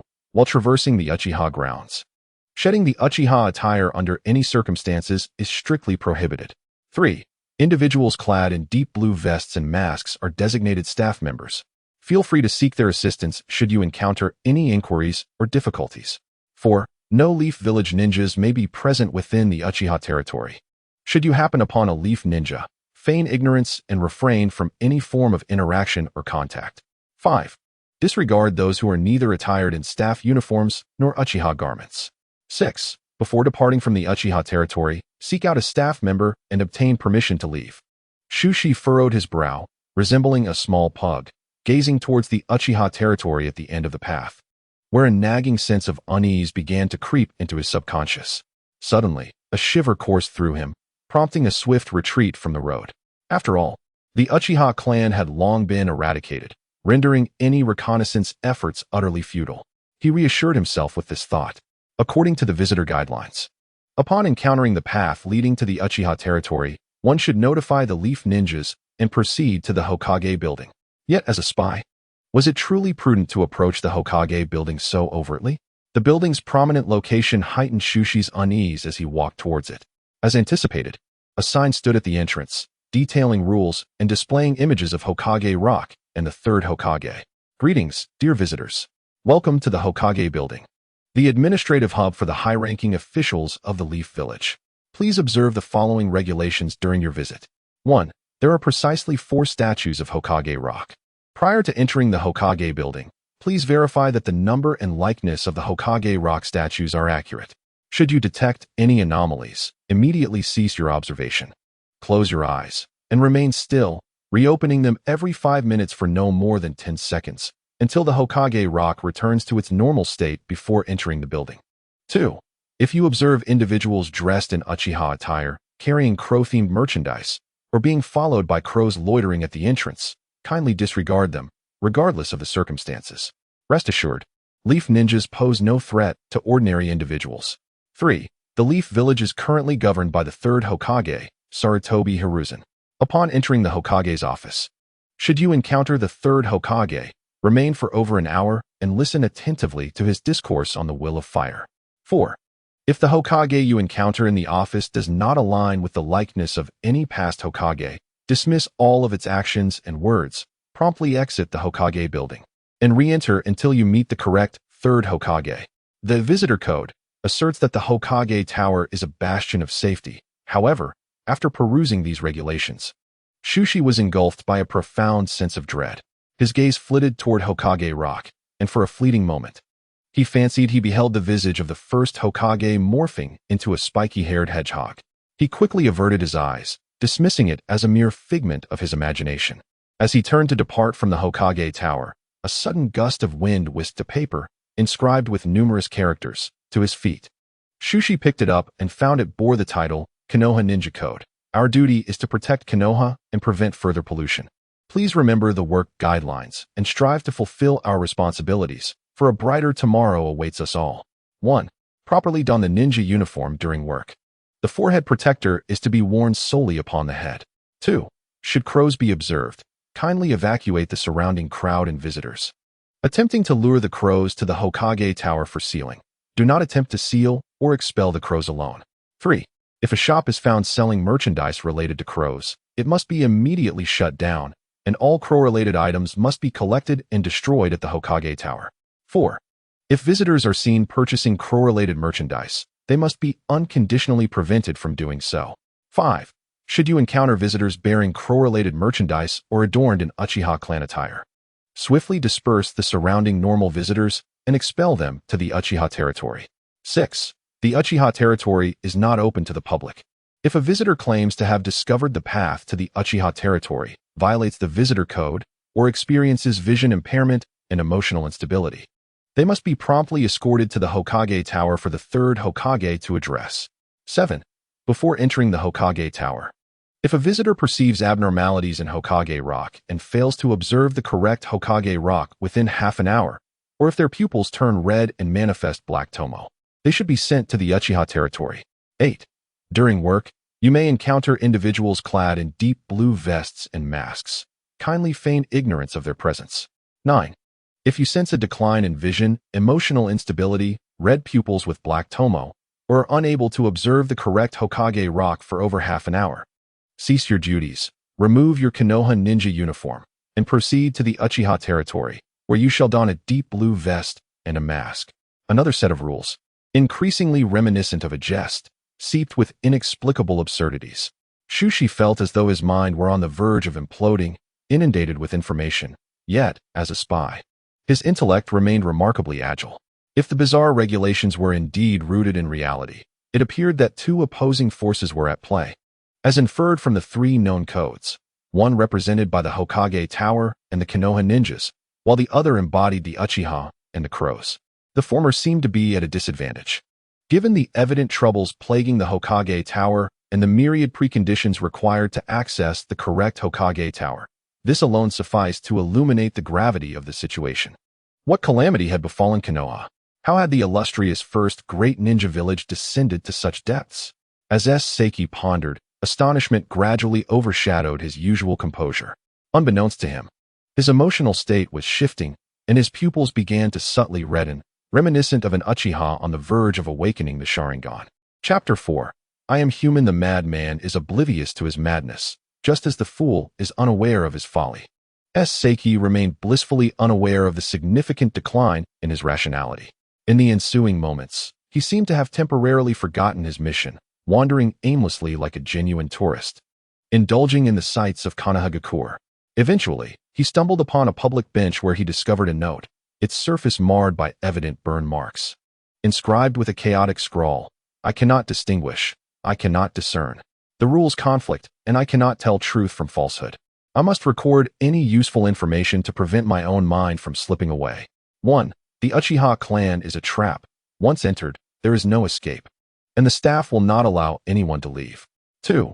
Do not trust the ninjas of Konoha completely. They were the ones who pushed me into the Uchiha territory, and after I managed to sneak out, they sent me back. 3. Near the entrance to the Uchiha clan's domain is a concealed sign. The writing is crossed out. 4. There exists a secret passage within the South Shrine that can lead one out of Konoha, yet I cannot shake the feeling that it harbors ill omens. 5. I am not an Uchiha. The handwriting is somewhat hasty. 6. Humans are bipedal beings that walk upon the ground. They cannot fly, nor do they possess feathers. The writing is exceedingly careless. Seiki was momentarily taken aback, but soon recollected his identity and mission, furrowing his brow in contemplation. A concealed sign at the entrance to the Uchiha clan? Could it be the hidden correct rules? Based on previous guidelines, it was evident that the Uchiha posed a certain danger, yet crucial information might also be concealed within this peril. Should he proceed? Without much deliberation, Seiki rose and strode directly toward the Uchiha territory, inexplicably feeling a sense of familiarity with this path. Upon reaching the entrance, he found the same sign detailing the rules for visiting the Uchiha clan's domain. As he ventured further, he could faintly perceive the bustling splendor of the Uchiha clan. Wait a moment. Hadn't the Uchiha clan been exterminated? Who were those people bustling about in the clan's territory? Tourists clad in Uchiha attire?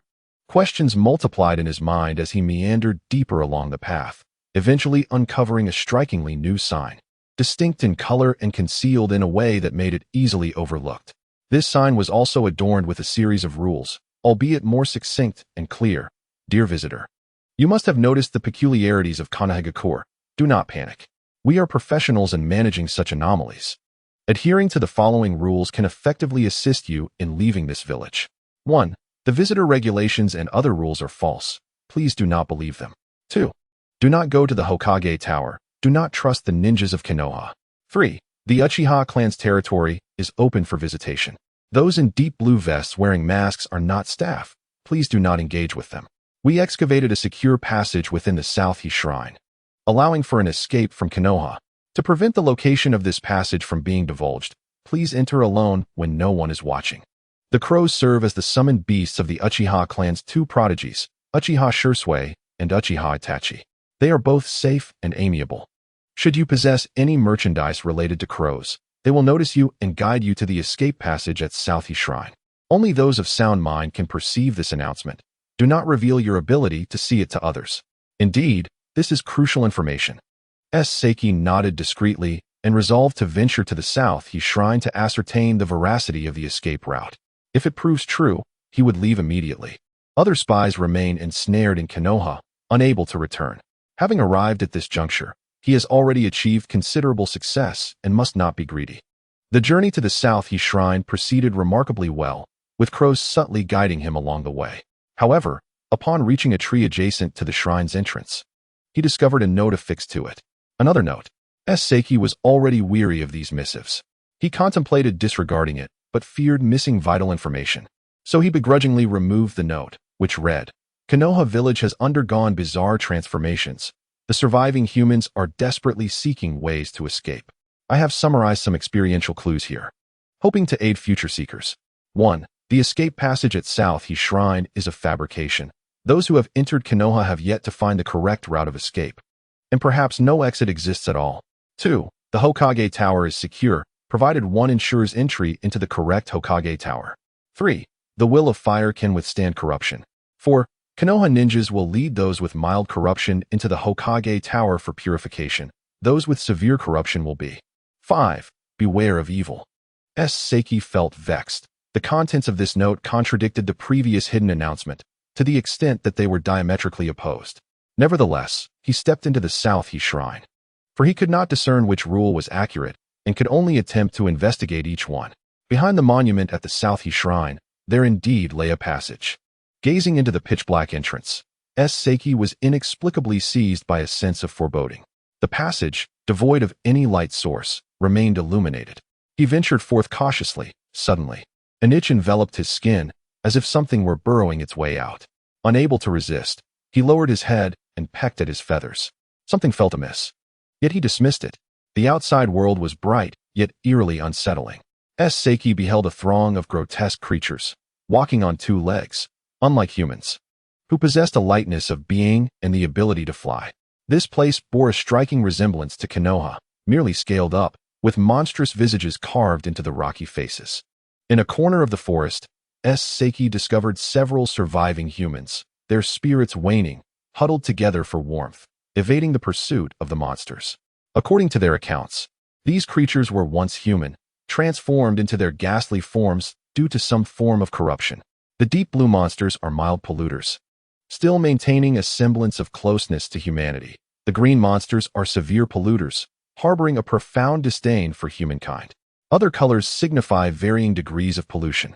Humans have the ability to alleviate a portion of the pollution afflicting the monsters, merely by approaching the severe polluters, persuading them to gradually regain their humanity, thus transforming from severe to mild. However, to restore them entirely to normalcy, one must journey to the shrine in the mountains. Seiki has been imbued with an abundance of knowledge. His original mission, what was it again? He was indeed appointed to rescue these polluters. A mission both noble and grand. Seiki unfurled his wings and soared gracefully, quietly approaching those monsters. Chapter 5. Code of Conduct. As the sun slowly ascended the horizon, heralding a new day, the alarm clock roused Kakashi from slumber in the staff dormitory of the Uchiha clan territory. With bleary eyes, he bore the unmistakable weight of fatigue upon his visage. Clad in a deep blue vest, he pushed open the door to commence his daily routine. In the southeastern corner of the Uchiha territory stood the staff cafeteria, where a notice board proclaimed the cafeteria rules. Kakashi scrutinized the sign, noting that there had been neither alterations nor additions, before entering the cafeteria to order breakfast. As he consumed his meal, he extracted from his pocket a copy of the staff code of conduct, which outlined the regulations necessary for those working within the Uchiha territory. 1. Please wear a mask while working and refrain from removing it. 2. If someone inquires why the Uchiha territory is not open to the public yet they have entered, remain silent until they depart. 3. Minimize contact with crows. 4. Exiting the Uchiha territory is prohibited. Should any visitors express a desire to leave, kindly refuse and prevent them from doing so. 5. Under no circumstances may staff leave the Uchiha territory. Kakashi had long since memorized the contents of this code. Yet he diligently reread it each day, for memory may be subject to unknown influences. When the screen displaying the rules of the urban legend appeared upon Hokage Rock, the populace initially mistook it for a peculiar form of enemy assault. It was only when the situation grew dire that they began to take the rules seriously. By then, it was far too late. The urban legend spread rapidly through Konoha, prompting Sarutobi Hiruzen to issue orders for the evacuation of the masses and an immediate relocation of the entire village. Better to suffer embarrassment than total annihilation. Alas, relocation required time, and the urban legend would not wait. In an instant, Konoha fell into a scene of horror, with no means of entry or exit, as the shinobi have yet to discover a viable escape route.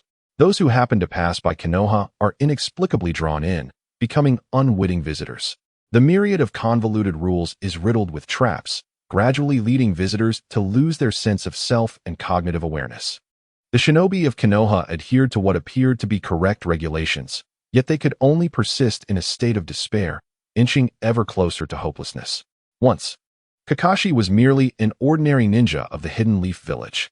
However, perhaps due to the transplantation of a Sharingan, he soon fell victim to the corruption of the Uchiha clan. Subsequently, he shed his green vest in favor of a deep blue one and ventured into the Uchiha territory, assuming the role of a staff member. The essence of the bizarre rules remains an enigma to the Leaf Village, elusive and inscrutable. Its emergence resembles a game crafted by an omnipotent being to pass the time, with the ninjas of the Leaf Village merely unfortunate pawns in this grand scheme. Speculations arose regarding the Uchiha's involvement, particularly centered on Shimura Danzo, as many of the rules within the tales bore connections to the Uchiha clan.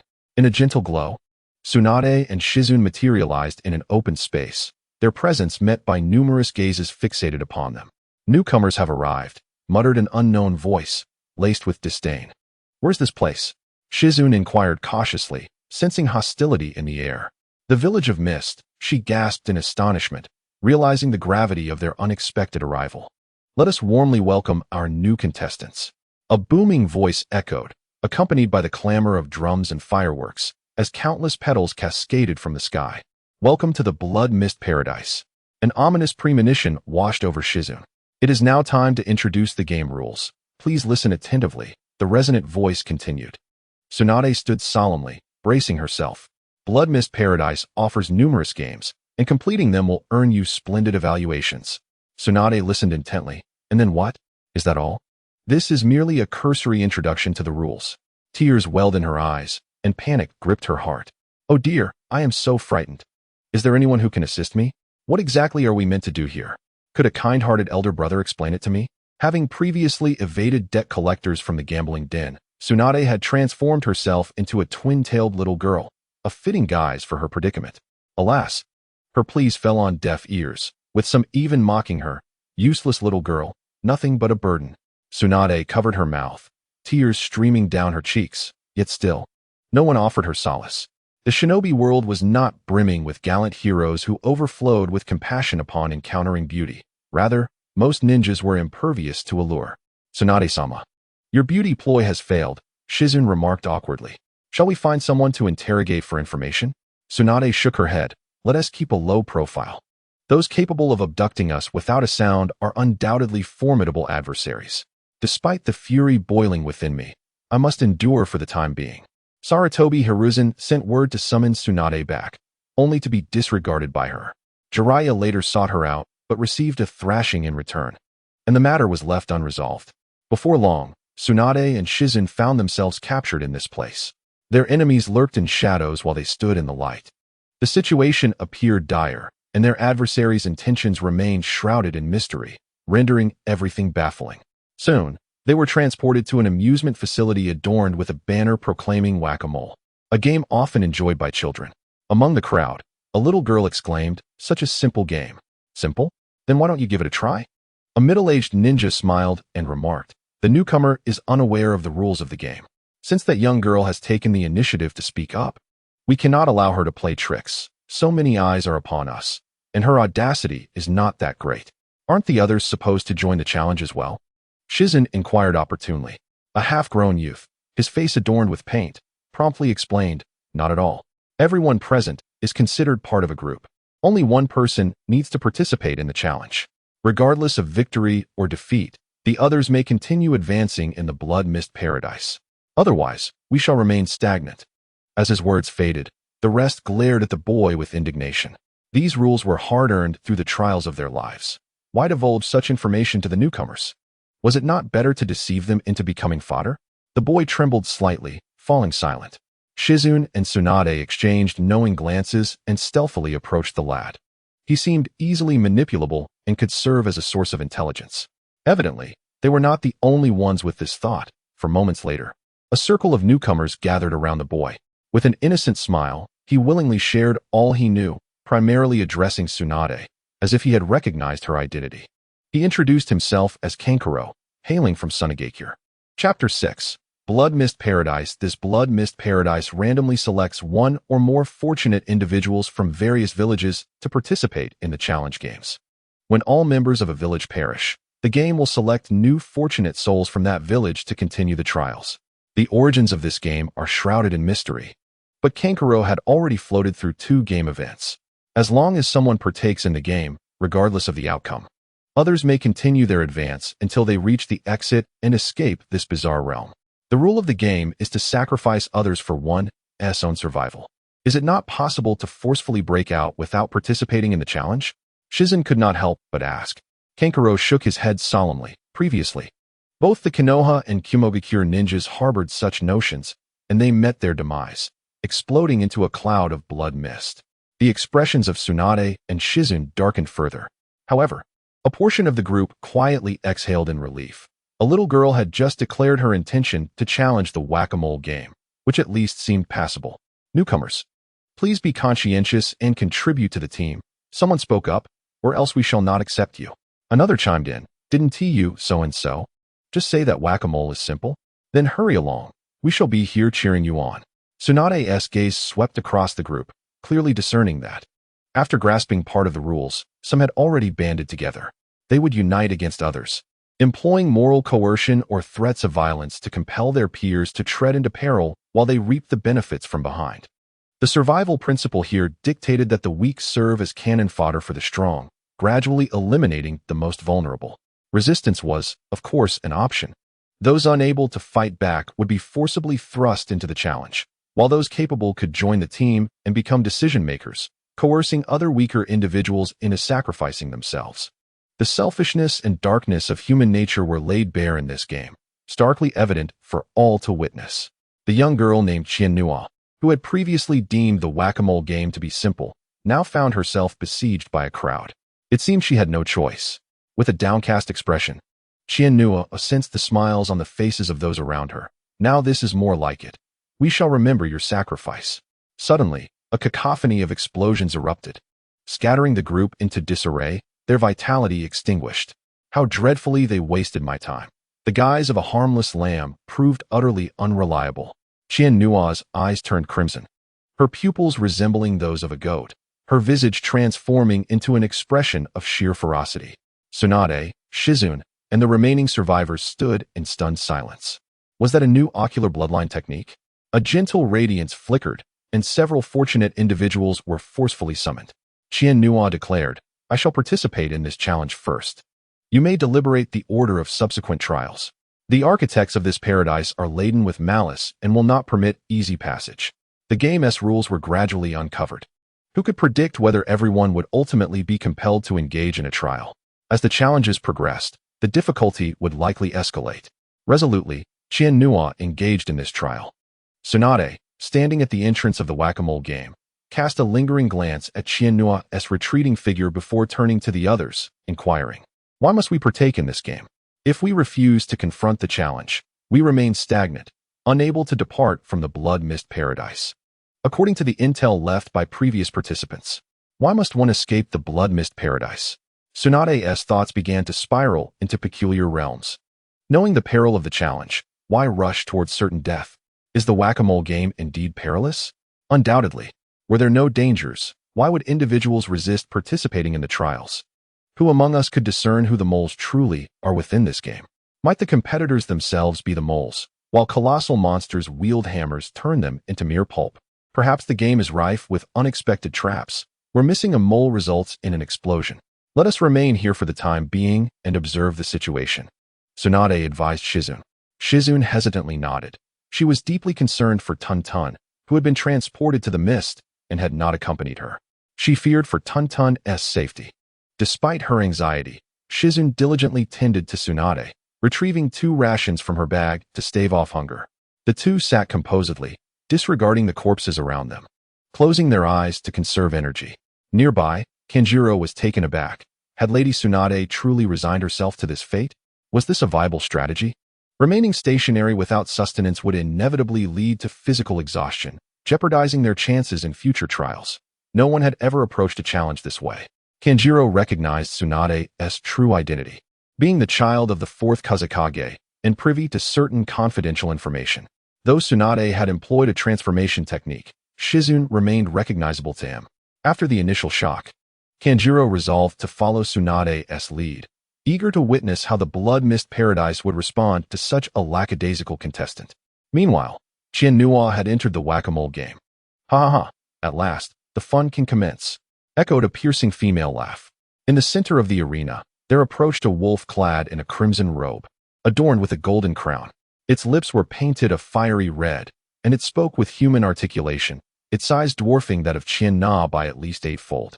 Gazing upon her with palpable excitement. Hee, watch how I dispatch you. The colossal wolf, from seemingly nowhere, produced an enormous frying pan and swung it fiercely towards Qianhua. In an instant, she comprehended her predicament. She had become akin to a gopher. With agility, she leapt aside as the frying pan struck the ground, creating a deep crater and sending dust swirling everywhere. Qianhua's eyes transformed once more, hailing from the bloodline of the dragon clan. She unleashed her ocular technique, the blood dragon eye. A flash of crimson light erupted, and the wolf's shoulder exploded, blood gushing forth. Alas, this phenomenon lasted but a fleeting second. As the blood swiftly retreated into the wolf's body, the wound healing as though it had never existed. A formidable adversary indeed, Qianhua furrowed her brow.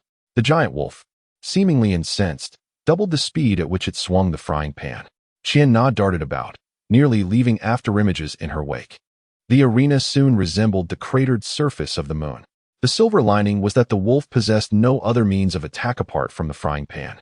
As Qianhua evaded, she seized the opportunity during the wolf's brief respite to leap onto its back, glaring with her scarlet blood dragon eye, aiming directly for the wolf's temple. No, the wolf shrieked in horror. Bang! Another explosion of blood erupted as a cavity was blown into its temple, brain matter splattering. You have enraged me. The wolf howled, as its brain and blood once again flowed back, the wound mending. You shall pay dearly for this. The wolf produced another massive frying pan from behind. Qianhua was taken aback. Surely this game was a blatant cheat. Chapter 7. The Adventure House no longer did Qianhua launch an attack on the giant wolf. Instead, she relied on her nimble movements to evade, the ground becoming a patchwork of craters and dust, yet her agility remained unaffected, the frying pan repeatedly swinging empty. The wolf grew increasingly agitated, and Qianhua's expression soured. The longer this dragged on, the more disadvantageous it became for her. Nevertheless, she did not lose heart and persevered. Time trickled by, and eventually, at a certain moment, the game concluded. Qianhua was transported out of the gopher hunting instance, her physical state reset, the sensations of hunger and fatigue vanishing as if by magic. How wondrous! How was this achieved? Qianhua felt a mix of astonishment and a tinge of fear regarding the unknown. It seemed the challenge had a time limit. The amusement park's attractions would not persist indefinitely, and merely enduring until time's end constituted a means of completion. As everyone prepared for the next game, a small box suddenly floated gently before Qianhua. Was this a reward? Qianhua was astonished. In such a malevolent game, a reward truly existed. Quick, open it, someone urged. Others observed with cold, mocking expressions. Upon opening the box, she discovered a multitude of smiley face stickers, adorned with glowing reviews. Indeed, there were an astonishing number of commendations. Qianhua's eyelids twitched. What on earth was this? No one could fathom the purpose of Blood Mist Paradise. What did its creator truly intend? It was utterly baffling. Although she could continue to move forward, Tsunade was uncertain whether to follow the group. However, This was not a decision within her purview. With a swift motion, the scene began to transform. Regardless of her desire to stay, she had no choice but to proceed. Shizun quietly reminded Tsunade to seek assistance from the Sage of Slugs and utilize reverse summoning. Tsunade shook her head, having quietly attempted it before. The summoning technique simply eluded her. Shizun gasped in shock. Before them stood a dilapidated mansion, ominously labeled Adventure House, clearly marking the onset of a new game. It was evident that nothing good awaited them inside, and Tsunade chose to remain indifferent. Kankuro and Shizun took refuge behind her. As the previous encounter had left their current companions somewhat bewildered, resulting in a momentary standstill among them all. Tsunade pondered the implications. What would happen if no one dared to participate in the challenges? Soon, she would discover the answer. A gentle light enveloped the group, and in an instant, they found themselves thrust into the Adventure House. Welcome to the Palace of the Moth God. A swarm of moths formed words in the air. What a farce, scoffed a brash young ninja, unleashing a torrent of fire. In the next moment, enveloped in smoke, the ninja collapsed. His body scorched and barely clinging to life. His flames had pierced through the moths, with all damage rebounding upon himself. Few could withstand such an unguarded assault. No one dared to act recklessly thereafter, waiting for the moths to disperse. Suddenly, Tsunade's keen ears caught a cry for help. While she was not one to indulge in excessive sympathy, the voice belonged to Shizun, altering her resolve. Turning around, she noticed Shizun had vanished. Inquiring with Kankuro, he replied that she had always been alone, with no one else around her. Tsunade was taken aback, scanning her surroundings. It seemed only she could hear Shizun's desperate pleas. Without much deliberation, she dashed towards the sound. It was not a particularly rational decision, yet after years of companionship, reason held little weight against emotion. Conversely, if she were in peril, Shizun would undoubtedly risk everything for her. Shizun's cries grew more ethereal as Tsunade encountered an array of bizarre sights along her path. The walls were adorned with grotesque moth graffiti, reminiscent of a malevolent ritual. Swatting a moth that approached her, she was astounded to witness the mangled creature restore itself, fluttering its wings to follow her. How eerie! Beads of perspiration formed on Tsunade's brow. From the outside, the Adventure House appeared modest in size. Yet she had been sprinting through its corridors for what felt like an eternity. At the corridor's end, it seemed a pair of eyes were fixated upon her. Yet, despite the seemingly short distance, she found herself unable to reach it. Shizun's cries gradually morphed into sobs as she anxiously raced through the corridor. Moments before, they had been drawn into the Adventure House, and in the blink of an eye, Tsunade had disappeared. In her panic, she thought she caught a fleeting glimpse of Tsunade in a distant corridor and hurriedly pursued her. The length of this corridor far exceeds that of the entire house. At its end lies a room with a partially concealed door. Quietly, she heard a sound and stealthily pushed the door open. "Lady Tsunade," she whispered. Yet no one appeared before her. The room contained only a shrine, upon which rested a black box. She gazed into the abyss of the box, which seemed like a portal to hell, faintly echoing with the sounds of footsteps and heavy breathing from some unseen creature. Meanwhile, the moths on the walls took to the air, their fluttering wings scattering what appeared to be toxic scales. Covering her mouth and nose, she retreated, only to have a hand suddenly grasp her wrist. Startled, she turned, ready to retaliate, but found herself face to face with Tsunade. Surprised and relieved, she said, "Lady Tsunade, where did you suddenly disappear to? I discovered a monster and, fearing to alert it, I pursued it without informing you," Tsunade gently explained, soothingly caressing her neck to comfort her. However, instead of feeling reassured, she found herself increasingly anxious, sensing something was amiss. Could Tsunade truly be so tender and comforting others? After what felt like an eternity, Tsunade finally reached the room at the corridor's end, where the sound of sobbing echoed within. Without hesitation, she pushed the door open, revealing yet another shrine, from which the cries emanated, originating from the black box it housed. Lifeless, grayish-white hands silently emerged from within the box, followed by something writhing its way out. Given her prior experiences, Tsunade refrained from recklessly attacking, fearing a backlash, and instead delivered a gentle punch. "Ah, there's a monster," Quiet exclaimed, her eyes widening at the sight of a massive moth, possessing a human face and hands, emerging from the black box. The giant moth swung a fist at her, but it appeared soft and feeble, allowing Quiet to easily evade it and retaliate with several poisoned shuriken. Tsunade adeptly dodged the moth's venomous darts, but the sound of Quiet's cries persisted from the black box. Growing impatient, she clenched her fists tightly. For the sake of saving Quiet, she would gladly endure any wounds. Chapter 8. The strange soup of hidden village. A small white snake quietly slithered through the village of Konoha, its eyes glimmering with a spark of humanity. Simultaneously, another similar white snake in the village of Mist gazed longingly at the paradise shrouded in blood mist. In the northern base, Orochimaru spied through his snake clones. Observing the secret of chaos, both Konoha and Mist had succumbed, though Mist had locked its gates, leaving few aware of its turmoil. This method of cunningly acquiring intelligence posed severe risks. The bizarre norms of Konoha would taint the memories passed back to Orochimaru's true form, compelling it to respond as an unwitting visitor. The silver lining was that the Orochimaru of this world was utterly dead. Jiraiya's lips were sealed, and for now, only a handful were aware of Orochimaru's continued existence. He would timely seal his memories to avoid drawing attention. What it truly was, Orochimaru could not articulate. Perhaps it was an immensely powerful entity, or merely a second deity. Yes, indeed, a second. Its thoughts seemed to dwell in a state of chaos, eluding even Orochimaru's complete comprehension, as he could only make sporadic conjectures about its partial aspects. Its intellect appeared immature, akin to that of a child, capable of altering the rules at any moment. In summary, a capricious superpower was observing the shinobi world, be it the tales of peculiar rules or the blood mist paradise. They were merely amusements to please its whims. This was the conclusion drawn by Orochimaru from the information at hand. Curiosity aside, what Orochimaru truly desired at that moment was to flee. Immortality remained his ultimate aspiration, and he had no intention of perishing in this bizarre shinobi realm.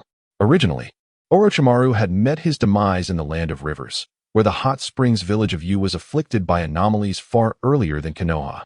These irregularities were not as overt as those of the tales of peculiar rules or the blood mist paradise. They were insidiously subtle, quietly permeating and corrupting individuals until their obliteration. Each time he thought of the hot springs village, Orochimaru would pause, sensing a profound dissonance, as if he had consistently overlooked certain matters, a sensation he had previously experienced with the handsome Inoki. My perception has deviated, he murmured to himself. Perhaps it was a consequence of resurrection through the heaven's cursed seal, or possibly the consumption of a fragment of the sage's chakra. Regardless, Orochimaru inexplicably sensed a cognitive anomaly. For instance, when contemplating the Land of Rivers, his initial instinct was that it harbored no danger, presenting itself as the most peaceful nation in the shinobi world. Despite being an exceedingly cautious and life-preserving individual, the mere mention of the Land of Rivers seemed to induce a sudden relaxation, leading him to subconsciously believe it was entirely safe. He had to constantly remind himself to be wary of the Land of Rivers. Otherwise, his vigilance would dissipate in no time. That eerie sensation was one that some could never comprehend, and even Orochimaru's admonitions would prove futile. Ignoring the issue would spare him from distress, yet it would also leave him utterly defenseless against the Land of Rivers, compelling him to inevitably traverse the so-called safe route during his excursions. At this moment, the hot springs village, which Orochimaru regarded with trepidation, was graced by a few unfamiliar faces.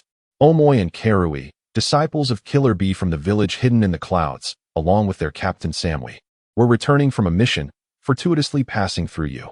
Originally, Killer Bee intended to join them for a little escapade, but Samui had resolutely denied him. Don't be ridiculous. The Jinchuriki of the village cannot venture out without permission. Such a responsibility is one Samui's team cannot bear. Killer Bee was a close brother to the Raikage and a perfect Jinchuriki, thus he would undoubtedly be treated with leniency, while those who aided his escape would surely face consequences. Pleas from Killer Bee were in vain. There were matters on which Samui would never relent. I recall the hot springs industry in Yu was thriving. Why does it appear so desolate now? Omoi surveyed his surroundings, astonished to find no signs of life. Since entering the Land of Rivers, they had traversed an entire day without encountering a single human settlement, and upon finally reaching Yu, they were met with this dismal sight. This should have raised their alarms, yet they could not muster a sense of vigilance. They merely felt a twinge of curiosity. What had become of Yu?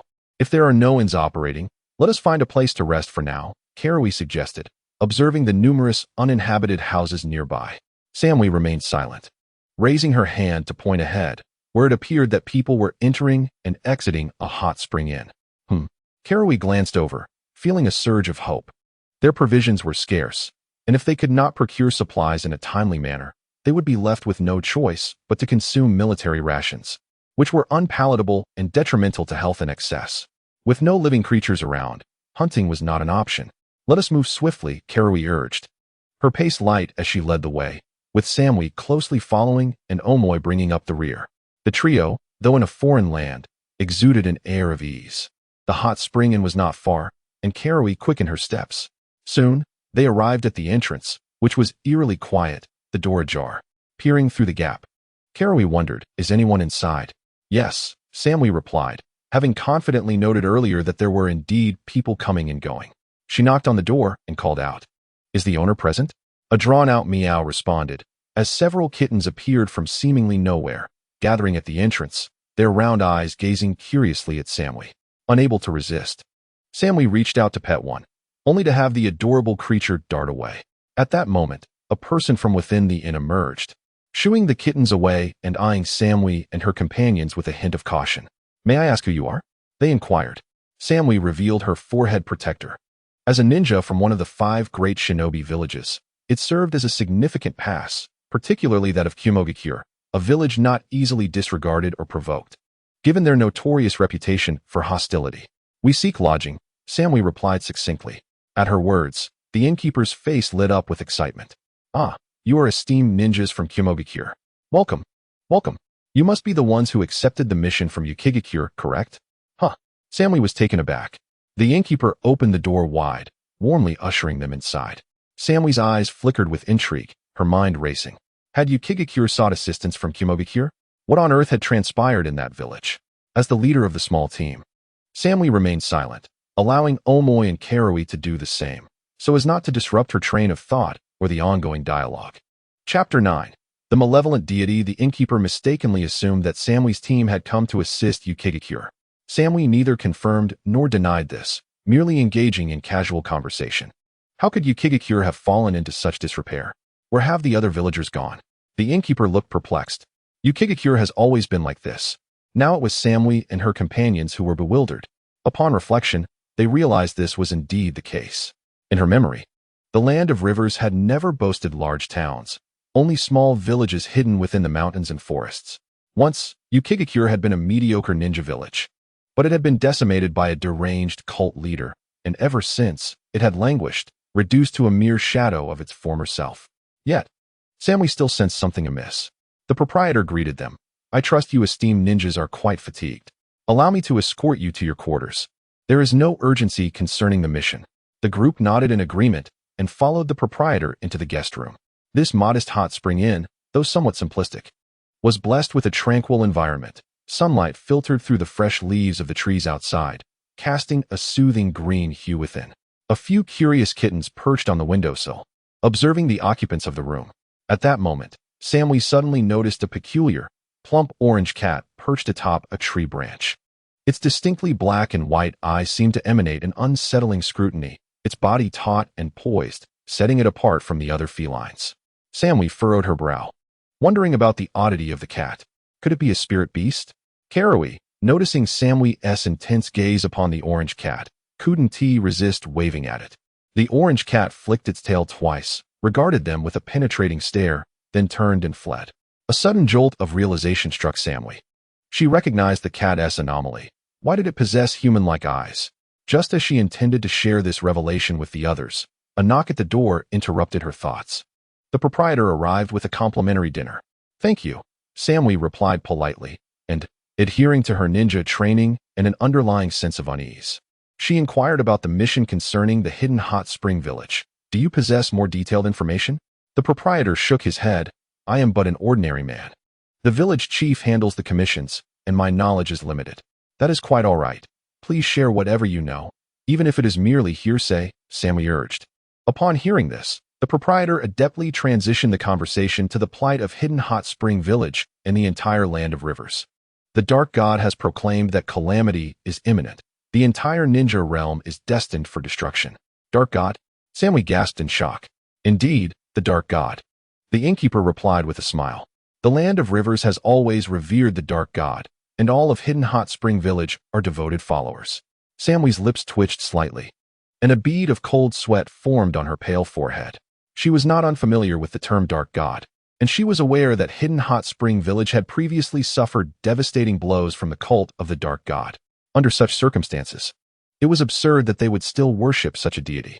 Quickly regaining her composure to avoid revealing her discomfort to the proprietor, she continued with a calm tone. If you revere the dark god, why resort to seeking commissions from the cloud-hidden village when you could simply beseech your deity directly? The proprietor was unfazed by her inquiry.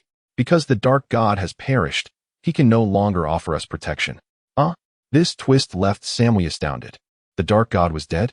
For a follower to believe that their deity could meet such an end, was that even conceivable? Can gods truly die? Karui interjected with a question. Such inquiries would typically be deemed quite impolite among the religious, yet the proprietor's demeanor remained undisturbed, as if he had fielded this question countless times before.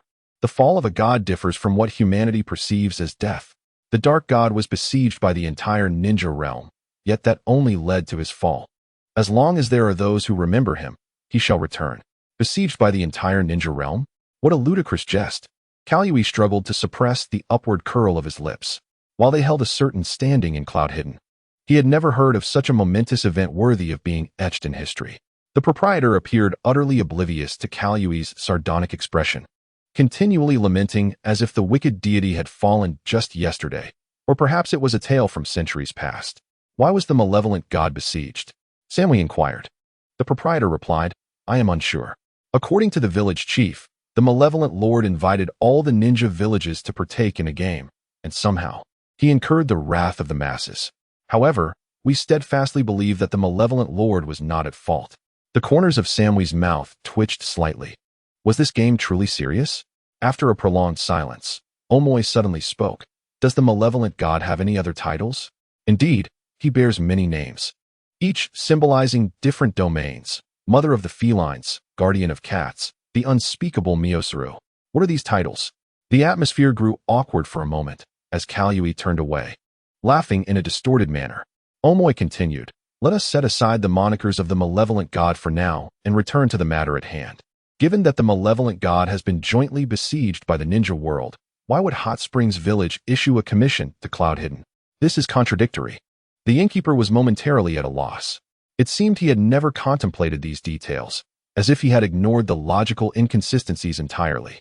Young man, you have uncovered a blind spot, the proprietor said, scratching his head in confusion. I seem to have lost some crucial memories. Samui's expression turned peculiar, grappling with unspoken complexities. How did we deviate so far? Is it possible that Hot Springs Village never issued a commission to Cloud Hidden? Omoi suggested.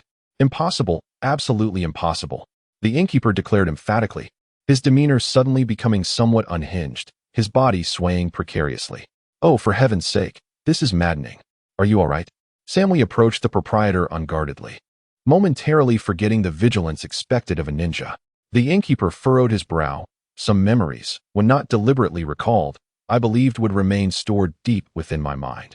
Yet when I attempt to meticulously recollect the details, I find I have forgotten everything, even the act of forgetting itself, as if my mind were shrouded in a fog.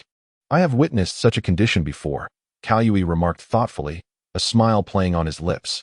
Oh, really? The innkeeper's eyes widened in astonishment. We typically refer to this affliction as senile dementia. Kalui feigned a melancholic pat on the proprietor's shoulder. Do take your medicine promptly, lest you delay your condition. The innkeeper hesitated, contemplating that they were all ninjas, ultimately refraining from being overly familiar, and could only force a smile as he hurriedly exited the guest room. Samui watched the proprietor depart, then turned to Kalui and Omoi, her words lingering on the tip of her tongue before she swallowed them back. What was it she had intended to say? Chapter 10. Unable to escape noticing Samui's furrowed brow, Omoi asked, What troubles you? Nothing. Nothing at all, Samui forced a smile. Turning her gaze to the window, where a few small cats lazily reclined in the shade of a tree, evading the lingering warmth of the summer sun, so natural and harmonious. The sense of dissonance dissipated as Samui scratched the back of her head, perplexed by her earlier folly, for everything seemed perfectly normal. Throughout the journey, they scarcely encountered any small creatures, leaving one to ponder what sustenance these cats might typically consume. Sammy let out a sigh. As the sun gradually sank in the west and darkness enveloped the surroundings, fatigue settled upon the trio. Being the sole male of the group, Omoy resolved to retreat to his chamber to extinguish the lights and rest. Upon stepping outside, he was suddenly struck by an intense sense of déjà vu. This action felt hauntingly familiar, as if he had performed it countless times before. Once Omoy departed, Sammy furrowed her brow and inquired of Karui, "What shall we do tomorrow?" Sammy, usually composed and intellectually astute, rarely spoke in such a tone of confusion, akin to a resolute individual suddenly bereft of direction. Karui, resting her chin on her hand, replied, "We shall embark to accept a new commission and earn some coin. After all, we are merely wandering ninjas, and accumulating wealth is undoubtedly prudent." Wandering ninjas? Sammy mused, her fingers grazing the forehead protector atop her head while her gaze instinctively drifted towards the window, where several plump cats lounged contentedly upon a tree adorned with yellowing leaves. Gradually, she too relaxed. "Very well, let us rest." As the lights dimmed, despite having foregone dinner, they felt no pangs of hunger and swiftly succumbed to slumber. The night air howled, and the window emitted a gentle tapping sound as the chill seeped through the crevices. Sammy shivered, awakened from her dreams by the cold, rubbing her eyes as she turned to the window. To her astonishment, snow was falling. She cocooned herself tighter in the blanket, her body temperature gradually rising. Though merely a modest inn, the fabric of the blanket felt oddly comforting against her skin, her breath entirely her own. Adjusting her position for greater comfort, her consciousness began to blur. Suddenly, a sensation of suffocation gripped her, and she gasped awake. To her dismay, a large, rotund orange cat was perched upon her chest, its paws frantically kneading her. No wonder she felt so uncomfortable. The cat's cries roused Karui from her slumber. She flicked on the light and was greeted by the sight of the kneading feline. Strangely, she perceived a sense of warning and expulsion in the cat's gaze. Sammy seized the orange cat by the scruff of its neck, locking eyes with its human-like stare, and an overwhelming sense of dissonance surged within her. Although the cause eluded her, she trusted her instincts and swiftly declared to Karui, "We must go." Without delay, she donned her clothes and began to gather her belongings. Yet Karui hesitated. In the dead of night, with such frigid temperatures and falling snow, why must we depart at this hour? Sammy remained silent, unable to articulate her unease, which gnawed at her subconscious like a thorn. Despite her complaints, Karui acquiesced to Sammy's command, and the two hurried to rouse Omoy from the adjacent room, leaping through the window in haste. The moment they emerged into the night air, Karui and Omoy exclaimed in unison, "It's so cold." They exchanged glances, perplexed as to why, despite the winter chill, they were clad in such flimsy attire. Moreover, their garments appeared rather tattered and unkempt, as though they hadn't been washed in an entire year. Doubt flickered through their minds, yet it stirred no waves of concern. However, Sammy had already sensed the lurking danger of Tangin village. Why had they ever come here? To execute a mission en route? No, they evidently possess a more direct route. The land of rivers, and indeed the entire hidden hot water village, harbors issues that they ought to have recognized long ago, yet they inexplicably continue to overlook them. Only that incongruous chubby orange cat seems to provide the slightest hint of awareness. The trio leaped through the forest with remarkable speed. In response to inquiries from Karui and Omoy, Sammy remained silent, merely urging them to hasten their pace. From dawn until afternoon, the three continued their relentless journey, distancing themselves from that peculiar village, estimating that they would reach the border by evening. Only then did Sammy's heart begin to settle slightly. Noticing Sammy's deceleration, Omoy pressed on. "What exactly is happening?" Sammy, in a moment of mental clarity, gathered his chaotic thoughts and countered. "Do you recall what season it was when we embarked on this mission?" "Winter," Karui and Omoy answered in unison. Sammy furrowed his brow, taking a deep breath. "Then why are we dressed in spring attire? No matter how impoverished the land of waves might be, they should be able to afford clothing." "Shouldn't they?" "Sammy, please clarify," Omoy interjected. "Is it possible that our memories are flawed?" "You noticed?" Sammy exclaimed, surprised. Omoy shook his head. "I have detected no anomalies." Karui added, "Neither have I experienced any sense of incongruity." Upon finishing their remarks, both cast heavy gazes towards Sammy, their expressions clearly indicating, "It seems the issue lies with you." Sammy's breath hitched, nearly causing him to unleash a string of expletives. "Never mind. We are on the verge of reaching the land of rivers, a rare haven of peace where no danger should befall us. Let us first find a place to rest and thoroughly check for any lingering illusions. Omoy and Karui nodded in agreement with Samui's proposal. After a night of travel, Samui's stomach growled in emptiness. He rummaged through his ninja tool pouch, only to discover the glass vial containing his rations was empty. Samui paused in disbelief. When was the last time I consumed a soldier pill? For a fleeting moment, confusion enveloped him, until the outline of Hidden Hot Water Village came into view. Upon entering, the streets were deserted. Karui inquired. I recall that the hot spring industry in Hidden Hot Water was quite prosperous. How could it be so desolate?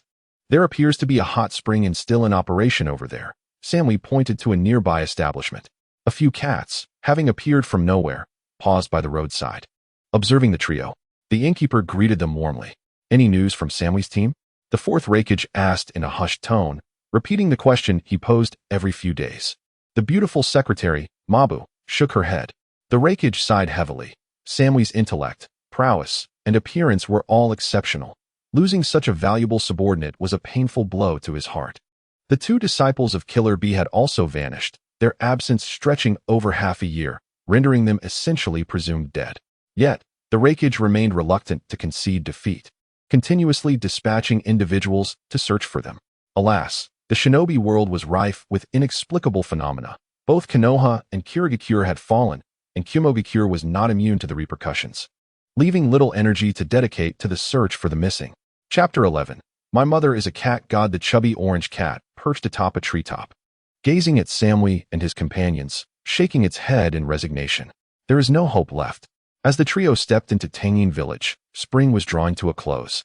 Yet heavy snowflakes danced in the air. For more than half a year, they had been reliving the day of their initial arrival in Tangin. The number of days had equated to the number of repetitions, engaging in conversations with the innkeeper to gather intelligence, resting for a night, and inexplicably returning to Tangin the following morning, thus perpetuating the cycle. This led to a peculiar sense of familiarity or déjà vu. However, with each iteration, slight variations emerged, as only humans were susceptible to influence. The natural environment and the village's cats remained unchanged. The innkeeper had generously provided complimentary dinners during the initial cycles, but soon ceased to do so. The anomalies in memory and cognition engendered a false sense of satiety, and some mysterious force sustained the lives of Samui and her companions. Had they managed to escape the land of rivers earlier, they might have survived. But now it was too late. Departing the land of rivers would only lead to their immediate demise from hunger. Upon their first arrival in Tangin village, Samui had not been as profoundly affected. She sensed something amiss, while Omoy was also reluctant to linger. However, as night had fallen and the innkeeper was exceedingly hospitable, they agreed to remain vigilant and rest for the night. Thus, they became eternally ensnared here. Yunin had already placed them on the missing persons list, as during this period, individuals frequently vanished without a trace, instilling a sense of paranoia among the populace. The perils of the land of rivers far exceeded expectations. From the moment the anomalies emerged, all who entered this realm were inevitably ensnared. The plump orange cat could bring temporary clarity, yet such fleeting lucidity was utterly insufficient for escape from the land of rivers. I have done all I can, it mused with feigned lamentation, deciding to continue to toy with humans. It bore no genuine intention of rescuing anyone, it merely sought amusement. Of course, should someone manage to escape, it would harbor no resentment. Knock, knock, knock. The bedroom door was rapped upon. Orochimaru instantly became alert. His base was exceedingly clandestine, and he dwelled alone. Who could be outside? The knocking persisted, and Orochimaru remained motionless. After a considerable duration, the individual outside appeared to grow impatient, effortlessly breaching his defenses and entering his chamber. Orochimaru's pupils constricted sharply as he beheld a cat, a black and white cow cat. Who are you? Orochimaru inquired cautiously, unwilling to lower his guard simply because the intruder was a kitten. Ordinary felines could not locate him. The cow cat hesitated, seemingly at a loss for words. Speak freely. Orochimaru managed to muster a semblance of a gentle smile. The cow cat, fidgeting with its front paws, its eyes brimming with urgency, uttered, Mr. Orochimaru, please help me. Orochimaru raised an eyebrow, astonished that a mere cat recognized his identity. Had his notoriety transcended species? What trouble have you encountered? Failed to catch a mouse? Or were you bullied by a puppy? Surely, It cannot be a matter of saving the world? None of that. The cow cat's eyes welled with sorrow. My mommy is going home, but I broke the family gaming console and cannot fix it myself. Mother has returned home, and the days of gaming until dawn. Indulging in lazy mornings and junk food are now over. It feels like a descent into hell. Even worse, the mischievous antics have led to some broken items, and Mother will undoubtedly punish it. The cowcat's visage bore an expression of utter despair, while Orochimaru was nearly rendered speechless. Could a kitten truly operate a gaming console? Unable to refuse, Orochimaru observed that although the cowcat appeared outwardly polite, it was in fact quite headstrong. It was not seeking his counsel, but rather issuing a decree for his assistance, whisking him away regardless of his consent. Indeed, Orochimaru had been abducted by a cat. The cowcat transported him to an opulent residence, where he was soon introduced to the so-called gaming console. What followed was a complete upheaval of his worldview. All prior understandings, deductions, and assumptions about this realm were utterly dismantled.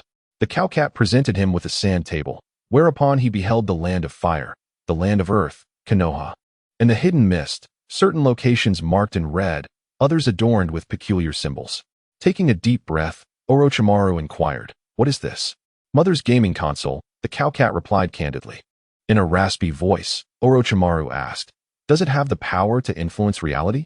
The sand table displayed numerous screens, allowing for unrestricted observation of various locales, even revealing familiar silhouettes. The revelations were so astounding that he felt compelled to seek clarification. The cowcat, unperturbed by the potential impact of its words on Orochimaru, pointed at the sand table and declared, "This is the world. This is the world. This world."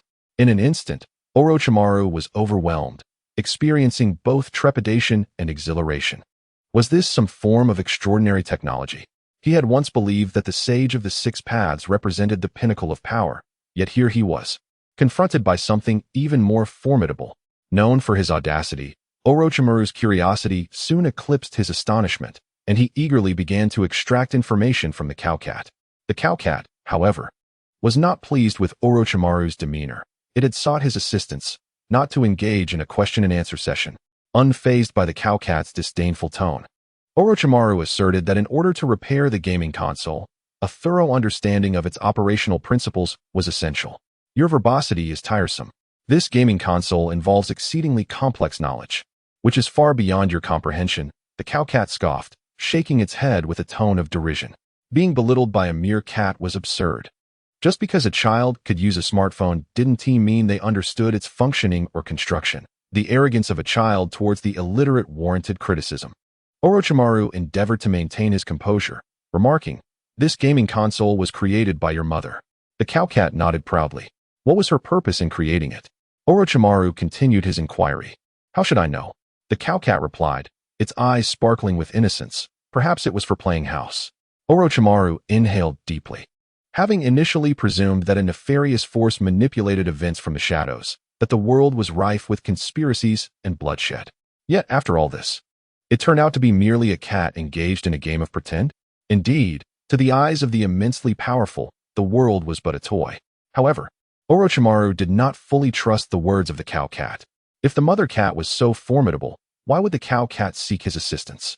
It was quite an overestimation of his abilities. "By the way, I almost forgot to inquire. Who is your mother?" Orochimaru asked nonchalantly. "My mother is the cat goddess." Chapter 12. The Call of Miao-Su. Orochimaru, well-versed in various matters, recalled an individual from the Akatsuki who claimed to be a deity, and he had indirectly encountered the likes of the Sage of Six Paths. The cat goddess mentioned by the cowcat did not astound him in the slightest. "Your mother is so powerful. What gives you the confidence to believe that I can repair this game console?"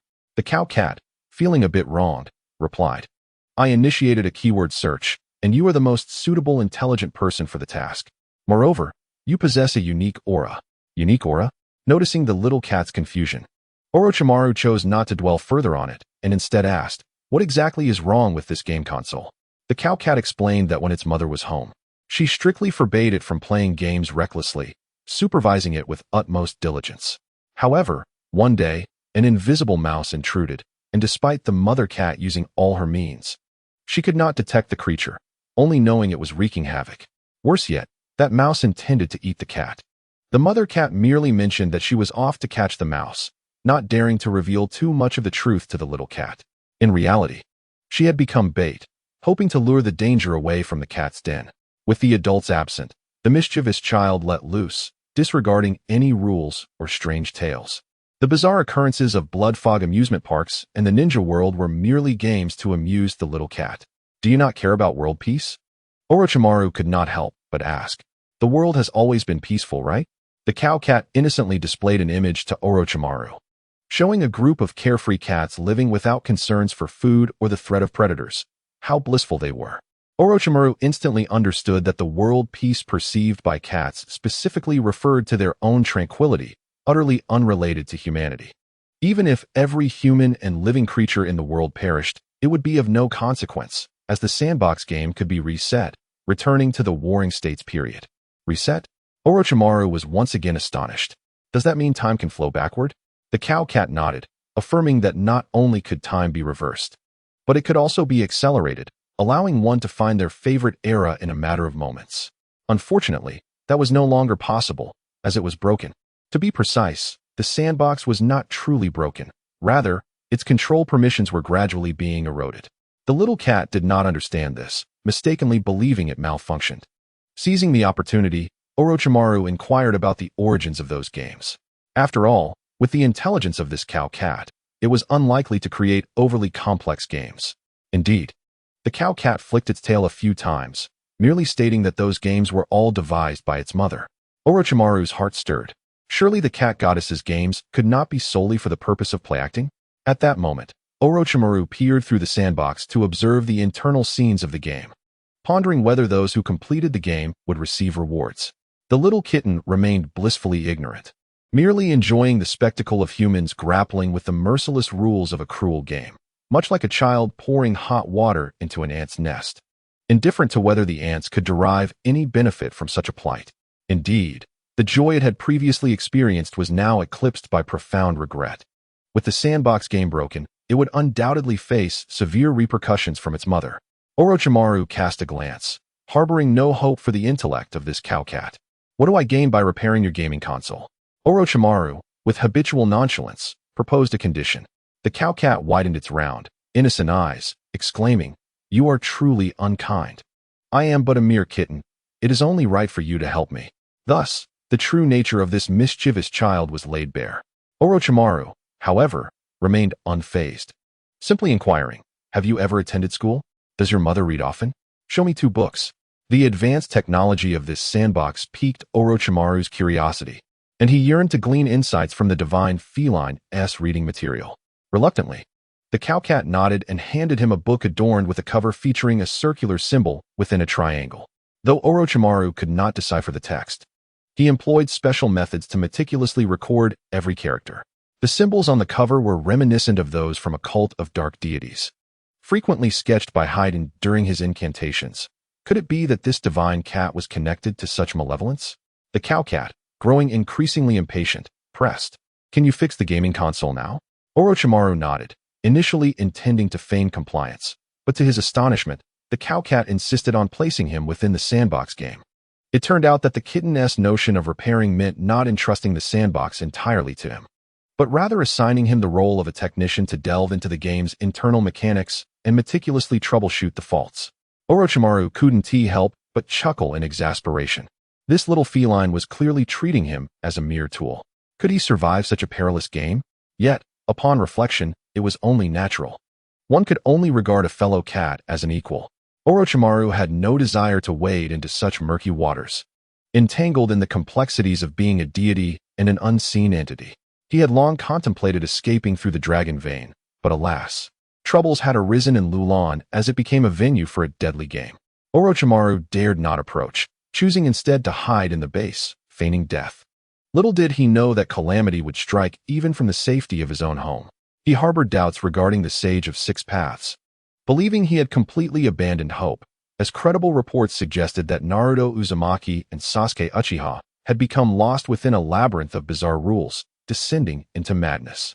Throughout this ordeal, the Sage of Six Paths had not intervened to rescue these 2 reincarnated souls, nor had he even attempted to interfere. To Orochimaru, this reflected a grave issue. The wills of Ashura and Indra were resolute, Naruto and Sasuke's descent into madness indicated a failure, disappearance, or transference of Ashura and Indra's chakra.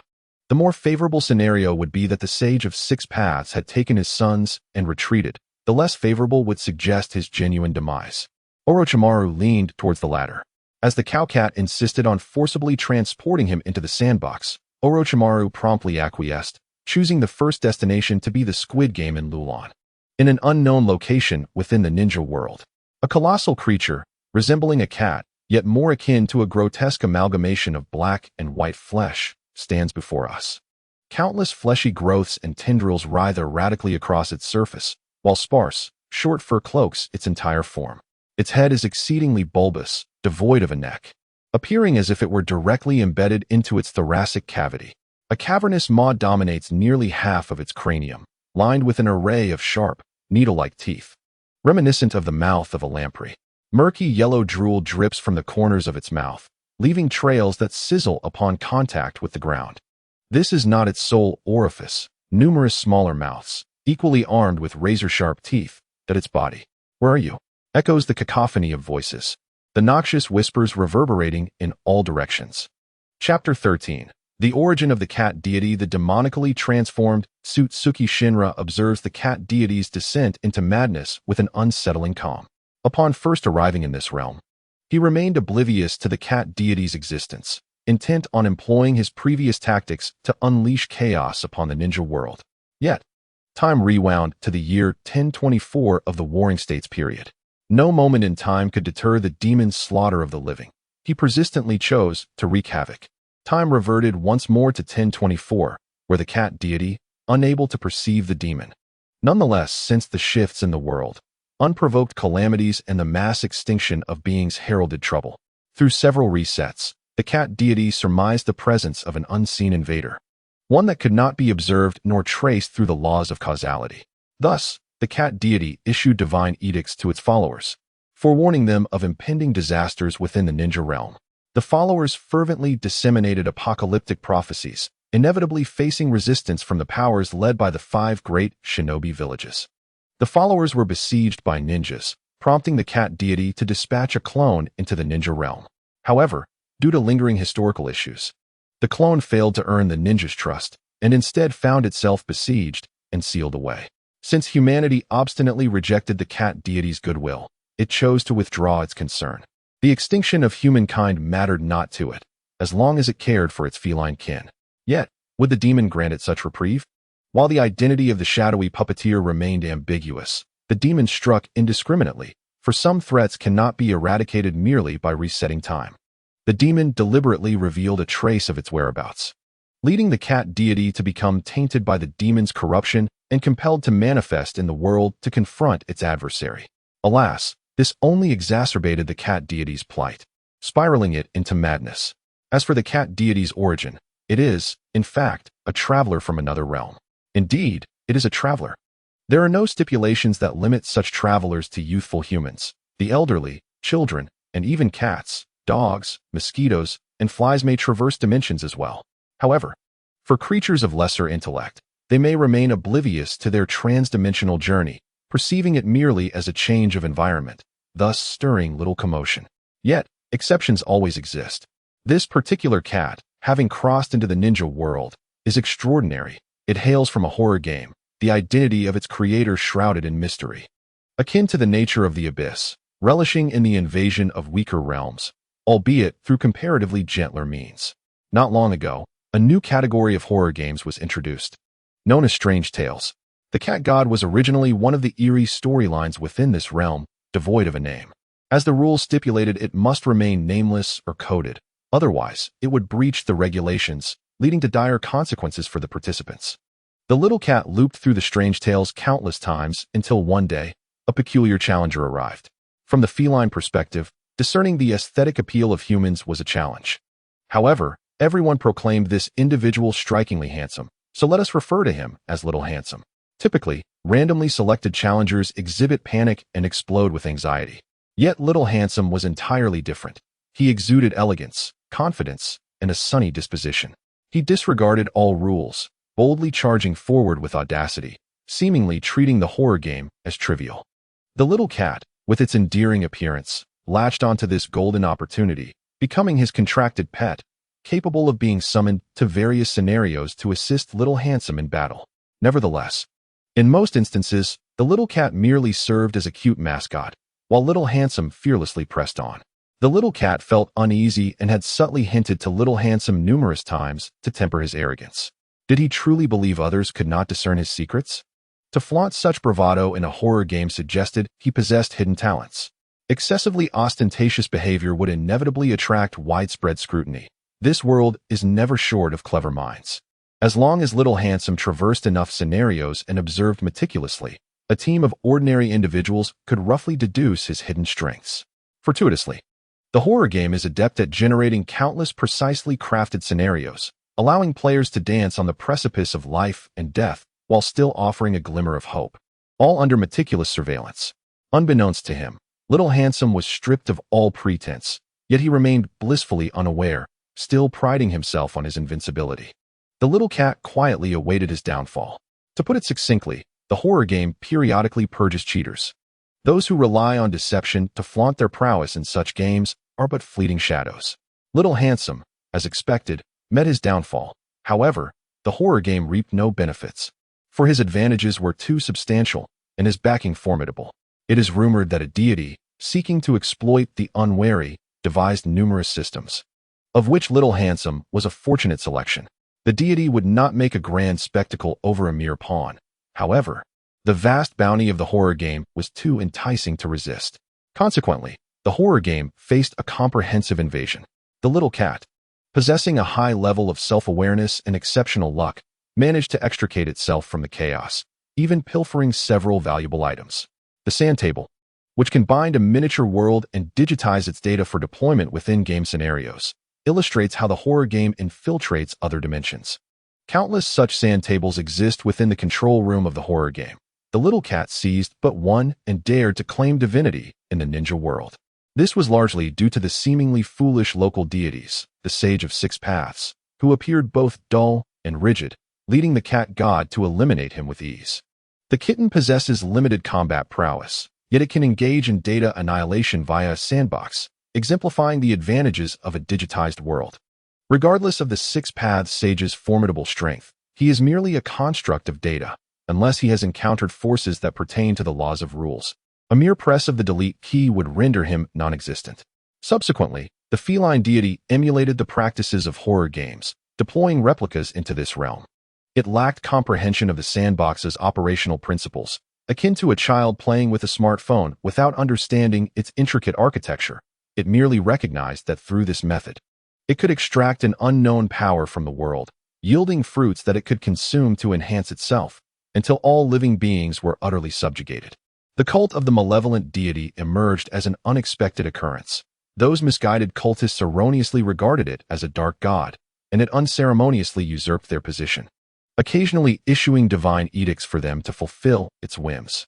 If all proceeded as expected, this cat might leverage the ninja realm as a stepping stone, gradually evolving into a formidable entity. Alas, the world is replete with prodigies who meet untimely demises, driven to madness by demons. It became evident that this world had been digitized.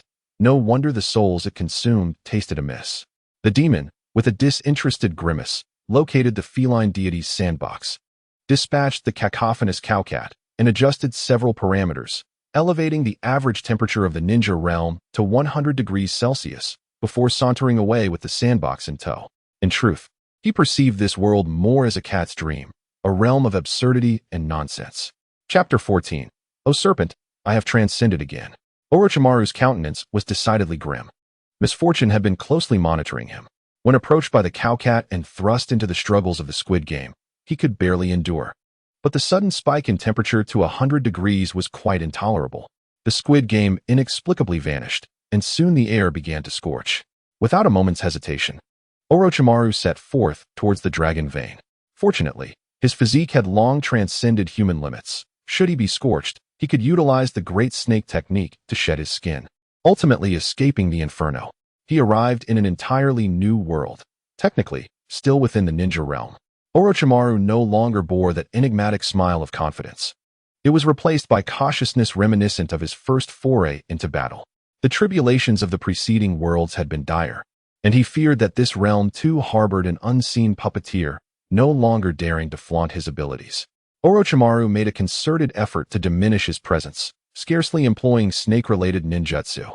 Upon preliminary investigation, he discovered that this world's Orochimaru had also perished, slain by Uchiha Sasuke. Orochimaru found no astonishment in this. A being of Sasuke's caliber indeed possessed the capacity to end his life. However, remnants of the soul within the heavenly curse seal remained, affording Orochimaru a chance at resurrection. He would not allow such a revival. One Orochimaru per world sufficed. In the previous world, the heavenly curse seal had malfunctioned for reasons unknown. In this realm, Orochimaru could absorb the seal and acquire the memories of his counterpart. Thus, he resolved to infiltrate Konoha in search of Mitarashi Anko. Not only was Anko weak, but her wits were also somewhat lacking, alleviating Orochimaru's concerns about exposing his identity.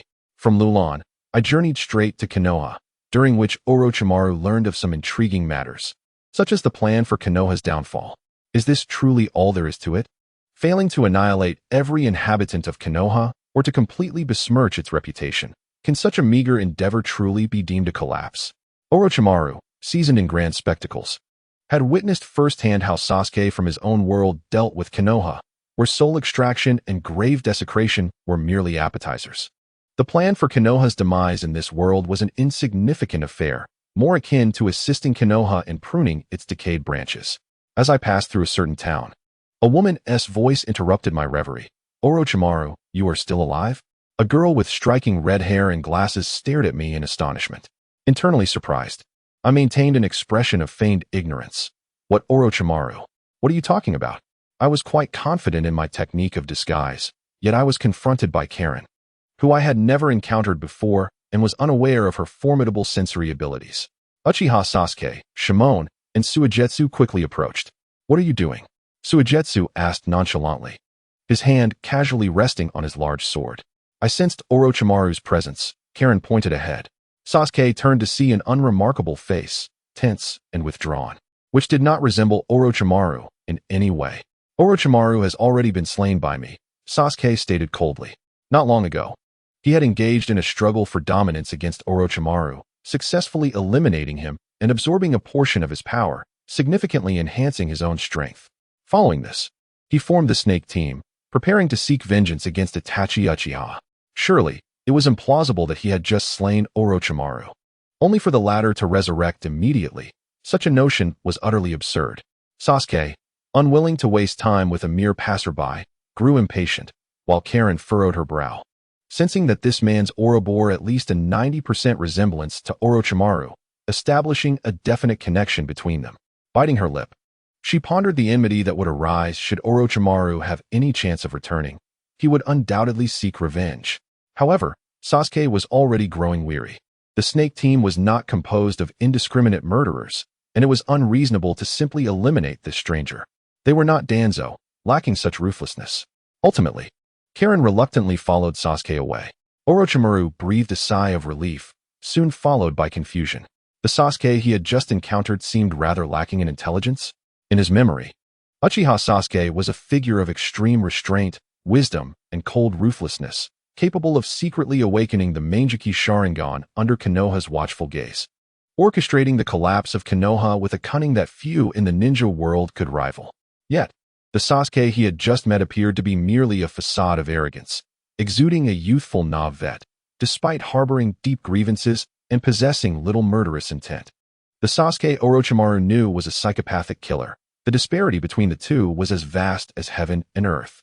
Once, Orochimaru had despised fools, but through his experiences, his perspective had shifted. Now, he found himself quite fond of fools, particularly those who were both simple-minded and kind-hearted. The incessant scheming of the old tricksters is truly exasperating. Each one of them seems to be devising grand conspiracies, ready to wreak havoc at a moment's notice. In comparison, even Orochimaru feels like a paragon of virtue.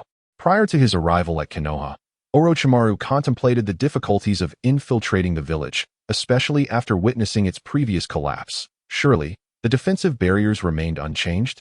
To his astonishment, he entered Konoha with remarkable ease.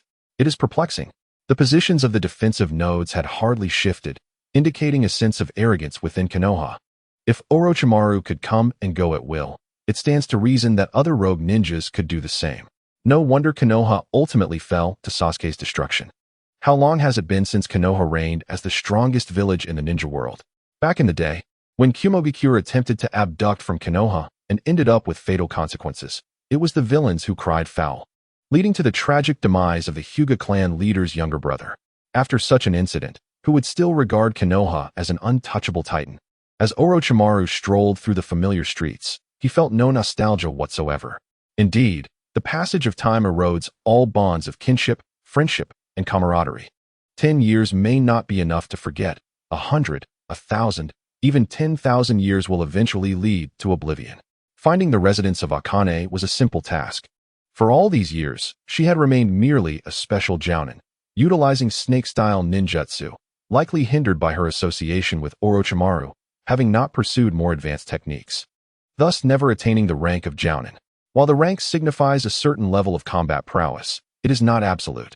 Being chosen as Orochimaru's apprentice attests to Akane's latent talent, yet she has unfortunately become a shadow of her potential. The process of reclaiming the heavenly curse mark was remarkably smooth, divided into 3 straightforward steps. First, incapacitate Akane with Genjutsu. Second, absorb the fragmented soul within the curse mark. Third, leave behind a new curse mark to overwrite the old one. Simple and effective, with the right balance of detail. Orochimaru arrived quietly and departed just as silently, leaving no trace behind. Chapter 15, The Devil a Charmer? With the amalgamation of memories from this world, Orochimaru's expression became quite peculiar. Uchiha Sasuke was surprisingly a novice. Moreover, a dim-witted and kind-hearted novice. This was utterly surreal, akin to being ensnared in a genjutsu. The ninja world was remarkably tranquil, devoid of bloodshed, natural disasters, famine, or chaotic games. The dismal experiences of the previous 2 worlds had significantly lowered Orochimaru's tolerance. The current ninja realm appeared exceedingly peaceful to him. The great ninja war felt like mere child's play. Yet, Orochimaru remained wary. Those ancient tricksters, having lived for centuries, could very well become bored and stir upheaval in the ninja world at any moment. Thus, he resolved to learn from the experiences of his predecessors and become a competent trickster himself. In the bustling short scroll street, shadows in a corner suddenly stirred, and a figure emerged. The devil bore a smile, having donned a beautiful and fitting new attire, having callously discarded the worn-out body of Otsutsuki Kenshiki. Short Scroll Street was vibrant, filled with brothels, taverns, and casinos.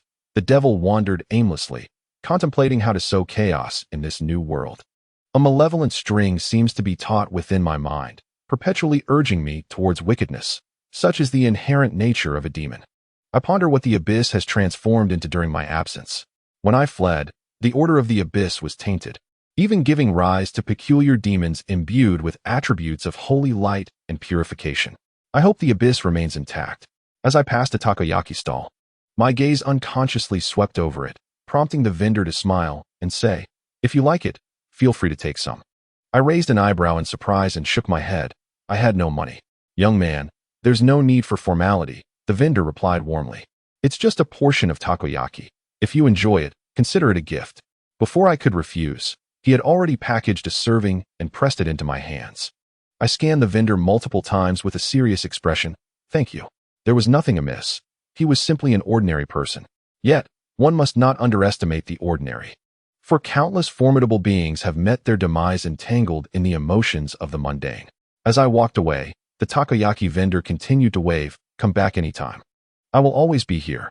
A serving of takoyaki could be seen as a good omen. Should I decide to eliminate the vendor in the future, I would ensure a swift end, sparing his family from any distress. Not far along my path, I encountered another vendor, a young woman selling masks. "Good sir, are you interested in my wares?" she asked with a dreamy expression. I merely replied, "I'm just browsing." Was it the allure of this body that enchanted everyone, regardless of age or gender? The young woman appeared delighted as she meticulously selected a fearsome demon mask, swiftly tying it with a bow and thrusting it into my hands. "This is the most exquisite mask I have. It's for you." I glanced down at the grotesque visage of the mask. "The most exquisite? Surely, you jest." "Thank you. But I do not wish to accept it." I tossed the mask back. What? The young woman seemed unable to comprehend my rejection, her eyes welling with tears, gazing at me as if I were a scoundrel with 18 legs. Nearby vendors witnessed this scene and quickly surrounded me. I anticipated a scenario rife with moral coercion and ostentatious displays of righteousness. Instead, I was met with, "My lord, please accept my humble gift.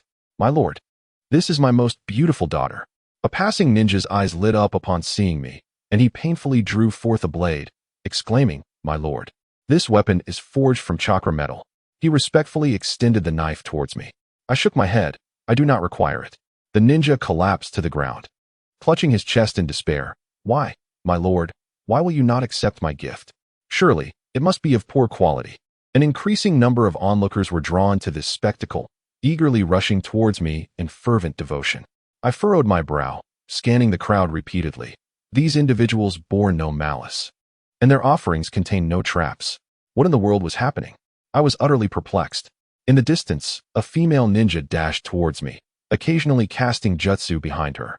She possessed a beauty so captivating that the dust and sweat adorning her could not conceal her allure. All who beheld her were irresistibly drawn in.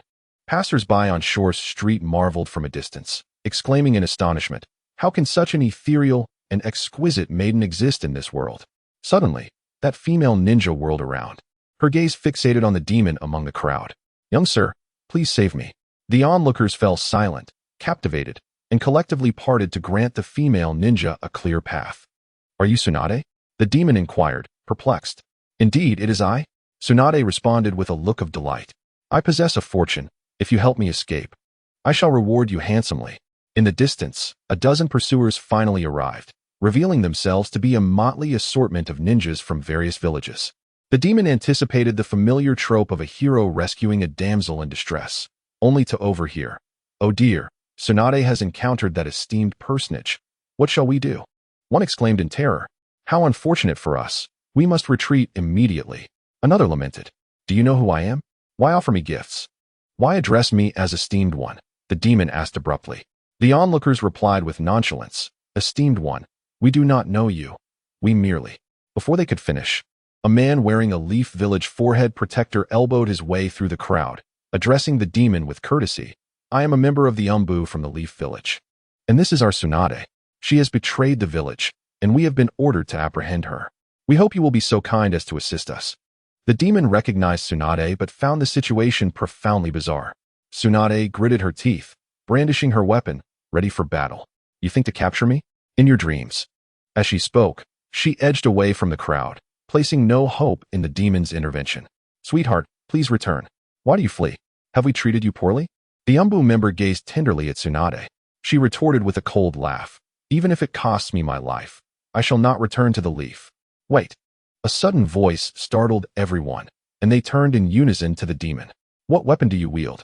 "I am uncertain. It may be a Colt or a Beretta. Though I have but a few bullets left," Tsunade replied casually, only to realize the odd compulsion to answer. "Before I finish my question, all of you, silence yourselves," the demon commanded, his gaze sweeping the surroundings. Chapter 16. It's a matter of concern. "Are you attempting to interfere with matters concerning the Leaf Village?"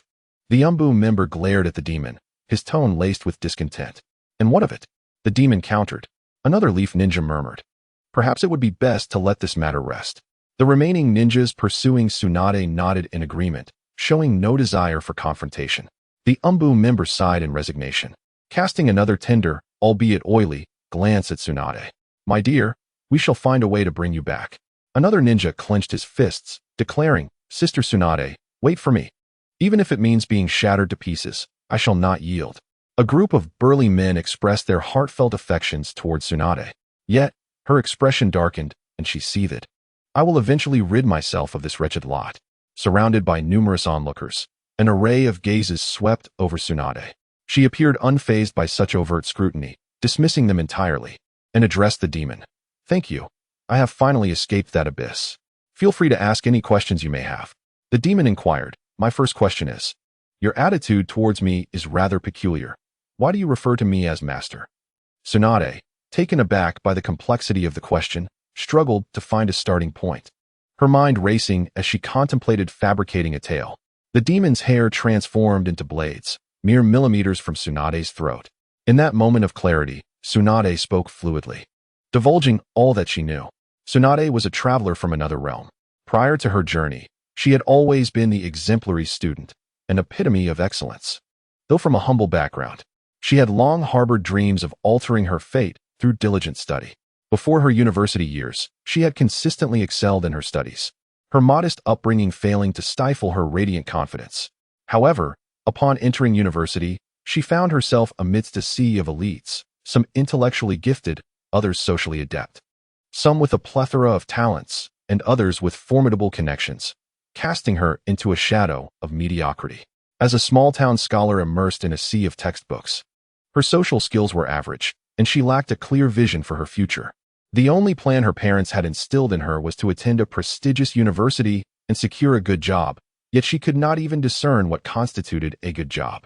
In her dormitory of 4, some indulged in luxury while binge-watching series. Others stared at screens filled with fluctuating numbers, interning at securities firms with millions saved by their senior year, and some bore the burden of student loans, working part-time in the cafeteria to make ends meet. It was only much later that she comprehended that university was meant to expose her to the splendor of the world, allowing her to witness people and experiences she would never encounter otherwise, and that post-graduation would render her a well-informed frog at the bottom of a well. Few could transcend their social strata. After graduation, she earned a salary exceeding $10,000, which her parents deemed a success. Yet she recognized that her earnings paled in comparison to her university peers' allowances. The dream of achieving financial freedom and ascending the social ladder seemed a distant fantasy, prompting her to adopt a laid-back attitude. Experts often lamented that young people lacked vigor and ambition, but the absence of hope was palpable, unless unforeseen circumstances arose. She envisioned 2 decades of a monotonous existence, either languishing in marriage or stagnating in her career, life stretching out before her with no surprises. Yet, an unexpected twist of fate occurred. Tsunade traversed realms. She could not fathom why, despite her stable life as a disillusioned individual devoid of ambition, never having endured tribulations, nor faced the specter of overwork or tragic accidents, she was inexplicably transported. Most protagonists in novels hailed from the real world. Had she been deemed a mere female underachiever? Naruto was a wildly popular anime, yet Tsunade had only heard of it without ever watching, familiar only with a few character names and popular memes. Fortunately, she had found herself reborn as Tsunade, specifically as her younger self, who had fainted upon the death of Hashirama Senju, thus allowing Tsunade to seize this opportunity. A noble origin was undoubtedly preferable to struggling at the bottom. Tsunade harbors no fondness for her life post-transportation, devoid of mobile phones, computers, and enthusiastic netizens. She now finds a certain nostalgia for the mindless dramas that once occupied her thoughts. As someone unfamiliar with the narrative, her intention is rather straightforward, to cling to the protagonist. After all, Naruto embodies the essence of a spirited male lead, not a tormented one, as long as fortune favors. Those who linger by his side are destined for a favorable conclusion. Witness the likes of the Golden Lion King and the Blue-Winged Bat King, 2 notorious murderers who, once intertwined with Zhang Wuji, found themselves free from vengeance as they renounced their pasts. With many years to go before Naruto's birth, Tsunade resolves to safeguard her own life. Yet, an unexpected turn unfolds. The gaze of Hiruzen Sarutobi becomes unsettling. The looks from Danzo Shimura, Mito Kamizuki, and Jiraiya are equally disconcerting. When a scene of voyeurism in the bathhouse flashes before her eyes, Tsunade is suddenly struck by a sense of déjà vu. How audacious, daring to gaze upon Tsunade. She belongs to me. No, she rightfully belongs to me. A skirmish ensues outside the bathhouse, and Tsunade discreetly slips away, realizing this may not be the original Naruto universe, but rather a manga where she is the central character. A former roommate of hers had an affinity for such explicit literature, and being an omnivorous reader, she had often mingled in the depths of the internet, her mind brimming with colorful nonsense. From her scant memories, Tsunade struggles to recall certain details, such as her harmonious relationships with 20 lovers, or the fact that nearly every notable male character is a subordinate beneath her. She posits that traversing realms is not inherently frightening. Rather, it is the descent into a world where her values are shattered that truly terrifies her. In her heart, she silently vows, should she return, she would not hesitate to eliminate the author of this travesty. Thus, she embarks on a rigorous training regimen, warding off all who dare approach her, while also initiating a life of exploration to evade the unfolding plot. However, as time progresses, her allure intensifies, drawing an ever-increasing number of suitors, compelling her to flee almost daily. At this juncture, Tsunade's expression betrays a hint of dread. She initially believed her journey was merely an uncomplicated transition into a manga, only to discover the depths of this world far surpass her expectations. There are others like her, individuals of unremarkable lineage, appearance, and talent, yet they strut with an air of superiority, condescendingly pointing fingers at the renowned ninjas of the 5 great shinobi villages. They look down upon Tsunade. Behold, that is Tsunade, the shameless harlot. Pray, good sir, I implore you to tread carefully with your words. Do not slander Lady Tsunade with such baseless accusations. She is of noble stature, graciously allowing every man to experience bliss. Chapter 17.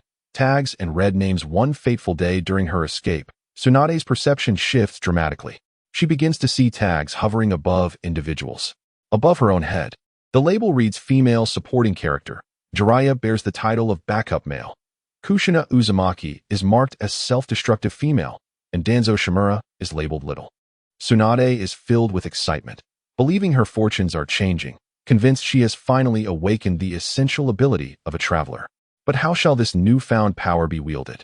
After much contemplation, she remained perplexed until her arrival at Short Book Street, where she encountered another traveler named Huya Meizi, an orphan of the Huya clan, endowed with exceptional talent. Yet, within the narrative, she was relegated to the status of a mere pawn, unworthy even of a name.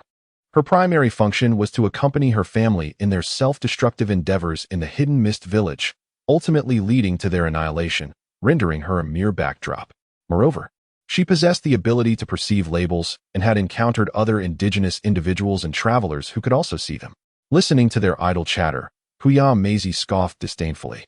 After all, they were merely travelers. Who amongst them could claim superiority? She had never confided in anyone that, at first, the label above her head read, a nameless extra. At that time, she truly had no name, merely referred to as a member of the Huya clan. In her quest to escape her fate, she conducted numerous experiments, capturing a few arrogant and ostentatious travelers. After tormenting them to death, she finally discerned her path to ascension, from background extra to pedestrian character, and eventually to a minor antagonist. Now, she had advanced to the status of an inconsequential female supporting character. No one knew how many lives she had taken or how much fortune she had usurped. The rules of this world were exceedingly fantastical, with each individual bearing an identity label. Some awakened beings could perceive these labels, and plundering could elevate their status, colloquially known as stealing the spotlight. If one amassed enough of the spotlight, becoming a protagonist might not be an insurmountable challenge. Short Book Street was a haven for the awakened, where nearly all travelers could awaken, while every indigenous awakened being was merely a nameless extra. To elevate one's label, there were alternative paths besides devouring and plundering. Serving as a sycophant to a protagonist or significant supporting character could suffice. However, despite the high rank of Tsunade's label, few desired it, aside from the deranged. No one wished to bear her fate. Huya Meizi was willing to divulge such information to Tsunade because they likely hailed from the same world prior to their transmigration, as evidenced by their shared background as little black sheep. Being a seasoned little black sheep, she spoke freely, instantly recognized by her compatriot. The residents of Short Book Street were awakened beings who had resigned themselves to mediocrity. Those unwilling to accept such a fate resided in Konoha. Tsunade felt a twinge of melancholy. Get to the point. The demon interjected impatiently. What about this gun? Tsunade replied. With so many travelers, I cannot recall from whom I seized it. The demon rolled its eyes. Are there truly that many travelers? I've encountered several, all rather hard to describe, Tsunade retorted, a flicker of disdain crossing her face. The male travelers were particularly numerous, and their attitudes towards Tsunade were less than flattering. Changing the subject, Tsunade remarked, You have a string of garbled characters above your head, yet the color is a deep crimson, a legendary red name. In the presence of Danzo, you appear as a mere lamb. Now, do you understand why everyone regards you with such trepidation? Only by eliminating significant storyline characters does one earn a red label. And the hue atop the demon's head was extraordinarily outrageous. indicating an individual not to be trifled with, perhaps a psychopath who relished in murder, to seek profit while avoiding harm. To flatter the powerful and to refrain from inciting their wrath is the most fundamental survival principle for the awakened. Based on past experiences, individuals of such obscure notoriety who instigate carnage are typically traversers. They often revel in the accolades bestowed upon them. The crimson hue above your head is quite terrifying. Otherwise, why would I dare to flee toward you? Tsunade candidly remarked that she was merely leveraging the might of another, though she acknowledged that should fortune abandon her, she might very well be vanquished by him. It was only the throng of bystanders surrounding him that emboldened her daring endeavor. A killer, it appears, enjoys such privileges? The demon mused, intrigued. Tsunade warned, that is solely because they have yet to encounter stronger adversaries. Otherwise, they would swiftly be subjected to divine retribution. The demon regarded Tsunade coldly, remarking that her fervent display was an attempt to obtain his protection without succumbing to subservience. Though she may be weak, she still yearned for an egalitarian relationship, one characterized by mutual benefit. Having her thoughts exposed, Tsunade did not hesitate to nod. Previously, Kaguya had sought to recruit her as a subordinate, a proposition she had vehemently declined. With her stunning beauty, noble lineage, and exceptional talent and strength, why should she settle for being someone else's lackey? The demon scoffed at such audacity. Tsunade refrained from retorting, her expression betraying her defiance. Have you ever considered? Perhaps I did not emerge from a world of peace and do not wish to regard you as a compatriot? The demon inquired with a smile. Tsunade scoffed. It is hardly a rarity. Many traversers hail from disparate realms. Earth, Blue Star, Huagua, Red Country, Flame Nation. I have encountered numerous such beings. Moreover, the narratives surrounding Naruto vary across different worlds. Some unfold from Naruto's perspective as a mindless, fervent tale, others from Sasuke's as a narrative of vengeance, and yet others from Sakura's as a romantic saga. Nonetheless, the overarching trajectory and pivotal events remain unchanged. The demon interrupted Tsunade's rambling. The traversers you have encountered seem to originate from worlds with similar civilizations and histories. Have you ever encountered anyone from an entirely different civilization, such as a magical realm or a fantastical universe? Tsunade was momentarily taken aback. To be candid, no. Fleeting thoughts flitted through her mind, yet she could not grasp them. She followed the demon away from Short Book Street. During their earlier dialogue, she had noted that his gaze upon her resembled that of someone eyeing a cut of meat.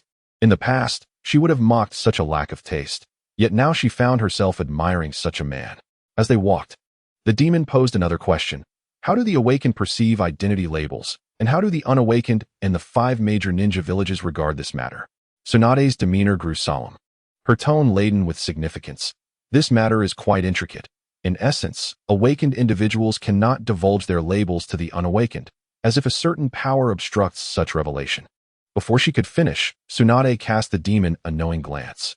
The congregation of traversers alongside the enigmatic identity label suggested, even to the most naive, that something dubious lay beneath the surface. The demon found himself lost in contemplation. Could it be that this world, too, harbored behind-the-scenes manipulators, akin to cat gods and dog gods? Chapter 18.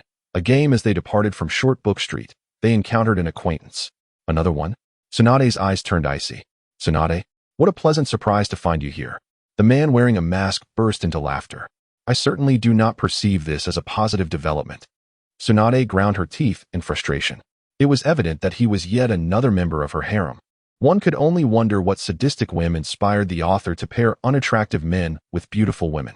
Characters such as Raikage, Killer Bee, Sarutobi Hisashi, and Shimura Danzo ought to be the protagonists, while the likes of Minato Namikaze or Kakashi, mere pretty boys, are relegated to the periphery with only fleeting appearances. The more I pondered, the angrier I became. Do they not comprehend the notion that looks equate to justice? Handsome men and beautiful women also burp and fart. These are innate physiological activities of humankind. Yet, how many believe that these attractive individuals are immune to such banalities? Especially some fans, who, despite possessing higher education, subconsciously shield themselves from the reality that their idols too engage in such natural acts.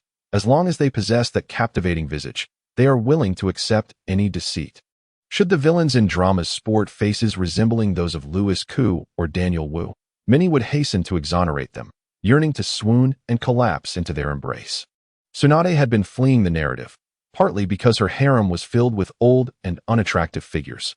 Were they all youthful and charming like Minato or Uchiha Sasuke? She might have considered it. In a swift motion, the masked man was cleaved in two, meeting an instant demise. Tsunade's face paled in an instant, and she feigned calmness as she continued to follow the demon, thinking to herself that he was indeed a relentless killer, striking down without warning. Tsunade remained oblivious to the demon's intentions, trailing behind only to discover he was heading towards Konoha. Fellow villager, might we negotiate? Tsunade hesitated. The demon paid her no mind. The scene before them suddenly blurred, and they found themselves standing on the streets of Konoha. Tsunade stood agape, scarcely daring to breathe. The demon surveyed the surroundings and instantly teleported to the position of Naruto Uzumaki. A chilling aura of murder unexpectedly surged into his brow. Naruto sensed the anomaly and, before he could react, collapsed with a thud. He was not entirely dead yet. The demon cast Tsunade a glance. Go finish him off. Tsunade, taken aback, exclaimed, fellow villager. Can we not reach a compromise? No. The demon retorted decisively. It is either he dies, or you all perish together. Choose. The ominous star of death flickered, and Tsunade understood that should she dare to refuse, her head would likely roll. In a mere 0.5 seconds of contemplation, Tsunade swiftly concealed her sympathy and compassion.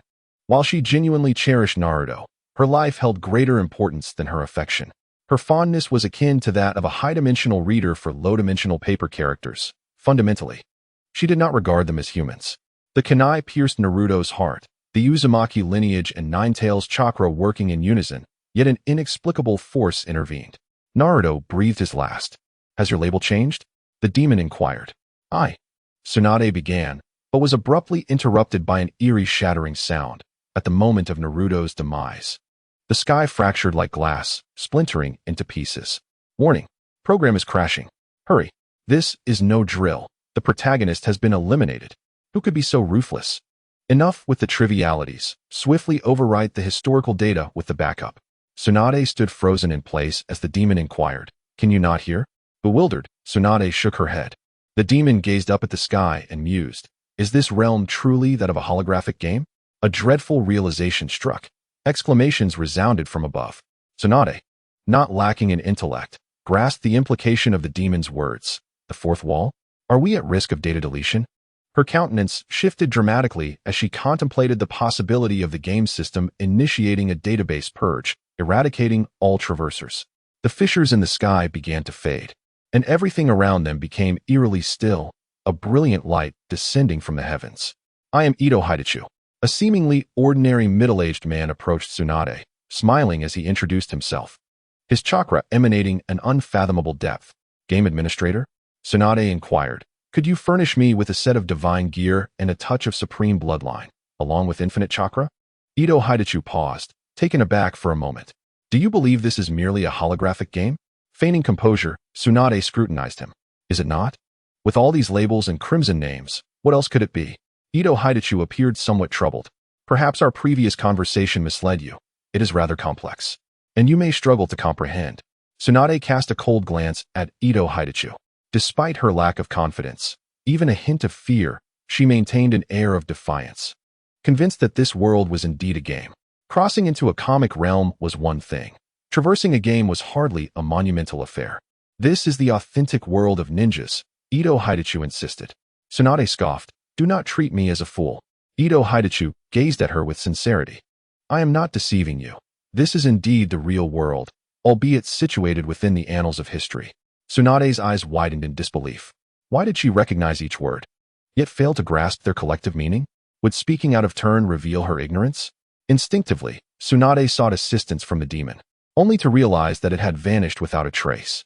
What are you searching for? Ito Hidachu inquired with curiosity. Tsunade replied, the man who was just beside me. What man? Ito Hidachu scanned the surroundings. The one who was strikingly handsome and ruthlessly killed Uzumaki Naruto at the slightest provocation. Tsunade deflected responsibility.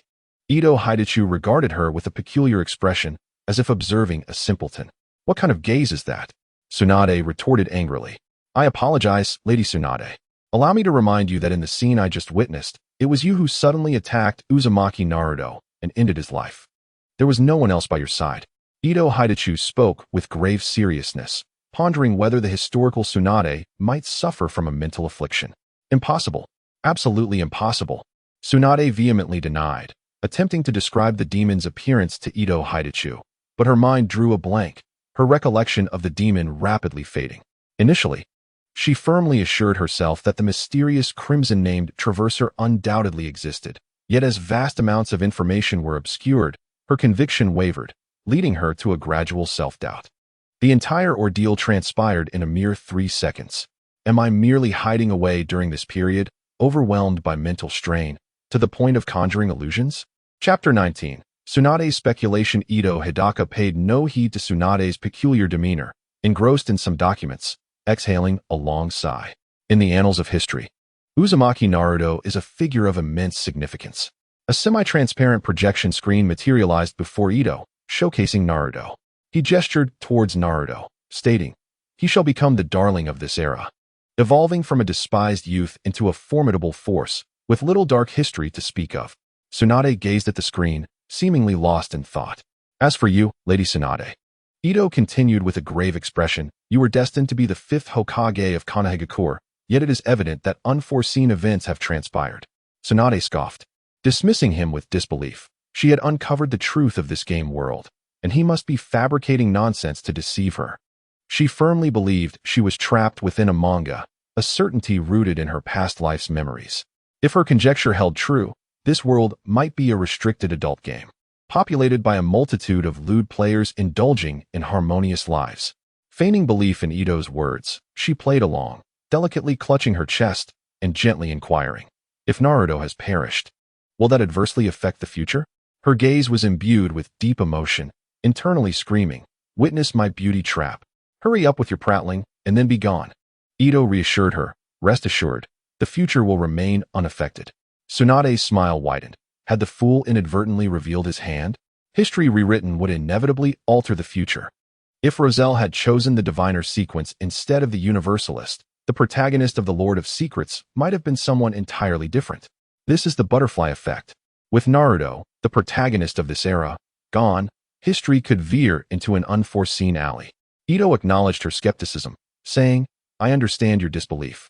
But this involves complex knowledge that ancient individuals, unacquainted with the chakra technological explosion, cannot comprehend." Tsunade closed her eyes and took a deep breath, feeling utterly belittled. The death of Naruto would not impact history at all. A game is merely a game. Why must he deceive a fragile woman like herself? Ito's tone was dismissive. You've caught me. But do not blame me for being ruthless." With a surge of wind, Tsunade unleashed her might-guy's fist towards Ito, having accumulated her strength for this moment. This seemingly dim-witted opponent was worth a gamble. She had to carve out a path for herself.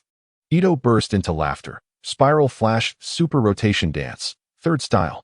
Tsunade was taken aback, realizing the enemy was about to unleash a powerful attack. Ito concentrated a luminous sphere in his hands, its brightness intensifying, a blinding light flashing across the scene. Yet, Tsunade remained unscathed, not a hair out of place. Ito had vanished, the stasis of time was lifted, and the once frozen environment sprang back to life. Tsunade felt bewildered. She had not been silenced. Her intention was not one of self-deprecation but rather confusion. Having awakened self-awareness and traversed dimensions, shouldn't he, the traveler, be captured for dissection and study? Leaving her here, indifferent and unresponsive, what could this possibly mean? Could there be a more sinister conspiracy at play? Is it possible that the label above my head has transformed? Am I merely kept here for players to grind dungeons? Tsunade's thoughts spiraled chaotically, her mind overwhelmed by the myriad of experiences of the day. Regardless, I shall not capitulate. Tsunade gritted her teeth. The outcome remains uncertain, and she has read her fair share of novels about turning the tables. If necessary, she would annihilate all the players. Your expression is truly menacing at this moment. The voice of the demon suddenly echoed in Tsunade's ear. Startled, she nearly let a curse slip, but managed to swallow it back. This was a formidable entity not to be trifled with. Inquiring about the demon's sudden disappearance seemed futile. Its ability to vanish without a trace under her very nose attested to its formidable power, and as a weaker being, Tsunade lacked the courage to question the strong. To resist this game, Tsunade knew she had to cling to the strongest ally. "Do you still consider this a gaming world?" the demon abruptly queried. Tsunade nodded heavily. Though she could not fathom how this world, seemingly a comic, had morphed into a game. The concept of transmigration itself was perplexing enough, rendering further contemplation unnecessary. Surviving the immediate crisis took precedence. We are likely perceived by the gaming company as entities with autonomous consciousness, unpredictable in behavior, providing a varied gaming experience without the need for salaries or programmers to toil through sleepless nights. The gaming world is rife with flaws. The demon remarked while escorting Tsunade away from Konoha. Flaws? Where are these flaws? Tsunade inquired, astonished. After a moment's contemplation, she sensed something amiss before the demon could speak. In a state of panic, her rationality had faltered, but now, with a calm mind, her intellect regained its footing. If this is indeed a game, humanity could broadly be divided into two factions, players, and clearly, we are not players, for we lack experience bars and skill slots. Yet if we were, our role would be to be vanquished by players or to engage them in dialogue to provide background and issue quests, with no need to ascertain their identity tags. Tsunade's excitement grew as she spoke, as if she had unearthed an extraordinary secret. Suddenly, a bold thought crossed her mind. Dear compatriot, have you ever perused novels such as The Fourth Calamity? Heh. The demon cast a sidelong glance at Tsunade, remarking, you truly are quite clever. Tsunade, in a haughty manner, lifted her chin. Do you not know who I am? An old bookworm well-versed in online literature. According to Tsunade's reasoning, perhaps someone had obtained a fortuitous chance to traverse between realms, transforming this world into a game, and guiding players from the original world to don game helmets and invade other worlds under the guise of recreation. This notion lingered for merely 5 seconds before Tsunade fell silent, realizing that applying such a premise still entailed a plethora of logical contradictions. She glanced up at the demon, who wore a faint smile. Could it be that the theory posited by Ito Hideaki is indeed correct? How then do we explain the grandmother paradox? The demon replied, the grandmother paradox is merely a hypothesis. Who knows what the truth truly is? Tsunade felt somewhat dizzy and, in her irritation, tugged at her own hair, seething with anger. You know, my fellow villager, I absolutely detest riddlers. Calling you a fellow villager was merely an attempt to forge a connection, yet you persist in your pretentiousness. How am I to cope with this? I initially thought that being transmigrated into a comic as the female protagonist was already a stroke of bad luck, but suddenly, a plethora of new settings has emerged.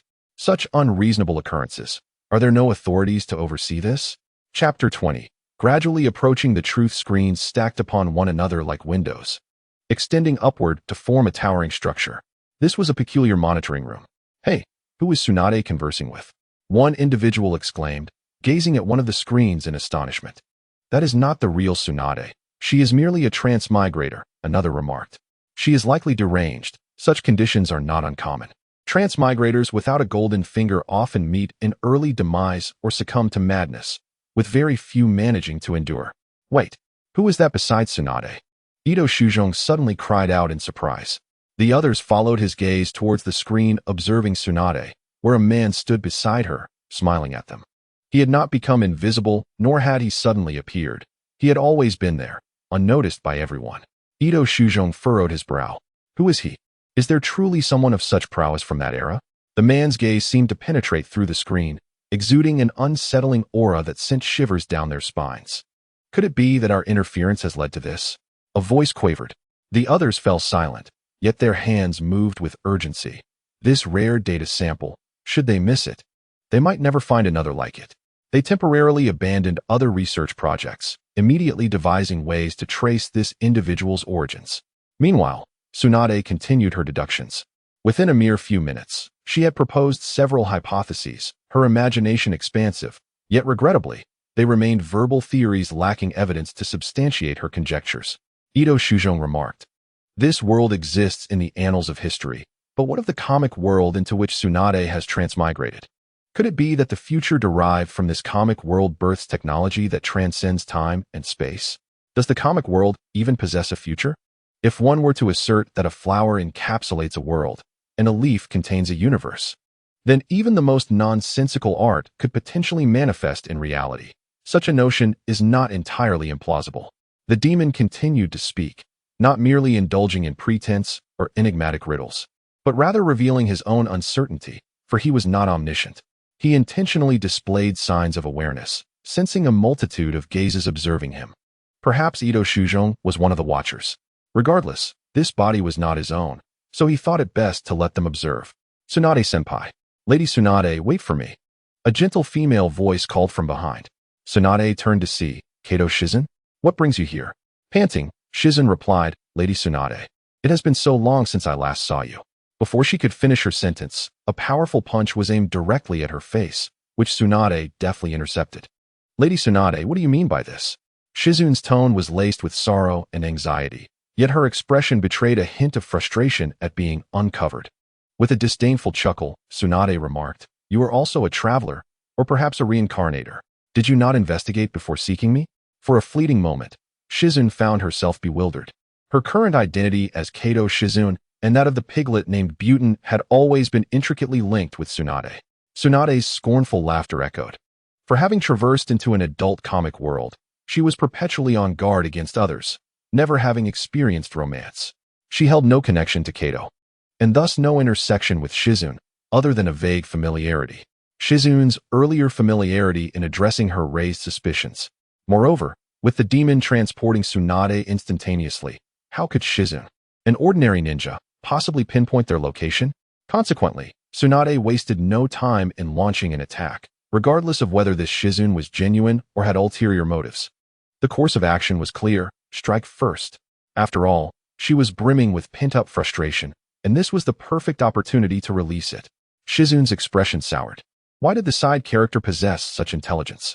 With the might of her fist, Tsunade unleashed a tempestuous strike, yet Shizune deftly countered. Why rush to your demise? Wouldn't it be more delightful to feign camaraderie as my plastic sister? Tsunade merely responded with a scoff. Had Shizune approached her as her true self, perhaps Tsunade would have accepted her. Instead, the pretense of a false identity was a clear indication of deceitful intentions. To foolishly embrace someone one knows to be dubious is a sign of folly. A wise person does not stand beneath a precarious wall when faced with danger. The prudent choice is to distance oneself swiftly. Tsunade lacked the curiosity to engage further. She harbored no interest in Shizune's origins or motives. What kind of affliction would compel one to associate with someone harboring ulterior motives? To mingle with such dubious characters only invites unwarranted conflicts, leading to inexplicable enmities, and ultimately, retaliation. Tsunade was already exasperated and wished to avoid further tribulations. She regretted ever seeking assistance from the demon, which had spiraled into a cascade of troublesome events. Shizune's combat prowess was lacking. However, she seemed impervious to physical damage. Tsunade's onslaught failed to breach her defenses. The demon subtly gestured with a finger as Shizune continued to feign nonchalance. With a resounding impact, Tsunade's punch sent Shizune hurtling through the air, blood streaming from her mouth and nose. Her earlier composure shattered, replaced by sheer terror. This is impossible. How could you injure me? Farewell, and may you refrain from boasting in your next life. Tsunade sneered, delivering another forceful blow. Shizune turned to flee, shouting at the sky, What is happening? I spent so much money for this dreadful experience. I will file a complaint. I shall see you bankrupted. The environment froze once more, a radiant light descending from above, effortlessly catching Tsunade's fist. You again? Tsunade retracted her hand, forcing a smile. Ito Hiromu wore a similar forced grin, disregarding Tsunade entirely, his gaze fixated intently upon the demon. As Jingyin, who was spitting blood, suddenly came to a realization. A peculiar anger surged within her. I have spent an exorbitant amount of money to purchase a personal time travel experience package. Why are there other tourists here? This is a breach of contract. Do you even know who my father is? Jingyin, resembling a shrew, was incessantly venting her frustrations. Having narrowly escaped death at Tsunade's fist, her composure shattered, leaving her to express her inner turmoil in this manner. Among those present, she dared only to bully Ito Shiojong. Ito Shiojong's forehead throbbed with veins. Yet he maintained a smile. Dear esteemed customer, please remain calm. In this era, you are indeed the sole time traveler. As for them, he gestured towards Tsunade and the demon. They belong to this era. Jingyin's anger escalated. Do you even hear what you're saying? Chapter 21. Time travel. The term time traveler caught the attention of both Tsunade and the demon. Generally, there are two types of travelers: those who traverse to different realms, and those who journey to the past or future of their own world. The former leans towards spatial travel, while the latter pertains to temporal travel. Jingyin seemingly fell into the latter category. Tsunade cast a glance at Itushijong, her expression suddenly darkening. With such a significant secret revealed by Jingyin, why had he not intervened? Would this informed individual not be silenced? She instinctively looked towards the demon, hoping for some support. The demon did not disappoint Tsunade. As Jingyin's incessant ranting continued, both she and Itushijong began to sense a peculiar shift. Their bodies gradually became insubstantial, as if detaching from reality. Tsunade experienced a similar phenomenon, her heart racing while her exterior remained composed. Initially, Itushijong appeared calm, regarding the demon with a knowing smile. I advise you to cease this at once. While I may not be of significant standing, my authority is not to be underestimated. Before he could finish, Itushijong's expression shifted dramatically as he realized his powers had dissipated, rendering him an ordinary person. The covert recall command he had sent was utterly ineffective. Amidst the panic was a tinge of exhilaration. Itushijong's gaze towards the demon grew increasingly fervent. A rare specimen indeed. I shall pose the questions, and you shall provide the answers, the demon spoke gently. None of the three present perceived his tone as truly gentle. Tsunade remained relatively unfazed, believing herself to be allied with the demon, while Itushijong exhibited commendable composure. Only Jingyin trembled with trepidation upon hearing the demon's words. She hurriedly nodded in agreement. Despite being a wealthy heiress, she was not naive enough to act defiantly when abducted. The demon initiated the inquiry with Itushijong. Your identity? Itushijong replied, I am a historian. Tsunade was taken aback. You hardly appear to be one. I heard your previous conversation. Does a historian refer to others as clients? Jingyin interjected, I can attest. He speaks the truth. He is indeed engaged in historical research. Unbeknownst to her, a hint of disdain seeped into Jingyin's tone. With her limited intellect, she could not comprehend the purpose of studying history. Faced with myriad immediate troubles and unable to plan for the future, she found little significance in researching primitive societies from millennia past. Were it not for the impending examination, she would have little concern for the distant past, limiting her interest to modern history at best. There are numerous individuals like Jingyin who disdain historians, dismissing notions of discussing ancient and contemporary matters or drawing lessons from history as utter nonsense. While society progresses and technology and civilization advance, human nature remains immutable. Jingyin occupies a respectable social position, privy to certain insider knowledge, and observes that many who claim to be experts and scholars often spend their time immersed in data, occasionally fortunate enough to excavate in remote areas, only to produce papers that primarily serve to defraud funding, with little else to offer. Although Hidemitsu Ito is a genuine historian who does not engage in such deceit, he has forged an alternative lucrative path. The profits from time traveling are quite substantial, sufficiently compensating for my funding shortfall. Hidemitsu candidly states that those affluent youths, with their excess wealth, might as well contribute to my research endeavors.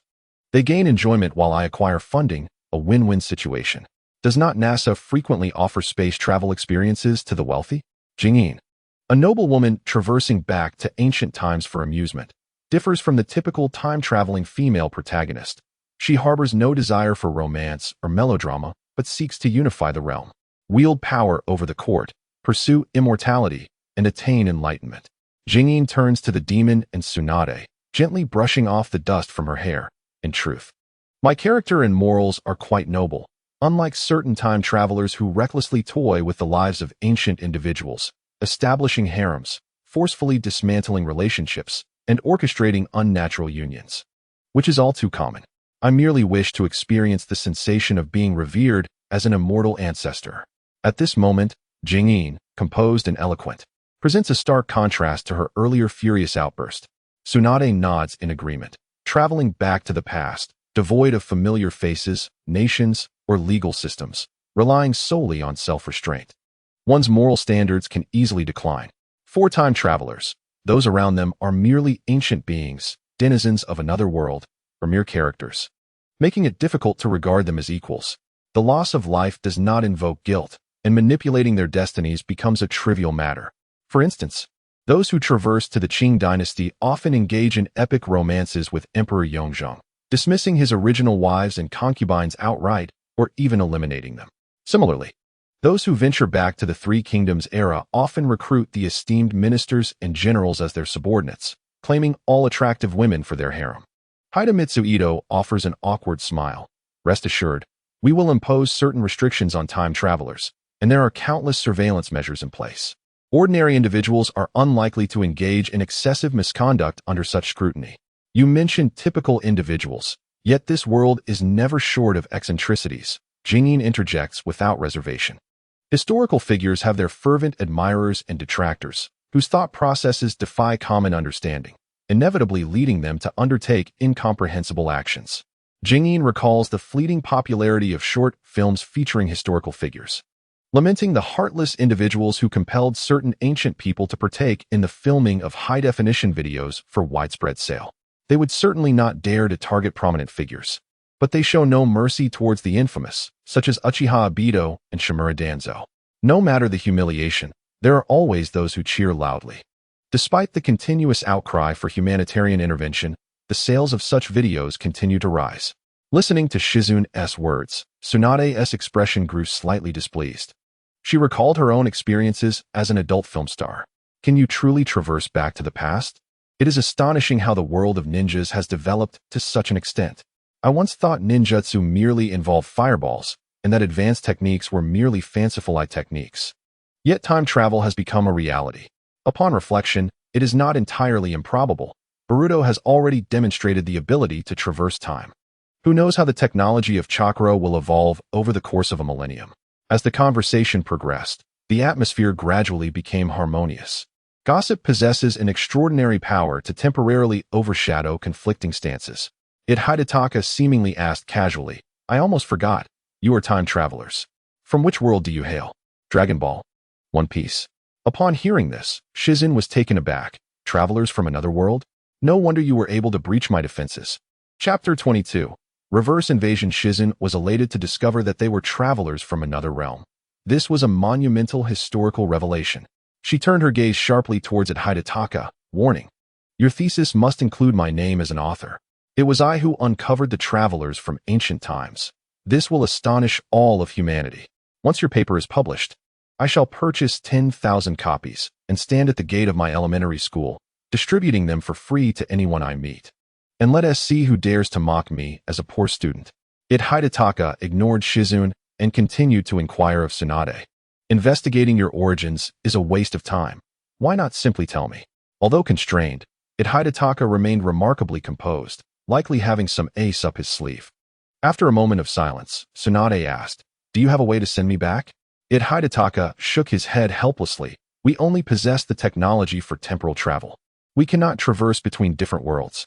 Tsunade felt little disappointment and sighed, suddenly exclaiming, wait, I still don't understand.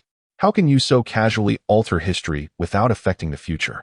Hidetaka furrowed his brow. This involves exceedingly complex knowledge. Explaining it could take days and nights, and you likely wouldn't comprehend it. However, I can provide an example. The Klein bottle. We have extracted a segment from history and distorted it into a Klein bottle.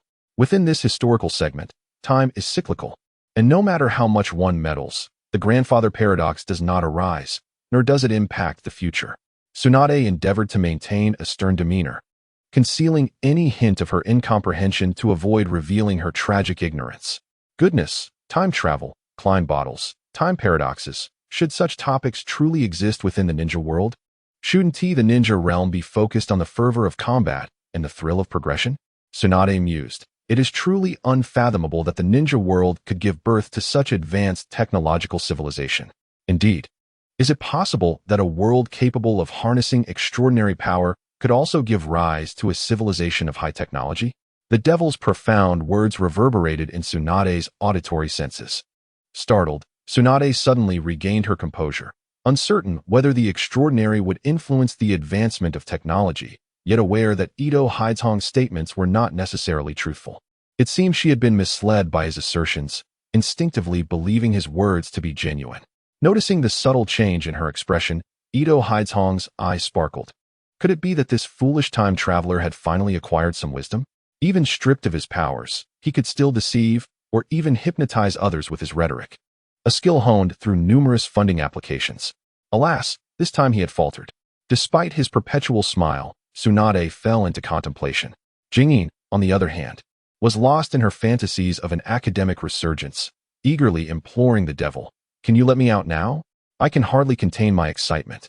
Showing off before ancient figures was trivial. Achieving a grand reversal in front of friends and family was truly exhilarating. The devil nodded, and in an instant, their figures shifted from the ethereal to the tangible. Jingyi's smile vanished, and Ito Haizong revealed a look of uncertainty as they were confronted by a row of surveillance screens. With a group of researchers staring in dumbfounded disbelief at the sudden appearance of the trio. "Senior Haizong, what are you?" Before the words could fully escape, all the researchers evaporated, as if erased by an eraser, leaving no trace behind. No, the ever-calm and rational Ito Haizong crumbled at this moment. He held no affection for these researchers, only shocked that a time traveler from the ancient era could reverse invade. This exceeded his comprehension. Tsunade stifled a laugh, thinking, "You insolent fool, I have endured you for far too long." As the devil began to fumble with the time machine, Tsunade stood by, observing with authority. Gradually regaining his composure, Ito Haizong could no longer restrain himself after several attempts. He exclaimed, "Move aside. Let me take over. If you two illiterates continue to fumble, this time machine will be rendered inoperable." The devil nodded. "Since you know how to operate it, let's not waste time. Begin the test. Find a way to return to 1 minute ago and confront our past selves." Ito Haizong shook his head. "No, this machine cannot accomplish that. To be precise, no time machine can. Due to some unknown reasons, it can only traverse the past, not the future, and the time span must be sufficiently vast. It cannot be less than 1,000 years. The devil replied, "Very well. Then set the time to the year 1024 of the Warring States." Ito Haizong shook his head again, "Still not feasible. No matter how we research, we can only reach a certain point in the past. Any further back is beyond our grasp. We cannot reach the Warring States era." Tsunade stared in astonishment, inadvertently uttering the specific time point that was deemed uncrossable. Indeed, following Ito Haizong's words, Tsunade quickly deduced that this point must be when Naruto doodled on the Hokage rock, marking the inception of the Naruto saga. She was now utterly convinced that this realm was born from the Naruto manga, with the beginning of Naruto serving as the origin of this world. Anything further back was merely background information. In my earlier explorations of literature, I often encountered the notion that a flower encapsulates an entire world, and a single leaf embodies the vast universe. The principal narratives within these stories may reach their conclusions in mere moments. Yet the proclamation that the protagonists lived happily ever after can evoke a myriad of potential futures. But wait, if Naruto's graffiti on the Hokage rock signifies the genesis of this world, then what of Tsunade? When she traversed through time, Hashirama Senju had only just departed from this realm. Were her experiences merely fabrications? Tsunade found herself ensnared in confusion. At that juncture, the demon interjected, casting a piercing gaze upon Hidetaka Ito, declaring, "You are lying." Taken aback, Ito managed a resigned smile, replying, "Believe what you will." The demon continued, "In truth, you possess no mastery over the technology of time travel, do you?" Ito's heartbeat quickened. "The time machine stands before you. This is an undeniable reality." The demon chuckled. "Possessing a time machine does not equate to understanding the intricacies of temporal technology.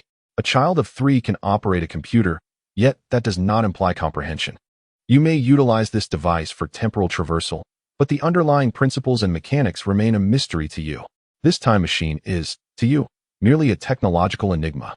Ito's pupils constricted, yet he maintained an exterior of calm, retorting, "What absurdity! How did you arrive at such a conclusion?" The demon seemed to converse with himself. "If I am not mistaken, this so-called Klein bottle serves as a hunting ground for time travelers, does it not?" Chapter 23. Sasuke and Itachi Orochimaru had been quietly observing this realm. During his prior investigation into Sasuke Uchiha, he discovered that Sasuke was but a novice, nearly succumbing to the temptation of capturing him for experimentation. Fortunately, he restrained himself. Indeed, it wasn't long before he sensed an anomaly. The flow of time in this world would inexplicably halt. While traversing the streets, he suddenly found himself frozen, surrounded by stillness, only to resume normalcy after a prolonged interval, while all others remained oblivious. A cold sweat broke upon Orochimaru's brow as he conjured a plethora of dreadful conspiracies, his curiosity quelled by a primal instinct for survival, leading him to seek refuge, leaving only his serpent clone to roam the ninja realm, while his true self concealed itself near the dragon vein, ever ready to flee. The confrontation between the Uchiha brothers was indeed a significant event, and the serpent clone occasionally kept watch, for Orochimaru's impression of Sasuke had deeply ingrained itself within him, leading to a persistent belief in his scheming. The duel between Sasuke Uchiha and Itachi Uchiha unfolded at what was once the Uchiha stronghold, a place that bore witness to the clan's legacy prior to the establishment of Konoha. As they fought fiercely, one could only ponder whether the ancestors of the Uchiha would chastise them from their graves. Along the way, Sasuke encountered a shadow clone of Naruto, but to preserve his own emotional state, he swiftly obliterated the clone without hesitation. Nearby, an inconspicuous little flower snake slithered about. Orochimaru, having learned from past mistakes, opted for the more subtle guise of a floral serpent, as the characteristics of a white snake were far too recognizable. Simultaneously, Kagaya Otsutsuki, Black Zetsu, White Zetsu, Obito Uchiha, and numerous factions of ninjas were keenly observing this pivotal confrontation. Where there is Itachi, there too is Kisame, alongside Karen, Suigetsu, and Raigu, all tasked with safeguarding the dueling grounds from unwelcome intrusions. As for Sasuke and Itachi, they require no assistance from anyone. Amidst the crumbled remnants of stone walls, Itachi, with a hint of melancholy, spoke. "Sasuke, my foolish little brother, you have arrived. I have come as well. Your demise is imminent." Suddenly, a flash of lightning emanated from Sasuke's hand, and Raikiri pierced through Itachi's form. In an instant, Uchiha Itachi transformed into a flurry of crows, marking the official commencement of their battle. Orochimaru observed through the eyes of the flower serpent, watching the exchange between Sasuke and Itachi with a growing sense of intrigue. Was Itachi holding back? Uchiha Sasuke, while launching his attacks, recited, "Someone once told me that the three-tomo Sharingan is no match for the Manjiki. Your strength far surpasses mine, and all your actions are merely an attempt to manipulate my destiny." Itachi, with an impassive countenance, concealed all emotions beneath the depths of his expression. Yet a flicker of anxiety stirred within him. Who could possibly have discerned his meticulously crafted plan and dared to divulge it to Sasuke? From the moment of filicide, fratricide, and the annihilation of their clan, Itachi had meticulously charted Sasuke's future path. He would avenge their family and acquire his brother's Manjiki. Once he himself awakened the Manjiki, he would attain the eternal Manjiki. At that moment, Itachi would find fulfillment and peace in death, able to present a satisfactory account to his parents in the afterlife. Surely, father and mother would be pleased to witness such a scene. After all, it was the eternal Manjiki Sharingan. They would undoubtedly sacrifice themselves for Sasuke. As for the other clan members, as the head of the family, Itachi felt entitled to determine their fates. Logically, Itachi believed no one should be able to see through his plans. The number of individuals privy to this matter was already scarce. The third Hokage was gone, leaving only Danzo from the roots. Could it be that Danzo had revealed secrets to Sasuke? Itachi clenched his fists, regretting not having dealt with Danzo sooner. Uchiha Sasuke, observing Itachi's inscrutable visage, let out a derisive laugh. "I am your brother, after all, most attuned to your emotional shifts. Your silence holds no sway over me. Regardless of your reasons for sparing my life on the night of the massacre, I will ensure you come to regret it. Today, you shall undoubtedly perish." With a downward gaze, Itachi looked into Sasuke's clear eyes and gradually felt a sense of relief.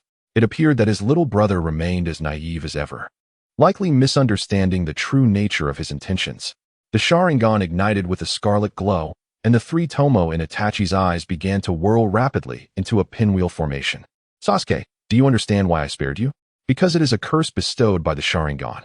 Itachi spoke with a melodic cadence, recounting the tale of Uchiha Madara's fratricidal theft of his brother's eyes, subsequently discussing the evolution of the Manjiki Sharingan, which involved consuming another pair from a direct blood relative. Madara, having overexerted the powers of the Manjiki, succumbed to blindness, and the anguish and despair of his condition repeatedly tormented him, leading to his decision to seize the eyes of his brother, Uchiha Izuna.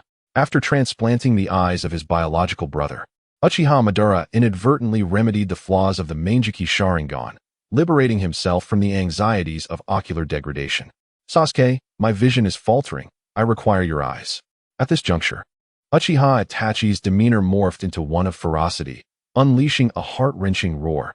"To me, your eyes represent my salvation." Uchiha Sasuke, unfazed, met Itachi's gaze with unwavering resolve. Is that truly the case? However, I have been informed that the Mangekyou Sharingan possesses two evolutionary paths. One is extreme darkness, while the other is the equilibrium of yin and yang. The former entails the superimposition of two pairs of Mangekyou, whereas the latter necessitates the utilization of wood-release cells. To resolve your vision issues, you are willing to stake my life, awaiting my awakening of the Mangekyou. This rationale seems rather tenuous. A bead of cold sweat trickled down Itachi's forehead. He was perplexed by Sasuke's extensive knowledge of such clandestine information. Yet he maintained his facade. The danger posed by wood-release cells is far too great. Where is the safety and convenience in transplanting another pair of Mangekyou? With a smirk of subtle mockery, Sasuke replied, "Since you insist, I shall reluctantly choose to believe you, merely as a means to indulge your arduous performance." Itachi inhaled deeply. The foolish Obito had somehow grown astute, a troubling development indeed. He was beset by a headache, pondering who had been whispering in Sasuke's ear. His impeccably crafted plan had revealed a chink in its armor. Casting a glance at Sasuke, Itachi knew that if Sasuke deviated from his meticulously laid plans, he would ensure that the one spreading rumors met a gruesome fate. Observing Itachi's expression, Sasuke discerned his thoughts and scoffed derisively. "Surely you do not believe your scheme is flawless, manipulating others at will?" Surely not. Was Itachi's plan truly so impeccable? Hardly. It was riddled with flaws. Many bystanders in the village had deduced Itachi's intentions, unable to bear witness to Sasuke's deception, thus discreetly revealing the truth to him. Reflecting on those haughty bystanders who inexplicably possessed an abundance of classified information, Sasuke felt a wave of irritation wash over him. Just then, an unexpected occurrence transpired. A brilliant white light suddenly illuminated the sky. Chapter 24. The truth Tsunade was at a loss for words, while the formidable Tsunade trembled. Ito Hidetaka was drenched in cold sweat, exclaiming, "Sir, could you refrain from causing chaos? If this continues, that timeline will be obliterated." Indeed, the devilish figure nodded in agreement, casually altering several parameters. Ito Hidetaka could hardly bear to witness the scene. The devil's reverse traversal through time had spiraled everything into disarray. The devil remarked that they regarded the past as a hunting ground for time travelers, a hypothesis that bore some resemblance to the truth. Yet, the actual truth was far more intricate. Firstly, the time machine was indeed not conceived by the denizens of this era. The Tsutsuki clan's time-traveling technology was intricately linked to their bloodline and the Rinnegan. Following the demise of the Tsutsuki, the native inhabitants of the ninja world lacked the resources to pursue temporal research, diverting their scientific endeavors towards biology. However, an archaeological team later unearthed an ancient tomb, inscribed with characters unseen in the ninja world. Within the tomb, an anomalous apple tree stood, its branches adorned with a metallic plaque engraved with the number 038. The apple tree possesses a peculiar ability to replicate, and it was beneath this tree that the time machine was discovered, considered one of the burial treasures. Following the discovery of the time machine, numerous research teams were established, and under the influence of the phenomenon designated as 038, there was no shortage of experimental materials. The researchers conducted extensive tests, yet they refrained from recklessly activating the device, fearing that altering the past could precipitate the collapse of the future. Nevertheless, there always exists an audacious scientist eager to take the plunge.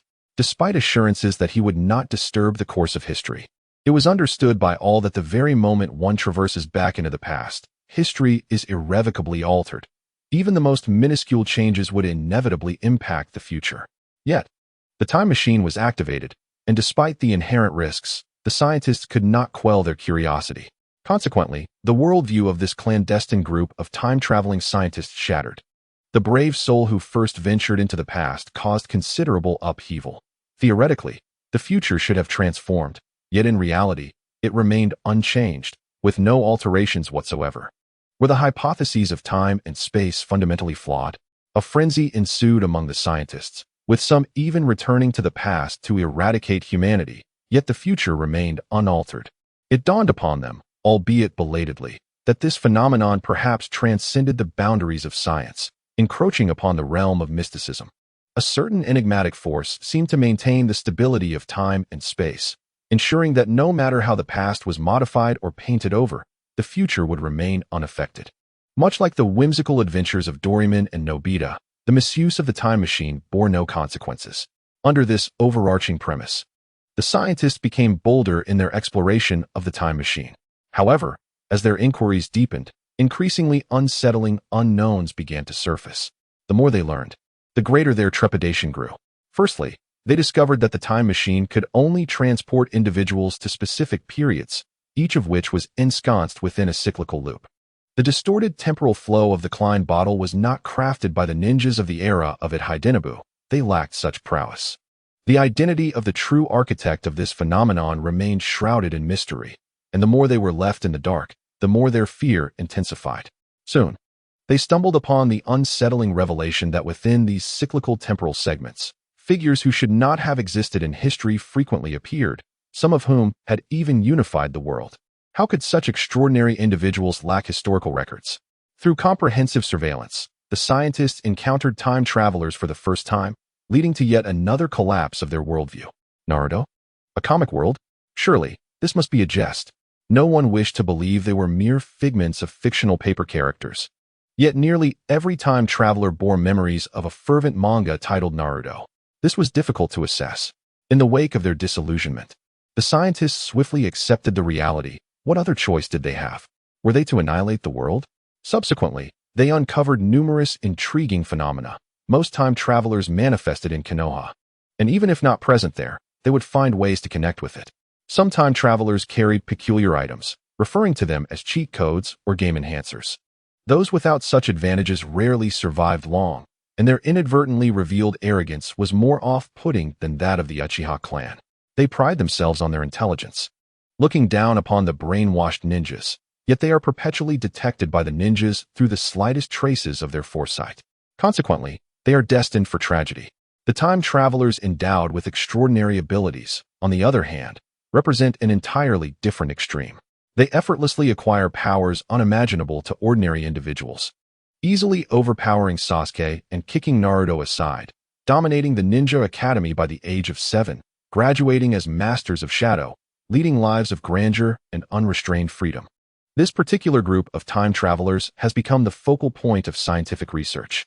Their extraordinary abilities are so remarkable that they can induce a paradigm shift in technology, rendering many fundamental principles incomprehensible. Yet this is of little consequence. As Hidetaka Ito noted, the apparent splendor of their era, imbued with a cyberpunk essence, is founded upon the various extraordinary abilities of these time travelers. Some of these abilities possess high intelligence. As long as their tasks are accomplished, the rewards they offer are boundless. There are even abilities that require no effort at all. Merely checking in at designated times allows one to reap limitless benefits. Since the discovery of the time machine in the ancient tomb, a mere 40 years have passed, and the development of the world has progressed at a breathtaking pace. However, the consequences of delayed actions are inevitably forthcoming. Perhaps due to the excessive traversing of time and space, unforeseen alterations have emerged, leading to a historical fragment distorted into a Klein bottle, gradually transforming into a sieve, with the number of time travelers increasing exponentially. Initially, many cycles would yield only one time traveler. Later, almost every cycle produced new travelers. Now, multiple time travelers appear within the same cycle. Though the implications of this phenomenon remain unclear, it has sparked a sense of foreboding among many, prompting some scholars to advocate for a cessation of the reckless use of time machines. Regrettably, such calls have proven futile. Why should those who have reaped the benefits of time travel deny subsequent generations the same opportunities? The first individuals to prosper at the expense of the environment swiftly turned to environmental advocacy, having amassed wealth while leaving the consequences for the public to bear. Even a principled historian like Hidetaka Ito finds himself unable to resist the temptation of profiting from the time machine. After all, the situation seems sustainable, and many hold the belief that after one last endeavor, they will cease their exploits. However, that Klein bottle-like historical fragment has evidently encountered issues. Not only have the time travelers spiraled out of control, but some natives have also undergone mutations, seemingly awakening peculiar abilities. Yet, we are unable to extract any information from them, lamented Hidetaka Ito. Chapter 25. Breaking the Fourth Wall. Listening to Hidetaka Ito's account, Tsunade was profoundly shocked. Was the truth of this world truly so intricate? Wait, could this old fox be deceiving me again? Tsunade cast a skeptical glance at Hidetaka Ito before turning her gaze toward the demon. I speak only the truth, Hidetaka Ito insisted, employing his reading technique to discern her thoughts. Given that his credibility was on the verge of collapse, he felt compelled to clarify. I am merely a scholar of history, sharing what I know, and I cannot ascertain the veracity of this information. He was not a government official who could guarantee that the truths he knew were indeed true, especially when it pertained to matters of national significance. Hidenori Ito gazed earnestly at the demon, yet the demon paid him no heed, continuing its erratic manipulations. The time machine had the power to transport individuals to the past, and naturally, it could also send objects back in time. He established the entrance to the temporal passage deep beneath the sea, allowing countless torrents of water from the future to surge into the past. The fabric of the past began to destabilize, the sky illuminating with a brilliant white light, accompanied by the faint sound of shattering. Sasuke and Itachi, locked in combat, looked up in astonishment at the sky, an overwhelming sense of impending doom washing over them. The world was on the brink of destruction, and the beings within it instinctively sensed the calamity. Orochimaru was the first to react, diving into the dragon vein. As he departed, he cast a glance back to see the outlines of all things seemingly traced in ink, resembling a vivid comic. A fleeting spark of inspiration flashed through his mind, and then darkness enveloped him completely. Before Sasuke, a black hole materialized, initially just a small dot, which then expanded into an opening tall enough for a person. A powerful gravitational force relentlessly tugged at him. Not only was there a black hole before Sasuke, but similar anomalies appeared in every direction, distorting the surrounding environment like a soap bubble on the verge of bursting. Unfortunately for Itachi, the black hole coincided with his position, and after struggling for half a minute, he was drawn in.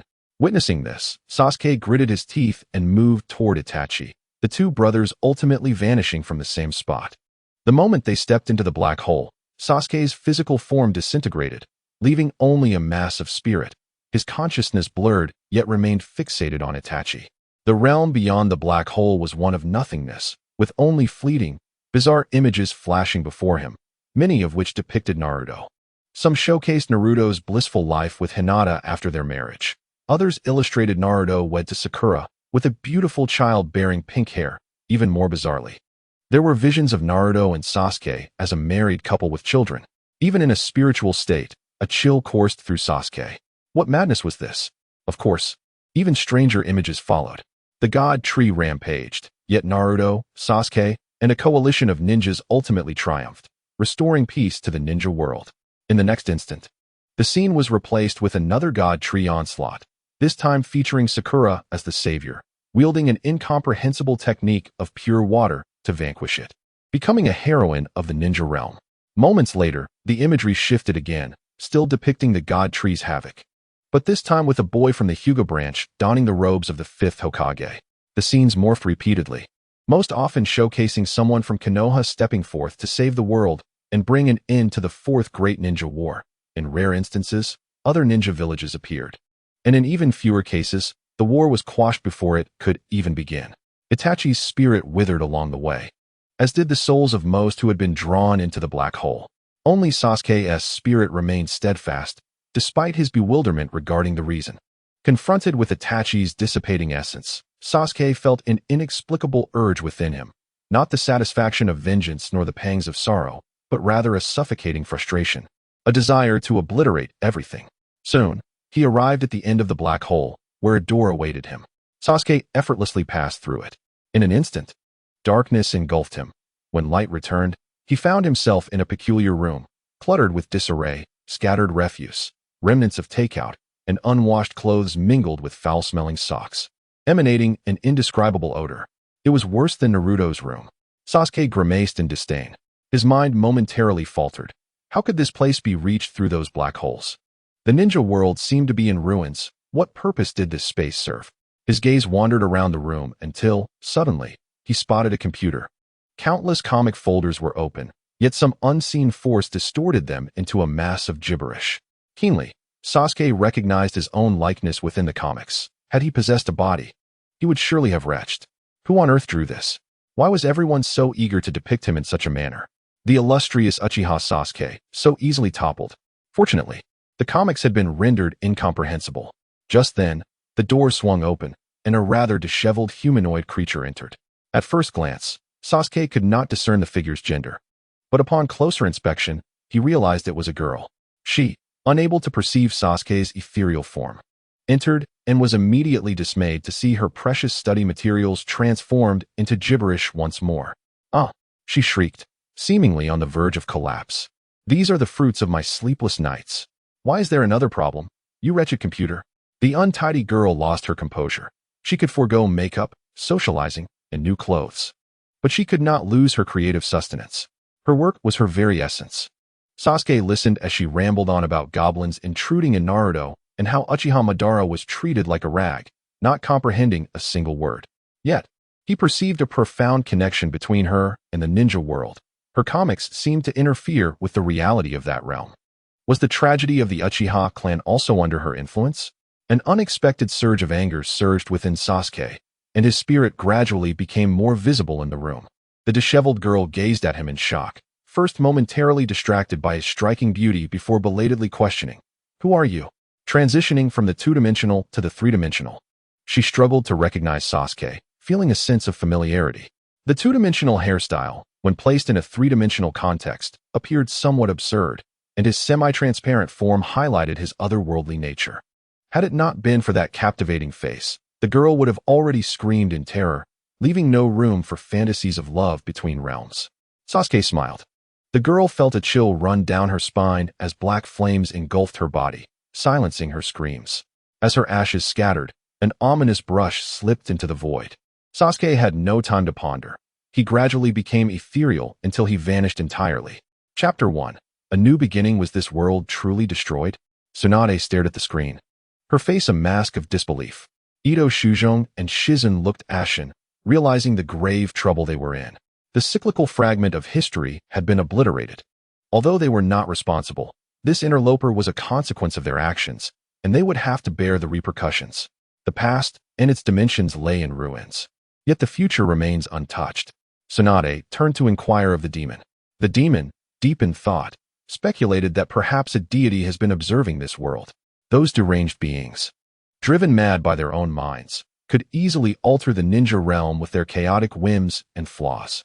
However, these were merely conjectures. The demon was far more concerned about whether he had fallen into a trap. The God of Light had suggested that he may have been ensnared the moment he acquired that comic. He had attempted to escape the Naruto dimension multiple times, only to find himself traversing into disordered parallel worlds. Tsunade, in her urgency, cared little for the impending doom of the ninja realm. Her sole desire was to return to her original world.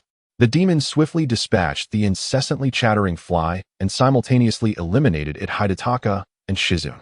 Tsunade, wide-eyed and sprawled upon the ground, could not comprehend why her compatriot had suddenly turned ruthless and struck her down. Shouldn't such a betrayal befall the innocent and virtuous protagonist, who should emerge victorious? Why had she perished so swiftly? After the demon departed, the bodies of Tsunade and her companions began to fade, the entire world resembling a photograph that was gradually losing its color and slowly vanishing. The Land of Fire, rich in natural resources, had always been the nucleus of the ninja world, with Konoha serving as its largest military institution in the heart of the ninja realm. At this very moment, the sunset blazed like fire, the streets bustling with activity, and the entire village seemed to bask in sunlight. Yet, even in such a revered place of the will of fire, there remained corners untouched by light. Within the root base, an elder, his face half wrapped in bandages, Shimura Danzo, leaned on his cane as he issued commands to the shinobi before him. Eclipse, the individual depicted in this photograph, is your target for this mission. He has publicly expressed sentiments detrimental to the village, and I suspect he is colluding with spies. Eliminate him and retrieve his eyes. A sudden breeze swept through the dark root base, as Eclipse, donned in a demon mask, cast a fleeting glance at the photograph but did not take it, nodding slightly to indicate his understanding. Danzo's expression remained unchanged. He was already accustomed to Eclipse's caution and wariness. Eclipse's origins were shrouded in mystery, known only by his codename, and he was a pawn placed within the Umbu by Orochimaru. Danzo had reached a tacit agreement with Orochimaru. He did not mind utilizing Orochimaru's agents against the Uchiha, for should anything go awry, he could easily shift the blame onto Orochimaru. Eclipse possessed formidable strength, having flawlessly completed every task assigned to him thus far. Such remarkable efficacy was indeed a privilege for Orochimaru to bestow upon a spy. A chilling light flickered in Danzo's eyes as he reiterated, "Your target is an Uchiha. Any misstep could jeopardize the stability between the Uchiha and the village. Such a parasite must be eradicated promptly, leaving no trace behind." "Eclipse, do you grasp my meaning?" Eclipse nodded, resembling an emotionless machine. Danzo felt satisfaction. Eclipse embodied the essence of Root members, though regrettably, he was an agent of Orochimaru. "Now, proceed swiftly. Remember, everything you do is to silently protect Konoha." The labyrinthine passageways of the Root were extensive, with the moon eclipse navigating through the shadowy corridors. At intervals, torches flickered to life, illuminating the deadened roots that concealed the stealthy ninjas, who remained oblivious to his presence, their gaze fixed unblinkingly upon him. Unfazed by the multitude's scrutiny, the moon eclipse found solace in the tranquility of the Root. It provided the perfect refuge for one such as himself, burdened by social anxiety. He was on a mission to assassinate a member of the Uchiha clan, not due to any criminal deeds, but rather for a mere expression of discontent regarding the village leadership's injustices. Alas, words can carry dire consequences, and Danzo coveted his ocular prowess, rendering the Uchiha's complaints a capital offense. As the saying goes, to accuse is to find a reason. Soon, he emerged from the secret passage into the open night, where the stars and moon shone brightly, a stark contrast to the dimness of the Root. Stealthily, he made his way toward the outskirts of the village, where the Uchiha clan resided at the periphery of Konoha, an awkward position yet convenient for his intentions. Finding a secluded grove, he stretched his arms slightly and retrieved a mass of white, slime-like explosive clay from his sleeve. This was the beloved detonating clay of Deidara, and a favored tool of the moon eclipse, albeit one that required discretion. Should Danzo discover his proficiency with this hidden gem of the rock village, suspicions would undoubtedly arise. If his uniqueness were to be detected, he would have no choice but to employ the Flying Thunder God technique, a skill he possessed, derived from his most closely guarded secret. He had never revealed his true capabilities within Konoha, maintaining a low profile to avoid drawing attention. Should he be suspected of possessing abnormalities, that old schemer Danzo would have likely taken action long ago.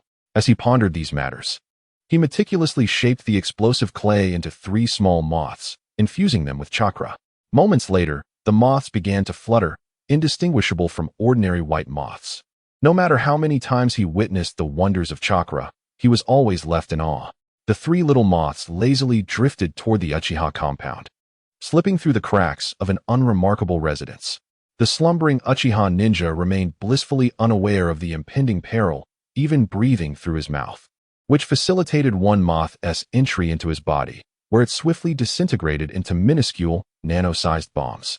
The moon eclipse sensed the readiness of the moths for detonation and gently snapped his fingers.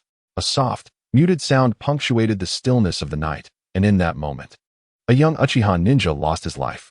His robust form and striking features were reduced to dust, carried away by the wind, yet his eyes remained wide open, unblinking. 2 moths, bearing his eyes, silently departed. Empowered by the system, the moon eclipse could assert that his mastery over explosive clay surpassed even that of Deidara. While Deidara reveled in grand displays of destruction, the moon eclipse preferred the art of silent infiltration, striking without a trace. With a pair of Sharingan in hand, he promptly placed them in a nutrient solution, a tendril of black smoke entwining around the eye's periphery, enhancing their potency. Should Danzo dare to attempt a transplant? He would surely regret it. Chapter 2. The supremely evil villain of the 9 heavens and 10 earths in the dead of night. The lights in Orochimaru's residence remained aglow as he quietly perused the scrolls before him. At that moment, a sudden knock at the door interrupted his solitude. "Enter," he commanded. Yusha stepped inside, casting a respectful glance around the room. "Lord Orochimaru," he addressed him. Orochimaru raised his gaze, a strand of black hair cascading over his face. "What clandestine mission has Danzo assigned you?" "To assassinate a member of the Uchiha clan," Yusha replied, his demeanor unperturbed. In the wake of the Nine-Tails incident, the 4th Hokage had fallen, and the 3rd had regained power, while Danzo eagerly bared his fangs towards the Uchiha. The late Minato Namikaze had maintained a cordial relationship with the Uchiha, fostering a bond between them and the village, yet this was not the scenario Danzo wished to witness. Yusha added, "Danzo does not trust me. Danzo only placed his faith in those root members marked by his cursed seals. And though Yushiro was a prized pawn of Orochimaru, he remained a figure of suspicion in Danzo's eyes. Is that so? Orochimaru shrugged, a low chuckle escaping his lips. In that case, there is no need to serve Danzo any longer. The insertion of Yushiro into the fray was merely a strategic move, seemingly usurping the role once held by Kabuto Yakushi. Danzo held leverage over Orochimaru concerning his unethical experiments, yet Orochimaru was indifferent to such threats. In truth, he had long ceased to care for this village. Yushiro nodded in silence, resembling an obedient marionette. In truth, he relished working for Danzo. But Orochimaru's recent inclinations towards treachery meant he would inevitably eliminate these trivial matters before taking his leave. After relaying the message, Orochimaru waved his hand dismissively, signaling for Yushiro to depart. Yushiro turned to leave, and Orochimaru studied his retreating figure for a considerable time. A flicker of doubt crossing his slitted eyes. Am I being overly sensitive? Yushiro had once been Orochimaru's test subject, possessing an unremarkable appearance and a low profile. His original identity was even a mystery to Orochimaru, who knew where Root had procured this child. Tracing his origins was a futile endeavor, surviving numerous experiments. Yushiro had demonstrated a modicum of talent, prompting Orochimaru to take him under his wing. However, without Orochimaru's protection, Yushiro would be rendered insignificant. Yushiro had been meticulously nurtured by Orochimaru, and he should not have aroused suspicion. Yet, given Orochimaru's tumultuous past, he found it impossible to trust anyone. Upon returning to his quarters, Yushiro locked the door tightly and collapsed onto his bed, closing his eyes to take deep breaths, forcibly suppressing the resentment bubbling within. After a moment, he exhaled slowly, regaining his composure. He rose to wash his face in the bathroom. Looking up at the mirror, he was met with his unremarkable visage once again, eliciting a wave of frustration. This was neither his body nor his face. In tales he had read, it was always the downtrodden who transcended into the forms of handsome heroes. Yet here he was, transformed from a striking individual into an inconspicuous passerby. He could hardly fathom how protagonists in such stories adapted to their new bodies. As for him, he felt profoundly uncomfortable navigating life in another's skin. Even his own corporeal sensations felt alien, leaving him with a lingering sense of disquiet. As it happens, the lunar eclipse is itself unclear as to why it has traversed dimensions. It only recalls a normal night of scrolling through short videos, succumbing to fatigue and closing its eyes in slumber. Upon reopening them, it finds itself bound within Orochimaru's laboratory. Had it the chance to transmigrate into a clan ninja or an extraordinary figure, perhaps even acquiring a formidable advantage, it would have welcomed the prospect of such a journey. Alas, in the beginning, the system had not yet bound to it, rendering it merely a weak, pitiful, and helpless experimental subject. In that moment, it grasped the essence of the saying the dragon is loved by Lord Yi. It yearned to return home, to indulge in the comforts of a smartphone and air conditioning. Rather than enduring suffering in the laboratory, the anguished cries of test subjects, mingled with the acrid scent of disinfectant and blood, swiftly brought it to a state of calm acceptance. The reality was harsh, and it had no choice but to confront it. Since it had inexplicably traversed, it must at least devise a means to survive, for living offered hope of returning to its original world. First and foremost, it needed to ascertain its location and the precise identity of its original self. It was painfully obvious that should it reveal itself as a traveler, it would certainly meet a gruesome fate. It attempted to communicate, only to be astonished to discover an inability to comprehend the language spoken by others. Did not all realms universally embrace Mandarin? Why, in its case, did this principle fail? Having consumed countless web novels and dramas, it had never encountered a traveler faced with a language barrier. Fortunately, few would engage in conversation with a mere experimental subject. Otherwise, it would have been forced to feign ignorance. In contemplation, it recalled that according to typical transmigration narratives, if it cleared its mind, the memories of the original self would soon flood its consciousness. It should then let out a scream, drenched in sweat, as it accepted the memories, learning of the original's grievances, and subsequently declare, "Fear not, I shall avenge you." Following this, the body would rightfully belong to it. However, despite its confident anticipation, half a day passed without the arrival of such memories. Its initiation was not of that nature. Theoretically, there exists a second initiation mode where the traveler feigns amnesia. and a friend of the original self promptly believes them, without a hint of doubt regarding the vast disparity between the traveler and the original. This friend would then divulge all pertinent information without reservation. Yet, this mode was ill-suited for it, without a charming system to assist and devoid of the original's memories. It faced only a series of brutal experiments. The pain gradually twisted its spirit, leading it to comprehend why some travelers swiftly forsake their moral boundaries, transforming into merciless executioners. First impressions hold immense significance. Had it transmigrated as a prodigious youth of the Sarutobi clan, cherished by its elders, surrounded by amiable faces, it undoubtedly would have integrated swiftly into Konoha, fighting for its cause. Instead, it now found itself as a tormented soul, harboring boundless resentment. Previously, it had relished the world of Naruto and cherished the village of Konoha. At this moment, it only wished to obliterate it. Let not one speak of Konoha's innocence. The misdeeds were orchestrated by Danzo and Orochimaru. Were they not integral to Konoha? They were part of its higher echelons, and their actions represented the village itself. Do not presume that shifting all blame onto Danzo will allow you to emerge as a pure white lotus.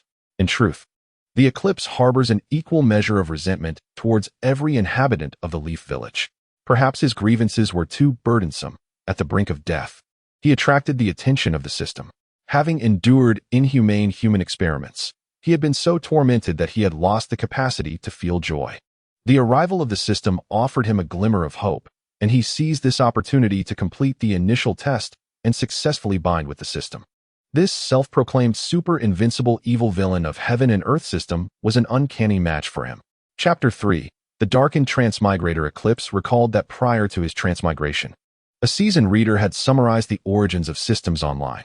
Firstly, they are the embodiment of fortune, with the protagonist's halo assisting the main character wholeheartedly in the form of a system. Secondly, they may be disguised entities, perhaps deities or demons, seeking to parasitically manipulate their hosts, or potentially achieving a symbiotic win-win, though their true intentions remain ambiguous and warrant caution.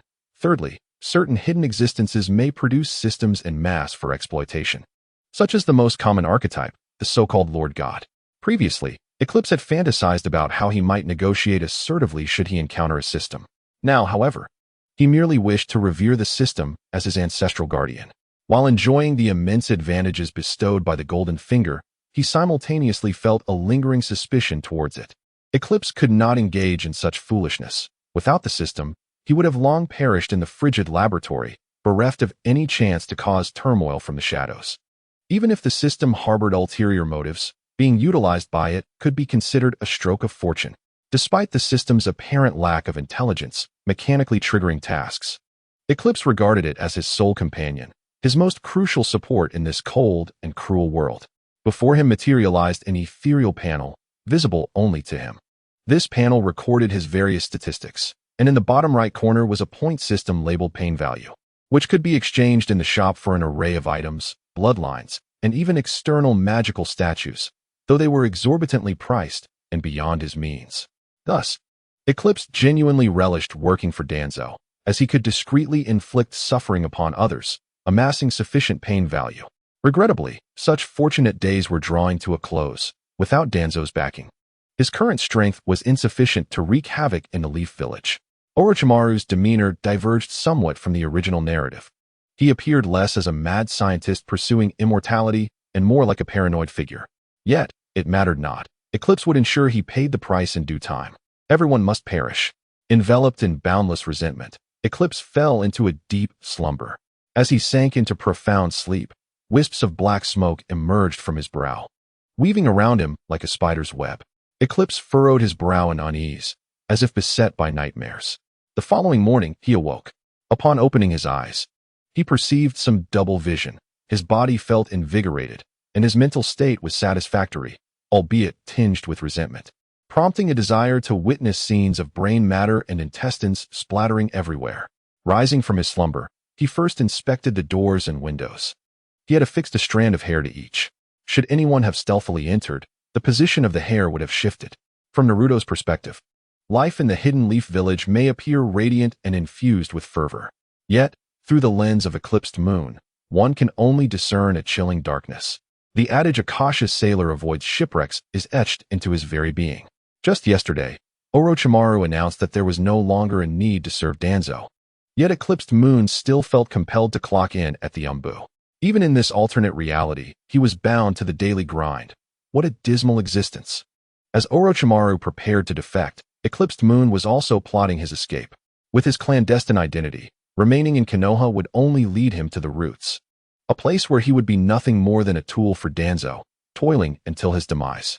The Umbu of Konoha is rife with hidden talents. At this time, Kakashi and Shursui were present, though Eclipsed Moon had yet to encounter them, lacking even a mere exchange of glances. While protagonists in various fanfictions often find themselves entangled with these pivotal characters, Eclipsed Moon would not. He possessed a stable upgrade system, a golden opportunity to thrive quietly. Survival through stealthy development was his mantra. Having pledged to maintain a low profile, he would certainly not invite trouble, regardless of whether it was Naruto or any other side character. Even if he witnessed someone being slain before him, he would remain indifferent. The insects of the Oil Woman clan and the Byakugan of the Hyuga clan posed significant nuisances. Each time, Eclipsed Moon stealthily accumulated points within the village. He had to tread cautiously, for if he ever chose to defect, he might have to confront the Byakugan and the troublesome insects directly. Why was it that the Hyuga and Oil Woman clans lacked a paragon like Itachi Uchiha? The system's marketplace offered a means to circumvent the Byakugan and the bothersome insects. But it required pain points, leading to a vicious cycle. After casually crushing a pigeon, earning a mere 0.1 pain points, Eclipsed Moon sighed deeply. The pain derived from killing animals paled in comparison to that of humans. It seemed he must seek opportunities to take a life. Soon enough, such an opportunity presented itself. One fateful day, Eclipsed Moon observed Shursui wearing a troubled expression. Shursui was well-liked, and through conversations with his teammates, Eclipsed Moon learned of a dispute between the Konoha police force and a local merchant. The merchant had shortchanged customers and was reported to the police, who, upon confirming the facts, ordered the proprietor to compensate the victims.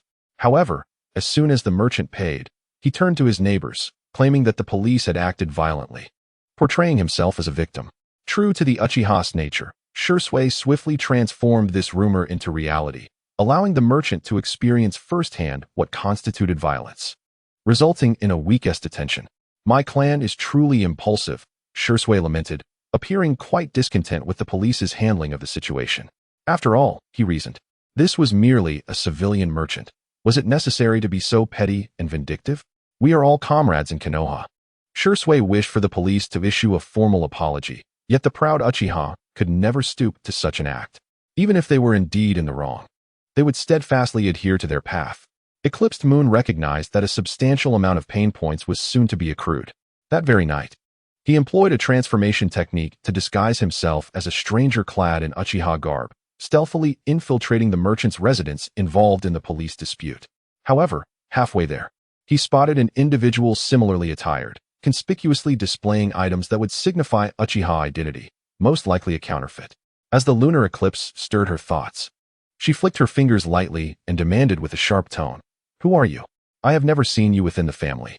Before she could finish her words, a faint explosive sound erupted, and the shattered head resembled a crushed watermelon, blood and brains spilling everywhere. He departed in a tranquil manner, the pain inflicted not accounting for much. The lunar eclipse could only proceed with the original plan, pondering which of the notorious 10 tortures of the Qing dynasty would be employed this time. All malevolence was shrouded beneath the veil of night. The lunar eclipse considered herself to be performing a service, avenging the Uchiha clan while simultaneously tarnishing their reputation and ridding Konoha of a nefarious merchant. A swift 3-strike attack, truly commendable. Returning to her dwelling, the lunar eclipse reclined in peace, contemplating whether her interference would escalate the conflict between the Uchiha and the higher-ups of Konoha ahead of time. Itachi was still young. Ideally, both sides would engage in battle, and if they could eliminate each other, that would be splendid. Chapter 4. As expected, Danzo and the Uchiha clan stirred up trouble once more. The lunar eclipse reveled in the unfolding drama. Whether it was Danzo or the Uchiha suffering misfortune, it brought her joy. Yet, Sarutobi Hiruzen ultimately could not remain indifferent, employing strong measures to suppress the turmoil. After all, he was the third Hokage, unwilling to allow chaos to reign in the village. The lunar eclipse reflected with profound insight. Once the third Hokage intervened, he promptly received gratitude from Uchiha Shursui, while Uchiha Fugaku privately berated him. If he truly cared for the Uchiha, he should investigate the matter transparently and publicly, rather than suppressing it with authoritarian power. Rushing to a conclusion without thorough investigation would leave lingering doubts forever unaddressed. On the surface, tranquility prevailed, yet countless rumors circulated in the shadows. Observing Sarutobi Hiruzen's amiable visage, Fugaku could not discern whether his actions were deliberate or accidental. Hiruzen believed Danzo was orchestrating a scheme, while Danzo was oblivious to who had eliminated the root ninja he had dispatched to incite chaos, busily investigating the matter. The lunar eclipse joyfully consumed the spectacle, though her emotions soon became mixed. This was a world of manga, yet she was not the protagonist, based on her actions. She was likely to be a villain crushed under the protagonist's heel. With diligent effort, perhaps she could become a significant antagonist, if she chose to languish in apathy. She would merely be a minor disposable character. It was even possible that before the plot had formally commenced, she might have already met her demise. Perhaps the reason her name did not appear in the anime was due to her untimely end. Her emotions grew notably complex. Yet the lunar eclipse still needed to perform her duties. Arriving at the entrance of the Hokage building, she fortuitously encountered Kakashi. Upon seeing his lifeless eyes, her mood soured instantly. This annoyance stemmed not solely from Kakashi's irksome personality, but also due to his relentless competitiveness. As colleagues, his excessive zeal made others seem woefully incompetent. With such meager salaries, was it truly necessary to strive so hard? Upon reaching the Umbu headquarters, the lunar eclipse exchanged a perfunctory greeting with her captain and commenced another day of work. Do not presume that every ninja from the Hidden Leaf is wholeheartedly dedicated, embodying the will of fire within their very essence. In truth, the majority are merely ordinary individuals, drifting along with the current, dutifully obeying their superiors while toiling for their livelihood. Occasionally, they exchange insights on procrastination. This constitutes the daily routine of most. The Umbu comprises many ninjas of common origins, who have gradually ascended from the depths, gaining access to the village's hidden facets. To speak bluntly, these ordinary ninjas, even if they perish unjustly, will find no one to seek justice on their behalf, and their names will likely be forgotten. Take, for example, the frail boy known as Moonlight Gale, who was brutally slain by the Sand Village's Maki and Kabuto. Yet, following the Fourth Great Ninja War, Kabuto returned to Konoha to become the head of an orphanage. Konoha maintains a cordial relationship with the Sand Village, and Maki has long been a high-ranking official there. His student Temari married Shikamaru, securing her place among the elite. Then there is Orochimaru, who conducted experiments on his fellow villagers, and, during the collapse of Konoha's plan, caused the demise of many nameless ninjas. Nevertheless, he thrived in Konoha after the Fourth War. Moonlight Gale is fortunate. At least he has a name and is remembered by some. The majority, however, are reduced to mere statistics of casualties and cold inscriptions on memorial stones. One cannot fathom how Yuzuki Yuki endures the sight of these adversaries parading through the village, prospering without a care. Endurance is mandatory, as rebellion in this extraordinary world, where power is self-derived, is nearly impossible. Educational resources are monopolized, and the limits of strength are intrinsically linked to one's lineage. For commoners to ascend is akin to a fanciful dream. Who could replicate the ascent of Minato Namikaze? Typically, common ninja do not gain access to advanced jutsu, much like Sakura Haruno, who for a substantial time after graduation relied solely on the body replacement technique. Despite both her parents, Haruno SH and Haruno Mei, being nin of the village, they imparted no jutsu to Sakura. Perhaps there exists a regulation or unwritten rule forbidding commoners from teaching ninjutsu to their descendants. As a member of the Umbu, Suki Eclipsed enjoys certain privileges. Each completed mission allows him to accumulate merit, which can be exchanged for advanced ninjutsu. This system bears resemblance to a gaming framework, albeit the system is far more generous than Konoha's upper echelons. Although Suki Eclipsed has the backing of Orochimaru, he does not receive genuine guidance. His status is akin to that of the Sound Four from the original narrative, essentially expendable. After all, Suki Eclipsed is a survivor of human experimentation. And no matter how charismatic Orochimaru may be, he cannot ensure that Suki harbors no resentment. Harboring such grievances while maintaining a facade of respect is a commonplace phenomenon, much like the relationship between laborers and capitalists.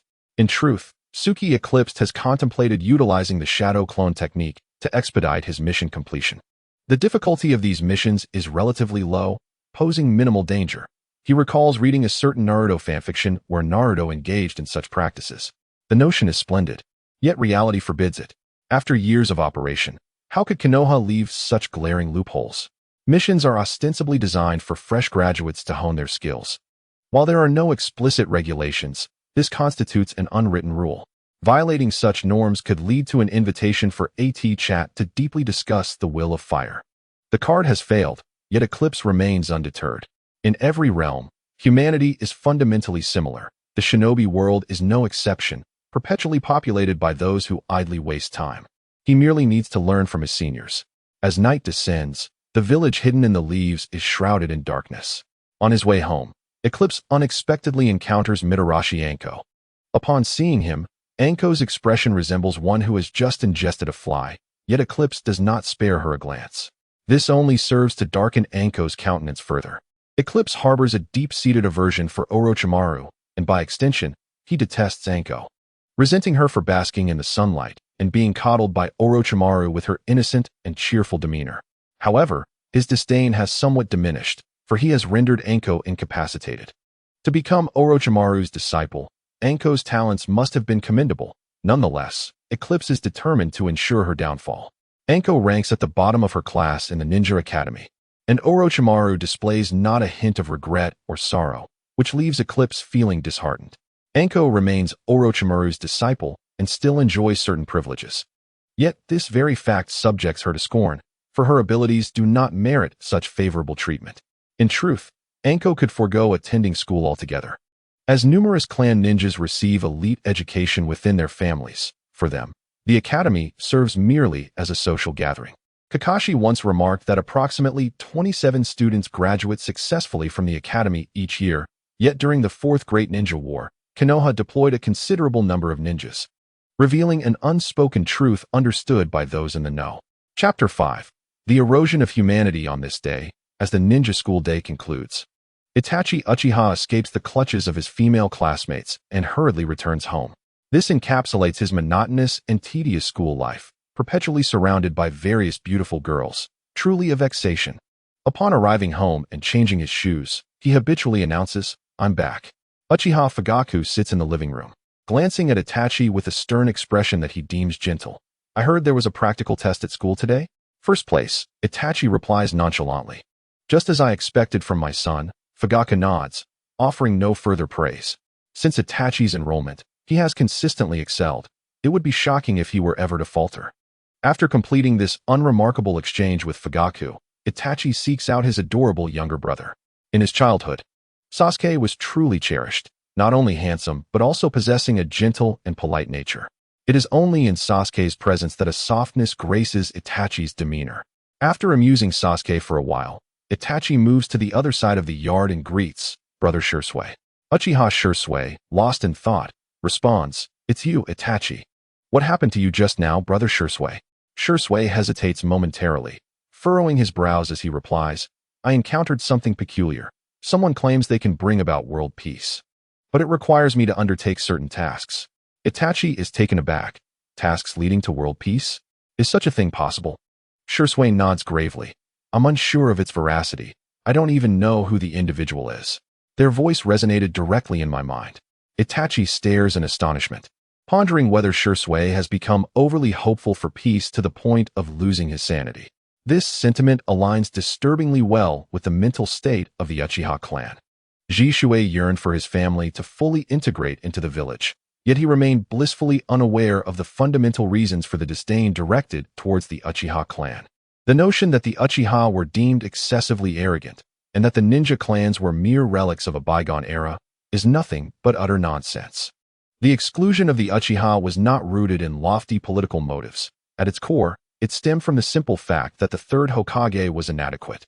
During the lifetime of the first Hokage, the conflicts between clans were tenfold more intense than they are today. Yet who dared to stir up trouble? Who would dare? The Senju clan's warnings loomed large. Eclipsed by the circumstances, he had numerous strategies to salvage the Uchiha, but why would he offer assistance? He bore no Uchiha name. Not only would he refrain from aiding them, but he would also revel in hastening their demise. The village of Konoha had a penchant for self-destructive behavior, and he found immense delight in it. Should he also concoct some schemes for the Hyuga clan?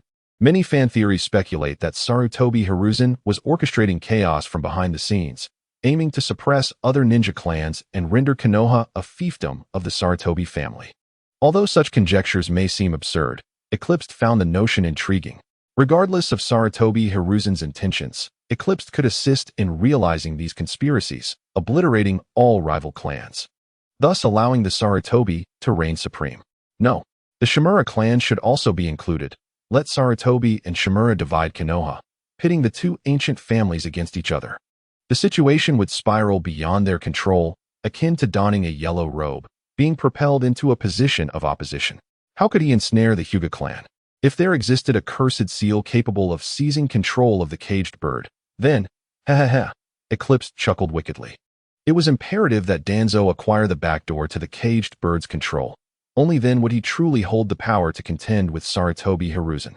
Otherwise, the authority in Danzo's hands would merely be a trickle from Sarutobi Hiruzen, easily retractable at any moment. Eclipsed examined the system, which did not disappoint. Indeed, there was a method to manipulate the caged bird. However, upon seeing the exorbitant pain value required, it was clear he had much to attend to. On another night, Eclipse transformed into the guise of a Hyuga clansman and stealthily infiltrated the home of a commoner. The anguished cries of a young boy pierced the air. The boy's parents rushed out, astonished, exclaiming, "A ninja from the Hyuga?" Terrified, they pleaded for mercy. "My lord, we do not know how my child has offended you. Please pardon us." Humph. Eclipsed sneered coldly. Daring to bully the esteemed young lady of the Hyuga clan? You must be weary of life. Today, you shall pay the price. The boy's parents were bewildered. The Hyuga were a prominent family in Konoha. How could they possibly have the audacity to bully them? Yet, the young boy, feeling guilt gnaw at him, recalled that he had indeed scolded someone earlier that evening, referring to them as a white-eyed monster, even going so far as to push them. Previously, he had heard that ninjas were deeply fearful of rumors and would never harm villagers. So why was the reality so different?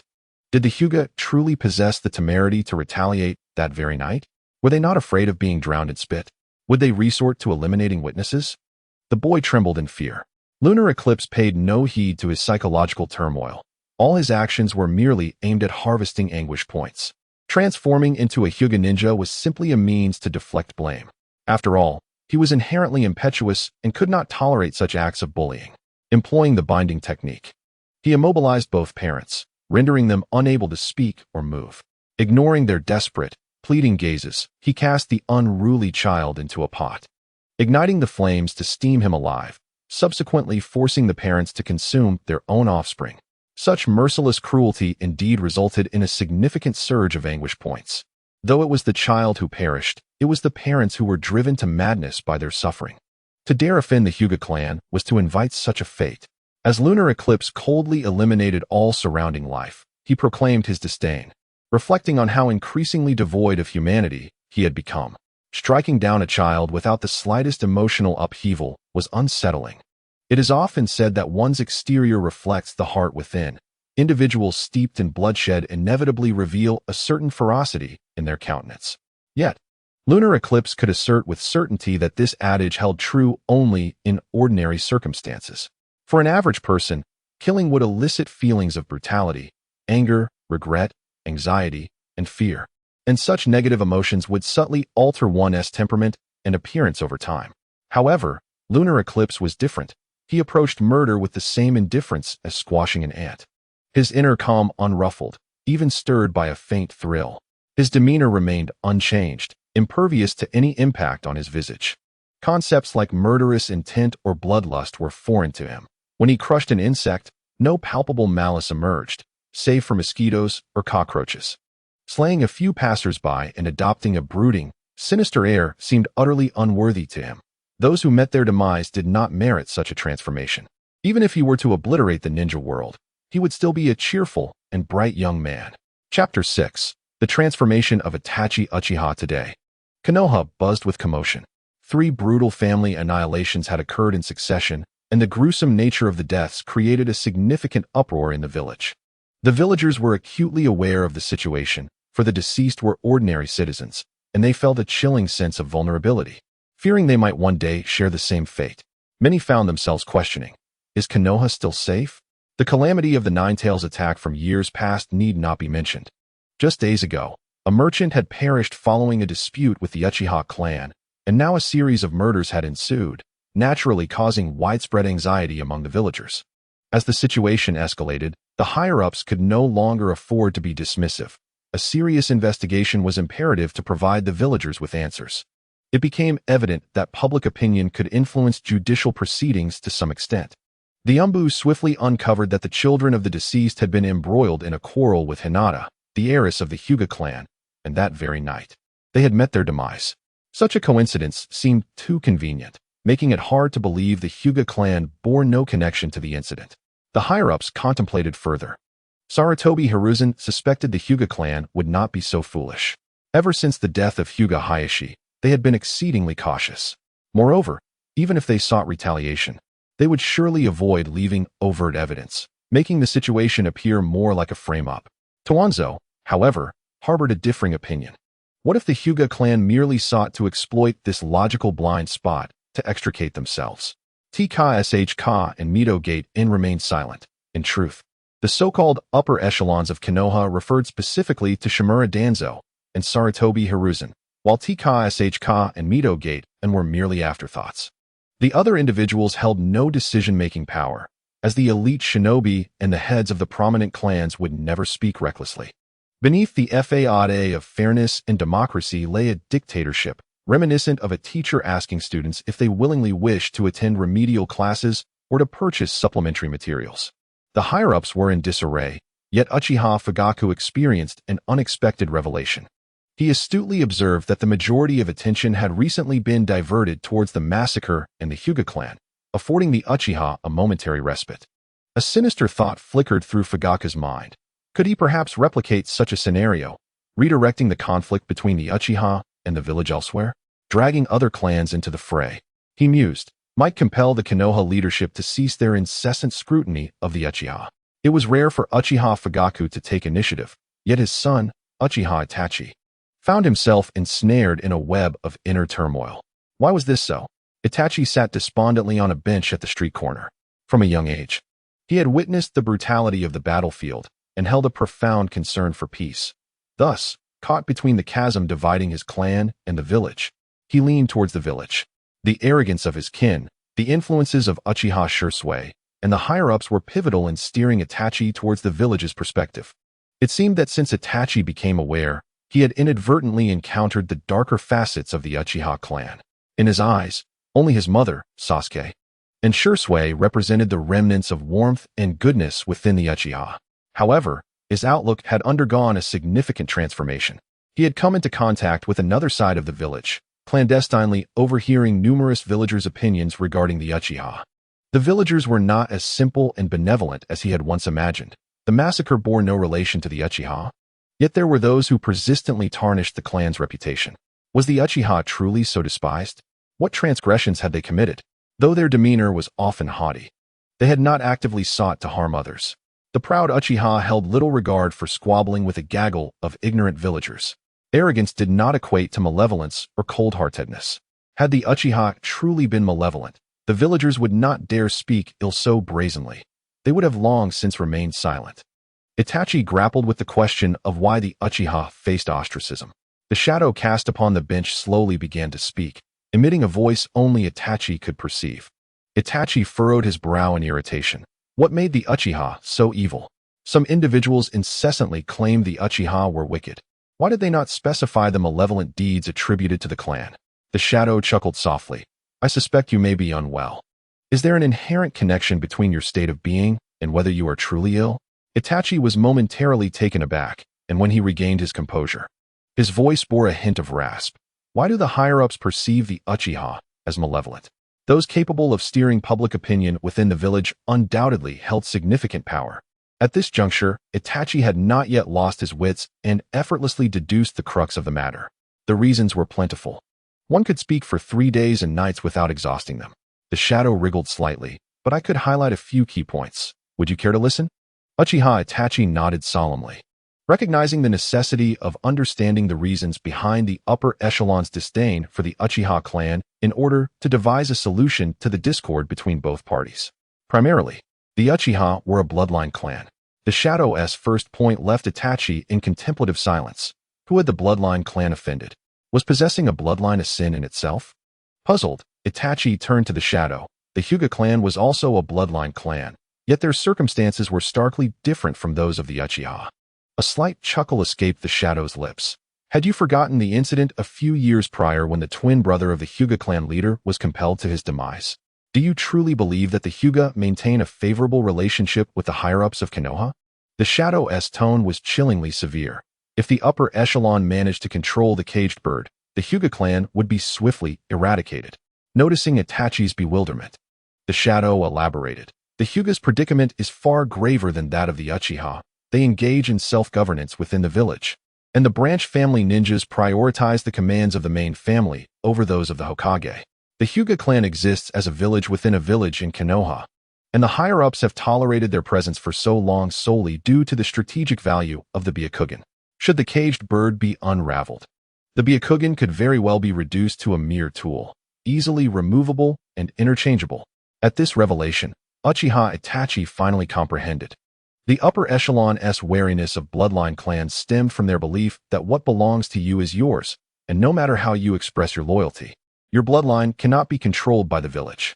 The bloodline limit is fundamentally a monopolization of knowledge passed through blood, and although the village hierarchy also engages in knowledge monopolization, they do not permit others to do the same. Everything within the village must wholly belong to the village, not to any small faction within it. Secret technique families pose no such threat to the upper echelon. After years of establishment, Konoha's higher-ups have likely already appropriated the techniques of these secret families. Take the Inuzuka, Nara, and Akimichi clans, for instance. They can only remain loyally behind the Hokage faction. Should they ever betray, the upper echelon could eradicate them entirely and then impart their techniques to others, creating a new Inuzuka, Nara, or Akimichi. This is the scenario envisioned by the higher-ups: centralization and absolute dominion. Upon grasping this reasoning, Itachi's complexion turned pale. The Shadow had confounded him with but a single argument. Was peaceful coexistence between the village and the bloodline clans truly unattainable? Chapter 7. The Death Wish Before Defection. Uchiha Itachi. Do you know how many bloodline clans still exist in the ninja world? Are you aware of when many of these clans met their demise? The Shadow countered. Itachi's expression grew increasingly grim. He had not previously paid heed to this, but now realized that bloodline clans appeared to be dwindling, with most having perished after the establishment of the ninja villages. The blood mist policy of the village hidden in the mist overtly placed the persecution of bloodline clans into the spotlight. Even the Senju clan, the maternal lineage of Konoha's second Hokage, could not escape this fate. Who in Konoha today remembers the Senju clan? Some say the Senju clan was dismantled and wholly integrated into Konoha, yet this assertion holds little weight. For Konoha's history is far too brief, and the Senju too conspicuous. How exactly did they assimilate? Did they collectively undergo cosmetic surgery and masquerade as ordinary villagers? The population of Konoha simply cannot accommodate too many strangers, and during the lifetime of the second Hokage, the Senju clan members were unlikely to relinquish their honorable surname. Furthermore, who among us lacks a few close friends or relatives? Even if one were to quietly assimilate into the common folk, any familial visit would immediately reveal their true identity. No matter how formidable Tobirama Senju may be, at most he could discreetly send a handful of orphans away under new names to ensure the continuity of the Senju bloodline. The Senju clan had the opportunity to integrate into Konoha, as their Kekkei Genkai bore no overt dominant traits. If the individuals remained silent, no one would recognize them. However, the Uchiha and Hyuga clans faced a different reality. The Byakugan of the Hyuga clan was inherently visible, and no matter how discreetly they altered their surnames, it would be futile. The same applied to the Uchiha, as the awakening of the Sharingan made their lineage unmistakable, rendering them incapable of blending into the common populace. Itachi's expression contorted like that of a wrinkled Sharpei. The conflict between the village and the clan was an inevitable reality. How could I ensure that such discord would not spark a large-scale war? The Shadow chuckled slyly. That is simple. Before the conflict erupts, eliminate your clan, and all your troubles will vanish. Itachi's eyes widened in disbelief. Senior, that jest is far from amusing. The shadow trembled with delight. Then reverse it. Annihilate the Konoha elite. Much like the Nara clan of the Hidden Cloud, firmly grasping power while ensuring the position of shadow remains hereditary. Itachi inhaled deeply. Senior, your words hardly reflect your esteemed status. An unknown entity concealed within Itachi's shadow claimed to be an ancestor of the Senju clan from the village's founding era. Initially, he approached Uchiha Shursui, but found him too virtuous and somewhat foolish for his purposes, so he turned to Itachi, hoping he would inherit his legacy and bring eternal and stable peace to the world. Why did this ancestor not seek out the Senju clan members, but instead choose an Uchiha? According to his own words, the descendants of the Senju clan had become ineffectual, and his closest friend in life was an Uchiha. He wished to rekindle that connection. This excuse seemed rather absurd. To verify, Itachi perused the family genealogy and consulted several elders in the clan, all of whom claimed never to have heard of a Senju named Momoyan. Nor was there anyone by the name of Uchiha Yakido. The Senju clan once had a female ninja named Senju Momoka. Aware of the deception, Itachi chose to endure. For this ancestor was indeed erudite, possessing knowledge of nearly all secrets within the ninja world and wielding numerous advanced jutsu, akin to a living encyclopedia, with ideas that could illuminate the mind. Itachi contemplated exploiting this situation. Since Senju Momoyan could only conceal himself in the shadows to manipulate others, it suggested that he likely lacked the capability to instigate significant events. Itachi believed he could steadfastly uphold his principles without succumbing to any negative influence. Recently, Suki Eclipsed had been closely monitoring Orochimaru, sensing his intentions of defection. Thus, he resolved to betray before Orochimaru could. Should Orochimaru escape, his subordinates would undoubtedly be scrutinized. Akane possessed a legitimate identity and was a mere nuisance, unlikely to attract much attention. Suki Eclipsed, however, feared that Danzo might concoct a scandal to eliminate him. In any case, there is little worth longing for in this village. Remaining within its confines would only facilitate his schemes, while departing would not hinder him from continuing his endeavors. However, before his departure, he must devise a means to leave an indelible impression on Konoha. Under the veil of night, Yuichi learned the art of transformation from White Zetsu, adopting the visage of Uchiha Madara. He stealthily approached Hokage Rock, where he located the explosive tags set by Genii. Boom! The Hokage Rock erupted, creating a commotion that startled the entire village of Konoha in an instant. Yuichi then conjured a shadow clone to create further distractions at Hokage Rock, intending to draw the tiger from its lair. Meanwhile, his main body stealthily made its way toward the Hokage office. Swiftly, Konoha's defenses were mobilized. The third Hokage donned his battle armor, his expression grave, while Danzo, accompanied by his root operatives, unusually refrained from retreating. This was due to Uchiha Madara standing atop Hokage Rock, proclaiming that his previous death had merely been a ruse. And now he intended to obliterate Konoha and dismantle the failed ideals of Hashirama, aiming to re-establish a peaceful order. Danzo, fully aware of the gravity of the situation, dared not underestimate his opponent. After all, this was Uchiha Madara. Even if there were but a fraction of a chance that it was true, he could not afford to be careless. Meanwhile, Yuichi's main body had quietly infiltrated the Hokage office. The Book of Seals held no allure for him, as he was a man supported by the system. After navigating through multiple layers of seals, he slipped several forged documents into the archives and, having completed his task, departed with an air of nonchalance. Atop Hokage Rock, Uchiha Madara was engaged in a fierce battle with numerous ninjas, but it soon became apparent that something was amiss. This Uchiha Madara seemed rather weak. No, he was not Uchiha Madara. Danzo was the first to react, gritting his teeth. If Madara were still alive, how could he possibly appear so youthful? It was all due to the overwhelming notoriety of the name Uchiha Madara that the higher-ups became flustered, momentarily overlooking the details. Had this impostor exhibited extraordinary prowess, they might not have questioned why he appeared so young. After all, he was a legendary figure, and possessing some secret to rejuvenation would not be out of the realm of possibility. Alas, this counterfeit lacked the strength to maintain the Fade for long, and his true nature was soon revealed. Sarutobi Hiruzen's expression darkened, reminiscent of a stormy cloud. As the explosion at Hokage Rock and the presence of the false Uchiha Madara brought chaos to Konoha, leaving the village's dignity in tatters. Realizing his cover had been blown, Uchiha Madara hastily employed his transformation technique once more, morphing into Sarutobi Asuma. Hiruzen, my child, I never anticipated you had ascended to the role of Hokage. Your father is truly gratified. How dare you? The enraged Sarutobi Hiruzen unleashed a barrage of wind-release techniques, furious at the audacity of one impersonating his father. He must be eliminated. He must be destroyed. With a swift motion, Uechi's shadow clone dissipated, leaving only a wisp of smoke in its wake. Chapter 8. A pursuit unfolds amidst the ensuing chaos. Uechi seized the opportunity to make his escape from Konoha. Having taken advantage of Orochimaru's resources, the village's defensive barriers posed no obstacle to him. Suddenly, a root ninja appeared, obstructing his path. Uechi surveyed his surroundings, pondering the fortuitousness of this encounter. Yet, it was no mere coincidence. Danzo, distrustful of Uchiha, had dispatched operatives to surveil various locations discreetly. What a nuisance. Uechi glanced around, contemplating yet another potential victim. A waste of precious time. How could it be you?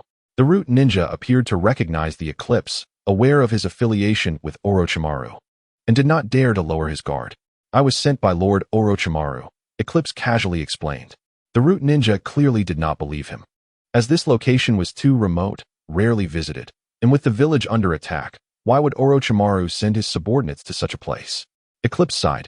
Just consider me a passerby. Wouldn't it be more enjoyable for us to fish together rather than quibble over trivialities? The root ninja maintained a serious expression, unwavering. Do not move from this spot. I will report this matter and await Lord Danzo's instructions. Eclipse cracked his knuckles, producing a crisp sound. In the next moment, his body gradually sank into the ground, employing the ephemeral technique acquired through the system. Although White Zetsu's ability lacked lethality, it excelled in support. Observing Eclipse's attempt to escape, the root ninja immediately lunged forward, but Eclipse seized him by the neck and forcefully dragged him into the earth. The immense pulling force contorted the root ninja's body, shattering his bones, and before he could even scream, blood mixed with internal organs poured from his mouth as he was brutally crushed and pulled underground. Eclipse emerged from the earth at a distance. Though the ephemeral technique was remarkable, it was a gift of White Zetsu, and he was not of that lineage. Continuously navigating the dim underground would lead him astray. Thus he needed to resurface periodically to ensure he was on the right path. Eclipse raced swiftly toward the village's outskirts, his explosive clay poised for action. Konoha possessed a certain depth, and he feared encountering further obstacles. Meanwhile, the shadow clone he left at Hokage Rock dissipated, inciting unexpected fury among the Konoha ninjas. Sarutobi Hiruzen immediately ordered, "Initiate Level 1 alert. We must apprehend this villain." With the explosion at Hokage Rock, Sarutobi Hiruzen surmised that, given the magnitude of the disturbance, an astonishing conspiracy against Konoha was afoot, and no level of caution would be excessive. A red signal flare ascended into the sky. Eclipse, at a distance, was momentarily taken aback. Red? Oh dear, this has escalated. It seemed that his transformation into Sarutobi Sasuke posed a significant threat to Sarutobi Hiruzen, prompting the Level 1 alert against someone as trivial as Eclipse. Of course, it could also be that Jinu's explosive tags were overly potent, leading the Konoha elite to overreact. Eclipse continued to sprint, but just then, several figures swiftly approached, blocking his path. Earth-style, Earth Flow River. The ground trembled and cracked, forcing Eclipse into the open. The moment he revealed himself, he unleashed a deluge of clay spiders. Amidst the cacophony of explosions, Eclipse did not look back, not wasting a single second to break through the encirclement. Summoning technique. Accompanied by a fierce roar, the scenery around Eclipse instantly transformed, surrounding him with pulsating red walls of flesh. Initially taken aback, his first thought was, "What is this, a Cthulhu myth?" Only later did he realize that this technique seemed to be Jiraiya's summoning of the toad from the stomach of the Iwaguma, intended to trap enemies. The plot was unfolding somewhat unfavorably. How had he been exposed? Furrowing his brow, Eclipse called out, "Jiraiya, come out already. I know it's you." Jiraiya emerged from the fleshy wall, demanding, "Who are you?" The moon Eclipse smiled faintly as clay spiders crawled from his pant legs. Sensing something amiss, Jiraiya ceased his inquiries and launched an immediate assault. A brilliant blue sphere of chakra surged toward the moon Eclipse's chest. In response, the moon Eclipse recoiled, and the flesh beneath him swelled suddenly, forming a bulge that intercepted Jiraiya's attack. The Sharingan collided with the bulge, erupting violently like a pimple under pressure, unleashing a swarm of clay spiders that flooded the confined space. What's happening? Jiraiya gasped in astonishment. The moon eclipse ignored him, refusing to elucidate his abilities. Instead, he snapped his fingers, causing the clay spiders to ignite with a blinding light, resulting in a series of explosions. Jiraiya had a deep bond with Mount Myaboku. Even though the toad from there could withstand the blast, he was reluctant to put it in harm's way, considering it was the toad's innards that would suffer injury. Release. Jiraiya dispelled the summoning technique, fixing a serious gaze upon the moon eclipse, just as the latter began to chant, "I want to listen, I want to listen," and activated the technique of the mayfly to make his escape. As a quintessential villain, the moon eclipse understood the fundamental principle that villains perish due to excessive dialogue. He would not squander time conversing with a protagonist like Jiraiya. His objective was to flee, not to vanquish Jiraiya. Despite their brief skirmish, the moon eclipse sustained no injuries, but had inadvertently depleted his stamina and chakra. Having devised a meticulous plan before his treachery and chaos in Konoha, he found himself unprepared for the unexpected twists of fate. He had yet to escape Konoha's boundaries. Even if he managed to flee, the likelihood of being pursued was high. Nonetheless, he did not regret his actions. He would forever lament not inflicting pain upon Konoha. His disdain for the village was profound. With the quantity of explosive clay dwindling and his chakra reserves running low, he was fortunate to possess an extraordinary advantage. After expending a measure of pain points, he restored himself to peak condition. Shadow clone technique. He created a clone resembling Deidara, which sprinted in a different direction, simultaneously detonating explosives to divert attention and provide his original self with greater opportunities for escape. Since Jiraiya had already witnessed the explosive clay, he decided to shift the blame entirely onto Deidara. Pursue him. A portion of Konoha's ninja, alerted by the explosions, followed the moon eclipse's clone. The clone darted through streets and alleys like a kite, occasionally tossing bombs to wreak havoc. The continuous destruction of homes and the tragic fates of villagers ignited the fury of the Konoha ninjas, who relentlessly chased the moon eclipse's clone, etching his visage deeply into their memories, vowing to capture and slay him. The chase persisted for a while, but as the chakra of the moon eclipse's clone began to wane, he discarded all remaining explosive clay toward a nearby residence as he rounded a corner, transforming his body into a cloud of white smoke and vanishing. The Konoha ninjas promptly employed earth release techniques, attempting to mitigate the damage caused by the clay's explosion. Chapter 9. Devastating loss. Konoha was thrown into chaos this night, with numerous clans dispatching their shinobi to aid in rescue efforts and apprehensions. As the moon eclipse utilized his shadow clone to assume the guise of Uchiha Obito, Shimura Danzo's mistrust towards the Uchiha clan grew, prompting him to implement his previous tactics, sealing off the Uchiha from their ancestral grounds to prevent them from offering assistance.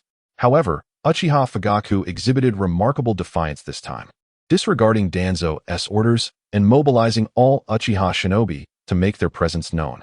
Among them was the young Uchiha Itachi, who, upon witnessing the devastation of Hokage Rock and the casualties among innocent civilians, felt a profound sorrow. A small child stood amidst the ruins, wailing inconsolably. His parents had perished in an explosion caused by explosive clay, sacrificing themselves to shield their child in their final moments. Konoha had gained yet another orphan. Itachi wished to offer words of comfort, yet found himself at a loss. The anguish of losing one's parents was a pain that could not be comprehended by others. "What should I do, Senior Tuya?" Itachi pondered to his shadow. "A family should be whole," replied the shadow. "Such an orphan will live a lifetime immersed in hatred. If he seeks vengeance, he must become a ninja, yet a civilian ninja born of orphanhood is but a disposable asset in Konoha. For him, survival is a torment. Better to send him to reunite with his parents." Itachi felt a surge of anger, but, upon reflection, recognized a certain logic in his shadow's words. No. I have no right to dictate another's life, nor to take away another's existence," Itachi countered. "You act for his benefit. Even if you were to end his life, it would be to alleviate his suffering. How noble and merciful that would be," the shadow passionately asserted. Sighing, Itachi retorted, "Silence. Lord Hokage, our sensory ninjas have locked onto the enemy's position." An Umbu reported to Sarutobi Hiruzen. The Hokage remained expressionless. "Ensure he is captured alive." As long as he lives, even if only his head remains, the Yamanaka clan can extract information, though the moon eclipse utilized shadow clones to create explosions. Diverting some of his pursuers, he had underestimated Konoha's tracking ninjas. The technique of the mayfly could obscure one's presence, yet the Byakugan, the parasitic insect, and the sensory ninjas from the barrier division managed to ascertain his approximate location during the intervals when he surfaced for air, while White Zetsu could breathe underground. The moon eclipse could not. At this moment, he was drawing ever closer to Konoha's borders. Earth-style, earth-flow river. The same technique was employed once more, and moon eclipse felt a surge of irritation. The earth trembled for some time, yet his whereabouts remained elusive, prompting the sensory ninjas to immediately search for him. His chakra has vanished. He has completely disappeared. A sensory ninja stated gravely, having never encountered such a phenomenon before. Today, he had indeed witnessed a new reality. The Umbu's expression darkened. Center your search around this area and conduct a thorough sweep. He cannot have escaped unscathed after this much time. A multitude of Konoha ninjas were delayed in the search, while Moon Eclipse had already made his escape. Holding his breath, he swiftly traversed through the earth, not daring to surface until he estimated he had left the village far behind, finally emerging from the ground. As soon as he made his appearance, two rapidly spinning figures rushed towards the moon eclipse. Tooth for tooth. These simple-minded ninjas always shouted their attacks in advance, and it was thanks to this unfortunate habit that Moon Eclipse managed to evade them. Amidst the swirling dust, Moon Eclipse surveyed the area and identified the ninjas of the Inuzuka clan. The Inuzuka family's ninkin not only served as combat units, but were also adept at tracking. With their Byakugan, ninkin, and the ability to sense ninjas, they executed a relentless 360-degree pursuit, making the Konoha clan quite bothersome. Sooner or later, they would be eradicated. The Inuzuka ninja looked disdainfully at Moon Eclipse, saying, "Surrender and spare yourself the pain." This particular Inuzuka ninja was A.J. Nin, supported by his ninkin, and he was confident that if he could delay long enough for the main Konoha forces to arrive, victory would be assured. Moon Eclipse's expression darkened, betraying a sense of panic as he instinctively retreated, his steps faltering and his legs trembling slightly, appearing utterly exhausted. "Damn Konoha ninjas, even if I die, I will drag you down with me to the netherworld." The Inuzuka ninja scoffed, "Such empty bravado. Do you truly believe you have that opportunity? Here comes the attack." Tooth for tooth. The ninkin transformed to resemble the Inuzuka ninja, and once more, both man and dog spun rapidly, launching an assault on Moon Eclipse. Moon Eclipse, feeling exasperated, thought, "Must you announce your techniques to allow me to predict them?" Resigned to the situation, he feigned weakness, darting left and right in a seemingly desperate attempt to evade the onslaught. With every step he took, several clay spiders slipped from his sleeves, unbeknownst to the Inuzuka ninja, who soon found himself encircled. No longer wishing to maintain the charade, Moon Eclipse regained his agility. "You foolish mutt, wasting my time." As soon as the words left his mouth, the explosive clay detonated. The Inuzuka ninja, merely an average J-nin without extraordinary abilities, could not withstand such a level of bombardment and collapsed to the ground. Though he was not dead, he realized too late that Moon Eclipse had been feigning weakness and cursed in fury, despicable. Struggling to rise, the Inuzuka ninja attempted to delay Moon Eclipse with his life, a testament to his dedication to the will of fire, but unfortunately, he had encountered a malevolent force. Moon Eclipse approached, extending his hands to grasp the necks of both the Inuzuka ninja and his ninkin, forcefully smashing them into the ground. The sound of shattering skulls echoed. Yet the Inuzuka ninja's life signs still flickered. Moon Eclipse pried open his skull, exposing the convoluted brain to the air, which indeed resembled a walnut. He remarked sharply before extracting the brain, placing it into a container and storing it in his system space, pondering whether there were prion viruses in the ninja world, contemplating an opportunity to test it later. After extracting the brain, Moon Eclipse kindly replaced the Inuzuka ninja's skull and meticulously filled and adhered it with explosive clay. Just then, several other Inuzuka ninjas arrived at the scene, rushing in to save their comrade. To them, the ninja whose brain had been removed seemed to still be alive, merely in a temporary state of unconsciousness, and there was still time for rescue. "Wait, don't go in. Something doesn't seem right." The Inuzuka clan possesses astute individuals who, with their keen senses, detected an unusual metallic scent of blood. They refrained from hastily claiming credit, for life surpasses accolades in importance. They promptly signaled for assistance. Although a few among them harbored reluctance, they complied with the order, preparing to launch the distress signal. Observing their lack of deception, Sukikage suddenly hurled 2 corpses forward. Faced with the remains of their kin and ninja hounds, they could not remain indifferent. And then, bang! A beautiful display of sanguine fireworks erupted. Chapter 10. An encounter with the Akatsuki organization. Quick, over here. The Leaf Village ninjas gradually gathered at the village's edge, aghast at the sight of dismembered bodies. These are members of the Inuzuka clan. Did even the Jonin fail to halt the enemy? Shortly thereafter, Sarutobi Hiruzen arrived at the scene, his somber expression betraying his fury. This location was far removed from their prior encirclement. The invaders had employed some cunning strategy to outmaneuver them. Gazing upon the gruesome fates of the Inuzuka ninjas, Sarutobi's countenance darkened further. This was disastrous. The Leaf Village's reputation was irrevocably tarnished. The search continued, yet yielded no results. Sarutobi had spent the night in restless slumber. Days later, within the Hokage's office, Sarutobi stared blankly at a stack of documents, his eyes shadowed and his demeanor unfocused, indicating his preoccupation. The turmoil instigated by Tsukikage had indeed wrought significant repercussions. Warm inquiries from the Hidden Cloud, Rock, and Sand villages poured in, while the daimyo of the Land of Fire expressed considerable dissatisfaction regarding the bombardment of the Hokage Rock, issuing stern admonitions. That old fool Inoki pretends to be ignorant, Sarutobi mused. Having ascertained that the explosive clay used by the lunatic that night was a specialty of the Land of Earth, Sarutobi felt overwhelmed. At this juncture, Danzo remained a source of concern, relentlessly seeking to provoke the Uchiha clan, particularly since Tsukikage had once appeared in the guise of Uchiha Madara. Danzo would seize any opportunity to undermine the Uchiha. As for the predicament facing the Leaf Village, Danzo was unconcerned. In his eyes, the Leaf would forever remain the strongest in the ninja world, merely facing trivial inconveniences that Sarutobi could easily resolve. As the sun gradually sank, the evening glow bled crimson like blood. A carriage steadily traversed a road in the Land of Fire, its wheels crunching over gravel, causing a slight tremor. Inside the carriage, Tsukikage idly perused a copy of Intimate Paradise. The indigenous inhabitants of the ninja world remained too conservative. To think that such a modest tale could be regarded as a classic was utterly contrary to the reality of Japan, where the adult entertainment industry flourished. In the future, he must surely bring these naive ninjas a taste of higher-dimensional shock. At this moment, Tsukikage had donned a different guise, maintaining an unremarkable appearance. Being excessively striking would only attract undue attention. There was no need to become the world's most beautiful during a flight. The carriage's pace gradually slowed, and the driver lifted the curtain, respectfully announcing, "My lord, we have arrived at the border of the Land of Fire." Initially, Tsukikage had requested to be taken directly out of the Land of Fire, but the driver had declined.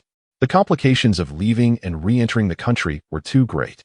Had it not been for Tsukikage's generous payment, the driver would have been unwilling to even approach the border. "Thank you for your hard work." Under the guise of Orochimaru's voice, the moon eclipse rose and dismounted from the carriage. "My lord, please take care." The driver forced a smile as he swiftly turned away, oblivious to the pale little spiders lurking upon his vehicle. Moon Eclipse slightly gathered his black cloak, casting a glance behind him. He felt considerable discontent regarding the disturbances that had arisen in Konoha. As a man of modernity, he preferred grand spectacles of firepower and nuclear annihilation. To rampage single-handedly was not only a waste of energy, but also resulted in few casualties. After a winding journey, Moon Eclipse arrived in the Land of Rain. The sky above Amigakure was perpetually shrouded in clouds, with the sun rarely gracing the village. The air was heavy with humidity, creating a damp and oppressive atmosphere, conditions that would surely heighten the prevalence of certain ailments over time. The Rain Tiger Freedom Technique, which enveloped the entire village, could be considered an advanced version of a telescope technique. After entering Amigakure under the cover of an umbrella, Moon Eclipse stood quietly by the street, patiently awaiting the Akatsuki organization. His entanglement with the Akatsuki began that fateful night. Upon deciding to defect, he chanced upon Obito, who was in the cemetery paying respects to Rin Noera. Moon Eclipse utilized explosive clay and even transformed into the likeness of Uchiha Madara, successfully drawing Obito's attention. It is noteworthy that Obito, at that moment, identified himself as Uchiha Madara, Thus, the resemblance Moon Eclipse bore was too striking to be overlooked. Consequently, Obito disclosed Moon Eclipse's whereabouts to Konoha, leading to a pursuit. Later, upon witnessing Moon Eclipse's cold cruelty as he dispatched Inuzuka ninjas, Obito tentatively tested his strength. Should Moon Eclipse falter, Obito might have executed him on the spot. However, he was unaware that Moon Eclipse possessed the Flying Thunder God technique. Initially, Moon Eclipse had no intention of revealing this ability, as it was his trump card. Yet, circumstances necessitated that he employ this thunderous means to intimidate the wretched Obito. The more enigmatic and powerful Moon Eclipse appeared, the more cautious Obito became. Before long, his intent to kill transformed into an invitation. Obito refrained from disclosing the Moon Eye plan to Moon Eclipse, as he did not perceive him as a lost lamb-akin to Kisame, unlikely to embrace the infinite Tsukuyomi. The Akatsuki organization provided a haven for rogue ninjas, and Obito sought to lure Moon Eclipse into their ranks. After a moment of contemplation, Moon Eclipse acquiesced. For as a rogue ninja, he saw no hindrance in causing upheaval wherever he went. In the realm of fanfiction surrounding Hokages, the Akatsuki frequently served as a hotspot, with most defectors eventually becoming members. However, Moon Eclipse harbored no desire to work for others. He would indeed join the Akatsuki, but in a manner of his own choosing. The dynamics of who served whom remained undetermined. After a brief period of quiet anticipation, the air currents shifted, stirring up a small whirlwind. A sound sliced through the atmosphere as Moon Eclipse looked up to see the dark clouds dispersing, revealing a circular void through which the remnants of the setting sun poured forth, forming a shaft of light. A woman with magnificent wings descended slowly from the luminous column, embodying both purity and beauty. Undeniably, such an effect was truly breathtaking, which explained why the villagers of Amigakure regarded her as an angel. Konan landed beside Moon Eclipse, her expression devoid of emotion as she scrutinized him. "I was sent by Madara," Moon Eclipse stated proactively. Shaonan remained aloof, calmly inquiring about a few basic details before leading the Moon Eclipse to seek out Pain. At the center of the rain-hidden village stood a towering steel edifice, where Pain typically spent his time on the rooftop, washed by the rain while disposing of corpses. Moon Eclipse had presumed that Shaonan would carry him aloft. But to his surprise, they ascended the stairs instead. Only Nagato and Yahiko seemed worthy of being flown up by her. The uppermost room was still dim and damp, furnished with a round table that appeared to serve as a meeting place. Pain sat quietly there, his expression mirroring that of Shaonan, emotionless. "Greetings, leader of the Akatsuki." Moon Eclipse politely addressed him, a mischievous thought stirring within his mind. Pain nodded coolly, perhaps limited in expression as he was merely a puppet of flesh. "The organization will assess your abilities to determine whether you meet the criteria for becoming a full member," Pain stated with unwavering formality. Although the Akatsuki was a notorious organization, this interview process seemed rather official. Others might be exempt from such scrutiny, but Moon Eclipse had been introduced by Obito, prompting Pain's instinctive distrust. "I've heard you were responsible for the destruction of the Hokage Rock. Do you harbor a deep-seated grudge against Konoha?" Pain queried. Moon Eclipse nodded in affirmation. "Konoha has engaged in clandestine human experimentation. I was once abducted and subjected to their trials." Upon hearing this, Shaonan's expression shifted to one of surprise as she discreetly scrutinized Moon Eclipse. Pain, with his pale purple Rinnegan, remained unblinking as he posed the next question. "Have you encountered the true visage of Uchiha Madara?" "I have," Moon Eclipse replied with a dispassionate demeanor. Though Pain and Shaonan maintained their outward calm, a storm brewed within them. Before they could press further, Moon Eclipse interjected, "The individual in your organization wearing the orange mask is an imposter." Shaonan's demeanor finally exhibited a flicker of change. "Given your age, it's improbable that you have seen Uchiha Madara. How can you be certain of his authenticity?" Moon Eclipse smiled gently. "Konoha is a legitimate ninja village, maintaining detailed intelligence records on every ninja. The Hokage's archive contains comprehensive documentation on Uchiha Madara. By chance, I have seen this confidential file, thus I am aware of his appearance and the jutsu he specializes in. The masked man, aside from his space-time ninjutsu, is woefully inadequate in other respects, and he does not resemble Uchiha Madara in the slightest." Moon Eclipse spun a web of half-truths and fabrications, successfully ensnaring both Shaonan and Pain, prompting them to seek further information regarding the masked man's true identity. Moon Eclipse generously provided them with a clear lead. According to the records of the Uchiha clan, only one member possesses space-time techniques, and his name is. He leaned closer to Pain's ear and discreetly revealed Obito's name in a voice that only they could hear. Painrose, welcome to the Akatsuki. Moon Eclipse smiled back.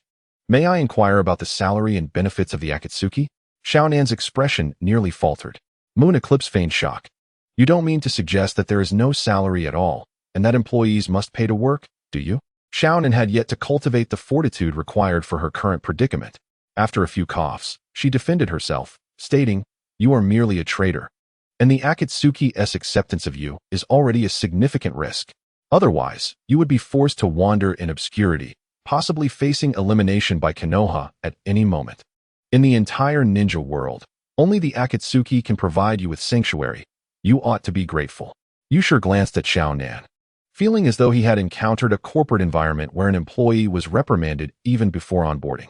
He slightly turned his body, stating, let us dispense with these tedious remarks. The Akatsuki does not yet merit my full commitment. However, I have another proposition. Would you care to listen? Oh, do share. Pain's tone was chilling, as if questioning the audacity to criticize the Akatsuki was tantamount to courting disaster. Yusher stood, turning his back to Xiaonan and Pain, and retrieved a scroll. Every month, I shall provide a substantial sum to the Akatsuki. He tossed the scroll toward them. Xiaonan caught it, and, upon opening it, was rendered speechless. Her gaze towards Yusher akin to one directed at a fool. Feeling offended, Yusher noted this in his mental ledger. Xiaonan, however, would not alter her stance simply because of the considerable sum. Rather, she became even more cautious. What are your intentions? Yusher regarded her calmly. Collaboration, investment, employment, whatever you wish to call it. The Akatsuki, being mercenaries by nature, can accept contracts. Thus, why should I not do the same? In the narrative, the Wagakure had often employed the Akatsuki for various endeavors. Yusher lacked financial constraints. For the system, the circulating currency within the ninja world held minimal value. 1 point could be exchanged for an abundance. He pondered the origins of this currency, and with his scant understanding of economics, he speculated that if the system had conjured money from thin air, an influx of counterfeit bills into the market could potentially incite a financial crisis. This, he anticipated with eagerness, for he thrived amid chaos. Do not be astonished. The lives of the affluent are often mundane. I hold a favorable view of the Akatsuki, finding your ideals quite intriguing, hence my willingness to extend financial support. Naturally, you will also be required to perform certain tasks for me. He continued, as peacekeepers of the ninja world, have you never considered seeking sponsorship from wealthy merchants? Though your eloquence may be lacking, you possess formidable strength. Robbery is a quicker means of acquiring wealth than undertaking missions. The meager funds that Kakuzu earned from betraying his comrades pale in comparison to what genuine tycoons can offer. Pain and Xiaonan were left speechless. To achieve great things, one must overlook trivialities. For the sake of everlasting peace, a few must make minor sacrifices. What do you think of my proposal? Yusher inquired with a smile. Xiaonan and Pain exchanged glances. We accept your terms. Despite their disdain for Yusher, the offer was undeniably generous. Yusher nodded in agreement. Excellent. You will soon realize that this is a mutually beneficial arrangement. Henceforth, I shall be residing temporarily in the Rain Village, and I look forward to meeting the members of the Akatsuki. As an investor in the Akatsuki, Yusher's status was akin to that of a primary benefactor. He was not required to don the organization's distinctive ring, nor to partake in their meetings, for he was the one issuing the tasks. As the saying goes, money can indeed move mountains. The Akatsuki had received a substantial sum of money from him, and naturally, they were obliged to assist him. The first command issued by Moon Eclipse was to disseminate rumors. This time, Moon Eclipse set his sights on Orochimaru, and it was high time to settle the score with that slippery serpent. During his stay in the Hidden Rain Village, Moon Eclipse befriended Kakuzu. Kakuzu had a penchant for wealth, while Moon Eclipse was brimming with countless schemes for making money. They found a kindred spirit in each other and conspired together. Enthusiastically, Moon Eclipse gifted Kakuzu works such as the Ponzi scheme, pyramid selling tactics, and how to become a capitalist. Kakuzu was utterly astonished after perusing them. Yet he still believed that robbery was a swifter option. Moon Eclipse concurred, asserting that as long as one mastered the art of violence, money would not pose a problem. Thus, he provided Kakuzu with a list detailing the affluent merchants and wealthy nobles of the Land of Fire. Kakuzu looked at Moon Eclipse with a bewildered expression. You want me to rob them? Do you think I'm a fool? Moon Eclipse scoffed at him. Is robbery the only thought in your mind? You could easily orchestrate a scheme to swindle them, compelling them to willingly part with their wealth. Chapter 12. The Offensive of Sunagakure. In truth, the person Kakuzu most desired to eliminate was Moon Eclipse. Moon Eclipse appeared to be even wealthier than the merchants of the Land of Fire. Perhaps Pain and Conan were also eyeing his riches. Otherwise, how could it be mere coincidence that Moon Eclipse encountered Kakuzu in the Hidden Rain village? Moon Eclipse was never averse to delving into the most malicious thoughts to speculate on others' intentions. Fortunately, he had his own means of protection. While he may not have been able to defeat Pain, he could certainly evade him, thus maintaining a precarious balance in their relationship. After some time, a sensational rumor spread throughout the ninja world. It was said that someone had discovered the sage's tomb, within which lay numerous ancient and mysterious ninjutsu, including the secret to immortality. Initially, many dismissed it as a jest, but as time passed, more and more claimed to have witnessed the tomb's fantastical splendor. At that moment, in the office of the Kazekage and Sunagakure, Raza, with a beaming smile, summoned the likes of Maki, Chiyo, and Ibiz for a small high-level meeting. Sunagakure ranked last among the 5 great ninja villages in every conceivable aspect, and Raza had been tirelessly concerned for its development. Now, he finally glimpsed an opportunity for Sunagakure's rise. During the meeting, Raza cut to the chase. You all must have heard the rumors regarding the sage's tomb? I have heard of it. The tomb is said to be the resting place of the Sage of 6 Paths, housing many treasures, gold, and scrolls of ninjutsu. Why do you inquire about this, Lord Kazekage? Maki responded, maintaining a composed demeanor. I have pinpointed the exact location of the sage's tomb. Raza unveiled the astonishing intelligence. What? Chiyo and Ibiz exclaimed in unison, their astonishment palpable. Raza understood their disarray and continued. Recently, a rogue ninja defected from our village, and the pursuing team chased him to the border between the Land of Stone and the Land of Crafts. A battle ensued, and they inadvertently stumbled upon an underground ancient tomb. The rogue ninja acquired a treasure within the tomb, significantly augmenting his power, and managed to escape successfully. The pursuit team refrained from recklessly continuing the chase, instead searching the tomb further and discovered 2 additional accompanying treasures, after which they urgently returned to the village to report. I have conducted tests, and it appears that even a lower-ranked ninja, utilizing a treasured artifact, can stand against a higher-ranked one. I suspect that the ancient tomb in question may very well be the fabled resting place of the sage. Even if it is not the sage's tomb, it matters not. As long as there are treasures within, it shall suffice. Maki, Chiyo, and Eyes are not fools. They immediately recognized that if they could monopolize the tomb, it would be akin to a windfall for Sunagakure. That rogue ninja might inadvertently leak information, and we must act swiftly. Chiyo spoke in a grave tone. Indeed, this is a fortuitous opportunity. The Land of Stone and the Land of Crafts are both small nations surrounding the Land of Wind, and Sunagakure has already secured a geographical advantage. Eyes concurred, his face reflecting a sense of solemn compassion. The existence of the sage's tomb may bring calamity upon the weaker nations. For the stability of our allies, Sunagakure must reluctantly assist in resolving their troubles. Maki's lips twitched slightly. Indeed, he felt a significant disparity between himself and these seasoned elders. At that moment, Rasha interjected, stating, since everyone is in agreement, let us depart at once. Maki gasped in astonishment. Lord Kazekage, you intend to go personally? Rasha's expression turned serious. Given that rumors regarding the sage's tomb have spread throughout the ninja world, it is likely to attract the covetous gaze of other factions. I cannot rest easy without witnessing it firsthand. In the office of the Tsuchikage in Iwagakure, Noki convened a meeting. The primary agenda was the accountability of Konoha. Following the recent turmoil in Konoha, Noki had anticipated a spectacle, hoping to seize an advantage. To his surprise, Konoha swiftly issued a letter of legal demand to Iwagakure. The Konoha side claimed to possess evidence indicating that the assailants were Iwagakure ninjas. Noki vehemently denied such accusations. Are they truly attempting to convict Iwagakure based solely on explosive clay and photographs of Deidara? This is utterly ludicrous. In truth, Noki himself was uncertain whether it was that rascally Deidara who had acted, as the style of operation did bear resemblance to him. Regardless, Noki would never concede, and instead, he sought to turn the tables, probing Konoha's true intentions. In his mind, Noki was already crafting a comprehensive plan against Konoha. Very well, let us set Konoha's matters aside. The Wagakure shall not be easily bullied, nor allow them to besmirch its name. Naka's tone held a weighty significance. The focal point of this meeting was the ancient tomb discovered near the border of the land of stone and the land of crafts. According to reliable sources, this tomb may very well be the final resting place of the Sage of Six Paths. As these words were uttered, the attendees began to engage in spirited discussion. Regardless of whether it is indeed the sage's tomb, the existence of treasures is indisputable. We must not allow others to get there first.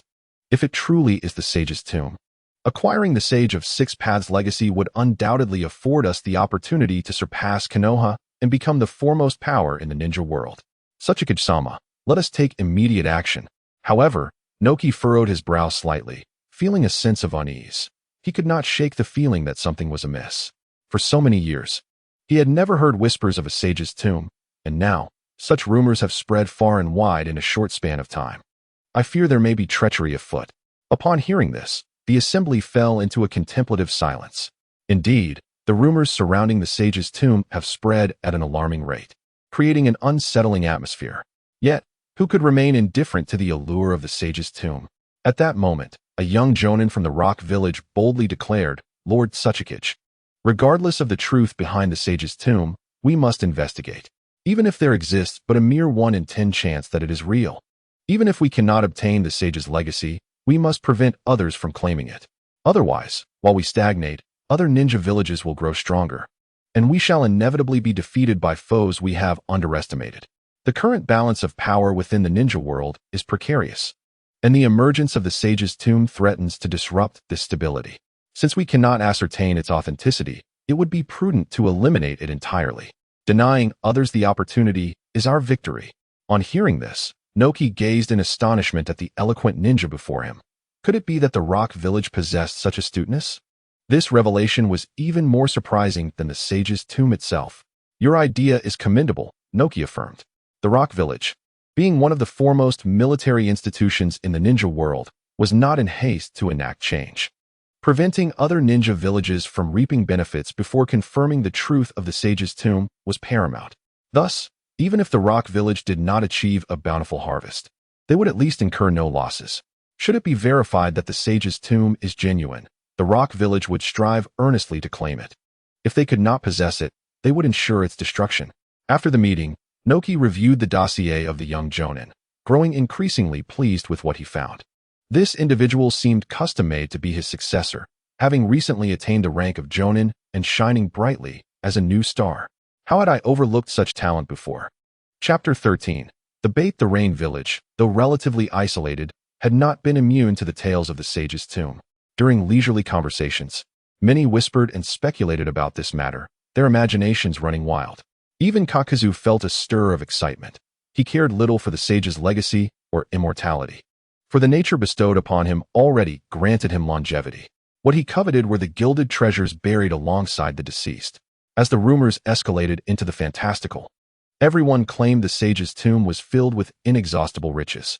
How could Kakuzu resist such temptation? He envisioned embarking on an impromptu adventure to explore the ancient tomb.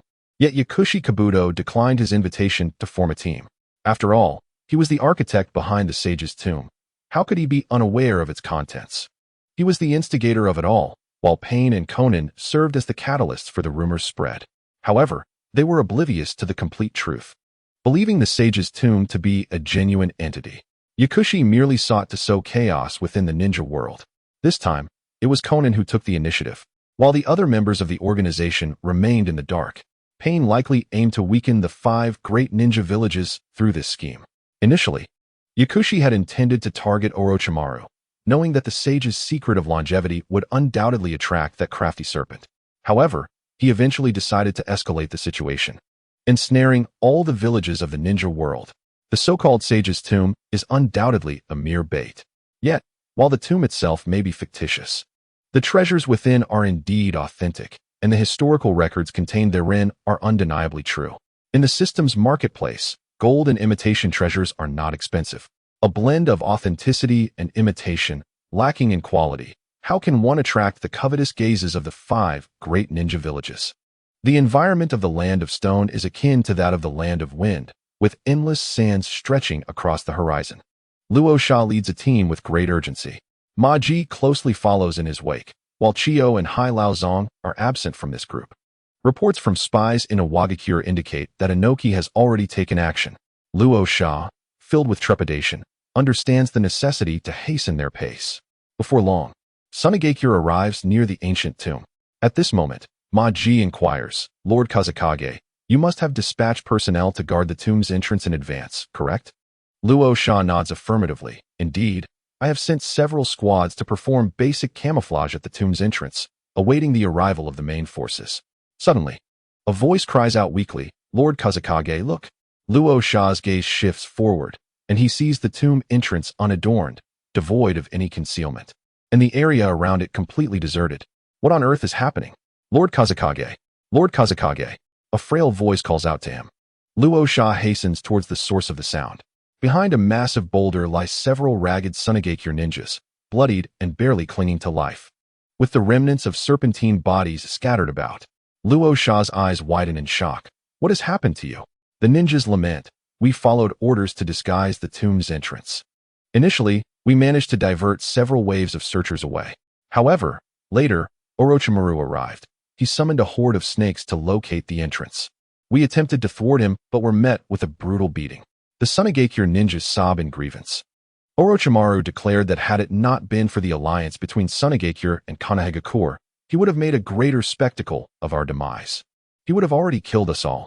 Fuming, Luo Sha grits his teeth. How could Orochimaru have arrived so swiftly from the distant land of fire? An injured Sunagakure ninja responds, Lord Kazekage, I overheard Orochimaru mention that the intel regarding the sage's tomb has spread. Now the entire ninja world is aware that the ancient tomb lies at the convergence of the Land of Stone and the Land of Crafts. Luo Sha is taken aback. Is the news already circulating? The border between the Land of Stone and the Land of Crafts is situated in the far west, adjacent to the Land of Wind and separated from the Land of Earth by a single star country, while the water, fire, and lightning nations are situated far away. Thus, Luo Sha initially prepared only for a response to Iwagakure. However, circumstances have shifted, and Konohagakure's reaction has been swifter than anticipated. At this juncture, Luo Sha has no time to tend to the wounded, merely stating, injured ninjas, find a place to hide and recuperate. The rest, follow me into the tomb. With that, he hastily leads his team onward. The abandoned Sunagakure ninjas extend their hands, words unspoken. Is there truly no medical ninja within the team? Can't they receive even the simplest of treatments? Enduring their frustration, a look of resentment crosses their faces. Meanwhile, within the ancient tomb, the masked figure of Yu Chi wanders about. Having quietly departed from the Land of Rain, he left a shadow clone to manage affairs with the Akatsuki. Orochimaru will undoubtedly be drawn here. How could Yu Chi, as the Avenger, miss such a grand spectacle? Moments later, a faint sound of footsteps floated by, and Moon Eclipse immediately employed the technique of the mayfly, merging with the ancient tomb's walls, leaving only one eye outside to observe the situation. In his line of sight, a long-haired, pallid-eyed man with vertical pupils walked calmly along the tomb passage. Moon Eclipse squinted. Orochimaru, you have finally arrived. As if sensing he was being watched, Orochimaru suddenly halted and turned to face the wall. Nothing there? A slight frown creased Orochimaru's brow, making him increasingly cautious. Moon Eclipse remained hidden, a subtle smile playing on his lips. The protagonist has made his entrance. I hope you enjoy the splendid performance I have prepared for you, little snake. After walking a while without encountering any anomalies, Orochimaru felt a slight ease in his heart. He understood that this ancient tomb would surely attract many visitors, and he had no desire to clash with them. After all, he was merely in search of the secret to immortality, not seeking conflict. Upon this realization, a flicker of confusion crossed Orochimaru's eyes. Does the secret to immortality truly exist? If sages can attain eternal life, why then are there graves? Or is it that sages can live long but cannot escape death? No matter how prolonged their lives, they ultimately succumb to time? Orochimaru's demeanor had grown more cautious than before. Whenever the Sage of Six Paths was mentioned, he instinctively felt a sense of aversion. Such changes stemmed from a series of recent nightmares, not just a single nightmare, but a chain of them, resembling a dramatic series. He dreamt of calamities in the ninja world, of being vanquished by the Sage of Six Paths. Though the images in his dreams were fragmented, Orochimaru's intellect was sharp enough to glean substantial information from the minutiae. Initially, he suspected he had fallen under someone's genjutsu, examining himself repeatedly, only to find no traces of illusion. Eventually, he speculated that he had awakened some prophetic ability, as Jiraiya had mentioned. The great Toad Sage of Miyaboku Mountain foresaw the future in his dreams. However, the future visions Orochimaru perceived were often conflicting, leaving him unable to ascertain their meaning. Perhaps they represented different possibilities for the future? Chapter 14. A terrifying adventure in the ancient tomb. Samu, I led his two subordinates, Omoy and Kirui, to the border between the land of stone and the land of crafts. This remote area had recently seen an influx of hurried strangers, all with the same aim as Samu's group, the Sage's Tomb. The Sage's Tomb held little allure for Kimogakure, for they had genuine descendants of the Sage of Six Paths, the Gold and Silver Brothers, and several treasures passed down from the Sage of Six Paths. The authenticity of the so-called Sage's Tomb remained uncertain. The Raikage believed that if the Sage of Six Paths had perished, he would surely have left valuable artifacts for future generations rather than entombing them. Despite this, the Raikage dispatched several ninja squads to investigate, and Samuai's trio was among them. The border between the land of stone and the land of crafts was a vast desert, with an untouched ecological environment, creating an eerie atmosphere where it seemed no desert creatures wished to settle, as if these vigilant beings hinted at something ominous. The dunes towered like serpents inflated to a colossal scale, and local folklore whispered of the Sage of the Six Paths. Yet, these tales were far from flattering. It was said that after his demise, his remains transformed into malevolent entities. Whenever a sandstorm arose, these fiends would descend, preying upon the living. Recently, during one such tempest, residents claimed the monsters had returned. Though they had not witnessed the horrors firsthand, they knew that an entire village had been annihilated. The local authorities dispatched investigators to the devastated hamlet, where signs of collapse were evident everywhere, yet no one paid heed to the fallen structures or the lost possessions. For in this forsaken place, not a single living creature could be found. The ground lay strewn with blood and severed limbs. Initially, onlookers attributed the carnage to some terrifying beast. However, upon counting the bodies, they discovered that nearly a third of the villagers were missing. Consequently, the investigators hastily closed the case, attributing the tragedy to the vanished villagers having murdered their fellow inhabitants. This explanation was absurd, yet in such a remote locale, the investigators could hardly afford to waste time. Meanwhile, the villagers from neighboring settlements were enveloped in dread, clearly unconvinced that 1/3 of the villagers could slay twice their number. Moreover, they had no motive for such an act, nor any clue as to their whereabouts thereafter. The nearby residents organized themselves to scour the obliterated village, yet regrettably, they unearthed nothing. The missing third had vanished without a trace. Gradually, this tale began to spread. Upon the arrival of Samui and her companions, they rested for a night before setting forth towards the rumored tomb of the sage. As ninjas, they harbored no fear of monsters. There were scant records regarding the Sage of the Six Paths in the Land of Clouds, most of which were vague and unverifiable, with some of the more far-fetched accounts likely fabricated by later generations.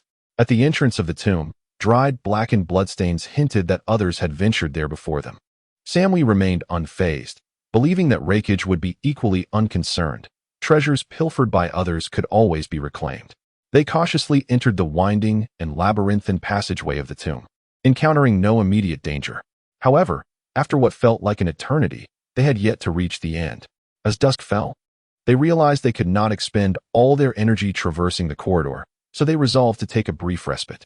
Leaning against the edge of the passage, they settled in, and the trio took turns keeping watch. Around midnight, it was Samui's turn.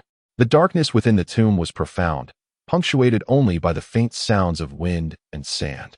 At that moment, an unusual lethargy enveloped Samui, and she barely managed to stay awake until her shift ended, sleepily rousing Omoai to relieve her. Evidently, Omoai too was afflicted by an unusual drowsiness, repeatedly nodding off, his eyes heavy with sleep. However, Samui had no time to ponder further. She succumbed to slumber, drifting into a hazy state, plagued by unsettling dreams.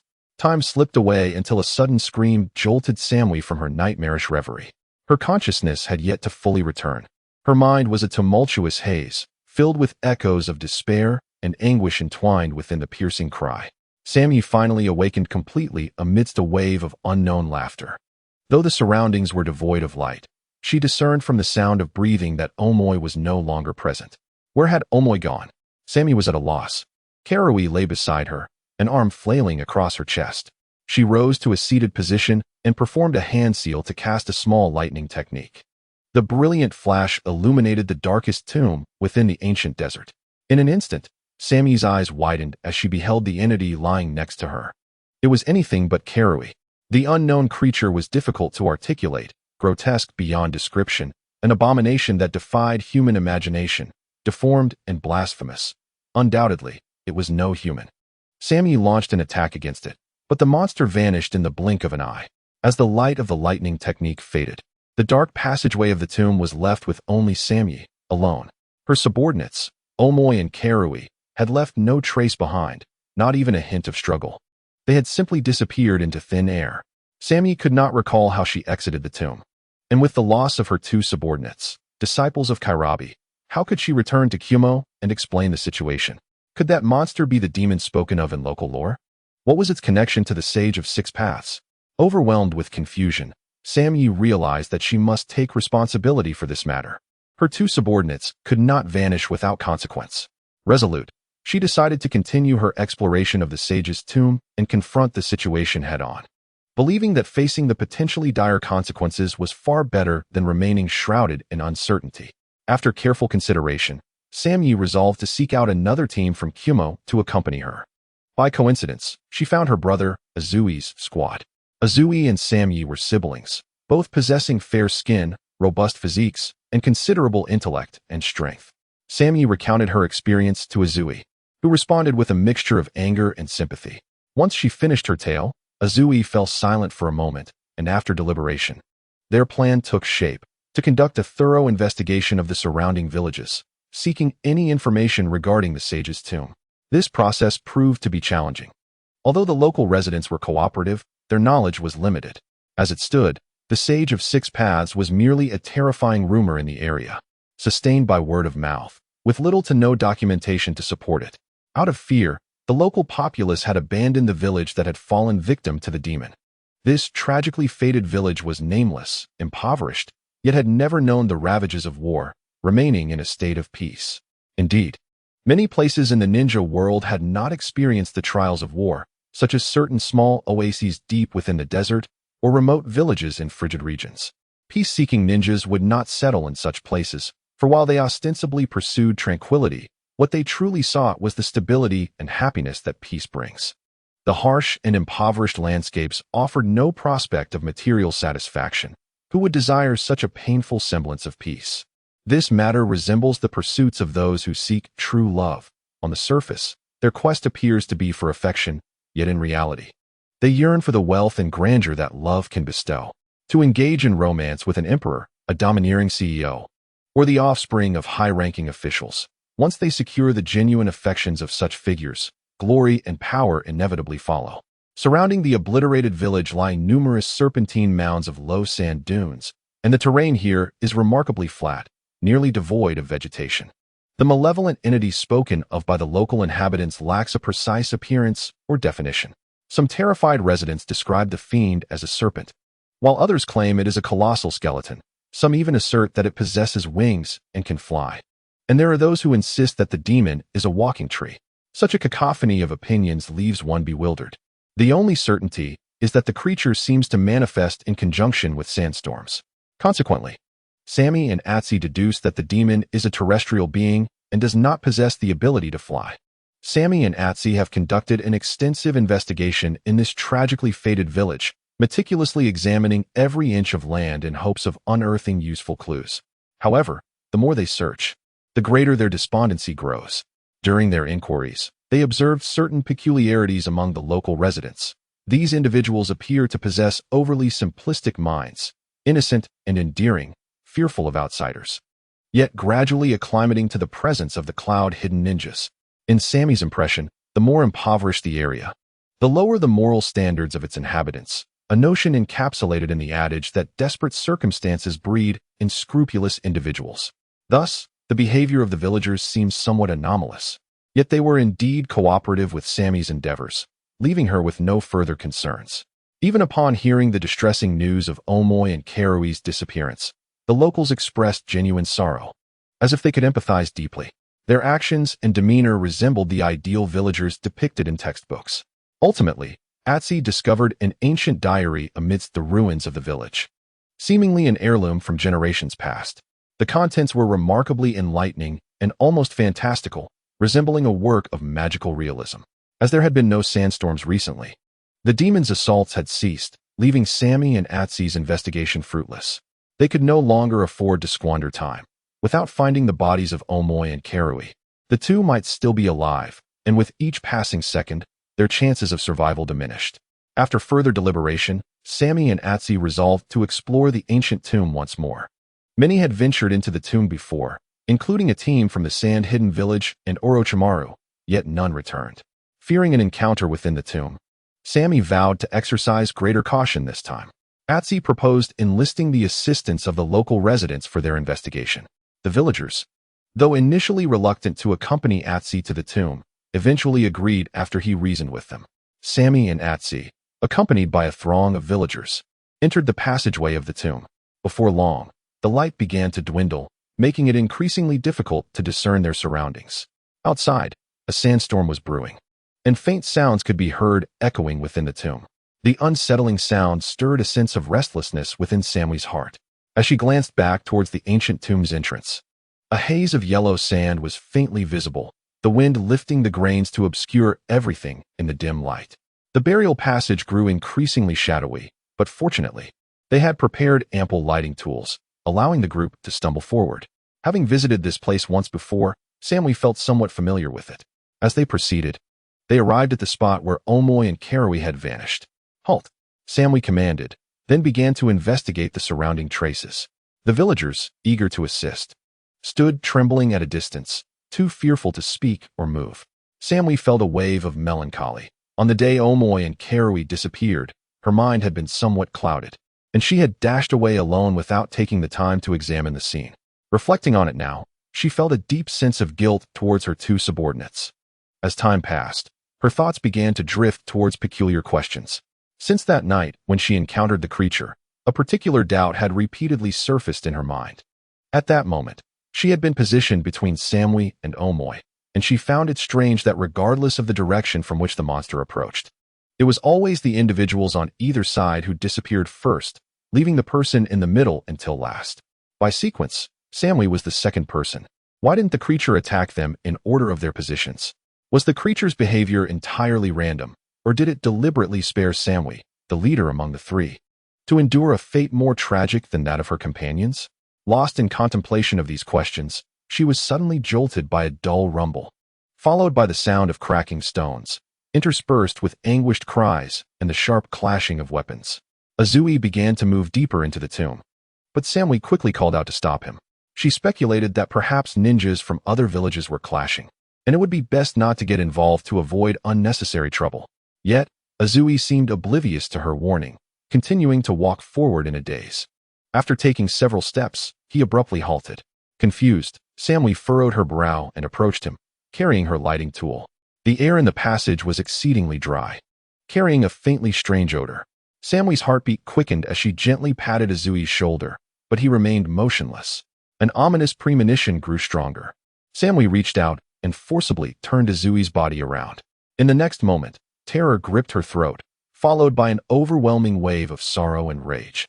Tears spilling silently from the corners of her eyes and falling to the ground. Azui was dead. His entire front appeared as if it had been chewed and torn apart, his entrails hanging limply, utterly devoid of human form, while his back remained intact and showed no significant blood loss, standing upright like a statue. In her emotional collapse, Sammy turned around, only to find herself utterly alone. The eager villagers had vanished without a trace, leaving no sound or evidence, as if they had evaporated into thin air. Chapter 15. Does eternal life truly exist? In truth, the vicinity of the immortal's tomb was desolate for miles around. It remained a mystery when exactly Sammy's small team had begun to lose their way. In summary, none who entered the tomb of the immortals have returned, including Orochimaru and the fourth Kazekage, all of whom have vanished without a trace. At this moment, within the ancient crypt, Orochimaru and the Kazekage confront a life-and-death crisis. Besieged by elusive monsters that strike without warning. These creatures are not particularly formidable, yet their stealth renders them undetectable. No one can sense their presence. While humans may grow weary, these monsters remain tireless, and even the notoriously resilient Orochimaru finds it increasingly difficult to endure such an assault. Escape is also futile, for the paths within this tomb have transformed into a labyrinth, rendering even Earth-style techniques ineffective. Nevertheless, Orochimaru has made some discoveries. He has found several pathways to immortality inscribed on a stone tablet, including the preservation of the physical form, the immortality of the soul, and the endurance of will, each fraught with its own shortcomings. The most pressing issues are twofold. Firstly, upon the transformation from a mortal to an immortal, one's cognition may lag behind the physical form. The body may attain eternal life, yet the mind continues to perceive the world through a mortal lens. Much like a mayfly that lives but a day, granted a century, and it would only ponder procreation, losing all sense of purpose in life and spiraling towards self-destruction. A human who has lived for a millennium may contemplate suicide out of loneliness, yet for the true immortal, such a notion is utterly unfathomable. They might spend centuries in idle contemplation, unable to grasp the human experience of solitude. The mayfly, with its fleeting existence, cannot comprehend why humans squander time on entertainment. Mortals are concerned with lineage and bloodlines. They seek comfort in the presence of similar individuals and rely on offspring to perpetuate their genes. Conversely, the immortal requires none of these connections. Each immortal exists as a distinct race. The pursuit of longevity necessitates not only a transformation of body and will, but also an evolution of thought patterns to keep pace with such change, lest one become lost in the expanse of time. The second issue is even more severe, the transformation of self. This dilemma can be succinctly posed as follows. Is the 17-year-old you the same person as the 70-year-old you? Much like the ship of Theseus. If every part of the vessel is replaced during its journey, does it remain the original ship? While decades may not reveal stark differences, the implications of an indefinite extension of time are profound. The self from 10 billion years ago and that of 10 billion years hence would undoubtedly exhibit significant alterations. Not only would the very substances constituting one's being be replaced, but memories might also fade or transform. The stone tablet within the tomb recounts that the sage of 6 paths, at the age of 800, forgot his past due to the limitations of memory. As time elapsed, he was compelled to discard certain recollections as mere detritus. Looking back at his former self felt akin to gazing at a stranger. Though he achieved immortality, time still found ways to metamorphose him, subtly converting him into another being. Perhaps only time itself remains an unchanging constant. Upon absorbing this knowledge, Orochimaru was plunged into deep contemplation, leading him to form tentative theories regarding the demise of the Sage of 6 Paths. Meanwhile, Sasuke returned to the village hidden in the rain. Orochimaru remained ensnared. Unless he resorted to self-destruction and revived through the curse mark of heaven, escape was impossible. For this so-called ancient tomb exists within an alternate dimension. Due to the fact that the Moon Eclipse Organization serves as the investor for the Akatsuki, a friendly negotiation resulted in the transfer of control of the Rain Village prison to Moon Eclipse. Consequently, this has significantly accelerated the harvesting of Pain values. Pain occasionally engages in discussions with Moon Eclipse. Although he appears rather unreliable, he possesses knowledge from his travels, albeit often only superficially understood, providing Pain with valuable insights. Currently, Pain's foremost concern lies in the economic predicament, as both the Akatsuki and the Rain Village find themselves in dire financial straits. Previously, Pain's intentions were quite simple: to recruit ninjas and amass wealth through mercenary work, occasionally instigating conflicts among the 5 great ninja villages to create opportunities for profit. However, since Moon Eclipse's arrival, Pain has come to realize that there may be more lucrative avenues for income. The Rain Village is also training ninjas. However, the environmental conditions of the Land of Rain dictate that they can only undertake internal village missions. Outsiders seeking commissions invariably turn to the 5 great ninja villages, rarely venturing to the impoverished Rain Village. Yet, the Rain Village has limited tasks available, and relying on the Akatsuki for salaries raises concerns about sustainability. This conundrum has troubled Pain for quite some time. While the Akatsuki can recruit rogue ninjas without compensating them, Others require remuneration for their basic needs. Solely relying on violence to govern the organization has led to a fracturing of loyalty. The economic prospects for the Land of Rain appear bleak, hindered by geographical and environmental factors. Most civilians depend on aquatic resources for their livelihoods, with the local freshwater delicacies offering a unique flavor. However, the persistent rainfall renders the land unsuitable for agriculture and precludes the discovery of mines as seen in the Land of Earth or the Land of Wind. Perhaps, like the Land of Lightning, one could profit from warfare? With the Akatsuki's capabilities, such prospects are indeed feasible. Yet, once the war concludes, the Land of Rain would inevitably face retribution from the 5 great nations. The more Pain contemplated, the more despondent he became, though his expression remained inscrutable behind his mask. Moon Eclipse, too, felt a sense of disappointment. Despite being a thoroughly despicable individual, he occasionally reminisced about the stability of his life before his journey across dimensions. As a wanderer in a foreign land often longs for familiar comforts, Nagato's philosophy of nuclear deterrence aligns closely with modern thinking. And the architectural style of the Rain Village's ironclad skyscrapers is strikingly contemporary. Moon Eclipse often experiences a fleeting illusion that he has not truly traversed dimensions, though such thoughts ultimately fade like mirages. Pain, who claims to be a god, indeed serves as the guardian deity of the Rain Village. Having worn his mask for so long, he finds it impossible to remove. He cannot seek assistance from others nor dare to reveal his moments of confusion or limitations.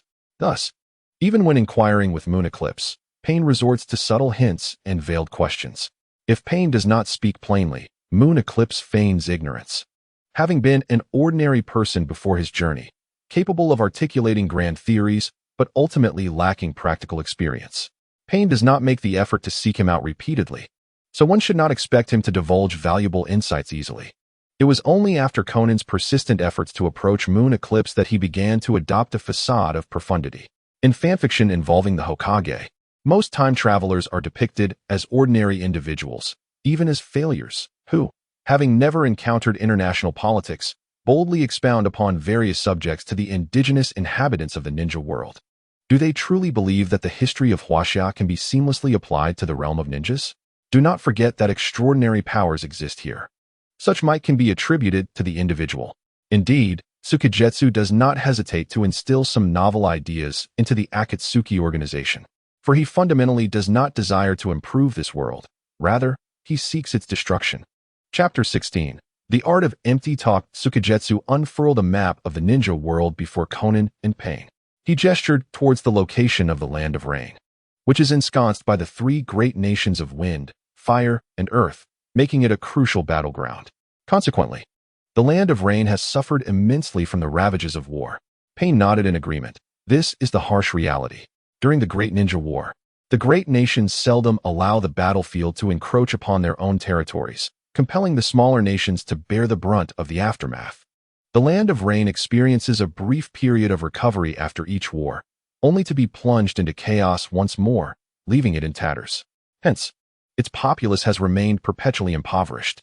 The great nations are even reluctant to incorporate the Land of Rain into their domains. It is a colossal mess, with a deplorable environment that no one would desire, even if offered for free.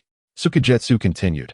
However, in times of peace, the Land of Rain can enjoy trade conveniences unavailable to other nations.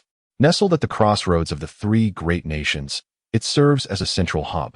Merchants wishing to traverse between these nations would find the Land of Rain to be the most direct route. As he concluded, Conan's eyes widened slightly in surprise. This was a perspective she had never contemplated. Most ninjas typically consider national development solely through the lens of military strength. Could trade indeed elevate the economic standing of the Land of Rain?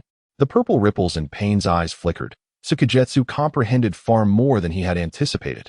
At that moment, Conan furrowed her brow, silently studying the map, a hint of confusion evident upon her features. Feel free to voice any concerns, Tsukugetsu encouraged. Conan glanced at Pain. Despite her multitude of thoughts, she rarely voiced them, choosing instead to follow Nagato's lead. Pain nodded in encouragement, prompting Conan to inquire. The Land of Rain has always been quite insular. How can we ensure that merchants are willing to travel from there? If I were a merchant, I would opt for a safer, more reliable route. The ninja world is fraught with darkness and turmoil, no matter how enticing the profit. Merchants would not willingly place themselves in jeopardy. Conan's question struck at the heart of the matter. To be candid, Tsukagetsu was equally perplexed. Every policy, upon implementation, could encounter unforeseen variables, potentially leading to outcomes starkly different from expectations. Those who assumed the simplicity of the minds of the ninja world and merely replicated the policies of the flourishing lands likely basked in the glow of protagonist privilege, allowing them to navigate unscathed through challenges. While Tsukagetsu may not have the answers, he could certainly conjure solutions. Construct roads and abolish tariffs was his proposed remedy. The ninja world lacks an extensive network of roads and railways, yet the Land of Rain could build them. The borders of the great nations typically feature checkpoints for inspections and taxation. The Land of Rain could eliminate these burdens. Conan's brow furrowed even deeper. Her gaze toward Tsukagetsu infused with skepticism. Is this method truly viable? If it is, will other nations not follow suit? If the great nations were to adopt similar policies, what competitive advantage would the Land of Rain possess? In the realm of ninjas, copyright issues are non-existent. The Land of Fire was the first to establish a ninja village, prompting other nations to hastily emulate its model. Conan firmly believes that if the policies of the Land of Rain can stimulate economic growth, the other countries will undoubtedly replicate them. However, Suki no Shida chuckles softly, proclaiming that they will not follow suit. The Land of Rain is but a small nation, and constructing a few roads does not necessitate vast investments. Additionally, the exemption from tariffs is a matter for you to decide. Have you forgotten that the Land of Rain lacks a feudal lord? Matters pertaining to taxation and economics are managed by the feudal lords, and the ninja villages have neither the authority nor the wisdom to interfere. The feudal lords of the 5 great nations would not easily alter their governance. Despite the chaos wrought by the Great Ninja War, the 5 lords, in a sense, constitute a single faction, ordinary individuals devoid of military might, yet occupying positions of significant power. The policies of the 5 great nations are fundamentally similar. They likely maintain private communications to collectively suppress the ninjas. Implementing new policies would require extended negotiations. However, the absence of a feudal lord in the Land of Rain allows for a seamless integration of the ninja village and the state, enabling Pain to enforce his directives without hindrance. By the time the 5 great nations enact changes, the Land of Rain will have already emerged as the epicenter of trade within the ninja world. Ultimately, it is the small size and dire poverty of the Land of Rain that permits such audacious attempts. The 5 great nations are remarkably stable, and none would wish to alter the status quo with new reforms. Suki no Shida asserts that once the Land of Rain boasts advanced transportation and bustling commerce, it will undoubtedly invigorate its domestic economy, catering to the livelihoods and entertainment of merchants, a considerable fortune indeed. Given time, how could the Land of Rain not rise to prominence? In truth, Suki no Shida's true ambition is to mold the Land of Rain into the northern Myanmar of the ninja world. Pain's expression finally flickers with a hint of interest. We could experiment and assess the efficacy of new policies. His intuition suggests that the arrival of Suki no Shida heralds monumental changes for the Land of Rain, though it remains uncertain whether these changes will be beneficial or detrimental. Suki no Shida harbors ulterior motives, yet Pain and Conan remain oblivious, perceiving him as somewhat unattractive, yet fundamentally kind-hearted. Perhaps this is a case of a great villain masquerading as a loyal ally? Speaking of his visage, Suki no Shida has always been dissatisfied. Before his transmigration, he was a strikingly handsome figure. Previously, he had deemed physical appearance unimportant, but now, having lost it, he is acutely aware of its significance. It is not merely the conveniences that beauty affords, but rather the emotional value it imparts that is of greater importance. Since his arrival in this world, he has been met with hostility, and he has reciprocated with the utmost malice. Were he to possess an attractive face, gazing into a mirror could elevate his spirits, rather than feeling like a resentful wretch, constantly plotting against others. Causing misfortune to others is trivial. The real concern lies in his own discontent. Those who have endured abuse find it exceedingly challenging to maintain optimism in daily life. A twisted soul cannot revert to normalcy, and Suki no Shida finds himself in this predicament. The passage of time may soothe wounds, but that is a fallacy. The scars remain, merely overshadowed by the individual's increased resilience. Occasionally, Suki no Shida envies Haiden's naive simplicity, as he appears to embody an eternal state of blissful innocence. The lunar eclipse elucidated the original narrative's portrayal of Sasuke's deep concern for Naruto.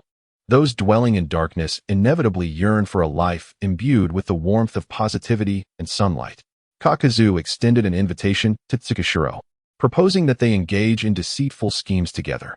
As he had recently developed an interest in the wealth of a certain affluent merchant and wished to test the methods Tsukishiro had suggested, Tsukishiro readily agreed, as he was feeling rather displeased and preferred to channel his discontent into tormenting others rather than wallowing in self-pity. Kakuzu, a being intertwined with the grievances of the earth, speculated that his obsession with money stemmed from a desire to preserve the remnants of his humanity, preventing the earth's resentment from wholly transforming him into a monster. His physical form had already shed all traces of humanity. Should his thoughts also be altered, he would be utterly devoid of any connection to humankind. Chapter 17. Eliminate that leaf ninja. Kakuzu wiped the blood from his body and gazed at the lifeless form of the leaf ninja sprawled on the ground, utterly incredulous. How did you know there was an ambush set by the leaf here? He inquired, perplexed, of Tsukishiro. Initially, their intent in the Land of Fire was to con the wealthy merchant. However, Tsukishiro suddenly asserted that numerous leaf ninjas lurked in the shadows of the merchant's estate, poised to strike at them. Kakuzu had assumed Tsukishiro was speaking nonsense, as he often exhibited erratic behavior and uttered nonsensical remarks. To his astonishment, the leaf ninjas truly appeared, leaving Kakuzu baffled as to how Tsukishiro had discerned this. Tsukishiro placed his hands on his hips and laughed heartily. Such a simple matter, and you failed to perceive it? He mockingly derided Kakuzu. Were they in the Rain Village at that moment, Kakuzu might have turned on his heel in disdain. Who would be inclined to listen to Tsukishiro's boastful claims? Yet, ensnared in their predicament, Kakuzu had no choice but to swallow his pride. Gritting his teeth to soften his tone as he said, I genuinely did not see it. Might Lord Tsukishiro elaborate? Tsukishiro, reveling in his own self-importance, replied, To have been by my side for so long and learn nothing is truly disappointing. Kakuzu struggled to suppress his irritation, reflecting on how he had failed to notice Tsukishiro's insufferable nature. In truth, I had no knowledge of the leaf's ambush, Tsukishiro continued, disregarding Kakuzu's dropped jaw. I am no oracle, nor do I have spies in the leaf. How could I possibly know their plans in advance? Kakuzu regarded him with an impassive expression. You clearly predicted the leaf's ambush earlier. That was merely a logical inference, Tsukishiro retorted, casting a sidelong glance at Kakuzu. You informed me en route that you had robbed wealthy individuals in the Land of Fire 3 or 4 times. These wealthy merchants pay substantial taxes annually. How could the leaf possibly overlook such acts of thievery? Even if there was no ambush this time, there will inevitably be one in the future as long as you wish to continue your plundering. Kakuzu glared at Tsukishiro. So, this is your reason for masquerading as a cloud ninja? Tsukishiro nodded seriously. Indeed, the acts of murder and arson are committed by the cloud, and have nothing to do with the innocent bounty hunter Kakuzu. Despicable. Utterly despicable, Kakuzu thought, though he refrained from voicing his criticism. Tsukishiro returned the glare, aware of Kakuzu's silent reproach. Kakuzu, eager to conclude the childish exchange, asked, What shall we do next? The leaf pursuers are closing in. The tracking system of Konoha is formidable. Kakuzu does not believe they can escape unscathed. Even the highest level transformation techniques would be futile, as the paralyzing insects and ninja hounds do not rely on appearance to identify their foes. Once surrounded by the ninjas of Konoha, a confrontation is inevitable. Kakuzu is not a battle enthusiast. He prefers to avoid conflict whenever possible. We must flee immediately, heading towards the Land of Earth. Eclipsed Moon declared, disguising themselves as cloud ninjas while committing misdeeds in the Land of Fire, only to escape to the Land of Earth, should certainly stir the imagination. Wouldn't you agree? Kakuzu squinted at Eclipsed Moon, questioning the seriousness of such a foolish and venomous idea. 2 ninja squads pursued them in succession. The latter team wore masks and remained taciturn, belonging to the Root Division. Why do you linger here instead of pursuing the enemy? The leader of the Root ninjas scolded sternly as he joined the other Konoha ninjas. A Hyuga ninja stepped forward, his expression impassive. Why has Root arrived so late? The Root ninja was momentarily taken aback, left without a retort. You should have arrived earlier. Even if it meant crawling, the Hyuga ninja scoffed. Though they were all ninjas of Konoha and should cooperate seamlessly, disregarding who sacrifices for whom, the reality was starkly different. Due to various conflicts, factions proliferated within Konoha, and no one was willing to see their own perish. The Root ninja cast a sinister glance at the Hyuga ninja. With a great adversary at hand, they were still engaged in infighting. Truly foolish. Lord Danzo was right. These arrogant clan ninjas ought to be swept into the refuse. Let us pursue immediately. The Root ninja shifted the topic, unwilling to further debate. The other Konoha ninjas were already feeling nauseated. Pursuing the enemy was arduous enough without having to watch for daggers in their backs from their own comrades. Life had become unbearable. A group of ordinary villagers hid in the grass, watching in terror from a distance. How could those two murderers come here? Someone trembled, whispering to a companion. This question echoed in everyone's mind. As mere commoners of the Land of Fire, they had never crossed paths with such formidable figures. The two figures in question were, of course, Kakuzu and Eclipsed Moon. How many villages and towns have you devastated along the way? Kakuzu inquired with a nuanced attitude. Eclipsed Moon. Having created several clones to wreak havoc in various directions to confuse their pursuers, sighed dramatically. I never anticipated I could be so malevolent, so devoid of humanity. At least you possess some self-awareness, Kakuzu replied with a sidelong glance, his wariness of Eclipsed Moon reaching its zenith. It is not the cleverness of the adversary that one fears, but rather the unpredictability of a teammate, especially one devoid of any moral compass. It seems someone is chasing us. Eclipsed Moon interrupted Kakuzu's thoughts. Kakuzu turned back to see several figures sprinting towards them. Where are we now? Eclipsed Moon inquired. Kakuzu promptly responded. We are nearing the land of grass. Beyond that lies the land of earth. Excellent. We shall eliminate the pursuing Konoha ninjas and display their corpses in the land of earth as a warning, Eclipsed Moon stated coolly. Kakuzu felt a wave of frustration wash over him. The Konoha pursuers slowly surrounded them, and Kakuzu keenly sensed that this group did not appear particularly united. Previously, the lunar eclipse masqueraded as a member of the Hyuga clan, ruthlessly slaughtering the family of the bully who tormented Hinata Hyuga, inciting a tempest of public opinion in Konoha. The higher-ups seemingly intended to reprimand the Hyuga clan, thus turning a blind eye to the rumors, allowing villagers to gossip freely about the clan. Unexpectedly, the Uchiha clan covertly fanned the flames, mimicking the heinous act and thrusting the Hyuga clan into the eye of the storm. Subsequently, the Uchiha dispatched the forces of the security department to aid the Hyuga clan in suppressing the slander and sought to ally with them against the oppression from the higher-ups. Such a shrewd yet decisive maneuver was uncharacteristic of the Uchiha's typical conduct, leaving many to ponder who had inspired this course of action. In summary, two rival ocular clans begrudgingly found common ground.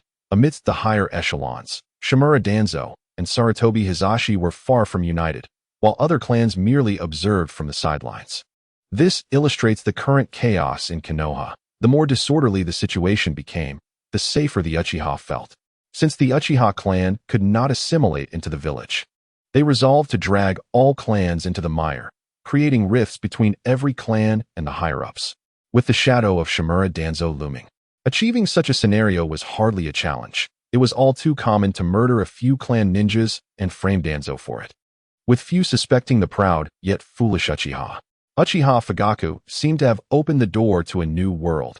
He finally comprehended that being virtuous only led to frustration, while embracing villainy allowed one to navigate the tumultuous waters with ease. Previously, the Uchiha had been too naive and benevolent. Despite their fiery tempers, they would never maliciously harm the villagers, which emboldened the populace to speak freely about them. In stark contrast, Danzo, notorious for his malevolence, was universally acknowledged as dark-hearted. Yet no one dared to utter a word against him, fearing the consequences. Most individuals exhibit a tendency to bully the weak while showing deference to the strong, pointing fingers at the virtuous while bowing to the wicked. Uchiha Fugaku finally reached a profound understanding. Though he struggled to grasp why his moral compass had suddenly shifted so drastically, perhaps this was, in fact, a positive development? Certainly.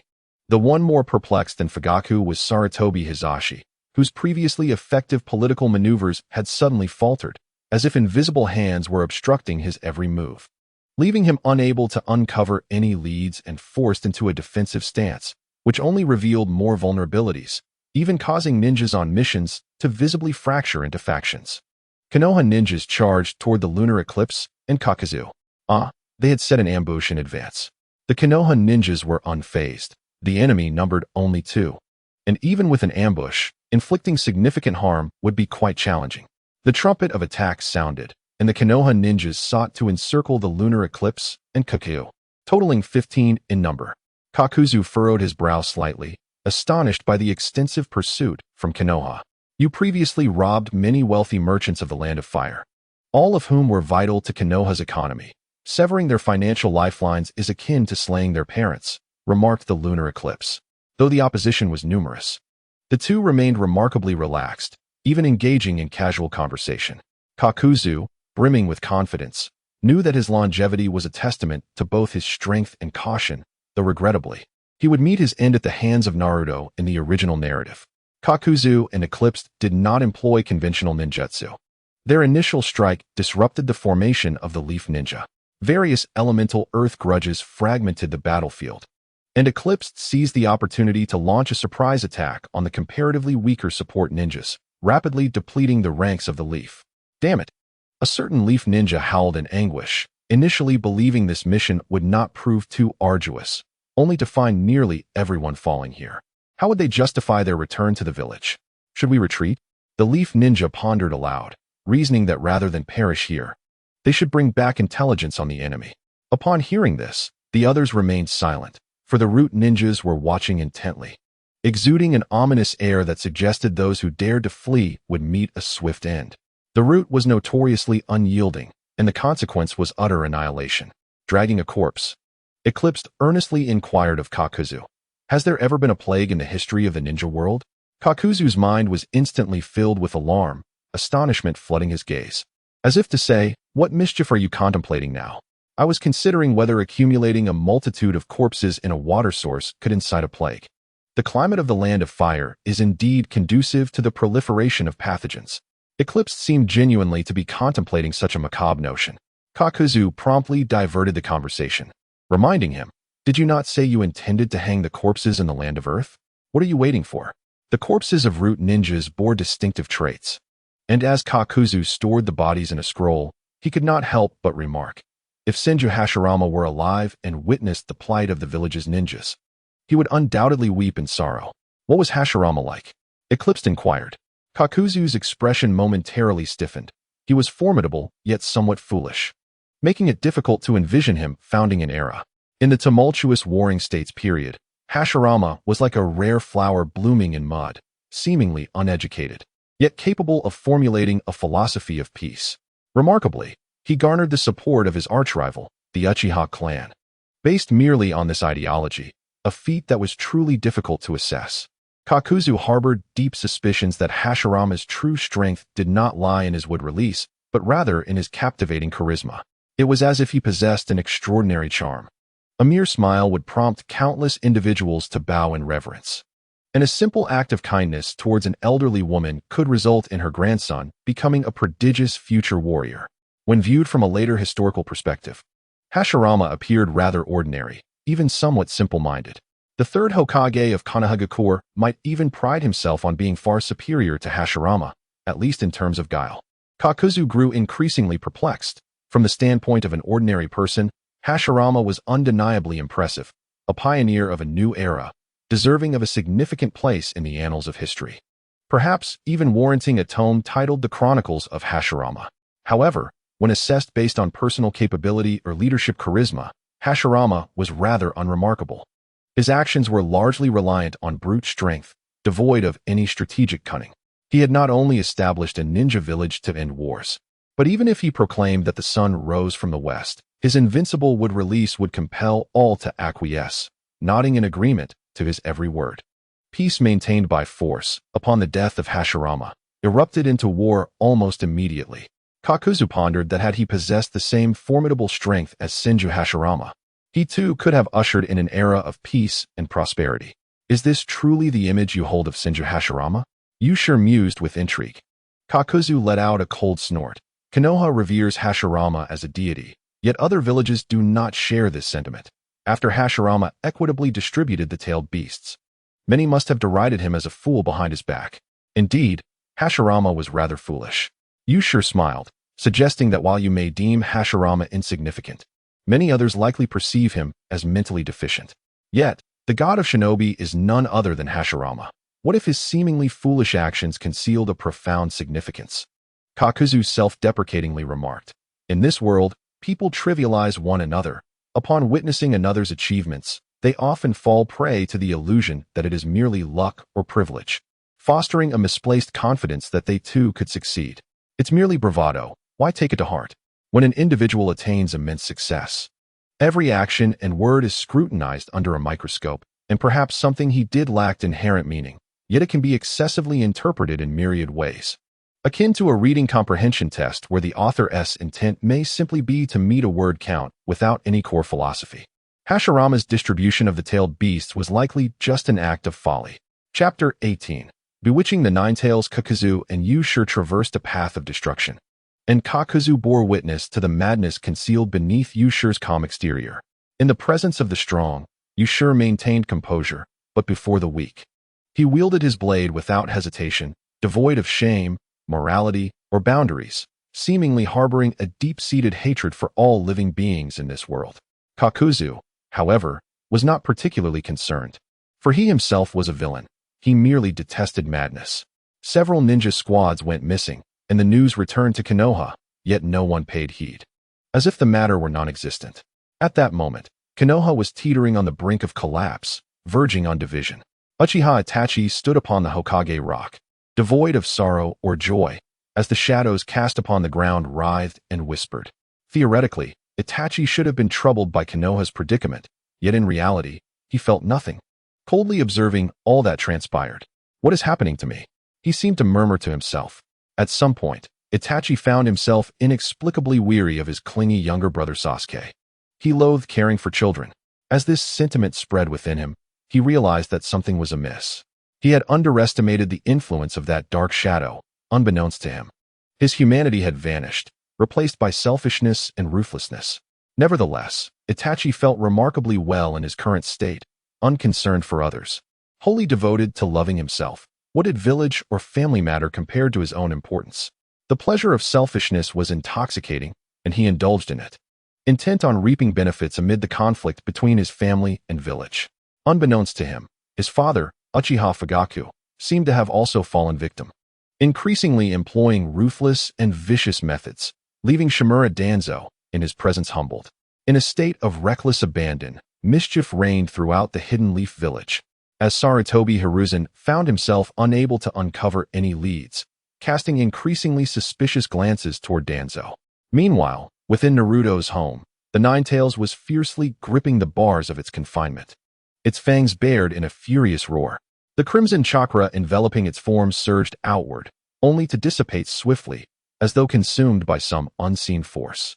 "Come out, you scoundrel!" The enraged Nine-Tails vented its fury, its anger stemming from the recent intrusion of a peculiar entity into this sealed space.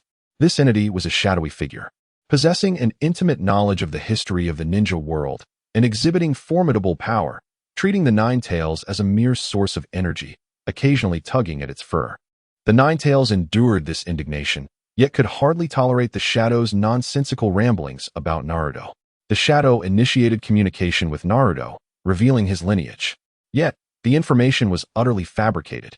According to the Shadow, while Naruto's father remained the illustrious Minato Namikaze, his mother had transformed into a fox spirit, the very demon that once wreaked havoc in the Hidden Leaf.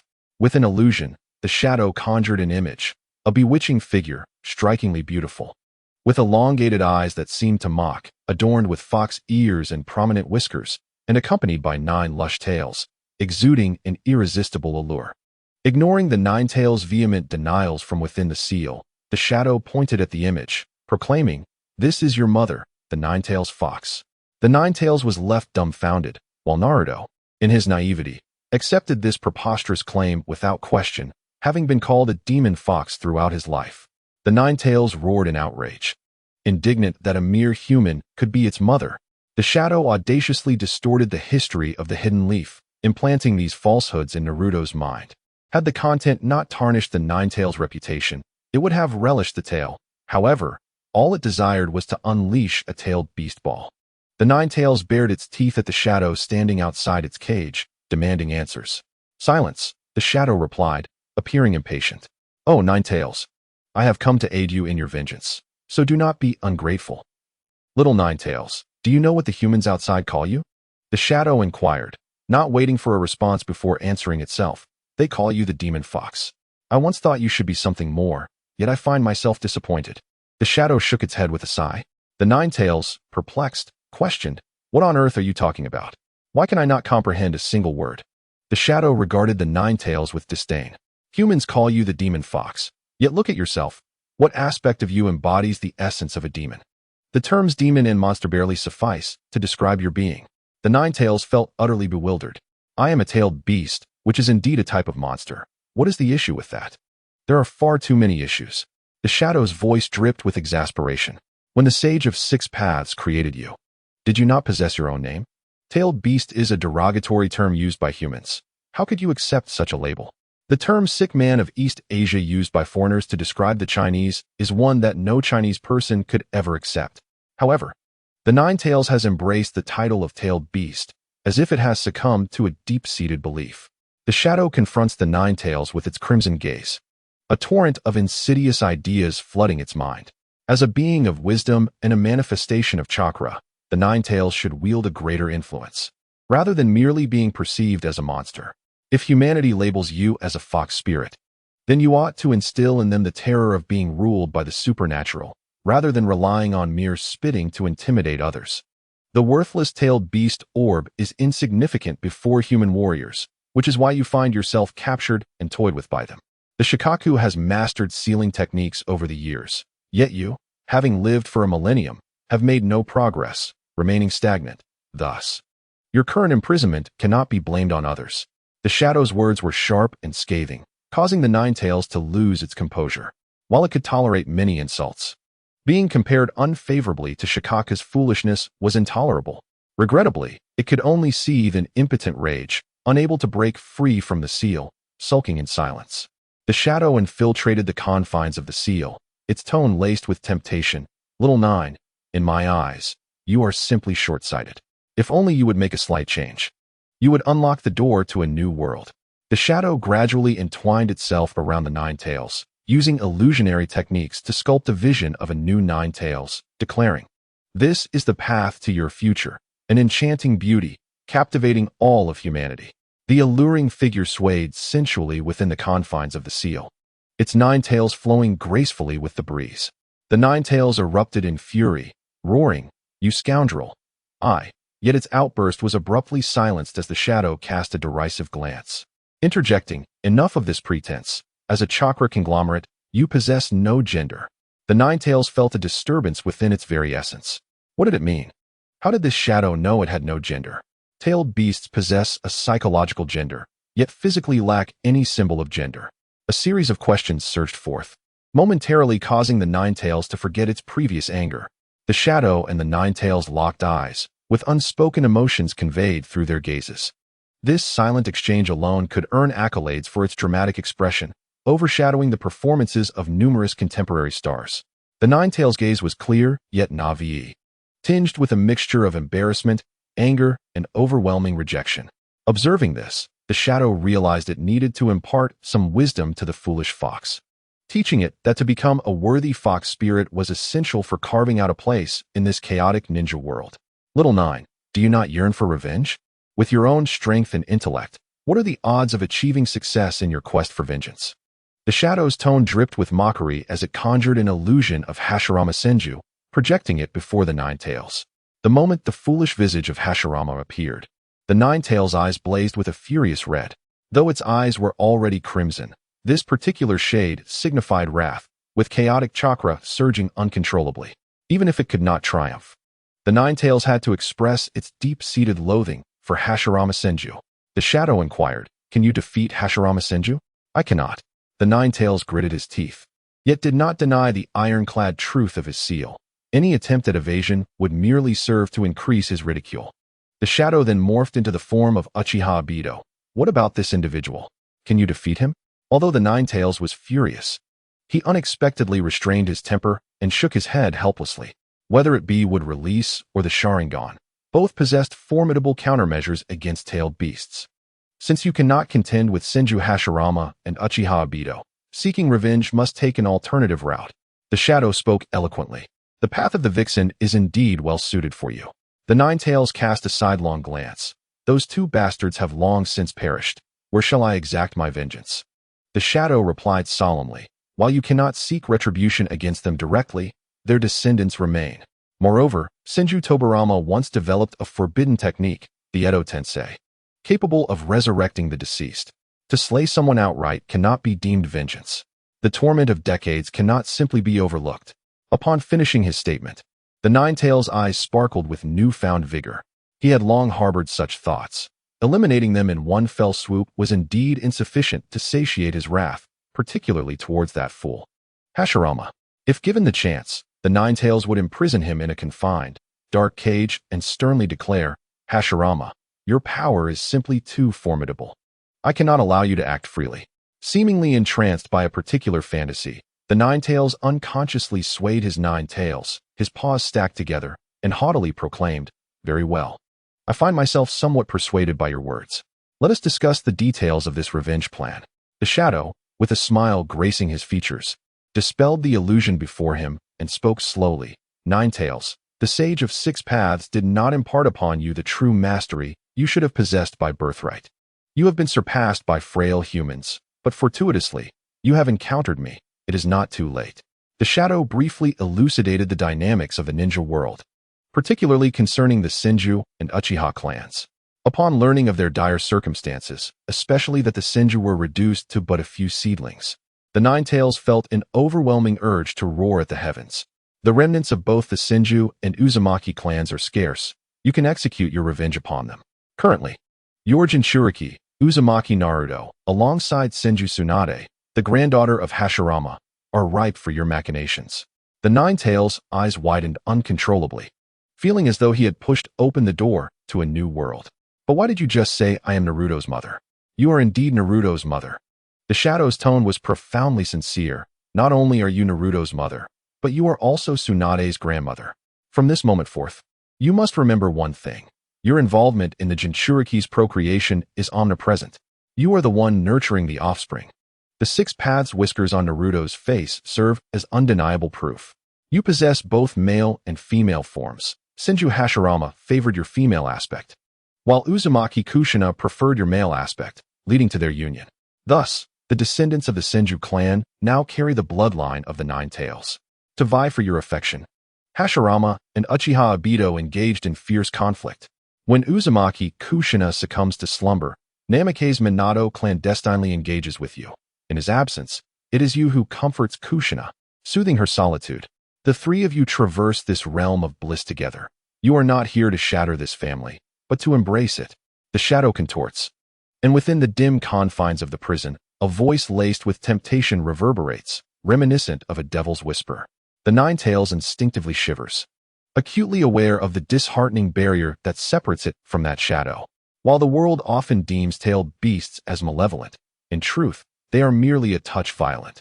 The true embodiment of wickedness lies with the monstrosity before it.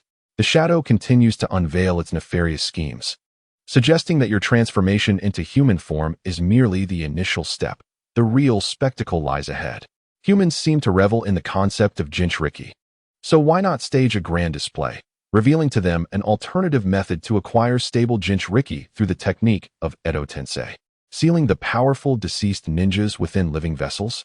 Let Senju Hashirama, Uzumaki Mido, and Uzumaki Kushina experience the confines of a dark chamber for decades. Come, I shall impart this forbidden technique to you. The Nine Tails embarks on a sinister path of no return. Meanwhile, the eclipse continues its rampage. Having long since parted ways with Kakuzu, who discerned that Eclipse's mental state had deteriorated, as if it had lost all reason, no one perceives the two terrifying figures that loom behind Eclipse. One voice inquires, why the sudden commotion? Another voice replies, this is not the true shinobi world. Impossible. I am the great lamp god, and I certainly cannot be mistaken. I did not claim you were mistaken. Upon our arrival, this was indeed the authentic world of Hokage. However, the moment the main storyline diverged, this realm instantly became a branch. Perhaps the true sage of six paths is observing this experimental field across the dimensions of time and space. So, what do you intend to do, given the circumstances? Why not aim for something grand? Chapter 19. Eternal and stable peace. It is entirely natural for a demon to conspire. It is in their essence. Yet, as the moment approaches, hesitation creeps in, not from a newfound empathy, but from uncertainty about the means to employ. Shall I unleash a zombie virus? Or summon a meteorite? Such tactics feel stale, mere clichés. Instead of pursuing peace, why not grant them eternal and stable peace? The demon feigns a pitiful expression, turning to the lamp god. If someone were to wish for peace, how would you fulfill that desire? World annihilation, the lamp god responds calmly. The demon's face reveals a smirk of knowing this would be the answer. The lamp god, seemingly irked, speaks, stable and eternal peace, I have witnessed before. Now it is the demon's turn to be astonished. The lamp god chuckles. In the vastness of the universe, wonders abound. The demon expresses eagerness for details, hoping for the lamp god's wisdom. The lamp god elaborates. I once drifted into a realm known as the Tianzhou continent, a world rife with mysteries and the extraordinary, where one could cultivate longevity, even ascend to divinity. Yet, the forces of justice and evil perpetually clashed, bringing suffering to countless beings. The protagonist of the story was born in a remote village, growing up in a tranquil and ordinary manner from an innocent child to an inexperienced youth. Had it not been for an unforeseen event, he would have toiled in the fields for a lifetime, just like his parents, never departing from this land. However, the calamity struck unexpectedly, as two righteous sects engaged in relentless conflict over a precious artifact, inadvertently affecting the boy's village. All the villagers perished, leaving only the youth, who was out gathering herbs, to escape unscathed. Filled with grief and terror, he was compelled to leave his homeland, the place that nurtured him. Perhaps it is true that those who survive great tribulations are destined for fortune. The boy's journey away from home was remarkably fortuitous. Chased by wild beasts, he fell from a precipice but discovered an unparalleled tome within a cave. Thus began his path of cultivation, heralding the commencement of a legendary life. The youth was an undeniable genius, surpassing others who labored for a decade with merely a day's training. As he grew in strength, he gradually revealed his brilliance and encountered a different facet of the world. He received invitations from certain righteous sects, only to realize that their conduct was not dissimilar to that of the demonic sects. Murder and treasure-seeking, resource competition, and scheming, indifferent to the lives of ordinary people. The so-called righteousness was merely a veneer of hypocrisy overlaid on malevolence. The boy was not disheartened. As the saying goes, hypocrisy is the compromise of evil against justice. It is precisely due to the hypocrisy of the righteous sects that the vulnerable can survive in the cracks of society. The boy aspired to effect change, to alter this brutal world and prevent further tragedies. He traversed the land, persuading various factions to cease hostilities and restore peace to the realm. He visited the major sects of both righteousness and malevolence. Some mocked his naivety, while others derided his idealism. After centuries of conflict, how could they easily halt?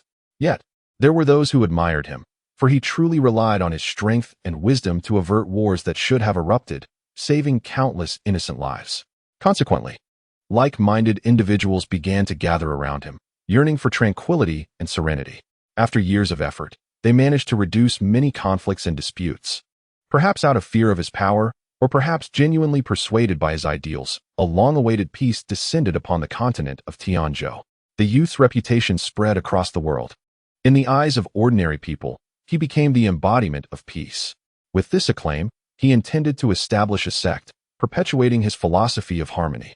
However, this initiative incited vehement backlash. Many sects also yearned for peace, but their vision of peace was one dominated by themselves. As rulers and sovereigns, only such peace held significance in their eyes. Had they not waged war for years for this very purpose?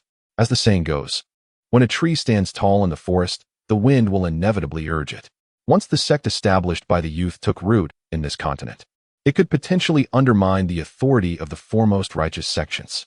With resources limited, the boy's ambition to encroach upon their domain would naturally invite retaliation. Neither side of the righteous nor the demonic would permit his rise. Conspiracies quietly unfurled. First, the boy's followers met with untimely demises due to various accidents, and soon, he himself became the target of numerous malevolent pursuers. Though the youth was formidable, he could not withstand the relentless onslaught of blades and the cacophony of death. His sect was uprooted, and his followers were utterly annihilated, leading to the untimely demise of the young man's life. His lofty aspirations remained unfulfilled, and in the final moments of his existence, none could fathom his thoughts. The emblem of peace was obliterated, and he was vilified, transformed into a monster that wreaked havoc upon the world. The righteous and the wicked allied to vanquish a common foe, but after a fleeting collaboration. The tumult returned to its former state, with the flames of war raging and smoke enveloping the land. All of the youth's endeavors dissipated like mist. Nevertheless, many continued to reminisce about the brief tranquility he had ushered in, silently praying and believing in his legacy. A miraculous event unfolded unexpectedly. The youth returned through faith, vowing to bestow eternal and stable peace upon the world.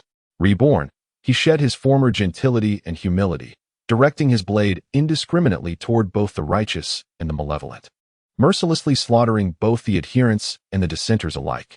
All conspiracies and chaos crumbled beneath the weight of his absolute power.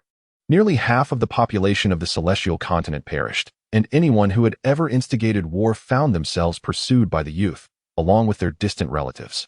Under his tyrannical rule, this land finally embraced peace. At this juncture, the demon interrupted the light god, questioning if this was not akin to nuclear annihilation. The light god shook his head, stating that this was merely the beginning. The youth unified the world through violence, instituting stringent laws to fully realize his vision of peace. During that period, everyone experienced tranquility, not merely war, but even arguments faded into the annals of history. However, the harshness of the youth's laws meant that those who dared transgress would face severe punishment. Once a symbol of peace, the reborn youth was no longer regarded as such by the populace. Instead, he became a terrifying tyrant. Speculations arose that the true youth had indeed perished, and that the being who returned was merely a manifestation of his past obsessions and resentments. Such rumors, the origin of which remained unknown, grew more fervent with the passage of time, and the remnants of both the righteous and wicked, whom the youth had vanquished, adopted this as their rallying cry, igniting a liberation war against the tyrant. It was ironic. Once the righteous and the wicked had been at odds, yet now they stood united, proclaiming the rescue of all beings and battling for justice. The youth's reign was indeed unpopular, and as the banner of rebellion was raised, it spread like uncontrollable wildfire across the land. The discontented populace rose in unison, joining forces with the remnants of both factions to resist the tyranny. In the face of overwhelming opposition, the tyrant fell, surrendering without a struggle, departing this world with an enigmatic smile, his body shattered. The people rejoiced, having finally attained their freedom. The oppressive regime was overthrown, and the next phase was the anticipated division of spoils. However, at this juncture, the once unified rebels erupted into internal conflict, for they had previously been opposing forces. The barriers between different sects remained, and with the primary conflict of the tyrant removed, the once secondary disagreements escalated into new primary disputes. Everything seems to have reverted to the past, with factions rising in opposition to one another. The common folk, upon following those influential figures to overthrow the tyrant, discovered that their desires remained unfulfilled. The majority still languished in the depths of society, while only a select few transcended their class, gaining entry into sects and becoming individuals of distinction. Some claim that such a life is preferable to being ruled by a tyrant, for despite the harshness of the law, as long as one abides by it, a semblance of stability can be maintained. Yet, such sentiments quickly faded. Drawing from the lessons of the youth's rebirth, discussions of that individual were strictly prohibited, and the oppression of the lower classes intensified, fueled by fears of birthing another youthful tyrant. Regrettably, unforeseen events unfolded. Although the young one did not resurrect, the remnants of his destroyed body underwent a transformation, with the shattered remains acquiring an uncanny vitality, continuously splitting and proliferating, evolving into true demons. These demons bore the visage of the boy and possessed the ability to resurrect through blood. Even in death, their bodies could yield countless progeny. There were instances when someone carelessly reduced them to ashes, only to find that if even a trace of the ashes clung to their skin, they would gradually morph into a demon within 3 hours. The demon's frenzied reproductive capabilities instilled a sense of despair, spreading like a plague, impossible to halt. The silver lining was that these demons did not indiscriminately harm others. The downside was that they inherited the young one's will. The stringent laws set forth by the youthful tyrant became the operational guidelines for the demons. In a village of 10,000 souls, at least 20,000 demons would patrol the vicinity, with each individual being overseen by 2 or more demons, vigilant around the clock. Any transgression of the law would result in immediate retribution from the demons. In a bizarre manner, an eternal and stable peace descended. Since then, the Tianzhou continent has experienced no further turmoil, and even uncivilized and immoral acts have vanished. The new generation of humanity gradually adapted to the demons' management style. As the demons required neither sustenance nor drink to survive, they merely existed as if they were invisible. This tale is rather absurd. The demon could not help but scoff, questioning how the boy inexplicably possessed the power to overturn the world. Was this power bestowed upon him by you? The lamp spirit shook his head, asserting that every word he spoke was the truth. That boy was the most resplendent gem in the annals of Tianzhou's history, unparalleled and unmatched, harboring countless secrets. It is said that many in later generations yearned to unravel these enigmas, aspiring to become the next immortal standing at the pinnacle. The so-called demons are, in fact, his avatars. Initially, people believed the demons lacked wisdom and could only act within the confines of established rules. However, when one demon inadvertently engaged in conversation with others, they realized that the once youthful tyrant had never truly perished. Upon hearing that the tyrant still lived, those heroes and champions who had ascended to power by toppling him rushed to pay their respects, willingly donating their life savings and pledging unwavering loyalty. The demon chuckled softly, remarking on the irony of their so-called willingness, the vivid imagery strikingly potent.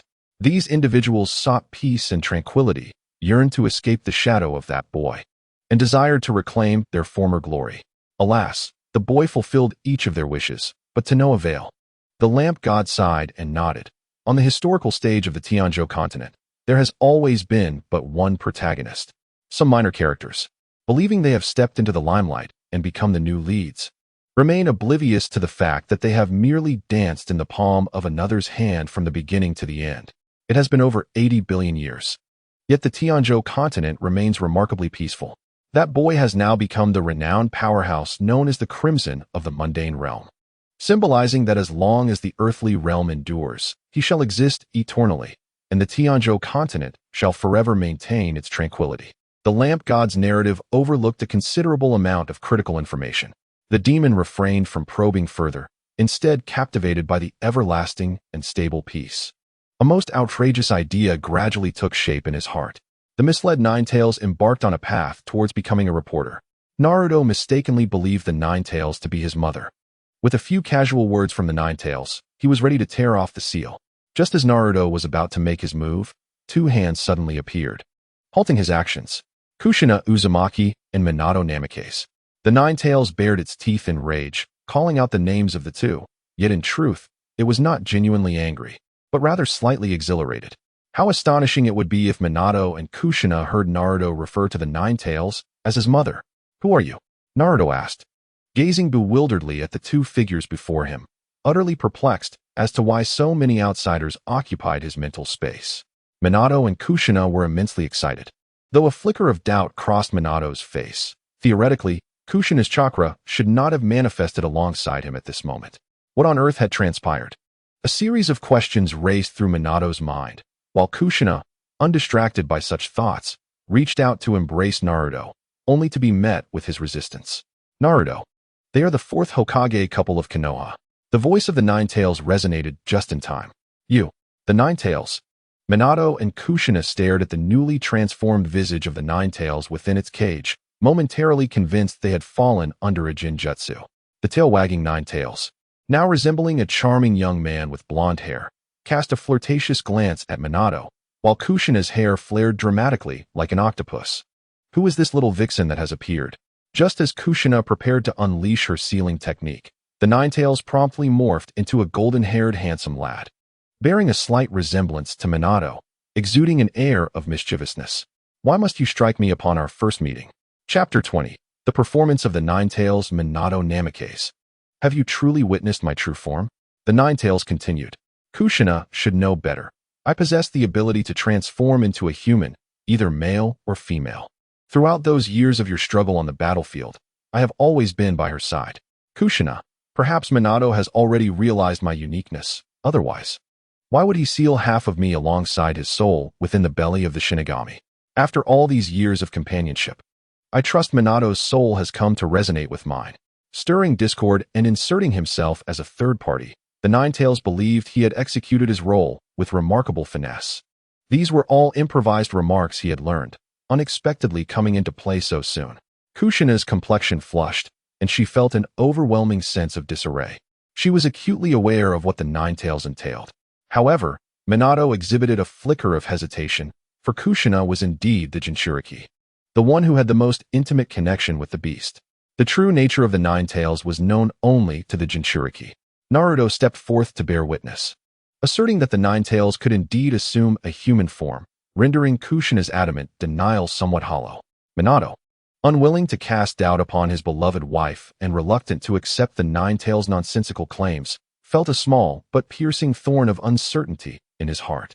Kushina's temper erupted, and the adamant chains of the adamantine ceiling were poised to ensnare the Ninetales.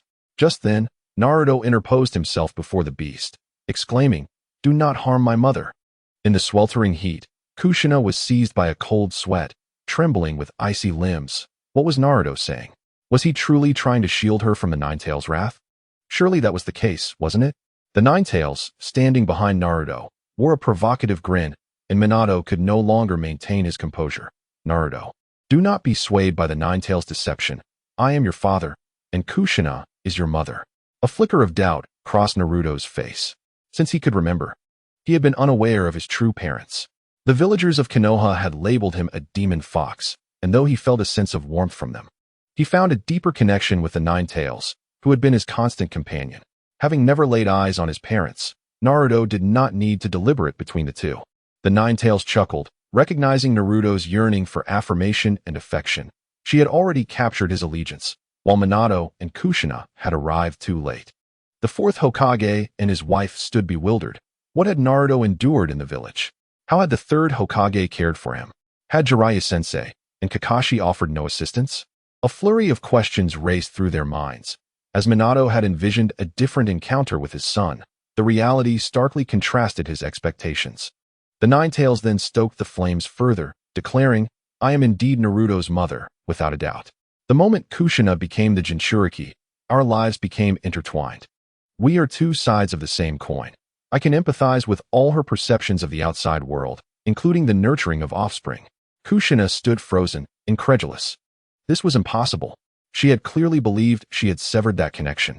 The Ninetales regarded her as one might a simpleton. "Your body is infused with my chakra. Any temporary severance is nearly inconsequential. When my chakra returns, I will know everything. You and Minato are currently perceiving this world through the remnants of my chakra. Are you not?" The Ninetales' reasoning was sound, leaving Kushina at a loss for a rebuttal, feeling a hint of embarrassment. The Ninetales continued unabashedly, "I am not human. Your private matters are of little consequence to me. I have lived for a millennium. What have I not witnessed? However, I must say, while Minato's physique is robust, he pales in comparison to Hashirama Senju." "Enough," Kushina interjected forcefully, cutting off the Ninetales' candid remarks, while Minato stood awkwardly, unsure of where to place his hands. The Ninetales flicked its tail and remarked, "What is there to be concerned about? When you decided to marry and have children, such situations should have been anticipated. Hesitating and being coy is simply unbecoming. Senju Hashirama and Uzumaki Mito conducted themselves with far more candor than you. The three of us have always maintained a harmonious relationship, particularly since Hashirama can utilize wood release to create clones, bringing us immense joy. Kushina, Mito must have subtly hinted at this to you before the tailed beast transfer. Yet it seems you did not comprehend. Was that what Mito meant back then?" Kushina found herself in a quandary, due to the Ninetales' extreme antics. Minato and Kushina had taken too long and had not managed to communicate anything to Naruto. Their chakra was nearly depleted. Minato wished to counsel Naruto against harboring resentment towards the village, urging him to learn the virtues of tolerance and forgiveness, with aspirations of becoming Hokage in the future.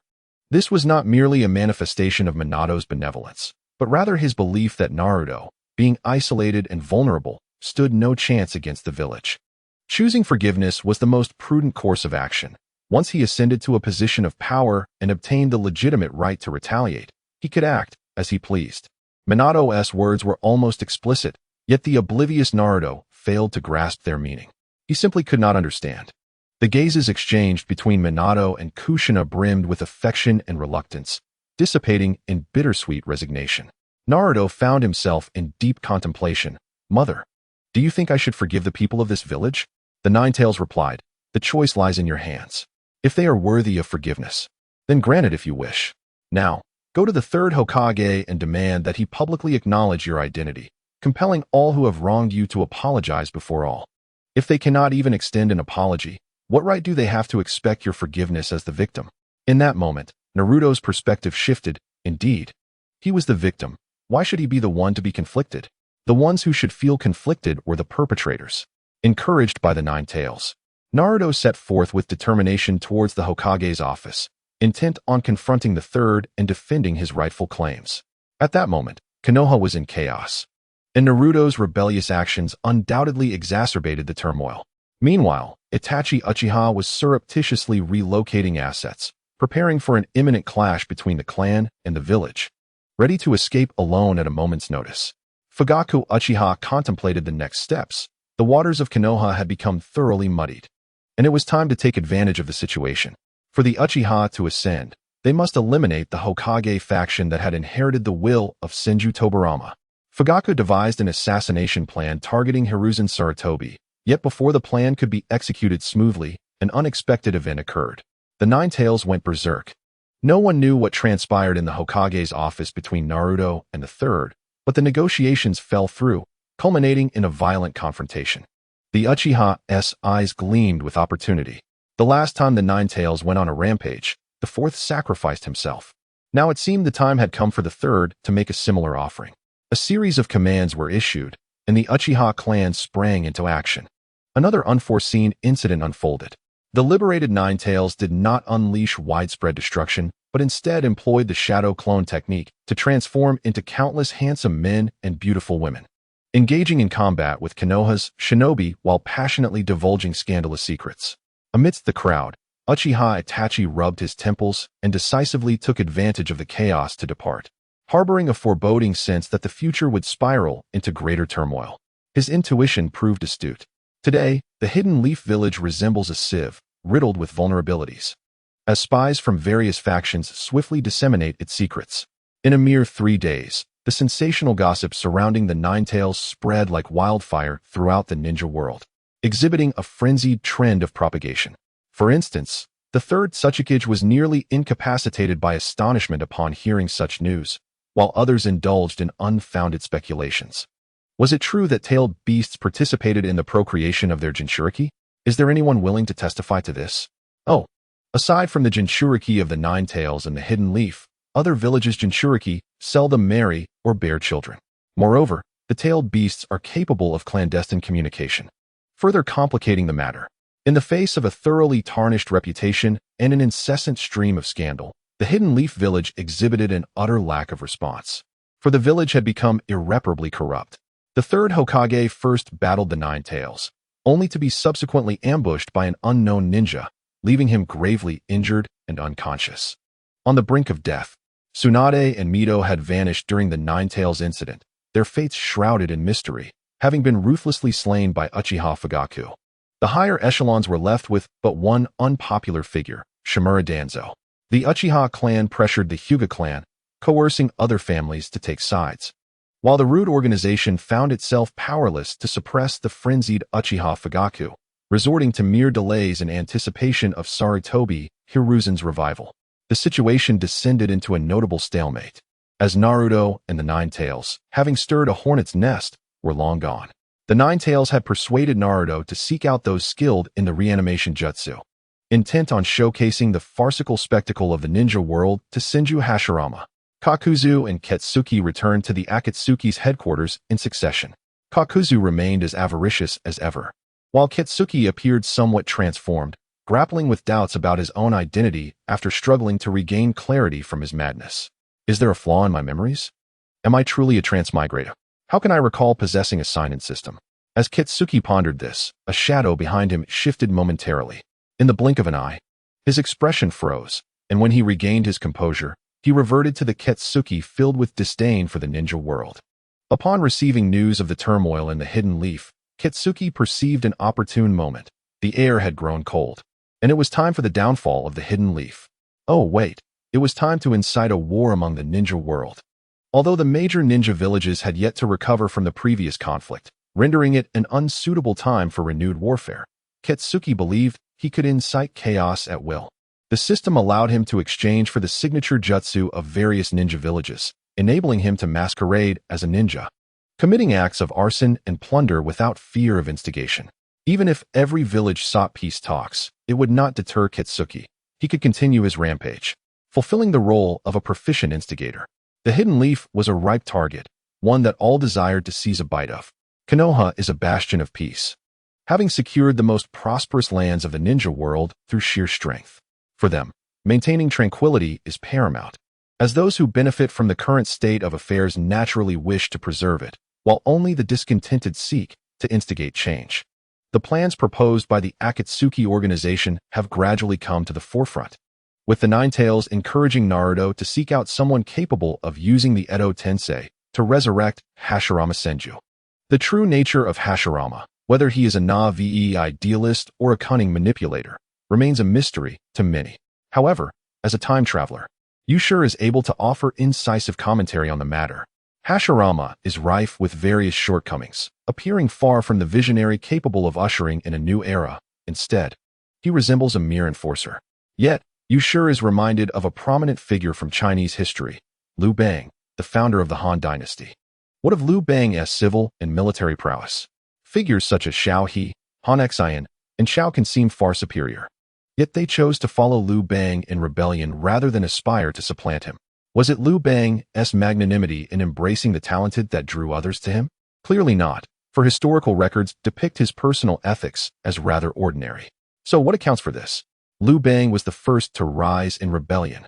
Each day in this world, injustices that provoke the wrath of the heavens occur, and there are countless individuals who wish to rectify these wrongs. Yet, how many dare to be the first to stand up, rather than merely echo the sentiments of others? Most are accustomed to silence, waiting for someone else to take the lead. Should that individual succeed, they will follow in their wake to reap the rewards. If they fail, they will feign foresight, claiming they always anticipated failure. It is no simple task to be a trailblazer. Hashirama is indeed flawed, but he is a pioneer, forging a path for others to follow. Subsequent generations merely extend and refine the road he blazed, and regardless of their accomplishments, they dance upon the shoulders of giants.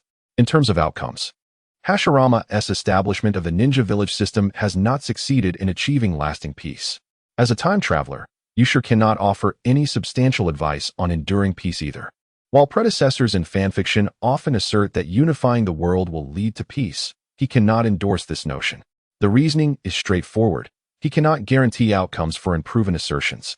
On Earth, prior to his transmigration, there were numerous nations, and there has never been a historical precedent for global unification. How can one boldly claim that unity begets peace? Even regional unifications may not ensure prolonged tranquility. A pertinent example can be drawn from the Qing dynasty, which was a relatively unified and stable feudal empire. Yet, why did so many time travelers return to the Qing to incite rebellion and turmoil? Because they felt oppressed and unhappy. The concepts of peace and happiness are not synonymous. Enduring peace inevitably leads to social stratification. In a world where extraordinary powers exist, the pace of this stratification accelerates, and for some, conflict and chaos may become a ladder for ascension. Much like the illustrious Minato Namikaze, had it not been for the ravages of war, Kushina would not have ventured to Konohagakure, and he would have never had the opportunity to ascend to the position of the fourth Hokage. Despite his exceptional talents, his humble origins would have destined him to remain untouched by the flying thunder god technique, rendering his gifts unmanifested. It is conceivable that only upon reaching middle age might he have attained the rank of Jonin. In Chapter 21, as peace descends, Pain contemplates using the Ten Tails as a means to instill fear across the world rather than to unify it. Perhaps, deep within his subconscious, he recognizes that this notion is fraught with peril. Sukikage envisions the merits of total unification, yet he is equally aware of its detrimental aspects. The era of competing philosophies vanished during the Han Dynasty, as the doctrine of Confucianism was elevated above all others. Once, this land was home to numerous states, some venerating the teachings of Mozi, others embracing the wisdom of Laozi and Zhuangzi. The state of Lu, for instance, held Confucianism in high regard, where only the thoughts of Confucius and Mencius were deemed correct. In Lu, even the act of inhaling air could be construed as erroneous, leading to the unjust execution of lesser figures such as Xiao Jingmao.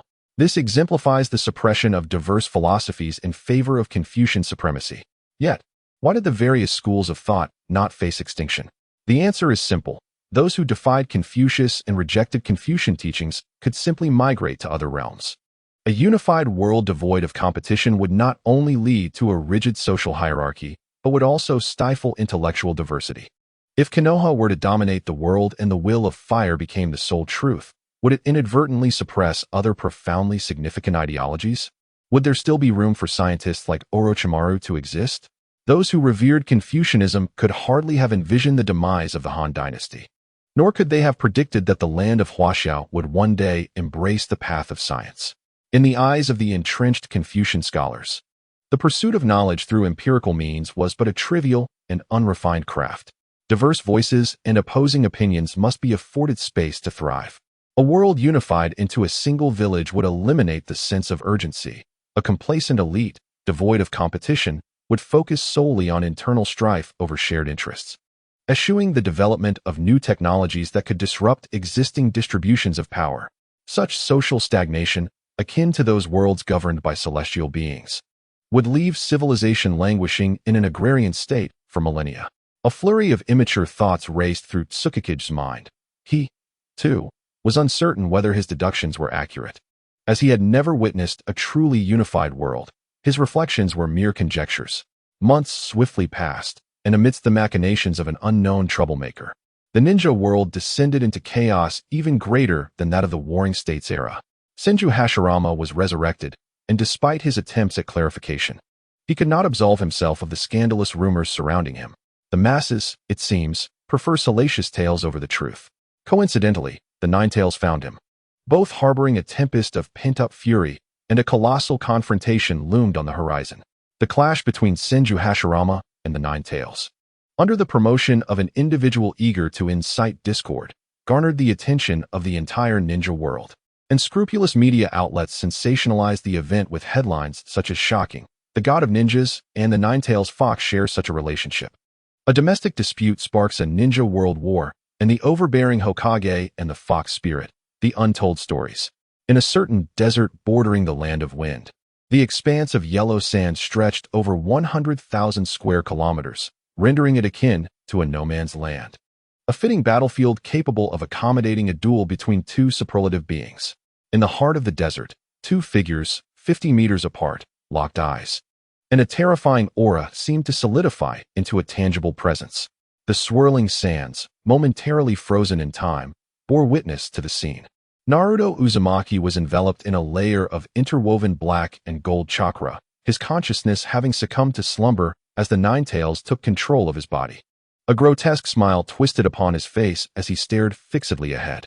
On the opposite side, Hashirama Senju wore a similarly grim expression. Unexpectedly resurrected from the Pure Land, he was profoundly disappointed by the trajectory of Konoha's development. What infuriated him further were the baseless rumors that had suddenly accumulated around him. While he could tolerate slander against himself, the fact that even Mito was not spared from such gossip was intolerable to Hashirama. The chakra of the Ninetales had taken on an eerie black hue, and the humanoid form of the Ninetales before Hashirama emanated an exceptionally dangerous aura. However, Hashirama possessed numerous hidden cards, and being already deceased, he had little to fear. His intention to engage in combat with the Ninetales stemmed from a desire to seal away its power, for its strength was far too perilous. At that moment, the Ninetales spoke first. "This day, I have awaited for many years, you treacherous scoundrel, Hashirama Senju. I shall overlook our past grievances, but I must seal you now. For your power is overwhelmingly potent. Even in death, your cells wreak havoc within the shinobi world. I cannot allow you to act with impunity. I shall seal you within an ordinary person, forming a jinchuriki, so you may continue to serve your village." With eyes glowing red and a hint of madness, the Ninetales revealed its plans unabashedly. perhaps fueled by absolute confidence or perhaps by the pent-up frustration of many years.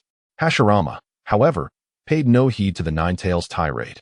As a being of immense strength, he could not be swayed by mere words. In the next moment, both combatants struck simultaneously. The Nine-Tails was shrouded in swirling black smoke, with faint silhouettes of foxes roaring within. Before Hashirama, a lush forest sprang forth, dramatically altering the desert landscape. Who would emerge victorious? Spectators, utilizing shadow clones to observe from a distance, stood in eager anticipation. Such a rare spectacle, if not witnessed firsthand, would indeed be a regrettable loss in their lives. They were intensely curious about the outcome of this battle. Although Hashirama had successfully sealed the Nine-Tails years ago, so much time had elapsed, and the Nine-Tails may have grown stronger. Furthermore, Hashirama in his Edo Tensei state might not fully exhibit the prowess he possessed in life, leaving the outcome shrouded in uncertainty. The foundation of Konoha was truly profound. The old man believed Konoha had deteriorated, yet they had managed to resurrect the first Hokage. Inoki murmured quietly, feeling a pang of jealousy. He speculated that Hashirama's Edo Tensei was orchestrated by Konoha, for Edo Tensei was a unique jutsu of theirs, presumably employed to counter the Nine-Tails. Previously restless, Inoki dared not make any further moves. Should he provoke Konoha into using Edo Tensei on their past formidable leaders, it would spell doom for the other shinobi villages. Though Inoki was human, he found himself fervently hoping for the Nine-Tails' victory. As the attention of the masses was fixated on the clash between Hashirama Senju and the Nine-Tails, a vast shadow, tinged with crimson, silently spread across the sky.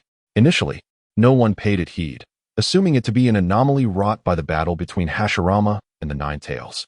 However, as the shadow expanded endlessly, blanketing the heavens, a sense of foreboding began to dawn upon them. What could it be? Gazing upwards, the proud ninjas felt insignificantly small in the presence of such a grand natural phenomenon. Even the most perceptive of ninjas were unable to discern the boundaries of the shadow. Could this be yet another scheme of Konoha? It was not beyond the realm of possibility, especially since even the first Hokage had been drawn back from the afterlife. What could Konoha not accomplish? The speaker, lost in his thoughts, attributed the ominous presence to Konoha. As the shadow deepened, discussions among the crowd grew increasingly fervent, overshadowing the duel between Hashirama and the Nine-Tails. Was Konoha attempting to ensnare us all? Inoki pondered, though most of the spectators were mere clones. He could not dismiss the possibility of Konoha employing clones to attack the real bodies. Inoki had always regarded Konoha as his greatest hypothetical adversary, and conspiracy theories began to take shape in his mind. Old man Tsuchikage, your courage is rather lacking, a brazen voice from behind interrupted. Inoki scoffed. Having witnessed the formidable prowess of the living Hashirama and Madara, he understood the audacity of such claims. The Raikage cast a sidelong glance at Hashirama, who was engaged in battle with the Nine-Tails, muttering under his breath, doesn't he seem all that impressive? Inoki sighed. The current Hashirama possesses merely half the strength he had in life. The Raikage felt a weight in his heart, yet feigned disdain. What a wicked technique. To dare manipulate the souls of the deceased. Why not voice such sentiments in front of Hashirama himself? Inoki replied with a sardonic smile. Strength was the most compelling evidence, silencing all dissenters forever. He emphasized the word forever, feeling increasingly bitter within. If only I could wield such power, I would undoubtedly surpass Hashirama and Madara. They were merely fortunate, born into greatness. The intimidation of the shadow grew, instinctively prompting the small creatures of the desert to dig burrows deep into the ground for safety. However, this sense of dread was of little concern to the ninjas, who were equally capable of instilling fear, albeit within a narrower scope than that vast shadow. Hashirama, too, noticed the anomaly on the horizon and sought to halt the battle momentarily to observe. Yet, he was met with refusal from the Nine-Tails, who, having finally found an opportunity to dominate Hashirama, was unwilling to relent, for the tailed beasts could be reborn after death. The bizarre shadow held no significance for him. I am the sage of six paths. I shall bring eternal peace to this world. Suddenly, a powerful sound wave emanated from within the shadow, reverberating from the desert and swiftly reaching the ears of every human across the globe. Many, roused from their slumber, were bewildered, their first instinct being to inquire. What is happening?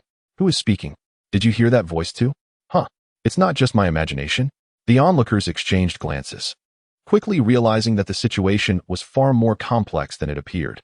Whether they were working, studying, dining, or resting, everyone heard that peculiar sound. One by one, they ceased their activities, standing in silence as an enigmatic sensation enveloped them, foretelling that their fates were about to be irrevocably altered. Dark clouds obscured the sun, plunging the land into shadow. In a moment of distraction, Hashirama Senju was flung away by the Nine Tails, who, exhilarated, trampled on his face and finally uttered the words that filled him with excitement. Hashirama Senju, your strength is formidable. I cannot allow you to act freely. Hashirama replied, at such a critical juncture, must you indulge in play? The desert winds howled, evoking a sense of an impending storm. Suddenly, the shadowy veil in the sky flickered with faint red light, weaving erratically like threads, as crimson surged forth, gradually eroding the darkness.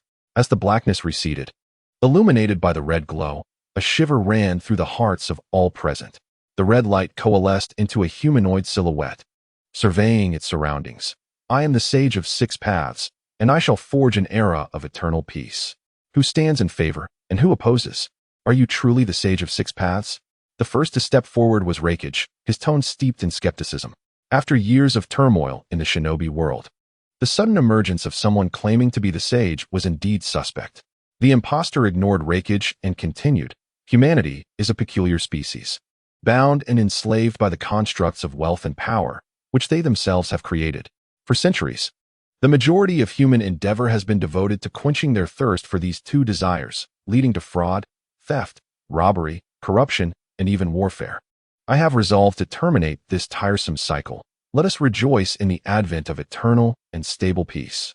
As those words echoed, countless red dots cascaded from the heavens to the earth. The Sage of Six Paths continued, I shall rewrite the rules of human society. Henceforth, every sentient being shall be linked to a system known as the Administrator. As the name implies, this system shall govern our world. From this moment on, all beings shall be equal. Humanity will no longer require so-called superiors, nor will there be class distinctions or wealth disparities. Only humanity and the system, two distinct tiers, with all individuals required to adhere to the system's governance. At the conclusion of this proclamation, gasps of astonishment erupted among the crowd. Are you mad? Anoki exclaimed incredulously. His face creased with disbelief. I am not mad. This is absolute egalitarianism, the most ideal form of peace, the sage replied. Every action of each individual must comply with the system's rules. Violators will face reformation or, in severe cases, annihilation. Reikage retorted angrily. You wish to make us slaves to that absurd system? I refuse to comply. As long as one abides by the law, the system will not interfere with personal conduct. How can this be considered slavery? The Sage of the Six Paths mockingly remarked. Your resistance to the management system stems solely from a fear of relinquishing the power you currently wield. I have observed this world for an entire millennium and have discerned that over 90% of its populace leads lives dictated merely by survival. Ensnared in the monotony of tedious labor, weary and numbed. Once, they harbored noble aspirations, yet they have ultimately been thwarted by the relentless grind of existence, achieving nothing amidst their ceaseless toil. The value generated by these 9/10 of the population is predominantly seized by the remaining 1/10 through various means. Indeed, humanity has established laws. However, it is humans who enforce these laws, and where there are humans, there exists bias and self-interest. Thus, I created the management system, which embodies unwavering fairness and impartiality, devoid of bias or selfish motives. The management system governs all, eliminating any opportunity for others to grasp at power, thereby rendering power struggles obsolete. The concept of money has been abolished, and each individual's tasks and corresponding rewards are directly assigned through systematic mandates, ensuring an untainted process free from manipulation. Chapter 22. I am the protagonist. The idyllic era described by the pseudo-sage of the Six Paths was met with unanimous disdain from the assembled ninjas. Those wielding power, particularly the leaders of the major ninja villages, stand at the pinnacle of the ninja world, monopolizing countless resources and privileges. How could they possibly acquiesce to such a societal structure? In this moment, their true sentiments were laid bare. The pretensions of fighting for homeland, peace, justice, the people, ideals, and freedom were all mere facades. They were simply unwilling to forfeit their status. They covet authority while donning a mask of righteousness. Should the Sage of the Six Paths bestow the powers of the management system upon them, they would eagerly embrace this new era. Yet, were they to be relegated to mere commoners, standing shoulder to shoulder with the masses, they would resolutely refuse. However, the Sage of the Six Paths merely announced his intentions. He was not there to negotiate. His fervent declaration had already ignited a conflagration throughout the world. Some deemed him a madman, while others perceived the new world he envisioned as splendid, especially the common folk, who have long suffered under exploitation and oppression by both the elite and the system itself. What difference did it make? They were all mere beasts of burden. Yet, distinctions do exist. If the management system could indeed guarantee perpetual fairness and justice, it would surpass many existing systems. The common folk possess their own perspectives, while the elite adhere to an entirely different rationale. At that moment, the daimyo of the Land of Fire was in a furious rage, exclaiming, "That lunatic seeks to usurp power. He is not the Sage of the Six Paths. He is a demon." The Land of Fire has historically been governed by the daimyo and the nobility. This system is nothing but a heretical abomination. Immediately inform Konoha. I shall allocate tenfold the funds to ensure that we eliminate this demon. Concurrently, the daimyos of other nations initiated similar actions. At this juncture, the ninjas and nobility stood in unprecedented unity, determined to eradicate the madman. The lower classes yearned for the dawn of a new era, while the upper echelons branded the Sage of the Six Paths as a disruptor of the world's order. All ninjas unite. I cannot believe there exists a monster that cannot be vanquished. Furthermore, let Konoha unleash the reanimation jutsu to resurrect the powerful figures of yore. Esteemed colleagues, this battle concerns the very survival of our world, and we must exert our utmost efforts. By the way, where is the first Hokage? His presence would significantly enhance our chances of victory. At this moment, the revered Senju Hashirama was engaged in a profound conversation with the Sage of Six Paths. Hashirama found himself at odds with the sage's ideology of peace, yet he struggled to articulate his discontent, merely stating, "I cannot shake the feeling that your actions lack righteousness." To which the sage calmly retorted, "What, pray tell, do you define as righteousness?" "Righteousness is the pursuit of what is correct," Hashirama pondered aloud. He intended to provide examples to clarify his understanding of righteousness, but soon realized he lacked suitable instances to illustrate his point. The sage replied, "In truth, righteousness has no standardized definition. What feels comfortable and reasonable to me, aligning with my values, constitutes my righteousness." How can that be? Your perspective is utterly distorted. If someone derives pleasure from murder and arson, believing them to be truths, can that be deemed righteousness? Hashirama countered, "Why is that impossible?" The sage spoke eloquently. Do not consider murder and arson as unequivocally heinous.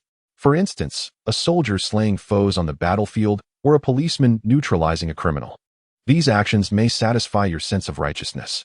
Such debates are rather tedious. Differing stances yield differing views. One person as hero may be another as villain. Your righteousness could very well be perceived as malevolence by others. Moreover, if one can devise a suitable justification, even murder and arson can be framed as acts of divine retribution. Even laws harbor loopholes, often leading to unique cases that evade legal resolution. In such instances, the imperative is to choose the option that brings comfort to the majority, for laws are merely regulations designed to appease the masses. Righteousness operates in a similar vein. The Sage of Six Paths gazed down upon Hashirama, delivering an ultimatum. Enough of this discourse. Do you wish to thwart me? In the past, Hashirama would sacrifice anyone for Konoha's sake, just as the sage now would sacrifice anyone for his vision of peace. Their ideologies clashed. Ultimately, it would come down to whose strength prevails. Hashirama fell silent for 2 seconds before turning away. The Ninetales, standing nearby, promptly followed him. Although he longed to reminisce with the sage, the old man seemed amiss, and the Ninetales preferred to continue their playful rivalry with Hashirama. The lofty elites sensed a threat. In their quest to protect their interests, they unleashed an unprecedented resolve. For if the sage's policies were fully enacted, the entire aristocracy would be obliterated. Thus, when the feudal lords of various nations led a rebellion, they quickly amassed a formidable array of steadfast opponents. Employing administrative orders and media campaigns, they incited the populace to rally behind their cause. Regrettably, the political strategies that had previously proven effective failed to even create a ripple this time. In the face of tangible benefits, any grandiose rhetoric is merely a beautiful illusion. as long as one adheres to the system's rules and fulfills its tasks. Self-sufficiency and a life free from want become effortlessly attainable, far easier than the arduous labor of yore. Under the pressures exerted by the elite and the bombardment from the media, the majority remains silent, expressing their discontent through a quiet yet profound protest against those lofty figures who regard them as mere ants. The media's propaganda feigns ignorance. Those coerced into taking sides choose instead to lie flat, for the system provides task rewards sufficient to sustain their basic needs. Even as some minor ninja villages have succumbed to this fate, the 5 great ninja villages, however, remain united in their external stance, forming a ninja alliance led by the 4th Raikage as the supreme commander, collectively striving to vanquish the malevolent and corrupt Sage of 6 Paths. We have the support of countless individuals behind us. No matter how formidable you are, you cannot overcome the will of the entire world, the Raikage proclaims with confidence. Despite the lackluster response among the common folk, most ninjas and the elite stand in opposition to the Sage of 6 Paths, claiming to represent the entire world, while the opinions and desires of the fickle populace are dismissed entirely. Faced with the fierce resistance from the rebels, the Sage of 6 Paths refrains from indiscriminate slaughter, instead designating an independent zone to contain all dissenters, preventing them from succumbing to the control of the management system, allowing them to act as they please. Serving as a reference group, welcome to bind with the management system. From this moment forth, the Sage of 6 Paths will fulfill his promise, bringing everlasting peace to the world. The management system can provide relevant benefits to everyone. All that is required is the completion of tasks issued by the system to earn points. Tasks will be allocated based on individual talents and specialties. This system includes a moral assessment framework, with each person's initial moral points set at 100. Any violation of laws will result in the corresponding deduction of moral points, which will be refreshed daily at midnight. Those whose moral points fall below the passing threshold will undergo labor reform, and lawbreakers will face legal consequences. In the human habitation areas covered by the system, temperatures will stabilize within a suitable range, while rainfall and humidity will be regulated, eliminating natural disasters such as droughts, typhoons, and earthquakes. Upon the conclusion of this cold, mechanical announcement, the citizens of the desert region of the Wind Country were astonished to find the surrounding temperature dropping, the air becoming less parched, and the environment transforming into an extraordinarily comfortable haven. This is a miracle. Thank you, Sage of 6 Paths. Countless voices cheered, their hearts swayed by such monumental power. The temperature regulation only applies within residential areas. Natural regions remain unchanged, and the temperature differentials quickly generate air convection, with the forces of the wind mysteriously siphoned away to where they are needed. This day is destined to be etched in history, as countless souls find themselves restless. For tomorrow they shall embrace an entirely new era. The following morning, those awakening from slumber found themselves traversing the streets as if they had collectively crossed into an alternate world of exceptionally high moral standards. The streets are devoid of litter, and restaurants are filled with fresh cooking oil, alleviating any concerns regarding food safety. The rampant disregard for traffic rules, such as running red lights and erratic lane changes, has nearly vanished. No one spits indiscriminately, bullying is non-existent in schools, and dog walkers diligently keep their pets leashed. There are no forms of deceit, and organized crime has dissipated, as there exists no fertile ground for their survival. All of these improvements are credited to a systematic punitive mechanism. Much like the systems depicted in online novels, violations incur immediate penalties, with no escape afforded due to mental health issues or age. Within this system, all beings are treated equally. Factories no longer need to overproduce for profit, but focus solely on quality and quantity, as the system optimally allocates resources, minimizing the waste associated with the pursuit of profit. Everything is progressing towards a brighter future. On the other hand, those unwilling to accept system governance, ninjas, the privileged, and mystical beasts, have been relegated to a designated territory where they can only reside. It appears little has changed from the past. The Sage of 6 Paths proclaimed that if they could establish a societal structure superior to that of the governing system, he would dismantle the system and return the world to humanity. This group, confident in their self-proclaimed status as the elite of humanity, believed they could swiftly surpass the subjugated populace. Yet, they were soon taken aback, for their ranks severely lacked grassroots laborers. Ninjas are unproductive, skilled only in combat. The feudal lords demand servitude, nobles and capitalists merely issue commands, yet there are no one to execute these orders. No one desires to be at the base of the pyramid. The lords wish to retain their esteemed positions, commanding ninjas to toil in the fields, employing their skills for production with remarkable efficiency. Initially, the ninjas complied with the established order, adhering to the lord's commands. But they soon realized that both military might and productivity rested in their hands, rendering the gluttonous lords and privileged utterly superfluous. It is unclear who first recognized this or who took the first action. Nonetheless, within 3 months, the land was left with only ninjas and mystical beasts. The ninjas adapted their skills for farming and construction. In the void, the demon observed the new world he had crafted, his eyes ablaze with fervor. Believing that after one generation of enforcement, the governing system would become an undeniable truth, and humanity would acclimate to its existence. The lamp god remarked, however, that they had lost the most essential element, freedom. Everyone operates under the system's oversight, adhering to predetermined trajectories. In the short term, they may appreciate the ease and comfort afforded by the system. Compared to the previous societal structure, the tasks assigned to workers are significantly lighter. Yet as they grow accustomed to this, their desires will drive them to demand more. Human desire is insatiable. Once material needs are satisfied, spiritual needs will follow.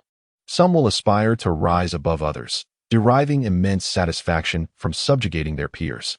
They will seek breakthroughs, change, and freedom, yearning for superiority. In the future, the system will undoubtedly be perceived by them as a shackle. The demon waved dismissively. What relevance does this hold for me?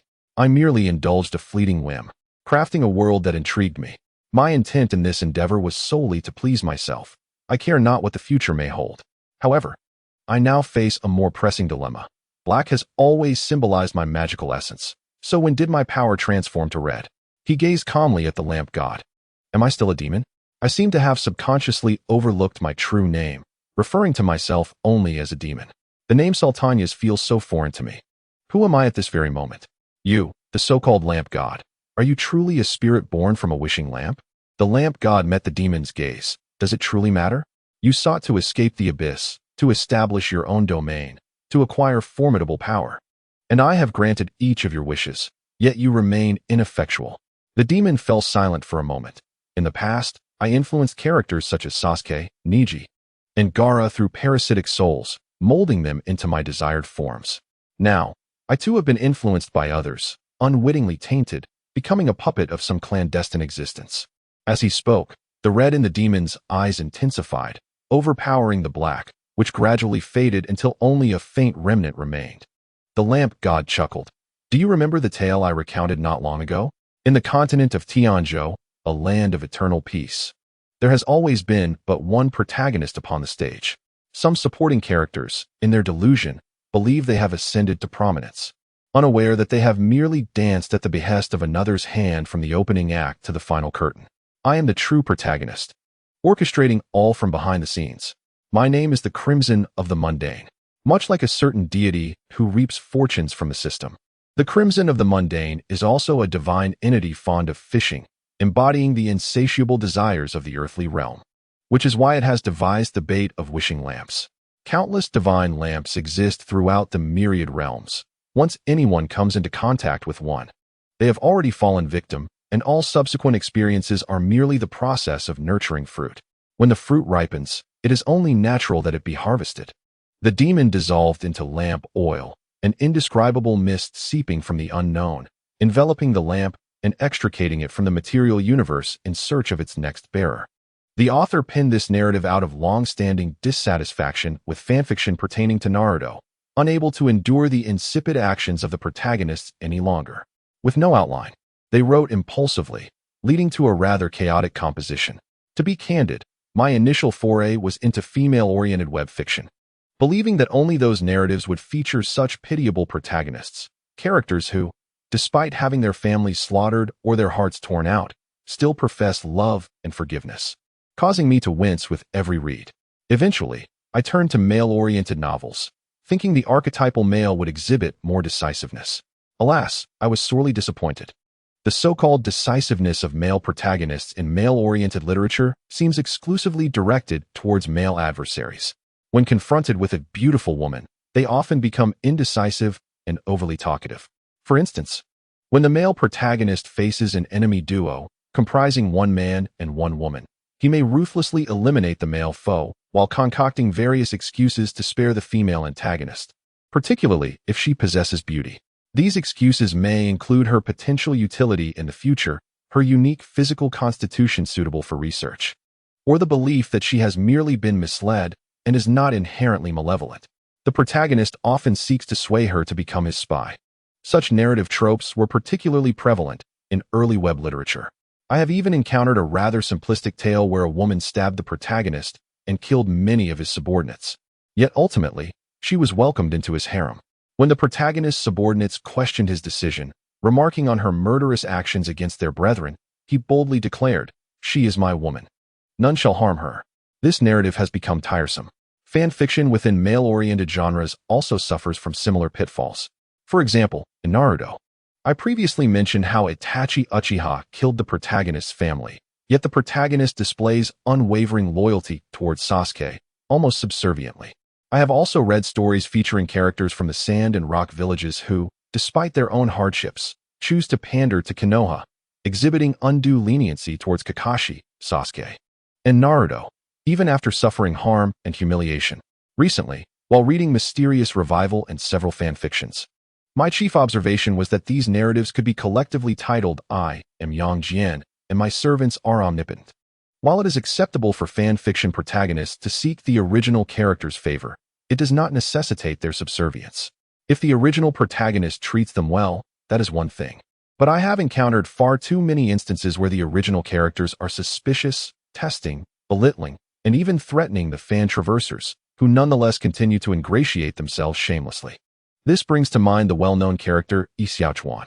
One can observe how Liu Bang treated him and contrast it with Yi Xiaochuan's obsequious behavior.